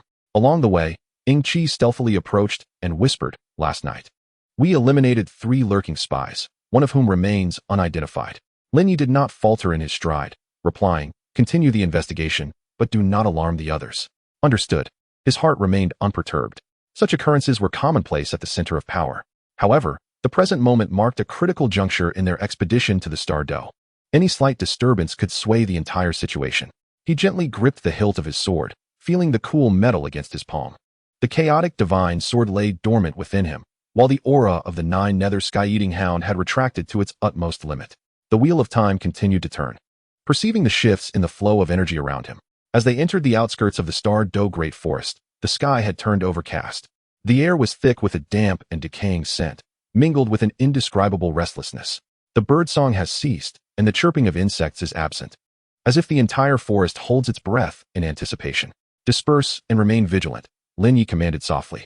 The group immediately scattered, each member taking up advantageous positions while their mental energies wove together into an intricate net, enveloping the entire area within their perceptual range. Lin Ye advanced with measured steps, his gaze fixated on a clearing strewn with dead wood. Once a vibrant thicket teeming with life, it now lay trampled and in disarray, the ground marred with numerous claw marks and traces of beastly blood. He crouched down, his fingertips lightly brushing the bloodstains, his brow furrowing slightly. This blood does not belong to an ordinary soul beast. Are the soul beasts agitated? Qi inquired, joining him. Not merely that. Lin Ye rose, his eyes scanning the depths of the dense forest. Someone is guiding them. Qi paused, about to press further when Lin Ye had already begun to move forward. He retrieved a jade slip, allowing his consciousness to permeate it, summoning the results of the temporal wheel's analysis. An image materialized in his mind, a blurred energy trail emanating from the heart of the forest, resembling an invisible thread drawing countless soul beasts toward the periphery. This is not a natural occurrence, Lin Ye murmured. It is a man-made barrier. Who would do such a thing? I cannot say. Lin Ye retracted the jade slip, his expression steady. Yet we must circumvent it. He raised his hand, signaling the others to swiftly adjust their formation and begin advancing quietly along the fringes. Navigating through this chaotic zone proved arduous. The number of soul beasts far exceeded their expectations, their tempers exceedingly volatile. Any misstep could provoke an assault. Lin Ye resorted to utilizing the power of the Nine Nether to simulate the fluctuations of a beast horde, barely managing to carve out a narrow passage. When they finally crossed the last line of defense and entered the core of the mixed zone, all were drenched in blood and sweat. Lin Ye stood at the edge of a precipice, gazing down into the fog-laden thicket below. He understood that the true objective lay beneath. He slowly closed his eyes, allowing the temporal wheel within him to quietly turn, his senses extending outward.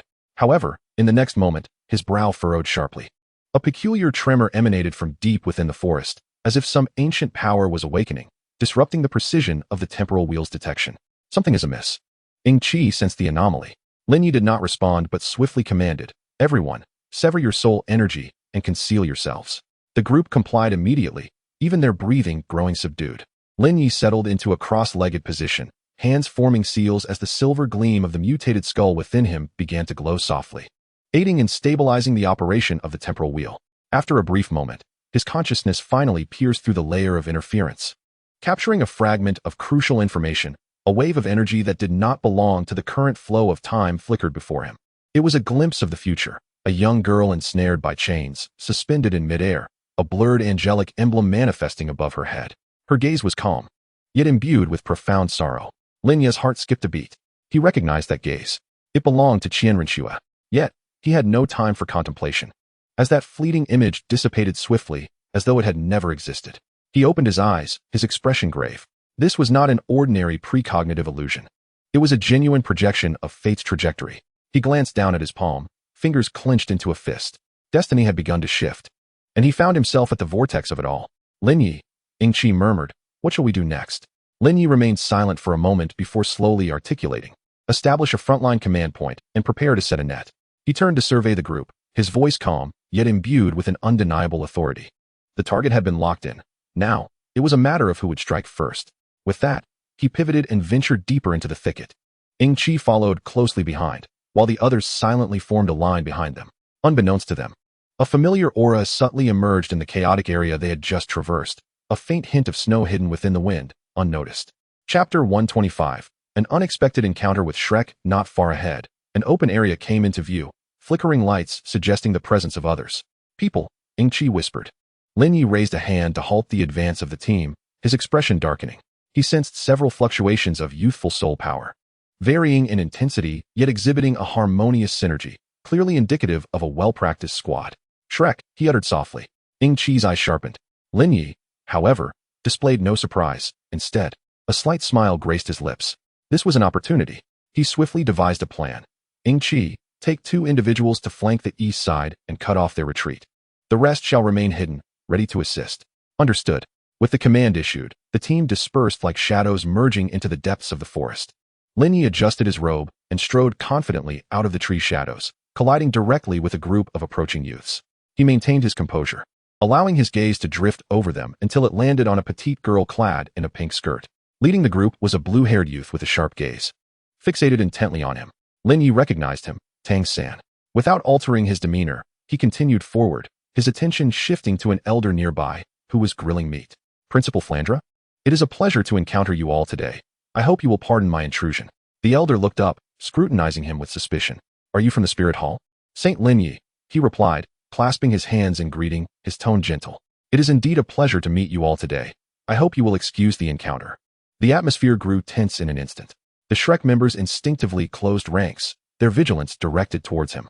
Tang San even unleashed a portion of his soul power, his purple extreme magic eyes narrowing as if searching for a flaw. Lin Ye remained unfazed, his gaze still fixed on Xiao Wu. At that moment, he sensed a slight disturbance in her soul power, as if she had perceived an impending danger. Simultaneously, an exceedingly subtle resonance emanated from within her, establishing a connection with the vivid memories of Qian Renxue that lingered in his mind. Lin Ye felt a sudden jolt in his heart, yet swiftly reined in his emotions. Are you engaged in soul hunting? He inquired casually. What concern is that of yours?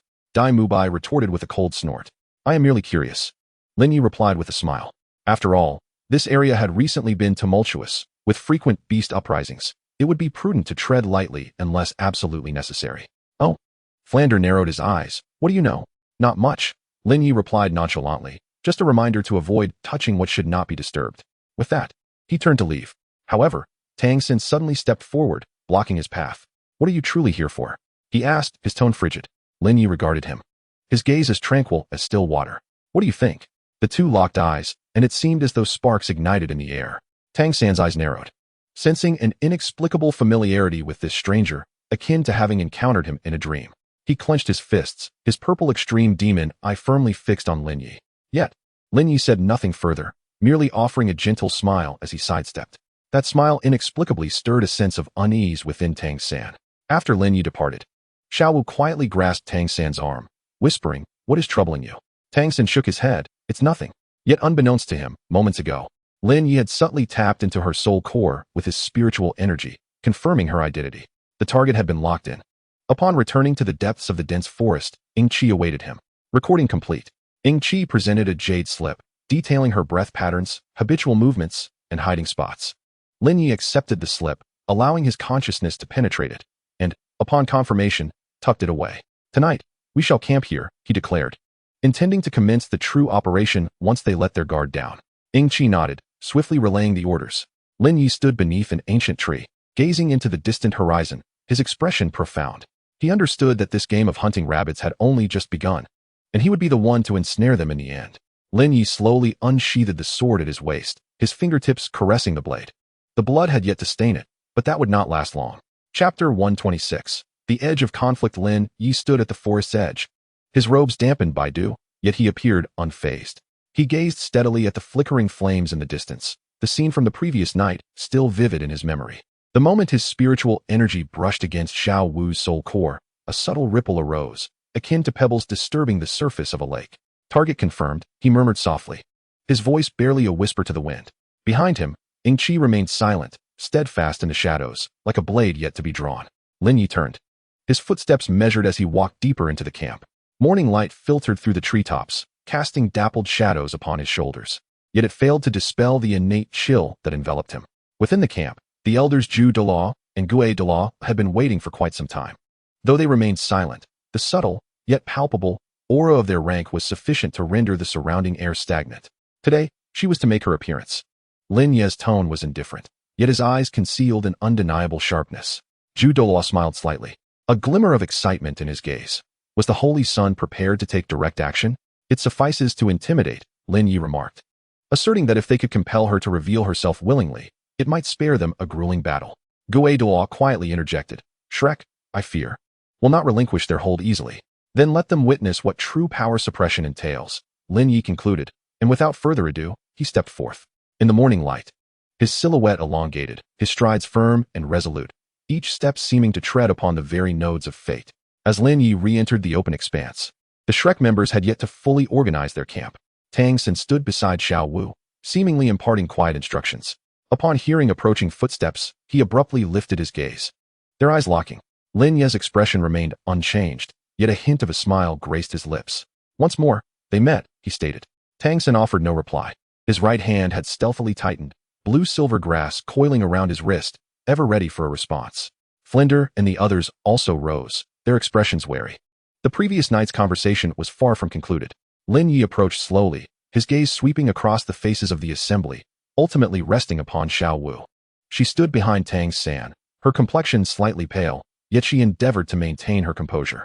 Lin Ye smiled gently and suddenly spoke, the soft-boned rabbit, having transformed for many years, has indeed concealed herself deeply. At this utterance, the atmosphere instantly froze. Xiao Wu's pupils constricted, involuntarily retreating a step. Tang San's expression darkened completely, the purple glow of his demon eyes igniting as he fixed his stare upon Lin Ye, as if seeking a flaw in his demeanor. What did you say? Dai Mubai shouted angrily. Did I err in my words? Lin Ye countered, his tone remaining calm. Or shall I assume you have long been aware of her identity? Flinder frowned, attempting to mediate. This esteemed individual, I am uncertain of your meaning. No need for circumlocution, Lin Ye interrupted, his tone suddenly chilling. I have come under the command of the Spirit Hall to apprehend the fleeing spirit beast. Should she choose to surrender willingly, innocence may be spared. A spirit beast? Oscar scoffed. Do you take us for fools? Lin Ye remained silent, gradually raising one hand, palm upward, as his soul power began to coalesce. In the next moment, the atmosphere grew abruptly heavy. An invisible pressure emanated from his being, akin to a mountain collapsing, suffocating in its intensity. Following this, two even more potent auras surged from behind Lin Ye. Title Douluo, Ning Rongrong exclaimed. Zhu Douluo and Gue Douluo stepped forward in unison, their soul power surging, enveloping the entire camp in an oppressive shackle. Leaves upon the ground stirred without wind, and an overwhelming sense of suffocation permeated the air. Tang San gritted his teeth as the soul rings beneath his feet illuminated sequentially. 8 circles of radiance enveloping his form in an effort to withstand the oppressive force emanating from the title Douluo. Yet, he soon realized that this was not merely a suppression of soul power. It was a crushing amalgamation of will and rule.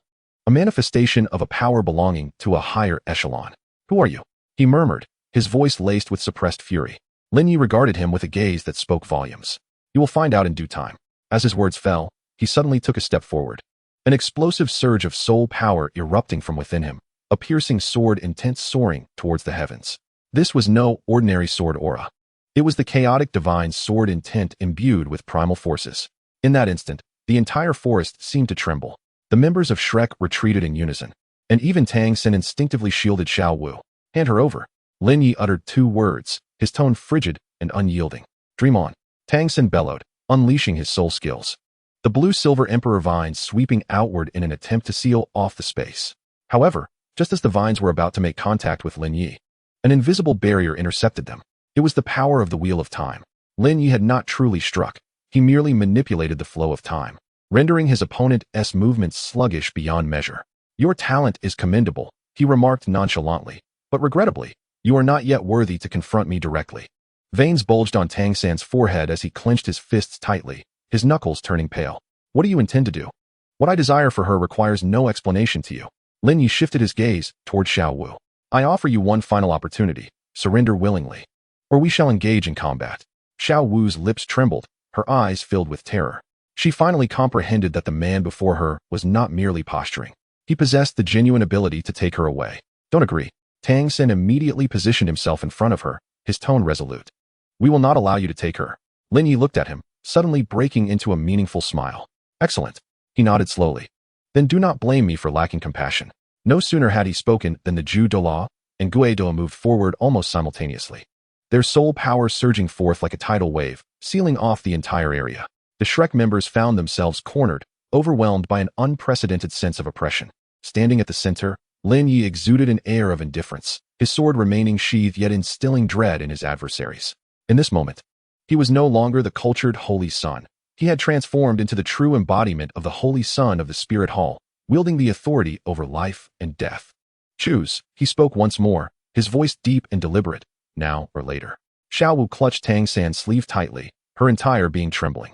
Tang San gritted his teeth, a flicker of struggle crossing his eyes. He understood that the current situation was extremely unfavorable for them. Nevertheless, he remained resolute, unwilling to concede. Who are you really? He murmured, uncertainty creeping into his tone.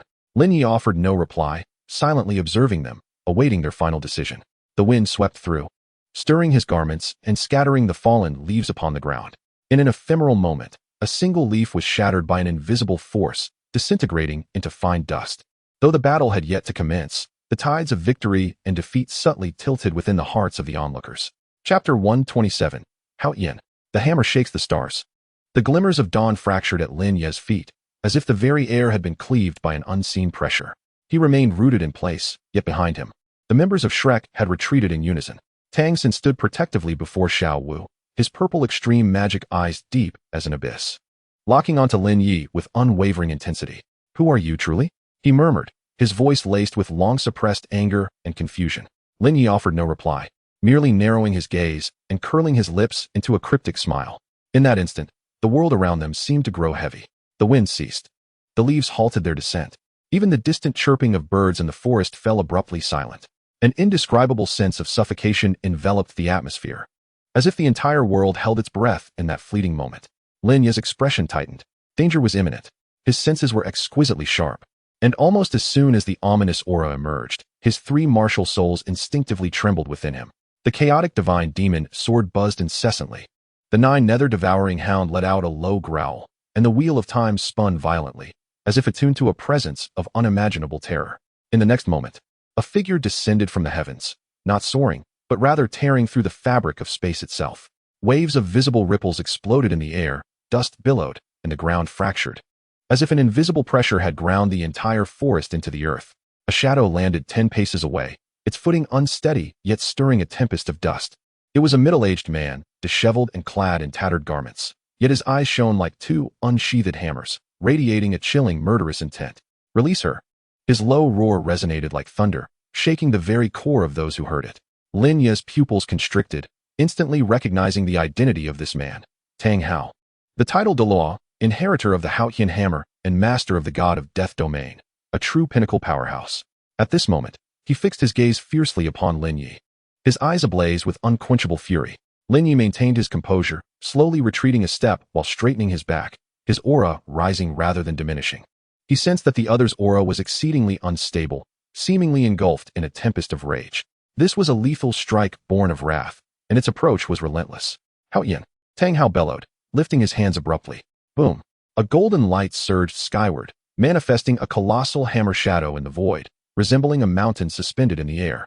Descending with the force of 1,000 June, aimed directly at Lin Ye. The Haotian hammer, the god of death domain, fully activated.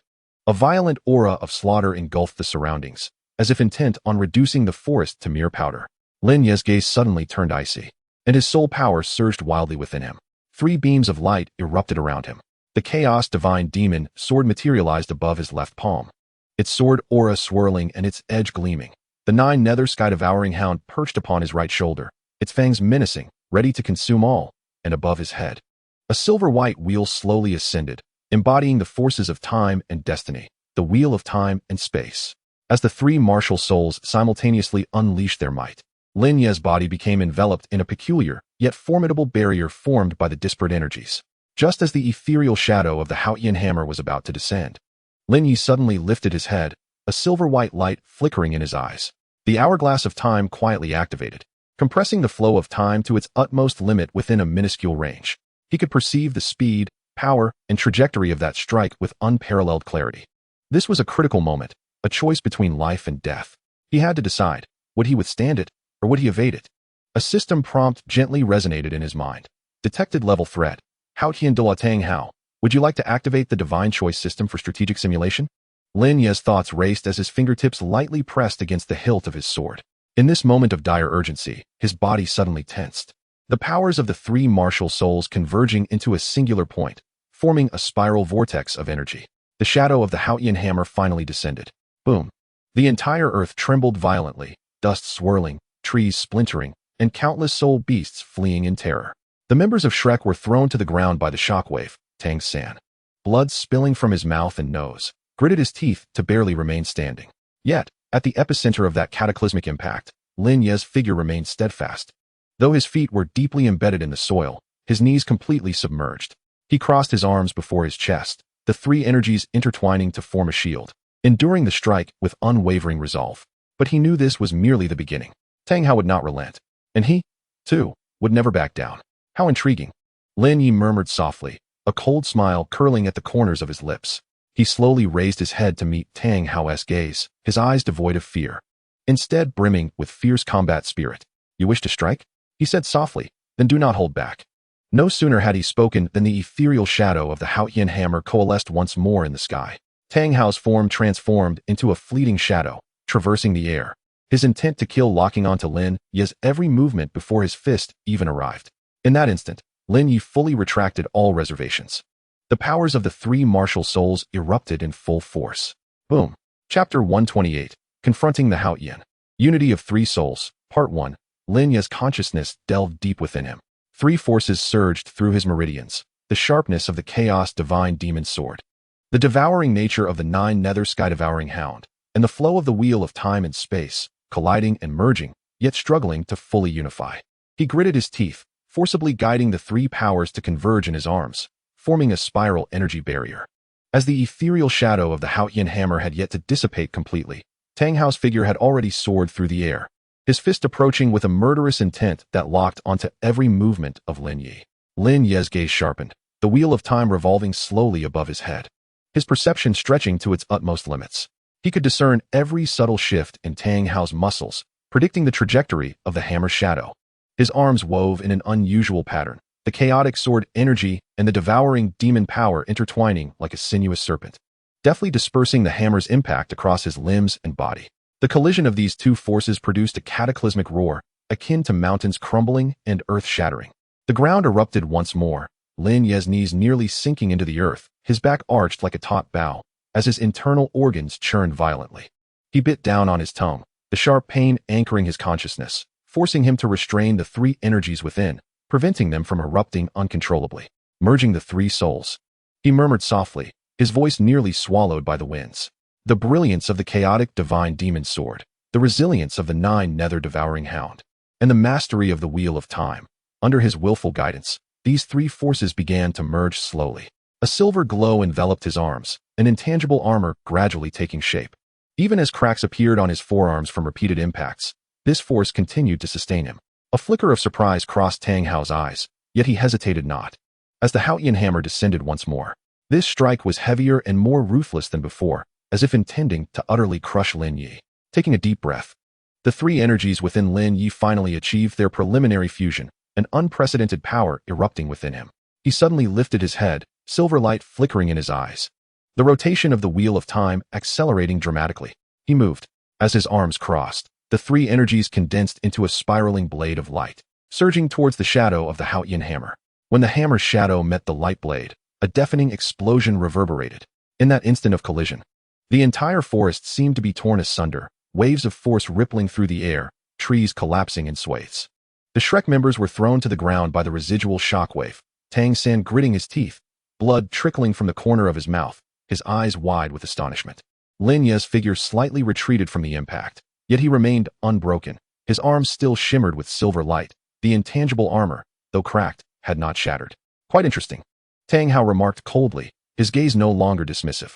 Lin Ye gradually straightened his body, his chest heaving violently, sweat and blood mingling as they trickled down. Deep within his consciousness, the mark of the wheel of time flickered faintly, as if sensing some latent power. There was no time for further contemplation. Tang Hao's murderous intent surged once more, the shadow of the Haotian hammer coalescing in the air, more solid than before, as if the true divine hammer had descended. Lin Ye's gaze sharpened, his aura suddenly rising. Gritting his teeth, he forcibly drew upon the remaining soul power within him, the strength of the three souls converging once again. This time, the fusion was smoother than before. His arms glowed anew with silver light. Though the armor had been damaged, it still clung firmly to his surface. "Come," he whispered, a fierce battle intent shining in his eyes. The Haotian hammer descended. Lin Ye prepared to meet it. A tremendous impact was accompanied by a thunderous roar, as if the very heavens and earth were trembling. Dust swirled around, and the ground quaked. Lin Ye's figure swayed slightly amidst the tumult, yet remained steadfast. His arms glimmered faintly with a silvery light. Although his armor was on the brink of collapse, it had not yet shattered. He understood that he could not hold out for long. Just then, a sound of something slicing through the air echoed from afar. The ghost Douluo had also arrived. In this critical moment, Lin Ye, through sheer willpower and a faint resonance of the three souls, miraculously managed to endure.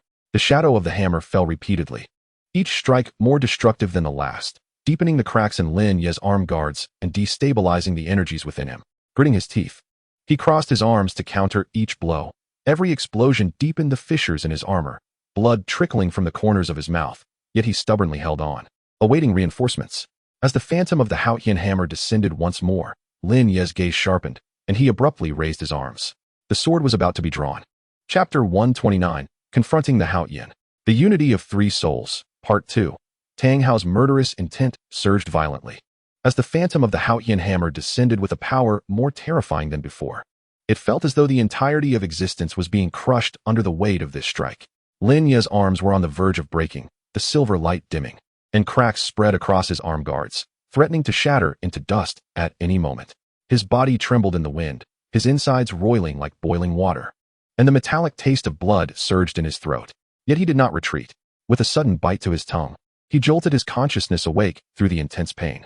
The three forces within him continued to surge: the sharpness of the chaotic divine demon sword, the devouring nature of the Nine Nether devouring hound, and the cyclical flow of the wheel of time, their entanglement preventing complete fusion. He knew that if he could not achieve resonance in this moment, his demise would be inevitable with the next hammer strike. Unite with me. A furious roar tore through the heavens as Lin Ye forcefully guided the power of the three souls to converge in his chest. Energy erupted between his bones, and the agony of torn flesh nearly sent him into unconsciousness. Yet, in that critical moment, a peculiar wave emanated from his chest. The patterns of the chaotic divine demon sword subtly emerged, flickering beneath his skin as if responding to a call. Simultaneously, the wheel of time accelerated its rotation. Ripples of time spreading outwards, slightly slowing Tang Hao's hammer shadow. Now was the moment. Lin Ye suddenly spread his arms wide.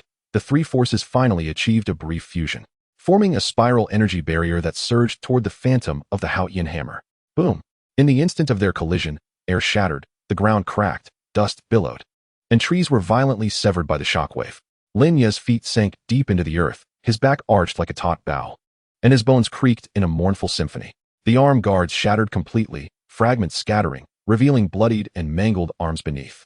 Yet his form remained unyielding. Tang Hao's eyes narrowed, his murderous intent intensifying. He stepped forward, and the ethereal shadow of the Haotian hammer coalesced once more. This time, the hammer's silhouette transcended mere illusion, imbued with a hint of substantiality, as if the true divine hammer were on the verge of descending. Lin Ye gasped for breath, blood trickling from the corner of his mouth, his vision slightly blurred. He sensed that his limits were perilously close to being reached.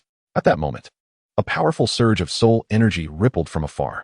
The ghost Douluo had arrived. He did not turn back. Yet he could feel that familiar aura approaching at an astonishing speed. Further away, the figure of the chrysanthemum Douluo appeared atop the mountain. The wondrous chrysanthemum of heaven quietly blooming in his grasp, emanating a peculiar wave of energy. Lin Ye felt a slight easing in his heart. The tautness of his nerves somewhat alleviated. Yet, Tang Hao had evidently sensed the arrival of reinforcements, and his murderous intent intensified. A glint of cold light flashed in his eyes, and the ethereal shadow of the Haotian hammer became even more solid, as if it aimed to utterly crush Lin Ye. Lin Ye's pupils constricted. He understood he must endure one more strike. He took a deep breath, forcefully channeling the remaining soul power within him. The power of the three souls converging once again. This time, the fusion was swifter and smoother than before. The brilliance of the chaos divine demon sword, the resilience of the Nine Nether devouring hound, and the mastery of the wheel of time resonated briefly under the guidance of his will. A faint silver glow emanated from his back. Although his shattered arm guard could not regenerate, an energy barrier was re-established. Tang Hao's hammer shadow descended. Lin Ye braced himself. A tremendous impact accompanied by a deafening roar shattered the battlefield, sending shockwaves rippling and the earth trembling. Lin Ye's figure swayed violently, blood continuously seeping from the corner of his mouth, his consciousness beginning to blur. His legs sank deep into the earth, the ground beneath his knees solidified, his shoulder dislocated. Arms fractured, internal organs trembling, and his senses gradually dulled. Yet he stood firm, like an unwavering monument. Tang Hao was finally moved. He had originally thought this strike would shatter Lin Ye's spirit, yet this man had withstood it with sheer will. Moreover, it seemed there was still untapped power within him. Tang Hao narrowed his eyes, his murderous intent surging. He resolved to no longer delay, intending to conclude this battle with thunderous force. The ethereal shadow of the Haotian hammer coalesced for the third time, and this time, a palpable aura of death filled the air. Lin Ye felt an unprecedented pressure. Even breathing became laborious. He knew that should this hammer fall, his demise was inevitable, unless he gritted his teeth, forcibly urging the three forces within him, striving for a final fusion. Yet, at this critical moment, a figure descended from the heavens, standing before him. It was the ghost Douluo, wielding the ghostly white bones. Surrounded by swirling black mist, layers of soul rings cascaded around him, his domain power instantly unfurling, granting Lin Ye a fleeting moment of respite. Soon after, Douluo arrived on the battlefield, wielding the radiant Qirong Tongtianju, which emanated a dazzling light. Together with Douluo, they unleashed a formidable soul skill that temporarily restrained Tang Hao's onslaught. Lin Ye finally felt a sense of relief, although his consciousness began to waver. He cast his gaze downward at his hands, where the residual warmth of the fusion of 3 souls lingered. The unity of 3 souls, though not fully mastered, had begun to reveal its potential. This was his first genuine experience in harnessing the power of 3 martial souls. Even if only for a fleeting moment, it was sufficient to alter the course of battle. He slowly lifted his head, directing his gaze towards Tang Hao in the distance, determination gleaming in his eyes. This battle was far from over. Yet, his body could no longer withstand the strain. He staggered back a step, his steps heavy and his knees slightly trembling. The scene before him began to blur, and the sounds around him gradually faded. He struggled to maintain his footing, but felt his balance falter, his body slowly inclined backward. Just as he was on the verge of collapsing, a steady hand caught him. "You arrived late," Douluo murmured, a flicker of concern evident in his gaze. Lin Ye managed a faint smile, his voice hoarse. "Isn't it just right?" Before he could finish, his consciousness plunged into darkness. At that very moment, the chaotic divine demonic sword pattern on his chest quivered gently, as if sensing an unknown force. It was awakening. Chapter 130. The battle of tidal Douluos in the dual poles of stillness. The instant Lin Ye fell, it felt as though his consciousness was extracted from his body. He could sense the weight of his limbs, as heavy as lead, and his senses were enveloped in a thick gauze, rendering them indistinct. The roaring sounds around him gradually receded, replaced by the hum of 3 powers surging and colliding within his meridians. The chaotic divine demonic sword, the 9 Nether sky-devouring hound, and the wheel of time had yet to fully merge, yet were tugging at one another on the brink of collapse, creating a bizarre equilibrium. "I must not lose control," he whispered inwardly, his voice barely audible. Deep within his consciousness, a string was drawn taut, embodying the instinct for survival and the tenacity of battle. Suddenly, a chill emanated from his chest. The patterns of the chaotic divine demonic sword trembled once more, as if responding to a summons, or perhaps struggling before awakening. Simultaneously, the wheel of time began to rotate slowly in his sea of consciousness, ripples of time emanating outward, mirroring the battlefield's dynamics within his perception. Tang Hao remained steadfast in his position, his presence as imposing as a mountain. The spectral form of the Haotian hammer in his hand had solidified to its utmost. Blood-red light swirling around the hammerhead, as if poised to cleave the air at any moment. Beside him, Douluo and Douluo finally converged. The two stood on opposite sides of the battlefield, their soul rings layered upon one another, their energies intertwining to subtly form an invisible wave. The dual poles of stillness. With a low shout, silver white and dark gold lights surged upward, converging in the air to create a massive yin-yang fish pattern. In the next moment, the entire battlefield was enveloped in an eerie stillness. The very fabric of space seemed to freeze, with the air itself rendered motionless. Tang Hao's figure momentarily hesitated. The ground beneath him ceased to fracture, and the swirling dust around him came to a halt. Lin Ye's consciousness finally regained a semblance of clarity. He forcefully stabilized the chaotic flow of energy within him, and, leveraging the perceptive abilities of the wheel of time and space, swiftly scanned the structural changes of the domain. The polar stillness domain was not merely a sealing technique. It created an absolute state of immobility through extreme fluctuations of heat and cold, blocking all motion, energy flow, and even the operation of soul power. Yet, despite this, Tang Hao's presence still induced subtle ripples within the domain. His hammer shadow did not come to a complete standstill but continued to advance slowly, as if possessing the power to tear through space. The thought of the great Sumeru hammer flashed through Lin Ye's mind. This was one of the most elite secret techniques of the Haotian sect, rumored to invoke the forces of heaven and earth, enabling a mortal to shake the divine. Now, Tang Hao was attempting to forcibly break through the polar stillness domain with this very move. Lin Ye gritted his teeth, knowing he could not hold out for long. He understood that he must take action, even if it was just a flicker of assistance, as it could very well be the key to breaking the stalemate. Injured and nearly immobilized, he nevertheless could still summon some residual soul power through his mental fortitude. He slowly closed his eyes, concentrating on the chaotic divine sword's pattern etched upon his chest. "It is time for you to awaken." No response came, only a faint tremor. Taking a deep breath, he forcefully activated the wheel of time and space, extending his perception to its utmost limits. The strings of fate quietly emerged, gently vibrating within his consciousness. A hazy image flitted through his mind, Tang Hao's hammer shadow breaking through the domain's blockade, advancing toward the two opponents. The black mist of the ghost Douluo being torn apart, the petals of the spectral Douluo's ethereal chrysanthemum withering. Then, Tang Hao turned, his gaze locking onto Lin Ye's unconscious form. The vision abruptly ceased. Lin Ye's eyes flew open, his pupils constricting. He could wait no longer.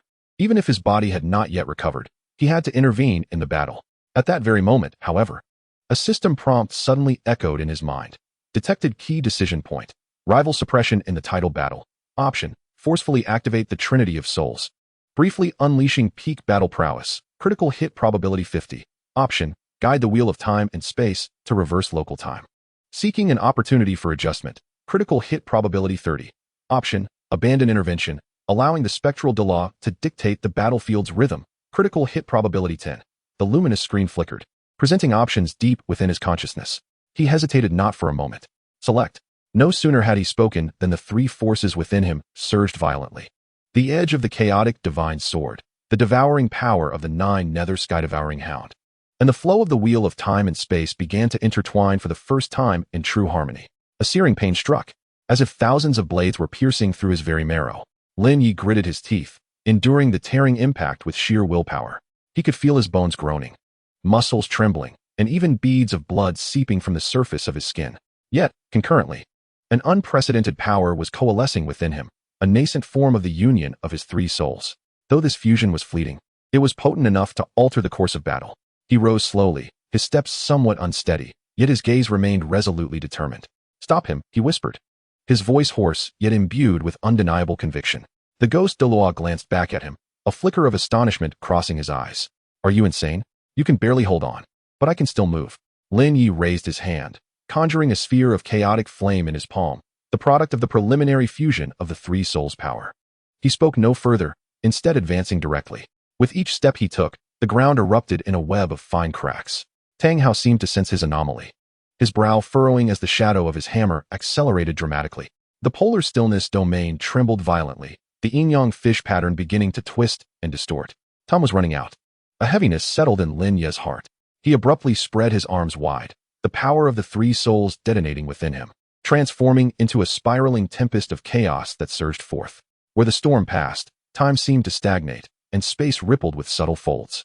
In that moment, Tang Hao's hammer shadow finally halted for an instant. It was that very moment.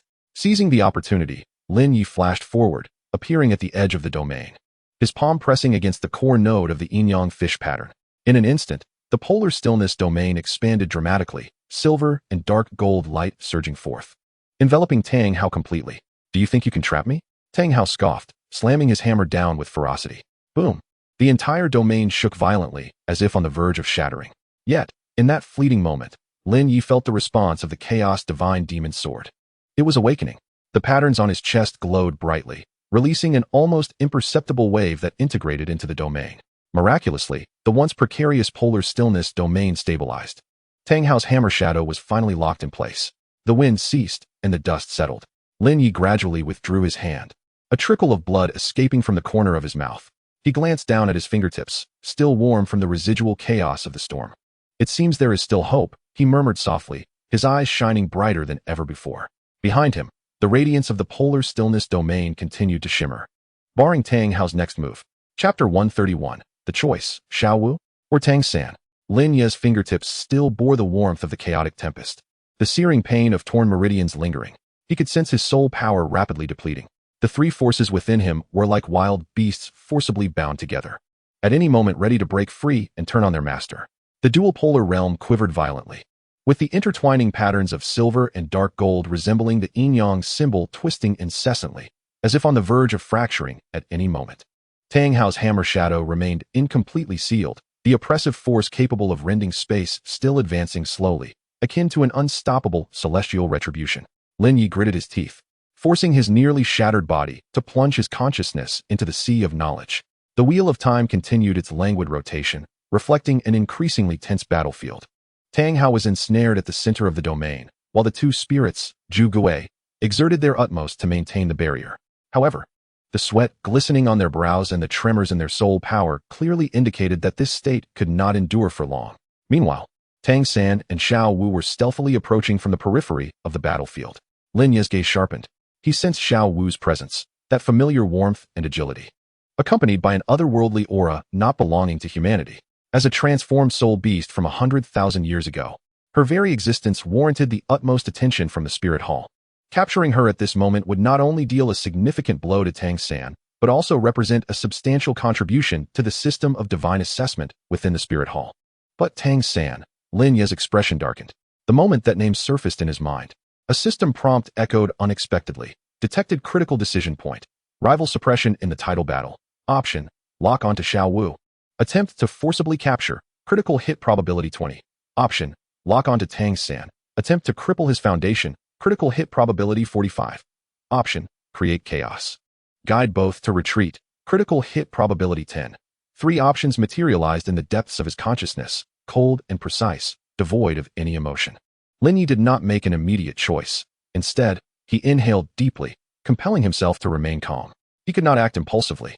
He needed to weigh his options. Xiao Wu's value lay in her identity. She was Tang San's most vital connection and one of the key soul beasts for the future divine assessment of the Spirit Hall. Capturing her now would not only weaken Tang San's fighting capability, but also pave the way for Qian Renxue's divine evaluation. Yet the issue was that she was not the core of combat power, and Tang San would undoubtedly fight to protect her.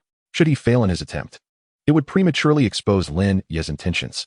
As for Tang San, he was the rival, the vital lifeline that must be severed in the future. Lin Ye had envisioned countless nights how to utterly dismantle Tang San's martial soul, severing his path to divinity and scattering his soul. But now, if he were to act, Tang Hao's response would be uncontrollable. Once Tang Hao broke free from the domain, Lin Ye would face a true life and death crisis. Regarding the option to create chaos and guide them to retreat, while it appeared the most prudent, it was also the most passive. Lin Ye was not one to wait idly for his enemies to grow stronger. He preferred to strike decisively when they were at their weakest. System, analyze the current situation. Current battlefield status. Tang Hao is trapped in the dual polar realm, with an estimated remaining suppression time of less than 30 breaths. Zhu Gui's soul power is nearly depleted and cannot sustain the domain for long. Tang San and Xiao Wu have yet to engage in the fray, remaining in a state of observation. The assessment of Tang San's combat prowess reveals that he is currently not at full capacity. His soul power is not fully replenished, and his martial soul has not been completely activated. However, with the blessings of the Blue-Silver Emperor martial soul and the light of the Sea God, his battle strength is evaluated to be at the mid-level of title Douluo. Lin Ye narrowed his eyes, contemplating that Tang San is presently in a state where his power has yet to be fully unleashed. Should he act now? The probability of successfully crippling his foundation would surpass that of usual circumstances. Yet, Tang Hao must make a choice, not one of indecision, but of careful deliberation. He closed his eyes, visions of countless potential futures flashing through his mind. Tang San could be rendered powerless, provoking Tang Hao's wrath, causing the domain to collapse instantaneously. Leaving Lin Ye in a desperate situation, Xiao Wu could be captured, prompting Tang San to risk everything to save her, leading to their joint escape. While Lin Ye misses a crucial opportunity, chaos could ensue, allowing Tang San and Xiao Wu to retreat, making it exceedingly difficult to find such an opportunity again.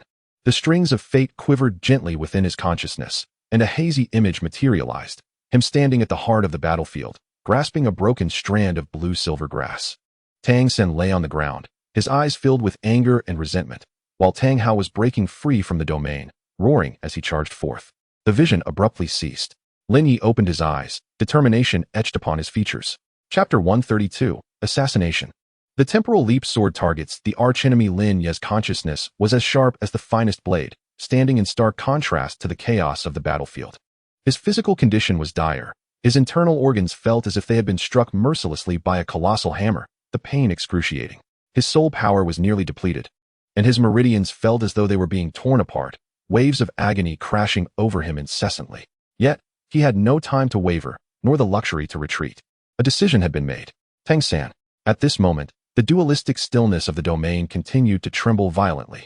The intertwining silver and dark gold yin-yang fish pattern appeared as fragile as a candle flickering in the wind, seemingly on the verge of extinguishing. Although Tang Hao remained bound at the center of the domain, he had not fully broken free. Nevertheless, a terrifying aura was steadily escalating. As if he were about to shatter the seals and unleash his full power, Time had become exceedingly urgent for Lin Ye. Drawing a deep breath, three formidable forces within him surged forth like a tempest. The ferocity of the chaotic divine demon sword, the devouring essence of the Nine Nether sky-devouring hound, and the mastery of the wheel of time. All three distinct powers perfectly merged at this moment, compressing into an indomitable point of brilliance. This radiance shot forth like lightning, aimed directly at the figure of Tang San at the edge of the battlefield. The blue-silver emperor martial soul had manifested, his eyes cold as ice, with the Xuanyu hand subtly emanating a greenish glow. It seemed he sensed the impending danger, his footsteps shifting as he prepared to retreat. But it was too late. In Lin Ye's eyes, a chilling brilliance surged violently as he gritted his teeth, channeling the last vestige of his soul power to forcibly activate the temporal mark jump. In an instant, spatial fluctuations erupted, and a silver-white rift in the fabric of space unfurled beneath him, enveloping his form. Everything around him seemed elongated and distorted, as if time itself had been shattered into fragments. The members of Shrek stared in shock, their pupils dilating. Flender bellowed, "Stop him!" Zhao Wujie leapt forth, his soul rings flashing brilliantly, and with a thunderous clap of his palm, waves of air rippled violently through the atmosphere. Yet, Lin Ye's silhouette had already vanished from sight. In the next moment, a streak of silver light suddenly appeared behind Tang San, moving with such swiftness that the air could scarcely react. It was upon him. Tang San's expression shifted dramatically as he raised his Xianyuan hand in defense, his left hand controlling the surrounding soul power in an attempt to block the impending assault. However, Lin Ye's movements were swifter still. The chaotic divine demon sword in his grasp roared forth like a colossal dragon, already ablaze with peak sword intent. The grayish sword light resembled the first ray of dawn breaking through the primordial chaos, exuding an aura of cataclysmic destruction, descending upon him with the weight of Mount Tai. Simultaneously, the hourglass of time erupted in full force, compressing the flow of time to its utmost limit, causing the entire world to momentarily slow. In this suspended instant, Lin Ye's sword momentum reached its zenith. The chaotic opening slash obliterated the source. A low, resonant voice seemed to echo from the depths of the soul. The sword light plummeted like a falling star, rending the void asunder, disregarding Tang San's hasty defense to pierce directly at his vital point. In that fleeting moment, Tang San felt an icy chill envelop his heart, as though a sharp ice shard had pierced his very core. This was swiftly followed by a tidal wave of pain and terror, crashing upon him like an overwhelming deluge. This was not merely a suppression of speed. It was an absolute domination of the laws of time. Lin Ye's sword, akin to the scythe of death, was ruthlessly approaching his life's threshold. Chapter 133, Xianyuan crumbles. 8 spider severed. Foundation destroyed. Tang San's pupils constricted sharply. He could distinctly sense that the grayish sword light had penetrated the defense of his Xianyuan hand. It was as though a blade from the ancient past, imbued with the will to forge the heavens and earth, was piercing directly into his chest. His soul power surged wildly, striving to erect a final barrier at the last possible moment. But Lin Ye's speed was too formidable. So swift that even time had been compressed into an instant. The entire world seemed to have slowed. Before Tang San could utter a word, an invisible force suppressed him, as if an unseen hand had gripped his throat, rendering him voiceless.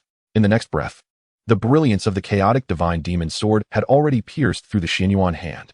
With a crisp sound of shattering, the renowned Xianyuan hand, said to withstand the full force of a tidal Douluo, exploded into countless fragments that scattered in all directions.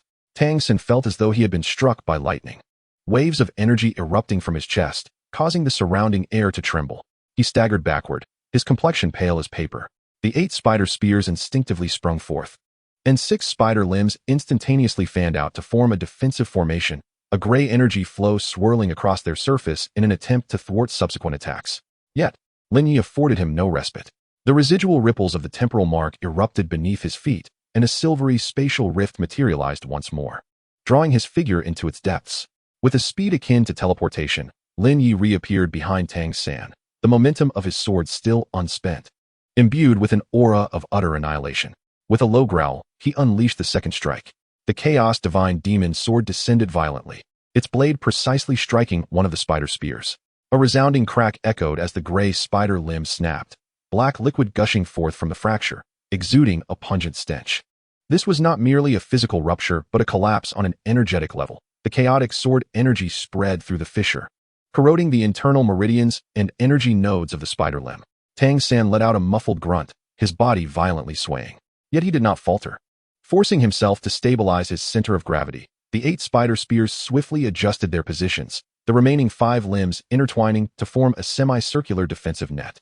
However, this was merely the beginning. A glimmer of cold light flashed in Lin Ye's eyes as the spatial mark beneath him expanded once more, enveloping Tang San within. Grasping his sword with his right hand, he slowly raised his left, a dark radiance manifesting in his palm. This was the devouring power of the Nine Nether Sky-devouring hound. The two forces converged in the air, transforming into a shadow of gray and black interwoven like the harbinger of death, descending with a resounding slash. The third strike, the Nine Nether Soul devouring slash. The sword energy surged forth like a tide, causing all 5 spider spears to tremble, emitting sharp, mournful cries. The first spider limb, upon contact with the sword energy, was utterly consumed, vanishing into nothingness, leaving no trace behind. Tang San's countenance changed drastically. He finally realized that Lin Ye's strike was not merely to injure him, but to utterly obliterate his foundation. Clenching his teeth, he roared in anger, forcibly activating his blue-silver Emperor martial soul. Golden vines erupted violently, striving to intercept the sword energy. Yet, as soon as these vines approached, they were completely devoured, leaving no remnants behind. No, Tang San howled, his soul power surging wildly in an attempt to stabilize the chaotic flow of energy within him. But it was too late. The sword energy had penetrated deep into his dantian, and the once stable pulsation of his soul core was now visibly dimming. It felt as if an invisible hand was gradually siphoning away his strength. Lin Ye stood resolutely in place, his gaze as sharp as a blade. He understood that this strike would annihilate at least half of Tang San's cultivation foundation. Even if he were to recover in the future, irreversible damage would remain. More importantly, at the moment the sword energy infiltrated Tang San's dantian, he sensed an unusual fluctuation. It was a power not belonging to the mortal realm, concealed deep within his meridians, subtly resonating with some higher existence. Lin Ye furrowed his brow, already forming a conjecture in his mind. But this was not the time for contemplation. He must first ensure his own safety. With a sudden flash of thought, Lin Ye decisively sheathed his sword, and the spatial imprint beneath his feet abruptly expanded, enveloping his figure within. He did not cast another glance at Tang San, his form flickering as he vanished from sight. At the edge of the battlefield, the Holy Temple Knight Corps had already completed their defensive arrangements according to orders, with several Soul Douluo level experts sealing off the directions in which Tang Hao might attempt to break through. Meanwhile, Lin Ye quietly retreated to the area where the ghost Douluo was located. At this moment, the duality stillness domain was on the verge of collapse, the yin-yang fish pattern continuously twisting, with cracks beginning to appear at its edges. How much longer can it hold? Lin Ye inquired softly. Blood trickled from the corner of the ghost Douluo's mouth as he struggled to respond. Not more than 10 breaths. Lin Ye nodded, his gaze sweeping towards the distant Tang Hao. The aura of that tidal Douluo grew increasingly violent, a vague shadow faintly emerging within the hammer's silhouette. As if some ancient entity were awakening, a sense of foreboding gripped Lin Ye's heart. He understood he had to make a choice, to continue suppressing Tang Hao, or... Just then, the temporal imprint on his forehead unexpectedly began to warm slightly, as if sensing something. Lin Ye's eyes narrowed. In that instant, he seemed to perceive a strand of destiny quivering gently at a distant end. An unknown presence was watching him. Without hesitation, he withdrew his gaze and commanded softly, "Prepare to retreat." As his words fell, the Holy Temple Knight Corps swiftly responded, methodically beginning to withdraw from the battlefield. Lin Ye, however, stood still, casting one last glance in the direction where Tang San had fallen. The figure, once celebrated as a prodigious youth, now curled up on the ground, his face ashen. The 8 spider lances had only 2 intact spider limbs remaining, the rest either broken or devoured, blood staining the earth. The mystic jade shattered. The 8 spiders severed, the foundation destroyed. In this battle, Tang San had utterly lost the capital to become a formidable force. A cold smile crept across Lin Ye's lips as he turned and stepped into the rift in space. Amidst the rising winds and gathering clouds, the battlefield finally fell silent. In the far reaches of the horizon, a dark crimson light quietly emerged, as if heralding that a greater storm was about to arrive. Chapter 134, Wails of Despair and Retreat. Tang Hao's hammer shadow trembled incessantly within the duality stillness domain, akin to an ancient behemoth ensnared, each struggle sending ripples through the space around it. Veins bulged on his forehead, his eyes bloodshot, fixated on the distant, now vacant spatial rift where Lin Ye had once stood. Just moments ago, his son Tang San had been behind him, breath erratic, soul power depleted. Now, that familiar fluctuation had dwindled to an almost imperceptible whisper, on the verge of being swallowed by the ambient spirit energy of the world. Tang San. Tang Hao roared, his voice tearing from the depths of his chest, imbued with a chilling fury and despair. At that moment, a piercing wail emanated from the far side of the battlefield, slicing through the air like a razor, causing one's eardrums to throb painfully. Xiao Wu. She collapsed to the ground, her hands clutched tightly around her head, her disheveled hair obscuring her face. She resembled a raging inferno, exuding an aura of terror that transcended humanity. Her soul power was spiraling out of control, the profound and ancient essence of a soul beast no longer concealed, erupting like a volcano into the sky. The presence of 100,000-year soul beast. This surge of power instantly captured the attention of all remaining survivors on the battlefield. The faces of the Shrek Academy members paled, and Flinder even staggered back a few steps, a flicker of fear flashing in his eyes. They were aware that Xiao Wu was a transformed soul beast, yet experiencing such a level of power was unprecedented. Tang Hao also sensed the anomaly. He abruptly turned his head, his gaze shifting from anger to shock, and then to disbelief. You are, he murmured, taking a step forward, only to be forcefully restrained by an invisible force. The polar stillness domain still enveloped him, although it was on the verge of collapse. It continued to limit his movements within a certain range. Let me through. Tang Hao roared skyward, his soul power surging wildly.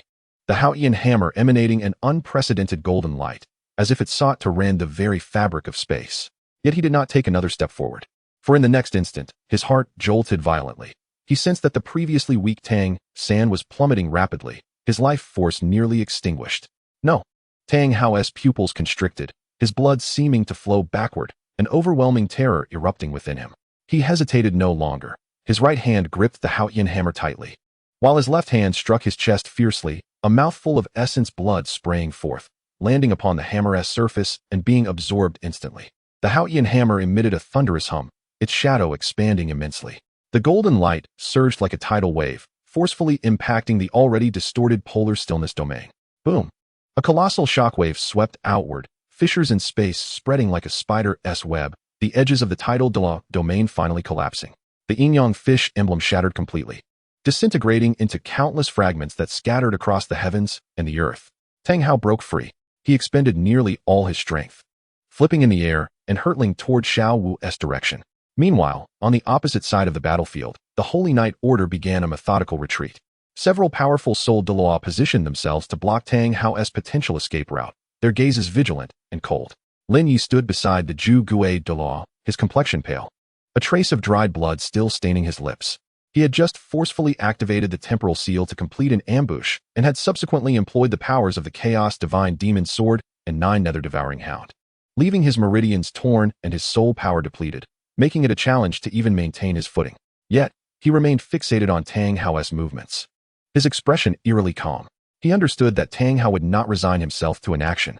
Indeed, Tang Hao grasped Xiao Wu's wrist with one hand, lifting her up, while with the other, he delved into his bosom to retrieve a dark crimson talisman, which he crushed with fervor. At the moment of the talisman's shattering, a rich scent of blood permeated the air. Tang Hao's expression grew increasingly ferocious, and the fluctuations of his soul power surged dramatically as he once again transcended his limits, propelling himself, along with Tang San and Xiao Wu, forcefully into the void above. With a resounding crack, the very fabric of space was violently torn apart, revealing a pitch-black rift suspended in the air, as if leading to an unfathomable abyss. You cannot escape, Lin Ye murmured, his voice hoarse yet imbued with a chilling coldness. He raised his right hand, a dim gray halo manifesting in his palm, though the chaotic divine demon sword remained sheathed. Its intent had already locked onto Tang Hao and his companions. However, before he could make his move, Tang Hao's figure had already vanished into the rift, plunging into the unknown void alongside Tang San and Xiao Wu. In the fleeting moment before the rift sealed, Tang Hao cast a glance back at Lin Ye, not one of hatred, but of astonishment. He had not anticipated that Lin Ye could withstand his earlier assault and still mount such a deadly counterattack. This battle he had lost, thoroughly and unequivocally. Lin Ye remained rooted in place, his gaze tranquil yet tinged with a hint of fatigue. He understood that he had failed to eradicate the threat entirely. Though Tang San's foundation was severely compromised, as long as he still drew breath, there remained a possibility for recovery. And Tang Hao, with his fierce determination, had forcibly torn through the fabric of space to escape, a testament to the profound obsession he held for his son. Let us depart, Lin Ye spoke softly. Turning towards the Holy Knight Corps, the team swiftly retreated, leaving the battlefield shrouded in swirling dust and the remnants of blood upon the ground. Meanwhile, deep within the Star Doe forest, a faint golden light flickered into existence. Tang Hao, along with the other two, found themselves plummeting into a hidden valley. Tang San was already in a deep unconsciousness, while Xiao Wu lay curled upon the ground, her eyes vacant, muttering incoherently. Tang Hao knelt beside them, pressing his palm against the earth, blood trickling through his fingers, his complexion as pale as parchment. Yet, he did not succumb. He lifted his gaze to the heavens, a fervent flame igniting in his eyes. Lin Ye, I shall make you pay, he whispered, his voice hoarse yet resolute. In that moment, the seed of vengeance was sown within Tang Hao's heart, and this seed would one day blossom, unleashing a tempest of fury upon the world. Chapter 135. A stunning victory that shakes the continent. The residual waves of Tang Hao's spatial rending had yet to fully dissipate, leaving the air charged with the remnants of the explosive energy. Lin Ye stood still, his chest heaving, his right arm trembling slightly. The weight of the chaotic divine demon sword feeling as heavy as a mountain in his grasp. The sword's tip drooped, dripping a few beads of blood glimmering with a grayish hue. He chose not to pursue, not because he could not, but because he would not. This battle had already been sufficient to instill fear across the land. The Holy Knight Corps quickly formed ranks, sealing off the perimeter of the battlefield. Although the twin spirits of the chrysanthemum and the ghost were utterly depleted of soul power, they remained steadfastly fixated on the direction of Shrek Academy. The individuals over there had long since lost their will to fight. Flinder sat slumped on the ground, his eyes filled with horror and disbelief. They had witnessed Tang San's downfall with their own eyes and heard the earth-shattering scream that seemed to rend the heavens. The cries of the mystic Jade is shattered. The 8 spider lances are severed. The foundation is destroyed, echoed hauntingly in their ears.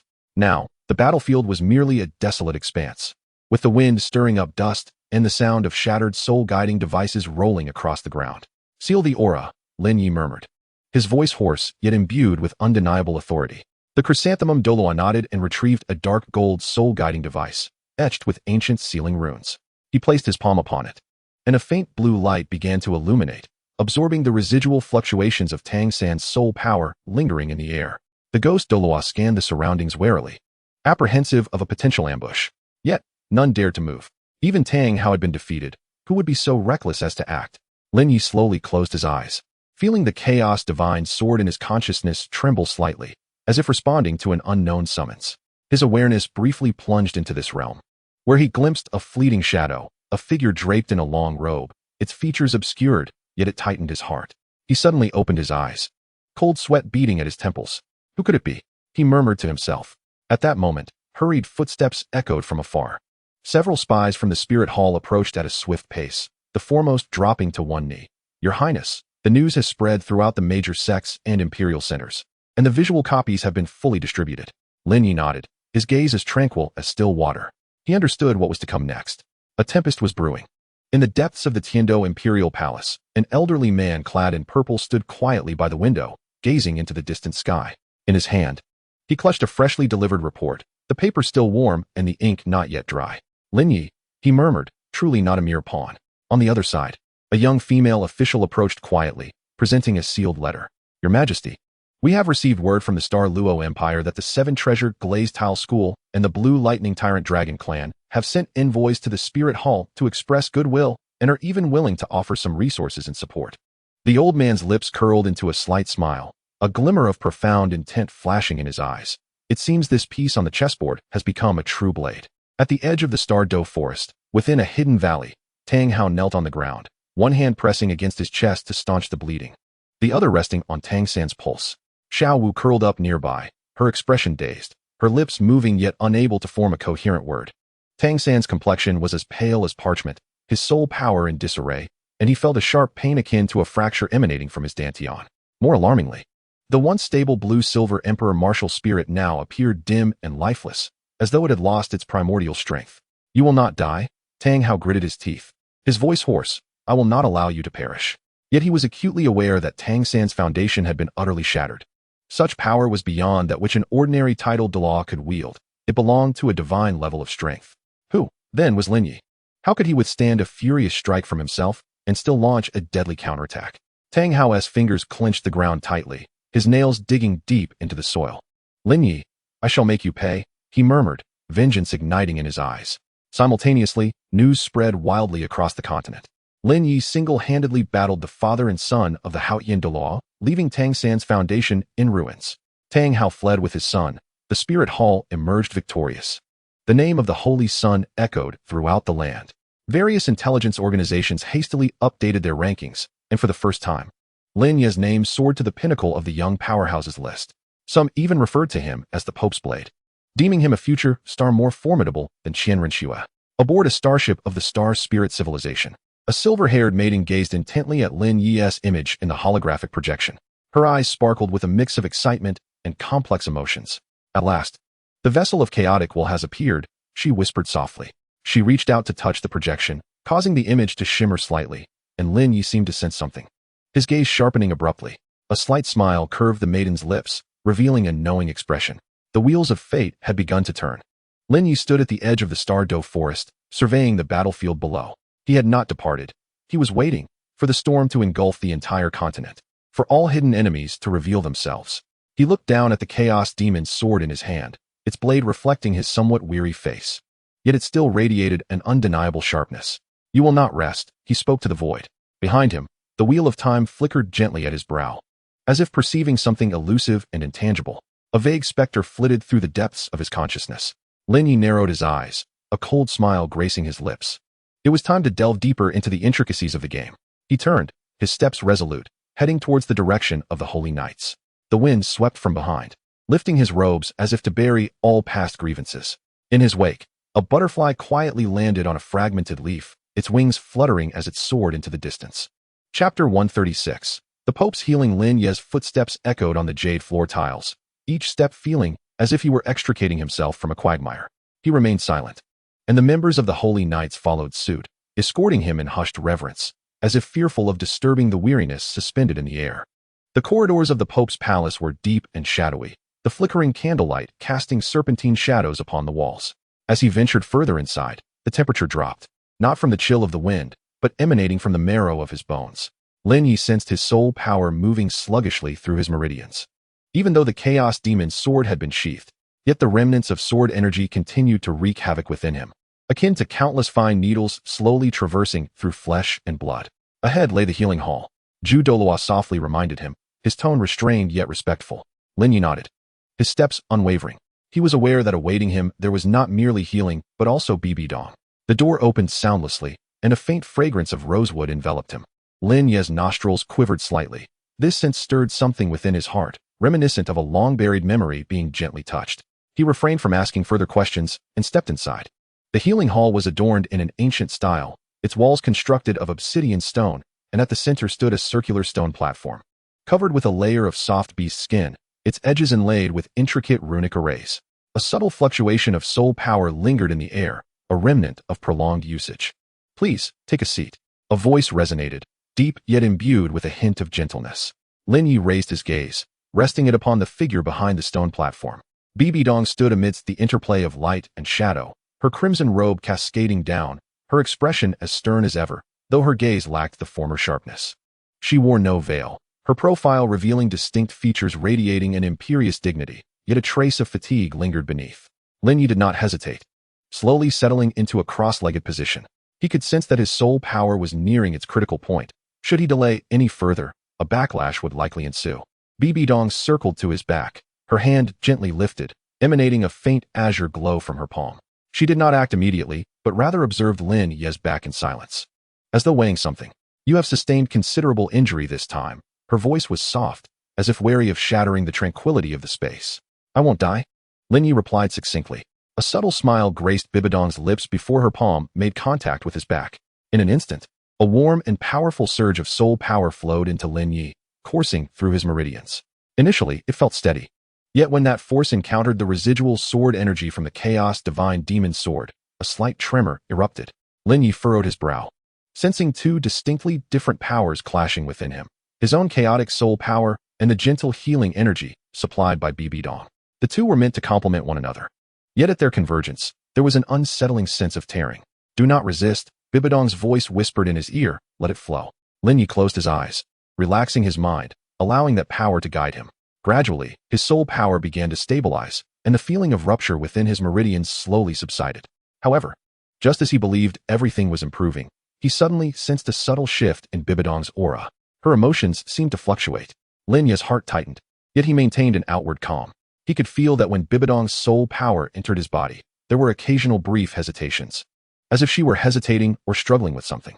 Lin Ye, he spoke softly, his voice barely above a whisper. Do you sense anything? Bibi Dong paused for a moment, then swiftly regained her composure. What are you saying? Your soul power just faltered for a moment. Lin Ye replied calmly. Is it due to the essence within me, or some other reason? Bibi Dong fell silent for a few breaths before slowly articulating. The chaotic power within you is more intricate than I had anticipated. It does not resemble ordinary soul power. Rather, it embodies a manifestation of certain laws. Lin Ye chose not to respond. He was acutely aware of the unique strength of the chaotic divine demon's sword. Otherwise, he would not have traversed this far.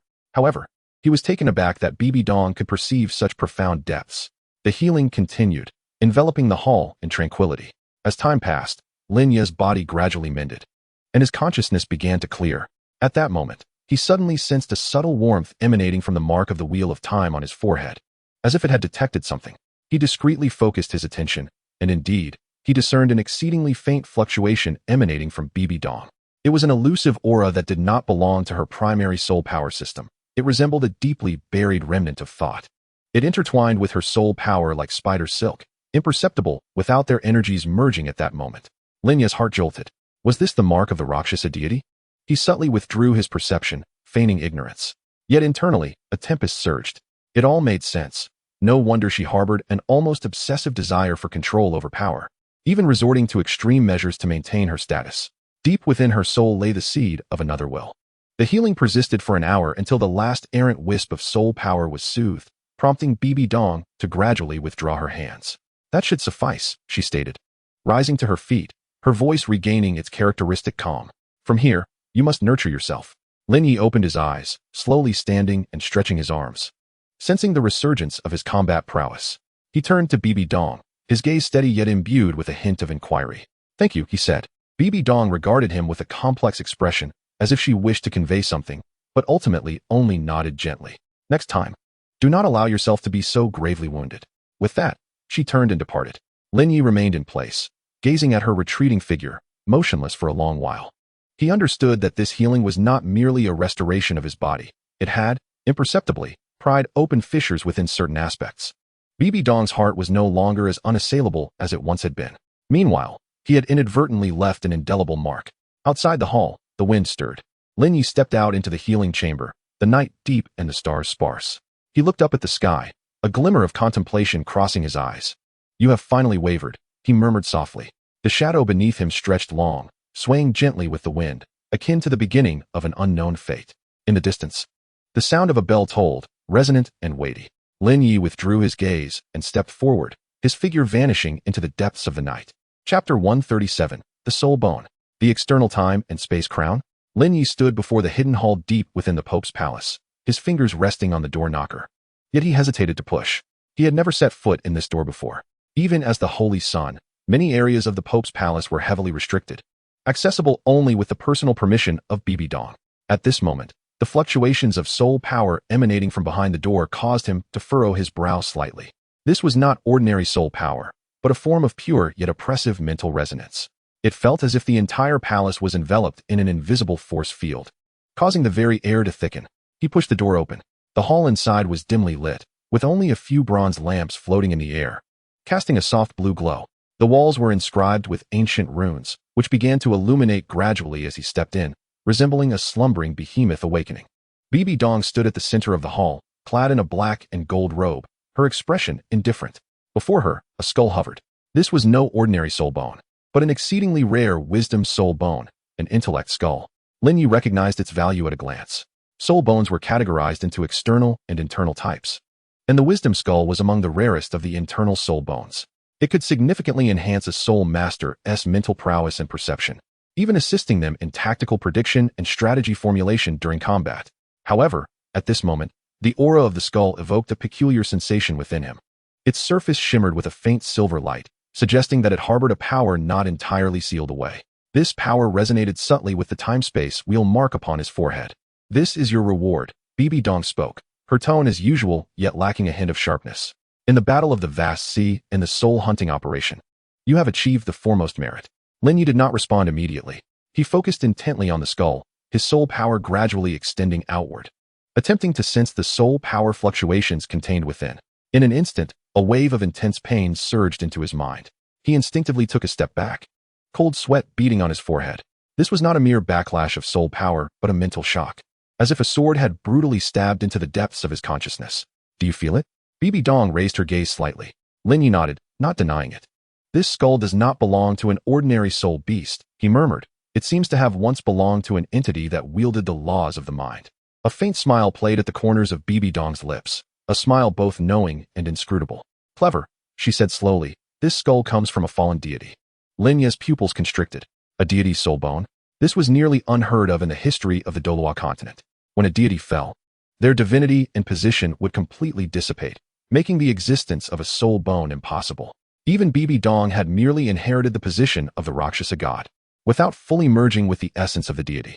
Who, then, is the owner of this skull? He cast another glance at the skull, its temporal wheel mark upon his brow quivering uncontrollably, as if it sensed a familiar essence. Is it responding to me? Lin Ye murmured softly. Bibi Dong remained silent, merely observing him. Lin Ye inhaled deeply, slowly extending his hand to lightly touch the surface of the skull. In that instant, a vast wave of mental energy surged into his consciousness like a tide. He felt as though he were immersed in an endless sea of stars, surrounded by countless fragmented memories, each emitting an otherworldly glow. He beheld a figure, blurred and distant, standing at the end of the river of time, gazing at him quietly. This was no mere illusion. It was the other end of the laws of time and space. Lin Ye abruptly opened his eyes, cold sweat beading on his forehead. What did you see? Bibi Dong inquired. A voice. Lin Ye replied slowly. It calls to me. Bibi Dong's expression remained unchanged, yet a flicker of intrigue danced in her eyes. She spoke no further but gently raised her hand, allowing the skull to float slowly toward Lin Ye's brow. Merge with it, she instructed, for if it has chosen you, it signifies a connection between you. Lin Ye did not resist. He settled into a cross-legged position, closed his eyes, and gradually guided the soul power from the skull into his body. Initially, it flowed smoothly, like a gentle stream coursing through his meridians. Yet in the next moment, the temporal wheel mark exploded with a surge of silver light, rushing toward his brow. Boom! Lin Ye felt a thunderous roar in his mind, as if an invisible shackle had been released, awakening a power that had long lain dormant. He opened his eyes suddenly, and a phantasmal halo emerged within his pupils. This halo, composed of countless intricate runes, spun slowly, exuding a heart-stopping pressure. Is this an external soul bone? Bibi Dong's expression finally shifted. As the inheritor of the Rakshasa deity, her understanding of soul bones far surpassed that of ordinary individuals. Yet she had never witnessed, nor heard of, anyone triggering the manifestation of an external soul bone while merging with a wisdom skull. Even more alarming was the faint silhouette of a temporal rift that seemed to shimmer within that halo, as if the very fabric of space had been torn asunder in that moment. Lin Ye rose slowly, his eyes shimmering with silver light, his entire presence becoming profoundly ethereal and deep. He raised his hand, and with a gentle touch of his fingertip, a delicate fissure appeared in the air. This was no ordinary spatial crack, it was a rift in time. He could sense that within that fissure, the flow of time had slowed, even come to a standstill. Mastery over time and space, Lin Ye murmured. Bibi Dong stood frozen, her gaze complex as she regarded him. It seems you are no longer merely a soul master, she said slowly. You have touched upon a higher echelon of the laws. Lin Ye offered no response. He merely gazed quietly at the fissure, yet a tempest brewed within his heart. He understood that from this moment forth, everything would be irrevocably altered. His destiny would no longer be confined to the Douluo Continent. The other side of that rift seemed to lead to a far more expansive realm, and he stood poised at the threshold. Lin Ye slowly raised his hand, his fingertips gliding gently across the air. The fissure gradually closed, and the lingering silver light in the atmosphere dissipated accordingly. He turned to Bibi Dong, his gaze calm, yet imbued with an ineffable depth. Thank you, he uttered. Bibi Dong regarded him in silence for a moment before slowly nodding. What do you intend to do next? Lin Ye did not respond immediately. Instead, he lifted his gaze to the profound night sky beyond the hall. The wind stirred, and stars scattered like grains of sand. A faint smile graced his lips. I wish to explore the end of that fissure. Chapter 138. Devouring progress. Lin Ye sat cross-legged in the secluded meditation chamber of the Holy Sun's palace, his eyes gently closed, a halo of silver light swirling at his brow.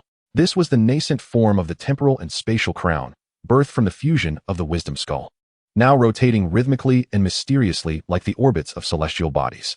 The room was still, yet the air seemed to be drawn by an invisible force, creating delicate ripples that radiated outward from his being.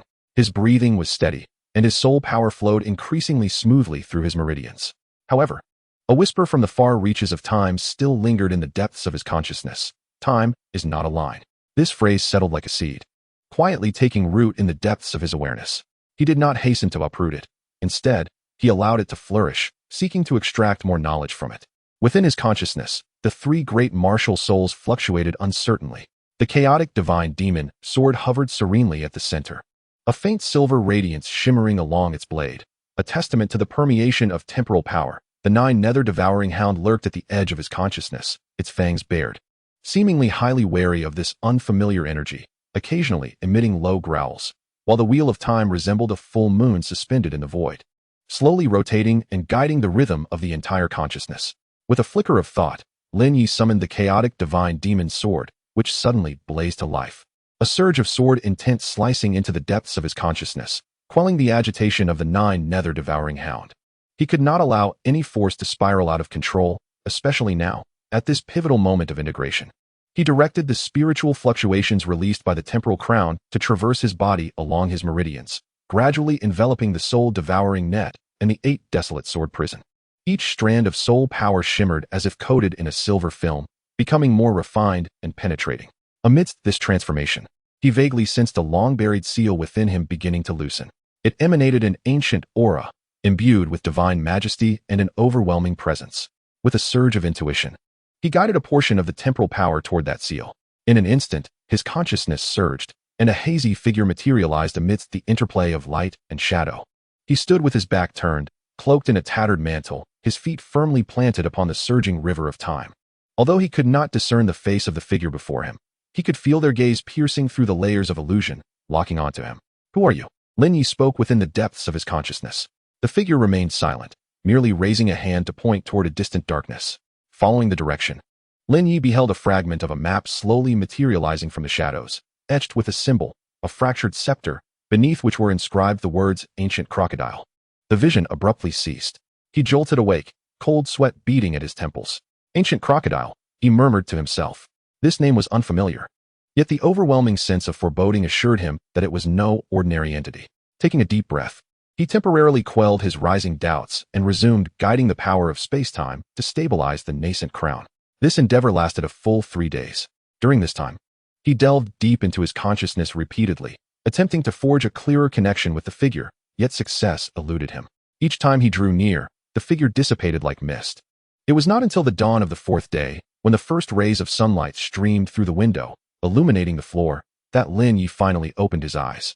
His breath had grown steadier, and he seemed to have shed some of his former sharpness, gaining a newfound composure. The 3 great martial spirits within his consciousness had also reached a state of stability. The Nine Nether devouring celestial hound was no longer restless. Instead, it exhibited an unprecedented hunger, clearly sensing the presence of some divine essence. It yearned to consume, and Lin Ye, too, shared this intent. Rising to his feet, he gently raised his hand, his fingertips tracing the air. A subtle rift in space flickered into existence, only to close swiftly. This was not merely a tearing of space, but a brief opening of the fabric of time. He felt his control had significantly strengthened. It seemed that the moment had arrived, he murmured to himself. At that moment, a whisper echoed from the depths of his consciousness once more. Time is not a line. This time, he did not resist but nodded slowly. He understood now. Time was not a singular flow, but an intricate weave of countless tributaries. And he stood at the threshold of one such tributary. Lin Ye approached the palace door and pushed it open. The morning light poured in, illuminating his profile. He gazed into the distance, his eyes profound. First, I must seek the ancient crocodile. No sooner had he spoken than his figure flickered, transforming into a fleeting shadow that vanished at the doorway. The air was left with a lingering silver glow, akin to embers spilling from a temporal rift. Chapter 139. Bibi Dong's request. The morning light had not yet fully dispelled the remnants of night as Lin Ye departed from the Son of Heaven's palace. Contemplating the matter of the ancient crocodile, he suddenly realized that Bibi Dong might possess relevant clues, prompting him to decide to visit the papal palace in search of her. At this moment, he stood before the door of the innermost chamber of the papal palace, the lingering warmth of the temporal ring still shimmering upon his fingertips. Taking a deep breath, he pushed open the heavy door. The chamber within was far simpler than he had envisioned. Lacking elaborate adornments, it contained only a long table, a few dimly glowing lamps, and the familiar silhouette seated behind the table. Bibi Dong sat with her back to him, her papal robes unadorned. She wore only a dark long dress, her hair cascading over her shoulders, appearing more fatigued than usual. Without turning, she spoke in a low, measured tone. You have arrived. Lin Ye did not respond, but instead advanced slowly, positioning himself 2 steps away from the table. Please, take a seat. Finally, she turned to face him, her gaze resting upon his face, harboring an elusive emotion. Lin Ye complied, his eyes sweeping over the ancient scroll unfurled upon the table. The edges of the scroll glimmered with a dark crimson hue, as if steeped in blood, subtly emanating an unsettling aura. This is the core of the legacy left by the Rakshasa deity, Bibi Dong began, her voice calm, yet tinged with restraint. It is not merely a technique, but an insidious force. Lin Ye raised an eyebrow, refraining from interruption. I once believed that the power of the deities was pure. She continued softly, her fingertips gently brushing the surface of the scroll. The aura rippled in response, seemingly alive and struggling. Yet it was consuming me, not only my soul but my will as well. She paused, her gaze shifting to Lin Ye, as if testing him or seeking some form of answer. Lin Ye did not respond immediately. Instead, he extended his hand slowly, allowing his fingertip to graze the edge of the scroll. In that instant, an icy, piercing force surged into his consciousness, akin to countless needles pricking his nerves, attempting to tear apart his awareness. He remained composed, the temporal ring upon his brow quietly illuminating, its silver radiance gradually suppressing the encroaching power. This force is indeed formidable, he remarked, retracting his hand. Yet, it is not beyond control. Bibi Dong regarded him with a complex expression. Are you willing to assist me? She inquired. Lin Ye did not answer immediately, but instead rose slowly, circumnavigating the long table to stand beside her. His gaze fell upon the scroll, and after a moment of silence, he said, You wish to uncover its true origin, do you not? Bibi Dong appeared slightly taken aback, then nodded. Lin Ye extended his hand, conjuring a silver halo that began to rotate gently. He brought the halo close to the scroll, and immediately, rippling waves danced across its surface, as if responding to that force. It is not merely divine power, Lin Ye murmured. It originates from a deeper realm, a forgotten existence. Bibi Dong's expression grew increasingly grave. Have you encountered this power? She asked. Deep within the consciousness, Lin Ye replied, It does not belong to Douluo, nor to the angel or Rakshasa deities. It is something entirely different.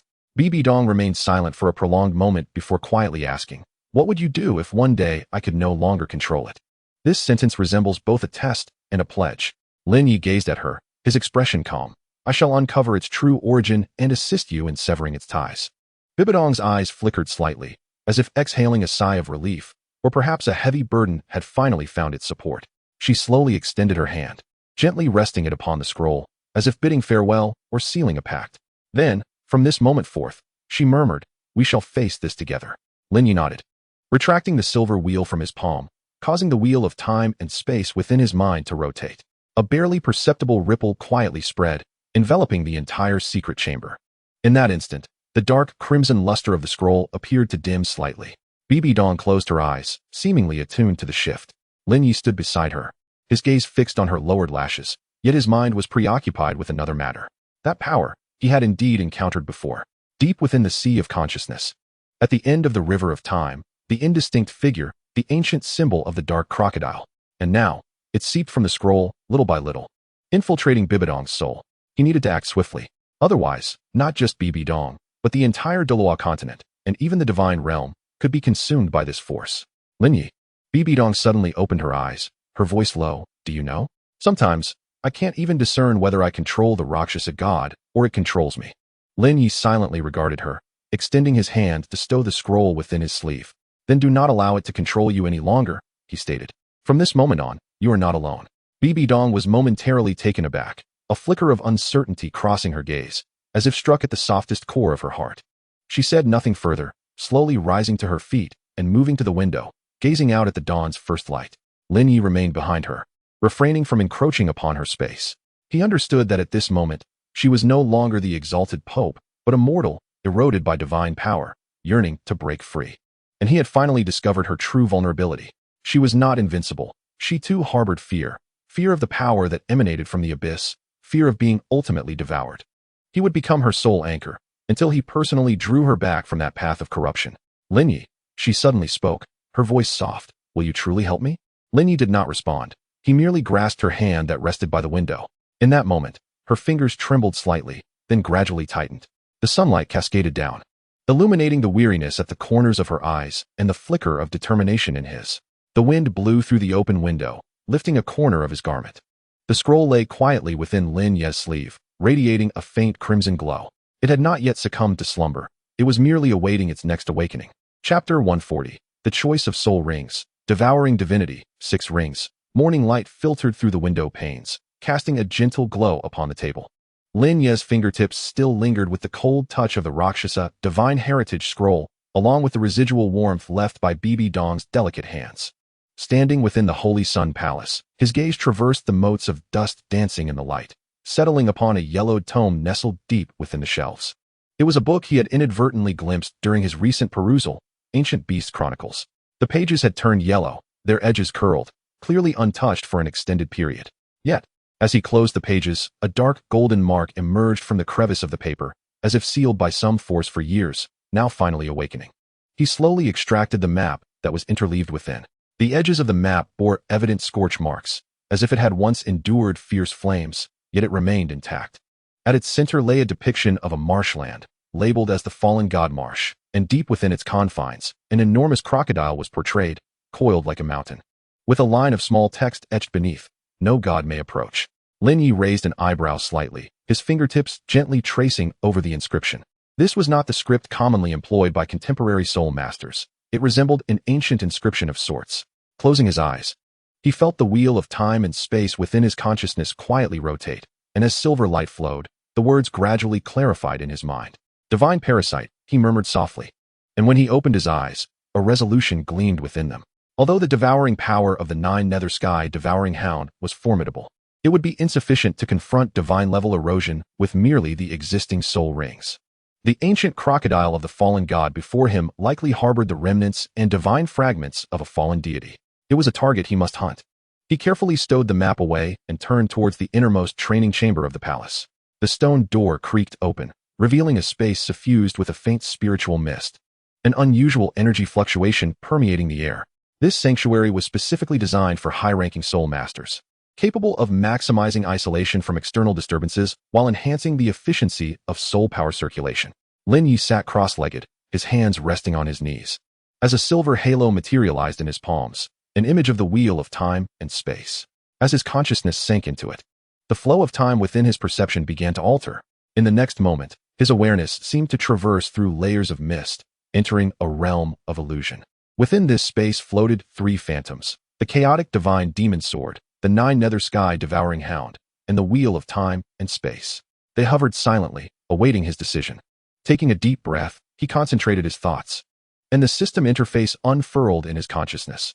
Current selectable tasks: formulate the optimal route to the Fallen God Marsh, analyze the potential types of divinity possessed by the ancient crocodile, develop a combat strategy, alternative plans, without hesitation. Lin Ye chose the first option. As the interface flickered, a torrent of information surged into his mind. He beheld himself transform into a fleeting shadow, weaving through dense forests, rugged mountains, and marshy terrains, each turn accompanied by distinct risk assessments and calculations of energy expenditure. Ultimately, an optimal path crystallized within his consciousness. Simultaneously, the system's analytical assistance provided conjectures regarding the fallen divine crocodile. Target biological attributes: level unknown, presumed to be no less than 100,000 years, species a mutated variant of the ancient crocodile. Special abilities: suspected divine resonance. Temporal stasis, mental erosion. Source: speculation. After the fall of the war god, fragments of divinity were devoured and integrated by it. Lin Ye's gaze sharpened slightly. The title of war god was faintly familiar to him from the mythologies of his past life, a being renowned for its bloodshed during the era of divine conflict. If the rumors held true, then the divinity harbored within this ancient crocodile was sufficient to induce a qualitative transformation in the 6th soul ring of the Nine Nether Sky-splitting hound. Resolute, he summoned the system options. Please select the core strategy for this action: direct assault, forceful suppression, stealth observation. Wait for an opportunity, temporal intervention, create an opening. With a light tap of his finger, he made his choice. The system's notification resonated in his mind. Temporal intervention strategy selected. Triggering critical hit reward prediction with a success rate of 20, additionally acquiring a short-term stasis ability, cooldown, 12 hours. A faint smile graced Lin Ye's lips. He understood that the true competition had yet to commence, yet he had already taken the most pivotal step. Slowly, he opened his eyes, the silver wheel in his palm gradually fading, as the surrounding ethereal mist calmed in tandem. Rising, he adjusted his robes and strolled out of the cultivation chamber. Outside the hall, The wind swept past the eaves, stirring the drapes. Standing atop the steps, Lin Ye gazed at the distant skyline, his mind already formulating a plan. He required a reason to depart from the spirit hall, one that would not arouse Bibi Dong's suspicions. The most suitable pretext would be to inspect the border spirit master outposts. With this thought, he turned and entered his study, retrieving an old inspection record. After perusing it for a moment, he began to pin a new itinerary. At that moment, footsteps echoed from outside the door. Lin Ye did not turn. Continuing to write with a calm demeanor, "Enter." A servant respectfully pushed the door open, bowing as he reported, "Your Holiness, the Pope summons you." Lin Ye halted his writing, glanced at the servant, then averted his gaze, tucking the scroll into his sleeve and rising to his feet. "Understood," he replied coolly, adjusting his attire as he walked toward the door. The wind blew from behind, lifting the edges of his garments, as if it were a silent beckoning. Deep within his heart, that glimmer of silver remained unextinguished. It awaited the moment he stepped into that realm of fallen divinity. It awaited him to rend the shackles of divinity with his own hands. He entered the corridor, sunlight streaming through the intricately carved windows, casting a mosaic of light and shadow upon the ground. The sound of footsteps echoed through the vast hall, resonating like the chimes of fate, one after another. Just as he was about to step beyond the threshold, a whisper suddenly arose from the depths of his consciousness. "Are you truly prepared?" Chapter 141. The Hunt. Profaning the divine might before dawn had reached the fallen god marsh. The muddy ground beneath Lin Ye began to emit a blackish-green mist. He advanced with measured steps, the hem of his robe soaked with dew, each stride treading upon the border where decay intertwined with vitality. The wind surged from all directions, yet could not penetrate the thick miasma that enveloped him. The air was saturated with a nauseating stench, reminiscent of a corpse that had fermented beneath the water for years. He paused, raising a hand to press against his forehead. The wheel of time and space within his consciousness trembled slightly, and amidst the flowing silver radiance, a vague silhouette emerged within his vision. It was a colossal beast, coiled deep within the marsh, its back undulating like a hill, with dark golden light seeping through the gaps in its scales. "Divine essence," Lin Ye murmured softly, as a wisp of chaotic sword intent coalesced in his palm. In the next instant, the surrounding air seemed to be siphoned away, and his consciousness plunged into a void. That was divine might, not the oppression of the present world, but a projection of some lingering will. It resembled an invisible net, ensnaring the minds of intruders, attempting to tear and devour them. Lin Ye's pupils constricted, the muscles in his right arm tensed, and his fingertips drew blood within his sleeve. He did not struggle against the force that pulled at him. Instead, he surrendered to it, allowing his consciousness to sink deeper. In the depths of his mind, the temporal headband suddenly lit up, silver light cascading like a waterfall, instantly dispelling the encroaching darkness. Yet, it was but a lingering regret. He understood in his heart and slowly opened his eyes. The marsh before him remained eerily silent, though the suffocating pressure had lessened significantly. He continued onward, his steps steady. As the trees along his path twisted into humanoid forms, their branches entwined with long-decayed bones. Most of these remains belonged to soul masters. Some even retained the agonized poses of their final moments. Lin Ye's gaze swept past them, lingering on none. Finally, he halted before a collapsed stone tablet. The inscriptions upon it had long become indistinct, with only a deeply etched symbol on the rock face faintly discernible, an emblem of an ancient deity. Its edges inscribed with the characters "Ancient Crocodile." He lowered his head to glance at the ground beneath him. Below the surface, the faint sound of flowing water could be heard. Deeper still, some colossal entity was stirring awake. "It is coming," Lin Ye murmured. In the next moment, the entire marsh trembled violently, the water's surface roiling as a massive shadow erupted from the depths. It was an ancient crocodile, stretching over 100 zhang in length. Its body cloaked in bronze like scales, and its eyes glowed in eerie blue like ghostly flames. Upon its back, a phantom of a war god's remnant materialized. Lin Ye swiftly evaded a blow capable of shattering mountains. At the same time, he raised his left hand, and the hourglass of time spun in his palm, releasing ripples of silver. Time was suspended. The ancient crocodile's movements evidently faltered, its tail leaving a delayed trace in the air. In that fleeting moment, Lin Ye had already darted to its flank, sword in hand, the ethereal shadow of the chaos divine demon sword carving a fierce arc through the atmosphere.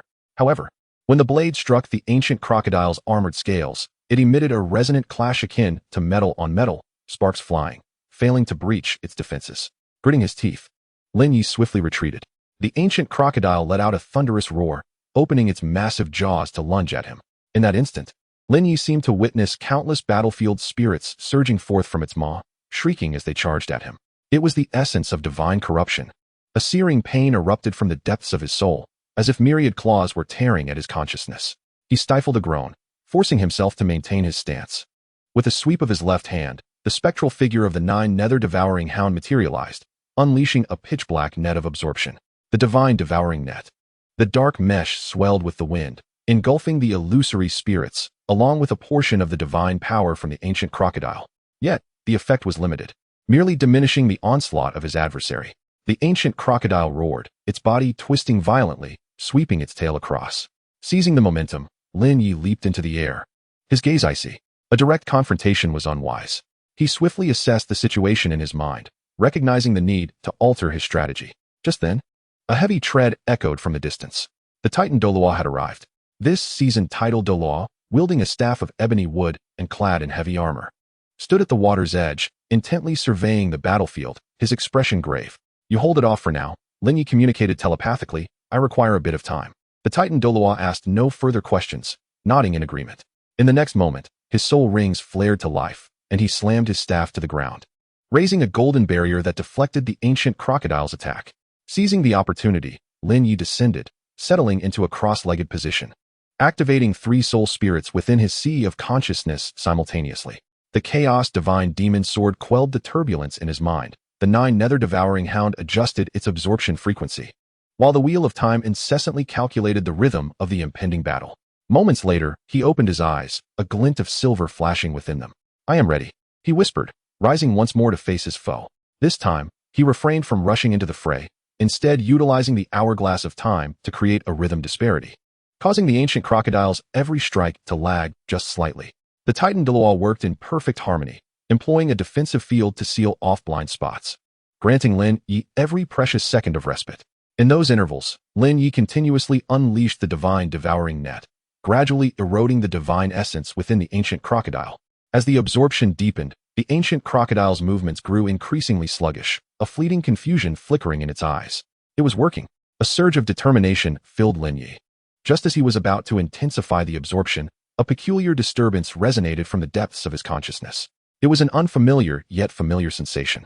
As though someone were watching him, he abruptly turned, scanning the depths of the swamp. There, the water lay still, yet a wave of consciousness, foreign to the ancient crocodile, subtly emanated from beneath the surface. Not just one, but was someone intentionally leaving it? Lin Ye murmured to himself, his brow furrowed in concern. Qian Douluo noticed his peculiar behavior and inquired, "What is the matter?" "It's nothing," Lin Ye replied, shaking his head. Yet his gaze remained fixed upon that expanse of water. He refrained from divulging to anyone that his intuition suggested this hunt was far more intricate than anticipated. The ancient crocodile roared once more, striving to break free from the shackles of the divine devouring net. Lin Ye was jolted back to awareness, a glimmer of coldness flashing in his eyes. He raised his right hand, revealing a silver halo, the wheel of time and space, heralding a new trial. In that moment, he would take the first genuine step toward touching the divine. Chapter 142, Absorption, the Stomach of Divine Devouring. As the morning mist lingered, the depths of the swamp still reeked of the bloodshed from the previous night's battle. Lin Ye sat cross-legged beside the carcass of the ancient crocodile, his fingertips trembling slightly, cold sweat seeping from his palm. He could feel his soul power boiling within him, the phantoms of the chaotic divine demon's sword and the Nine Nether Devouring Hound flickering in his mind, as if anticipating a transformation. Taking a deep breath, he slowly pressed his right hand against the vast corpse, the chest of the fallen god crocodile already torn asunder, dark golden divine light flowing at the severed edge, akin to a trapped flame struggling to remain alight. "Let us begin," he murmured softly, his gaze sharpening. With his left hand forming a seal, the phantom of the Nine Nether Devouring Hound rose above him, its massive jaws agape. A pitch-black net of devouring energy gradually materialized, twisting into a vortex in the air. This was not merely an absorption of soul power, it was a plunder of the divine essence itself. A moment's negligence could lead not only to failure in fusion, but also to a backlash from the lingering will, potentially causing a collapse of his consciousness. Without hesitation, he activated his martial soul, enveloping the remaining divine essence within the ancient crocodile with the divine devouring net. In an instant, a violent consciousness surged toward his mind. It was a force that transcended the mortal realm, imbued with the final wrath and resentment of the god of war, flooding into his spiritual domain like a relentless tide. Lin Ye's pupils constricted, veins bulging on his forehead, his entire being jolted, as if an invisible hand was constricting his throat. Gritting his teeth, Cold sweat beaded on his brow, his right fingernails digging deeply into his palm, using the pain to keep his awareness intact. At that moment, the time-space halo illuminated, casting silver light that peeled away the encroaching divine consciousness in layers, dissipating into tiny motes at the edge of his mind. Simultaneously, the chaotic divine demon sword hovered above his consciousness, suppressing all chaotic fluctuations with its sharp edge. Finally, he steadied his mind and continued to guide the divine energy into the core of the Nine Nether devouring hound. Initially, it was but a trickle, but as the absorption deepened, that power swelled into a torrent. Like a golden river surging forth, it flowed into his body through the channels of the divine devouring net. Lin Ye felt as if his internal organs were ablaze, every bone and sinew threatening to burst apart. He closed his eyes, allowing this power to ravage him, yet maintaining a thread of clarity. At that moment, the phantom of the Nine Nether devouring hound suddenly trembled violently, emitting a deep, resonant roar from its throat. Immediately, a brand new mark emerged on its abdomen, a complex rune faintly glowing with divine radiance. The gullet of divine devouring had awakened. This was an unprecedented potential of the Nine Nether sky-devouring hound, a pivotal step toward its true divine consumption. With this newfound ability, it could not only devour the powers of soul beasts but also thoroughly digest and refine divine energy for its own use, no longer subject to its backlash. Lin Ye felt a jolt in his heart, realizing he was witnessing a transformative change. He swiftly adjusted his rhythm, allowing the gullet of divine devouring to actively embrace the divine impact, gradually crushing and restructuring the violent energies, ultimately converting them into a part of his own soul power.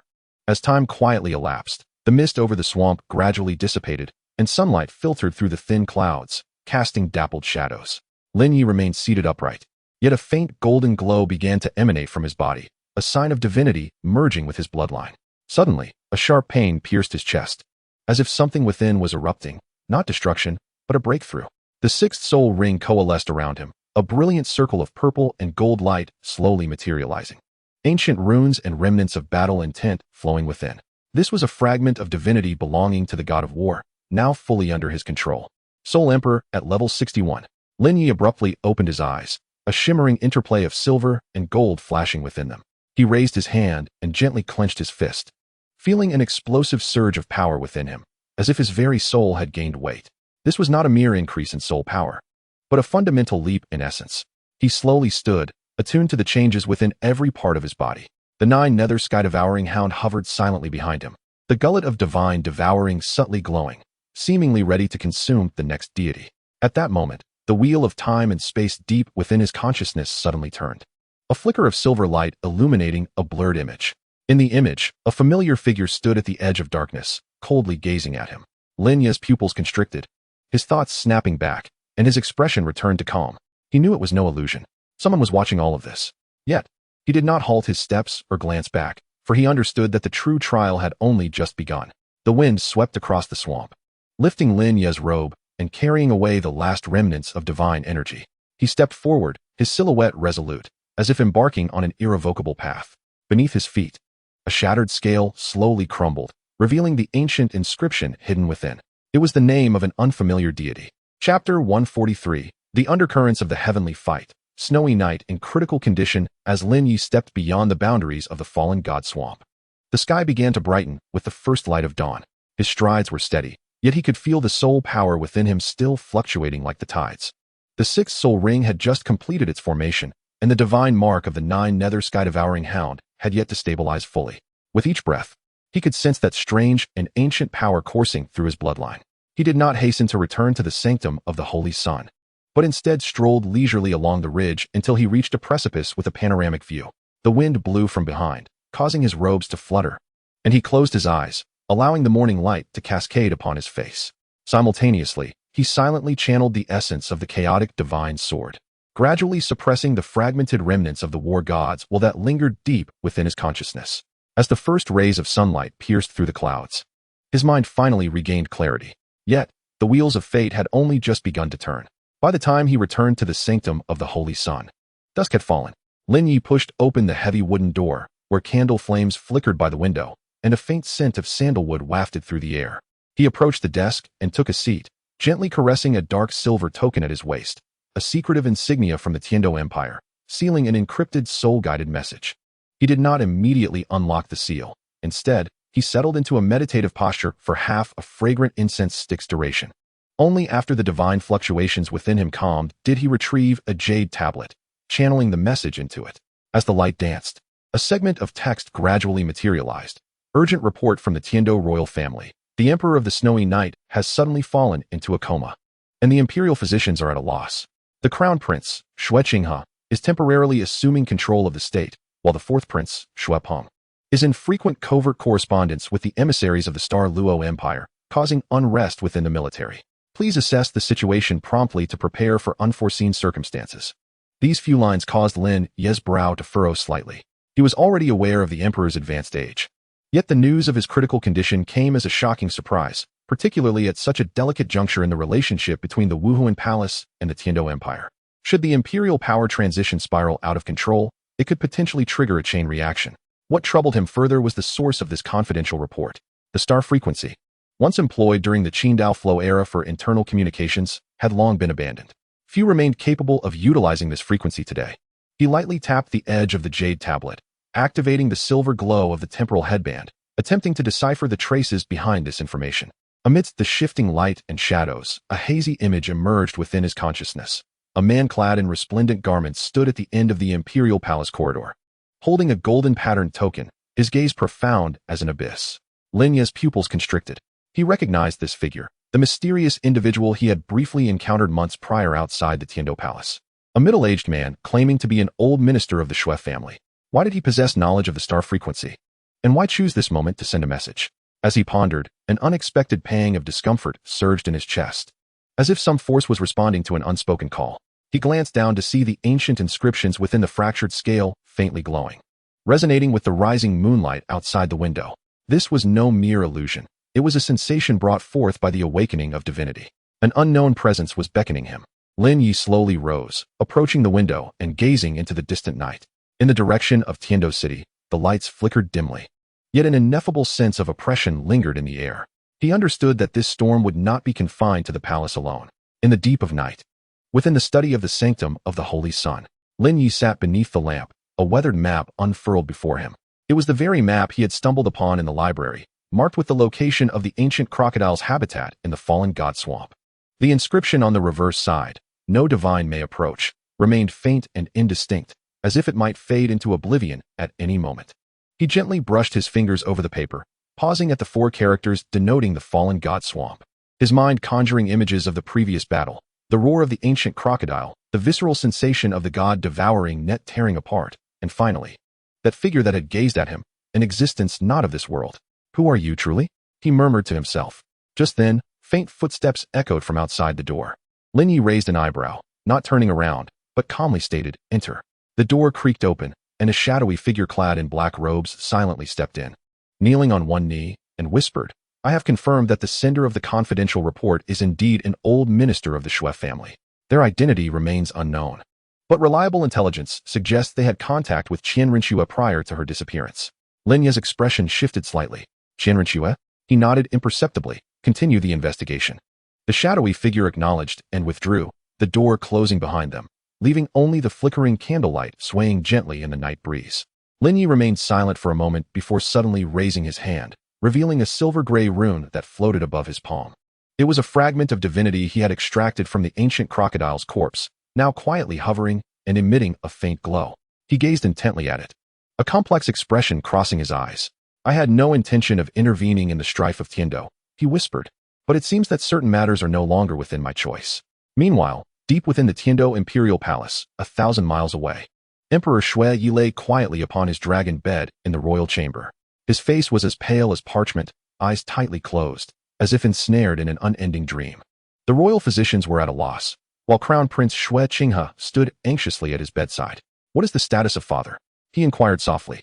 An elderly physician trembled as he replied, "Your Majesty's pulse is erratic, as if eroded by some external force, yet we cannot identify the source." Worry flickered in Xue Qinghe's eyes as he furrowed his brow. Just then, a faint sound came from outside the window. He quickly looked up to see a black messenger bird alight silently on the windowsill, clutching a golden feather in its talons. His heart raced as he hurried forward, retrieving the note and unfolding it. It bore only 8 words. "The celestial mandate shall begin. Await the opportune moment." Xue Qinghe stared at the words. rendered speechless for a long while. Chapter 144. The Son of Heaven's inspection returns to Tiando as dawn's light began to break. Lin Ye stood upon the stone steps before the Son of Heaven's hall. The candlelight from the previous night had not yet extinguished. He had meticulously re-evaluated the confidential reports from Tiando several times. At this moment, his robes were impeccably arranged, his demeanor stoic, and not a hint of fatigue marred his brow. The wind swept down from the mountain ridge, lifting the edges of his garments, yet failed to disturb him in the slightest. A shadowy figure appeared beside him, whispering, "The knights of the sanctuary are fully prepared and ready to depart at any time." Lin Ye slightly nodded, then turned and descended. As his boots met the ground, the soles made a steady, subtle sound upon contact with the blue stone. Without glancing back, he spoke with a calm demeanor. "Be vigilant for the Star Scouts along the way. Should there be any unusual movements, do not hold back." The shadow guards responded and retreated, while the distant sound of hooves gradually rose, stirring up clouds of dust. The Holy Knights' order marched out in formation, their silver armor gleaming in the sunlight, banners fluttering in the breeze. Lin Ye mounted his steed, shaking the reins, and the warhorse reared as it stepped forth. The knights followed closely behind, the procession resembling a flowing torrent of steel, steadily advancing northwards. During the journey, Lin Ye cast his gaze downwards, glancing at the dark silver token at his waist, a token from the Tiando royal family, its edges glimmering with a cold light. His fingertips gently caressed it, and a resolve began to form in his heart. 3 days hence, at the post road 10 miles outside Tiando City, Lin Ye reined in his horse, halting to gaze at the towering walls ahead, the city gates imposing. Sunlight cascaded down, illuminating the fluttering banner of the Spirit Hall atop the city, reflecting a golden radiance. The Holy Sun's adjutant approached, and the Platinum Bishop Salus, accompanied by a retinue, had been waiting outside the city gates for quite some time. Lin Ye lifted his gaze, his eyes sweeping over the distant crowd, landing on an elderly gentleman clad in splendid attire at the forefront. The man wore a warm smile, his hands clasped in a gesture of respect, his demeanor exceedingly deferential. Yet, Lin Ye was aware that beneath this facade of respect lay a hidden blade. He gently nudged his horse forward, taking measured steps. The knightly retinue followed closely, their movements synchronized, exuding a solemn atmosphere. Upon reaching proximity, Lin Ye dismounted and calmly regarded Salus. "Your efforts are appreciated, Bishop." Salus bowed, responding, "The arrival of the Holy Sun is a blessing for Tiando. His Highness the Crown Prince eagerly anticipates your early visit to the palace for discussions on state affairs." Lin Ye's lips curled into a slight smile, his tone unhurried. "The Crown Prince, overseeing the nation, bears significant responsibilities. However, my journey as the Holy Sun is in accordance with the Pope's directive to inspect the sub-branches. Matters of state shall be determined by the Pope." A flicker of sharpness crossed Salus's eyes, quickly returning to his amiable expression. "Your words hold great truth, Holy Sun." Their verbal exchange, appearing tranquil, was in reality a subtle duel of wits. Lin Ye maintained his composure, his fingers in his sleeve curling slightly, a glimmer of silver light flickering in his palm. The wheel of time was quietly turning, capturing the fluctuations of the other's emotions. Moments later, Salus clasped his hands in farewell and, accompanied by his entourage, proceeded into the city. Lin Ye remained stationary, watching his figure vanish into the city gates, his expression unchanged. "Convey the orders," he instructed his adjutant in a low voice. "I wish to know with whom Salus has been in contact before tonight." The adjutant complied and departed. Lin Ye stood with his hands clasped behind his back, facing the wind. In the distance, a clock tower loomed, a messenger bird quietly departing from the tower's peak, disappearing into the clouds. He squinted, a thought vaguely surfacing in his mind. Someone was waiting for him to enter the fray. Within the grand hall of the Spirit Hall in Tiando City, Lin Ye stepped inside, the flickering candlelight casting shadows, fragrances wafting through the air. The hall had been meticulously arranged, with a central seat set and nobles and military representatives gathered on either side. He approached with measured steps, taking his place at the head of the table, his gaze sweeping across the assembly. The gathering rose in unison, each individual bowing in varying degrees of reverence, some with utmost respect, others with casual indifference, and a few observing with detached scrutiny. Lin Ye remained motionless, responding solely with his gaze, uttering not a word. The atmosphere grew thick with tension. After a moment, a military leader was the first to break the silence. Might the arrival of the Holy Sun signify the Spirit Hall's intention to intervene in the imperial succession dispute? As this question hung in the air, the room fell into a profound hush. Lin Ye lifted his teacup, leisurely blowing away the froth before taking a delicate sip, then spoke softly. "General, you overthink. The duty of the Holy Sun is to patrol, oversee, and assist, not to meddle in matters of royal succession. The man's brow furrowed, eager to inquire further, but was interrupted by another noble. The Holy Sun speaks wisely. However, with his majesty in a coma and the crown prince regent, the populace's anxiety is palpable, leading some to overthink. Lin Ye set down his teacup, his gaze fixed upon the speaker. The man, around 40 years of age, bore a gaunt visage and a composed demeanor, clearly not an ordinary figure. He smiled. What you say is indeed true. In times of unrest, stabilizing measures are essential. I trust each of you here possesses insights to share. Upon this declaration, the expressions of the assembly varied widely. Some hesitated to voice their thoughts. Others bowed their heads in silence, while a few exchanged furtive glances. Lin Ye observed with calm patience, aware that the true game had only just commenced. As night descended, within the secluded chambers of the spirit hall, Lin Ye sat alone in a quiet room, holding an ancient token.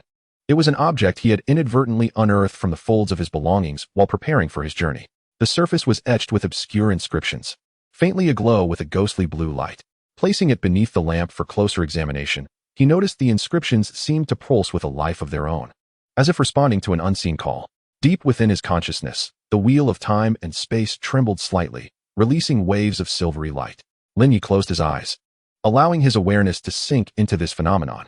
In an instant, a strange and ancient aura flooded his mind, as if traversing millennia, whispering unintelligible murmurs that sent a shiver down his spine. Abruptly, he opened his eyes, beads of sweat forming on his brow. This was no illusion. Some presence was indeed watching him. He glanced down at the token, a singular thought blossoming in his mind. This game transcended the mortal realm. Meanwhile, deep within the Tiando Imperial Palace, the Snow Knight Emperor remained in unconsciousness. The imperial physicians had long departed, leaving only the crown prince, Xueqinghe, to vigil by the bedside. He gazed at his father's pallid visage, his expression a tapestry of complexity. Just then, a fleeting shadow darted past the window. So swift it was nearly imperceptible. Xueqinghe abruptly raised his head, noticing a slip of paper on the desk, its presence unknown until this moment. Hesitating briefly, he reached out to unfold it. The paper bore a stark message. The Holy Sun has arrived. The situation will change. He stared at those words, lost in contemplation for a long while. Outside, the night wind howled, and the candlelight flickered erratically. In the tranquil chamber of the Spirit Division, located 1,000 miles away, Lin Ye slowly withdrew the token and rose to his feet. He gazed out the window, his eyes reflecting profound thoughts. This night was destined to be anything but tranquil. Chapter 145, The Eastern Palace Banquet. The Crown Prince and the Holy Sun. The night was as dark as ink. Yet the depths of the Eastern Palace were ablaze with light. Lin Ye walked gracefully through the vermilion corridor, each step absorbed by the cool brick floor, as though no outsider should ever tread within these palace walls.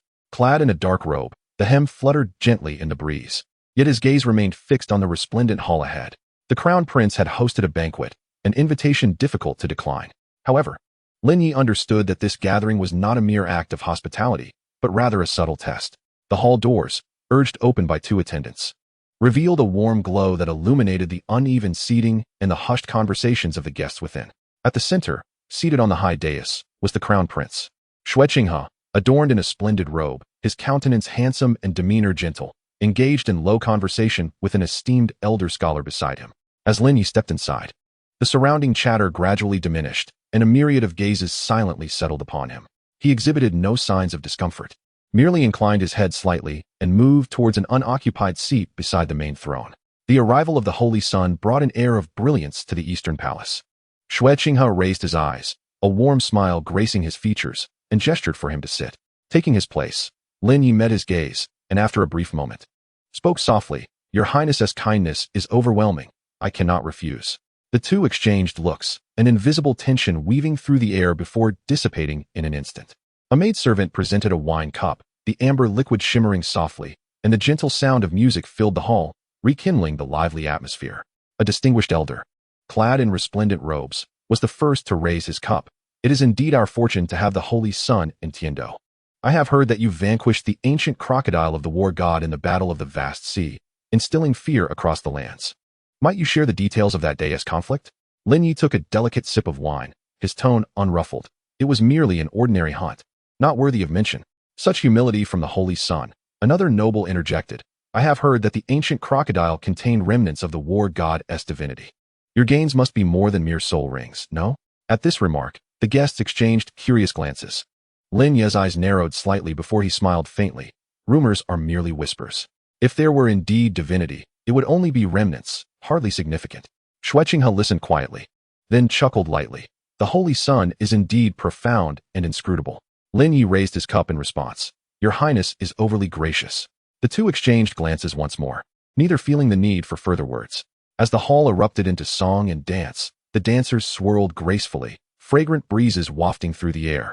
Yet the undercurrents of tension at the banquet remained palpable. Lin Ye's gaze subtly shifted to the jade cup in Xue Qinghe's hand. The wine within remained still. Yet there was an almost imperceptible ripple, suggestive of an unsteady grip. A thought crossed Lin Ye's mind, and he discreetly expanded his spiritual energy, allowing it to seep into the shadows beneath the table, quietly probing the aura surrounding the crown prince. In that fleeting moment, he detected a faint yet genuine essence of fatigue.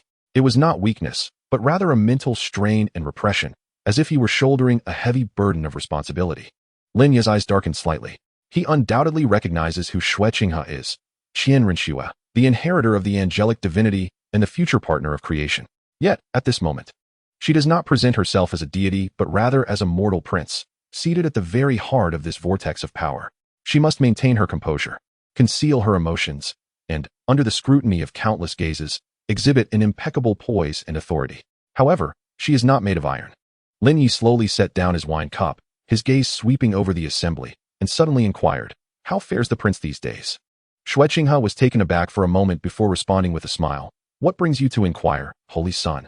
"Nothing in particular," Lin Ye replied calmly, merely noting that the prince appeared somewhat fatigued, perhaps due to the burdens of state affairs.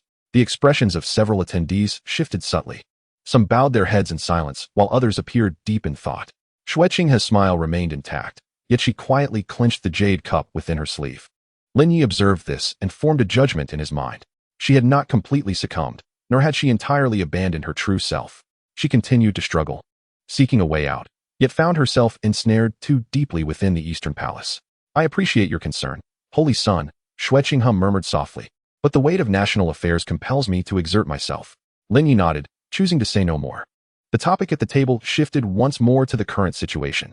Some discussed the clandestine collusion between the fourth Prince Xue Lang and the Star Luo, while others probed the stance of the martial soul hall. Lin Ye maintained his unperturbed demeanor throughout, his words precise and guarded, neither expressing agreement nor evading the discourse. It was only when the banquet was drawing to a close that Xue Qinghe slowly rose, raising her cup and saying, "I thank you, Holy Son, for gracing today's night banquet. Should the opportunity arise in the future, I hope you might discuss state matters with me." Lin Ye stood and returned the gesture, saying, "Your kind invitation, Prince, shall be etched in my heart." The liquid in their cups swayed gently, and under the flickering candlelight, it seemed to shimmer with a silvery gleam. The two exchanged a momentary gaze, uttering no further words. Lin Ye turned away and departed, his steps steady as he traversed the corridor, vanishing into the night. Behind him, the lights of the Eastern Palace remained bright, yet they could not conceal the weariness and struggle hidden beneath the brilliance. His pace did not falter, but new plans began to form in his mind. She had yet to descend into despair, yet he knew he must act swiftly, otherwise the power of this Eastern Palace would ultimately consume her entirely. Chapter 146, Collaboration, Transaction, the Imperial Chessboard. The night breeze swept through the corridor as Lin Ye walked with a measured pace, treading upon the blue bricks of the covered walkway, his garment brushing against the scattered dry leaves in the crevices of the stones. Deeper within the Eastern Palace, the lights had begun to dim, save for one side hall which still glimmered faintly, casting a pale glow upon the papered windows. He paused at the door, and before a notification could be given, it was gently opened from within. The interior was sparsely furnished, a single candle flickering on the table, casting dancing shadows upon the walls. Qian Renxue stood before the table, her posture straight, yet she appeared more fatigued than she had at the banquet, having shed some of her pretense. The Holy Sun was indeed, as the rumors suggested, sharp of tongue and strategic in approach. She did not turn around, her tone steady and devoid of discernible emotion. Lin Ye stepped inside, casually closing the door behind him. The prince's banquet today was not devoid of ulterior motives. Qian Renxue finally turned, her gaze settling upon his face. Her eyes profound. "Did you sense it?" "Not merely sensed, but confirmed," Lin Ye replied, slowly approaching the table, locking eyes with her. "You do not truly trust me." This collaboration serves as a litmus test for gauging the spirit hall's stance. Qian Renxue fell silent for a moment, letting out a gentle sigh. "Indeed, you are more formidable than the rumors suggest." Lin Ye smiled faintly. "I have simply grown accustomed to discerning the situation before making a move." The flickering candlelight accentuated the weariness etched on her brow. She gradually took a seat, her fingertips lightly tapping the table, seemingly contemplating how to begin. The Tiando Empire is crumbling. At last, she spoke, her voice low and steady. The fourth prince has allied with the military, colluding with the Star Luo Empire, and even some nobles are beginning to waver. I do not seek their loyalty. I merely wish for them not to turn against me. Lin Ye listened quietly, refraining from interruption. I know what you are thinking, Qian Renxue continued, meeting his gaze. You believe I will be consumed by power, that I will inevitably become a heartless ruler. Yet you fail to grasp that all I do is to preserve this empire, to safeguard its final dignity. Lin Ye's eyes flickered. So you intend to use the Spirit Hall to eliminate the rebels? It is more than that. She paused. I wish for you to become my ally, rather than a mere instrument of the Spirit Hall. Lin Ye chuckled softly, though the mirth did not reach his eyes. It sounded akin to a transaction. It is a partnership, Qian Renxue asserted firmly. You possess both strength and wisdom. I can offer you ample support, provided you are willing to stand with Tiando. But have you considered, Lin Ye said slowly, that in choosing to utilize the Spirit Hall, you have already placed yourself within the game? Qian Renxue's brow furrowed slightly. What do you mean? You are too eager to control the entire board. Yet you forget that you too are a piece in this game. Lin Ye replied, his tone indifferent. You believe you can manipulate the situation, but in truth, you have been ensnared in this Eastern palace for far too long. You are no longer a simple prince, nor merely the heir of the angel god, but rather a mortal enshrouded in political machinations. Qian Renxue's pupils constricted before she regained her composure. So what now? Do you wish to persuade me to abandon all of this? No, Lin Ye shook his head. I want you to recognize your position before deciding whether it is worth continuing down this path. She stared at him for a long while, then suddenly chuckled softly. You are indeed unlike anyone else. I never belonged here, Lin Ye replied coolly. I have merely come to observe, to assess, and then to make a choice. Qian Renxue rose, circling the table to stand by the window, gazing at the silhouette of the palace against the night sky. If you agree to assist me, I can promise that in the future, Tiando will not become a vassal of the Spirit Hall. That sounds like an empty promise, Lin Ye remarked. Yet it at least demonstrates my sincerity, she countered, turning to face him. Will you accept? Lin Ye did not answer immediately, but walked to the window, standing shoulder to shoulder with her. In the distance, the high walls of the imperial city glimmered under the moonlight, resembling a slumbering giant. I can assist you, he finally spoke, but under the condition that you must heed my counsel. Qian Renxue furrowed her brow slightly, puzzled by his meaning. I am neither your subject nor your puppet. Lin Ye's tone remained calm. If you wish for my intervention, you must allow me to seize the initiative. Otherwise, all discussions are futile. After a prolonged silence, she gradually nodded, very well. A subtle smile graced Lin Ye's lips. Then, let our collaboration commence.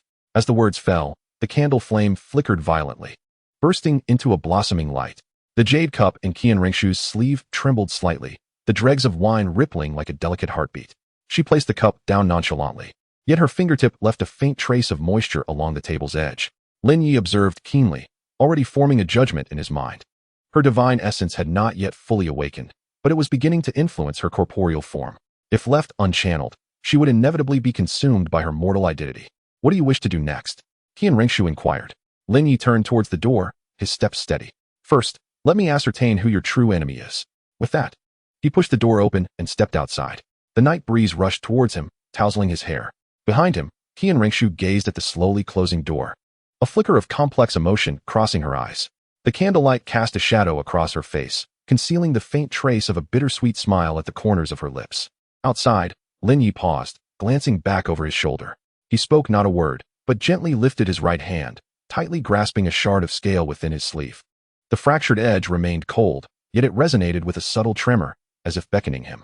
He closed his eyes, attuning himself to that essence. The wheels of fate had already begun to turn. With renewed determination, he stepped forward, vanishing into the night. Chapter 147. The Choice of the Soul Ring. Temporal omens. The night wind swept Lin Ye's robes as he stood at the end of the alley outside the Eastern Palace, his fingertips still tingling from the faint vibrations of the scale. In the distance, Tiando City lay in slumber beneath a silvery sheen, the streets enveloped in silence. Only a few flickering lanterns swayed, casting mottled shadows upon the cobblestones beneath his feet. He did not rush back to the Holy Sun Hall, but paused momentarily, closing his eyes to sense the intertwining energies of the three martial souls within him. The chaotic divine demon sword flickered in the depths of his dantian, seemingly harboring an insatiable thirst for battle. The Nine Hells devouring celestial beast lay like a dormant titan, quietly absorbing the energies of the world. Meanwhile, the wheel of time and space revolved slowly within his sea of consciousness, each rotation appearing to tug at an ineffable thread of destiny. At this moment, the system's voice abruptly resonated, detected that the wheel of time and space has met the conditions to absorb the sixth soul ring. Please make your choice. Option 1, Dreamweaver Moth, mental type, foresight of dreams, can enhance fate perception ability. Option 2, Meteor Dragon Lizard, spatial type, controls local gravity and distortion, suitable for combat suppression. Option 3, Ancient World Tortoise, temporal type, temporarily reverses local time, with a great cost. Lin Ye furrowed his brow, his mind racing. He did not require much hesitation. The divine essence within Qian Renxue was spiraling out of control, and his eye of fate had become obscured by her turmoil. In such a state, forcing a glimpse into the future would only result in backlash. Thus, the Dreamweaver Moth was the most fitting choice. He murmured, select Dreamweaver Moth. Option confirmed. Triggering choice critical reward. An additional dream anchor charm can forcibly stabilize the target's dream state once. As the system prompt faded, Lin Ye opened his eyes, a glimmer of silver flashing within his pupils. He understood that he must act swiftly. In the secret chamber, Bibi Dong was seated cross-legged, surrounded by a faint black mist. She remained unaware of Lin Ye's arrival until a cool energy spread from her chest, jolting her awake. You have come, she said, her voice hoarse, as if she had not spoken in a long time. Lin Ye stood 5 steps behind her, maintaining his distance. I need to step out. For what purpose? She inquired, raising her head with a hint of caution in her gaze. To enhance my strength, Lin Ye replied calmly. The current situation is complex. I cannot remain entrenched in the Empire's chessboard forever. Without acquiring greater power, even self-preservation becomes problematic. Bibi Dong fell silent for a moment before suddenly laughing. You are quite candid. She rose, her black gown trailing delicate shadows across the floor. Where do you intend to go? To the Dream Forest. At the mention of this name, Bibi Dong's expression shifted slightly, yet she refrained from further inquiries, merely nodding. Go, but do not keep me waiting too long. As Lin Ye turned to leave, his peripheral vision caught the dark red mark emerging on her knuckles, a sign of the encroaching power of the Rakshasa. He remained silent, discreetly retrieving a silver charm from his sleeve, gently flicking it into the crevice beneath Bibi Dong's seat. This charm, known as the Divine Breath Suppression Charm, could slow the rate of divine power erosion, a contingency he had prepared days prior. He knew that Bibi Dong would not easily accept assistance. Yet he also understood that she was no longer the entity capable of effortlessly controlling the situation. Upon returning to the quiet chamber, Lin Ye lit an incense stick, a calming blend of Qingling sandalwood. Unlike the usual warm scents of calming incense, this one emitted a faintly chilling metallic aroma. This was his specially crafted dream guidance incense, designed to facilitate a quicker descent into deep consciousness during meditation. He sat cross-legged, gradually channeling his soul power into the wheel of time and space. Ripples spread in concentric circles, akin to the gentle undulations of a lake's surface. He endeavored to glimpse the trajectory of Qian Renxue's fate. The scene began to materialize, a resplendent hall of gold and jade, with an empty throne where a golden scepter lay fallen upon the ground, surrounded by flames of unknown origin. Beneath a blood-red sky, a figure stood amidst the ruins, their back turned to the lens, obscuring their features. In the next instant, the image violently shook, as if someone were tearing apart the strands of destiny. Lin Ye abruptly opened his eyes, cold sweat beading on his forehead. He realized that Qian Renxue's fate had begun to unravel, and all he could do was intervene as much as possible. He rose and approached a wooden cabinet in the corner, opening an inconspicuous drawer to retrieve a silver-gray talisman. The surface of the talisman was inscribed with ancient runes. At its center embedded a translucent crystal, within which starlight could be faintly discerned. He concealed the talisman close to his person, murmuring softly, time is running short. The following morning, Lin Ye set forth alone on his journey to the Dreamland Forest. Along the way, he paused by a mountain stream, bending down to wash his face with the cool water.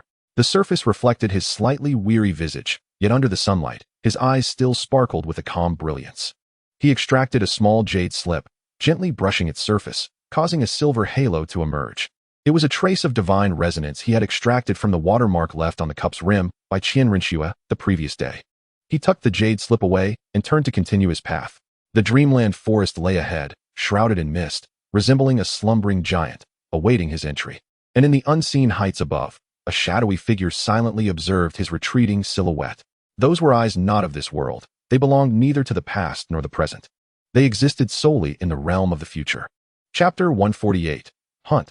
The battle of Dreamland defense and offense. The morning mist surged beneath Lin Ye's feet as he stood at the edge of the Dreamland Forest, his robes billowing in the ethereal breeze.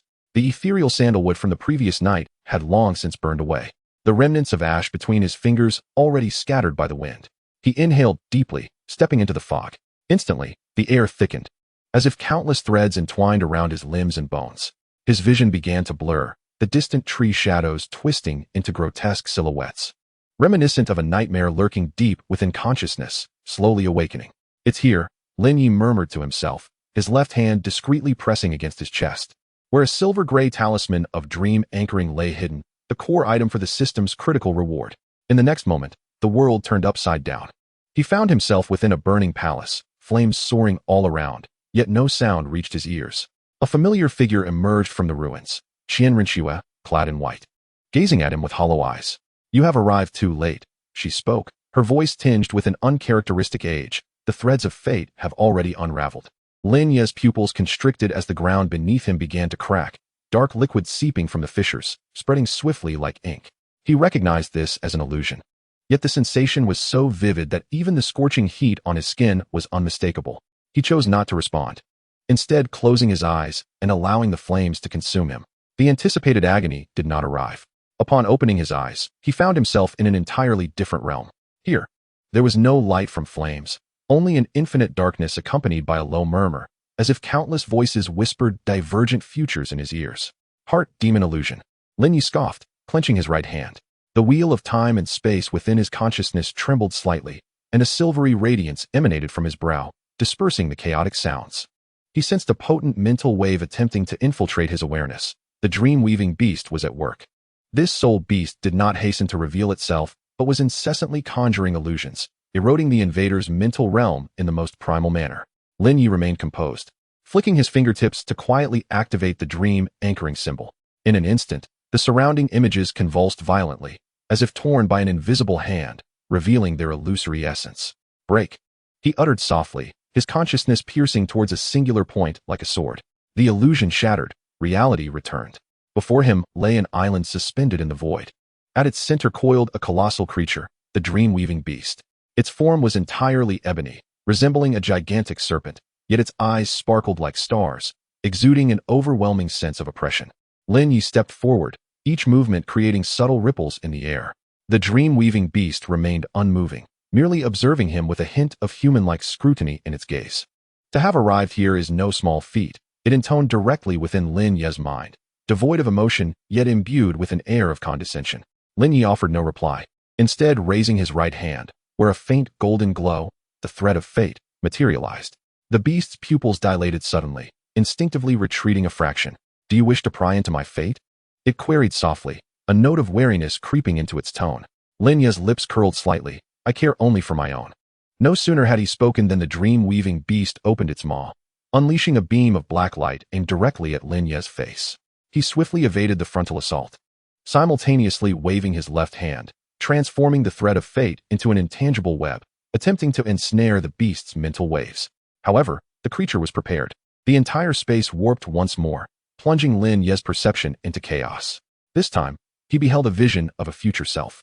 There he stood atop the imperial city, a long sword in hand, surrounded by a sea of corpses and blood, with Qian Renxue lying in a pool of crimson, her gaze sorrowful. Lips parted as if uttering something, though he could not discern her words. "This is your conclusion." The voice of the dream-weaving beast resounded again, laced with mockery. "The more you strive to control fate, the more it shall retaliate against you." Lin Ye fell silent for a moment before suddenly breaking into laughter. "If this is your method, it is indeed feeble." He abruptly seized his wrist, forcibly severing the connection to the illusion. The wheel of time and space within his consciousness spun rapidly, radiating silver halos that utterly shattered the phantasm. Reality returned once more. A flicker of astonishment crossed the dream-weaver's eyes, clearly unprepared for Lin Ye to extricate himself from the mental prison in such a brief span of time. Lin Ye did not grant it a second chance. With a swift motion, he closed in on the core zone. The strings of fate tightened in his grasp, akin to an invisible blade, piercing directly into the dream weaver's mental core. This strike was precise, resolute, and devoid of hesitation. The dream weaver emitted a sharp shriek, its entire form trembling violently as the once stable space began to disintegrate. Lin Ye pressed on, maintaining the pressure until those star-like eyes gradually dimmed. Just as the dream weaver was on the verge of collapse, Lin Ye detected a uniquely profound essence, not merely the power of a soul beast, but a trace of a deeper existence. A flicker of intrigue stirred within him, yet he refrained from probing further, swiftly retracting his consciousness and withdrawing from the battlefield. The surrounding space began to crumble, the structure of the dream forest collapsing. Lin Ye looked up to see a fissure opening above, allowing a sliver of external light to seep through. He stepped forward, emerging from the final layer of illusion. The wind of the real world brushed against his cheek, bringing with it a much-missed sense of authenticity. He glanced down at his palm, where the string of fate still coiled, albeit in a shade darker than before.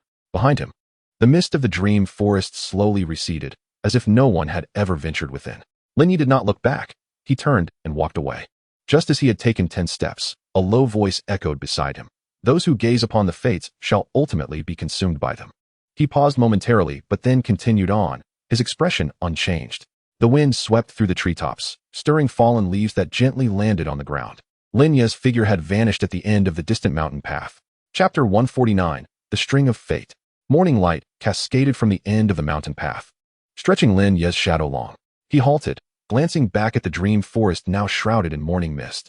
That veil of fog appeared untouched, not even a ripple to suggest disturbance. Without lingering, he proceeded directly to the prepared meditation chamber. The chamber was built upon the mountainside, backed by a cliff and facing a sea of clouds. Sunlight filtered through the thin mist, casting a faint silver glow over the soul ring resting on the stone table. This was the core essence of the dream weaver, now sealed within a dark soul ring, its surface adorned with intricate runes, reminiscent of fragmented dreams slowly reassembling. Lin Ye settled into a cross-legged position, his hands resting upon his knees, his gaze steadily fixed upon the soul ring. He did not rush to absorb its power. Instead, he first retrieved a jade vial, pouring forth a single pill. The essence of the pill, upon entering his throat, spread within him, swiftly mending the spirit and soul power he had expended in the dream forest. After a brief moment, he gently closed his eyes, and the wheel of time and space within his mind began to turn silently, silver light flowing like water.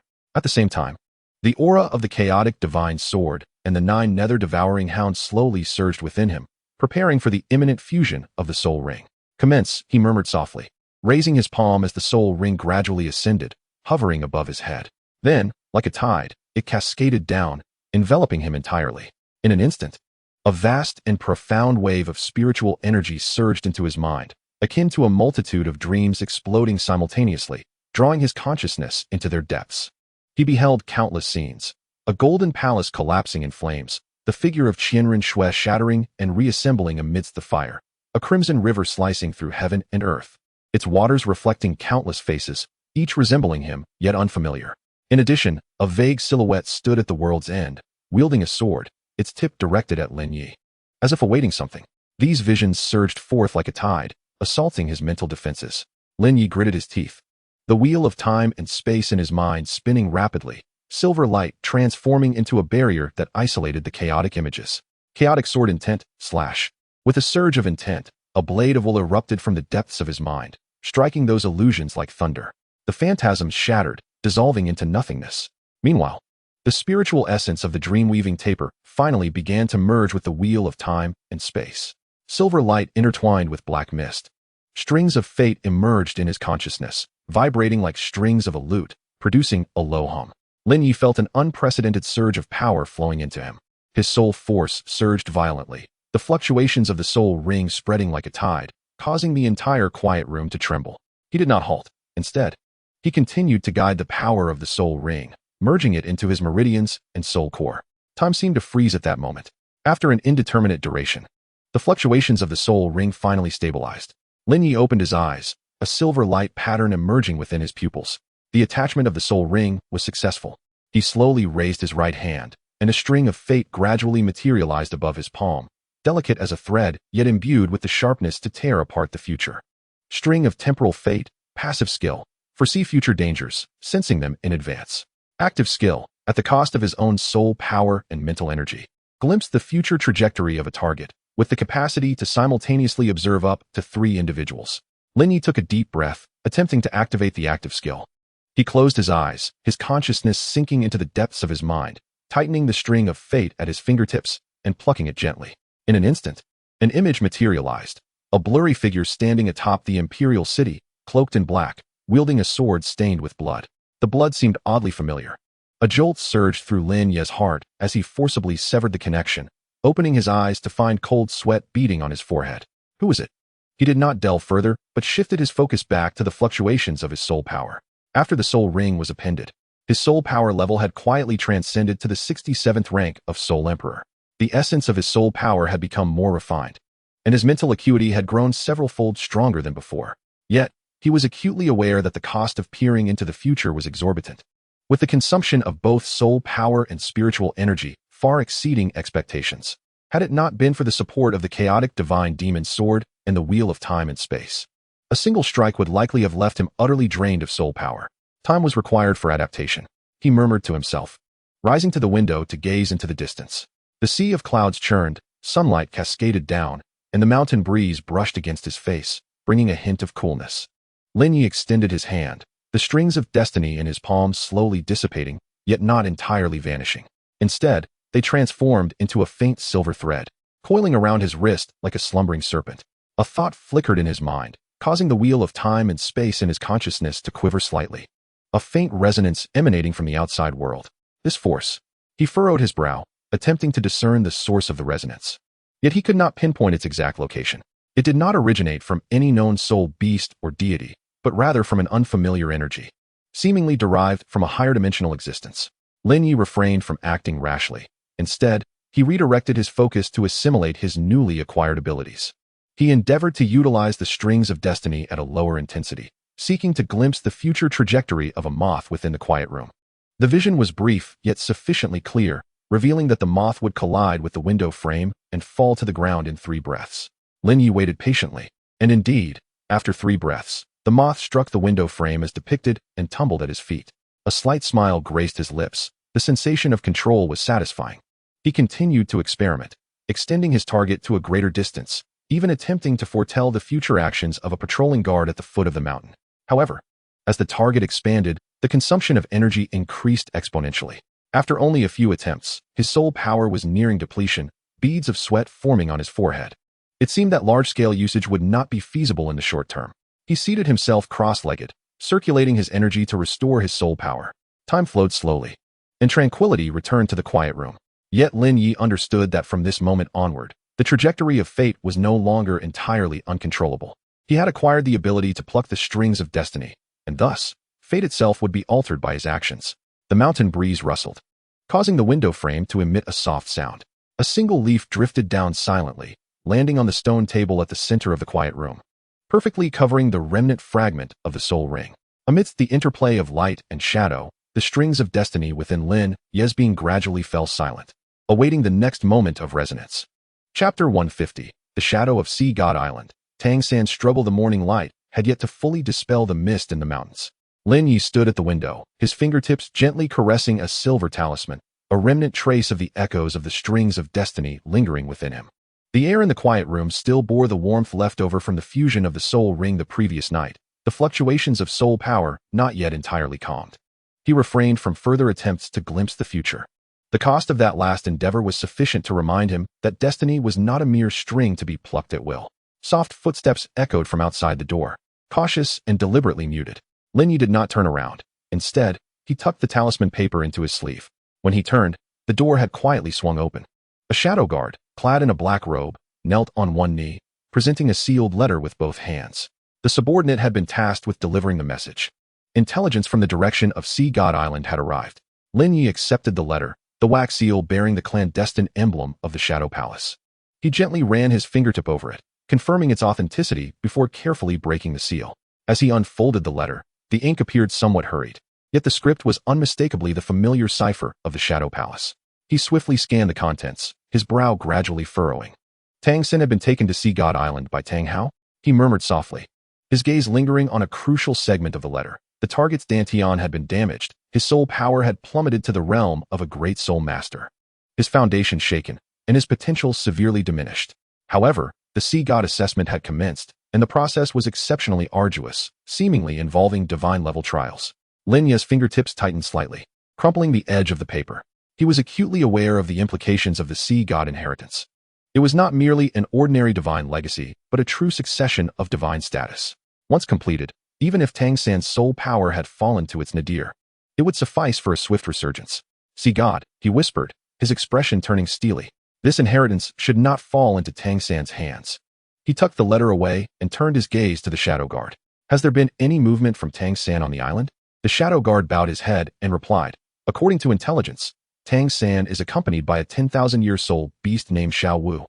Tensions have arisen with some high-ranking individuals on the island, leading to apparent conflict. Lin Ye narrowed his eyes slightly. A 10,000-year-old beast? Xiao Wu. A flurry of information raced through his mind. Xiao Wu was a former member of Shrek Academy, Tang San's fiancée, and in truth, had transformed from a 10,000-year-old beast, having sacrificed herself to save Tang San.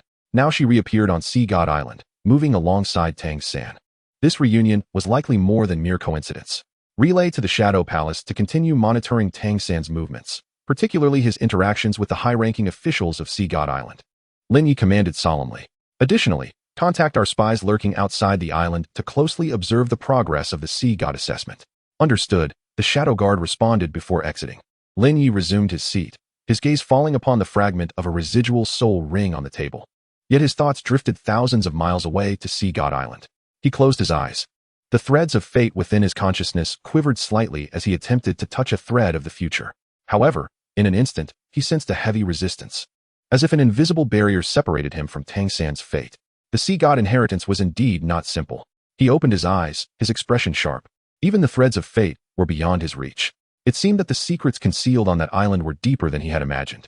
He refrained from further attempts to pry into the unknown, choosing instead to analyze the contents of the letter. Given Tang San's current decline in soul power and compromised foundation, he should, in theory, pose little threat. The potential of the Sea God's inheritance is immeasurable once he completes the assessment.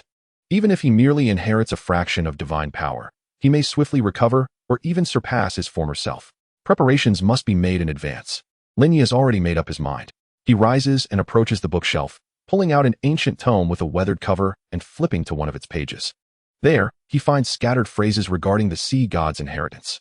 The 9 trials of the Sea God, each step a baptism of divine power, should one succeed. Their divine rank may be molded and their divine position attained. He murmurs softly, yet the warning follows. Should one fail midway, divine retribution may ensue, leading to the shattering of one's soul. Closing the tome, a chilling resolve deepens in his gaze. Tang San, should you truly wish to tread this path, do not blame me for preparing an escape route in advance. He dons his outer robe and exits the quiet chamber, sunlight cascading upon his shoulders. Yet it fails to penetrate the coldness that resides in his eyes. He must meet Bibi Dong. A decision regarding the threat of Sea God Island must be made. Sea God Island, an expanse of azure waves. Tang San kneels before the Sea God Temple, blood seeping from his brow, his knees long since whitened by the seawater. His soul power feels like a stream running dry in his dantian, so faint it is nearly imperceptible. The first trial is complete. A deep voice emanates from behind the statue, devoid of any discernible emotion.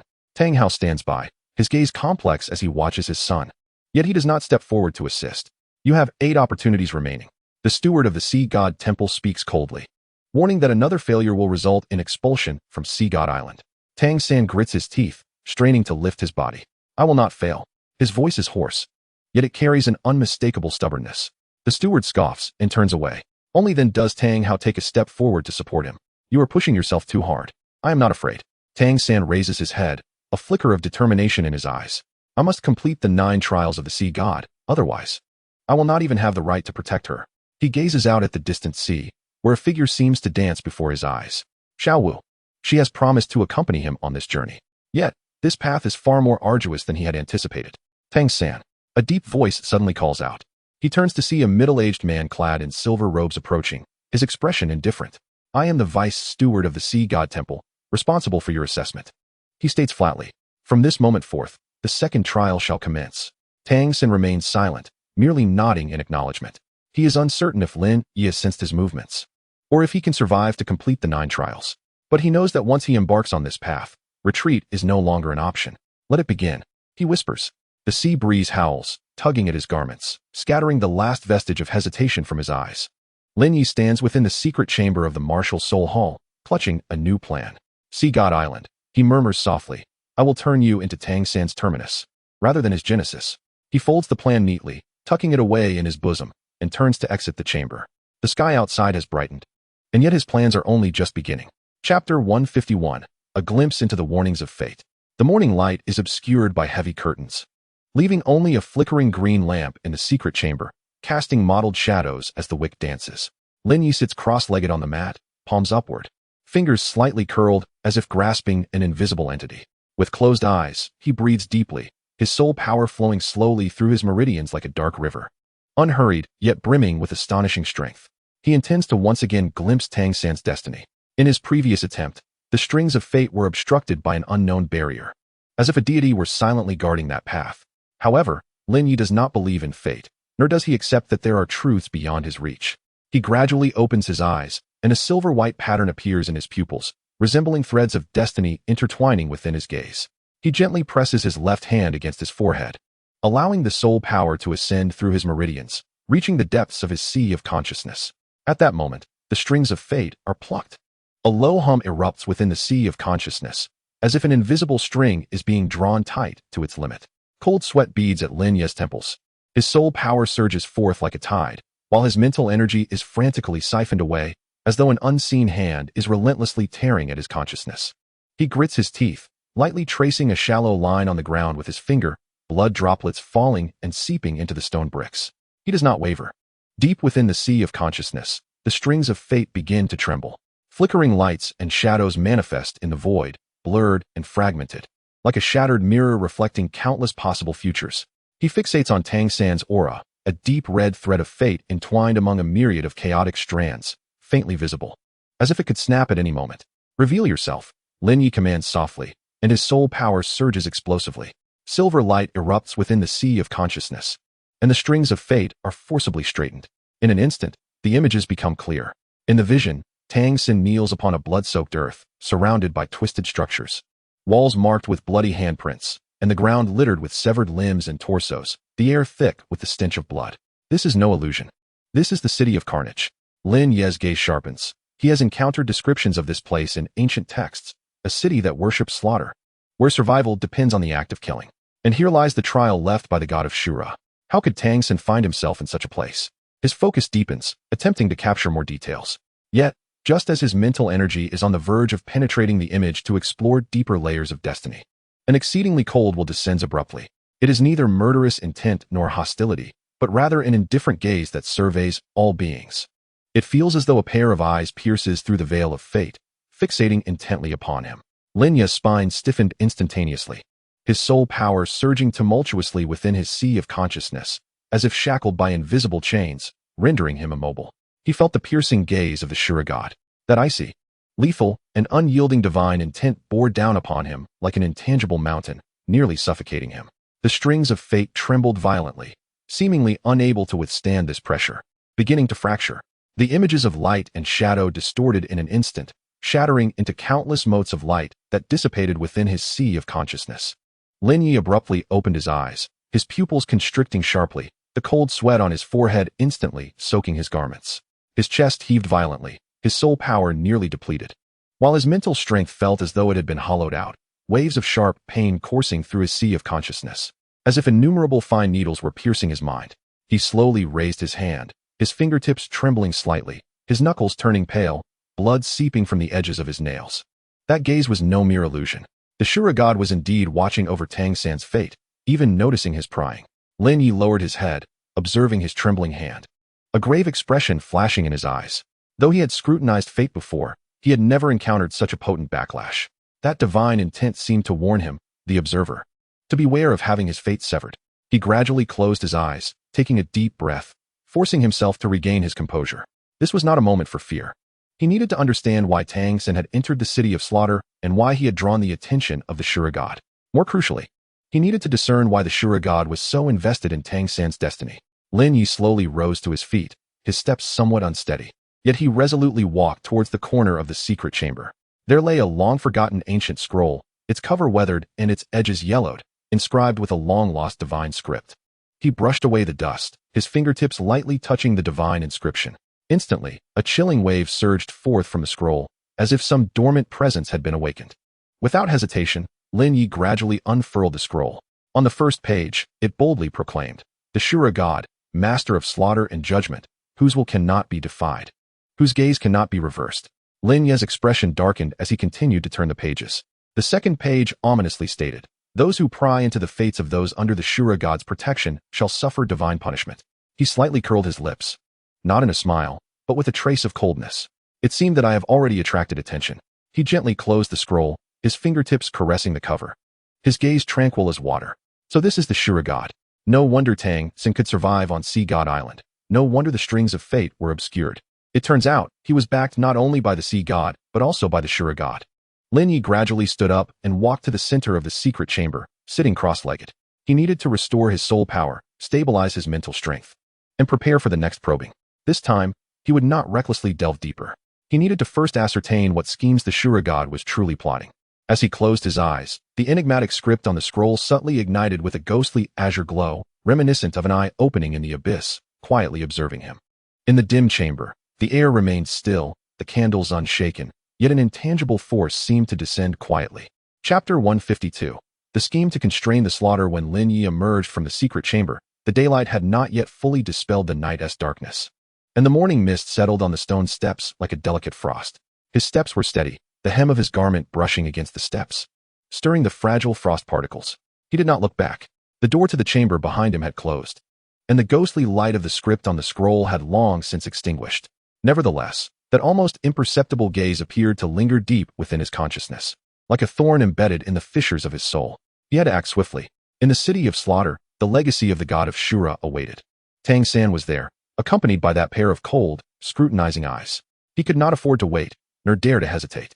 Bibi Dong's secret chamber lay deep within the spirit hall, perpetually shrouded from the light of day.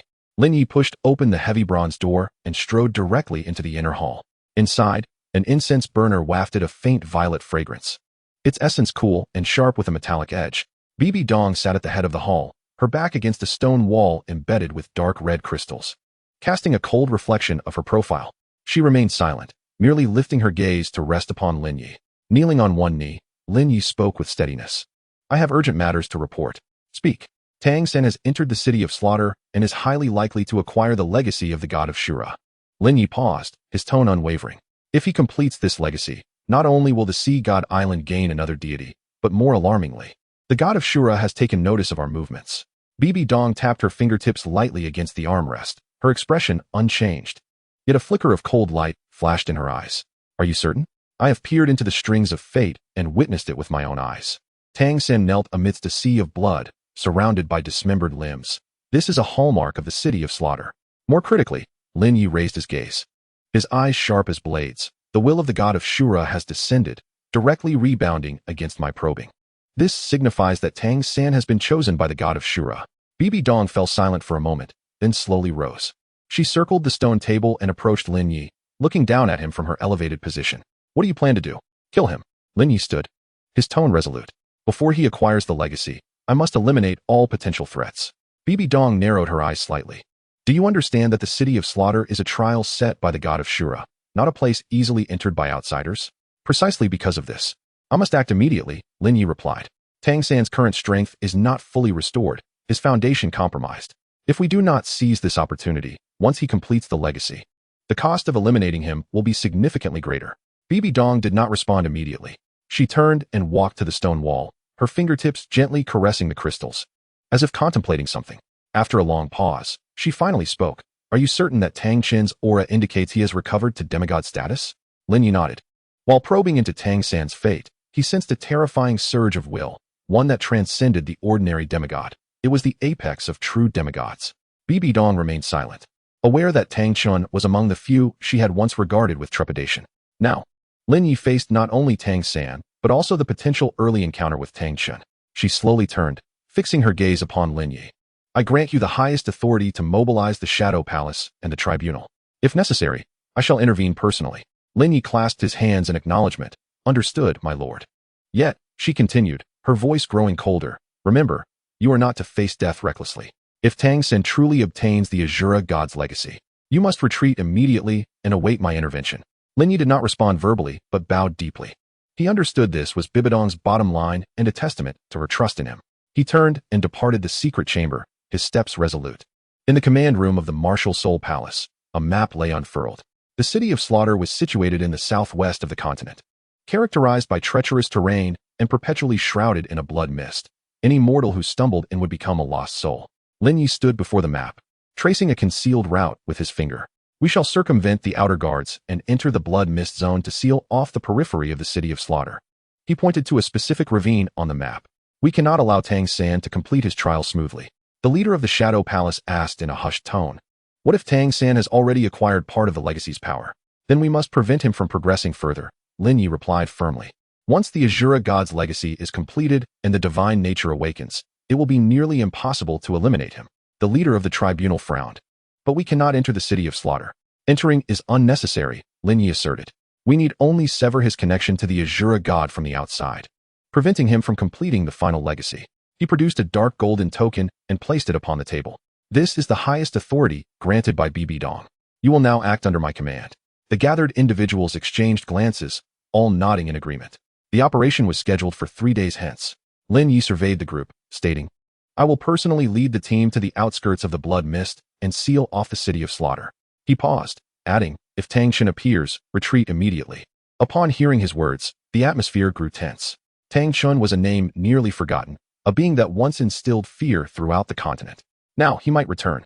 Lin Ye chose not to elaborate further and walked towards the window. Outside, dawn had broken. The morning light bathed the stone walls, casting elongated shadows. He gripped the hilt of his sword, his knuckles turning pale. The gaze of the Azura God, the legacy of Tang San, and the return of Tang Chen, he had to prevail. Otherwise, all would be lost. With the blood mist still lingering, the city of slaughter would awaken. Lin Ye slowly closed his eyes, feeling the strings of fate tremble once more within his mind. This time, he would not waver. He would sever the path of the Azura with his own hands. The sword had yet to be unsheathed, but a chill already emanated from his grasp. A drop of blood oozed from the fingertip, falling onto the map and spreading into a vivid crimson stain. The mission was about to commence. Chapter 153. The Adversary's Trail in Hanhai City. As dawn broke, Lin Ye stood on the stone steps outside the Hall of Martial Spirits. A lingering numbness from the previous night's fateful revelations still clinging to his fingertips. He did not glance back. The deep hall behind him had sunk into darkness, and Bibi Dong's approval burned in his pocket like a searing brand. Taking a deep breath, he turned and strode towards the soul-guided airship docked outside the hall. The metallic shell shimmered with a cold light in the morning sun, resembling a sword yet to be drawn from its sheath. The airship's hatch opened, and Lin Ye leaped onto the deck, his steps unceasing as he made his way to the control panel. The commander of the Judgment Hall awaited him inside the cabin, rising promptly to pay his respects upon his arrival. Depart. At the command, the soul-guided airship slowly ascended, the roar of its engines shattering the morning's tranquility. The vessel cleaved through the clouds, racing towards the southwest. Lin Ye stood before the window, his gaze sharp as a blade, fixated on the surging waves in the distance. Hanhai City lay ahead. The airship navigated through the high skies, the clouds undulating like waves, occasionally obscuring the view. Lin Ye positioned himself at the control panel. Lightly tapping the marker on the map that indicated Hanhai City, he asked in a low voice, Is the intelligence confirmed? 3 hours ago, the Shadow Hall transmitted the latest confidential report. The commander of the Judgment Hall presented a sealed scroll. Tang San and his group, disguised as a merchant convoy, have boarded a cargo ship and entered the outskirts of Hanhai City. Lin Ye accepted the scroll, lightly tracing its surface with his fingertips, infusing it with soul power. The runes on the scroll glowed faintly, revealing detailed intelligence. The merchant ship is well disguised, he murmured, his expression darkening slightly, though not without flaws. They had utilized an old vessel from the Sea Whale Trading Company, meticulously forging its paintwork, cargo manifest, and even the identities of the crew. The commander continued with his report, but the eyes planted by the Shadow Hall at the port had detected a fluctuation of soul master energy aboard the ship, and there were remnants of numerous soul-guided devices in the cargo hold. Lin Ye nodded, having already formed a judgment in his mind. They were eager to evade the watchful eyes of Sea God Island, yet reluctant to expose their whereabouts. This route was a clever choice, but also betrayed their unease. The airship glided through a region of thunderclouds. Lin Ye stood at the window, gazing at the port's outlines gradually coming into view below. We are a day ahead of them. Hanhai City, built by the sea, bustled with activity year-round, its harbor a constant flurry of merchant vessels. When Lin Ye and his team arrived in the afternoon, the sun cast a slanting glow upon the water, creating a dazzling shimmer. The airship silently descended at an abandoned dock outside the city. Lin Ye, accompanied by the elite of the Judgment Hall and the Shadow Hall, swiftly disembarked, changing into civilian attire before infiltrating the city in groups. He walked at the forefront, the hem of his cloak brushing against the wet cobblestones, his footsteps soundless. Everyone, proceed as planned, Lin Ye ordered quietly. The Judgment Hall would seal off the main roads and dock exits, while the Shadow Hall infiltrated the dark alleys and high towers, ensuring a comprehensive net was laid before Tang San disembarked. Understood. The group dispersed, vanishing into the bustling crowds. Lin Ye solitary advanced towards the harbor, his gaze sweeping over the merchant vessels lining the coast, ultimately settling on an old cargo ship flying the flag of the Sea Whale.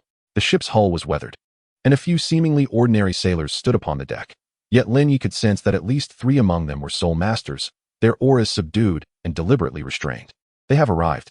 He lingered in the shadow of a concealed tower, his soul energy flowing softly within him. The presence of the chaotic divine demon soared faintly trembling in his consciousness. He refrained from acting hastily, choosing instead to remain patient. Tang San had yet to reveal himself, but Lin Ye was certain that the ship would not come empty-handed. The harbor was windy, the brine scent palpable. He stood silently in the tower's shadow, awaiting the unfolding events. Suddenly, a faint sound of footsteps approached from behind. He did not turn, his left hand quietly resting on the hilt of his sword, while his right hand discreetly slipped a talisman from his sleeve, gently pressing it against the tower wall. "You are late," he murmured. A deep voice responded from behind. The intelligence was flawed, they took a longer route. Lin Ye then turned to face the newcomer. It was a spy from the Shadow Palace, his face marked by travel. Yet his eyes glimmered with a cold light. "Get to the point," Lin Ye urged. Tang San encountered a storm at sea. The ship sustained damage and was compelled to dock on a desolate island for repairs.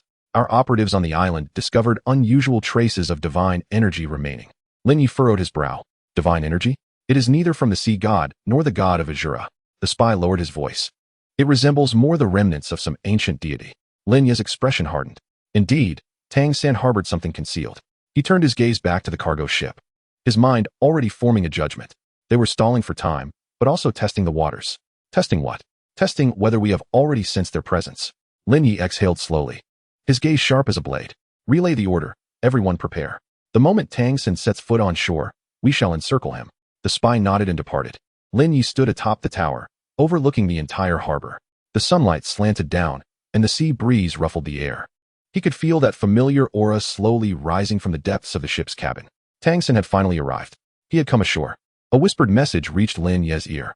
His gaze sharpened, and he slowly drew his sword from its sheath, his fingertips grazing the blade, soul energy circulating quietly. "Seal all escape routes." With the command issued, the members of the Shadow Palace and the tribunal swiftly mobilized. In the streets of Hanhai City, countless figures moved stealthily, tightening like a web. Lin Ye stood atop the tower, silently watching the ship. The cabin door creaked open, and a figure stepped forth. Tang San, clad in black. His demeanor was austere, and the deck beneath him seemed to sag slightly under his weight. A cold smile crept upon Lin Ye's lips. "At last, we meet, my nemesis." He stepped forward, his form like lightning, dashing towards the harbor.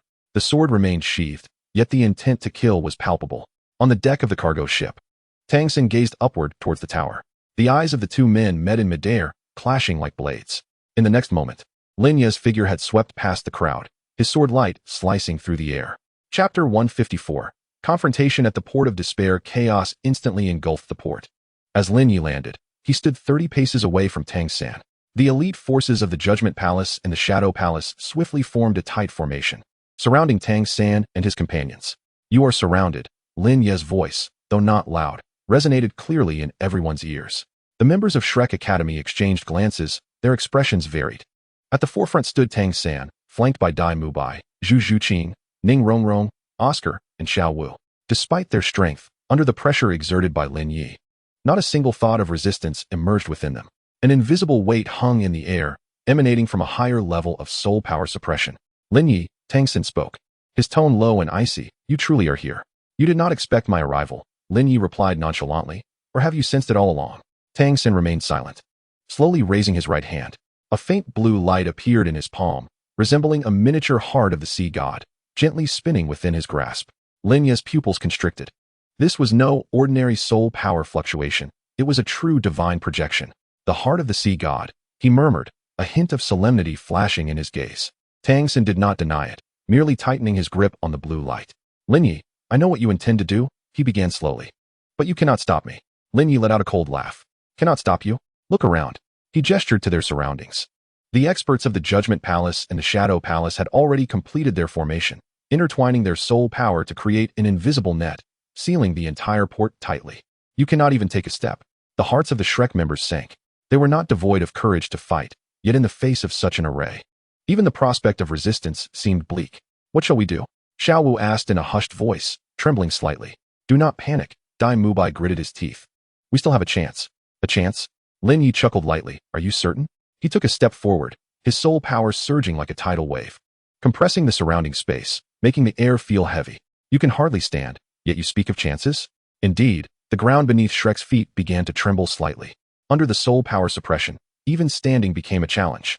Xiao Wu bit her lip, cold sweat beading on her forehead, feeling an invisible force suppressing her own soul power. Lin Ye, you are too powerful, she whispered, fear flickering in her eyes. Tang San's gaze turned icy as he suddenly stepped forward, the blue light in his hand surging explosively, a phantom trident coalescing in his grasp, as if to tear the air apart. Do not force my hand. Lin Ye narrowed his eyes slightly, slowly raising his left hand. The essence of the chaotic divine demon sword coalesced in the palm of his hand.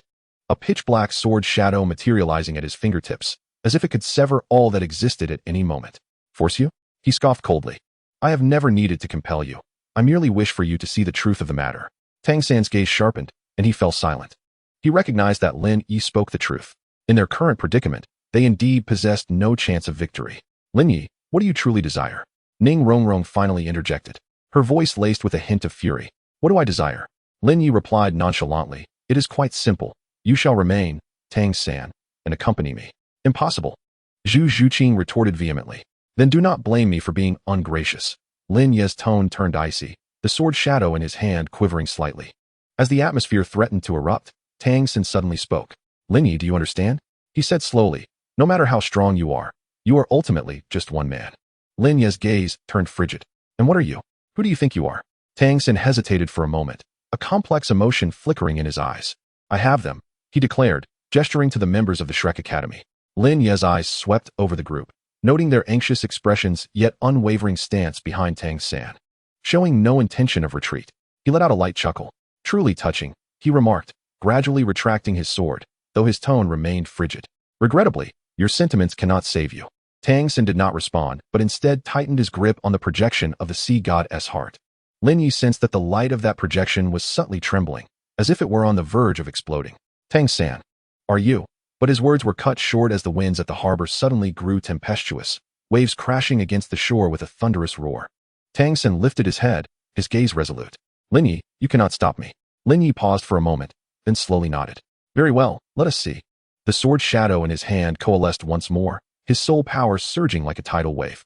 The air at the harbor seemed to solidify, each breath growing heavy for all present.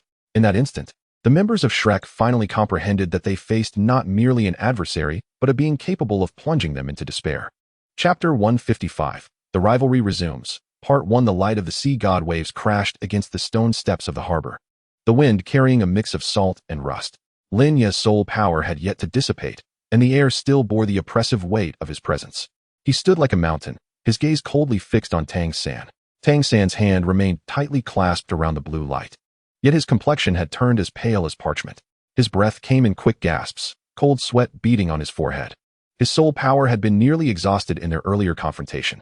Yet he did not waver, his eyes aflame with a near-manic obsession. Lin Ye, you are indeed no longer the person I once knew, he said in a husky tone. But then, he abruptly tilted his head back, his eyes glowing blue, as if some divine will were awakening within him. Since you insist on obstructing me, do not blame me for what follows. Before his words could fully echo, Tang San bellowed fiercely, intertwining his hands, as a surge of azure light emanated from his palms. Waves of radiant rings erupted from within him, as if the very fabric of space were being torn apart, creating an eerie distortion. The unstable winds. The rings rolled forth like tumultuous ocean waves, sweeping relentlessly towards Lin Ye. In their wake, the air seemed to churn violently, leaving spiderweb-like fissures upon the ground. Lin Ye's pupils constricted, and with a subtle step, he remained motionless, yet sensed the terror of that unleashed power. The unstable winds, bolstered by the might of the sea god, proved intriguing. He neither evaded nor withstood the attack. Instead, he slowly raised his right hand and pressed it against his abdomen. In the next moment, his stomach abruptly opened, transforming into a pitch-black vortex, resembling a colossal maw poised to devour all. Deep within that swirling abyss, even light appeared to be consumed, causing the very space around it to tremble slightly. This is the stomach of the god devourer. Come forth, Lin Ye whispered softly. his voice barely audible, yet imbued with an irresistible allure. As the oncoming rings of the unstable winds brushed the edge of the vortex, they were forcibly drawn in, distorted. Their trajectories becoming chaotic, as if devoured by an unseen force, gradually being absorbed into the obsidian chasm. Tang San's expression shifted dramatically. He could distinctly sense that his proud assault faltered before Lin Ye, unable to withstand even a single strike.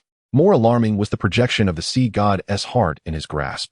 That once stable azure light now trembled violently, as if it sensed a profound terror emanating from the depths of his soul. What manner of ability is this? Tang San's voice quivered, for the first time revealing a look of sheer horror in his eyes. He had encountered soul skills of the devouring variety before, even possessing a similar ability himself.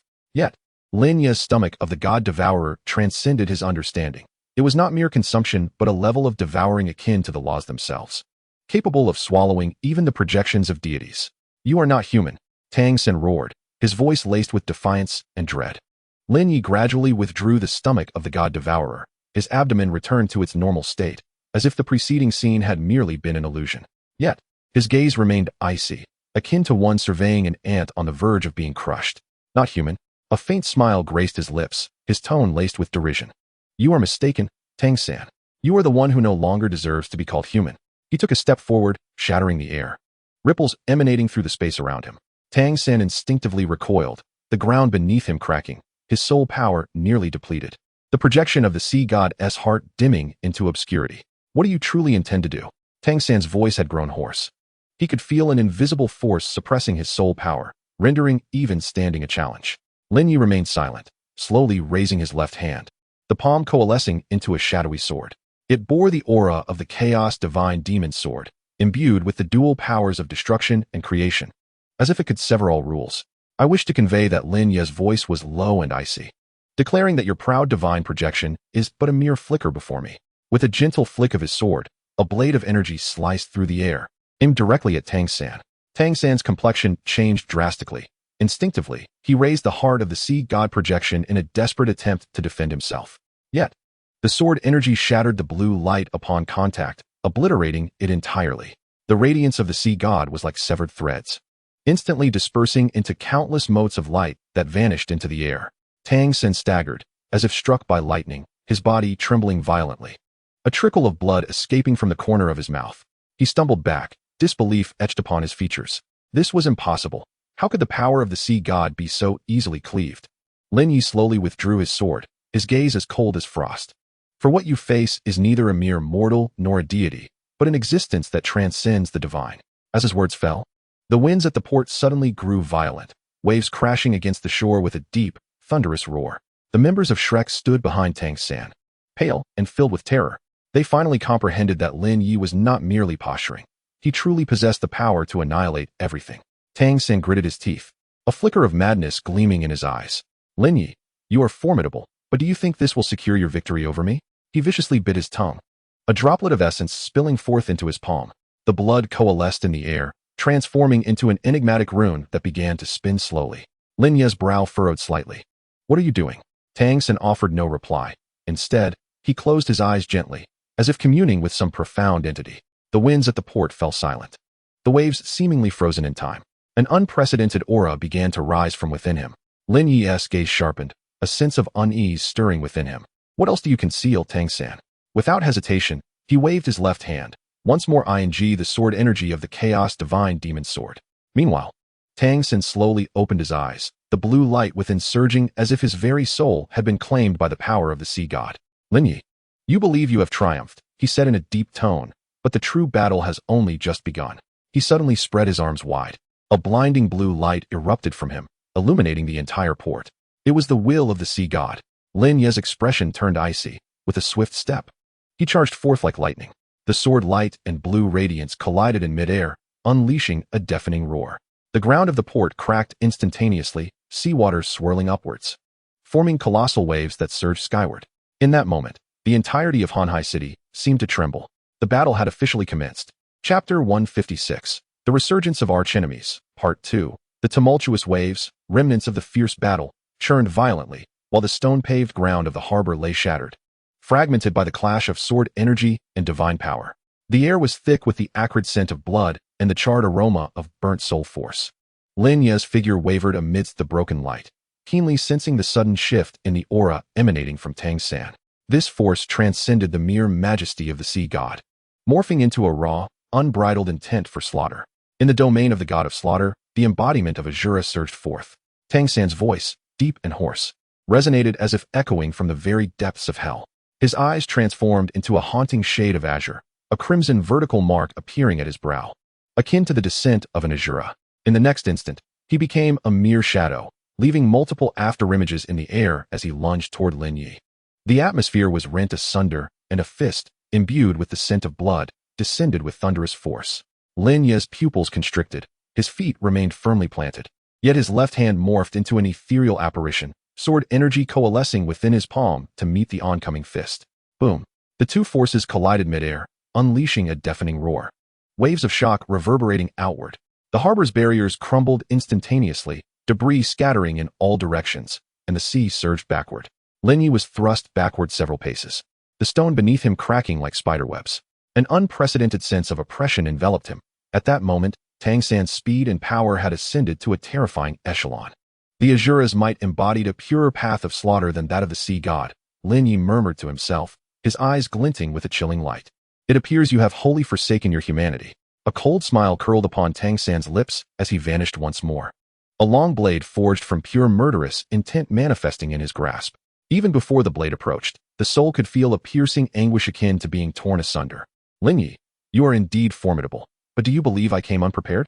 Before his words had fully dissipated, Tang San leapt into the air, the long blade cleaving through the atmosphere, a blood-red arc sweeping forth, as if an Azura had descended to sever all vitality. Lin Ye's gaze turned icy. With a gentle sweep of his right hand across his chest, the soul force within him surged with fervor. A pitch-black ring of light ascended beneath his feet, within which countless tiny grains of sand swirled languidly, as if time itself had crystallized within.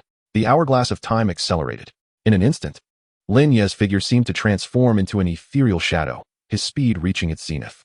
The blood-red blade passed perilously close to him, carving a bottomless ravine into the ground. While Lin Ye had already circled behind Tang San, the 8 Desolations sword prison unleashed.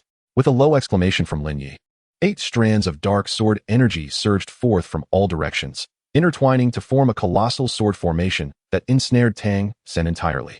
A tempest of sword energy whirled within the formation, each strand imbued with chaotic power, rending space and stirring soul force. Trapped within the sword formation, Tang San's figure flickered amidst the storm as he sought to break free. Yet, each strike he attempted was met with a rebounding sword energy, even inflicting harm upon himself. Do you think this will suffice to confine me? Tang San roared. The power of the Shura surged within him, and the long blade in his hand suddenly expanded, leaving a crack on the barrier of the sword formation as its edge sliced through. Lin Ye's gaze sharpened. With a gesture of his left hand, 8 streams of sword energy instantly contracted, tightening the formation and intensifying the storm. Simultaneously, he clenched his right palm, and the ethereal shadow of the Chaos Divine Demon sword materialized, its tip pointed directly at Tang San within the formation.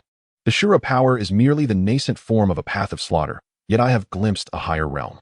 His voice was deep and resolute. The soul power within him surged like a tidal wave, and an unprecedented force erupted from within. Level 74 Soul Emperor Breakthrough. An invisible pressure spread out, as if the very air of the entire port had solidified, causing even the waves to cease their tumultuous dance. Tang San's expression finally shifted. He could distinctly feel Lin Ye's aura undergoing a qualitative leap at that moment. You actually broke through it this time? Lin Ye did not respond. Instead, he slowly raised his hand, the ethereal form of the Chaos Divine Demon sword coalescing within his grasp, a peculiar glow faintly emanating from its edge. This light resembled the mysterious radiance that flickered from the storm when the sword formation activated. It seemed not to originate from Lin Ye himself, but rather from a dormant power hidden within the sword energy, now fully awakened. A flicker of uncertainty crossed Tang San's eyes. Instinctively, he sought to break free from the sword formation, yet the 8 streams of sword energy had sealed off all avenues of retreat. Lin Ye, what else do you conceal? A subtle smile graced Lin Ye's lips, a cold glimmer in his eyes. You shall soon discover. With a flourish of his right hand, the ethereal shadow of the Chaos Divine Demon sword lunged into the sword formation, intensifying the tempest of sword energy and completely enveloping Tang San. Within the formation, Tang San's figure gradually became indistinct, leaving only the crimson shadow of Shura struggling amidst the storm. At that moment, The fluctuations of Lin Ye's soul power altered once more. A strange, yet familiar aura slowly surfacing from within him. This presence bore the will of destruction and devouring, reminiscent of some ancient existence that had lain dormant. Now awakened in this instant. His gaze sharpened, and a thought arose within him. This is not merely a breakthrough in soul power, but a deeper awakening. Above the port, the winds and clouds shifted violently, dark clouds roiling, and bolts of lightning flickering within the layers of the sky, as if the very heavens were responding to this battle. Lin Ye stood outside the sword formation, his gaze piercing, fixated on Tang San within the storm. In the end, the Shura power is merely a prototype. He whispered softly, his right hand slowly rising, coalescing a brand new sword shadow in his palm. This sword shadow was entirely black, yet a blood-red pattern emerged along the blade's spine, as if a fusion of Shura and chaos. This strike was named the Shura prototype. Chapter 157, The Rivalry Resumes, Part 2. Divine Devourer, Severing the Path of the Divine. The waves churned in the rending air, seemingly awed by this cataclysmic force. In the tempestuous storm of the 8 Desolation Sword Prison, Tang San's figure swayed violently, the edge of the Shura demon sword being continuously suppressed by the chaotic sword energy. The crimson divine pattern within his form began to exhibit faint cracks.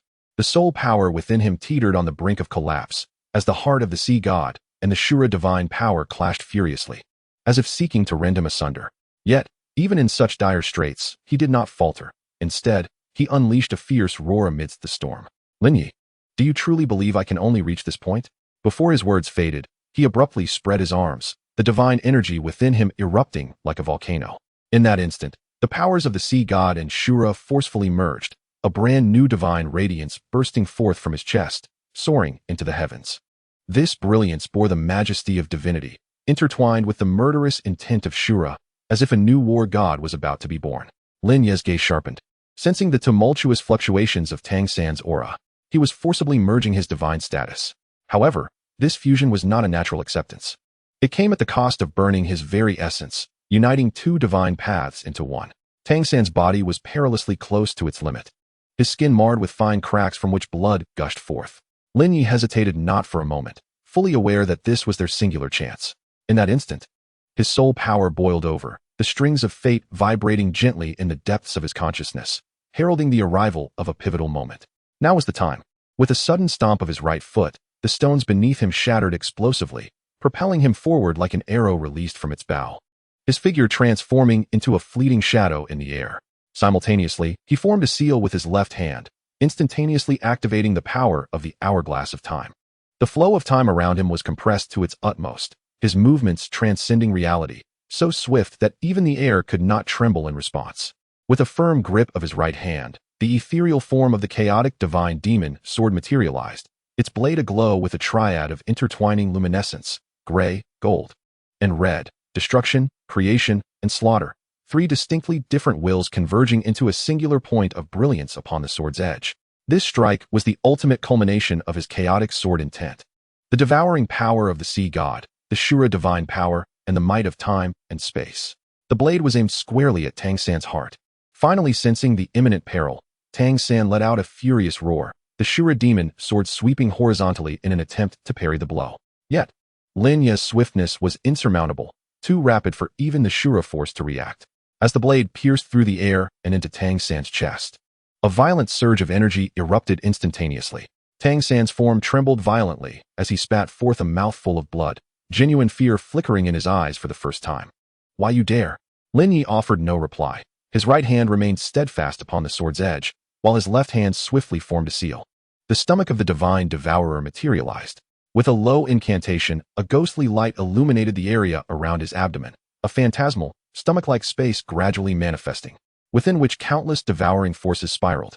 This was not mere consumption. It aimed to irrevocably sever the soul bond between Tang San and the Shura demon sword. Tang San's complexion instantly turned ashen.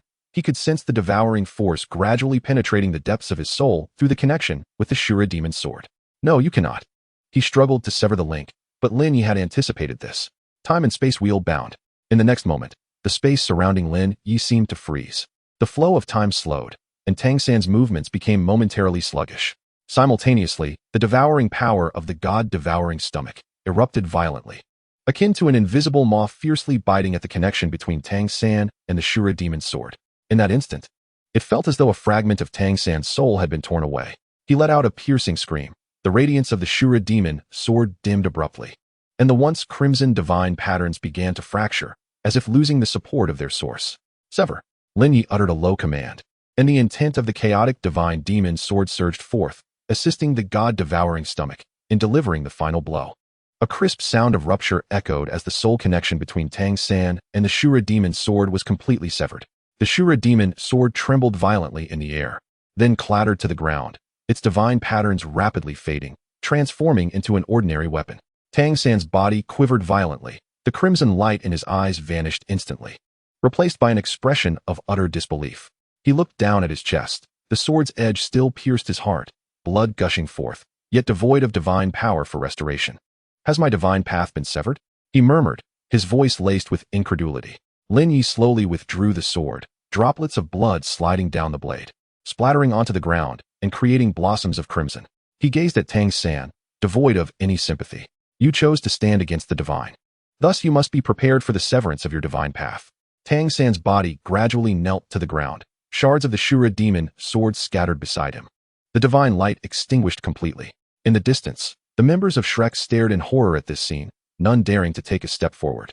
Lin Ye sheathed the sword and turned to face the direction of the harbor, where the figures of Qian Renxue and Bibi Dong were slowly approaching. Yet he knew, the true storm was only just beginning. Blood droplets from the sword quietly fell to the ground, and within the splashes, a blurred divine silhouette was reflected. Chapter 158, Divine Punishment? The Wrath of the Sea God. The waves surged, and the heavens appeared to be torn asunder. A brilliant blue divine light fell from the depths of the firmament, crashing down like thunder upon the center of Hanhai City. Where the divine light struck, the sea recoiled, and the world lost its color. An ancient and majestic aura enveloped the air, as if the entire world held its breath at that moment. Lin Ye stood not far from where Tang San had collapsed, the chaotic divine demon's sword held horizontally before him, still stained with undried blood. He could sense that the power of divine punishment was approaching, like an invisible mountain, pressing against his back with a faint ache. Tang San, you have already lost. Lin Ye gazed upon the figure kneeling on the ground, his voice deep, yet imbued with an undeniable authority. The path of the Shura god has been severed by my hand. Tang San's lips bled, his eyes hollow, as if he had lost all vitality. He yearned to rise, but found himself devoid of the strength to even lift a finger. At that moment, a divine light erupted, transforming into a shadow that obscured the heavens.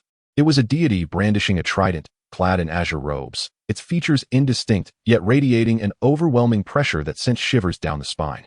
Blasphemer. The deity's voice reverberated like thunder across the cosmos, each syllable laced with an irresistible authority. You dare to sever the path of the divine progeny? Such an act is a grave betrayal, a heinous crime. Lin Ye raised his gaze, his eyes sharp as swords, unwavering in the face of the divine apparition. God. He scoffed, lifting the chaos divine demon sword, its blade shimmering with tricolored light as if in response to his will. The so-called god you speak of is merely a tyrant perched high above. What I have severed is not a deity, but the shackles that enslave all beings. The divine shadow's fury intensified, the trident slowly rising, causing the seas to boil as if the entire Hanhai City was on the verge of being crushed by divine retribution. Blasphemer, you have transgressed the divine edict and shall bear the punishment of eternal damnation. Before the words could settle, divine punishment descended. A bolt of azure lightning struck from the heavens, bearing the force to annihilate worlds, aimed directly at Lin Ye's head. Lin Ye's gaze sharpened, his soul power erupting within him, as the wheel of time gradually materialized behind him, a golden halo swirling with the trajectories of fate. Compress the sands of time, he exclaimed, the power of time and space condensing his temporal flow to its utmost limit, leaving behind an afterimage as he narrowly evaded the divine lightning. Yet, the divine punishment was far from over. The azure lightning exploded in the air, transforming into countless minuscule electric serpents, weaving like a net to seal off all of Lin Ye's escape routes. Come at me. Lin Ye's eyes blazed with battle fervor as he swung the chaos divine demon sword with ferocity. The blade cut through the void, the interwoven tricolored brilliance morphing into a fierce tempest of sword energy that surged toward the oncoming storm of lightning. Boom. The clash of sword energy and lightning erupted in the air, producing a deafening roar. The entire Hanhai City quaked, the ground fracturing like a spider's web, while the seas recoiled, forming numerous waterspouts that shot skyward. In the distance, Qian Renxue and Bibi Dong approached the port, yet were barred from intervening by the force of divine punishment. left only to gaze at the figure standing resolutely amidst the thunder and sword light. He's actually withstanding the divine punishment. Qian Renxue's pupils constricted, disbelief lacing her tone. Bibi Dong's expression grew grave as well. He is not a god. Yet he dares to confront divine authority. Such audacity, such will, may even instill fear in true deities. In the heart of the battlefield, Lin Ye bore countless wounds. His garments tattered, blood trickling down his cheeks, yet he stood tall, resolute, his gaze fierce. He did not retreat, nor did he flee. God, one day, I shall shatter the heavens. He let out a furious roar, his soul power surging within him, the chaos divine demon sword erupting in an unprecedented radiance. Its sword intent soaring into the heavens, momentarily tearing through the divine punishment thunder. The divine figure finally stirred, its voice booming with disdain, arrogant. It swung its trident down fiercely, a beam of azure divine punishment light shooting directly towards Lin Ye's chest. Lin Ye had no time to evade entirely. The divine light grazed his chest, instantly causing flesh to rend and bones to shatter, propelling him backward like a severed kite, crashing heavily to the ground, leaving deep gashes in the earth. Yet he still did not fall. Gritting his teeth, he forced himself to rise, his fighting spirit undiminished, even more fervent. Even if I die here today, I will not allow you to take him. He pointed at Tang San, his voice hoarse yet resolute. His path to divinity had been severed, and his life was destined to end. The divine figure fell silent for a moment before gently waving the trident, enveloping Tang San's broken form in a shimmering azure light, wrapping him and the fragments of the Shura demon sword together. Heretic, your life, I shall personally claim. As the divine figure's words echoed, the divine punishment light slowly receded, the azure barrier with Tang San and the sword fragments gradually ascending, ultimately transforming into a streak of light, piercing through the clouds and vanishing into the horizon. Lin Ye gazed blankly at the sky, blood trickling from the corner of his mouth, yet his gaze remained steadfast. One day, I shall shatter the heavens with my own hands. He stood up slowly, his steps unsteady but resolutely determined. The sea breeze howled, lifting the tattered edges of his garments, dispersing the bloodied scent of the battlefield. In the distance, Qian Renxue and Bibi Dong finally broke through the confinement of divine punishment, hastening towards him. Are you all right? Qian Renxue inquired urgently, her eyes filled with concern. Lin Ye shook his head, his gaze drifting behind her as he said softly, the divine punishment has passed, but the true storm has only just begun. He looked down at the ground, where the fragments of the Shura demon's sword had fallen, now only a pool of blood remained. Tang San's path to divinity has been severed, but the sea god will not rest easily. He raised his head, his eyes deep as an abyss. I have provoked the divine. The road ahead will only grow more arduous. Bibi Dong spoke softly, yet you never flinch. Lin Ye's lips curled slightly, revealing a cold smile. I never flinch. He turned, his steps resolute as he walked towards the direction of the harbor. The sea wind howled, stirring his figure and sounding the horn of fate. He had embarked on a path of defiance against the divine. Chapter 159. The Pope's Concern. The erosion of the Rakshasa. The sea breeze, laden with a briny scent, swept across the spires of the spirit hall, causing the golden patterned banners hanging in front to flutter vigorously. Lin Ye strode into the hall, the sound of his footsteps echoing through the vast corridor. His wounds had yet to heal, each step stirring the old injuries in his ribs, causing a dull ache. Yet, more than the physical pain, he was preoccupied with another matter. Where had that azure light that once enveloped Tang San's broken form taken him? Qian Renxue and Bibi Dong did not accompany him back, but chose to remain in Hanhai City to manage subsequent matters. He entered the spirit hall alone, greeted by a long-forgotten tranquility and an overwhelming pressure. Inside the council chamber, the ministers were already seated, whispering among themselves about the sea goddess punishment. As Lin Ye stepped through the door, he sensed a faint yet palpable aura of oppression emanating from the throne. Bibi Dong sat in the position of the Pope, her expression austere, her gaze sharp as a blade. Draped in a dark golden robe, her silver-embroidered mantle fluttered without wind, surrounded by an almost imperceptible crimson aura. Lin Ye furrowed his brow slightly and advanced with measured steps, his gaze sweeping over her trembling fingers. They quivered ever so slightly. A stirring sensation welled within him, and he quietly took a seat beside her. The meeting commenced, and an elderly minister approached to report on the allocation of supplies, his voice steady and articulate. Yet, when he reached the topic of depletion ratios, his tone faltered for a moment, his words momentarily jumbled. Bibi Dong's brow furrowed sharply, her eyes flashing with a hint of crimson. In the next instant, a tremendous pressure erupted from her being, sweeping through the entire council chamber like a tidal wave. The ministers' expressions changed drastically, and they bowed their heads, prostrating themselves on the floor, cold sweat pouring from their foreheads. Some trembled uncontrollably, nearly collapsing to the ground in fear. Lin Ye's heart sank as he instantly recognized the source of the oppressive force. It was the power of the Rakshasa. Bibi Dong seemed to sense her own loss of control, gritting her teeth as she attempted to suppress the violent divine energy. However, the crimson aura did not retreat as she wished. Instead, it grew even more ferocious, threatening to shatter her will. She gripped the armrest tightly, her knuckles whitening, beads of sweat forming at her temples. Lin Ye, maintaining a facade of calm, channeled his soul power, quietly releasing a gentle wave that enveloped Bibi Dong, hoping to soothe the tumultuous divine energy. After a moment, the Rakshasa power gradually receded, and the oppressive atmosphere in the chamber dissipated. The ministers, still shaken, continued to bow repeatedly, too afraid to lift their heads. Bibi Dong took a deep breath, her voice low and chilling, dismissed. The minister, as if granted a reprieve, scrambled out of the chamber in haste. The meeting concluded hastily, and the ministers departed one by one, leaving only Lin Ye and Bibi Dong within the chamber. She slowly released her grip on the armrest, gazing down at her slightly trembling fingers, a trace of imperceptible worry flickering in her eyes. Lin Ye remained silent, simply observing her. After a prolonged silence, she finally spoke. Her voice hoarse. "Did you see it?" Lin Ye nodded. Bibi Dong let out a bitter smile, meeting his gaze. A hint of exhaustion reflected in her eyes. "I am finding it increasingly difficult to control it." She did not specify what it referred to, but Lin Ye understood it to mean the Rakshasa power. Lin Ye rose slowly, moving to her side, and quietly inquired, "When did it begin?" Bibi Dong was silent for a moment before responding. "Since you severed the path of the Azura." Lin Ye's heart jolted. He had never anticipated that his battle would elicit such profound consequences. Bibi Dong gently rubbed her temples, her tone somber. "The Rakshasa divine power has always been intertwined with my bloodline, yet ever since the connection to the Azura divine power was severed by you, it seems to have become tumultuous and restless.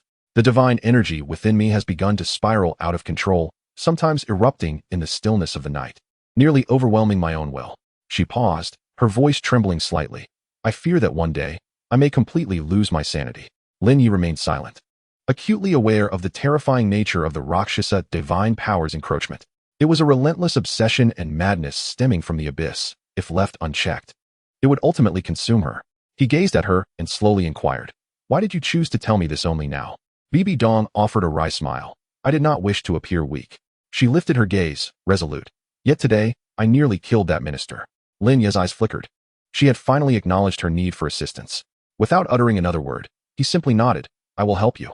Bibi Dong regarded him, a complex emotion flickering in her eyes, a long-lost trust coupled with an unspoken reliance.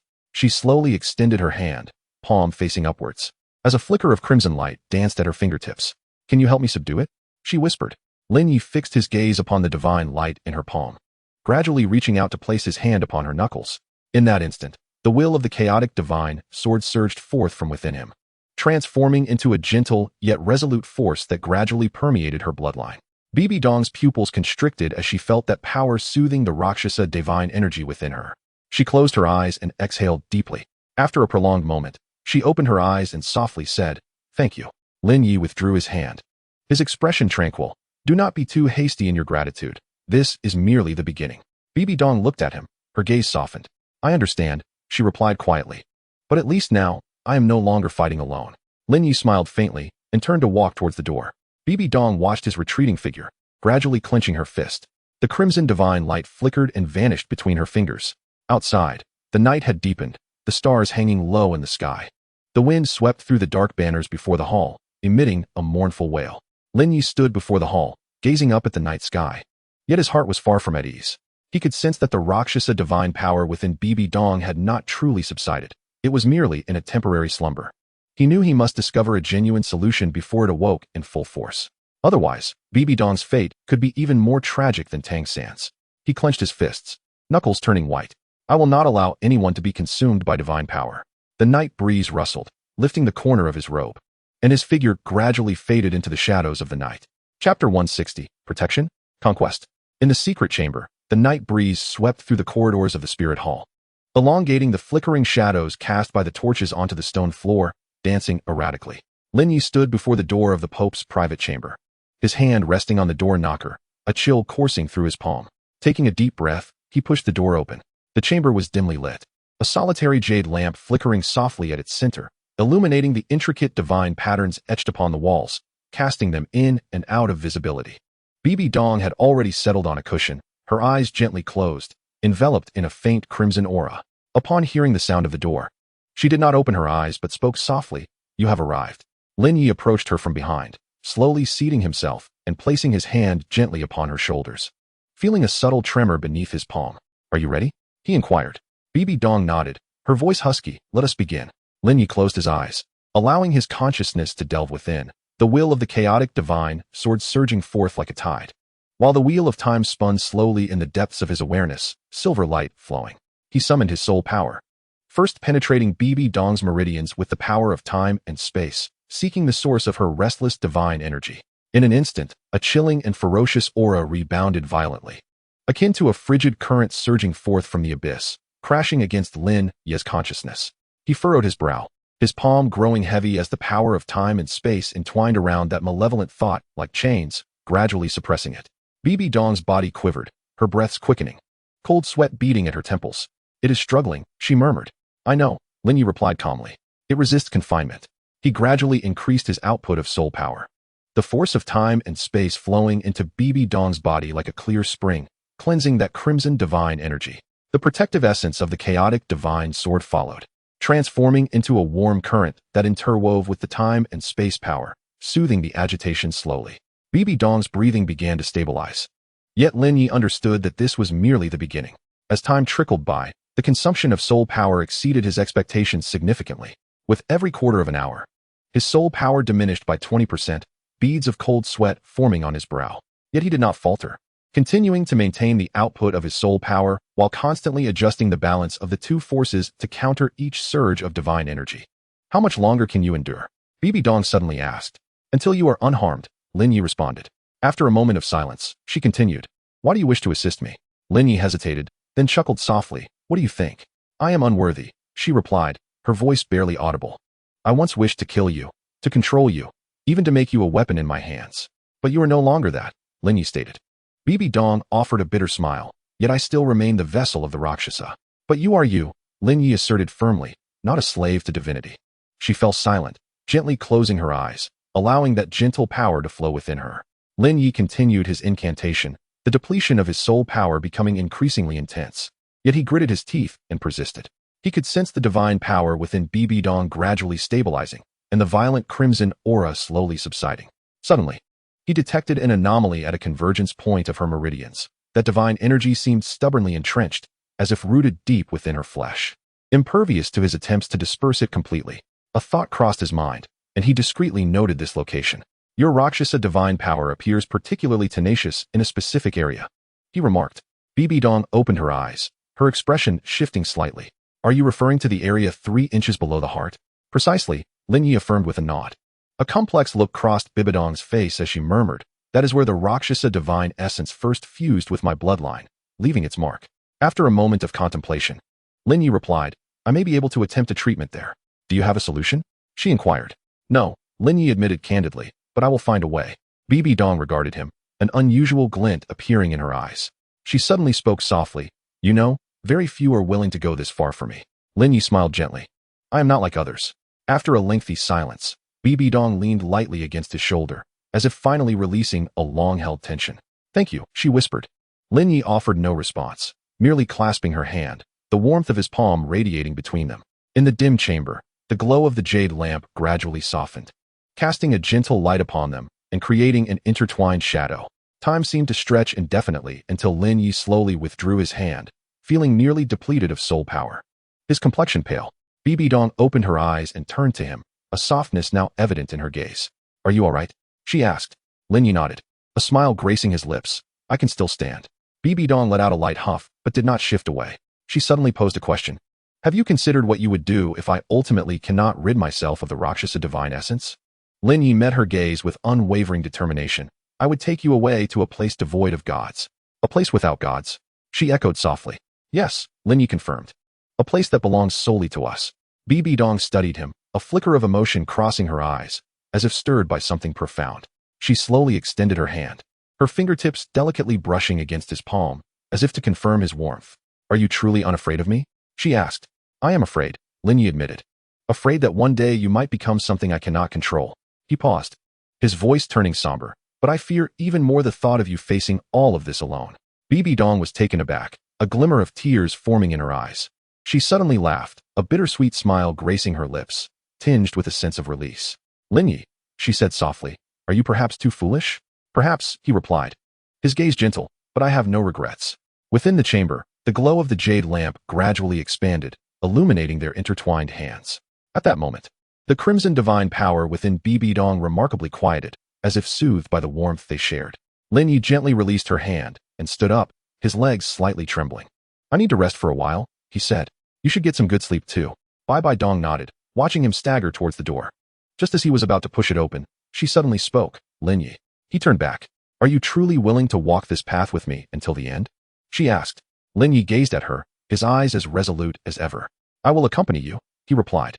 The door slowly closed, leaving only a jade lamp in the dim chamber, quietly flickering in the darkness.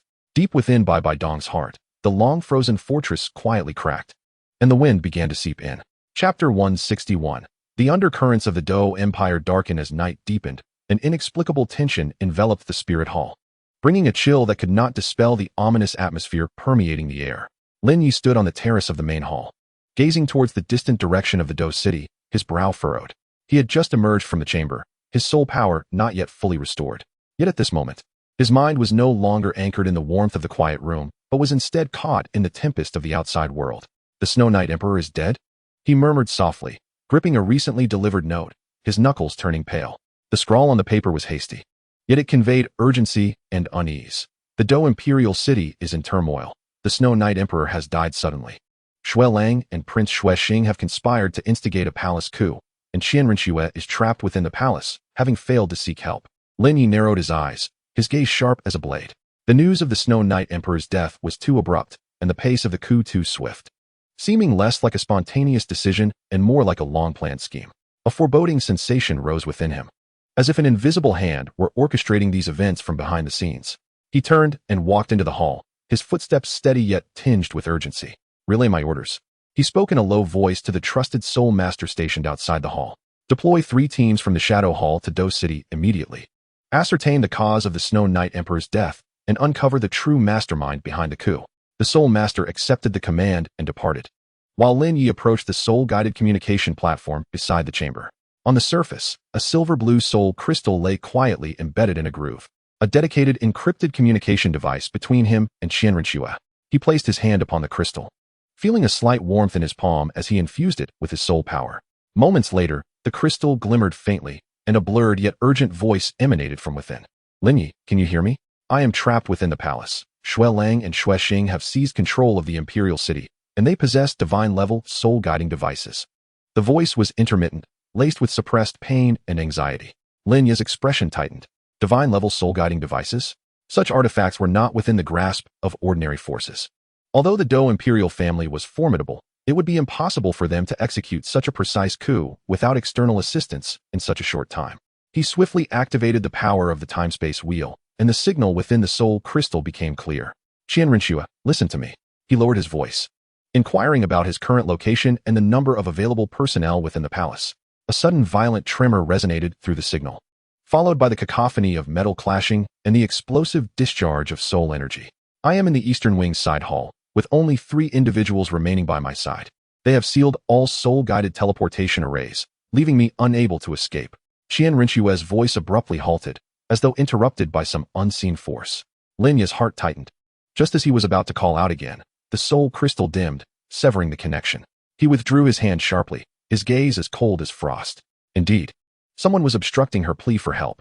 Without further hesitation, he summoned the latest intelligence from the Judgment Hall, in the direction of the Tiandou Imperial City.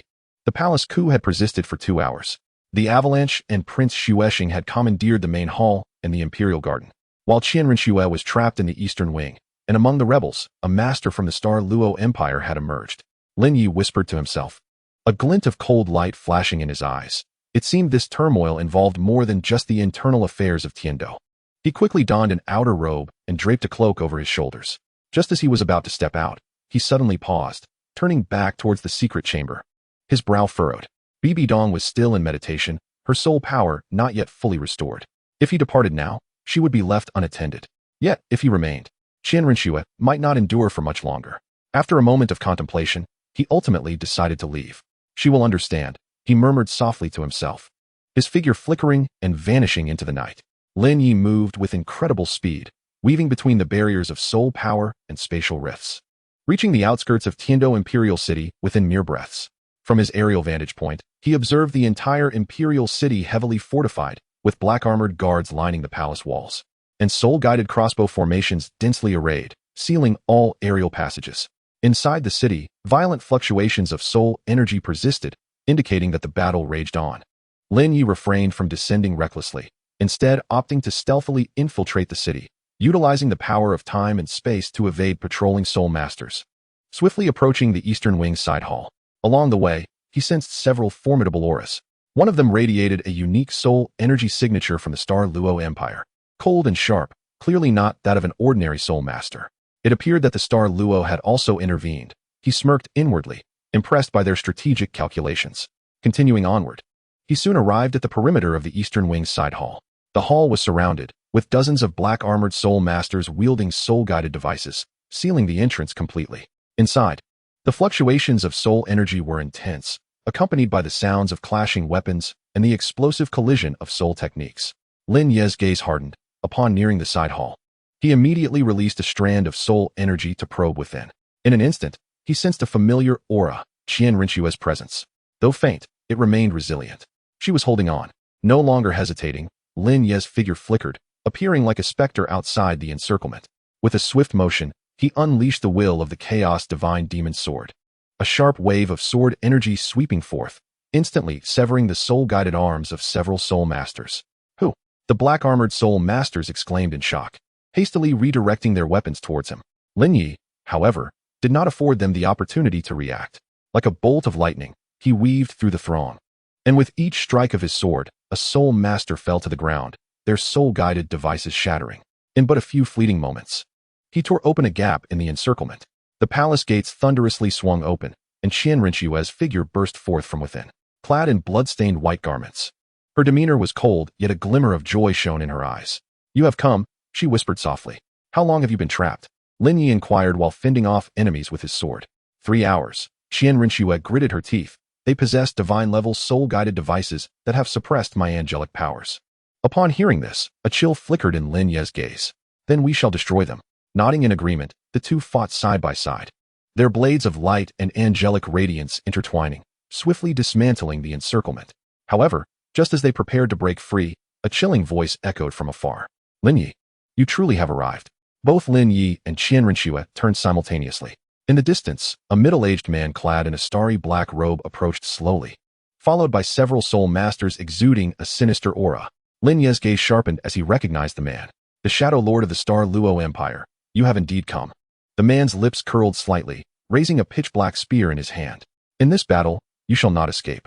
Lin Ye scoffed, gripping the hilt of his sword tightly. Qian Renxue inhaled sharply. Though her injuries were not yet healed, she stood resolute.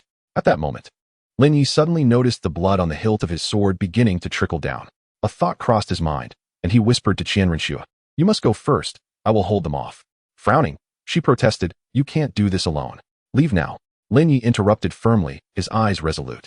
Gritting her teeth, Qian Renxue finally turned and leaped into the air, utilizing her remaining soul power to break through the void. Lin Ye faced the Shadow Lord, his sword spinning, the chaotic sword intent surging like a tide. "Come," he said softly, with the blade pointed directly at his foe. In the next moment, the sword light erupted, soul power roaring like thunder, altering the very fabric of the heavens and earth. Meanwhile, the last drop of blood from his sword slipped slowly, falling to the ground and shattering into a crimson pool. The sword had not yet touched the earth. Chapter 162. The Saint Sun's reinforcement. The night wind swept across the battlefield, the blood beneath Lin Ye's feet still fresh. The residual fluctuations of soul power on his sword trembling faintly. The Shadow Lord of the Star Luo lay prostrate on the ground, a gaping sword wound cleaving his chest. The patterns on his robe had long been severed, and remnants of soul power scattered like dust in the night breeze. Lin Ye gradually sheathed his sword, his knuckles pale from the strain of his grip, sharp pains radiating from his arm, the result of wounds inflicted by the enemy's spear earlier in the battle. He had no time to bandage himself, nor the energy to recuperate, only raising his gaze towards the direction of the eastern wing, where Qian Renxue's figure had long since vanished. leaving only the traces of soul power shimmering like shooting stars in the night. He closed his eyes, summoning the remaining soul power within him to slowly activate the wheel of time and space. The soul power surged like a tide, yet it no longer roared with the same fervor as before. Lin Ye could keenly perceive that his condition had plummeted to a critical point. Had it not been for the restorative force of the chaotic divine demonic sword, he would have surely succumbed to exhaustion by now. However, he could not afford to pause. Qian Renxue was ensnared, and the alliance between the Avalanche and Prince Xuexing had instigated a coup in the Heaven Do Imperial City, which had fallen into enemy hands. More critically, the existence of that divine-grade soul-guiding device could likely suppress Qian Renxue's divine powers, rendering her unable to escape. He must muster his strength and rush to the Imperial City. Lin Ye opened his eyes, his gaze as cold as frost, and turned to stride purposefully toward the direction of the Spirit Hall. In the night, he moved like a wraith, weaving between the outskirts of the city and the soul power barrier, and within a few breaths, he arrived at the headquarters of the Holy Knights. Outside the encampment, the patrolling soul masters noticed his return and immediately saluted, "Lord Lin." Without uttering much, Lin Ye raised his hand to produce a golden token, engraved with the seal of the Pope's decree from the Spirit Hall. A coup has occurred in the Heaven Do Imperial City. The Pope has commanded the immediate mobilization of the Holy Knights to assist me in the rescue of Heaven Do. His voice was not loud, yet it struck the ears of the assembly like a hammer. The vice commander of the Knights stepped forward, his brow furrowed. "Lord Lin, should the Pope not personally intervene in this matter? If we act rashly, it could disrupt the Pope's other duties, preventing him from coming himself." Lin Ye's tone was devoid of emotion. Any further delay would result in the complete surrender of the Heaven Do Imperial City to the enemy. "Are you willing to fight alongside me?" After a brief silence, the vice commander bowed in respect. "I am willing to accompany you into battle." Behind him, rows of silver-armored knights formed up, their silver gleam flickering in the night like stars. Lin Ye nodded, turned, and proceeded towards the Hall of Judgment. Outside the Hall of Judgment, the Soul Masters had already formed ranks and were prepared for action, with the Hall Master personally greeting him.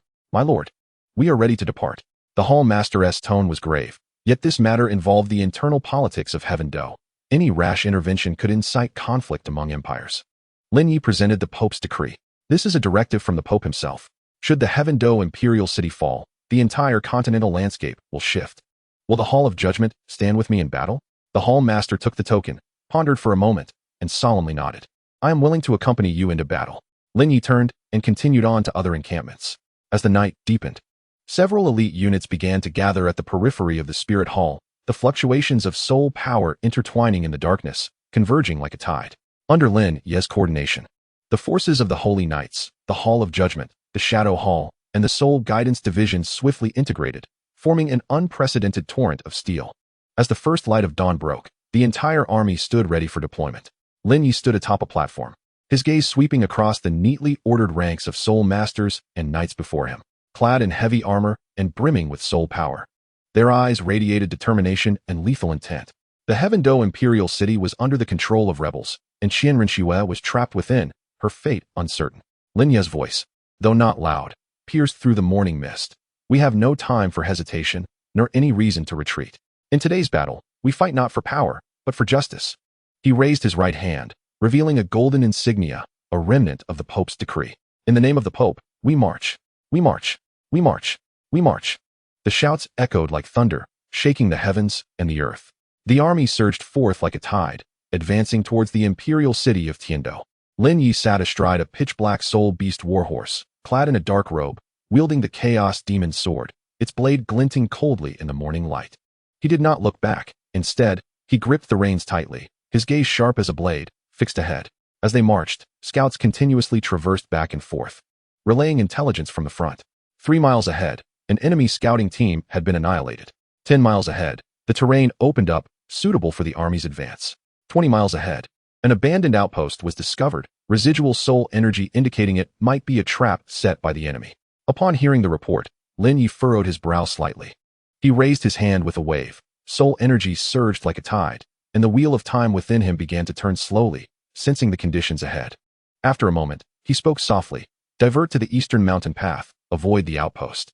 The messengers swiftly relayed the command, and the army altered its course. Just then, a young knight of the temple rode closer. "My lord Lin, I have a question." The knight hesitated. "Why do we not launch a direct assault? With our military strength, the enemy would likely struggle to withstand a frontal advance." Lin Ye glanced at him, his expression calm. What is your name? Lin, commander of the 3rd Battalion of the Temple Knights. Lin Ye repeated softly, then continued. Do you know why the enemy has set traps at the outpost? To delay our advance. Indeed, Lin Ye nodded.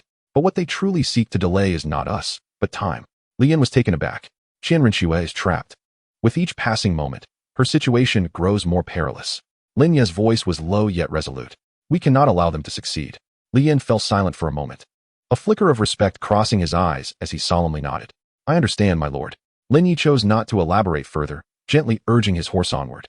The morning light cascaded upon the army. The waves of soul energy surged, the sound of footsteps thundered, and the iron torrent flowed forward. Ahead, towards the Tiando Imperial City, faint tremors of soul energy could be felt, as if a storm were imminent. Lin Ye tightened his grip on the sword hilt, a sharp pain radiating from his palm. It was a wound from a prior battle, still unhealed. He cast a glance down. The blood had dried.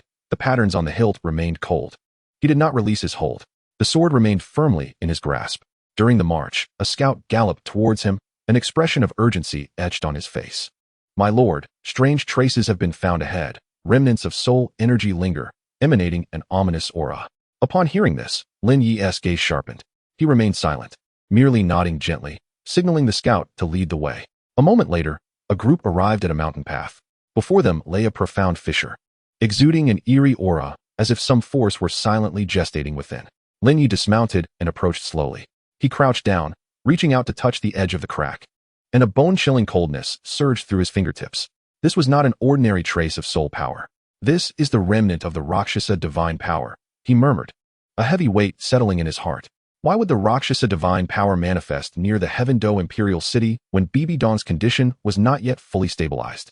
He raised his gaze to the distance, an unsettling premonition stirring within him. Increase our pace, he commanded in a low voice. We must reach our destination swiftly. The army pressed onward, yet Lin Ye's heart had already plummeted into an abyss. The sword remained in hand, and the blood remained unwashed. Chapter 163. The fierce battle at the Imperial City. As dawn pierced through the thin mist, Lin Ye tightened the reins, his warhorse rearing up, shattering the last remnants of night. The silhouette of the Heaven-Do Imperial City emerged in the morning light, its grand main gate yawning open like a colossal beast. While before it, the rebel forces had already assembled in anticipation. A dark tide of humanity surged like a wave, banners fluttering, and the fluctuations of soul power reverberated like thunder, shaking the earth. Within the enemy ranks, the Soul Master Legion had arranged themselves into formation, the cold gleam of soul-guiding devices flashing in the dawn, revealing their murderous intent. Lin Ye's eyes darkened as his right hand slowly grazed the hilt of his sword. The Chaos Divine Demon's sword quivered slightly, as if sensing the impending bloodshed. Without hesitation, he raised his left hand, and the papal decree ascended into the air, enveloped in soul power, radiating golden light that struck fear into the hearts of the enemy. Hall of Spirits, heed my command. His voice boomed like thunder, piercing through the morning fog and striking the enemy ranks. The Knights of the Holy Hall, the Judgment Hall, the Shadow Hall, and the Soul Guidance Division roared in unison. Their soul power surged like a tidal wave, reaching for the heavens. Lin Ye spurred his horse forward, charging like an arrow towards the main gate of the Imperial City. In the next instant, soul skills poured down like rain, and the enemy's Soul Master Legion launched a simultaneous attack, a tempest of soul power intertwining in the air. Blocking their path, Lin Ye tilted his head back, raising his right hand high. The Chaos Divine Demon sword suddenly unsheathed, its blades slicing through the air, unleashing a gray sword energy that swirled forth like a tornado. Chaos 8 Desolation Sword Prison. The storm of sword energy rapidly expanded, tearing through the enemy formation like a meat grinder. As swathes of rebels were swept into the tempest, their cries silenced before they could even begin. The enemy's soul masters were struck with horror and confusion, hastily deploying defensive soul skills, only to be pierced effortlessly by the sword energy. Seizing the moment, Lin Ye leaped down from his horse, his form quaking as the shadow behind him solidified abruptly. The phantom of the Nine Nether Sky devouring hound roared, its overwhelming might instilling fear in all directions. His arms bulged with muscle, soul power surging like a torrent. The true form of the sky-devouring beast rapidly expanded under the infusion of soul power, transforming into a 10-meter-tall giant, its entire physique forged of steel, emanating an intimidating aura. Kill! Lin Ye bellowed, taking a step forward, the ground cracking beneath him as dust swirled into the air. He surged into the enemy ranks like a war god, his fists slicing through the air with a ferocious wind. With each strike, numerous rebel commanders were shattered, their essence instantaneously devoured by the ethereal shadow of the Nine Nether Hound, the belly of the Nine Nether God Devourer. With a flick of his palm, a dark vortex materialized at the heart of the battlefield, drawing in the remnants of the commander's soul power like moths to a flame, transforming them into a surging source of strength within him. Lin Ye's soul power surged throughout the combat, the rings within him trembling faintly, the brilliance of his eighth soul ring intensifying with fervor. The hourglass of time. With a sweep of his left hand, a golden silhouette of an hourglass appeared, grains of sand cascading downwards, accelerating the movements of his elite forces, propelling them into the enemy formation like lightning. In contrast, the movements of the enemy soul masters were hindered, their rhythm of soul skills disrupted. The power of time intertwined across the battlefield. As Lin Ye's strategy utterly tore through the enemy's defenses, he was like a sharp sword, piercing straight into the heart of the enemy, leaving a trail of corpses in his wake. The enemy commanders cried out in terror, "Hold firm! Hold firm! He is Lin Ye!" But none could withstand his onslaught. Lin Ye shattered the protective soul skill of a soul Douluo with a single punch, his soul power surging forth like a tempest, sending the opponent flying dozens of feet, crashing against the city wall. With a firm step, he soared into the air, the chaos divine sword sweeping forth, its blade aura crashing like a tide, completely dismantling the enemy formation. "Kill!" he roared, as the Nine Nether Hound's ethereal form howled, its devouring power engulfing the battlefield, causing the enemy's morale to shatter instantaneously. Seizing the moment, the Holy Knights advanced, their silver armor glimmering in the morning light, resembling divine soldiers descending from the heavens. Among the enemy ranks, a soul master commander bellowed, unleashing a soul skill, a fireball of soul power hurtling toward Lin Ye. Without a glance, Lin Ye raised his left hand, the power of time and space coalescing instantaneously, halting the fireball mid-air before he crushed it with a single palm strike. His gaze, sharp as lightning, swept across the battlefield. Yet a flicker of trepidation stirred within his heart. The soul power within him continued to escalate, as if on the verge of breaching a critical threshold. There was no time for contemplation. He could only press on in battle. Fist winds, sword auras, soul skills, and soul power intertwined, transforming the battlefield into a scene of carnage. Lin Ye severed the enemy's battle flag raised high in their ranks, the flagpole crashing to the ground. The morale of the rebels collapsing completely. He strode forward, carving a bloody path directly towards the depths of the imperial city, in the direction of the palace. The fluctuations of soul power intensified, the presence of Qian Renxue suppressed to its utmost limit. Lin Ye gritted his teeth, his steps unwavering. At that moment, his eighth soul ring trembled violently, his soul power erupting like a volcano. Level 81 Soul Emperor. He murmured softly, his body quaking as his soul power surged, his battle intent soaring to the heavens. He had no time to acclimate to this new realm. He could only forge ahead. Before him, the remnants of the enemy forces scattered in retreat, the main gate of the imperial city breached, the palace now within reach. Lin Ye took a deep breath, his pace unyielding, the blade still dripping with blood. He stepped into the palace, his gaze sharp as a knife, surveying his surroundings. The aura of Qian Renxue lay just ahead. Lin Ye tightened his grip on the hilt of the sword, feeling a sharp pain in his palm. The stains of blood remained, yet he did not relinquish his hold. The sword remained steadfast in his grasp. Chapter 164. The fall of Prince Xuexing. As the sanguine light of dawn had yet to fade, Lin Ye stepped into the imperial palace, his feet unwavering. He could distinctly sense the presence of Qian Renxue, suppressed deep within. The palace's intricate layout resembled an impenetrable web, concealing the enemy within its folds. He had no time to engage with mere minions. His objective was clear, the Prince of Xuexing. Soul power surged within him. Having just broken through to the 81st rank as a soul emperor, yet his soul rings were not yet fully stabilized. However, at this moment, he had no room for concern. Lin Ye closed his eyes, a glimmer of silver light emanating from his brow. The strings of time and fate quietly unfurled, and his perception spread like fine threads, extending along every hidden passage and secret chamber of the palace. In an instant, he caught a faint yet familiar aura. He had found it. Opening his eyes, he waved his left hand, activating temporal mark shift, distorting the surrounding space. In the blink of an eye, he found himself within a shadowy corridor. The air was thick with decay and chill, and a thin layer of frost adorned the stone walls, evidence that someone had recently passed, their martial soul linked to ice. Lin Ye moved with deliberate slowness, yet he did not conceal his presence. He knew that the Prince of Xuexing had sensed him. Sure enough, hurried footsteps echoed ahead, followed by a thunderous explosion as the stone door at the corridor's end shattered, revealing a massive figure leaping forth. Lin Ye. The Prince of Xuexing roared, his eyes ablaze with fury and resentment. clad in heavy armor. A colossal illusory frost bear materialized behind him. With a clap of his hands, the frigid air coalesced into two ice blades that swept forth. Lin Ye remained motionless, raising his right hand to reveal the hourglass of time. Golden grains of sand cascading downwards. His movements accelerated instantaneously, narrowly evading the two ice blades' deadly arcs. The blade struck the stone wall, instantly freezing it. As if the very air had solidified. How dare you invade the imperial palace and be guilty of treason? The Prince of Xuexing bellowed, his martial soul fully unleashed. The frost bear transformed into a tangible entity, towering 10 meters high, its body encased in thick ice armor, each step causing the ground to fracture. Lin Ye offered no reply, slowly drawing the chaotic divine demon sword. The moment the blade was unsheathed, a deep roar resonated through the heavens and earth, as though an ancient deity had been awakened from slumber. The prince's pupils constricted, and the frost bear let out a furious roar, slamming its palms downwards, unleashing a torrential storm of ice shards akin to a deluge.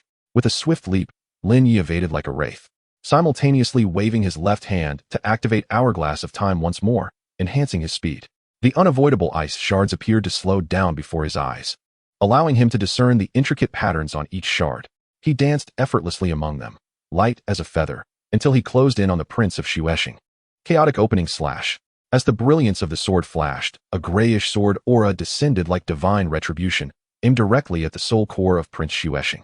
Startled, Prince Xuexing shouted in alarm, while the frost giant bear roared in fury, crossing its massive paws defensively over its chest in an attempt to withstand the strike.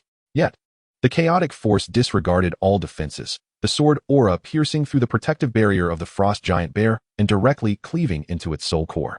No! Prince Xuexing bellowed, his eyes filled with dread and resentment. He could feel his soul core being devoured, the true form of his martial spirit beginning to unravel. You are not human, Lin Ye replied coldly, the tip of his sword unwavering. I have come to bring your end. The brilliance of the sword surged once more, the grayish sword aura slicing through Prince Xuexing's chest, severing him and his martial spirit true form in twain. Blood gushed forth, only to crystallize into ice mid-air. Prince Xuexing's eyes remained wide open, filled with disbelief and fury. His body slowly crumpled to the ground, producing a dull thud. Lin Ye stood still, his sword tip untouched by blood, save for a trace of frost lingering on the blade, a testament to the ferocity of their clash. He lifted his gaze towards the depths of the palace. The aura of Qian Renxue was still faint, yet significantly clearer than before.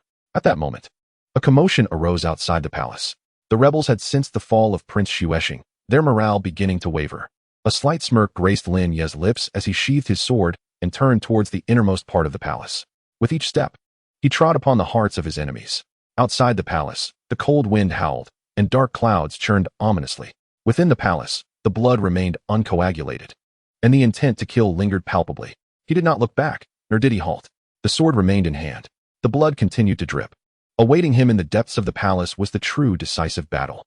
Chapter 165. The Choice of General Gailong. Betrayal of the marshal. The sanguine light of dawn had yet to fade, and the air within the imperial city of Tiando was thick with the acrid stench of blood and the tension of battle. Lin Ye stood amidst the remnants of the palace, his feet resting upon the cold corpse of Prince Xuexing, his sword tip lowered, as his soul power had yet to fully dissipate. At that moment, a synchronized sound of marching echoed from outside the palace, reminiscent of thunder rolling across the ground, causing it to tremble slightly.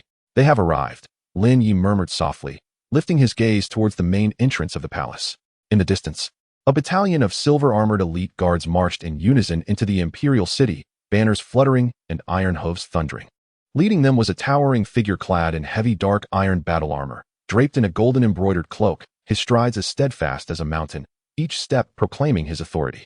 General Gailong, the highest military authority of the Tiando Empire, had personally led the elite guards to the battlefield. Lin Ye slowly turned, sheathing the chaotic divine demon sword, his gaze piercing as he met Gailong's eyes. His soul power had yet to fully recede, a faint gray aura still swirling around him. Remnants of the chaotic force left from the recent battle with Prince Xuexing. Lin Ye, Gailong began, his voice deep and thunderous, laced with a hint of scrutiny. You have trespassed into the palace and slain a prince. Are you aware of your crimes? Lin Ye let out a cold laugh, countering with a question. Do you know that Prince Xuexing has secretly colluded with Xinglua to poison the late emperor and plot a coup?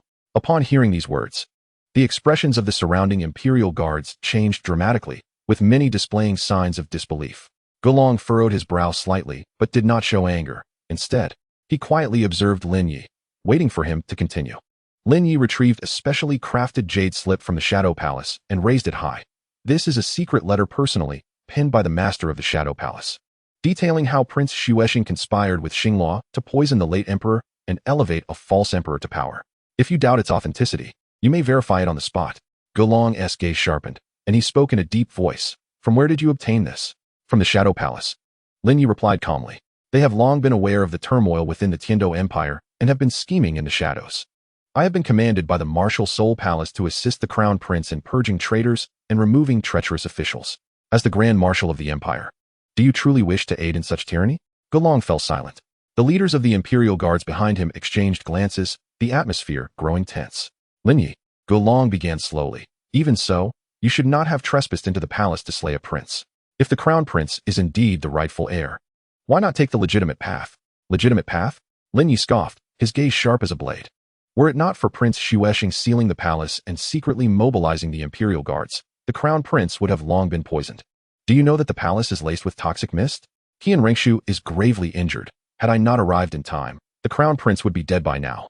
Gulong's expression shifted slightly, clearly recognizing the remnants of poison lingering in the palace.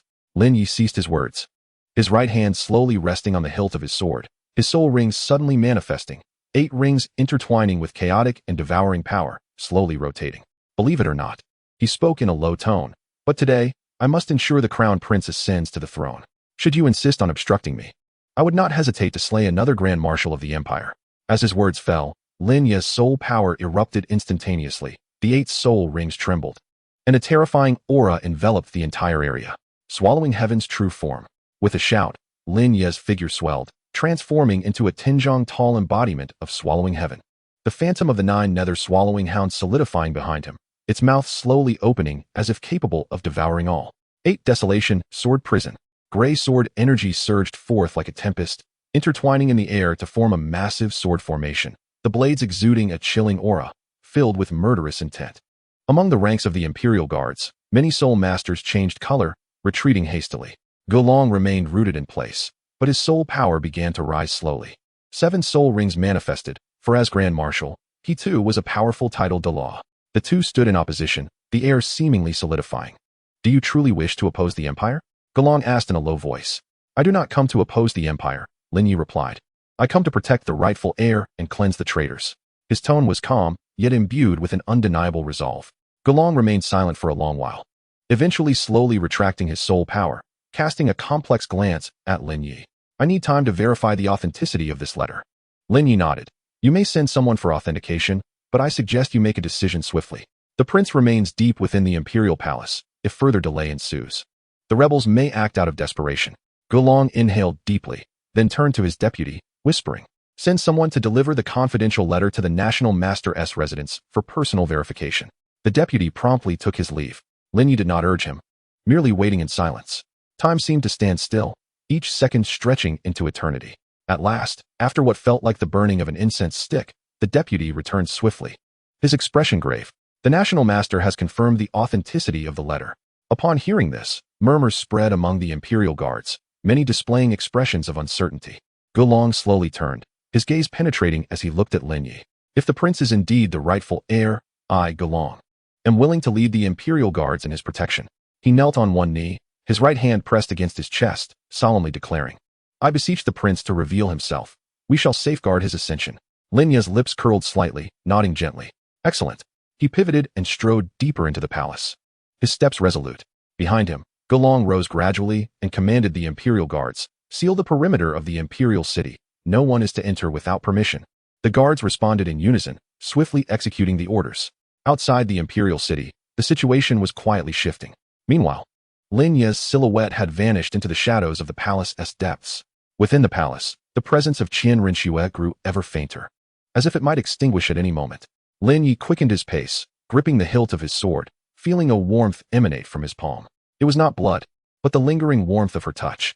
Chapter 166. The Fall of the Poisoned Sovereign. The end of Douluo Bo morning light filtered through the shattered glazed tiles, casting a soft glow across the long corridor, while the fragmented shards trembled gently in the breeze, as if on the verge of falling. Lin Ye did not falter. The hilt of his sword grew warm against his palm. He sensed that Qian Renxue's presence was dwindling, nearly consumed by the suffocating silence of the palace's depths. He hastened his steps, passing through an intricately carved doorway, just as he was about to enter a shadowy corridor when he felt an unusual disturbance in the air. It was a chilling, acrid scent, reminiscent of a serpent's breath, silently permeating the atmosphere. Lin Ye halted, a glint of cold light flashing in his eyes. Lin Ye, you have indeed come. A deep, gravelly voice resonated from above, laced with suppressed fury and malice. Lin Ye looked up to see an elder clad in a blue robe perched upon a beam, enveloped in a swirling green toxic mist, resembling a coiled serpent ready to strike. His cold, serpentine eyes fixated on Lin Ye. Douluo Bo, Lin Ye spoke with calmness, tinged with a hint of frost. Do you intend to obstruct me as well? Obstruct you? Douluo Bo scoffed, leaping down from the beam, his landing corroding the ground beneath him with a ring of blackened marks.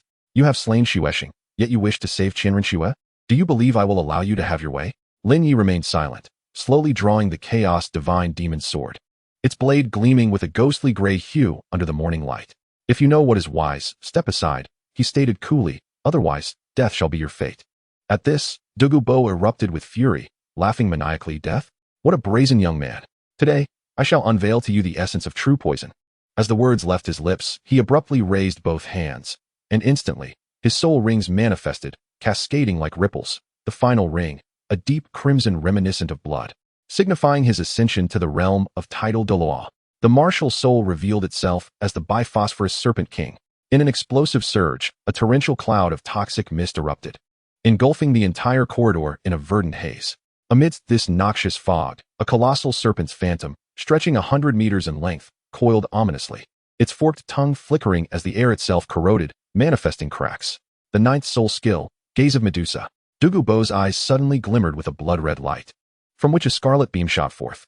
Wherever it passed, stone pillars crumbled to dust, and bricks turned to stone, shattering instantaneously. The beam hurtled directly toward Lin Ye's face, moving with such swiftness that it was nearly impossible to react. Yet, Lin Ye remained steadfast, his gaze unyielding.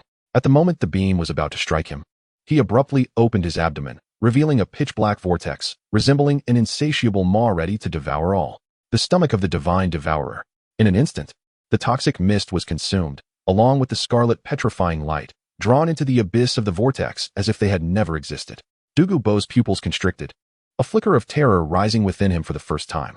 You can actually devour my ninth soul skill? A slight smirk graced Lin Ye's lips. His gaze icy. Your poison is but a trifle. Before the words faded, the soul rings beneath him trembled violently, the power of time and space circulating within him. The hourglass of time accelerated. In a heartbeat, Lin Ye's figure transformed into a gray afterimage, vanishing from his original position. The next instant, he appeared behind Douluo Bo, the chaos divine demon, sword raised high, with gray sword energy surging like a tidal wave upon its blade. The 8 desolations, sword prison. Boom. Countless sword energies cascaded from the heavens, pouring down like a torrential rain, completely inundating the corridor.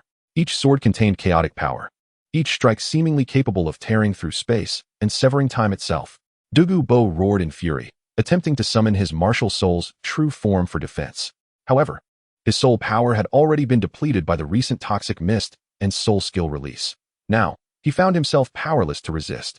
No, he bellowed, striving to erect a barrier with the last remnants of his soul power, but as soon as the barrier began to take shape, it was shattered by the onslaught of sword energy. The gray sword energy poured down like a tempest, gradually tearing Douluo Bo's body apart. His martial soul's true form disintegrated amidst the sword energy, and his soul rings exploded into motes of light in the air. Ultimately, a single sword energy pierced through his chest, pinning him to the ground. Coughing up black blood, Douluo Bo's eyes brimmed with unwillingness. Who are you? Lin Ye slowly sheathed his sword, gazing at the dying toxic overlord with a calm demeanor. I am merely here to save her. Douluo Bo's gaze gradually faded, ultimately fixating upon that gray sword shadow, the last flicker of light in his eyes extinguished. Thus, a generation of toxic overlords met their demise here. Lin Ye turned away, casting not a single glance at the lifeless body, as the edge of his sword gracefully sliced through the air, dispelling the lingering toxic haze entirely. He did not falter in his stride, continuing to hasten toward the direction where Qian Renxue resided. However, the moment he stepped into the next corridor, a faint click resonated in his ear. He paused, lowering his gaze to discover an enigmatic crimson scale that had appeared on the ground, glinting with an eerie sheen. A slight frown creased Lin Ye's brow as he picked up the scale, a chilling sensation coursing through his fingertips. A sense of alertness surged within him. It seemed that hidden adversaries lurked deep within the palace. Yet, at this moment, he could afford no distractions, for the air ahead was almost devoid of Qian Renxue's presence. Barely perceptible, Lin Ye tightened his grip on the hilt of his sword, his knuckles whitening, quickening his pace as his figure vanished once more at the corridor's end. Chapter 167. Avalanche's assault on the new Emperor. Morning light spilled gently upon the azure bricks of the palace, the bloodstains from the previous night still fresh. Shimmering dark red in the muted glow. With a light touch of his toes, Lin Ye moved like an arrow, weaving through the remnants of shattered walls. He sensed that Qian Renxue's aura was growing increasingly faint, as if she might vanish from this realm at any moment. Reluctant to dwell on the implications, he pressed on with greater urgency. Within the palace's depths, the layout was intricate, corridors winding, each corner potentially concealing an enemy or the last flicker of hope for Qian Renxue. Lin Ye remained undistracted, the rings of his soul flickering as the power of time and space flowed within him. With a sudden, forceful step, the scenery before him blurred, and in the next instant, he found himself at the end of another corridor. Qian Renxue, he whispered, his voice low yet imbued with unwavering determination. Deep within the palace, the tide of battle had shifted.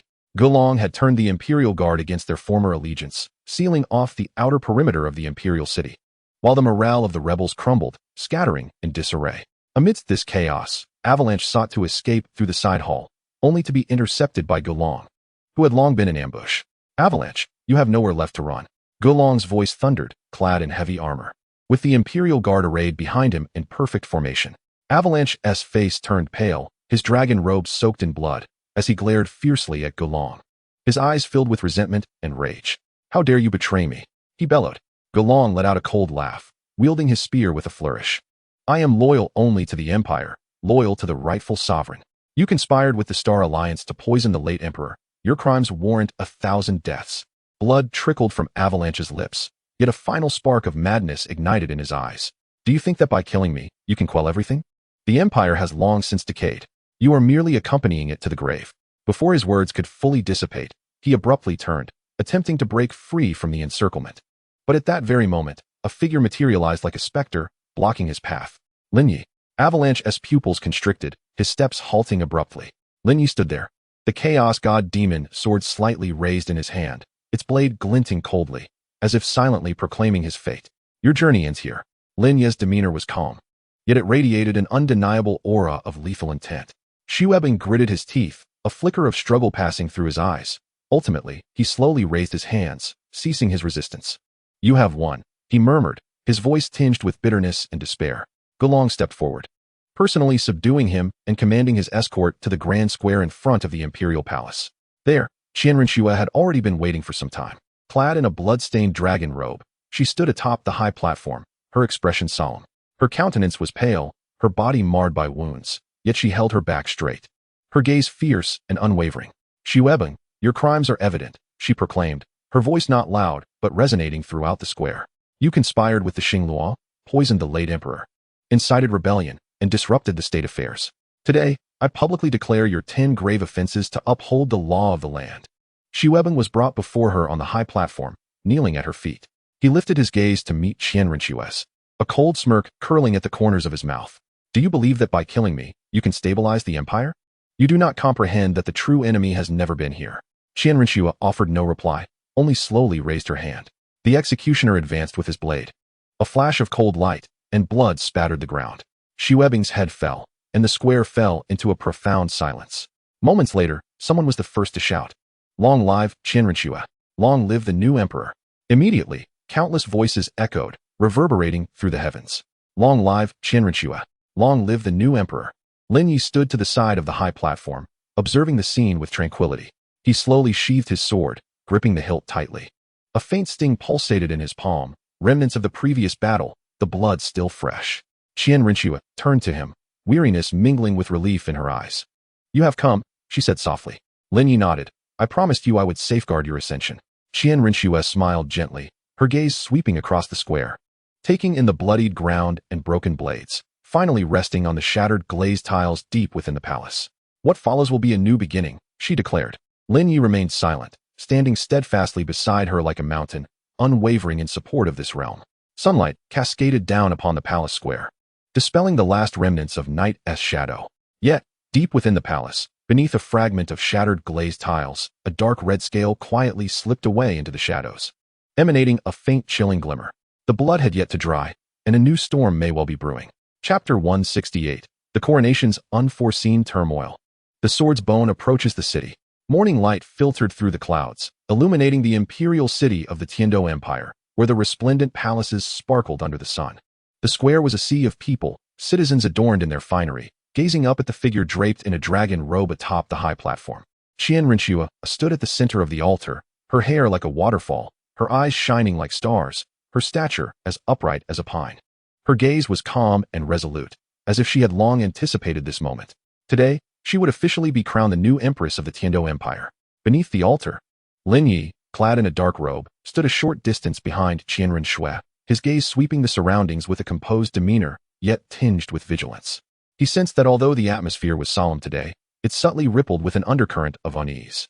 Slowly, he raised his hand, his fingertips lightly resting on the hilt of the Chaos Divine Demon's sword, which hung quietly behind him, its sword energy contained yet ready to be unleashed at any moment. It has begun, Qian Renxue whispered, her voice soft yet distinctly reaching Lin Ye's ears. He nodded in silence, merely inclining his head slightly. The officiating priest boomed the coronation decree, each word resonating powerfully, echoing across the square. The populace erupted in unison, their cheers surging like a tide, as if the entire imperial city trembled in response. Qian Renxue knelt gracefully, her head bowed, awaiting the crown that symbolized imperial authority to descend upon her. At that instant, a low, thunderous sound of a sword echoed from the horizon. The sound was not loud, yet it sliced through the solemn atmosphere like a clap of thunder. Lin Ye's pupils constricted as he swiftly looked up. Two figures descended from the sky, akin to fallen stars, enveloped in a tempest of murderous intent. Heading straight for the altar, one wielded the Seven Kills sword, exuding a chilling sword aura, while the other leaned on a staff. Yet his presence surged like a tidal wave. With each step, the ground seemed to tremble under the weight of his oppressive aura. Sword Douluo Continent. Bon Douluo Gurong. An elder exclaimed, his face paling in an instant. Lin Ye's heart jolted. With a firm step, the power of time and space flowed through him. In the next moment, he stood protectively in front of Qian Renxue, the Chaos Divine Demon's sword unsheathed, its blade pointed directly at the intruders. What do you intend to do? Lin Ye's voice was frigid, devoid of warmth like cold iron. Qian Renxue did not respond. His gaze was fixated on Qian Renxue, burning with boundless sorrow and fury. The Seven Kills sword in his hand trembled slightly, as if resonating with its master's emotions. Gurong, however, slowly lifted his head, his aged face lined with wrinkles, yet his eyes were as cold as an abyss, suffused with a chilling, murderous intent. Qian Renxue.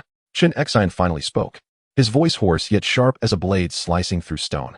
Do you comprehend the number of corpses that your throne stands upon today? Qian Renxue rose steadily, her gaze calm as she regarded them, neither defending herself nor denying their accusations. I have never denied it, she replied coolly. However, you should not be here. Qian Renxue scoffed coldly, the Seven Kills sword suddenly drawn, sweeping through the air as if to cleave the entire altar in two. Lin Ye met the attack without hesitation. With a sweep of the Chaos Divine Demon's sword, its energy exploded, countering Qian Renxue's assault entirely. Gurong, however, did not engage. Instead, he cast a cold glance at the surroundings, a hint of desolation in his eyes. Are you, my loyal subjects, truly willing to crown her? His voice was deep, yet it rolled like thunder. How many innocent lives has she taken? The Blue Lightning Tyrant Dragon clan cannot simply be erased with her words. A murmur of shock rippled through the crowd, many faces turning pale in response. Lin Ye felt a weight in his heart as he realized that the sword Bon Douluo had not come merely to obstruct the coronation, but was driven by a thirst for vengeance. You have grown old. Lin Ye spoke slowly, his voice low yet resonant, reaching the ears of the two men. You remain trapped in the past, while this world has long since moved forward. In a fit of rage, Qian Renxue laughed mockingly. Move forward? Moving forward means she ascends the throne over the corpses of countless people. Before he could finish, he lunged forward, the seven-killing sword imbued with an overwhelming killing intent, aimed directly at Lin Ye's chest. A glint of cold light flashed in Lin Ye's eyes as he swiftly adjusted his sword, countering Qian Renxue's onslaught. The clash of their formidable soul powers sent shockwaves through the air, as though the very atmosphere had been torn apart, forcing the surrounding crowd to stagger back. Gurong finally made his move, leaning on his cane, yet moving with the swiftness of a phantom, closing in on the altar in an instant. Qian Renxue's eyes narrowed, her dragon robe billowing as her soul power erupted instantaneously, meeting Gu Rong in direct confrontation. In that fleeting moment, the altar was engulfed in a murderous aura. The sword energies of Lin Ye and Qian Renxue intertwined and clashed, each impact unleashing terrifying tremors that threatened to rend the entire imperial city asunder. Meanwhile, Gu Rong's soul power surged like a tide, each strike carrying an oppressive weight, aiming to subdue Qian Renxue upon the altar. Lin Ye understood that if he did not swiftly deal with Qian Renxue and allow Gu Rong to approach Qian Renxue, the consequences would be dire. With a sudden swing, he unleashed his sword, its energy slicing through the air like a dragon. Qian Renxue gritted his teeth, desperately defending with the 7-killing sword, yet was forced back with each strike. Seizing the opportunity, Lin Ye unleashed the power of time and space, his figure flickering as he maneuvered to Qian Renxue's rear. "Stop!" Qian Renxue suddenly commanded in a fierce tone. Lin Ye hesitated, his sword momentum momentarily stalling. Gu Rong took advantage of this opening, stepping forward to strike at Qian Renxue's chest. Qian Renxue's gaze turned icy as she raised her right hand, her soul power surging as she braced herself against the blow. Blood trickled from the corner of her mouth, yet she stood firm. Qian Renxue and Gu Rong exchanged a glance, their murderous intent intensifying. "You wish to stand against the entire empire?" Qian Renxue wiped the blood from her mouth, her gaze piercing. "The empire?" Qian Renxue scoffed. "The empire has long since perished." Lin Ye tightened his grip on the sword hilt, a storm of killing intent swirling in his eyes. "Since you insist on courting death, do not blame me for lacking mercy." He stepped forward, raising the chaos divine demon sword high, its aura reaching the heavens, causing the very heavens and earth to change color. At that moment, a thunderous roar erupted from beyond the imperial city, heralding an impending storm. Qian Renxue and Gu Rong both looked up, a flicker of unease crossing their features. Lin Ye sensed it too. The thunder was not a natural phenomenon, but rather an omen of an unwelcome arrival. He turned sharply to gaze outside the imperial city, where a figure, akin to a sword bone, was slowly traversing the skies. With each step, the very fabric of the universe seemed to tremble. Lin Ye's pupils contracted. It was Tang Hao. Before he could complete his thought, that figure had already appeared above the imperial city, raising the Haotian hammer, an overwhelming killing intent permeating the air. Qian Renxue's expression underwent a complete transformation. Chapter 169, Guardian. The Saint Child protects against the temporal barrier. As dawn gently unfolded, the altar of the Tiando imperial city was engulfed in a relentless tide of murderous intent. Lin Ye, with the tips of his toes barely touching the ground, darted forward like an arrow, the chaotic divine devil sword spinning in his grasp. Its blade pointed directly at Qian Renxue and Gu Rong. He could sense that Qian Renxue's aura had yet to be restored behind him. Meanwhile, the silhouette of the Haotian hammer loomed in the sky, descending slowly, as if the very heavens trembled in its wake. Time was running out, he murmured internally, his gaze sharpening. The wheel of time began to materialize behind him, a golden hourglass reversing its flow, with the pace of time subtly distorted under his command. Qian Renxue let out a furious roar, the 7-killing sword slicing through the sky, its sword energy cascading like a waterfall, aimed squarely at Lin Ye's throat. Gu Rong, leaning heavily on his cane, advanced with a thunderous gait, his soul power surging like a tsunami, targeting the altar's center where Qian Renxue stood. Lin Ye did not retreat. Instead, he took a resolute step forward. His left hand rested on the sword hilt, while his right fingers splayed open, grasping at the air. The force of time and space, delicate as threads, emanated from his palm, swiftly constructing the first barrier around Qian Renxue. The embryonic form of his temporal true self was activated. With a commanding shout, a shadow emerged from behind him, indistinct yet exuding unparalleled pressure. This was the initial manifestation of his true self, forged from the wheel of time, possessing the power to withstand a strike from an extraordinary opponent, even in its incomplete state. Qian Renxue's sword energy collided violently with the barrier. Yet the moment of contact caused time's flow to decelerate, the speed plummeting, culminating in an explosion of sparks upon the barrier's surface. Gu Rong's offensive followed closely. His soul power, infused with a breath of death, surged towards the altar. However, just as it was about to reach Qian Renxue, a shadow surged in from the flank, opening its maw to devour that soul power whole. The devouring heaven true self, Lin Ye's second true self, had fully formed. The phantom of the Nine Nether devouring hound roaring in midair, its eyes ablaze, the power of consumption radiating outward. Gu Rong's pupils constricted as he felt his own soul power being countered, plunging him into a frigid despair. Lin Ye offered him no respite. The chaotic true self manifested in tandem, all three true selves emerging simultaneously, as if the very fabric of heaven and earth had been torn asunder.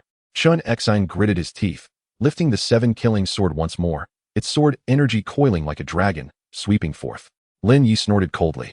Stepping forward with the chaotic true self, he swung his long sword, the sword energy clashing head-on with Qian Renxue's.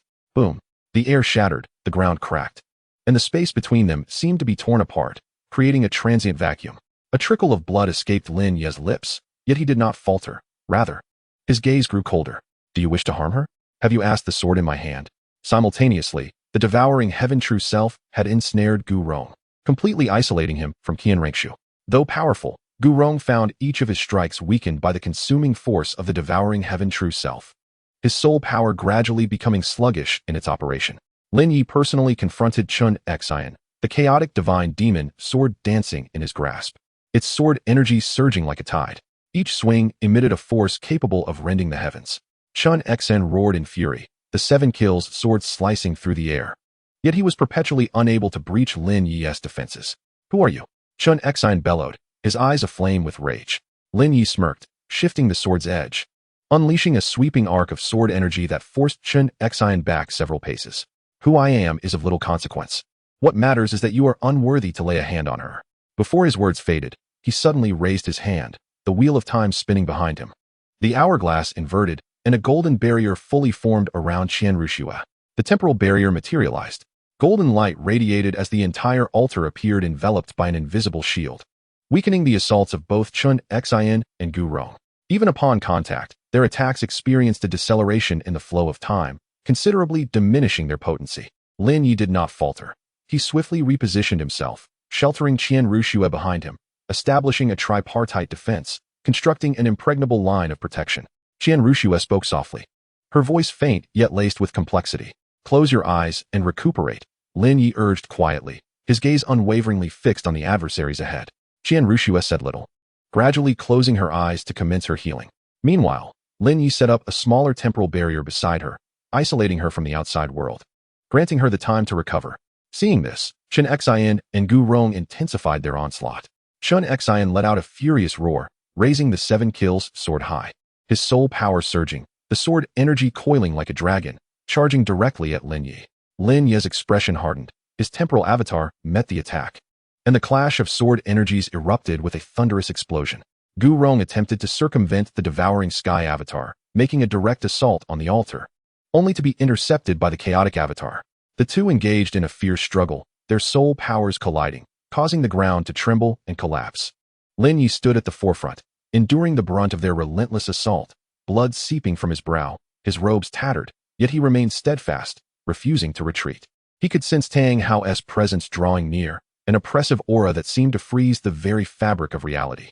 Time is running short, he whispered internally, his right hand resting subtly on the hilt of his sword, summoning the last vestige of his soul power to reinforce the temporal barrier once more. At that moment, an unusual ripple surged through his consciousness. A blurred trajectory of time flickered before his eyes, brief yet distinct. Tang Hao's hammer strike trajectory. Lin Ye's pupils constricted, his heart quaking. The strings of fate had triggered at such a moment. Without hesitation, he integrated this fleeting premonition into the construction of the temporal barrier, adjusting its angle to preemptively seal off Tang Hao's potential landing point. Qian Renxue and Gu Rong discerned the anomaly in the barrier and escalated their assault. Yet, Lin Ye was already prepared, his tripartite avatars intertwined in defense, the temporal barrier standing as firm as a mountain. Upon the altar, Qian Renshue's breath gradually steadied, her eyes slowly opening, landing upon Lin Ye's silhouette, her gaze imbued with complexity. Ultimately, they had arrived at this juncture. She whispered softly, her voice barely audible. Lin Ye heard her, but did not turn back. He merely tightened his grip on the hilt of his sword, his gaze resolute as iron. Come forth, Tang Hao, he murmured, as if declaring war against the silhouette on the horizon. The shadow of the heavenly hammer finally enveloped the entire imperial city. Chapter 170. The Pope's arrival at the demon god's might. The winds upon the altar suddenly stilled. It was not a suppression, but rather a complete immobilization by a force of a higher order. The air still lingered with the residual warmth from the explosion of Lin Ye's triple true form, the chaotic sword energy yet to dissipate. The ethereal edges of the sky-swallowing hound shimmered, trembling as though on the verge of collapse. A deep gash marred Lin Ye's right shoulder, revealing bone. Blood seeped forth. not flowing but oozing like fine sand slipping through an hourglass, silent, yet irreversible. He braced himself with his left hand against the ground, while his right hand clutched the Chaos Divine Sword, its tip embedded in a crevice, providing the leverage to maintain his stance. Tang Hao's presence had already pressed against the eastern gate of the imperial city, every fissure in the ground resonating like the low growl of a great beast awakening. Qian Renxue sat cross-legged at the heart of the barrier, her eyelashes fluttering, her breath yet to stabilize. Just as Qian Renxue swung his sword for the 7th time, the sword energy tore through a corner of the spatial barrier, and the heavens split open with a crimson rift. There was no thunder, no omens, only a suffocating pressure that filled the air, akin to molten iron flooding one's lungs, compelling all to kneel, save for Lin Ye. He bit his tongue, forcing himself to maintain consciousness through the pain, and looked up. Bibi Dong approached, her bare feet untouched by dust, her black robe billowing like a bloodied banner. In her hand, she wielded a scythe, its blade entwined with dark purple patterns, writhing as if alive. This was neither soul power nor divine strength, but a more profound, primal force of erosion. Qian Renxue's sword energy halted mere inches from Lin Ye's throat, as if it had collided with an invisible wall, unable to advance. Ancient Yang's expression shifted dramatically, his cane thrust into the ground to steady himself, but he could not contain the blood oozing from the corner of his mouth. He wished to flee, yet his legs felt as though weighed down by lead, even his soul rings trembling.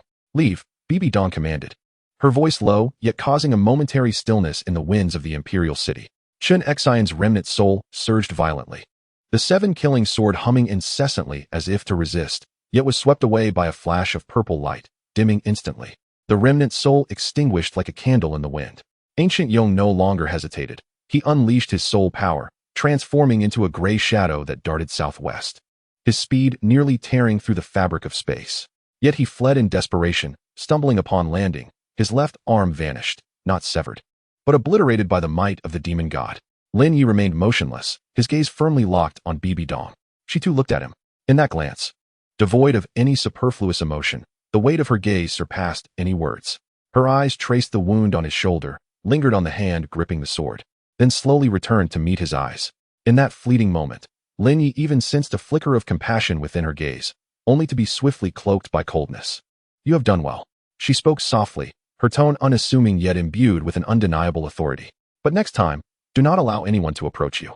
The words, though uttered lightly, pierced Lin Ye's ears like a needle. He understood precisely whom she referred to. Qian Renxue had already opened her eyes, her complexion pale, yet her spine as straight as ever. She remained silent, fixated on the Rakshasa scythe in Bibi Dong's grasp, her gaze brimming with vigilance. At last, Bibi Dong shifted her attention towards her, a cold smirk curling at her lips. "Rest assured, I am not here to kill you. At least, not at this moment." With that, she turned her back to Lin Ye and took a step forward, causing the altar beneath her to crack. "Get up," she commanded. Lin Ye remained motionless. "I said, get up," she reiterated, her voice calm, yet carrying an irresistible authority.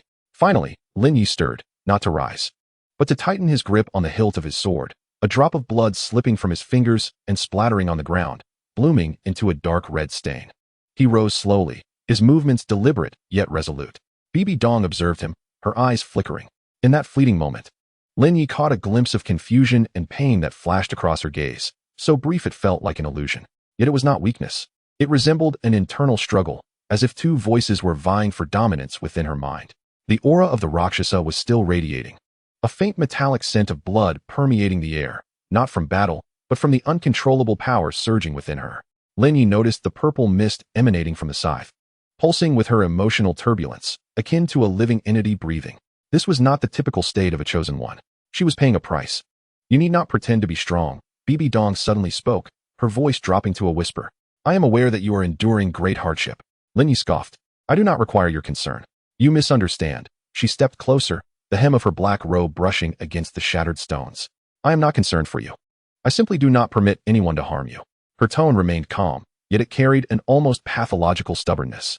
Lin Ye offered no reply, gripping his sword even tighter. Bibi Dong extended her hand, her fingertips nearly brushing against his wound, yet she halted. "Your blood should not spill here," she murmured, almost to herself. "And certainly not for her." Qian Renxue's expression darkened, ready to interject, but Lin Ye silenced her with a mere glance. He did not wish to escalate the conflict, not at this moment. Bibi Dong withdrew her hand and turned her gaze toward the horizon. Tang Hao's presence was drawing near to the city gates, though he had yet to enter. He is almost here, she stated. I will intercept him. Lin Ye furrowed his brow. You cannot stop him. I do not require your doubt, she replied, turning to face him, her eyes sharp as a blade. I wish for you to remember, regardless of what transpires, you belong to me. This was not a request, it was a command. Lin Ye fell silent for a moment before finally speaking. What makes you think I will heed your words? Bibi Dong laughed, a chilling yet alluring smile gracing her lips, akin to a blossom emerging from the abyss.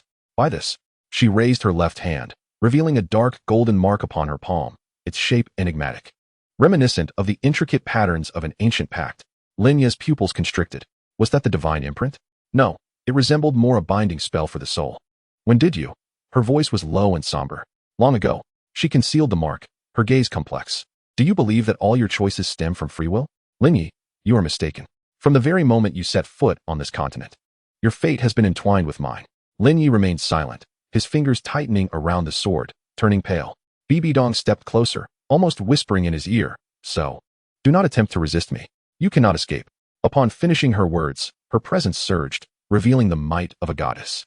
The entire sky transformed into a deep purple hue, blocking even the sunlight. As the dust settled and the battlefield cleared, she hovered mid-air, resembling a true deity, surveying the world below. Lin Ye stood still, blood still oozing from his shoulder, the tip of his sword touching the ground, carving a shallow groove. He watched as a drop of blood slowly fell, landing on the hilt, only to be obscured by fresh blood. Bibi Dong's figure gradually receded, leaving behind a single phrase carried by the wind. Remember, you belong only to me. Lin Ye did not raise his head or respond. He simply lifted his right hand slowly, wiping the blood from the corner of his mouth, his movements deliberate and resolute. The blood on the hilt had already dried. Chapter 171. The coronation of the Empress in the new era of Tiando. The blood on the altar had yet to dry. Sunlight sliced through the gaps in the clouds, like a searing blade, landing upon the gash on Lin Ye's shoulder. Blood droplets clung without falling, evaporating into a faint golden mist, so delicate it was nearly invisible, yet carrying an unusual resonance. It was neither soul force nor divine power, but rather the residual energy absorbed by the sky-devouring hound, resonating now with the celestial light. He stood, the sword embedded 3 inches at his side, his left hand hanging down, while his right rested upon the hilt. His knuckles whitened, not from a tight grip, but from the tremors of his muscles. It was not pain, but the imprint stirring. The dark golden mark left by Bibi Dong lay deep within his consciousness, now trembling slightly with the approaching footsteps of Qian Renxue, akin to a living entity's breath. Lin Ye did not close his eyes. Instead, he widened them, channeling chaotic sword intent to manifest a wisp of purple energy, which coursed through his veins to his fingertips, dropping to the ground and corroding a small pit. This was not resistance, but a declaration. I can perceive you, and I can suppress you. Qian Renxue halted 2 paces before him, her silence heavy as her gaze swept over the wound on his shoulder before returning to his eyes. Lin Ye bowed his head, not in submission, but to recalibrate his stance. His knees remained unbent, his back straight as a sword, only his right foot stepping forward half an inch, firmly grounding himself. Your Majesty, please continue. His voice, though soft, pierced through the profound silence of the ruined imperial city. A few former generals, who had been hiding behind the remnants of the walls, instinctively took half a step back. The wind began to rise. It is not the natural wind, but rather a resonance of soul power required for the ritual. Qian Renxue received the crown handed to her by the attendant. It was neither gold nor jade, but forged from the feathers of angels and the secret metal of the Tiando royal family. Light as a feather, yet heavy as a mountain. She did not place it upon her head immediately, but first turned her gaze toward Lin Ye. He nodded, not as a response, but as a confirmation. You are safe. I remain. She slowly raised the crown above her head and spoke in a voice that pierced through the clouds. I, Xue Qinghe, accept the heavenly mandate and succeed the great imperial lineage. From this day forth, let us renew the old and establish the new, forming an eternal alliance with the Spirit Hall to defend against foreign invaders. As her words fell, the wind abruptly ceased for a moment, then surged violently, sweeping away the last remnants of the foul aura of the Rakshasa. The sunlight cascaded upon the altar, illuminating Qian Renxue's hair and falling upon Lin Ye's shoulder, where a droplet of blood hung, poised to fall. The blood droplet evaporated, thickening the mist. In the distance, an elder of a sect who had been observing suddenly knelt, followed by a second, then a third, until the entire ruins resonated with the sound of synchronized prostration. Lin Ye remained still. He sensed the imprint stir once more. This time, it was not oppressive, but exploratory. He maintained his composure, gently pressing his left hand against his chest, not to shield the wound, but to stabilize the surging soul power within. The physical strength of the sky-devouring hound was slowly repairing the fractured meridians, yet the pace was far outstripped by the consumption. He knew he could not endure for long, but he must hold on through this moment. The instant Qian Renxue donned the crown, Lin Ye knelt on one knee, not in submission, but in a gesture of protection for the Holy Sun. His forehead hovered 3 inches above the ground. The sword firmly grasped in his hand, its tip directed outward, toward any potential enemies beyond the imperial city. He vowed to exert his utmost strength, not to betray her trust. After uttering these words, he rose, his movements slow yet steady. He stepped to the side of Qian Renxue, standing a pace away, and whispered softly, "Your era has begun, my sword shall shine solely for it." This statement was faint, heard only by her. Yet she offered no reply, merely nodding slightly. Her gaze sweeping across the assembly, her voice as cold as frost. From this day forth, a new era of Tiando begins. Old debts will be settled, new policies enacted. All loyal to the royal family may enter the court to discuss governance. Those who undermine the foundation of the state, regardless of their origins, shall be executed without mercy. The crowd fell into a profound silence. Lin Ye stood at her left side, his right hand never straying far from the sword hilt. His gaze traversed the assembly, catching sight of several flickering eyes, not of hostility, but of hesitation.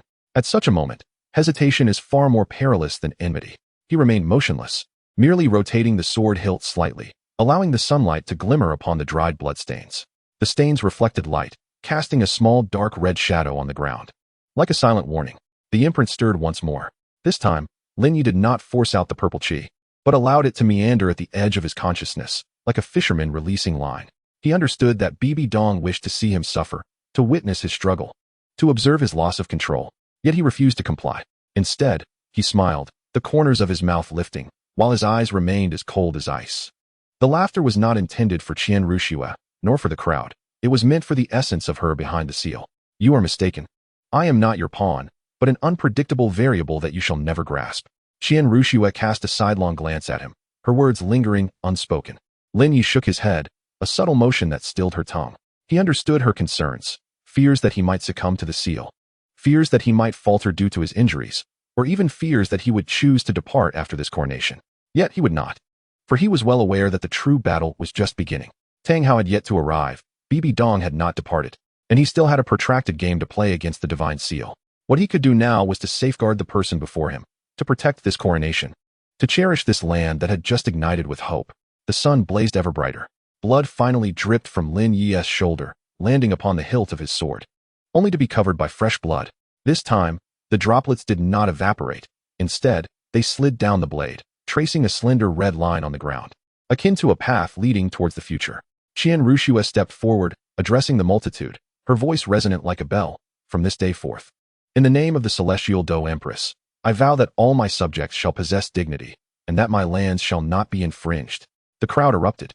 Yet amidst the clamor, Lin Ye discerned a whisper emanating from the depths of the seal, soft as a murmur, yet strikingly clear. "You belong only to me." He did not turn around, nor did he retort. Instead, he slowly tightened his right hand into a fist, his nails digging into his palm, using the pain to maintain his clarity. The blood upon the hilt was thoroughly soaked. In a hushed tone, audible only to himself, he replied, "I shall not fail my trust." Chapter 172. The complex gaze between master and disciple. The echoes of the coronation had yet to dissipate.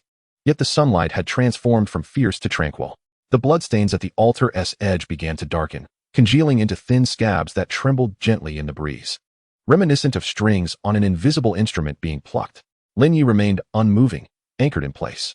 The wound on his right shoulder no longer wept blood. It was not healing, but rather sealed by a deeper, more potent force. The Titan hound instinctively sought to mend itself and gather strength.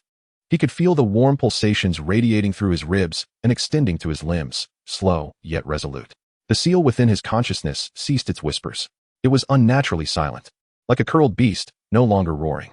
It would occasionally twitch its tail, sending forth faint ripples of emotion, not anger, nor command, nor testing, but rather a sense of loss. Lin Ye did not respond immediately. Instead, he pressed the palm of his left hand against the side of the sword hilt, merging his lingering warmth with the cold metal. He closed his eyes briefly, and when he opened them again, his gaze transcended the crowd, ascending to the heavens. Bibi Dong remained aloft, suspended above 100 feet, her demonic purple aura wrapping around her like gossamer, dissipating yet no longer oppressive. Her gaze was not directed at Qian Renxue, nor did it sweep over the ruins of the imperial city. It was firmly fixed upon Lin Ye, as if he were the only living coordinate in this desolate expanse. Lin Ye lifted his head. Without bowing or provoking, he simply gazed upward with serene composure. In that moment, the wind ceased. It was neither the suppression of spiritual power nor the intimidation of divine might. Rather, it was a tension of an invisible thread stretched taut between the two. He discerned that the emotions in her eyes were not the fury of a loss of control, nor the arrogance of mastery, but rather an absurdly intricate blend: admiration, inquiry, bitterness, and a hint of undeniable sorrow. It resembled a master observing a disciple embarking on a path he himself had never trodden, both gratifying and reluctant.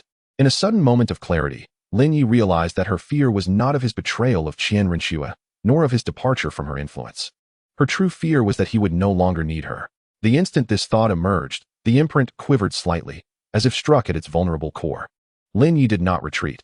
Instead, he slowly relaxed his fingers, then clenched them again, his nails digging into the calluses of his palm, using the familiar pain to steady his mind. This was not a confrontation, but rather a confirmation. He spoke softly, his voice light, yet penetrating the air. Reaching the heavens, you are mistaken. It was not directed at Qian Renxue, nor at the throng, but at the imprint, at the woman suspended in the sky. I am neither your pawn nor your successor. I am my own choice. Bibi Dong's pupils constricted. She did not respond verbally, but her gaze shifted. The cold mask she habitually wore cracked, revealing the genuine tumult beneath, akin to a child exposed for harboring secrets, or a mother who, upon realizing her child has grown, cannot look back. Lin Ye did not await her reply. He merely nodded slowly, a subtle motion imbued with unwavering weight. This was neither submission nor provocation. It was a farewell. He turned, facing the direction of Qian Renxue, his steps unmoving, yet his heart was already anchored. To protect her was his sole faith at that moment. Everything else could be severed. In the distance, atop the remnants of the city wall, an old general quietly raised his head, wishing to speak, only to swallow his words. He observed Lin Ye standing at the juncture of light and shadow, his shoulder unhealed, sword still sheathed, yet more akin to an unsheathed blade than ever before. Bibi Dong remained suspended in the air. She neither departed nor drew closer, but silently watched Lin Ye's silhouette, witnessing how he upheld the order of a desolate realm single-handedly. Suddenly, she lifted her hand, not in aggression, nor in spellcasting, but gently caressing her chest. There lay an almost invisible fissure, glowing faintly in rhythm with her emotions. Lin Ye did not look back, yet he sensed it. The blood of the sky-devouring hound, infused with the power of the sea god, left a slender trace upon the hilt. In that moment, under the slanted sunlight, it shimmered with a delicate silver light, resembling an invisible membrane, quietly enveloping the space between him and the imprint. This was not purification, but a harbinger of awakening. He understood that he was becoming something different. No longer a passive vessel succumbing to the erosion of divine power, he has begun to embody a presence capable of counteraction. Yet, he refrains from revealing this. Nor does he intend to leverage it for threats or negotiations. For he comprehends that the essence of true competition lies not in raw strength, but in choice. He has just made a pivotal decision, to cease the struggle against the brand and instead allow it to serve as a mirror reflecting the profound fears and desires nestled within Bibi Dong's heart. This, indeed, is the sharpest sword. At last, Bibi Dong stirred. She spoke not a word. Her gaze merely swept over Lin Ye's hand gripping the sword, lingering on the silvery streak of blood, before she slowly turned away, her figure melding into the depths of the clouds. Her departure was serene, devoid of divine might or surging purple aura, akin to a dream dissipating quietly. Lin Ye did not pursue her, nor did he bid her farewell. He simply lowered his gaze to the bloodstain on the hilt, its silver sheen undiminished, even appearing more pronounced. A smile unexpectedly graced his lips, the corners turning up, yet his eyes remained as cold as ice. It was not mockery, nor was it triumph, but rather a sense of relief that accompanied the clarity of truth. He understood that the tug-of-war between master and disciple had only just commenced. Yet, he no longer harbored fear. For he was no longer the one who could only passively endure the brand. He was Lin Ye, the master of the chaotic divine sword, the host of the sky-devouring hound, the awakener of the wheel of time and space. He was the variable, the disruptor, the answer that Bibi Dong could never grasp. He stood at the center of the altar, unmoved by the wind, unshaken by thunder. The sword remained sheathed, yet its edge was already revealed. The bloodstain trickled down the blade's spine, dripping onto the ground, neither evaporating nor spreading. It lay there quietly, like a heartbeat yet to touch the earth. Chapter 173. The night of the angel's true form contract. The night breeze swept through the ruins of the imperial city, stirring the tattered curtains like a silent sigh. Lin Ye remained at the edge of the altar, the sword still unsheathed, yet his palm no longer clutched the silver-stained hilt tightly. The faintly glowing bloodstain now gently adhered to the metal surface, as if what had been consumed was not the residual divine power, but rather a slumbering memory. He cast a glance at it, remaining silent. The old scab on his shoulder had long since dried, but whenever the breath of the sky-devouring hound brushed against his ribs, a peculiar serrated sensation would arise, not pain, but more akin to a gentle nibbling of a dormant power awakening from slumber. He did not hasten to depart. Qian Renxue remained still as well. She stood at the center of the coronation platform, her crown unremoved, yet her gaze no longer belonged to that of a queen. She regarded Lin Ye, her eyes devoid of scrutiny or command, filled instead with an almost translucent fatigue and the relief that follows a trial. "Do you remember the first time you met me?" she suddenly inquired, her voice soft, as if afraid to disturb something. Lin Ye did not respond. He merely shifted his left hand away from the hilt, fingers spread, and then closing again, feeling the flow of the chaotic divine sword's intent within him. This was not a defensive posture, but rather an affirmation that in this moment, he remained a complete being, not a vessel governed by a brand or divine essence. After 3 breaths, he finally opened his eyes. His gaze was as clear as a lake washed free of dust. At the end of the corridor, you stood clad in papal robes, gazing sideways at the moon. In that moment, he realized that Qian Renxue was merely a fade. Qian Renxue froze. Her golden hair cascading over her shoulders, a stray strand brushing against Lin Ye's shoulder, awakening old scars. In that instant, the imprint of the sky-swallowing hound quivered, not out of hostility or resistance, but rather a tender resonance, as if it recognized the essence of a kindred spirit. She remained unaware, only sensing a warmth at her fingertips. Yet Lin Ye distinctly felt the tremor of that moment. He did not shy away, nor did he inquire further. He simply gazed quietly into her eyes. "You knew all along?" she asked. "I know you wish to live as 2 individuals," he affirmed with a nod. "One for the world to see, and one for yourself." She smiled, a glimmer of light dancing at the corners of her eyes, not tears, but the ease that follows the shedding of burdens. "And what about you?" She stepped forward, close enough to hear each other's breaths. "Which one do you protect?" This was neither a political game nor a power test. It was a profound inquiry of soul to soul. Lin Ye did not respond immediately. He slowly raised his right hand, not in salute, nor in refusal, but gently grasping his left wrist, the arm that had trembled under Bibi Dong's mark. With this gesture, he conveyed to her, "This body is free, never granted to another." Then he spoke, "I protect the self you choose to become." As his words hung in the air, the wind stilled for a moment. Qian Renxue's pupils constricted, then she raised her hand, her fingertips touching his chest. It was neither an attack nor a seal, but the genesis of a vow. "Then remember this," she said, "from now on, you must not die before me." Lin Ye did not retreat. Instead, he extended his hand, covering hers. There was no surge of soul power, nor any divine light manifesting. Only in the depths of the sea of consciousness did the wheel of time turn silently, inscribing the rhythm of their heartbeats into the threads of fate, like a brand, yet deeper than any mark. This was neither inscribed in a contract nor binding by divine decree. It was the anchor they jointly chose. Moonlight filtered through the window, casting overlapping shadows of the 2 on the ground. The edges glimmered with a faint silver sheen, reminiscent of the bloodstains on a sword's hilt. Qian Renxue looked down at their shadows, suddenly feeling a weight upon her chest, not oppression, but a softness that brought tears to her eyes. She released her hand, yet did not withdraw it. Instead, she allowed Lin Ye's palm to rest against hers, as if to confirm the existence of a certain warmth. "You said you knew who I was all along," she murmured. "Did you ever feel, even for a moment, that I deceived you?" Lin Ye shook his head. "You did not deceive me. You were protecting yourself." He paused, and I chose to stay. She looked up at him, her gaze no longer that of a queen, nor of a divinely chosen angel, but simply that of a woman who finally dared to confront her own heart. "Do you regret it now?" she asked. Lin Ye smiled. It was neither a cold smile nor derision, but a genuine sense of relief. "Regret?" he retorted.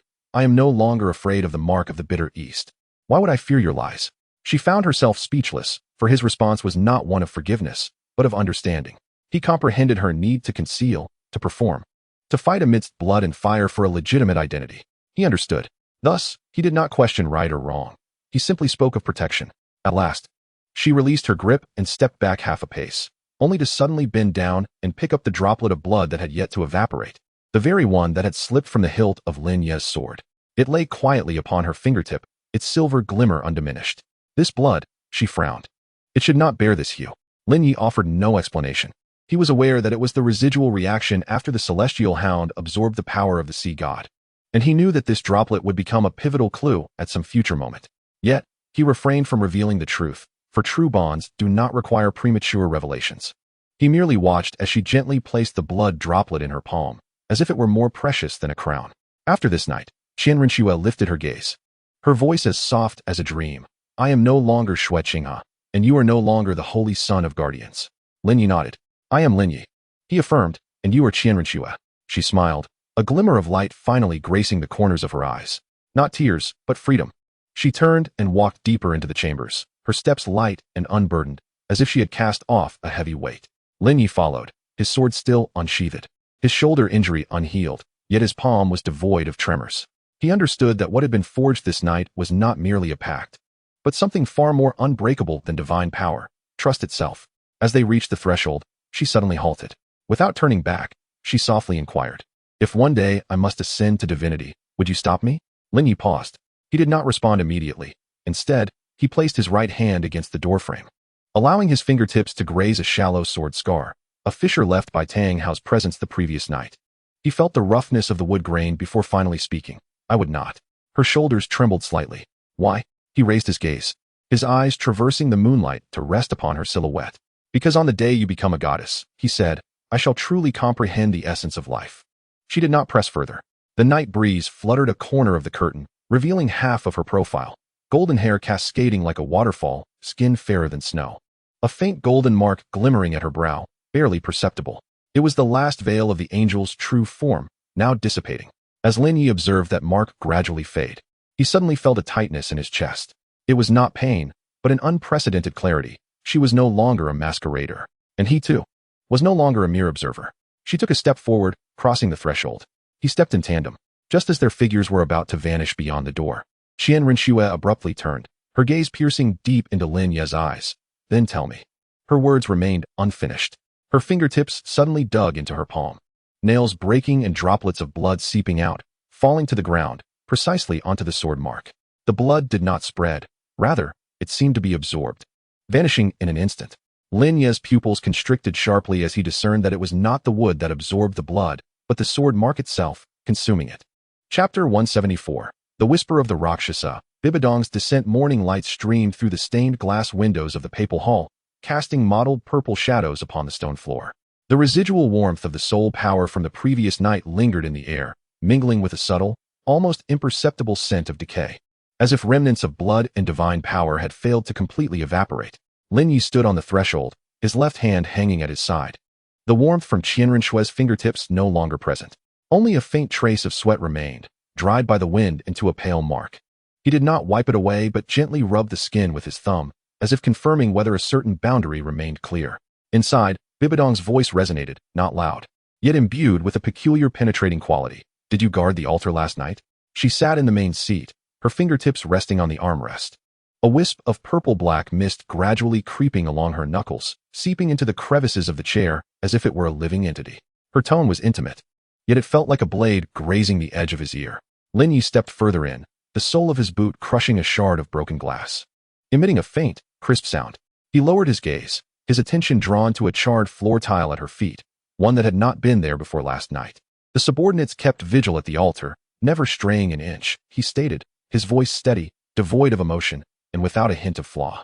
Bibi Dong smiled, the corners of her eyes fluttering, as if pricked by some invisible force. Suddenly, she leaned forward, her hair sweeping across the table, creating a gentle disturbance. The purple mist surged and then receded instantaneously, as if it too were breathing. Did she allow you to stay? She inquired. Her words clear yet tinged with an echo akin to whispers, as if another voice resided within her. Lin Ye remained unmoved. He recognized this was not a test, but a precursor to dissent. The murmurs of the divine parasite had begun to taint consciousness. Your Majesty shed her disguise last night, and is weary in spirit, he replied. I stood guard at the outer hall until dawn. This was not the entire truth, but he chose not to reveal it. He knew that even the slightest hint of concealment at this moment could become the spark that ignited her loss of control. Bibi Dong scrutinized him, and a fleeting glimmer of a faint blood-red rune swept across her pupils, so swift that one could easily mistake it for an illusion. Abruptly, she released her fingers, allowing the wisp of purple mist to fall, merging into the cracks of the ground. You remain remarkably composed, she murmured, more akin to a sword that would never be sheathed. Lin Ye did not respond. Under the pretext of adjusting his sleeves, he quietly summoned a thread of chaotic sword intent, sweeping across the periphery of his consciousness. There, the Rakshasa imprint still lingered, yet it was no longer restless. Instead, it lay in an eerie stillness, as if anticipating something. 3 days later, when urgent news arrived from the Shadow Palace, Lin Ye was practicing a newly devised sword formation in the training grounds. The messenger's fingers trembled, and his voice, ensnared in his throat, finally emerged with great difficulty. The Pope's chamber has collapsed. He cast aside his sword and dashed forward. The door had been corroded to a charred state, crumbling at the slightest touch. The air within was suffused with a sour odor, and the walls bore the scars of blackened erosion, as if gnawed upon by countless sharp teeth. In the center, the ground was sunken into a pit, where Bibi Dong knelt, her hair singed, the fabric of her garments tattered, exposing a patch of pale skin adorned with a web of violet veins. She did not lift her gaze. Blood, still fresh, trickled from the corner of her mouth, cascading down her chin into her palm, pooling into a small dark crimson puddle. Lin Ye halted his steps, refraining from approaching. He raised his right hand, the silver light swirling in his palm as the wheel of time turned silently, stabilizing the disintegrating soul power particles around them. The corrosive essence that had pervaded the air was suppressed, crystallizing into tiny shards that fell like gentle rain. "Teacher," he intoned, his voice deep, "may I enter?" It was both a gesture of respect and a test. Bibi Dong slowly lifted her head, her eyes hollow, resembling a vessel that had just clawed its way back from the abyss. Her gaze settled on Lin Ye's face, and after a considerable pause, she seemed to focus. "You have come," she murmured, her tone oddly childlike in its dependence. "They all say you will betray me." Lin Ye furrowed his brow, not in response to her words, but rather at the dual tone that emerged from her throat as she spoke of them. One voice was hers, the other cold and ancient, imbued with divine authority. He crouched down to meet her gaze, discreetly pressing his left hand against the ground, sensing the rapid spread of the violet veins, now infiltrating her very bones. "Who said that?" he inquired. "The Rakshasa," she replied with a smile, a fine line of blood forming at the corner of her eye. "She said you belong only to me, yet you did not come to see me last night." Lin Ye remained still. He understood that this was not a reproach, but rather a nearly shattered confirmation. She was weaving illusions with her divine power, endeavoring to grasp the last vestige of her humanity. He did not touch her, merely placing his right hand over his heart, the silver light flickering softly. "I am not hers," he asserted. "I am your student." These words acted as a key, gently unlocking a certain barrier. The emptiness in Bibi Dong's eyes receded slightly, replaced by a tumult of emotions, not anger, nor joy, but a profound, almost desperate clarity. "Can you save me?" she suddenly asked, her voice unnaturally pure. Lin Ye was taken aback. This was not a plea, it was a judgment. He opened his mouth, yet the answer eluded him. He realized that to say yes would be a deception, while to say no would be to concede. He chose silence.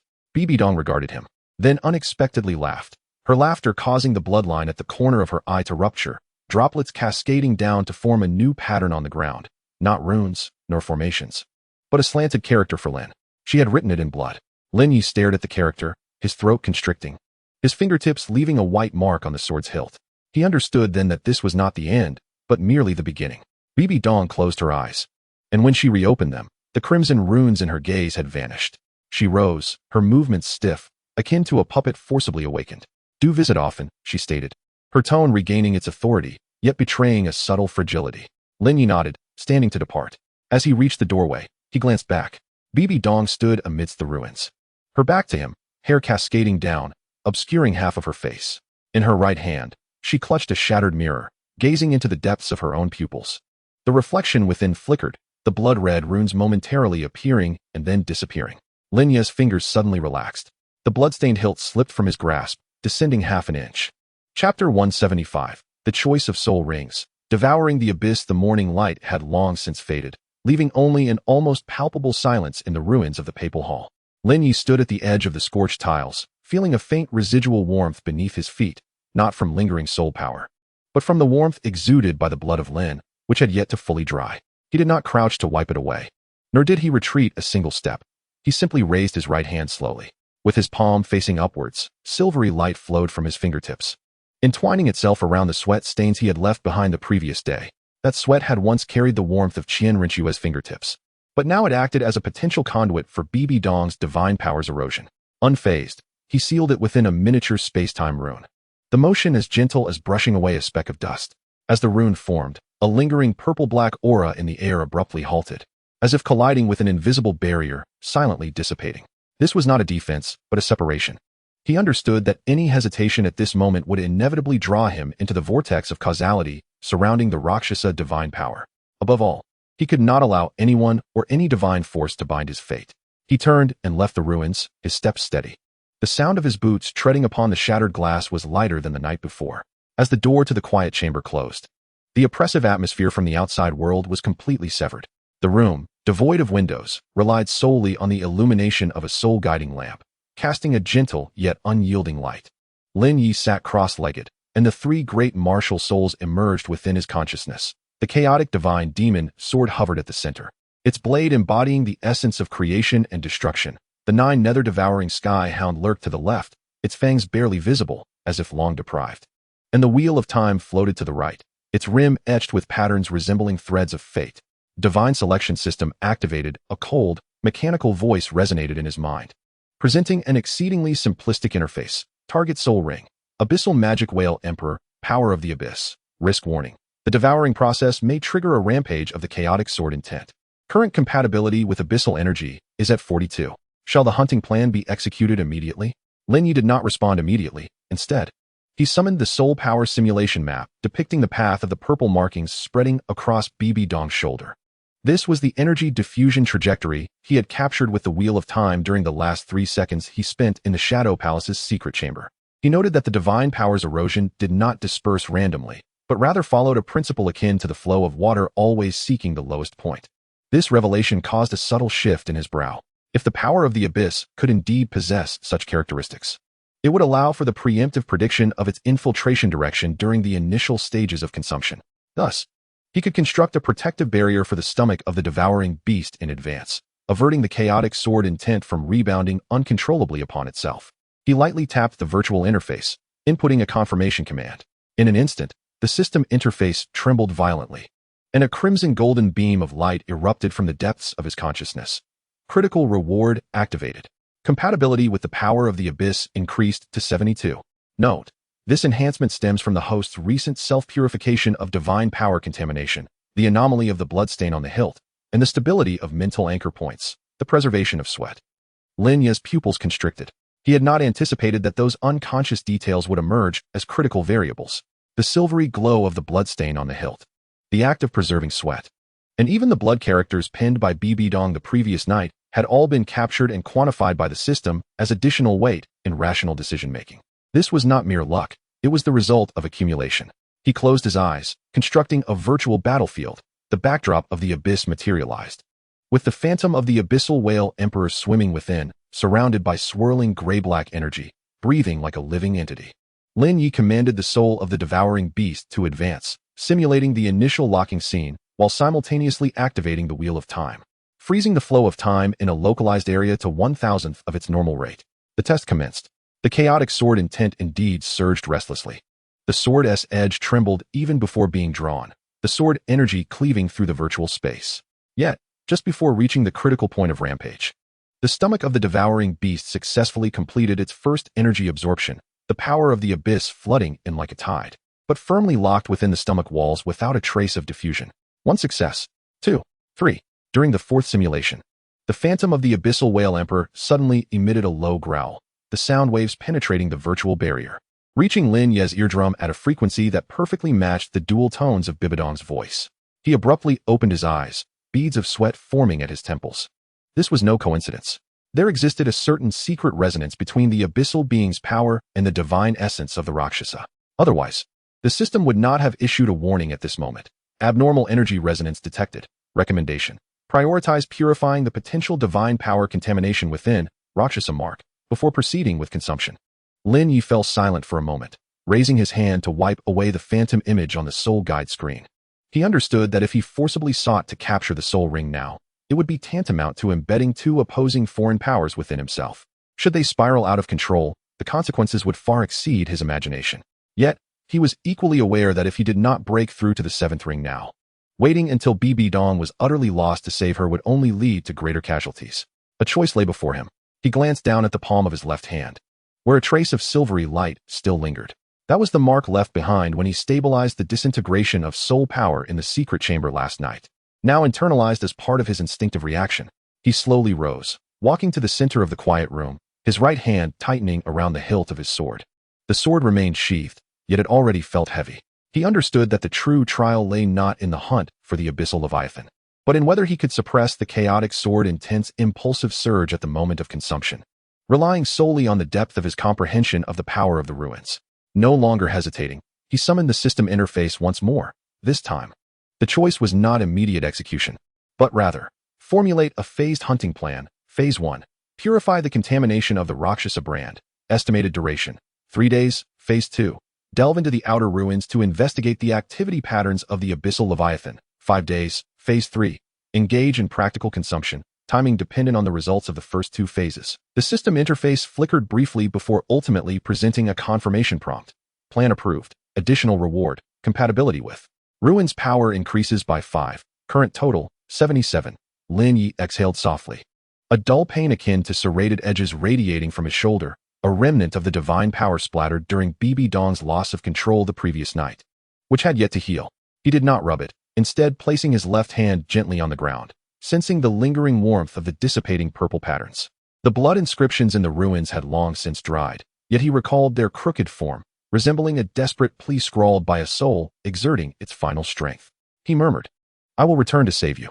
The words were faint, almost a whisper to himself, yet also a declaration to the system. In the next moment, he straightened his posture. His right hand clenched suddenly. The sword's hilt, stained with blood, slid down half an inch. Chapter 176. The Hunt. Consuming the source, the ultimate battle. The sea was black. It was not deep blue, nor was it dark green. It was an all-consuming pitch black, akin to solidified iron, pressing upon Lin Ye's shoulders. He hovered at the edge of the ruins' chasms, with the core of the abyssal leviathan's territory just 3 feet beneath him. There were no currents, only a slowly swirling energy vortex, as if a living creature was breathing. The silver light flickered in the palm of his left hand, this familiar power having become an instinctive part of him.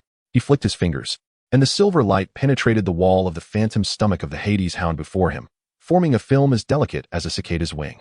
This was not a defense, it was a conduit. The moment the ruin's energy began to permeate his nerves, Lin Ye moved, not towards the abyssal leviathan, but to the side, allowing the first wisp of gray-black energy to graze the outer side of his left arm. His skin instantly took on a deathly gray hue, but it did not spread. The stomach contracted in advance, drawing the minuscule corrosive substance within. The silver membrane quivered, breaking it down into recognizable wave frequencies. Compatibility stabilized at 77. Unchanged, the system prompt silently materialized before dissipating. The abyssal leviathan finally sensed the anomaly, its tail fin whipping violently, a hint of purple-black glimmer seeping from the fissure. Fleeting as a shadow, Lin Ye's pupils constricted, yet he remained silent.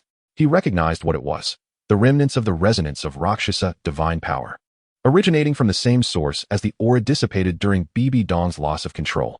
He remained still, pressing his right hand against the void, his fingertips tracing a miniature space-time rune, embedding it into the flowing water beside him. This technique was distilled from the preservation methods of the blood inscriptions. It was not a blockade, but rather a means to mark the flow of energy. The magic whale emperor let out a low growl, its sound waves not yet reaching their destination, but Lin Ye's consciousness had already been shaken in advance. The chaotic divine demon's sword hummed, its sword intent restless and yearning to be drawn. Yet, he refrained from unsheathing it. Instead, he activated the wheel of time and space, momentarily freezing the flow of time for 0.3 seconds. The time differential was established. The sky-swallowing hound's gastric pouch expanded, precisely absorbing the first wave of returning void energy expelled by the magic whale emperor. There was no explosion, no backlash, only a muffled sensation of swallowing emanating from within. The rhythm was set. Lin Ye opened his eyes, his gaze fixed upon the swirling energy source at the chest of the magic whale emperor. That was its point of void pulsation, and therein lay its vulnerability. He stepped forward, his right foot shattering a fragment of a sunken ship's wreckage, the splinters consumed by the vortex before they could even surface. He deliberately exposed his aura fluctuations, enticing his opponent into a frenzied state. The magic whale emperor, indeed, fell into the trap, its body swelling with gray-black energy, its mouth agape, preparing a devastating breath capable of evaporating 1,000 meters of seawater. Lin Ye was well prepared. 3 miniature time-space runes detonated simultaneously, positioned at the left, right, and upper edges of the battlefield. Although the spatial collapse was brief, It successfully diverted the trajectory of the energy column that was originally plunging straight down, twisting it into a diagonal strike that grazed just above Lin Ye's head, crashing into the rock wall and stirring up vast clouds of boiling mist. At that moment, the figure of the golden crocodile Douluo emerged. He did not approach the center of the battlefield, but stood suspended at the edge of the collapse, his right palm thrusting forward, soul power pressing down like a mountain, forcefully halting the dissipating aftermath. The seawater twisted violently before his palm, yet it dared not encroach beyond half an inch. Lin Ye did not look at him. Instead, he lowered his gaze to his right arm. A small black mark slowly emerged, creeping upwards from the inner side of his wrist, only about an inch in length. Yet it bore a chilling aura. This was a trace of the void energy seeping minutely into his blood vessels, not a loss of control, but rather a tentative invasion.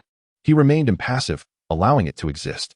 The magic whale emperor, momentarily off balance due to the deviation of its breath, experienced a disturbance in the frequency of the whirlpool at its chest. Lin Ye seized the opportunity, once more consolidating the power of time and space within his consciousness, constructing a mental barrier structure replicated from the sweat-stained rune model, transitioning from passive defense to active isolation of resonance. Indeed, the next moment, the magic whale emperor emitted a humanoid low roar, the sound wave frequency striking deep into his consciousness, mimicking the dual pitch of Bibi Dong's throat. The barrier held firm. Lin Ye's lips curled slightly, the gastric pouch of the sky-swallowing hound suddenly expanding to its limit. The phantom of its fangs biting into the whirlpool at the magic whale emperor's chest, forcefully tearing apart the void pulsation barrier. "Swallow," he uttered in a low voice. As the primordial energy of the void was stably absorbed for the first time, the gastric pouch contracted violently, the silver membrane glowing red from the intense heat. Yet it did not rupture. Lin Ye could feel the process of that power being tamed within him, akin to a red-hot iron block being plunged into cold water, hissing incessantly, yet unable to break free. In the distance, the abyssal rock wall suddenly illuminated with a golden rune, ancient and obscure, extinguishing in an instant. Lin Ye caught a glimpse from the corner of his eye, remaining unperturbed. The victory was already assured. The struggle of the abyssal whale monarch began to wane, its dark energy no longer raging, but rather contracting in a rhythmic manner. Lin Ye gradually loosened his grip on the hilt of his sword, now stained with blood, which slipped down by half an inch. He did not reach out to support it. Instead, he placed his left hand upon his stomach, attuning himself to the cyclical rhythm of the power of the void. The black markings continued to spread, albeit at a slow pace, each millimeter seeming to measure the limits of his will. The golden crocodile Douluo landed, his boot crushing a piece of floating stone, producing a faint sound. "You knew it would veer off course." Lin Ye nodded, not turning back. "You also anticipated that I would intervene." The golden crocodile Douluo fell silent for a moment, then suddenly inquired, "That mark on your right arm, is it the imprint of the void?" Lin Ye lowered his gaze, observing the black markings creeping over his wrist bone, halting 3/10 above the pulse point. "It is not an imprint," he whispered, "but a key." Blood from the hilt dripped into the deep-sea silt, blooming into a dark red flower. Chapter 177. The true form of the devouring sky. The sea was no longer black. It began to boil, not due to temperature, but as the power of the void resonated within Lin Ye's body. Each droplet of water shattered as if squeezed by an invisible hand, transforming into a fine mist in midair, subsequently absorbed into his body by the black marking on his right arm. The golden crocodile Douluo stood 3 zhang away, the floating stone beneath him having long since submerged. Yet he remained still, fixated on the dark pattern gradually taking shape on Lin Ye's shoulder blade, which was not merely a wound. It resembled an ancient covenant's imprint, its edges shimmering with an imperceptible silver light, synchronizing with the undulating fluctuations of the devouring sky hound's spectral stomach. Lin Ye did not glance at him, nor did he alter his breathing. He allowed the black marking to continue its ascent from his elbow, traversing through the muscle fibers, permeating the inner side of his scapula.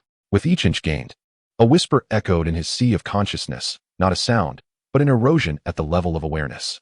It felt as if another version of himself was attempting to seize control of this body, seeking to consume all existence.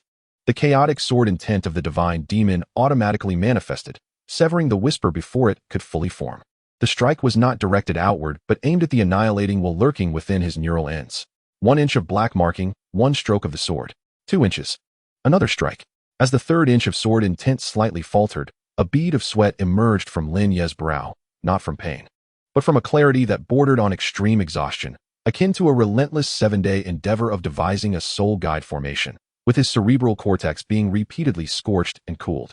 Yet he did not cease. Rather, he pressed his left hand against his stomach, guiding the energy of the void to actively impact his spinal nerve bundle.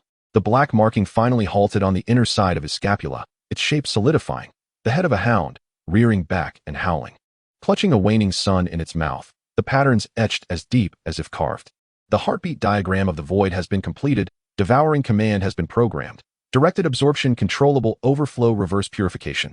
Warning, the physical vessel has reached its critical threshold. The window for soul ring condensation remains at 9 breaths. Lin Ye closed his eyes. In the next instant, the black hole within his stomach abruptly expanded to its limit. No longer passively absorbing, but actively detonating. The abyss trembled violently, chasms spiderwebbing across the rock walls, while seawater surged upwards in columns, reaching for the heavens. The very fabric of space began to collapse, not in a physical sense, but as a distortion of the laws governing time, creating an eerie phenomenon where pockets of stillness coexisted with bursts of acceleration. He opened his eyes, his fingertips gently tapping the dark pattern on his shoulder blade. The pulsating frequency of the abyssal nexus was released, resonating like a tuning fork, instantly stabilizing the tumultuous space around him. In that moment, the shadow of the wheel of time materialized above his head, its silvery glow coalescing into an hourglass form. The narrow opening at its base forcing the flow of time required for the formation of the soul ring to be delayed by a mere 0.5 seconds.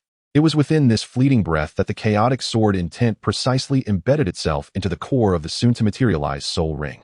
A blood-red thread appeared at the center of the gray-black vortex, resembling a vertically slit pupil, slowly rotating. The red ring was formed, not as an ordinary aura of a soul ring, but with a substantial, tangible weight, encircling his left arm thrice, each loop forcing the seawater to retreat to the sides, creating a vacuum passage. The howl of the hound erupted, not from the outside world, but from the depths of Lin Ye's very marrow. The moment the seventh soul ring ignited, the devouring hound martial spirit underwent a complete metamorphosis. It was no longer a mere illusion, but a true manifestation. Coiled upon his spine, entirely jet black, with formidable scales, eyes glowing red like molten lava, and exposed fangs. Its limbs were as robust as towering pillars, with 9 tails cascading from its back, each tip entwined with the dark essence of the abyss. Awakening of the 9 Nether devouring true form. Domain unleashed. 10,000 devours of the abyss. Radius 1 kilometer. Special effect activated. Abyssal annihilation. A negation of non-energy existence. Instinct surged forth, more ferocious than anticipated.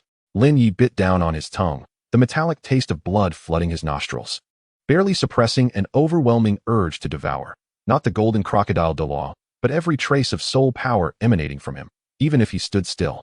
He immediately raised his hand, palm directed at the dark pattern on his shoulder. Black energy spilled forth, drawn in by the pattern, forming a miniature funnel structure that directed the excess devouring force into the silt of the ocean floor. The golden crocodile Douluo finally moved, his right palm slightly lifting. The soul power shield yet to be deployed. In that instant, Lin Ye stepped forward, projecting his true form's domain toward the left abyssal rock wall. The 1,000-meter black veil silently unfurled. The rock did not shatter or crumble, but simply vanished. It was not reduced to sand, but rather stripped of its existence at a molecular level. All that remained was a void, a blank space, its edges glowing faintly gray, as if erased by some higher dimensional force. Annihilation, not destruction, but obliteration. Lin Ye looked down at the palm of his left hand, where a fragment of shattered scale lay, having attached itself unbeknownst to him. The surface shimmered with golden specks, arranged in an irregular yet dizzying order. He gently traced the edge of the scale with his fingertip. It felt cold, not like the material of the abyssal whale king, but rather akin to some form of marking. The golden crocodile Douluo spoke. "Do you intend to take it back for research?" Lin Ye offered no response. He gazed intently at the line of blurred runes emerging from the back of the scale, their strokes twisting and writhing like living creatures. Yet, their frequency resonated perfectly with the vibrations of the roar from the magical whale emperor's throat, mirroring the same intensity as when Bibi Dong lost control and the demonic purple aura dissipated. Gripping the scale tightly, his knuckles turned white. The blood on the hilt of his sword had dried, transforming into a deep brown that clung to the lines of his palm. In this moment, as the awakening of his true form stirred the tumult of his vitality, the desiccated blood crust split open, revealing a fine fissure. A drop of fresh blood slowly oozed out, sliding down the sword hilt and falling upon the seabed silt, blossoming into a darker crimson flower than before. Before the petals could fully unfurl, Lin Ye felt a sudden heaviness in his right foot. It was not a misstep, rather, a pulling sensation emanated from the mire. He looked down to see a layer of gray-black mist coiling around the edge of his boot, slowly creeping upwards. Chapter 178. The silent plains outside the city of slaughter. The gray mist climbed from Lin Ye's boot, entwining around his ankle like a living entity. He did not shake it off nor suppress it. Instead, he subtly vibrated the newly formed black pattern of a hound's head on his right shoulder blade, causing the gray mist to be drawn in, intricately weaving into the depths of the pattern. It was not a consumption, but a taming. The mire ceased its pulling, quieting as if it sensed a more elevated presence of obliteration that once belonged to the abyssal magical whale emperor, now returning to Lin Ye. He took a second step. The first breath of wind on the silent plains stirred at that moment, not from the heavens, but seeping from the fissures in the cracked earth beneath him, carrying the dry scent of rust and decaying bones. As the wind brushed past his calves, Lin Ye pressed his left hand to the ground. Though his palm did not touch the dirt, a faint silver luminescence trickled from his fingertips, permeating the earth.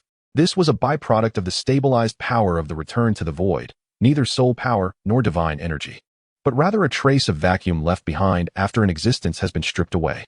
It did not attack or spread, it merely recorded. The plains began to respond. The whispers of the departed were not sounds, but frequencies. Millions of frequencies intertwined into a silent tide, crashing against the edges of his consciousness. Were it an ordinary tidal Douluo, their spirit would have already shattered, either succumbing to madness or writhing on the ground. Yet Lin Ye simply closed his eyes. He did not require sight. The strings of fate tightened within his awareness, more precise than any soul-guided detector. They discerned not friend from foe, but captured the probabilities of what was to come. At this moment, the tremors upon the string were palpably clear, a singular path, the only path, leading to 300 feet beneath the entrance of the city of slaughter. There lay a struggle, not a plea for help nor a provocation, but an almost suffocating clarity desperately clinging to the last vestige of humanity amidst the torrent of slaughtering intent. Lin Ye settled into a cross-legged position, his right hand brushing against the black pattern on his shoulder, while his left fingers gently splayed, hovering 3 inches above his knees. The chaotic sword intent unfurled silently, not projecting outward, but instead coalescing into a barrier as delicate as a cicada's wing. It permitted only the frequency of struggle to pass through, filtering out all other tumultuous desires for slaughter. The turbulence in his consciousness began to ease.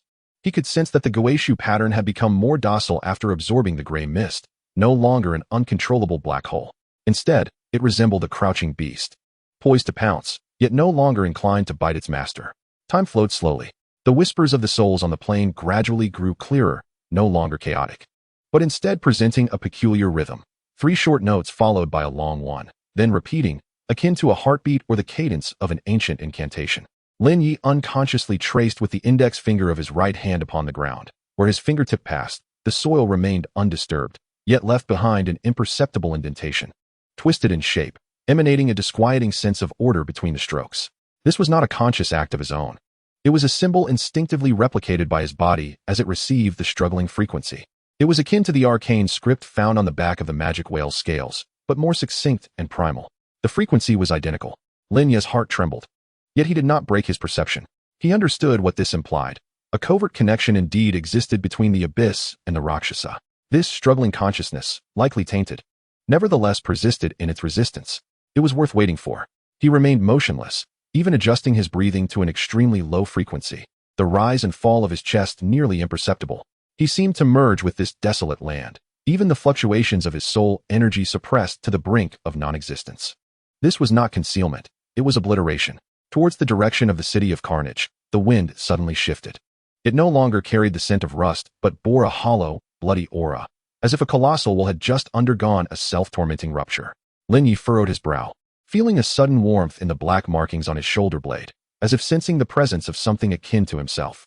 An illusion flickered at the edge of his consciousness, a violet fissure stretching across the void, its edges irregular yet imbued with a geometric beauty that seemed alien to this world. Within the fissure was not darkness, but a flowing silver-violet luminescence, swirling like liquid metal. Most bizarrely, it generated an extremely faint resonance with the Goeishu pattern, not a combative resonance, but rather a summons. Lin Ye kept his eyes closed. Yet his right hand's fingers clenched suddenly, the knuckles whitening from the force. He did not forcibly sever his perception, nor did he delve deeper. Instead, he gently flicked the chaotic sword intent, severing the connection between the illusion and his consciousness. The illusion dissipated. On the surface of the black markings on his shoulder blade, the silver streak transformed from the gray mist had yet to fade, now subtly pulsating, like a second heart. At last, Lin Ye moved. He He slowly raised his left hand, dipping his fingertips into the moist earth, gently smearing the wet mud onto his right shoulder blade. The moment the sludge covered the silver streak, a bone-chilling cold surged up his spine to his brain, not pain, but a sensation of being watched, as if something were peering through that silver mark from the other side of the abyss. He remained impassive, allowing the mud to dry into a thin shell. The whispers of the souls peaked at that moment, only to cease abruptly. The plane fell into absolute silence. Even the wind halted. Lin Ye remained seated in a meditative posture, his position unchanged, even the slightest flutter of his eyelashes absent. Yet, the power of the void within him had silently coalesced at the edge of his stomach's abyss, ready to unleash the realm of annihilation at a moment's notice. He was not awaiting Tang San, nor the guardians of the city of slaughter, but rather the entity that destiny had unmistakably pointed towards, a demigod soul, struggling amidst the will of carnage, yet still emitting a frequency of distress. It was drawing near, though footsteps had yet to arrive and soul power remained concealed. Lin Ye was already aware. 300 paces away, a figure was emerging from the shadows of the city of slaughter. Each heavy step left shallow indentations upon the ground. Yet no sound accompanied the approach. This was not an act of disguise. The individual had become one with this desolate land. With a deliberate motion, Lin Ye's right hand slowly formed a fist, palm inward. As his fingers curled, the tips pressed against the edge of the black pattern on his shoulder blade, where silver veins pulsed subtly beneath the mud. The whispers of the departed echoed anew, this time not in chaotic frequencies, but in a rhythmic cadence of 3 short notes followed by 1 long. 3 short, 1 long, like a heartbeat, like an incantation, like a portent of the awakening of some ancient existence from the depths of the abyss. The shadow was now but 100 paces away. Lin Ye finally opened his eyes, his gaze calm, devoid of malice or curiosity, embodying a near-cold focus. He spoke, his voice deep yet ungravelly, as if emanating from the bowels of the earth. You are not here to kill me. Chapter 179. The King of Slaughter, Tang Chun, emerges. The winds over the desolate plain ceased, not due to some forceful suppression, but because the land itself, in that fleeting moment, had lost the right to breathe. Lin Ye remained in his lotus position, his knees sinking 3 inches into the cracked earth, resembling a statue long weathered by time. He did not lift his gaze, nor did he summon his soul power to probe the outline standing 100 paces away, an entity that was once human. The air began to collapse, not in a visual distortion, but as a palpable pressure that his flesh could distinctly perceive. Every inch of skin felt as if it were sinking, as if countless invisible hands pressed down upon his bones and muscles from all directions. The void pattern upon his shoulders suddenly shuddered, a fine crack appearing in the mud shell. The silver veins, exposed to the air, began to absorb the ambient blood essence, much like parched roots encountering a water source. This was not mere malice, it was weight. The presence of a demigod could even crush the soul core of an ordinary tidal Douluo with its breath. Lin Ye's left fingers lightly tapped the ground, precisely landing on the previously etched magical sigil. The indentation now radiated a slight warmth. As if awakened by the strings of fate, he refrained from channeling soul power, allowing his consciousness to glide along the contours of the groove, resonating in reverse with the frequencies of the residual gray mist tamed by the void pattern. He had found it. The core source of the oppressive energy was not located in his chest or head, but rather 3 inches to the left within his thoracic cavity.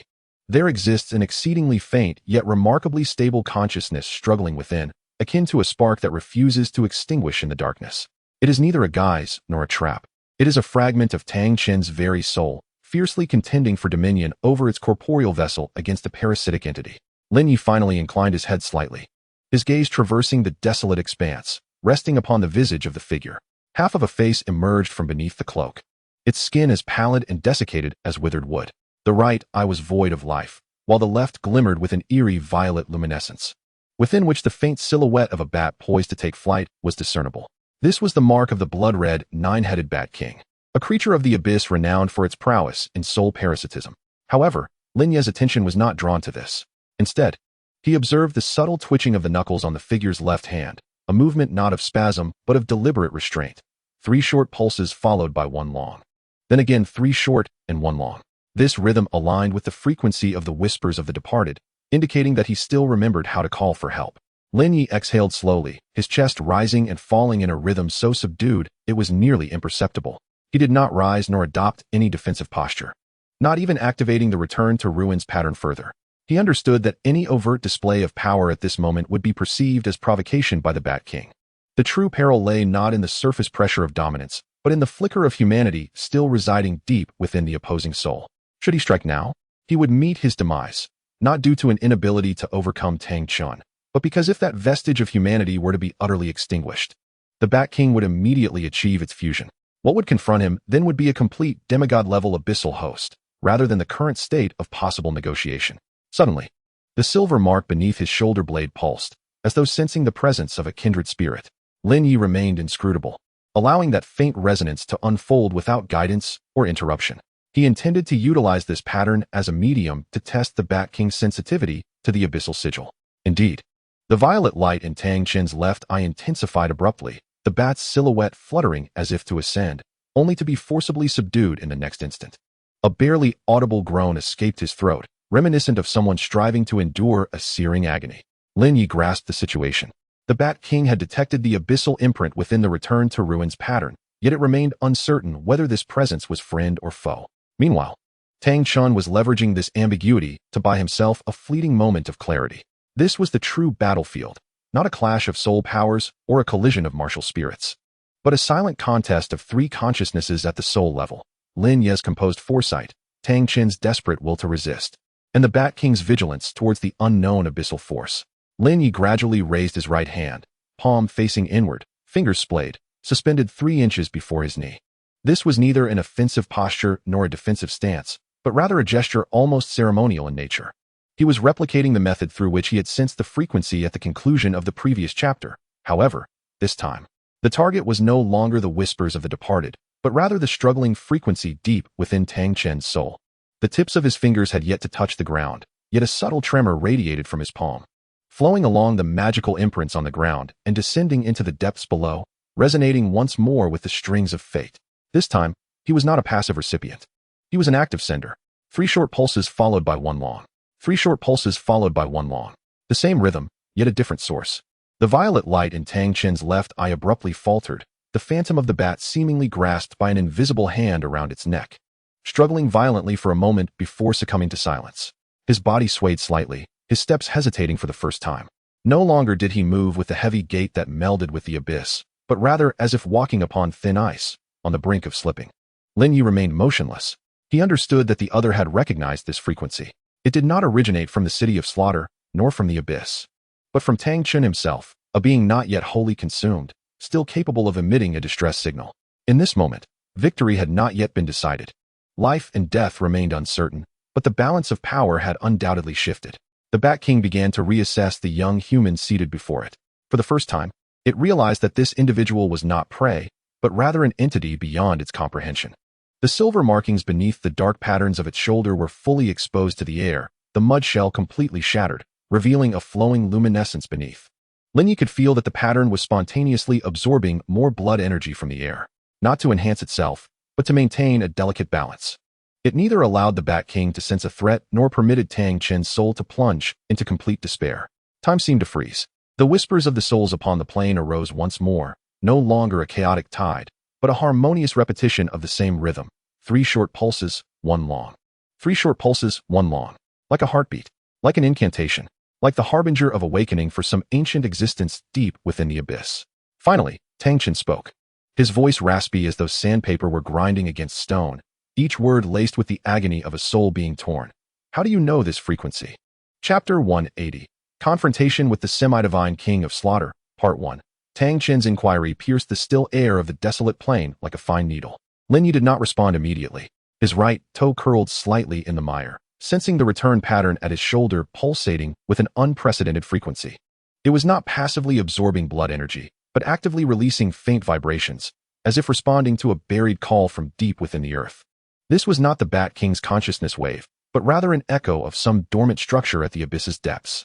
Lin Ye's left fingertip gently brushed along the edges of the magical imprint in the ground, feeling a rough texture and a hint of warmth. This warmth was not the lingering temperature of the whispered souls, but rather the residual energy transmitted through the return pattern. He adjusted his breathing rhythm with this action, aligning each exhale and inhale with the intervals of Tang Chen's soul struggle. Do you remember the sound of the collapse of the 7th pillar in the Hall of Slaughter? He finally spoke, his voice low yet penetrating the desolate expanse, precisely reaching Tang Chen's left ear. The moment his words fell, a violent flicker of purple light erupted from the opponent's left eye, causing the bat's ethereal silhouette to swell, nearly breaking free from the confines of its pupil. Tang Chen's body trembled violently, a half-scream escaping his throat, only to be forcefully swallowed back. Clearly, the Bat King was frantically suppressing the resurgence of that memory. Lin Ye seized this fleeting moment of chaos as the wheel of time and space silently rotated within his consciousness, a barely perceptible field of sandglass quietly expanding. The mental shockwave took a delay of 3 seconds to reach his spiritual barrier, allowing sufficient chaos sword intent to construct a 3-layered defensive array in advance. It transformed what would have been a spiritual torrent capable of tearing apart dozens of soul warriors into controllable fragments of information, guiding them deep into his consciousness. This was not a mere confrontation, but a strategic listening. He sought clarity on whether the Bat King's soul frequency truly resonated with the essence of the abyssal patterns. Silver lines undulated on his shoulder blades like breath, flickering in and out. Lin Ye closed his eyes, his consciousness sinking into the black hole of his abdominal cavity, where the first wisp of abyssal energy, tamed from the gray mist of the plains, was slowly being digested. Unlike the violent power of the abyssal whale king, this energy bore a peculiar viscous quality, as if it were a living entity attempting to cling to the nerve endings. Yet he was well prepared. The true form of the Nine Nether devouring heaven automatically activated a miniature funnel at the edge of a kilometer-wide domain, directing the overflowing annihilation force toward a piece of undevoured abyssal whale scale remnants buried 3 feet underground. The star map etched on the scale briefly flickered before extinguishing. This was feedback from deep space coordinates, confirming that the annihilation of the abyss had not entirely erased the essence of the information. The Bat King sensed the anomaly. It ceased to suppress Tang San's consciousness, deliberately loosening a gap, allowing the struggling spark to leap vigorously. In an instant, Tang San's right foot struck the ground, causing the entire plane to collapse 3 inches. The magical runes on the surface fractured, the cracks sprawling like a web toward Lin Ye's knees. Semi-divine soul power cascaded downward, compressing the air into a tangible hammer that struck against limbs and bones. Lin Ye stood unmoving as a mountain, relying solely on the string of fate to predict the impact point, shifting 3 inches at the last possible moment. The soul power grazed the outer side of his shoulder blade, tearing the skin with a shallow cut. Before the blood could drip, it was absorbed by the abyssal patterns, transformed into a new flow of annihilation directed to his abdominal cavity. At that moment, a cold, mechanical voice abruptly echoed. God-level selection system triggered. Current status: near boundary awareness. Soul power reserve remaining 47.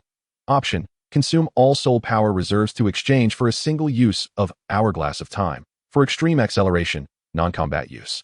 For perception enhancement only. Option: retain existing resources and enter passive defense posture. Lin Ye's pupils constricted.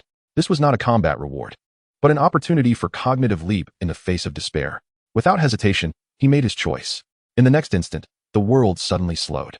Dust hung suspended in the air as Tang San's footfall stirred the earth, causing fragments to linger like particles in slow motion. Even the purple threads of soul energy emanating from Tang San's chest became distinctly visible to the Bat King. In Lin Ye's vision, time ceased to flow continuously, instead slicing into countless frames of imagery. He beheld the truth. At the location of Tang San's heart, the silhouette of the Bat King materialized, not as flesh and blood, but as a pulsating core of dark purple energy, perpetually contracting and expanding. Each heartbeat resonated in perfect synchrony with the frequency of the Gui Su pattern. This was no mere coincidence. It was the source of resonance. Lin Ye forcibly suppressed the tremors within his heart, focusing all his attention on that pulsating heart. He discerned a slight deviation in its rhythmic cadence. The first 7 beats resonated stably, while the 8th was invariably delayed by 0.5 seconds. The 9th, if forced to align, resembled the metronome of some ancient ritual. It was this minuscule delay that imparted a sense of breath to the Gui Su pattern. In that moment, Lin Ye finally confirmed a crucial truth. The Bat King was not merely a parasite. It was utilizing Tang San's residual soul to maintain its stability, while simultaneously employing the blood energy of the City of Slaughter to mend some unseen wound. The resonance of the Gui Su pattern stemmed from the shared abyssal imprint they both bore, one originating from the devouring magic whale monarch, the other from an unknown source. Time resumed its normal flow. Lin Ye swallowed hard, compressing the information he had just captured into the simplest structure for storage within his mind's sea. He understood that any rash action at this moment would only provoke the Bat King to merge prematurely. The true point of breakthrough lay not in exerting forceful suppression, but in exploiting that 0.5 second rhythmic flaw. Tang San's left eye glowed with purple light once more, this time imbued with a distinctly scrutinizing intent. The Bat King evidently sensed Lin Ye's momentary focus, yet could not fathom what had transpired. Lin Ye slowly raised his right hand, palm outward, fingers splayed, hovering a foot before his chest. This was neither an offensive stance nor a defensive posture, but rather a state of almost meditative balance. He adjusted the black hole of his stomach pouch to its lowest activity level, allowing the silver light of the Gui Su pattern to flow naturally, neither contracting nor expanding. It mimicked the rhythm of the Bat King's heart. 3 short beats followed by 1 long. 3 short beats followed by 1 long. Not transmitted through the ground, but resonating directly with the frequency of the Gui Su pattern. Tang San halted his steps. His left hand's knuckles twitched once more, the rhythm perfectly mirroring the previous sequence. This time, the Bat King refrained from forceful suppression and silently observed the flickering of the silver mark upon Lin Ye's shoulder. The whispers of the souls upon the plains subtly altered their tone, no longer repeating pleas for help, but coalescing into an indistinct yet coherent ancient chant, reminiscent of a fragment from some abyssal rite. Lin Ye could feel the Bat King tentatively releasing a thread of soul energy, attempting to forge a deeper connection with the Gui Su pattern. It remained uncertain whether this was a signal of alliance or a trap. Yet Lin Ye understood more profoundly that the true trial had only just begun. In the recent moment of extreme acceleration, he beheld something he should not have seen. Within the heart of the Bat King lay an exceedingly minute black crystal, resembling the star map patterns found on the reverse side of a shattered scale from the remains of the Leviathan. At this instant, the crystal pulsated in rhythm, emitting a low-frequency hum perceptible only to the void patterns. Lin Ye's left hand unconsciously brushed against the hilt of his sword, his fingertips stained with the blood that had just been absorbed by the void patterns. The blood, still fresh, glimmered in eerie dark red under the chilling light of the chaotic divine sword. Chapter 181. The Duel Against the Half-God. King of Slaughter, Part 2. Lin Ye's left fingertips remained poised on the sword hilt, where a drop of dark red crystalline blood, formed from the residual power siphoned by the void patterns, clung to the grooves of the sword's spine. Tang Chen's left eye flickered with purple light, as the Bat King's phantom slowly receded from the depths of his pupil, akin to an ancient creature testing whether its prey had truly been tamed. Lin Ye understood that this was the signal indicating the resonance of rhythm had taken effect. He remained still, even synchronizing his breath with the frequency of the silver marks on his shoulder. 3 short breaths followed by 1 long, then repeating the sequence. This was not mere imitation. It was a replication. He infused the intent of the chaotic sword into the surface waves of the void patterns, ensuring every tremor was precisely embedded into the intervals of the Bat King's heartbeat. That delayed 0.5 seconds became the sole opportunity for him to penetrate. The black hole within his stomach quietly operated at its minimal active state, neither consuming nor releasing, merely serving as an energy buffer, absorbing the dissipating annihilation flow resulting from his intense concentration. The strings of fate tightened within his sea of consciousness like a drawn bow. He did not predict the future. Instead, he focused on locking in the momentary struggles of Tang Chen's residual soul, which would generate a slight delay during the 8th heartbeat. This served as proof that consciousness had not completely perished and was the only non-mechanical node within the King of Slaughter's defense system. Lin Ye's right toe delicately curled into the mire, sensing the subtle vibrations emanating from the edges of the ground's magical runes. It was here. The Bat King's probing soul energy finally grazed the surface of the void patterns, tentacle-like. It explored cautiously. Lin Ye, in response, deftly scraped a small portion of the blood crystal from the hilt of his sword and gently pressed it against the center of the silver marks on his shoulder.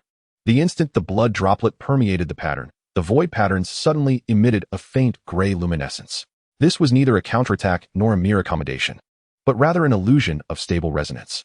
Like 2 machines connecting to the same frequency of an electrical network, animosity dissipated, leaving only the enhanced efficiency brought forth by their resonance. The rhythm of Tang Chen's left hand began to change.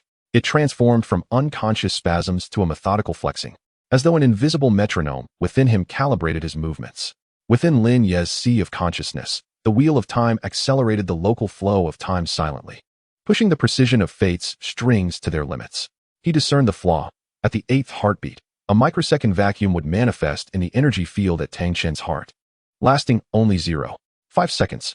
Yet, that brief moment was sufficient for a blade of annihilation to pierce through the soul's barrier and strike at the core. The opportunity was singular. He slowly raised his hand, fingers aligned like a sword, its tip angled toward the ground. It was not a posture of readiness, but rather one of waiting for the direction of the wind. The whispers of the souls of the plains shifted in tone once more. No longer mere remnants of a sacrificial hymn, but resonating with an almost mournful cry, sensing the existence of that flaw. Lin Ye's throat bobbed slightly. His tongue pressed against the roof of his mouth, suppressing the impending taste of blood. With only 47 units of soul energy remaining, He could not withstand a second direct confrontation. Should this strike fail, he would have no opportunity to evade. The Bat King seemed to sense something. Tang Chen's right foot struck the ground with ferocity, causing the entire plane to sink again by half an inch. This time, the fisher crept perilously close to Lin Ye's knees. Amidst the scattering of debris, a blood-red claw shadow tore through the air, aiming straight for his throat. Swift, fierce, precise. This was not a mere test. It was a lethal maneuver. Lin Ye had anticipated this. The strings of fate had never been severed. He predicted the trajectory of this strike not through sight, but through the resonance of the ruin's pattern and the heartbeat of the Bat King's heart. Capturing that moment of chaos, with a push of his right foot, his body glided sideways like a smooth stone, the sole of his boot skimming through the mire. Leaving behind a faint arc simultaneously, the black hole of his stomach actively consumed the residual blood from his wounds, preventing any leakage of breath that might betray his weakened state. Tang Chen's left claw brushed against the skin of Lin Ye's neck, causing a delicate sound as a lock of hair snapped. Lin Ye surged forward, not in flight, but in closeness. The condensed gray-black sword energy compressed to its utmost limit, no longer diffusing, but coalescing into a pinpoint, hidden at the very tip of the chaotic demonic sword. He perceived clearly. At the very moment the Bat King's illusion momentarily contracted due to the failed ambush, Tang Chen's energy field pulsated in a vacuum for the 8th time. The delay commencing. The opening strike. The sound was nearly inaudible, yet akin to a chisel, piercing through the silence of the desolate plain. The sword light was silent, yet it caused minute fissures to appear in the surrounding space, like cracks spreading across the surface of glass. That obliterating sword energy, following the meridians of Tang Chen's left arm, precisely pierced at the flaw in his heart. As the sword energy grazed Tang Chen's chest, the Bat King's illusion warped violently, emitting an inhuman shriek, not one of anger, but akin to an instinctual reaction when some deep structure is pierced. The sound wave shattered the bones of 3-century-old soul beasts, as bone dust swirled, revealing purple light spots resembling abyssal runes, suspended in midair, briefly forming before rapidly dissipating. Lin Ye's pupils constricted. Those light spots did not emanate from Tang Chen's body. Rather, they were drawn from the air. The Bat King's true form indeed bore the mark of the ruins, though deeper and more concealed. At the moment the sword energy struck its target, Lin Ye felt a recoil along the sword's body. It was not a shock of physical power, but a repulsion on a spiritual level. As if he had not struck an enemy, but a living abyssal crystal refusing to be tainted. His wrist sank heavily, forcing him to stabilize the sword's momentum, preventing even the slightest leak of power. Tang Chen's body became rigid, his left eye flickering violently with a purple light, as if internal mechanisms were undergoing a reboot. Lin Ye refrained from pursuing or retracting his sword, aware that this strike had not truly obliterated the Bat King's core, but merely stripped away a layer of its disguise. The true battle was just commencing. He slowly tightened his left hand around the hilt, his knuckles turning pale from exertion. The blood crystal along the spine of the sword had vanished, leaving only a faint dark red imprint resembling a star map. The winds across the plain ceased. The whispers of the souls abruptly fell silent. Tang Chun gradually lowered his head, gazing at the point on his chest where the sword's energy had pierced. There was no wound, only a faintly visible purple line beneath the skin, undulating at an agonizingly slow pace, as if some dormant creature had been awakened. Lin Ye felt his throat constrict, tasting a hint of rust on his tongue. He realized his exposure was not due to the sword energy, but rather that single drop of blood. The abyssal mark could be transmitted through blood. The Bat King recognized it. Tang Chen lifted his head. The purple light in his left eye no longer flickering, but now burning steadily, like a lamp ignited. He spoke, his voice gravelly and inhuman. "You did not come to kill me." Chapter 182. The Arrival of the Archenemy. The Shura demon soared. The purple line on Tang Chun's chest writhed slowly, akin to a slumbering serpent roused from its rest, as a peculiar luminescence emerged beneath his skin. Lin Ye still gripped the chaotic demon's sword, its tip unyielding. Yet he sensed a murderous intent approaching from another direction. It was neither the whispers of the souls nor the encroaching blood mist of the Hall of Slaughter.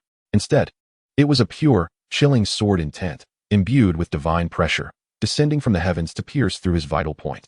He did not turn around. The pattern of the returning ruins on his shoulder suddenly grew hot, the silver veins twisting as if alive. In a fraction of a moment, it emitted a residual frequency that resonated subtly with the wheel of time and space. In an instant, a translucent gear-like phantom appeared within Lin Ye's vision.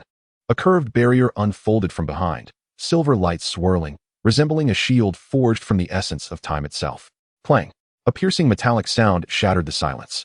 The blade of the Shura demon's sword struck the temporal barrier, sending sparks flying as the silver gears fractured, creating a fissure. A tiny crack quietly emerged along the spine of the sword, precisely mirroring the silver vein on Lin Ye's shoulder, as if the two scars originated from the same source. Lin Ye utilized the force of the recoil to slightly shift his stance, releasing the sword hilt with his left hand, swiftly forming seals with both palms at his chest. Within his chest, the black hole of the stomach once again manifested, reversing the previously refined returning ruin's blood energy, transforming it into a torrent of devouring force, directed towards the residual momentum of the Shura demon sword. The black mist surged, consuming a third of the fierce sword energy, while the aftermath carved a bloody line across his shoulder armor. Before he could regain his footing, Tang San was already in motion. The will of the Bat King within him resonated with the residual, returning ruin's mark in Lin Ye's blood. The violet light surged violently, as if the entire body had been infused with an uncontrollable energy. With a sweep of his left arm, a blood-red sword net erupted from the arcane runes beneath the ground, sealing off all avenues of retreat. The atmosphere turned a deep crimson, as though the entire plain was boiling. Surrounded on all sides, he found himself in a dire predicament. Lin Ye pressed his tongue against the roof of his mouth, suppressing the rising metallic taste in his throat.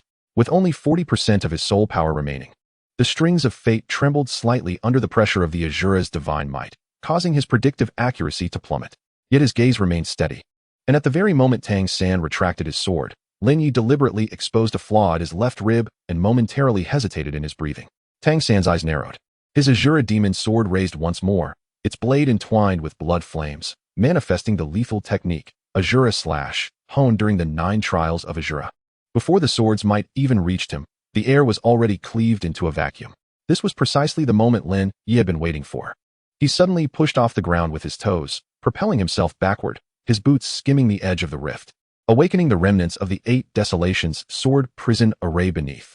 A gray light shot skyward, several sword pillars erupting from Tang San's landing spot, forcing his sword strike to veer slightly off course and miss its target. In the blink of an eye, Lin Ye's right hand grasped at emptiness. The Chaos Divine Demon's sword, as if responding to a call, spun and flew back to him, the hilt landing squarely in his palm. He clenched his fingers tightly, angling the sword blade, and proclaimed in a low voice, "What you cultivate is not the divine path, but an obsession." His words, though not loud, pierced through layers of murderous intent, directly reaching Tang San's consciousness. Tang San's pupils constricted suddenly, a faint blue-gold shimmer flashing briefly in the depths of his eyes, only to vanish in an instant. In that moment, he seemed to glimpse the waves before the sea god's temple and hear the whispers of divine prophecy, only to be suppressed once more by the Azura's divine power. Though his hand remained steady upon the sword, the tip quivered slightly. Lin Ye noted this keenly. He was already aware that Tang San had not truly integrated the Azura divinity. The remnants of the sea gods still lingered within him, his obsession unbroken, and his divine essence impure.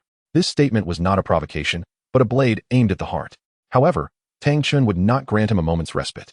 The Bat King, spurred by the imprint of the return to ruins, erupted into a frenzy, manipulating Tang San's arms to cross, causing the blood-red sword net to contract violently. 8 blood blades converged from all directions, the space groaning under the unbearable strain. Should he be struck, his physical body would surely shatter, and his soul core would be lost. Lin Ye bit down on his tongue, a drop of blood splattering onto the spine of his sword. The shadow of the 7th soul ring of the Chaos Divine Demon sword suddenly materialized. Though not fully formed, it unleashed a compressed version of Chaos Return to Ruin Slash. The gray-black sword energy surged like a whirlwind towards the very spot where the arcane runes had been inscribed. Boom! The ground erupted, the magical runes fracturing, and the blood-red sword net momentarily faltered. Now was the time. The phantom of the wheel of time beneath Lin Ye's feet flickered, activating time-space imprint shift. In an instant, he vanished from his original position only to reappear 3 yards directly in front of Tang San, the sword's tip aimed straight at his brow, its cold light reflecting in his eyes. "I have waited for this battle for a long time." The moment the words fell, Tang San's expression shifted. No longer the composed, restrained figure of an examiner, he was ignited by a spark of near-manic fury. He slowly raised the Shura demon sword, its blade engulfed in blood flames, inscribing an ancient rune in the air, the mark of the final trial of the Shura temple. Lin Ye remained motionless, yet the tip of the sword pressed down slightly by half an inch. He observed a weathered scar on Tang San's right hand at the base of his thumb, its twisted shape suggesting it had been corroded by some chaotic sword energy. At that moment, the scar began to exude a faint wisp of black mist, responding subtly to the aura of the void. The strings of fate tightened to their utmost limit within Lin Ye's consciousness. Despite still being affected by the Shura-killing intent, he detected a trace of anomalous fluctuation. Deep within Tang San's soul core, there existed a node of disordered rhythm, lasting less than 0.3 seconds, yet perfectly resonating with the frequency of the void patterns. That was a flaw. It also served as evidence that he was not a pure inheritor of Shura, but rather an usurper ascending to divinity bearing scars. A faint smile graced Lin Ye's lips, and before he could utter a word, Tang San moved. The Shura demon's sword was raised high, blood flames soaring into the heavens, causing the temperature of the desolate plain to surge suddenly, silencing the wails of lost souls as if subdued by divine might. Before the sword descended, the space began to fracture, dark fissures spreading forth, revealing the swirling purple mist behind them. Just as the sword's momentum was about to strike, a thick purple mist erupted from the cracks in the ground, swiftly coalescing into 3 distorted characters of the abyss. Lin Ye's pupils constricted. Those were not Tang San's powers, nor the products of the City of Slaughter. Instead, they bore a mark from deep within the earth, resembling the brand of an ancient force, emerging alongside the shattering formation. Tang San's sword momentum momentarily faltered as his gaze swept over the 3 characters, a blue-golden sheen flashing once more in his eyes. Seizing the opportunity, Lin Ye adjusted his breath, channeling the last remnants of his soul power into the Chaos Demon Sword. The blade hummed, dark gray sword energy spiraling upward, forming a miniature black hole at the tip, devouring the surrounding, dissipating energy. The two faced each other, sword tips aligned, though divine might had yet to collide. The very fabric of space began to crumble. Suddenly, Tang San spoke, his voice raspy like rusted iron scraping. "You claim to cultivate obsession. What of you?" Chapter 183, The Final Battle of Destiny, Part 1, Collision of Divine Might. The abyssal purple mist spread across the plain, lingering with the remnants of runic power. Lin Ye's hand gripping the sword remained still, yet his soul power had ebbed like a receding tide. The remaining 30% struggled through his meridians, akin to the last few murky flows in a parched riverbed. Tang San raised the Shura demon sword high, its blood flames tearing through the heavens, compressing the entire space into a scarlet domain. Meanwhile, Tang Chun, the king of slaughter, crossed his arms, the blood-red sword net once again tightening. 8 streams of blades converging like chains of strangulation towards Lin Ye's vital points. The front and rear flanks closed in, divine might like a prison. Lin Ye did not retreat. He suddenly stamped his right foot down, his boot grinding over the remnants of the formation left at the edge of the fissure. A fleeting gray flash. This was not the beginning of a counterattack, but rather a means to channel the final wisp of soul power through the meridians of his feet, directly connecting to the still glowing core of the 8 Desolation sword prisoned deep within the earth. Simultaneously, the left arm was abruptly raised, and the glyph of the void at the shoulder erupted into brilliant radiance.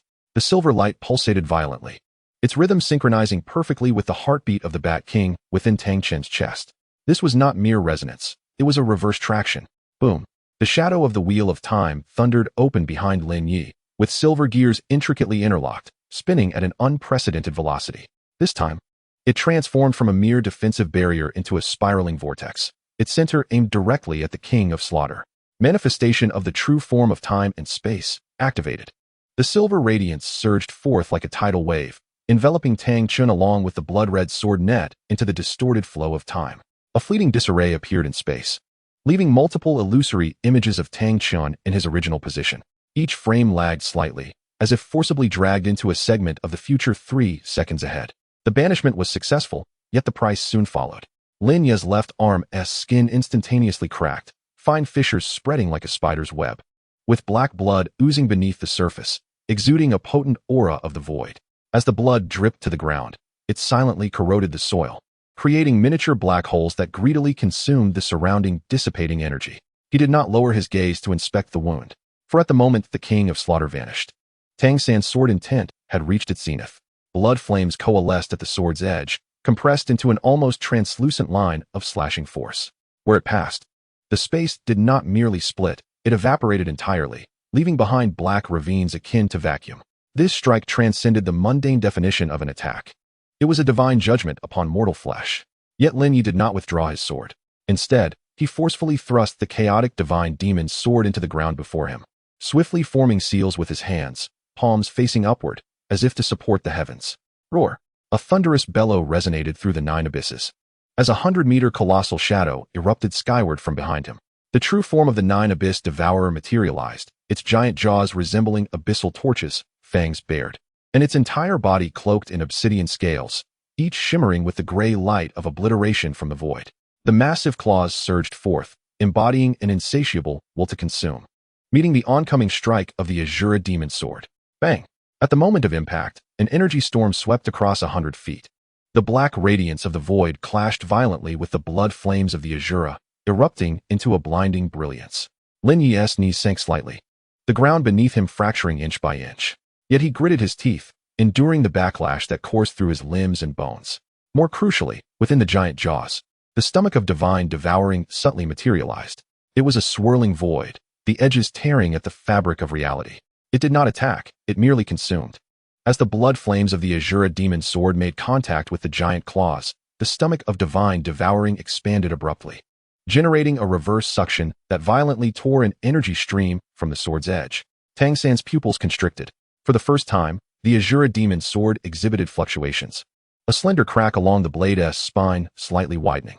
A faint glimmer of blue-gold light escaped from the fissure, only to be swiftly engulfed by the depths of the stomach of divine devouring. He remained oblivious. Yet Lin Ye was acutely aware. The light does not belong to the power of the Azura god, nor to the realm of slaughter. It is merely the lingering afterglow of the sea god's remnant. The divinity is indeed impure. At the very moment when Tang San experienced a slight delay due to the consumption of his energy, Lin Ye suddenly drew the chaos divine demon sword from the ground with his left hand, its tip pointed skyward. Although the seventh spirit ring was diminished, it re-emerged in a spectral form under the impetus of his blood essence. Eighth Desolation Sword Prison, activate. Gray sword energy erupted violently from the depths of the earth, bursting forth like a cage around Tang San. Each sword pillar was inscribed with ancient runes, a suppression technique Lin Ye had comprehended in the abyssal ruins during his early years. Now, forcibly activated with the power of the residual soul ring, it had surprisingly solidified into a tangible form.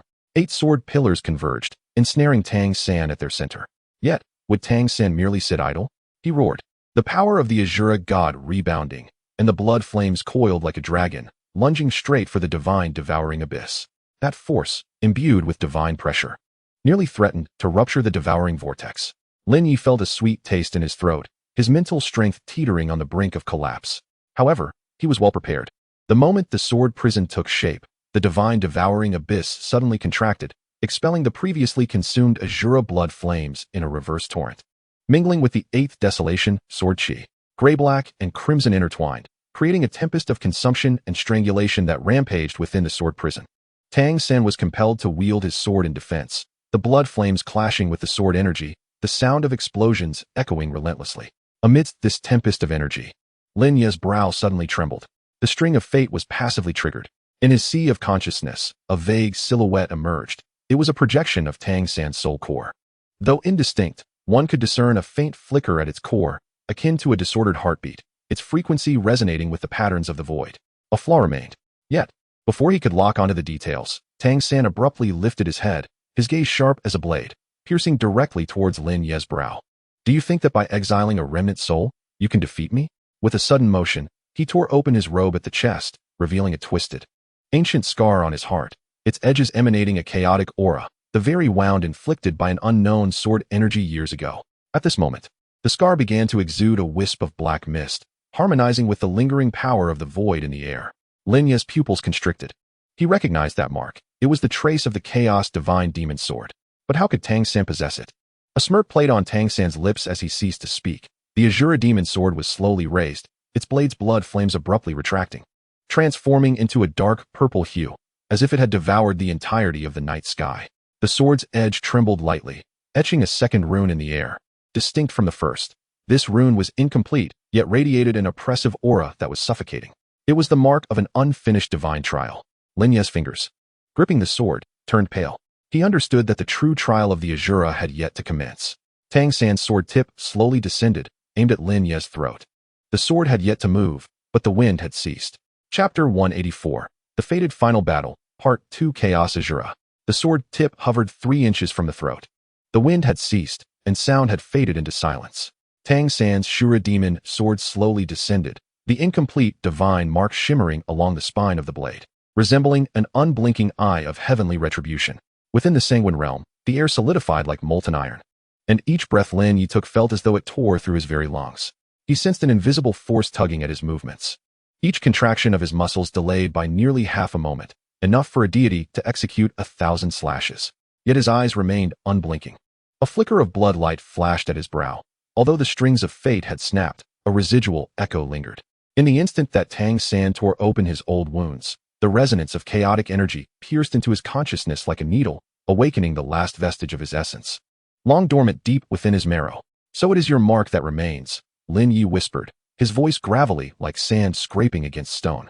He did not retreat. With a sudden stomp of his right foot, the ground beneath him fractured, and the remnants of the 8 Desolations sword prison array erupted with a thunderous explosion. A surge of counterforce shot through him from below, forcibly liberating him from the lethargy of the blood realm. Like a solitary boat navigating against the current, he shattered the shackles of frozen time. With arms outstretched, a colossal shadow of gray-black surged forth from behind him. The embryonic form of his chaotic true body had once again descended. This giant figure towered 100 feet high, its entire form entwined with the black radiance of the return to the void, and silver patterns emerged upon its shoulders, mirroring those on Lin Ye's own body. They appeared even more ancient, more twisted, as if branded by the very end of time. Its visage remained obscured, save for a pair of eyes ablaze with chaotic flames. In its grasp was a colossal sword, born of the same essence as the chaotic god-demon sword. Its surface marred with cracks, yet exuding the aura of creation and destruction. Lin Ye gripped the hilt of the sword tightly, pouring his blood and will into it. The phantom of the 7th soul ring erupted above his head, no longer mere illusion. It transformed into a swirling gray ring, embedding itself into the chest of his chaotic true body, pulsating rhythmically like a heartbeat. From the old fissures along the spine of the sword, a thread of faint silver seeped forth, seemingly alive as it coursed along the blade, resonating with the return to the void pattern on his left arm, as if a slumbering pact was awakening. My sword shall never bow to the divine. Before his roar faded, he leapt into action. The chaotic true body moved in concert. The giant sword raised high, gray-black sword energy tearing through the heavens, directly meeting the blood-red pillar of light unleashed by the Shura demon sword. The two forces collided midair. There was no thunderous roar, no explosive shockwave, only a moment of profound silence. Then, space shattered like glass, countless spiderweb-like fractures radiating from the point of collision. Within each fissure appeared the spectral forms of broken chains, rusted and worn, as if they had once confined some nameless entity. Those chains twisted in the void, shattering into motes of light and dust, as if silently lamenting. The turbulent energy swept across 100 feet, carving the desolate plain into deep chasms, while rocks, dust, and remnants of formations were ground to powder. One by one, the pillars of the 8 Desolations sword prison shattered, gray light scattering like dying stars burning their last embers. Tang San's feet were ensnared in the ground, his knees slightly bent, as the echo of the Azure demon resounded ominously. The fragmented divine mark on the sword flickered violently, with blood flames surging like a tide, only to be devoured layer upon layer by the ruin's power of the chaotic giant sword, vanishing into nothingness. His pupils constricted, not in fear, but in astonishment. He sensed an extraordinary power awakening within Lin Ye's sword, one that transcended the mundane. It was neither soul power nor divine power, but a more primal, chaotic essence, akin to the first fissure before the creation of the universe. How dare you bear chaos with a mortal form? Tang San gritted his teeth, his voice resonating like thunder. Lin Ye levitated in midair, his chaotic true form resonating in tandem with his corporeal body. His internal organs feeling as though they were being ground to dust, dark blood continually seeping from the corners of his mouth, a sign of the backlash from the ruin's power. The ruin's markings on his left arm had been utterly torn apart, flesh rolling back, enveloped in black mist, revealing faint patterns on the bones that mirrored the silver threads along the sword's spine. Yet, he did not falter. The giant sword pressed down once more. The gray-black sword energy compressed to its utmost limit, causing the space it pointed to collapse inch by inch, exposing the chaotic void behind it. Tang San roared, the blood flames of the Azure demon sword surging violently as he desperately resisted the weight of the chaotic giant sword. In that moment of stalemate, Lin Ye suddenly chuckled, his voice hoarse yet laced with mockery. You speak of divinity? His right fingertip swiftly traced the sword's spine, his vital essence flowing through the fissures, the silver threads igniting abruptly, resonating perfectly with the frequency of the ruin's markings. What you cultivate is not the path of divinity, but obsession. As the words fell, the chaotic true form's eyes widened in an explosive awakening, and the giant sword descended with a thunderous crash. The chaotic ruins slash. The gray-black giant sword, imbued with the will to annihilate all realms, struck fiercely at the heart of the blood-red sword pillar. The fabric of space shattered completely.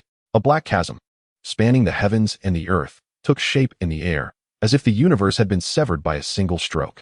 Within the depths of the chasm, countless shattered remnants of divine temples and broken scepters were faintly visible, alongside a golden divine figure suspended in the void, its face obscured yet adorned with a fractured crown. Tang San's arms trembled violently, the azure demon sword emitting a resonant hum under the unbearable strain, the fissures along its spine expanding. A thread of blue-gold light escaped once more, only to be instantly consumed by the black radiance of the ruins.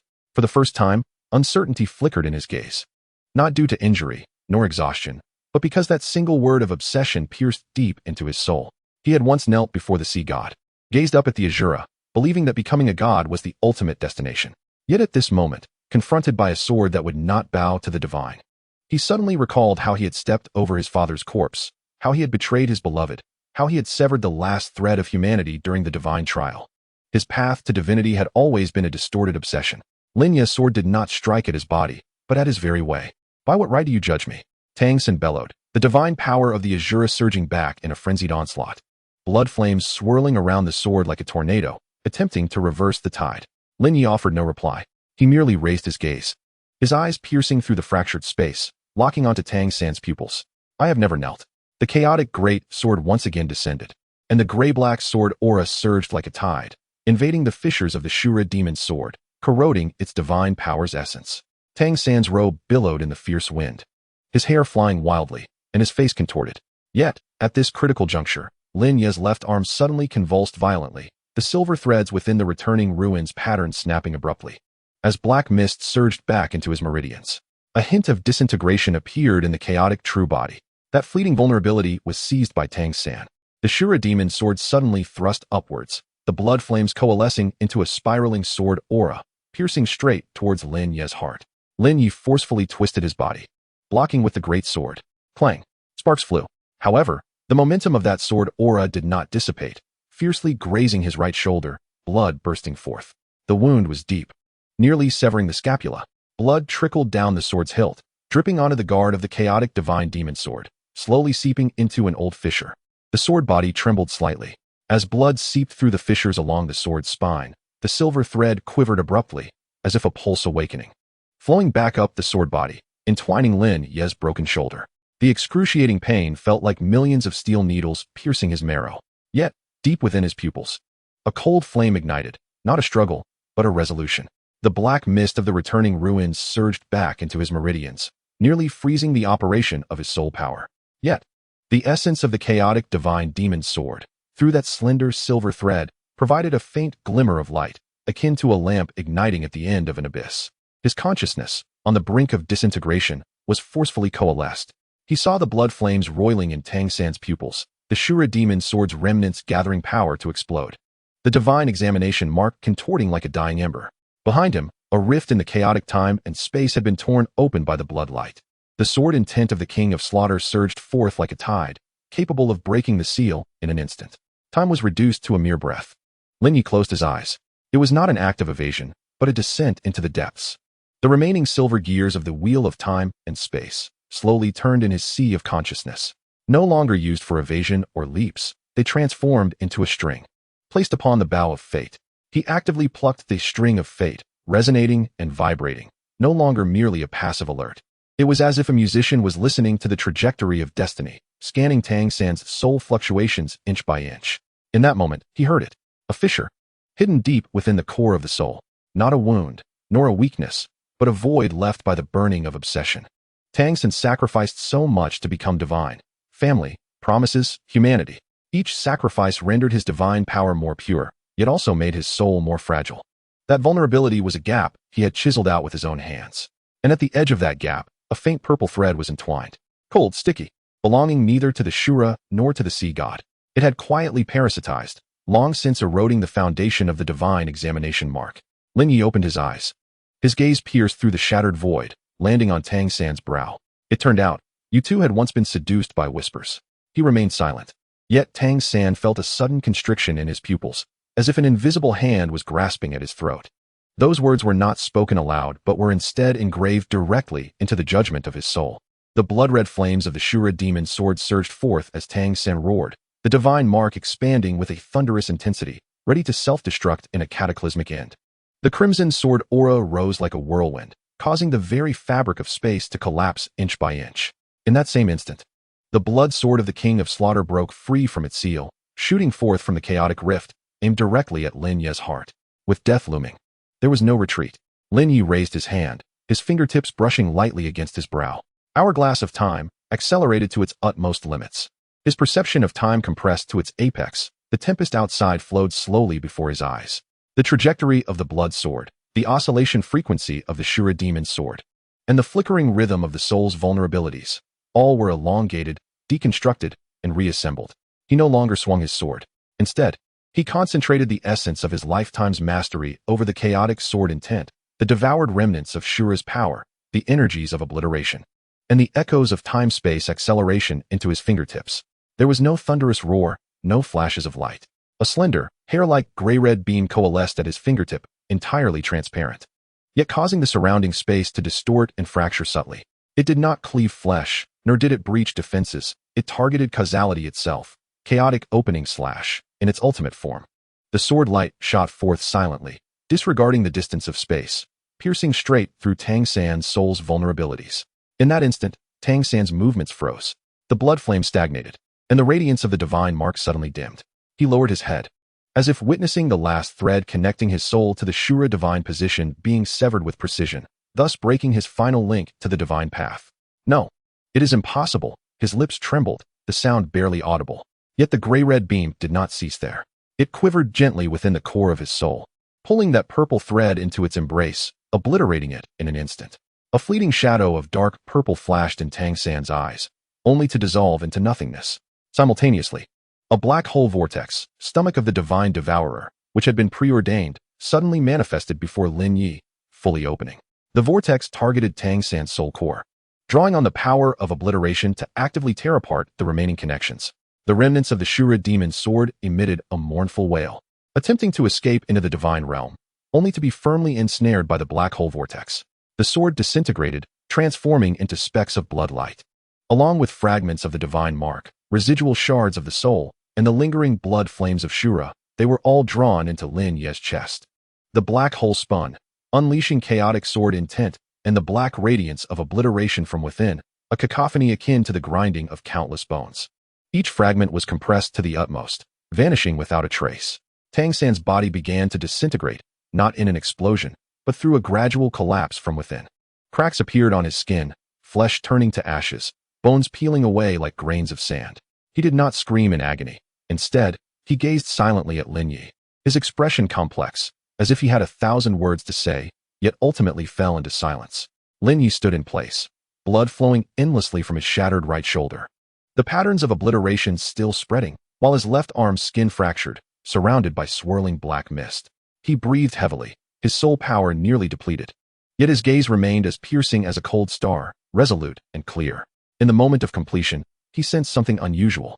Within the remnants of the devoured, there lay a faint trace of the primordial power of the Shura god, not entirely annihilated. It bore no obsession, no murderous intent, pure as the flame of new life. Quietly sinking into the depths of his being, subtly embraced by the core of the Nine Nether devouring celestial hound. It was not consumption, but a fusion. He remained unmoved.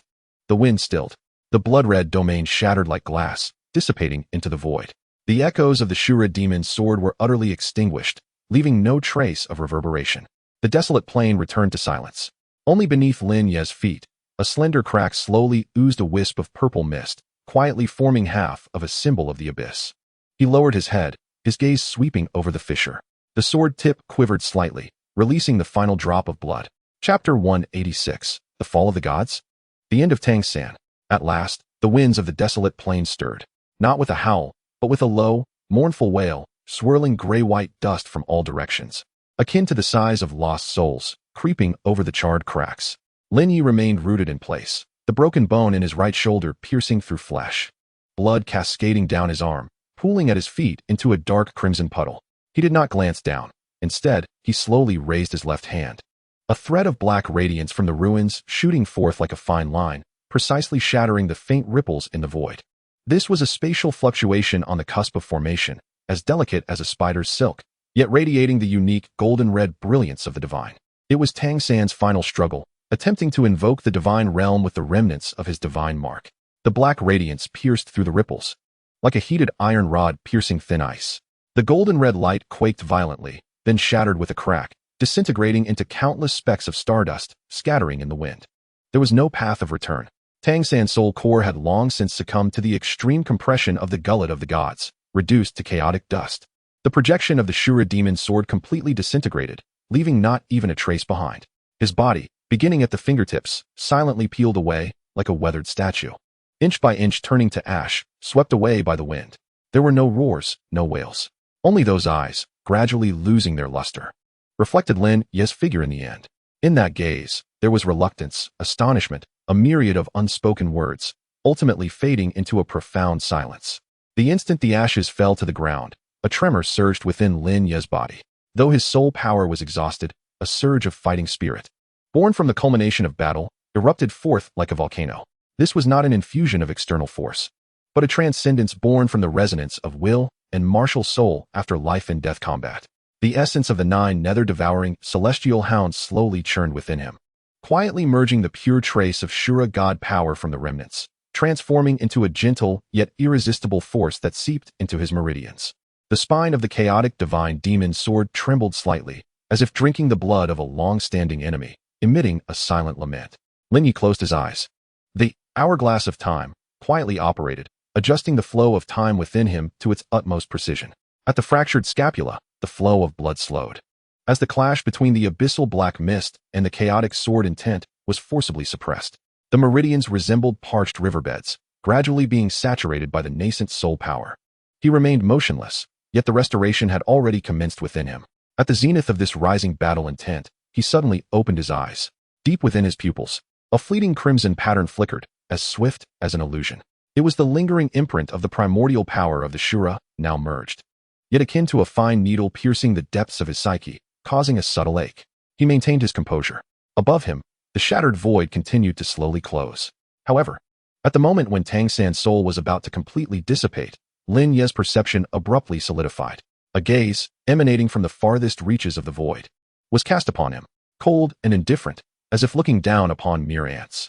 It belonged to no known deity, devoid of emotion, yet instinctively compelled the wheel of time and space to rotate half a turn, attempting to pinpoint its source. To no avail. That gaze swept past like the wind, vanishing in an instant. Lin Ye's eyes darkened slightly, yet he remained silent. He understood that today's battle had disturbed some slumbering entities. The wind intensified. In the distance, the blood-red king of the nine-headed bats suddenly quivered. The remnant soul of the king of slaughter, Tang Chun, seemed to be struck by an invisible thunderbolt at the moment of Tang San's fall. A tearing pain emanated from deep within his bloodline. A mournful wail of resonance severed. Blood surged forth, and the roar of the nine-headed bat king abruptly ceased. Within his pair of scarlet vertical pupils, the blood mist dispersed suddenly, revealing aged and murky eyes. He gazed at Lin Ye. It was neither hatred nor anger. Rather, it was scrutiny, astonishment, a reflection of some distant memory. The Shura had severed. He whispered, his voice hoarse as if wrought from rusted iron. Before his words could fully escape, the bloodlight surged violently, and the phantom of the nine-headed bat king once again obscured his vision. The parasitic will retaliated frantically, crimson runes emerging upon his forehead, utterly crushing the clarity. Yet, just as consciousness began to sink, the projection of the Shura demon sword, forged from the essence of slaughter, trembled abruptly at its tip, shattering a segment. That shard of the sword tip plummeted like a falling star, tracing a line of blood as it descended into the depths of the silent plain's crevice, soundless and unseen. Lin Ye sensed the descent of that fragment. Yet, he remained unmoved. The wind swirled with the remnants of Tang San's blood, coiling around his feet, gradually coalescing into a dark red vortex. Countless fragmented wails emanated from within, the resentful thoughts of the departed souls, lingering remnants attempting to erode his will. Lin Ye remained steadfast. Only the phantom of the Nine Nether swallowing heaven manifested behind him, the 100-meter giant howling silently at the heavens, its gaping maw akin to an abyss consuming moonlight. The vortex of vengeful spirits was instantaneously drawn in, leaving not a ripple behind. He raised his hand. The chaotic divine demon sword lightly tapped the ground. A gray radiance spread like ripples, evaporating the bloodstains and sealing the crevices, restoring the earth to its deathly stillness. As if nothing had ever transpired, only the sword, still dripping with blood, remained. Lin Ye slowly turned around, his steps heavy yet resolute. With each footfall, His soul power regained a measure, and his battle intent surged upward. The overwhelming aura of a 99th level soul emperor surged around him like a tidal wave, causing the air to become thick and suffocating. The scorched earth he traversed began to shed its charred remnants, giving way to a faint whisper of green that timidly emerged. Behind him, the crack that had once exuded purple mist quietly sealed itself. Yet deep beneath the ground, half of a symbol of the abyss was slowly sinking into the layers of the plain, like a seed buried in silence. Lin Ye's pace did not falter. In the sky, the first rays of dawn pierced through the clouds, casting their light upon his blood-stained silhouette. Chapter 187. The aftermath shakes the continent as the morning light began to filter through. A golden edge split the clouds, showering the watchtower on the edge of the desolate plain. A copper bell atop the tower swayed gently as a messenger from the spirit hall sealed a golden-patterned jade tablet into the foot ring of a carrier pigeon. The tablet bore 3 blood-red characters: Tang San's fall. The pigeon flapped its wings and soared into the air, its feathers slicing through the crisp morning air as it sped towards the 4 corners of the continent. Simultaneously, the intelligence nodes of the spirit hall spread across various states ignited the signal fires. Not smoke, but the ethereal light of 9 soul rings, layered and intertwining, pointed skyward. This was the highest-level proclamation ceremony, activated only by the decree of the emperor. The news spread like a tidal wave. When the first pigeon flew over the ridges outside Douluo City, a pitch-black short arrow pierced through the air, striking its heart with deadly precision. The pigeon plummeted into the depths of the dense forest, its wings still trembling. A hand adorned with bone finger covers reached from the shadows, retrieving the jade tablet before vanishing into the embrace of the trees. In the valley where the remnants of the 7 treasure glazed tile school concealed themselves, an elder stood at the edge of a cliff, leaning on his staff. In his hand, he clutched the recently retrieved reconnaissance report, his fingertips trembling slightly. A young disciple at his side inquired urgently, "Is this mere rumor? How could Tang San, the heir of divine status, possibly fall so easily?" The elder did not respond, merely unfurling the report with deliberate slowness. The paper bore the unmistakable imprint of the shattered mark of the Shura god examination, its edges blackened as if scorched by fierce flames. Such marks could only be left by those who had experienced the divine battle firsthand, emerging from the residual waves of space. It was true. The elder's voice was hoarse. The path of the Shura god has been severed. A profound silence enveloped the valley. A disciple accidentally knocked over a medicinal furnace, flames splattering against the walls and illuminating the pale faces of those present. Meanwhile, within the inner court of the Star Luo Empire's palace, the morning discussions had yet to commence, but arguments erupted outside the hall. Impossible. A heavily armored general slammed his palm onto the table. How could Tang San, wielding the dual inheritances of the sea god and Shura, be defeated by an unknown adversary? This must be a fabricated victory by the spirit hall to shake our morale. Yet, before he could finish, the palace doors burst open. A blood-soaked scout stumbled in, kneeling as he presented a charred iron plate, an emblem of the Star Luo royal family's surveillance positioned near the desolate plain. On the reverse side of the iron metal, a line of small characters inscribed in blood reads, "Tang San's ashes scatter with the wind. Lin Ye walks alone back to the north." The hall erupted in chaos. An elderly minister, clad in the robes of a civil official, slowly rose, his fingers calculating in silence for a moment before he murmured, "The Spirit Hall has mobilized 100,000 elite troops in the past 3 days to seize 7 fortresses originally belonging to the Tiando Empire's border. If this battle were but a ruse, would they dare to be so brazen?" Upon finishing his statement, his gaze swept across the assembly, ultimately resting upon the silent prince beside the dragon throne. "In the current situation, war cannot be averted. I implore you to send envoys for peace negotiations to preserve the ancestral temples and the nation." "Coward!" the general roared. "Are you asking my Xing Luo to bow to a godslayer?" "It is not a bow," the civil official calmly replied, "but a recognition of who wields the sword." Outside the palace, the wind rose, stirring the banners. Suddenly, the battle flag embroidered with the ferocious Xing Luo tiger snapped its tether with a crack and fell to the ground. 1,000 miles away, within the core deliberation hall of the spirit hall, the lights blazed brightly. Lin Ye sat at the head, his shoulder wound sealed with soul power, leaving only a dark trace. Floating before him were 3 luminous seals representing the spirit hall, the Tiando Empire, and the recently allied 16 city-states of the northern domain. Bibi Dong stood on the left, her gaze as cold as frost. Qian Renxue positioned herself on the right, cradling a forming rune of law in her palm, its radiance swirling as if the seeds of creation were being nurtured. The death of Tang San signified more than mere victory. Lin Ye began, his voice low yet silencing all noise. "It marks the end of an era." He waved his hand, and a projection of the continent's entirety materialized in the air. The once fractured power map was visibly disintegrating and reassembling at an astonishing pace. The three major sects of the south announced their closure and retreat into the mountains. The western barbarian tribes migrated overnight. Even the far-off icebound royal court in the extreme north dispatched a delegation southward. We need not pursue, Bibi Dong scoffed. For fear will conquer cities on our behalf. However, Qian Renxue furrowed her brow slightly. Yet fear cannot sustain order for long. If we rely solely on intimidation, it will inevitably birth new embers of rebellion. Lin Ye nodded.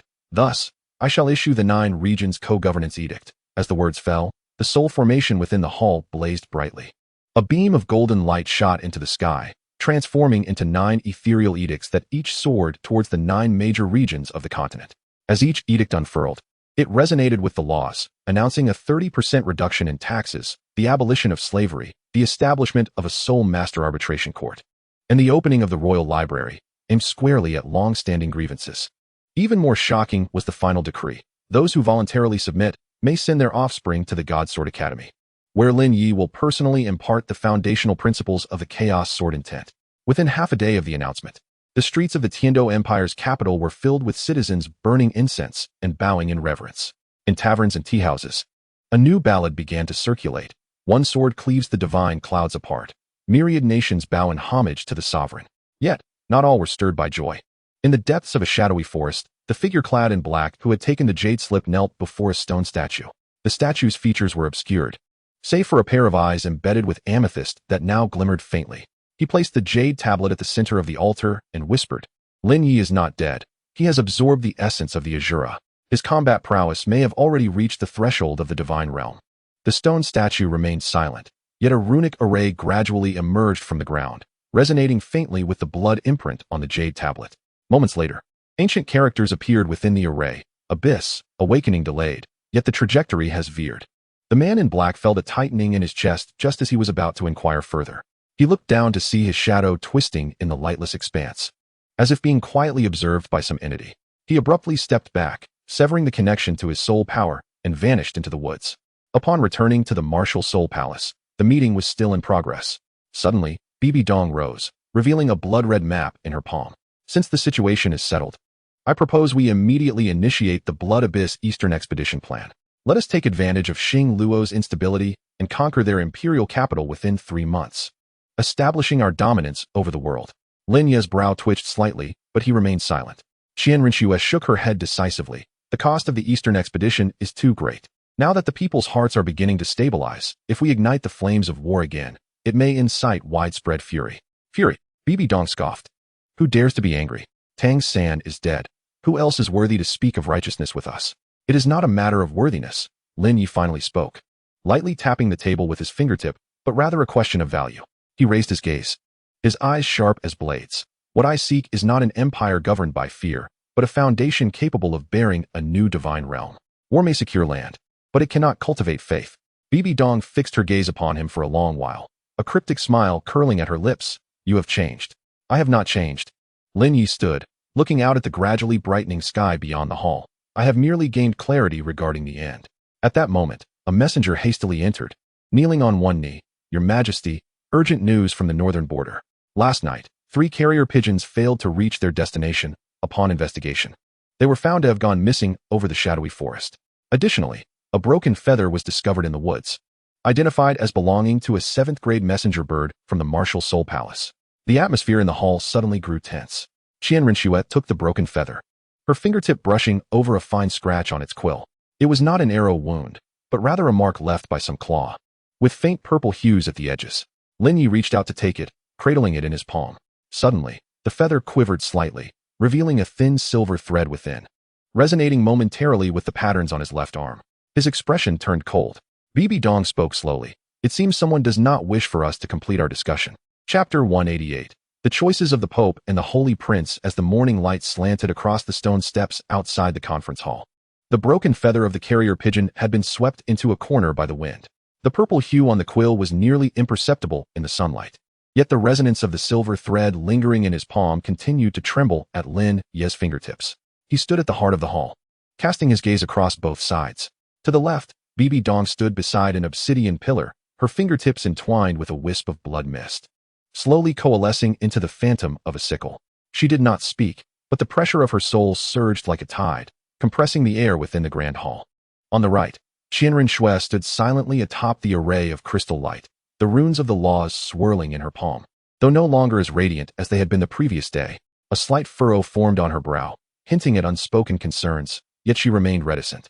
Lin Ye raised his hand, placing the remaining feather upon the soul fire. In a flash of purple light, the feather transformed to ashes, leaving only a slender, silvery thread suspended in the air, reminiscent of the reflection of the string of fate. His gaze shifted slightly as the wheel of time quietly revolved, capturing the direction in which the silver thread extended, deep within the northern shadowy forest, where some presence was subtly interfering with information transmission. Reinforce the triple soul message array at the border. Activate the shadow language encryption for communication, he stated calmly. Dispatch 2 more shadow guard teams to infiltrate the shadowy forest to ascertain the source, but engage in no combat. He ordered the messenger to withdraw. Silence once again enveloped the hall. Bibi Dong let out a cold laugh, as blood mist surged violently. What are you hesitating for? Tang San is dead. The dragon of the star Luo has no leader. It is the perfect moment to trample down the royal capital and establish dominance over the world. Yet you are preoccupied with building roads and bridges, reducing taxes, and enacting laws. Do you believe they will be grateful? Or do you think they see you as weak and easily manipulated? Finally, Qian Renxue spoke. The cost of an Eastern campaign is too great.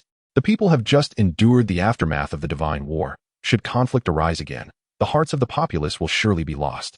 What we establish today should not be an empire built on blood and fire, but rather an order capable of carrying the future. Future? Bibi Dong scoffed, raising her chin in derision. The future you speak of allows the enemy to catch their breath and the weak to cry out for benevolence? Lin Ye, tell me, which side do you truly stand on? Lin Ye did not respond, but instead approached her slowly.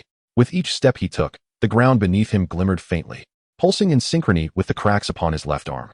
He halted before Bibi Dong, meeting her crimson gaze directly. I stand at the end point, he declared. Not your end point, nor hers, but the path that I can perceive. You have been eroded by the Rakshasa, the divine examination gnawing at your psyche.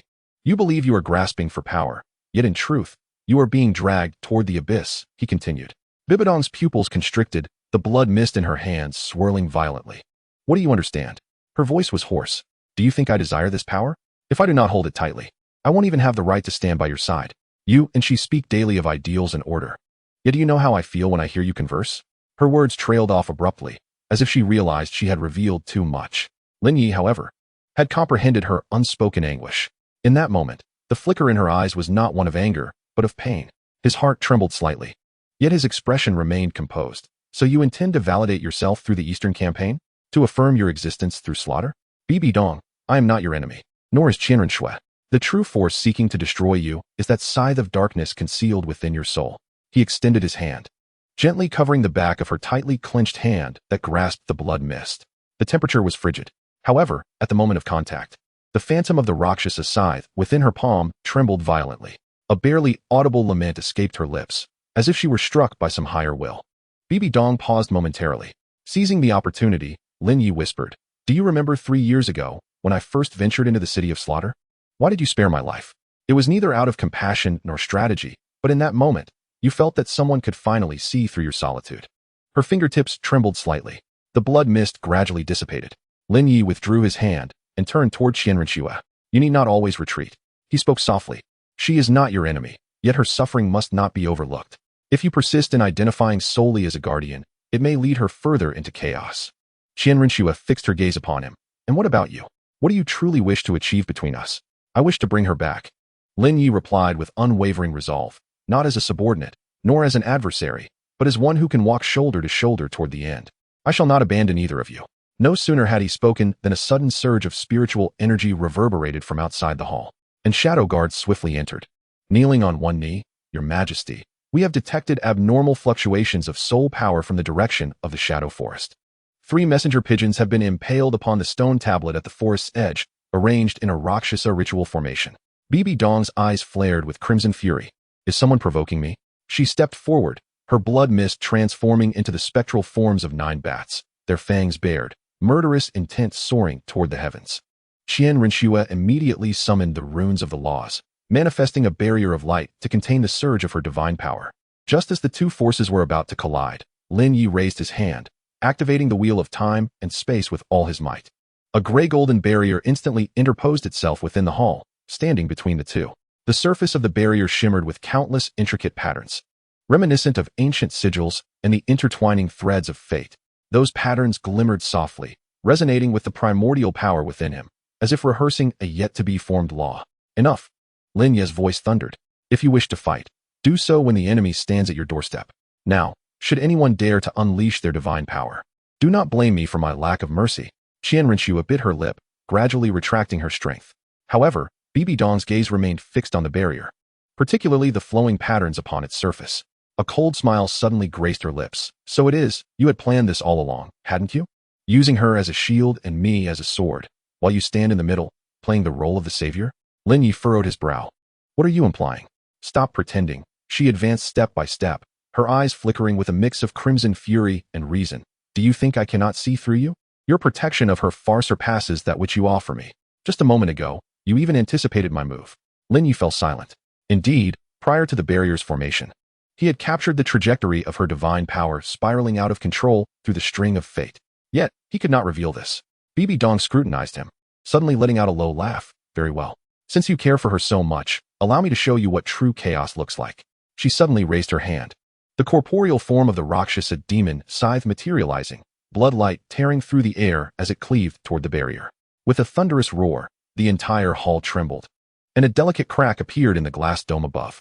The barrier quivered violently, its patterns fracturing and reassembling, astonishingly evolving into a new structure, faintly resembling the shadow of a portal.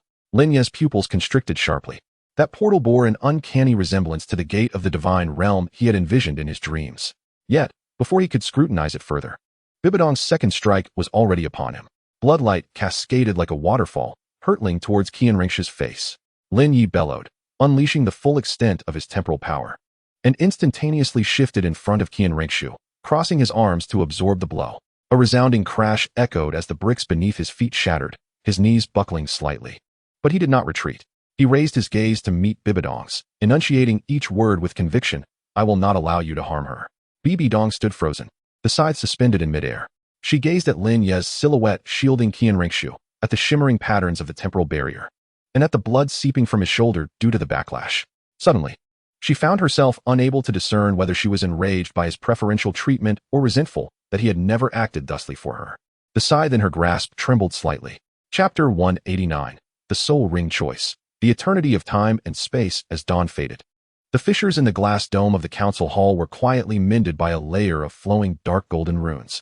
The air retained a lingering, acrid scent from the clash of soul powers, akin to the embers that remain after a thunderstorm has passed. Bibi Dong stood at the edge of the hall, a wisp of blood mist slowly retracting into her body from her fingertips. The shadow of the Rakshasa demon scythe vanished behind her, leaving only the unextinguished crimson glow deep within her pupils. She did not glance back at Lin Ye or Qian Renxue. Instead, she turned and walked steadily toward the exit of the hall. With each step she took, subtle ripples of blood patterns stirred on the ground before dissipating. Qian Renxue remained rooted in place, the runes of law in her palm having long since retracted. She watched Lin Ye's back, her lips moving slightly, yet ultimately remaining silent. She gently raised her hand, collecting a remnant of light into her sleeve, and then departed with measured steps. Lin Ye stood still, the wound at his crossed arms having ceased to bleed, the black mist of the abyss receding beneath his skin like a tide. He slowly relaxed his tense shoulders, his gaze sweeping across the empty hall before finally resting on his left wrist. There, a gray golden ring of light was subtly emerging, akin to an ancient inscription embedded in his skin. The wheel of time and space was responding. It was no longer merely a passive mechanism, but had begun to resonate actively. It felt as though some long-dormant will was awakening in response to the imminent choice. Lin Ye closed his eyes, his consciousness plunging into the sea of perception. Three martial souls floated in parallel. The edge of the chaos divine demon sword retracted. The Nine Nether devouring hound growled and concealed itself, while the central wheel of time and space slowly rotated, its rim adorned with 6 resplendent soul rings. The first 6 rings were complete, yet the 7th remained a mere shadow. He had known this day would come. Tang San has fallen, the divine path severed. Yet the true battle of the gods has yet to commence. The abyss gazes intently, the fabric of dimensions stirs, and that frigid gaze, not belonging to any deity, heralds an impending higher-level conflict. He must complete the addition of the 7th spirit ring before the tempest arrives. The wheel of time, a mastery over time, a foresight of the future, traversing dimensions. Lin Ye silently mused. The seventh spirit ring must embody the essence of eternity. Only an entity that transcends time can serve as a guide. He opened his eyes, his gaze sharp as a blade. The target is singular, a legendary being nestled within the interstice of dimensions, the Dragon of Time. This is no ordinary soul beast, but the guardian of the temporal realm. Birthed from the rifts of time, wandering beyond causality. Its very existence personifies the laws of time. Should he succeed in its hunt, the soul ring would not only grant the wheel of time its seventh ring, but may also allow Lin Ye to genuinely touch the threshold of temporal dominion. Yet, the challenge lies in the location of the temporal realm, which even deities find elusive. It resides not upon any known continent, nor amidst the starry seas, but floats within the cracks of dimensions, shifting with the distortions of time's flow. Lin Ye raised his hand, his fingertips tracing a delicate silver thread from his palm, the string of fate unfurling quietly. He closed his eyes, focusing his mind on the tributaries of destiny, capturing the trajectories related to the eternal interstice of time. The silver thread trembled slightly, ultimately pointing toward the northern horizon. A nearly imperceptible current of fate resonated with an ancient and chilling existence. Found it, he whispered. At that moment, a faint sound of footsteps approached from outside the hall. A shadow guard knelt, presenting a yellowed parchment scroll with both hands. Your Majesty, I have retrieved this from the ruins of an ancient temple in the northern frontier. It is said to be a relic left by the ancient stargazers. Lin Ye accepted the scroll, and the instant his fingertips made contact, a chill surged through him. The surface of the scroll was adorned with twisted runes, resembling an intertwining of hourglasses and gears, with an inscription at its center, the Dragon of Time, the Gatekeeper. Only those of fate may behold it, and those who defy destiny may not approach. Below, a fragmented map revealed a void area, inscribed with the words, visible once every 7 days. When it appears, the rift opens. Lin Ye's eyes flickered slightly. Visible once every 7 days? That is the opportunity. He placed the scroll upon his desk, and, channeling his soul power, the runes began to flow and manifest a fragmentary image, a colossal dragon, entirely silver. Coiled within the void, entwined by the flowing river of time, its eyes, when opened and closed, seemed capable of glimpsing both past and future. So it is not hidden within a secret realm, but rather the secret realm exists because of it, Lin Ye murmured. He immediately summoned the leader of the Shadow Guards and commanded, mobilize 3 elite squads, equipped with spatial anchors and temporal perception devices, to stand by at the northern border.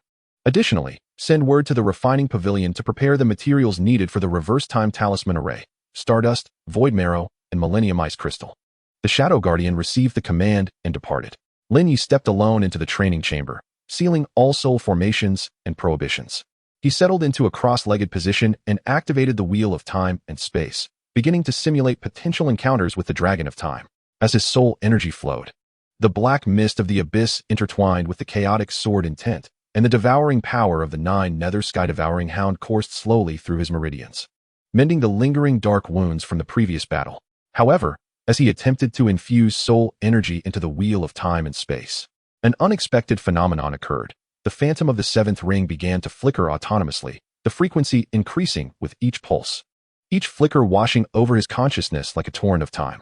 In that fleeting moment, he glimpsed fragments of the future, a silvery dragon shadow tearing through the void, its claws lunging directly at him. Then, he found himself standing before the crumbling gates of the divine realm, with a burning galaxy behind him. The illusion vanished as quickly as it had appeared. Lin Ye suddenly opened his eyes, cold sweat beading at his temples. On his left wrist, the gray-golden ring mark felt slightly warm, akin to a branding iron. Was it responding? He furrowed his brow.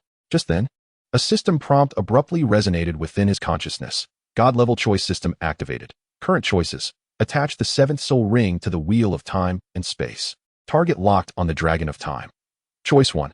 Proceed cautiously. First explore the reality of the secret realm. Then seek to hunt for rewards. Time shield, defensive. Choice 2. Solo raid. Lock its current node with the string of fate. Forcibly break through. Time anchor, can rewind 3 seconds. Choice 3. Invoke the power of the abyss. Preemptively devour a fragment of the essence of time. Accelerating resonance with the Dragon of Time. Critical hit. Obtain the Whisper of Time, 30 foresight. Lin Ye remained silent for a moment, a glint of determination flashing in his eyes. He chose the third option. In an instant, an indescribable chill surged from his spine to his mind. His vision distorted abruptly, as if he were cast into an endless river of time. Whispers echoed in his ears. as if millions of versions of himself were speaking simultaneously across different realms. You have arrived, finally. His right hand rose uncontrollably, the tips of his fingers coalescing a wisp of gray-golden mist, a remnant of time peeled from the scroll. Without hesitation, he pressed it against his chest. The moment the mist penetrated his skin, the phantom of the seventh ring of the wheel of time and space expanded dramatically. The runes along the rim spun wildly, projecting a translucent portal that mirrored the one that had appeared in the discussion hall. Lin Ye gritted his teeth, enduring the agony of his soul being torn apart. Yet he did not relinquish his grip. He understood that this was both a price and an opportunity. Just as the portal was on the verge of formation, he suddenly opened his eyes and called out, "I am ready." He slowly rose and walked toward the soul ring forging platform at the center of the chamber. The surface was engraved with ancient patterns, and in the central recess, a soul core formed from the compressed black mist of the abyss was slowly rotating. This was the vessel prepared for the Dragon of Time. He raised his left hand, and the gray-golden ring mark flared brightly, resonating with the soul core. The surface array illuminated one by one, forming a spiraling column of light that surged towards the vaulted ceiling of the chamber. Within the column, a fleeting silhouette of a silver dragon shimmered momentarily. Lin Ye gazed intently at that shadow, his voice deep and resolute. "You guard time. Yet what I seek is the authority that transcends time." He extended his hand, his fingertips a mere half-inch from the soul core. At that moment, the runes on the scroll spontaneously ignited, transforming into a stream of light that pierced his brow. Lin Ye's entire being trembled as the phantom of an hourglass in reverse manifested deep within his pupils.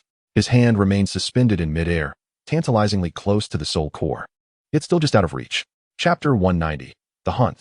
The realm of temporal distortion. Lin Ye's fingers hovered above the soul core, the phantom of the inverted hourglass on his brow lingering unvanquished.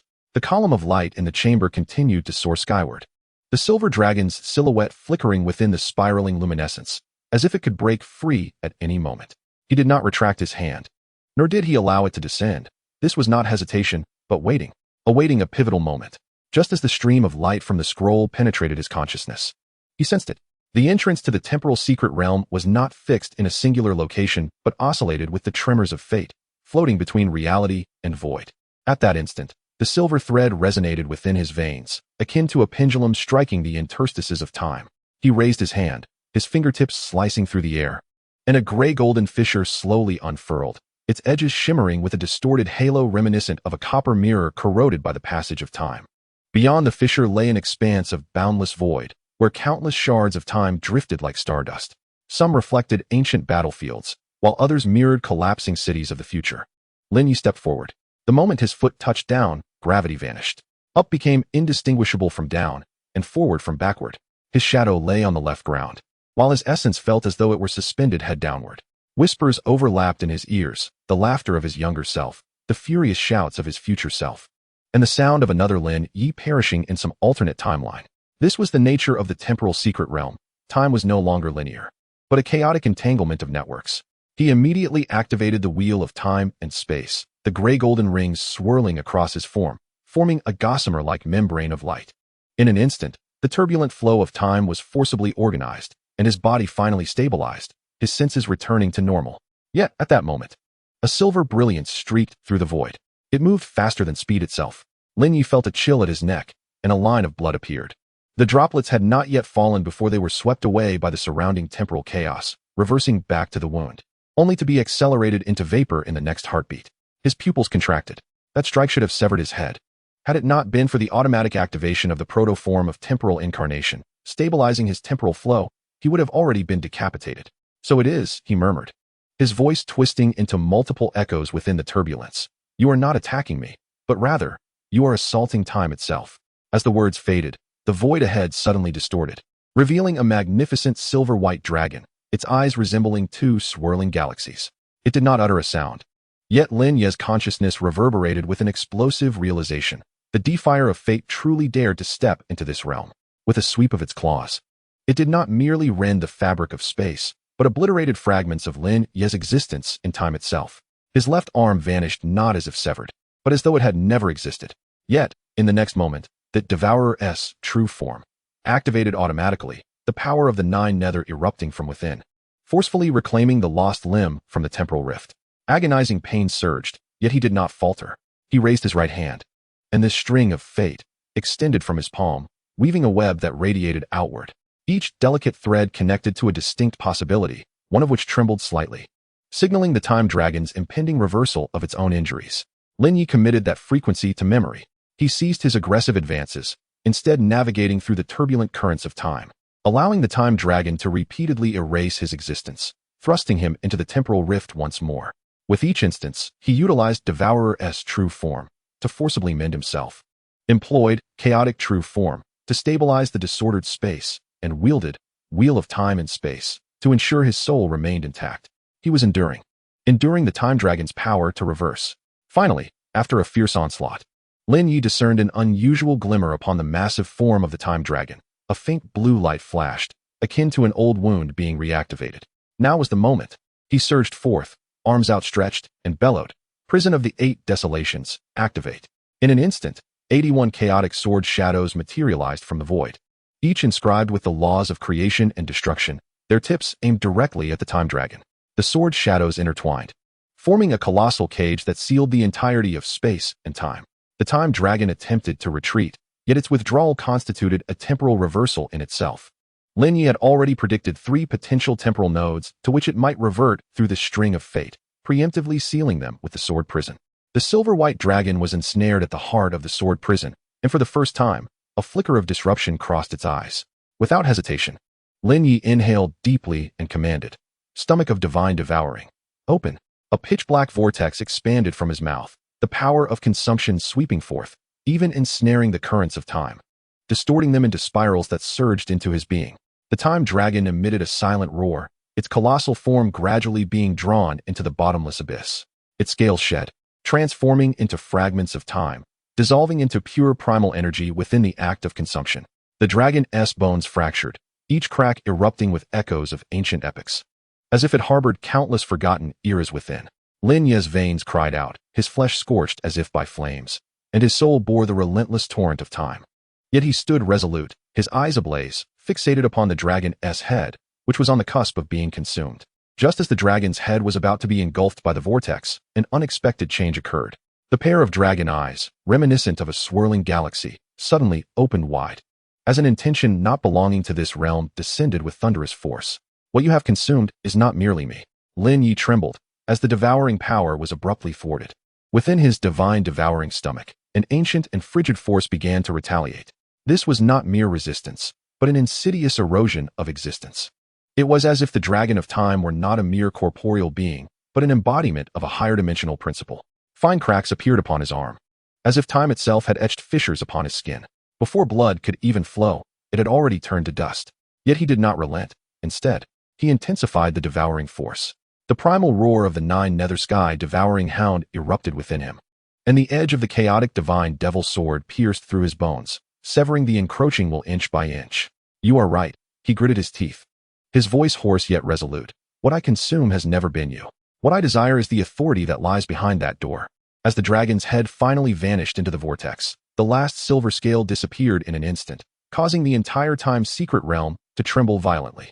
The floating fragments of time began to collapse, transforming into a torrent that surged back towards Lin Ye. His body was pierced by countless timelines, images of the past and future flickering in his vision. He saw himself standing atop the divine realm, with Qian Renxue by his side and Bibi Dong kneeling at his feet. He also envisioned himself standing alone in the void, wielding a broken sword, facing the onslaught of innumerable deities. The scenes flashed by, rendering reality indistinguishable from illusion. Amidst this chaotic deluge, the gray-golden ring mark on Lin Ye's left wrist suddenly blazed with brilliance, casting a translucent portal silhouette upon his skin, identical to the portal within the discussion hall's barrier. The portal opened slightly, and a whisper emerged from within, as if it came from the very end of time. "Are you ready?" Chapter 191. The true body of time and space revolves through the heavens. The gray-golden portal silhouette on Lin Ye's left wrist gradually receded. The whisper from the end of time dissipated into nothingness. He remained suspended in the void of the time's secret realm, surrounded by the collapsing and swirling torrents of time. Countless epochs of light and shadow washed over his divine soul like a tidal wave. Yet his consciousness remained as steadfast as rock, his eyes gently closed. While a tempest began to brew within him, he opened his mouth, and a silver-white orb, condensed to its utmost perfection, was expelled from the depths of his throat. Hovering before his chest, This orb contained the remnants of the dragon of time's pure essence, the core of the laws of time. It pulsated with an ancient and vast rhythm, as if it harbored an unending river of time within. Lin Ye slowly raised both hands, palms facing one another, gently cradling the orb of essence. His skin began to shimmer with gray-golden patterns, like imprints left by time, each line resonating in synchrony with the pulse of the wheel of time and space. He began to channel. The first wisp of primordial power surged through his meridians, rushing directly towards the core of his soul. In an instant, the sea of consciousness trembled, and the currents of time surged like countless fine needles piercing the soul. Fragments of memory were forcibly tugged, displacing the child he once was, who clutched a rusted sword, while the future version of himself howled at the heavens amidst desolation. Two Lin Yes gazed at one another deep within the recesses of his mind, torn yet unified. Yet, he did not quiver. The embodiment of temporal reality activated comprehensively within him, resembling an invisible dam that partitioned the tumultuous torrent of time into manageable tributaries. Concurrently, the blade of the chaotic divine sword oozed from his bones, severing the impending chaos of disorderly timelines at the nexus of his meridians. The devouring force of the Nine Nether devouring hound opened like a dark abyss, consuming all the dissipated primal energy, transforming it into sustenance for his corporeal form. His breath slowed to an extreme, with each exhalation feeling as if it spanned millennia. Time was tamed within his being, as the primal essence continuously fused. The wheel of time manifested subtly around him. Initially, it appeared as a faint shadow, which soon surged with radiance. 7 rings of light ignited one by one, the first 6 each bearing their hue, while the 7th shimmered like a nascent nebula, perpetually shifting in color. Ultimately, it crystallized into a flowing spectrum of rainbow light, not a singular color, but a manifestation of time itself within the spectrum, each moment evolving into the shadows of different epochs. The instant the soul ring took form, the entire temporal secret realm quaked violently. Floating shards of time shattered, transforming into fine motes of light that converged upon Lin Ye, melding into the vibrant ring of color. The surface of the soul ring revealed sinuous patterns, resembling rivers, star trails, and perhaps some ancient script, faintly outlining the contour of a colossal wheel in motion. Lin Ye opened his eyes. Deep within his pupils, the hourglass was no more. Instead, a vast gray-gold wheel turned slowly, its spokes formed by countless temporal nodes. With each revolution, faint ripples spread through the surrounding void. He raised his hand, lightly tapping the space before him. An invisible ripple spread outward. The fabric of space remained intact, yet time abruptly stilled. A solitary mote of light hovered in midair, motionless. The distant collapse of the space-time fracture also slowed, as if a pause button had been pressed. This was not merely a deceleration of time, nor a freeze frame. It was a pseudo-realm, momentarily reconstructing the local laws of space-time around its own axis. A slight smile graced his lips, though he remained vigilant. This power, though formidable, lacked finesse in its control. The recent exertion had consumed far beyond expectations, causing all 3 of his martial soul energies to resonate uneasily. He seated himself cross-legged, beginning to attempt the activation of the ultimate soul skill bestowed by the 7th soul ring. With a flicker of thought, the soul ring at his surface suddenly contracted, transforming into a stream of light that surged into his spine. In that instant, a deep rumble emanated from his bones. Complex runic chains surfaced beneath his skin, climbing from the tailbone to the crown of his head. Ultimately, they coalesced into a phantom yet remarkably vivid image of a colossal wheel, gray gold at its core, flowing with vibrant hues, as if countless worlds were in the cycle of birth and extinction within its depths. True form of the wheel of time, activate. An indescribable pressure emanated from within him, not akin to divine might, but rather resembling the very arrival of the laws themselves. In that moment, his presence was magnified infinitely, as if he had become the fulcrum of this temporal realm. With a mere thought, his figure vanished from sight, only to reappear 100 zhang away in the next instant. This was not teleportation, it was a spatial leap that defied distance, directly anchoring to a coordinate and arriving in a single step. He attempted once more, this time setting his sights on the edge of a more distant temporal rift. There lay a nearly imperceptible crack, concealed behind the layers of time, inaccessible to ordinary perception. His form flickered again, and he stood before the fissure, reaching out to touch it. The moment his fingertips grazed the edge, an unusual pull emanated from within, as though a presence was responding to his arrival. Lin Ye's gaze sharpened. This place he had never set foot in felt inexplicably familiar.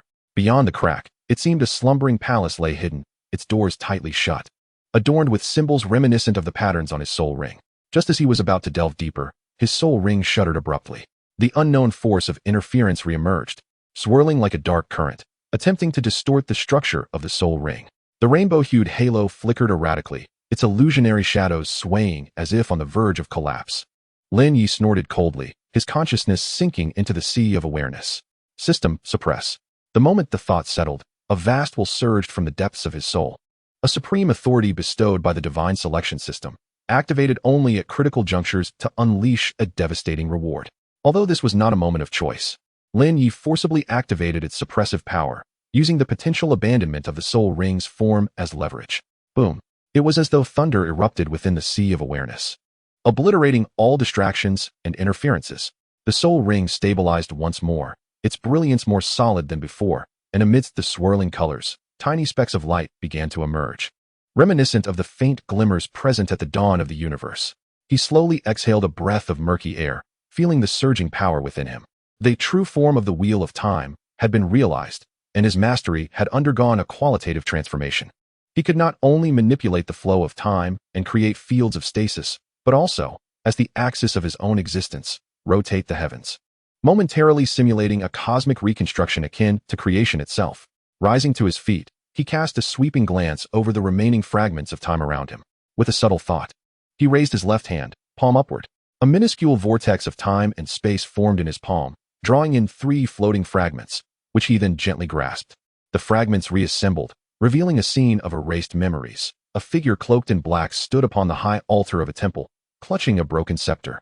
Surrounded by countless kneeling forms, the image flickered and vanished. Lin Ye's pupils constricted. The patterns on that scepter bore an uncanny resemblance to the symbols upon his soul ring. Without further contemplation, he turned towards the exit of the temporal secret realm. With the essence now merged, there was no need for prolonged presence. Stepping forth, he traversed the twisting fabric of space, directly crossing the chasm between realms to return to reality. Outside the chamber, the dawn light began to brighten. He stood before the door of the silent room, his robes fluttering without wind, the soul ring on his wrist concealed yet palpable, with only the shifting shadows in his eyes betraying his presence. He raised his right hand, the fingertips delicately tapping the air. A subtle fissure emerged, swiftly mended by an unseen force. This was not destruction, but a rectification of his dominion over time and space, evolving from passive defense to proactive shaping. He murmured to himself, "So this is but the beginning."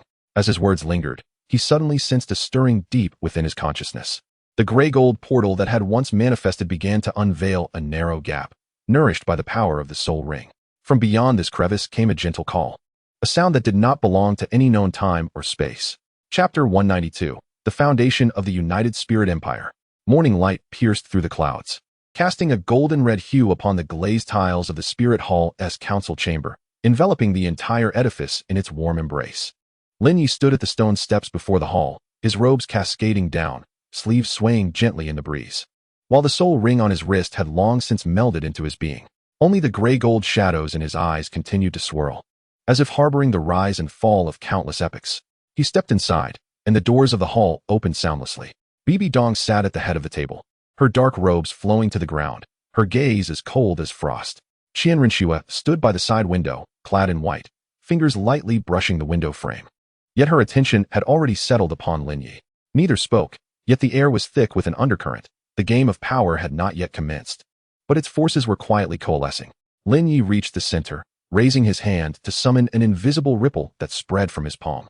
In an instant, the agitated atmosphere within the hall stilled. Several threads of soul power, previously stirred by debate, seemed frozen, gradually descending.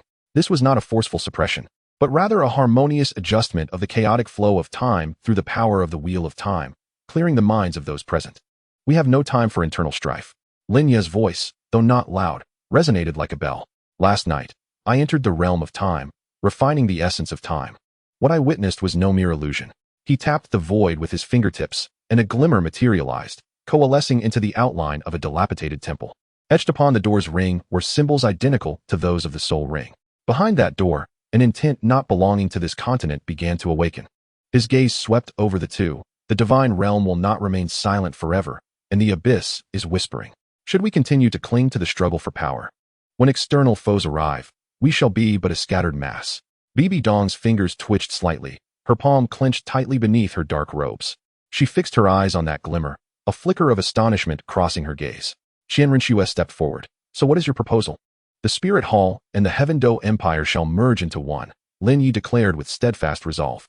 No longer shall we be divided, nor shall we set boundaries. We shall establish the Spirit Empire, with the twin cities of Spirit City as the center of governance, and Heaven Do City as the military stronghold. You two shall jointly oversee the foundation of the empire. Silence enveloped the hall. After a moment, Bibi Dong sneered, Empress? If I were to ascend to the throne, how could the old ministers of the Heaven Do Empire be persuaded to accept my rule? You, as the founding empress, command the entire situation. Lin Ye gazed intently at her, while Qian Renxue, as the sovereign of Heaven Do, held dominion over the old factions and enjoyed autonomy, with military and political independence.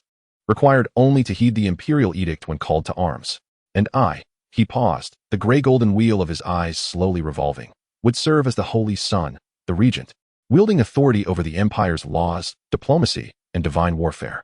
The three powers would coexist, balancing each other, yet intricately connected.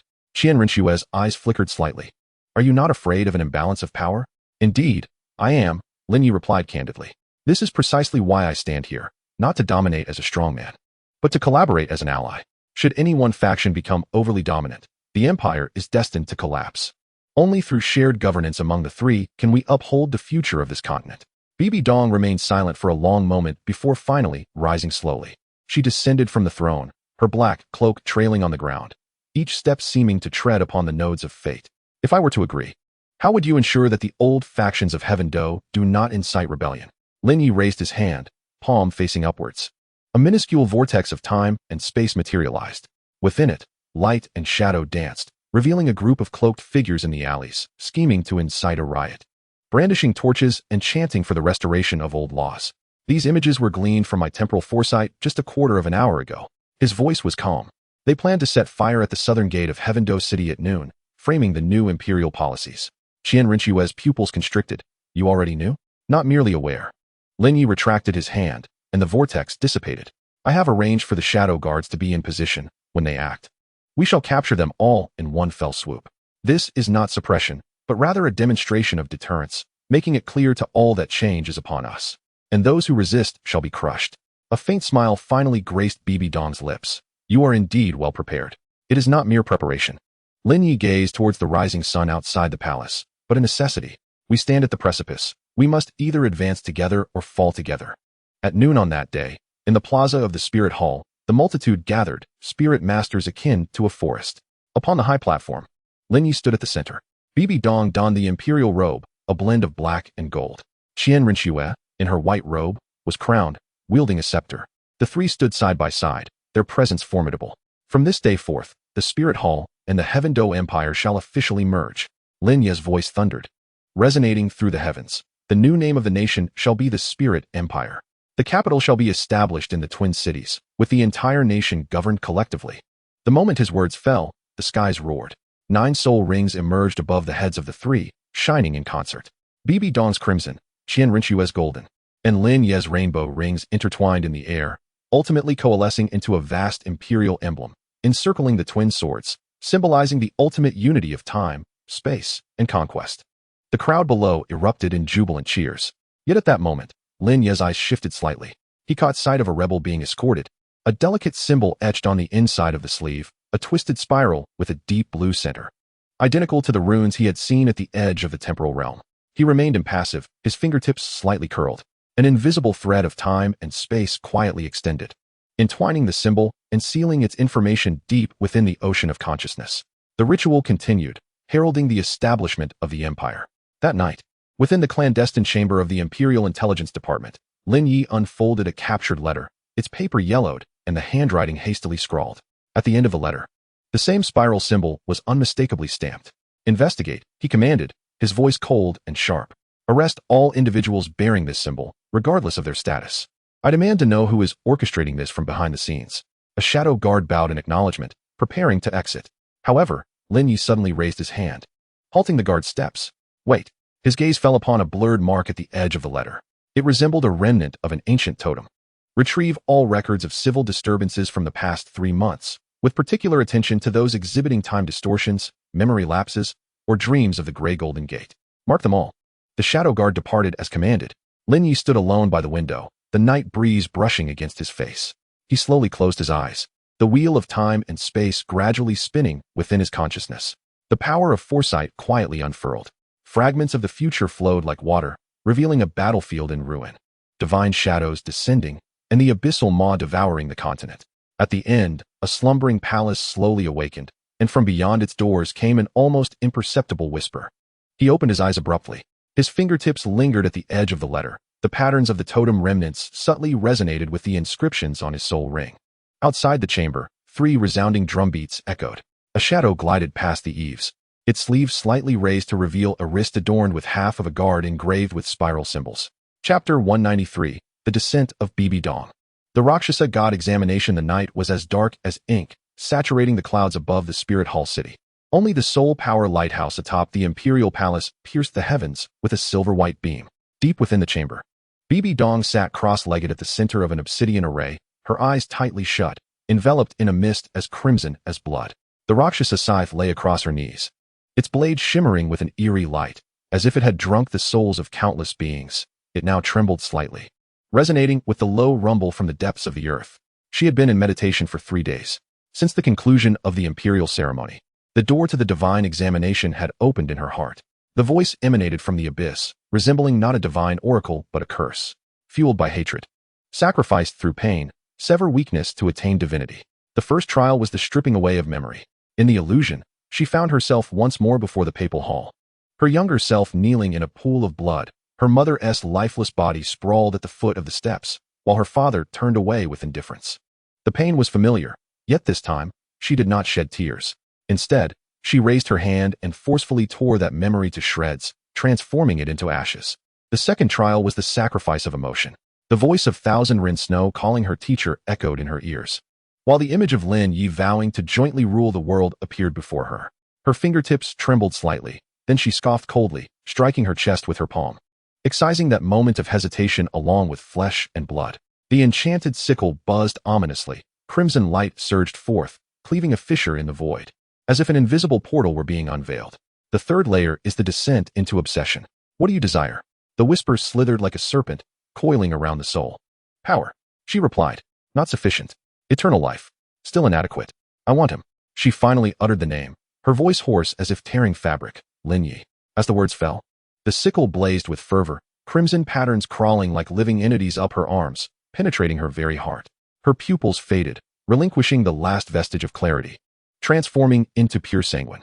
The trial of the Rakshasa god. On the 7th day, the final chapter commenced. As dawn broke, the fragrance of sandalwood wafted through the administrative hall. Lin Ye stood before the long table, a jade slip revealing the defensive schematics of the 3 border cities. Qian Renxue, positioned at the opposite side, lightly tapped her fingertip, a golden line manifesting, marking the vulnerabilities in the soul-guiding apparatus. The northern frontier requires additional shadow guards. 2 disturbances were reported last night. Her voice was frigid yet resolute, leaving no room for dissent. The Yutong squad has been dispatched. A report will be forthcoming within 3 days. Lin Ye wrote with the swiftness of the wind. The ink scarcely dried when a surge of soul force suddenly swept in from outside the hall. The air thickened. The glass panes were instantly marred with a web of cracks, as a crimson current surged like an enraged dragon, crashing through the hall doors and barreling towards the center. Qian Renxue reacted with remarkable speed, her wings unfurling, golden light forming a barrier just in time to stave off the onslaught. Lin Ye, however, remained unmoved, slowly lifting his gaze towards the entrance. Bibi Dong stood in the corridor, her black cloak billowing, her eyes burning a fierce crimson. Black blood dripped from her fingertips, each step fracturing the ground beneath her. You are quite intimate, she rasped, her voice reminiscent of a malevolent spirit clawing from the depths, each syllable cloaked in a miasma of blood. Lin Ye set down the jade slip, his gaze steady. Governance requires collaboration. Your seclusion for 7 days cannot halt state affairs. State affairs? She scoffed, the enchanted sickle materializing from the void, pointing menacingly at Qian Renxue. Does she merit standing alongside you? Qian Renxue's eyes hardened, her angelic scepter gently tapping the ground, an aura of sanctity enveloping the space. Bibi Dong, you have been tainted by the divine trial. Finally, Lin Ye rose, stepping forth as the wheel of time slowly spun in his eyes, regaining clarity. I am quite lucid, she suddenly laughed, her smile twisted. I have finally grasped what true power is, not intrigue, not balance, but annihilation.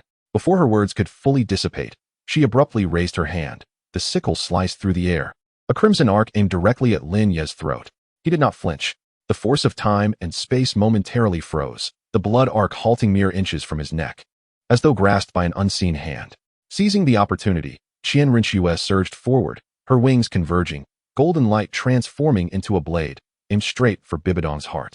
Yet, at the moment of contact, a smile curled upon Bibi Dong's lips. She did not flinch or evade, allowing the golden light to pierce her chest. A spurt of black blood erupted, yet she erupted into laughter, a cacophony laced with frenzied delight. It truly hurts.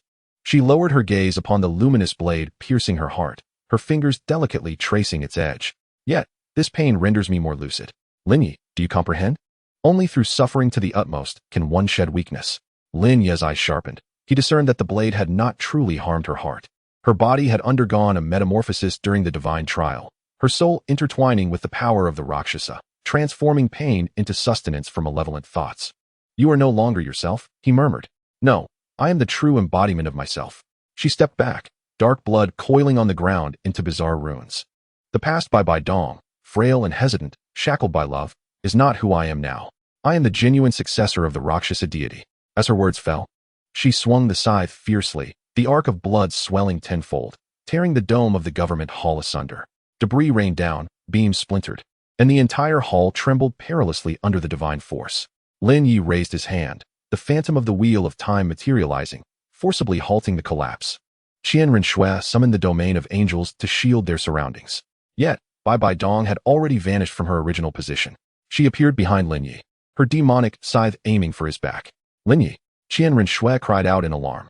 However, Lin Ye did not turn, his eyes reflecting a swift golden shadow. The power of foresight unfolded.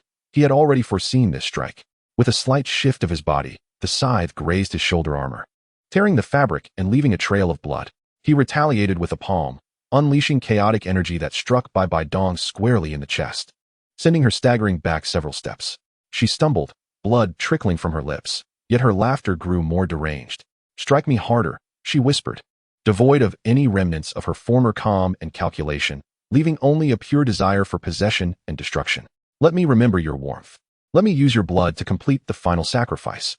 Lin Ye gazed at her, finally grasping that the Rakshasa divine trial was not a test of her strength, but a consumption of her humanity. And at this moment, she had already succumbed. Qian Renxue soared to shield Lin Ye, her wings unfurling like a barrier. She had lost control. Sealing her was imperative. Lin Ye offered no reply, merely raising his right hand slowly. From his palm, an almost imperceptible line of blood began to seep, a remnant from the scythe's earlier graze. Blood droplets coalesced, poised to fall. Bibi Dong's gaze was fixated on that droplet, her pupils contracting violently, as if she beheld the most enticing offering in existence. She licked her lips, murmuring in a trance, finally, it is about to begin. Lin Ye's fingertips twitched, and the blood droplet plummeted. It struck the edge of the scythe, instantly devoured, transforming into a crimson shimmer that entwined the blade. Chapter 194. The Angelic Inheritance and Qian Renxue's opportunity. The fissures in the dome of the government hall had yet to mend. Fragments of stone hovered in midair, firmly ensnared by a gray-golden force field. The blood mark in Lin Ye's palm had ceased to bleed. The edges of the fabric darkened with crimson. As the scythe consumed the blood droplet, Bibi Dong's figure had already retreated into the depths of the corridor like smoke. Only the ground remained marked by a sinuous black trace, twisted into remnants of some ancient ruin. Qian Renxue gradually folded her wings, golden lights swirling at the tips, casting her countenance as austere as a deity's visage. She did not pursue, but instead turned to gaze at Lin Ye. Her voice low and steady. She no longer belonged to this world. Lin Ye remained silent, his fingertips gently caressing the cracked shoulder armor. The chaotic energy quietly swirling through his veins, gradually shattering the lingering aura of the Rakshasa. He lifted his gaze, peering through the shattered palace doors towards the dawn sun rising on the horizon. Yet, someone must tread the divine path. Qian Renxue's eyes flickered slightly. 3 days later, the situation in the northern region of Tiando City stabilized. The shadow guards reported that the unrest in the 3 cities was incited by spies, all masterminds having been silently eliminated by the Phantom Eye team. Qian Renxue personally visited the 3 cities, using the Angel's Scepter to suppress the soul formation. Golden patterns etched into the earth, instilling awe in all directions. Upon her return, her wings trembled slightly as she descended upon the mountaintop outside the martial Soul City. This mountain was the newly established angelic holy mountain of the empire. Once an unnamed hill, it resonated with Qian Renxue's bloodline, causing the earth to surge forth, elevating the mountain 1,000 feet. Ancient angelic reliefs emerging upon the stone walls, winged patterns spiraling from the base to the summit's altar. The entire mountain radiated a faint golden glow, as if awakened by some dormant power. She ascended the stone steps, each footfall blossoming a circle of golden patterns beneath her, rippling outward. Suddenly, the sky brightened, the clouds parting under an invisible force, a slender beam of light descending from above, illuminating her head. It was divine guidance. She did not pause, continuing her ascent. The wind rustled through her silver hair, her wings slightly unfurling behind her, yet not to take flight, but rather to measure the divine path on foot. Lin Ye stood at the mountainside observation platform, holding a jade talisman, a token she had entrusted to him before her departure, containing a wisp of soul light. Should she fall in the divine trial, the talisman would shatter, yet the soul light would endure, providing a glimmer of hope for rebirth. He stroked the jade talisman with his fingertips, remaining silent. Qian Renxue reached the altar. 6 stone pillars encircling the center, each inscribed with angelic inscriptions. Standing at the center, she closed her eyes, hands clasped before her chest, softly reciting an ancient prayer. In that instant, the world fell silent. The altar's surface revealed a colossal 6-winged angelic formation, golden light surging like a tide, flowing into her body through the soles of her feet. Her form quivered slightly, yet she did not retreat a single step. The first trial was the heart's prison. Illusions descended, revealing her kneeling before the angelic temple, the divine seat suspended above. Beneath her feet lay Lin Ye's lifeless body. A sword of angels plunged into his chest. A solemn voice echoed in her ears. To become a god, you must sever mortal ties. Only by relinquishing that which you love can you ascend to the divine throne. Her eyelashes trembled, yet she scoffed coldly. If divinity demands I slay my heart to ascend, then this throne of godhood is not worth having. As her words fell, the illusion shattered. The golden light intensified. The second trial was sin. She beheld herself transformed into her true angelic form, wielding a divine sword, slaughtering the citizens of the martial soul empire. The common people fell to their knees in desperate supplication, yet she remained impassive, her sword descending with lethal precision, severing 1,000 heads. A sea of blood surged, staining the sacred mountain. Within your veins flows the bloodline of a Rakshasa. You are born of sin. How could the divine throne allow such tainted blood to desecrate it? She slightly bent her knees, yet raised her head defiantly. My lineage is not my sin. My will defines my path. Should the divine reject me due to my origins, then this divine trial is nothing but an illusion. Suddenly, golden light surged forth, obliterating the illusions. The third trial was the fire of tribulation. 6 stone pillars ignited simultaneously in golden flames, revealing 6 ethereal angelic figures wielding divine weapons, advancing upon her. Each strike was imbued with celestial power, forcing her to retreat repeatedly, her wings marred by several gashes, golden blood dripping and seeping into the formation. Gritting her teeth, she unfurled her wings with a sudden ferocity, unleashing her angelic domain. The golden light surged like a curtain, repelling the 6 phantoms entirely. With a swift motion, she drew forth the angelic staff, its tip striking the ground as she chanted an ancient incantation. With my soul, I bear the light of the divine. With my blood, I cleanse the dust of delusion. The staff erupted with blinding golden radiance, soaring towards the heavens. Boom! A towering 6-winged angelic apparition rose slowly behind her, its wings unfurling to obscure the sun.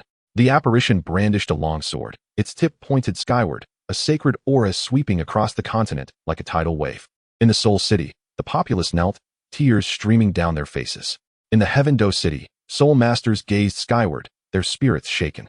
Far away on a solitary island in the deep sea, an old man suddenly lifted his head, his eyes ablaze with brilliance. Someone has indeed commenced the divine trial? In the divine realm, within a floating temple, an elderly man clad in golden robes stood by the window, gazing at the golden light below, murmuring, "This woman, though of impure blood, possesses a will of iron. She is indeed intriguing." Beside him, a goddess scoffed. "She harbors the blood of a Rakshasa. Should she ascend to divinity, chaos will ensue among the gods. Let divine punishment descend and sever her path to divinity." The old man, however, shook his head. Once the divine trial is initiated, it is determined by heaven. We can only observe. We must not interfere. The golden light persisted for an entire day and night. Qian Renxue stood at the altar's center, her aura having undergone a complete transformation. Her wings, once pure white, now glimmered with a delicate golden edge, and within her deep-set eyes, divine patterns flickered subtly. Slowly, she opened her eyes and gazed towards the horizon.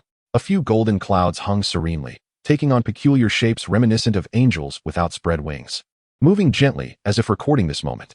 Unfazed, she raised her hand in a gesture of reverence towards the heavens.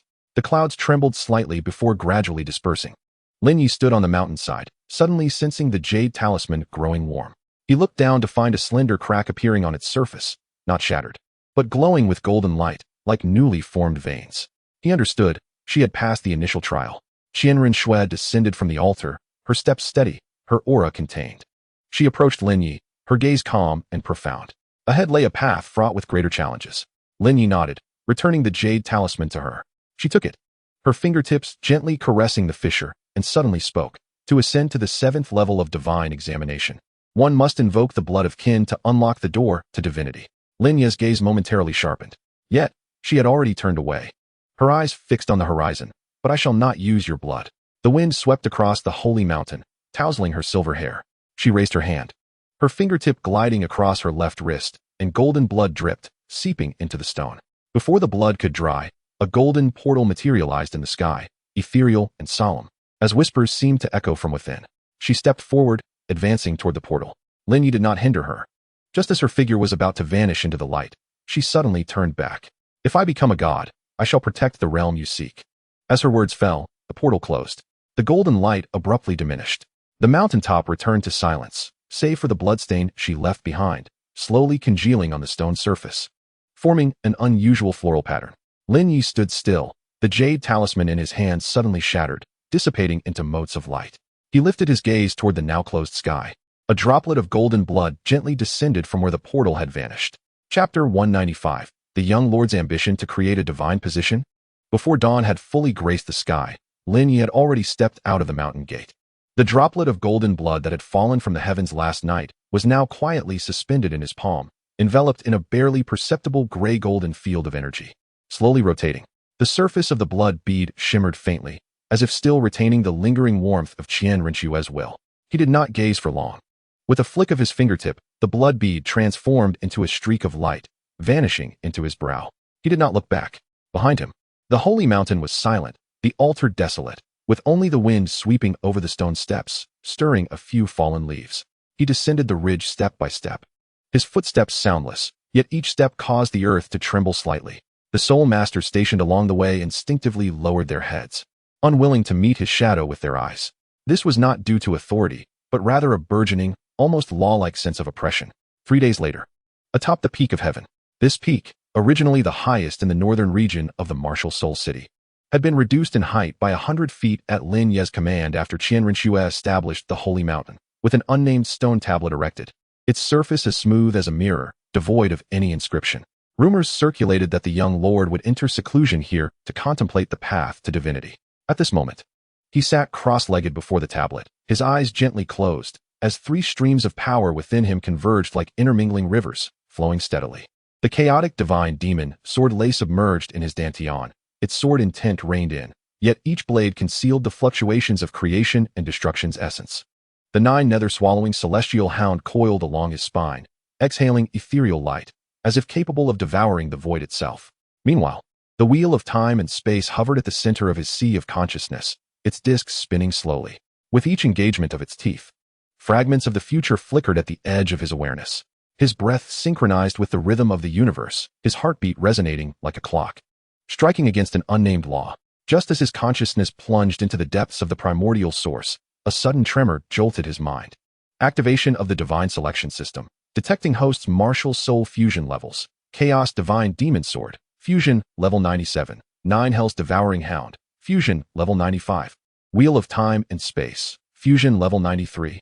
Pathway simulation initiated. Before him materialized a translucent interface, countless runes cascading like a river of stars, intertwining to form 3 principal paths. First, to inherit the angelic divinity, one must bind to Qian Renxue's divine examination progress, sharing the divine essence, with the cost being divine essence constrained, unable to ascend to the Genesis level. Second, to assume the Rakshasa divinity, one may forcibly ascend by utilizing the residual divine imprint of Bibi Dong's divine examination, with the cost being the mind eroded by the Rakshas's will, ultimately becoming a puppet of the divine examination. Third, to create a divine position based on chaos, using devouring as a blade, and time and space as a wheel. to construct an entirely new divine system, with the cost being no precedents to follow, failure leading to the scattering of the soul, forever lost. The interface paused for 3 seconds, then a blood-red warning emerged. Risk assessment for option 3. Success reward. Unknown. System unable to estimate. Lin Ye's brow flickered. His eyes remaining closed, yet a cold smile emerged within his consciousness. Inheritance? He has never trusted the paths laid out by others. The angelic divinity demands the severance of love and emotion, while the Rakshasa divinity requires one to sink into madness. Yet he is neither a martyr nor a sacrifice. His path should never be defined by the divine realm. Divinity is merely a set of rules established by the strong, he murmured, his voice resonating like the tolling of an ancient bell.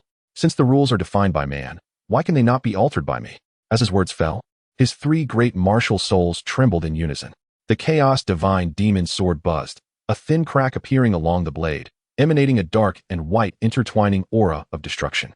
The 9 hells devouring hound howled, its phantom materializing, its massive jaws opening wide, swallowing a segment of chaotic time from the sea of consciousness. The wheel of time and space spun faster, its rim revealing countless fine cracks, each crack reflecting a different fragment of the future. There he stood at the pinnacle of the divine realm. There he shattered beneath the thunderous tribulation, and there he wielded dual swords, severing the chains of the heavenly path. The system interface suddenly flickered violently, the simulation speed increasing 100-fold. Simulation progress, 122748. Warning, risk of temporal paradox increasing. Detected host intention to reconstruct the source of divine essence. System permissions insufficient. Manual confirmation of the final path required. Lin Ye finally opened his eyes. Though devoid of light, they seemed to harbor 2 miniature wheels of time and space, slowly rotating. He raised his hand, his fingertip tracing through the void. A crack appearing out of thin air, chaos surging within, as if tearing a fragment of the world apart. Existing divine positions are all constrained by the framework of the divine realm. He spoke slowly, the angel bound by faith, the Rakshasa driven by hatred. Which among the sea god, war god, and Azura is not a prisoner shackled by rules? What I seek is not to become a god. What I desire is to define divinity. He extended his fingers like a sword, pointing towards that void crack, with chaos as the foundation, encompassing the beginnings and ends of all things, with devouring as the blade, severing the shackles of the old order, with time and space as the wheel, wielding the authority over past and future. The 3 entities coalesce to form the nascent divinity of the creator god. The system interface quakes violently, runes disintegrating and reassembling. Path confirmed. Self-created divine position of the creator god. Progress of deduction. 6379. Warning, the construction of divinity requires the fusion of primordial blood, resonance of martial souls, and temporal spatial anchor points. Current conditions are not fully met. Lin Ye remained silent, his right hand suddenly plunging into his chest. No blood gushed forth. Instead, a strand of pitch-black essence entwined with golden patterns was forcibly drawn out, suspended within his palm. This was the primordial blood he had distilled after merging the 3 martial souls, each drop imbued with the power to shatter divinity. He held the droplet before the rift in the void. I do not seek the acknowledgement of the divine realm. His voice was deep, resonating like a decree from the heavens. From this day forth, my divine position shall not be dictated by fate, nor bestowed by the gods. It shall be self-created by me. The primordial blood suddenly erupted, transforming into a billowing mist that was drawn into the rift. In an instant, the rate of deduction surged to its zenith. Progress of deduction, 919699. Final confirmation. Initiate the construction program for the divine position of the creator god? Notice, this choice is irreversible. Once initiated, the host will be in complete opposition to the existing laws of the divine realm, becoming a nemesis to all deities. The wind stilled. The clouds condensed. The entire pinnacle of heaven seemed to be pressed by an unseen pause button. Lin Ye sat before the stone tablet, his figure diminutive, yet seemingly shouldering the weight of the cosmos. He gazed at the flickering confirmation prompt, a slow smile emerging at the corners of his mouth. It was neither hesitation nor fear, but rather an unwavering certainty akin to the divine. The divine realm has long since decayed. He murmured, since you are unwilling to evolve, then I shall take the mantle myself. His fingertip descended, pressing upon the confirmation symbol. Critical reward triggered. Detection of the host's choice to self-create a divine position while bearing the risks of catastrophe. System permissions break free from their constraints. Unlocking hidden module. Divine furnace of creation core. Gaining initial authority. Authority of chaos. Beginner. Authority of devour. Beginner. Authority of time and space. Beginner. Countdown for the initiation of the divine construction program. 3. Lin Ye closed his eyes, the three martial souls roaring in unison. The primordial power surging towards the center of his consciousness like a torrent. His body began to radiate light, intricate runic patterns emerging beneath his skin, as though a new divine form was taking shape. 2. A fissure opened in the sky, not a thunderous tribulation, but rather the gaze of a higher dimension descending. An invisible pressure enveloped the entire pinnacle of heaven, as if an ancient existence had sensed this transgression. 1. The stone tablets suddenly shattered, fragments floating in midair, aligning into an unprecedented symbol, identical to one Lin Ye had encountered in the temporal secret realm. Lin Ye opened his eyes. The pupils had vanished, replaced by a swirling vortex of chaos, devouring light and shadow. He slowly raised his right hand, a singularity that continually collapsed and expanded, materializing in his palm. This was the embryonic form of divinity. Chapter 196. The deep sea cataclysm and the wrath of the sea god. The fragmented stones atop the towering peak hovered in midair, arranged in an ancient and unfamiliar symbol. The singularity within Lin Ye's palm spun slowly, its chaotic essence emanating like a tidal wave from his being, permeating every inch of the land. Beneath his skin, the runic veins had yet to fully fade, akin to nascent divine bones quietly taking shape within flesh and blood. 3 chaotic forces, dominion, devouring, and time-space, intersected within his meridians, each circulation causing the air to tremble ever so slightly. He did not withdraw immediately. Instead, he allowed the embryonic form of divinity to rise and fall within his consciousness, resonating with the 3 great martial spirits. This was not an end, but a beginning. The price of his self-created divine status had yet to fully manifest, and a certain balance in the world had been disrupted. With him standing at the eye of the storm, at that moment, an unusual sensation emerged from the distant horizon. Initially, it was but a faint tremor, as though a colossal creature stirred beneath the deep sea. However, as that power gradually intensified, Lin Ye felt a jolt in his brow, and the wheel of time and space spontaneously turned in his consciousness, revealing a surging expanse of azure waves. He opened his eyes, his gaze piercing through the clouds, directing towards the endless sea to the southeast. A beam of azure divine light surged from the ocean's surface, cleaving the sky like a sharp blade. The vast sea was instantly dyed a deep blue. The waves no longer moved in a natural rhythm, but rolled with an uncanny cadence, as if manipulated by some unseen will. Immediately thereafter, a colossal trident phantom manifested in the clouds, its spearhead pointing toward the heavens, stirring the winds and clouds, while storm clouds gathered frantically around it. Lin Ye's pupils constricted. This was no mere illusion, nor a natural phenomenon. It was the manifestation of divine power. A revelation of cosmic rules. Someone was wielding the authority of the sea god. And it was not a gentle inheritance or awakening, but rather an explosive outpouring of rage. He raised his hand, his fingertips tracing through the void, and a slender fissure materialized.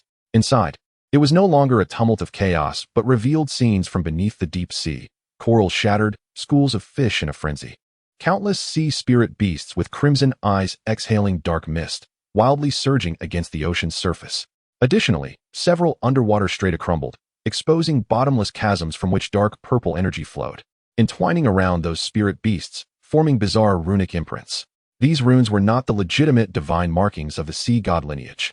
Lin Ye retracted his hand, and the fissure sealed. There was no need for further exploration. This sudden upheaval, while abrupt, was not without cause. The moment he created his own divine status, he sensed the gaze of higher dimensional beings. Now it seemed that this scrutiny was not singular. The direction of Sea God Island had evidently sensed some transgression and responded in the most vehement manner. He turned, his robe undisturbed. Yet his figure had already materialized before the Imperial Communication Hall. Inside, several spirit masters were anxiously perusing the urgent reports just delivered. The coastal cities of Kanglin, Linyuan, and Haishu had all suffered severe devastation. Tsunamis raged incessantly, the highest waves exceeding 100 feet, directly obliterating ports and city walls. More alarmingly, a multitude of sea spirit beasts had breached the maritime boundaries, launching assaults on towns and settlements. A soul master diligently recorded the scene, a millennia-old deep-sea magic whale.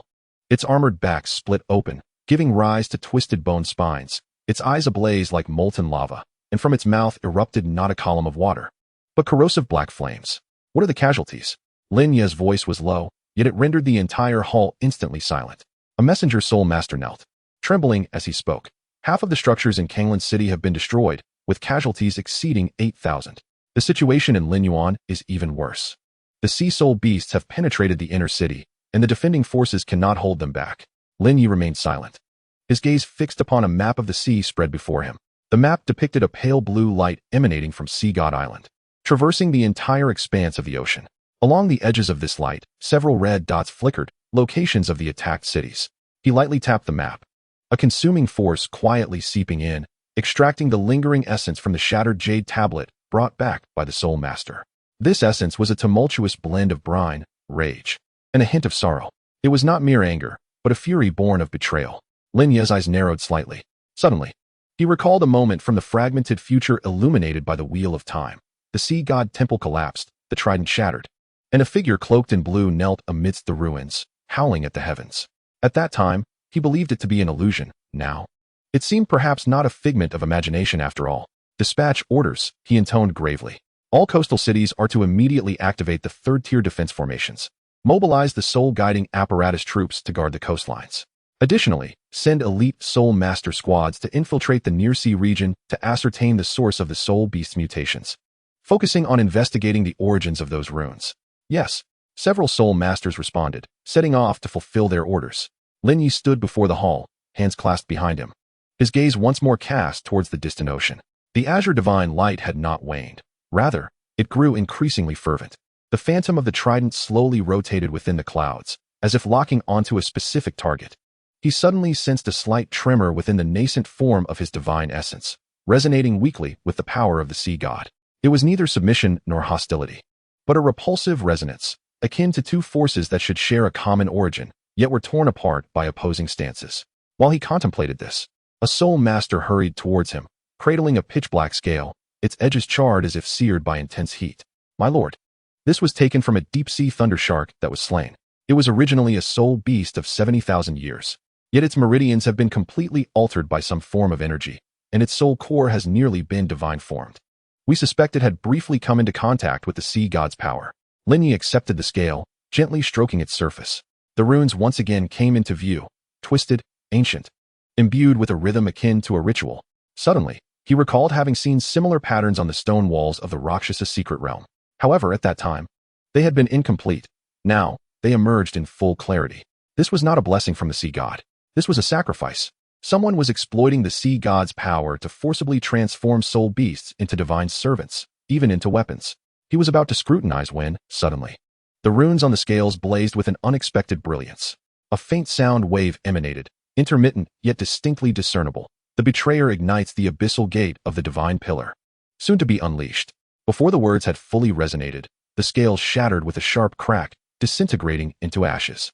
Lin Ye stood motionless, his gaze icy and resolute.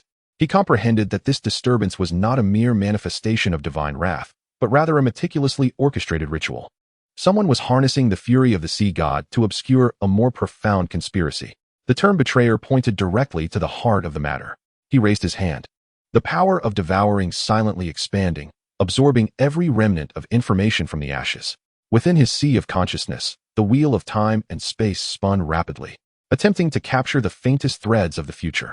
Yet, this time, the wheel unexpectedly faltered, as if some force were deliberately veiling the heavenly secrets. Lin Ye smirked. The more one concealed the truth, the closer it drew to revelation. He turned and exited the communication hall, his steps unceasing, yet he had traversed dozens of miles. Appearing in the skies above the imperial coastline, the fierce wind struck his face, and the waves towered like mountains. In the distance, a colossal octopus spirit beast, stretching 100 meters in length, brandished its tentacles, ruthlessly tearing apart a lighthouse. The attacks from the Soul Masters struck it, creating ripples in the water. Lin Ye raised his hand, and the phantom of the Chaos Demon sword materialized. Before the blade descended, the devouring power surged forth like a black hole. The octopus spirit beast abruptly froze, its internal runes flickering violently, and then, with a resounding explosion, its flesh was entirely consumed by the void. He landed atop the rocky outcrop, gazing down at the furious sea. At that moment, from the depths of the ocean, a deep and resounding voice gradually emerged, penetrating the water and reaching the soul. Mortal, you have trespassed upon forbidden boundaries. Lin Ye lifted his gaze towards the phantom of the trident. You are the one, he whispered in response, for a true sea god does not sustain divinity through sacrifice.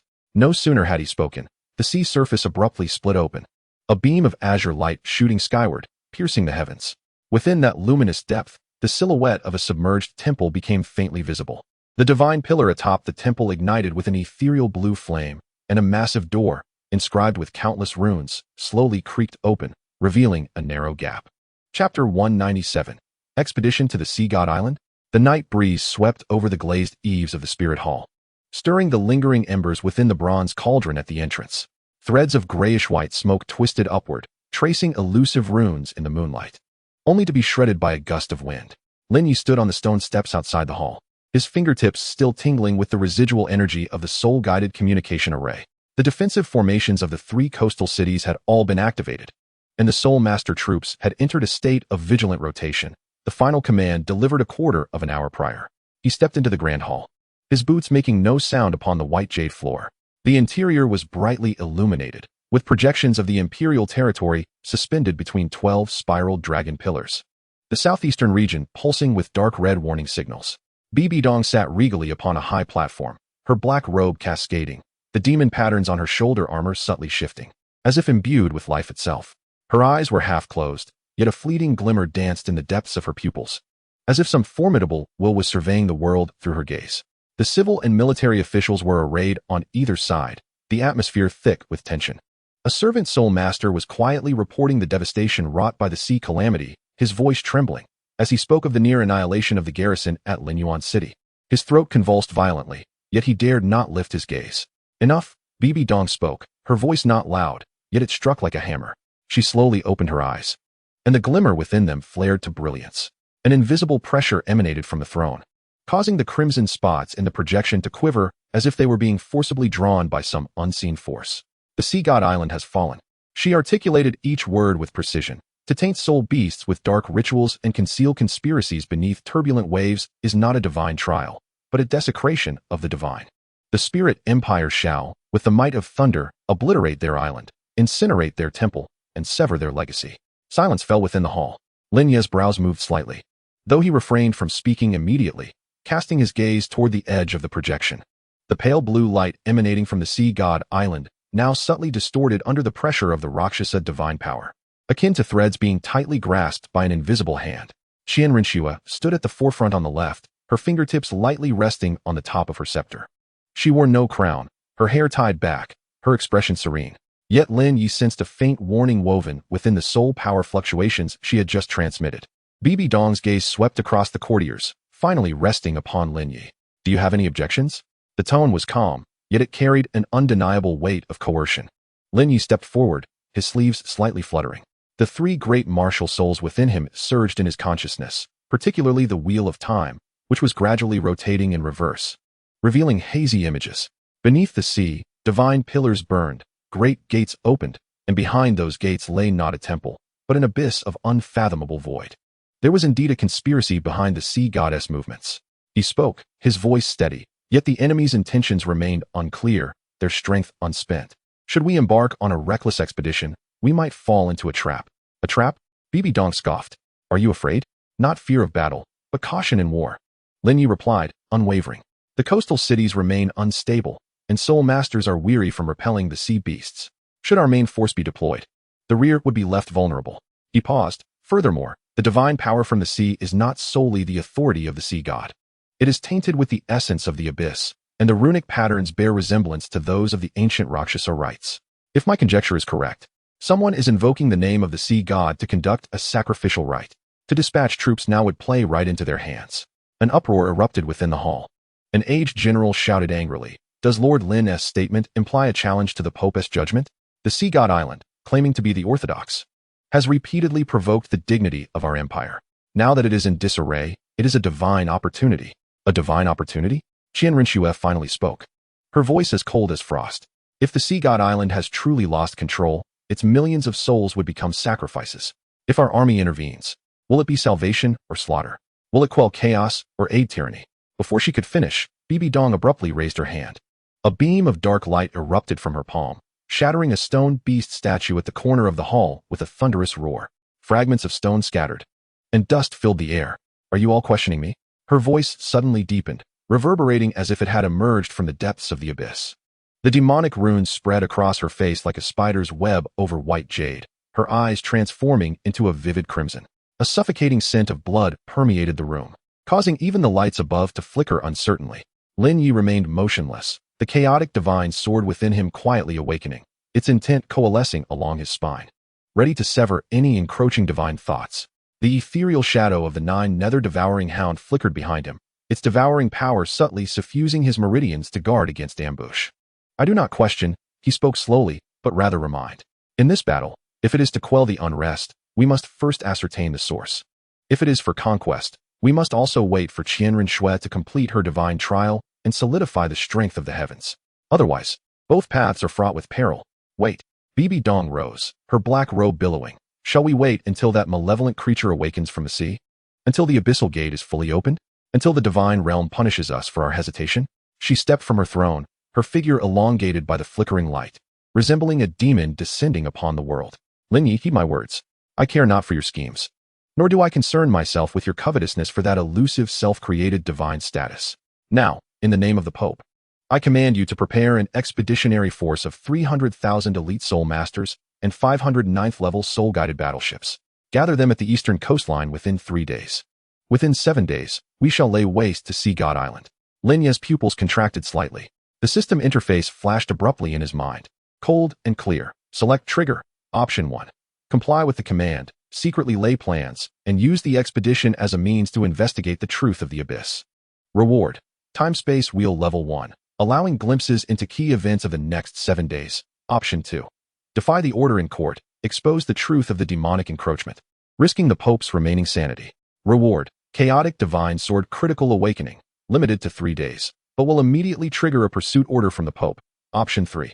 Appear to comply, but in truth delay, using insufficient preparations as an excuse to postpone deployment. Reward.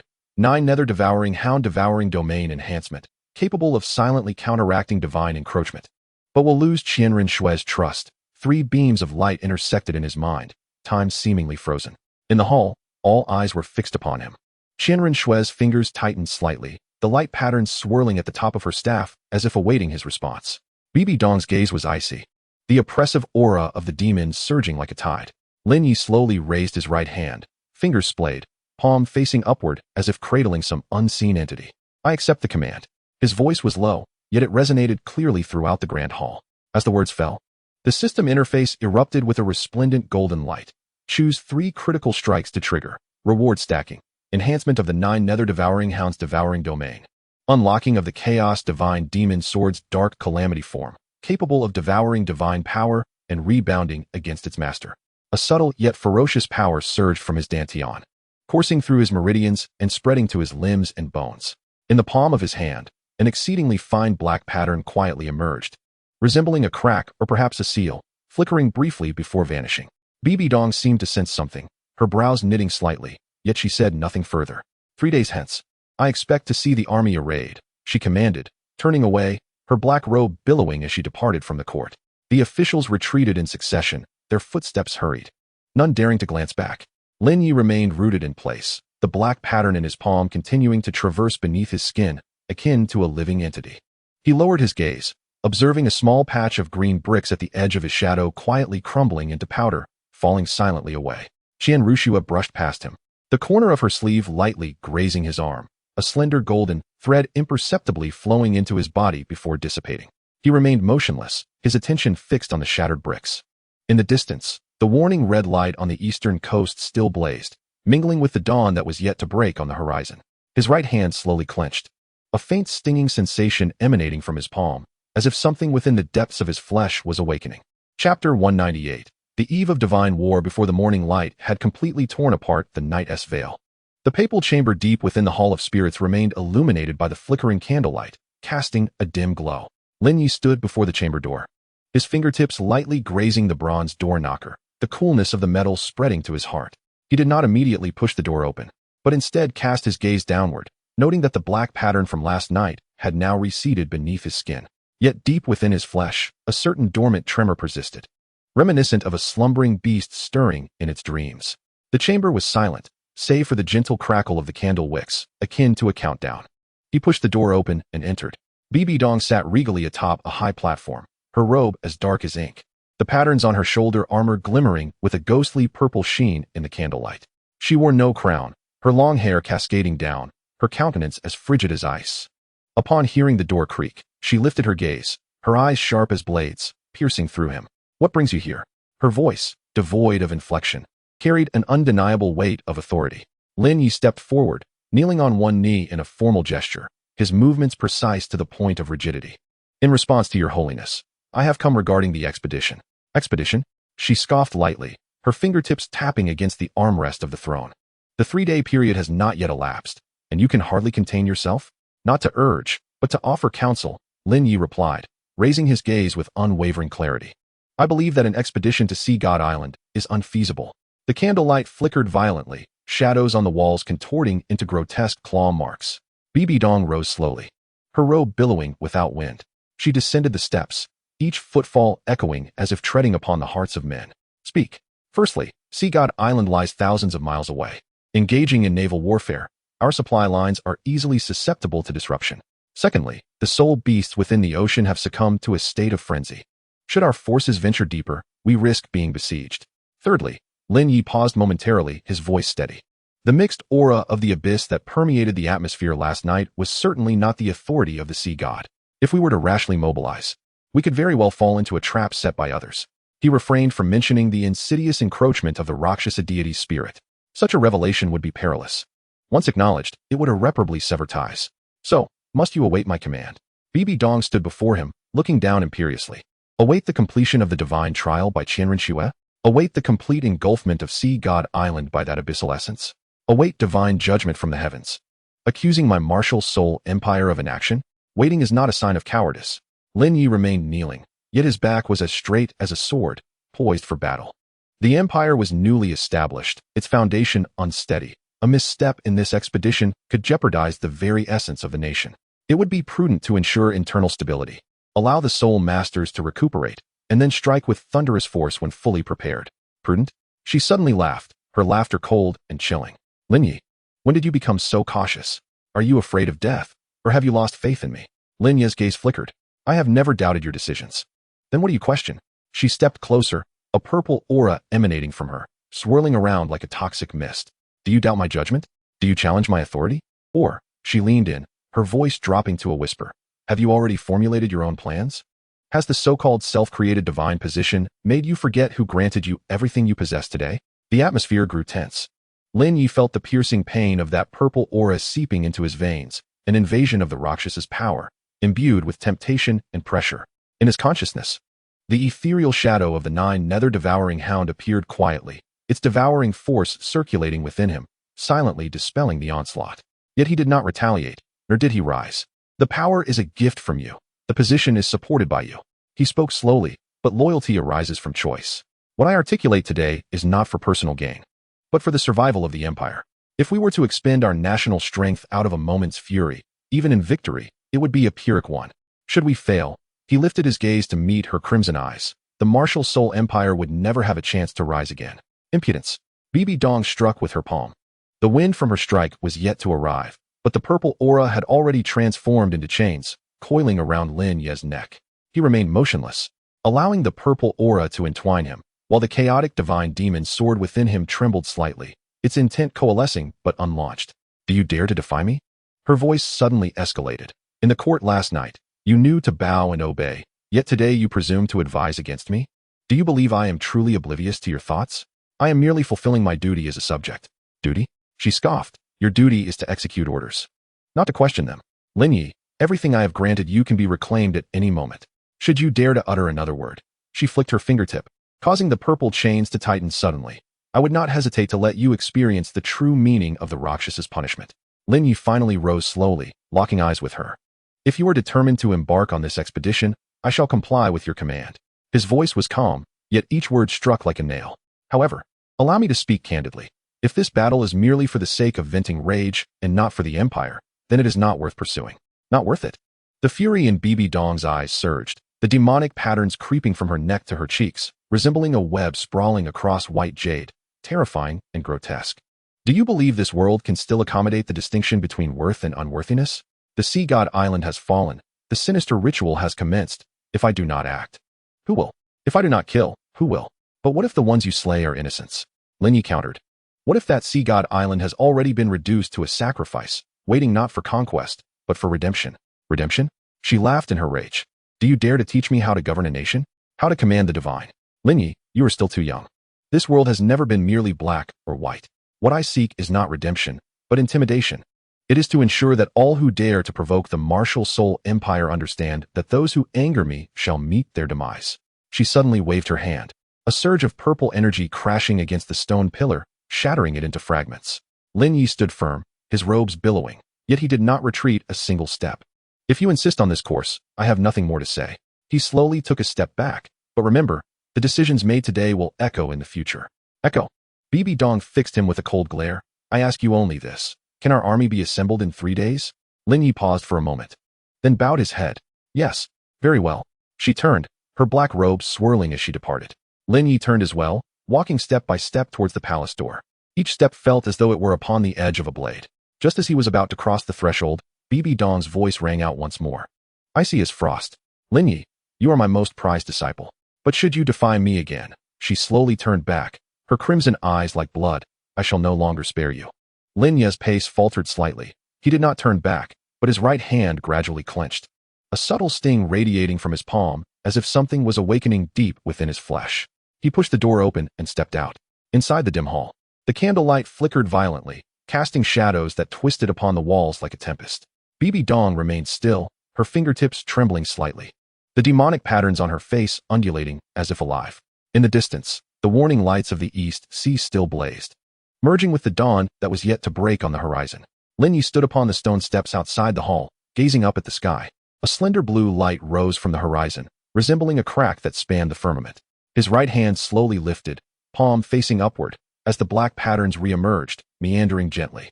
Ultimately, they formed a distorted sigil beneath his skin. The wind began to stir. Chapter 199. The gaze of the abyss as the wind swept past. Lin Ye remained outside the hall, his thoughts unsettled. The black patterns in his palm faintly radiated heat.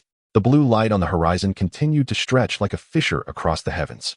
Suddenly, the air thickened, as if an invisible entity was seeping from the void, silently permeating the earth. Lin Ye's pupils constricted slightly.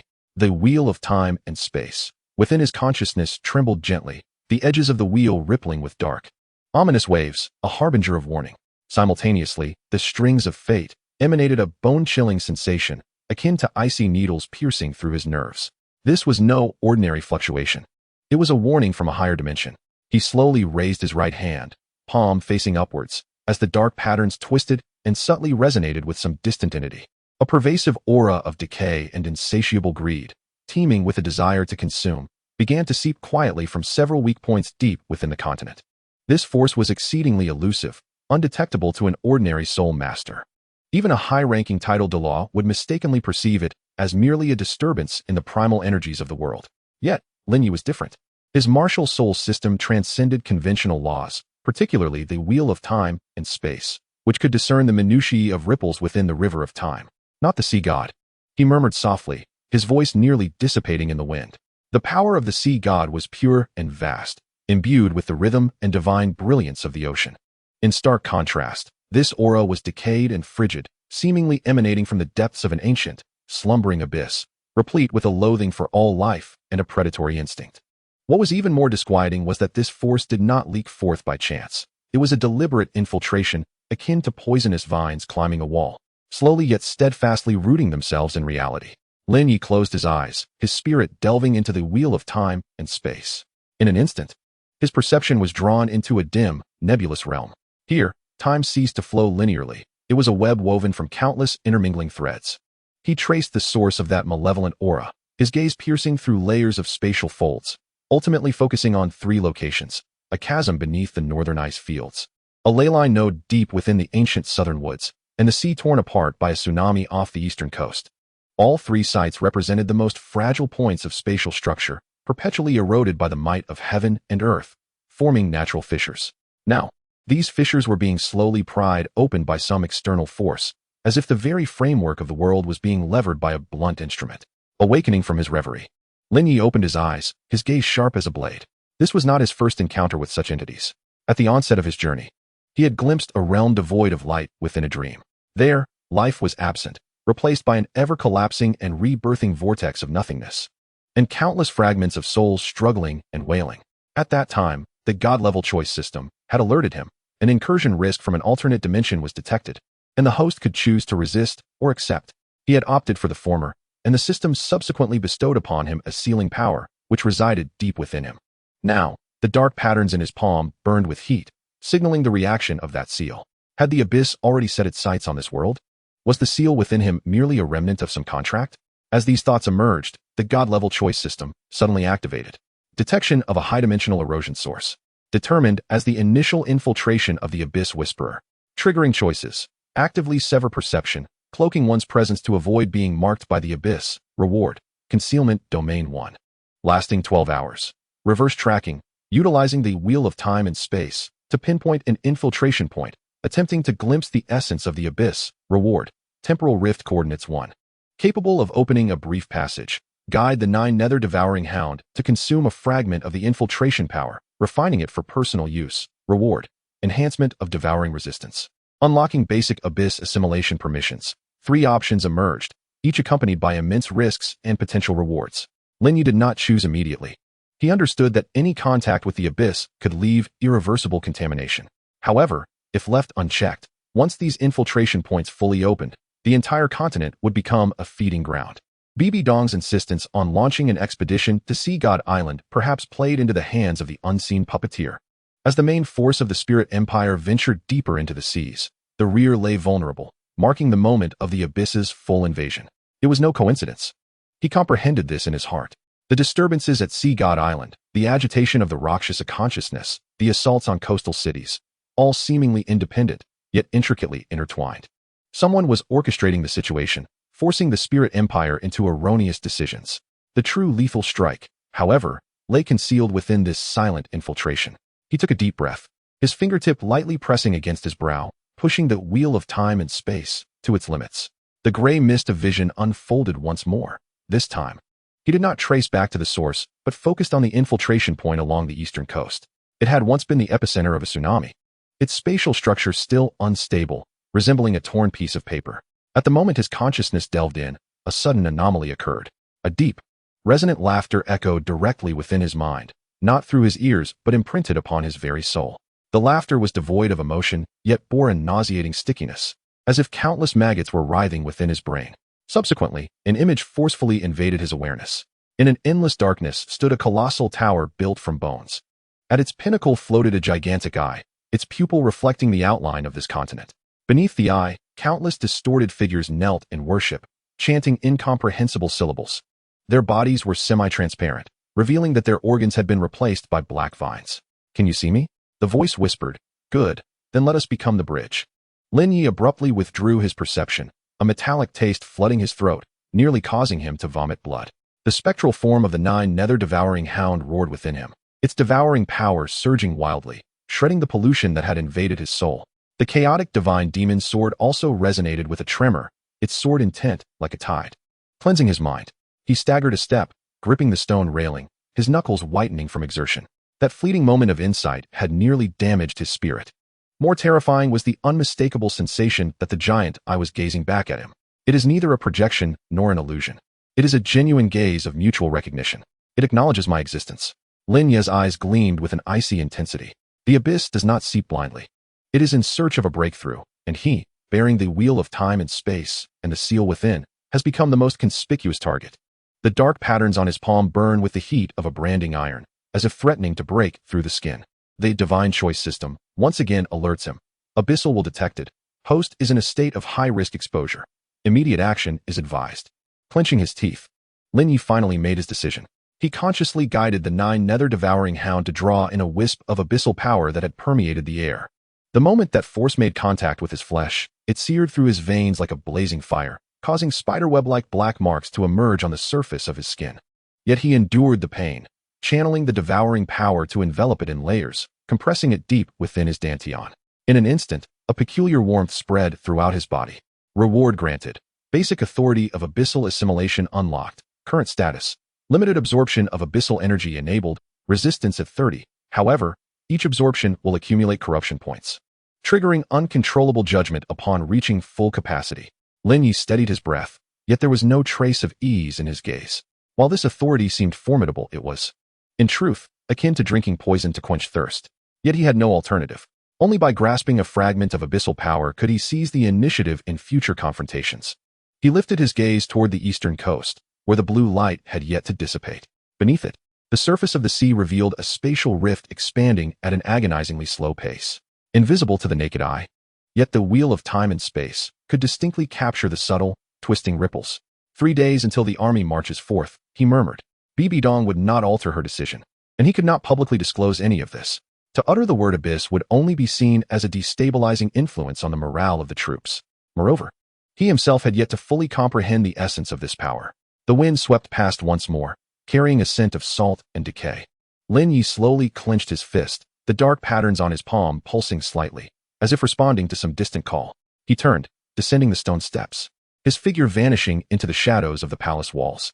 With every step he took, a faint black mark was left on the ground, ephemeral as though consumed by the earth itself.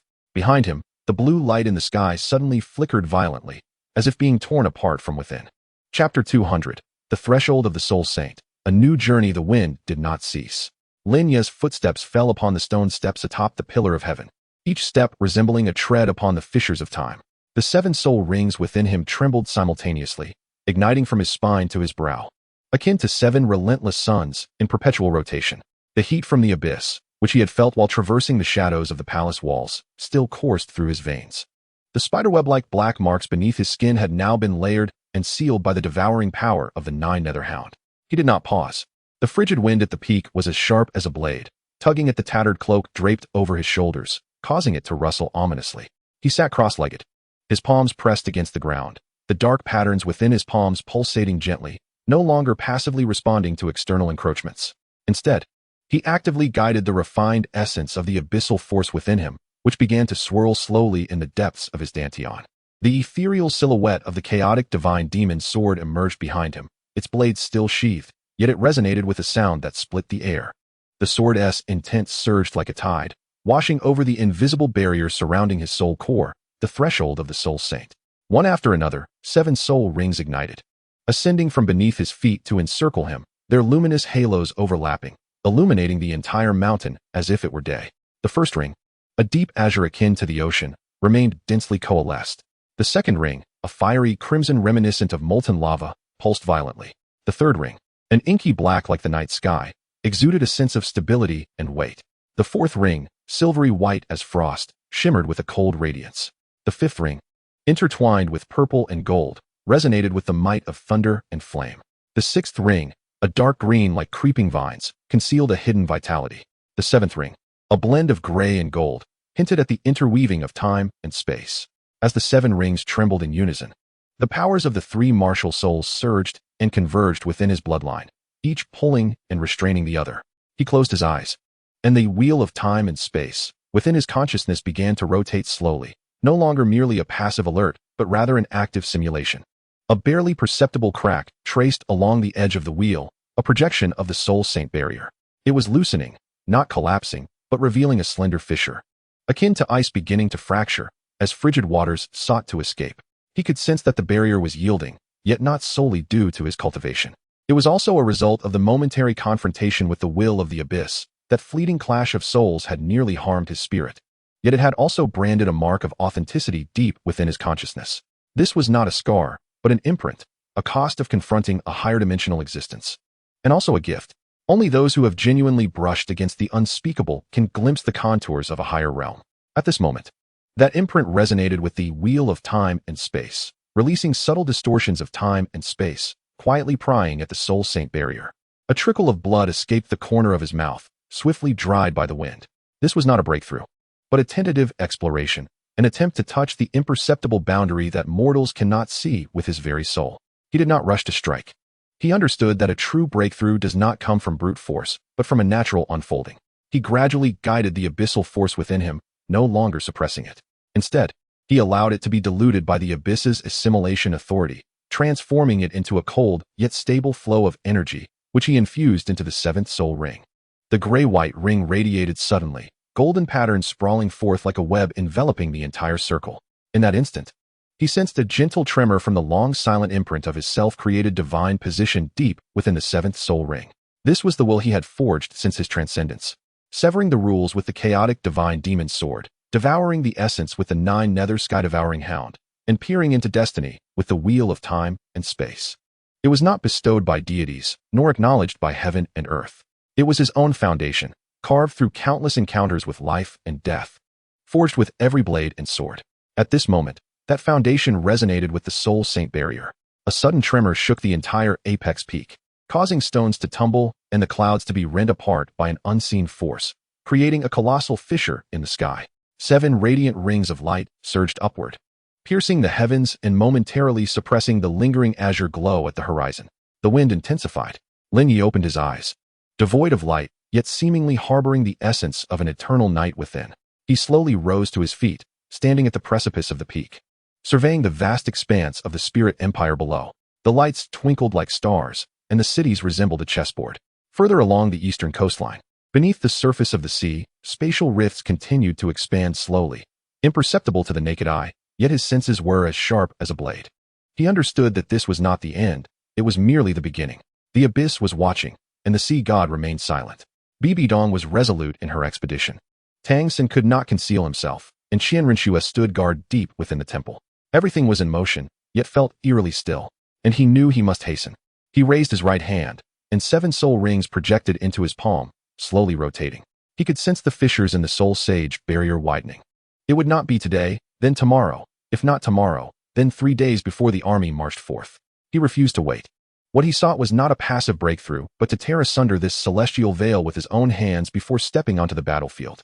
Taking a deep breath, the 3 great martial souls within him roared in unison. The chaotic divine demon sword unleashed an invisible sword intent, piercing directly towards the soul core.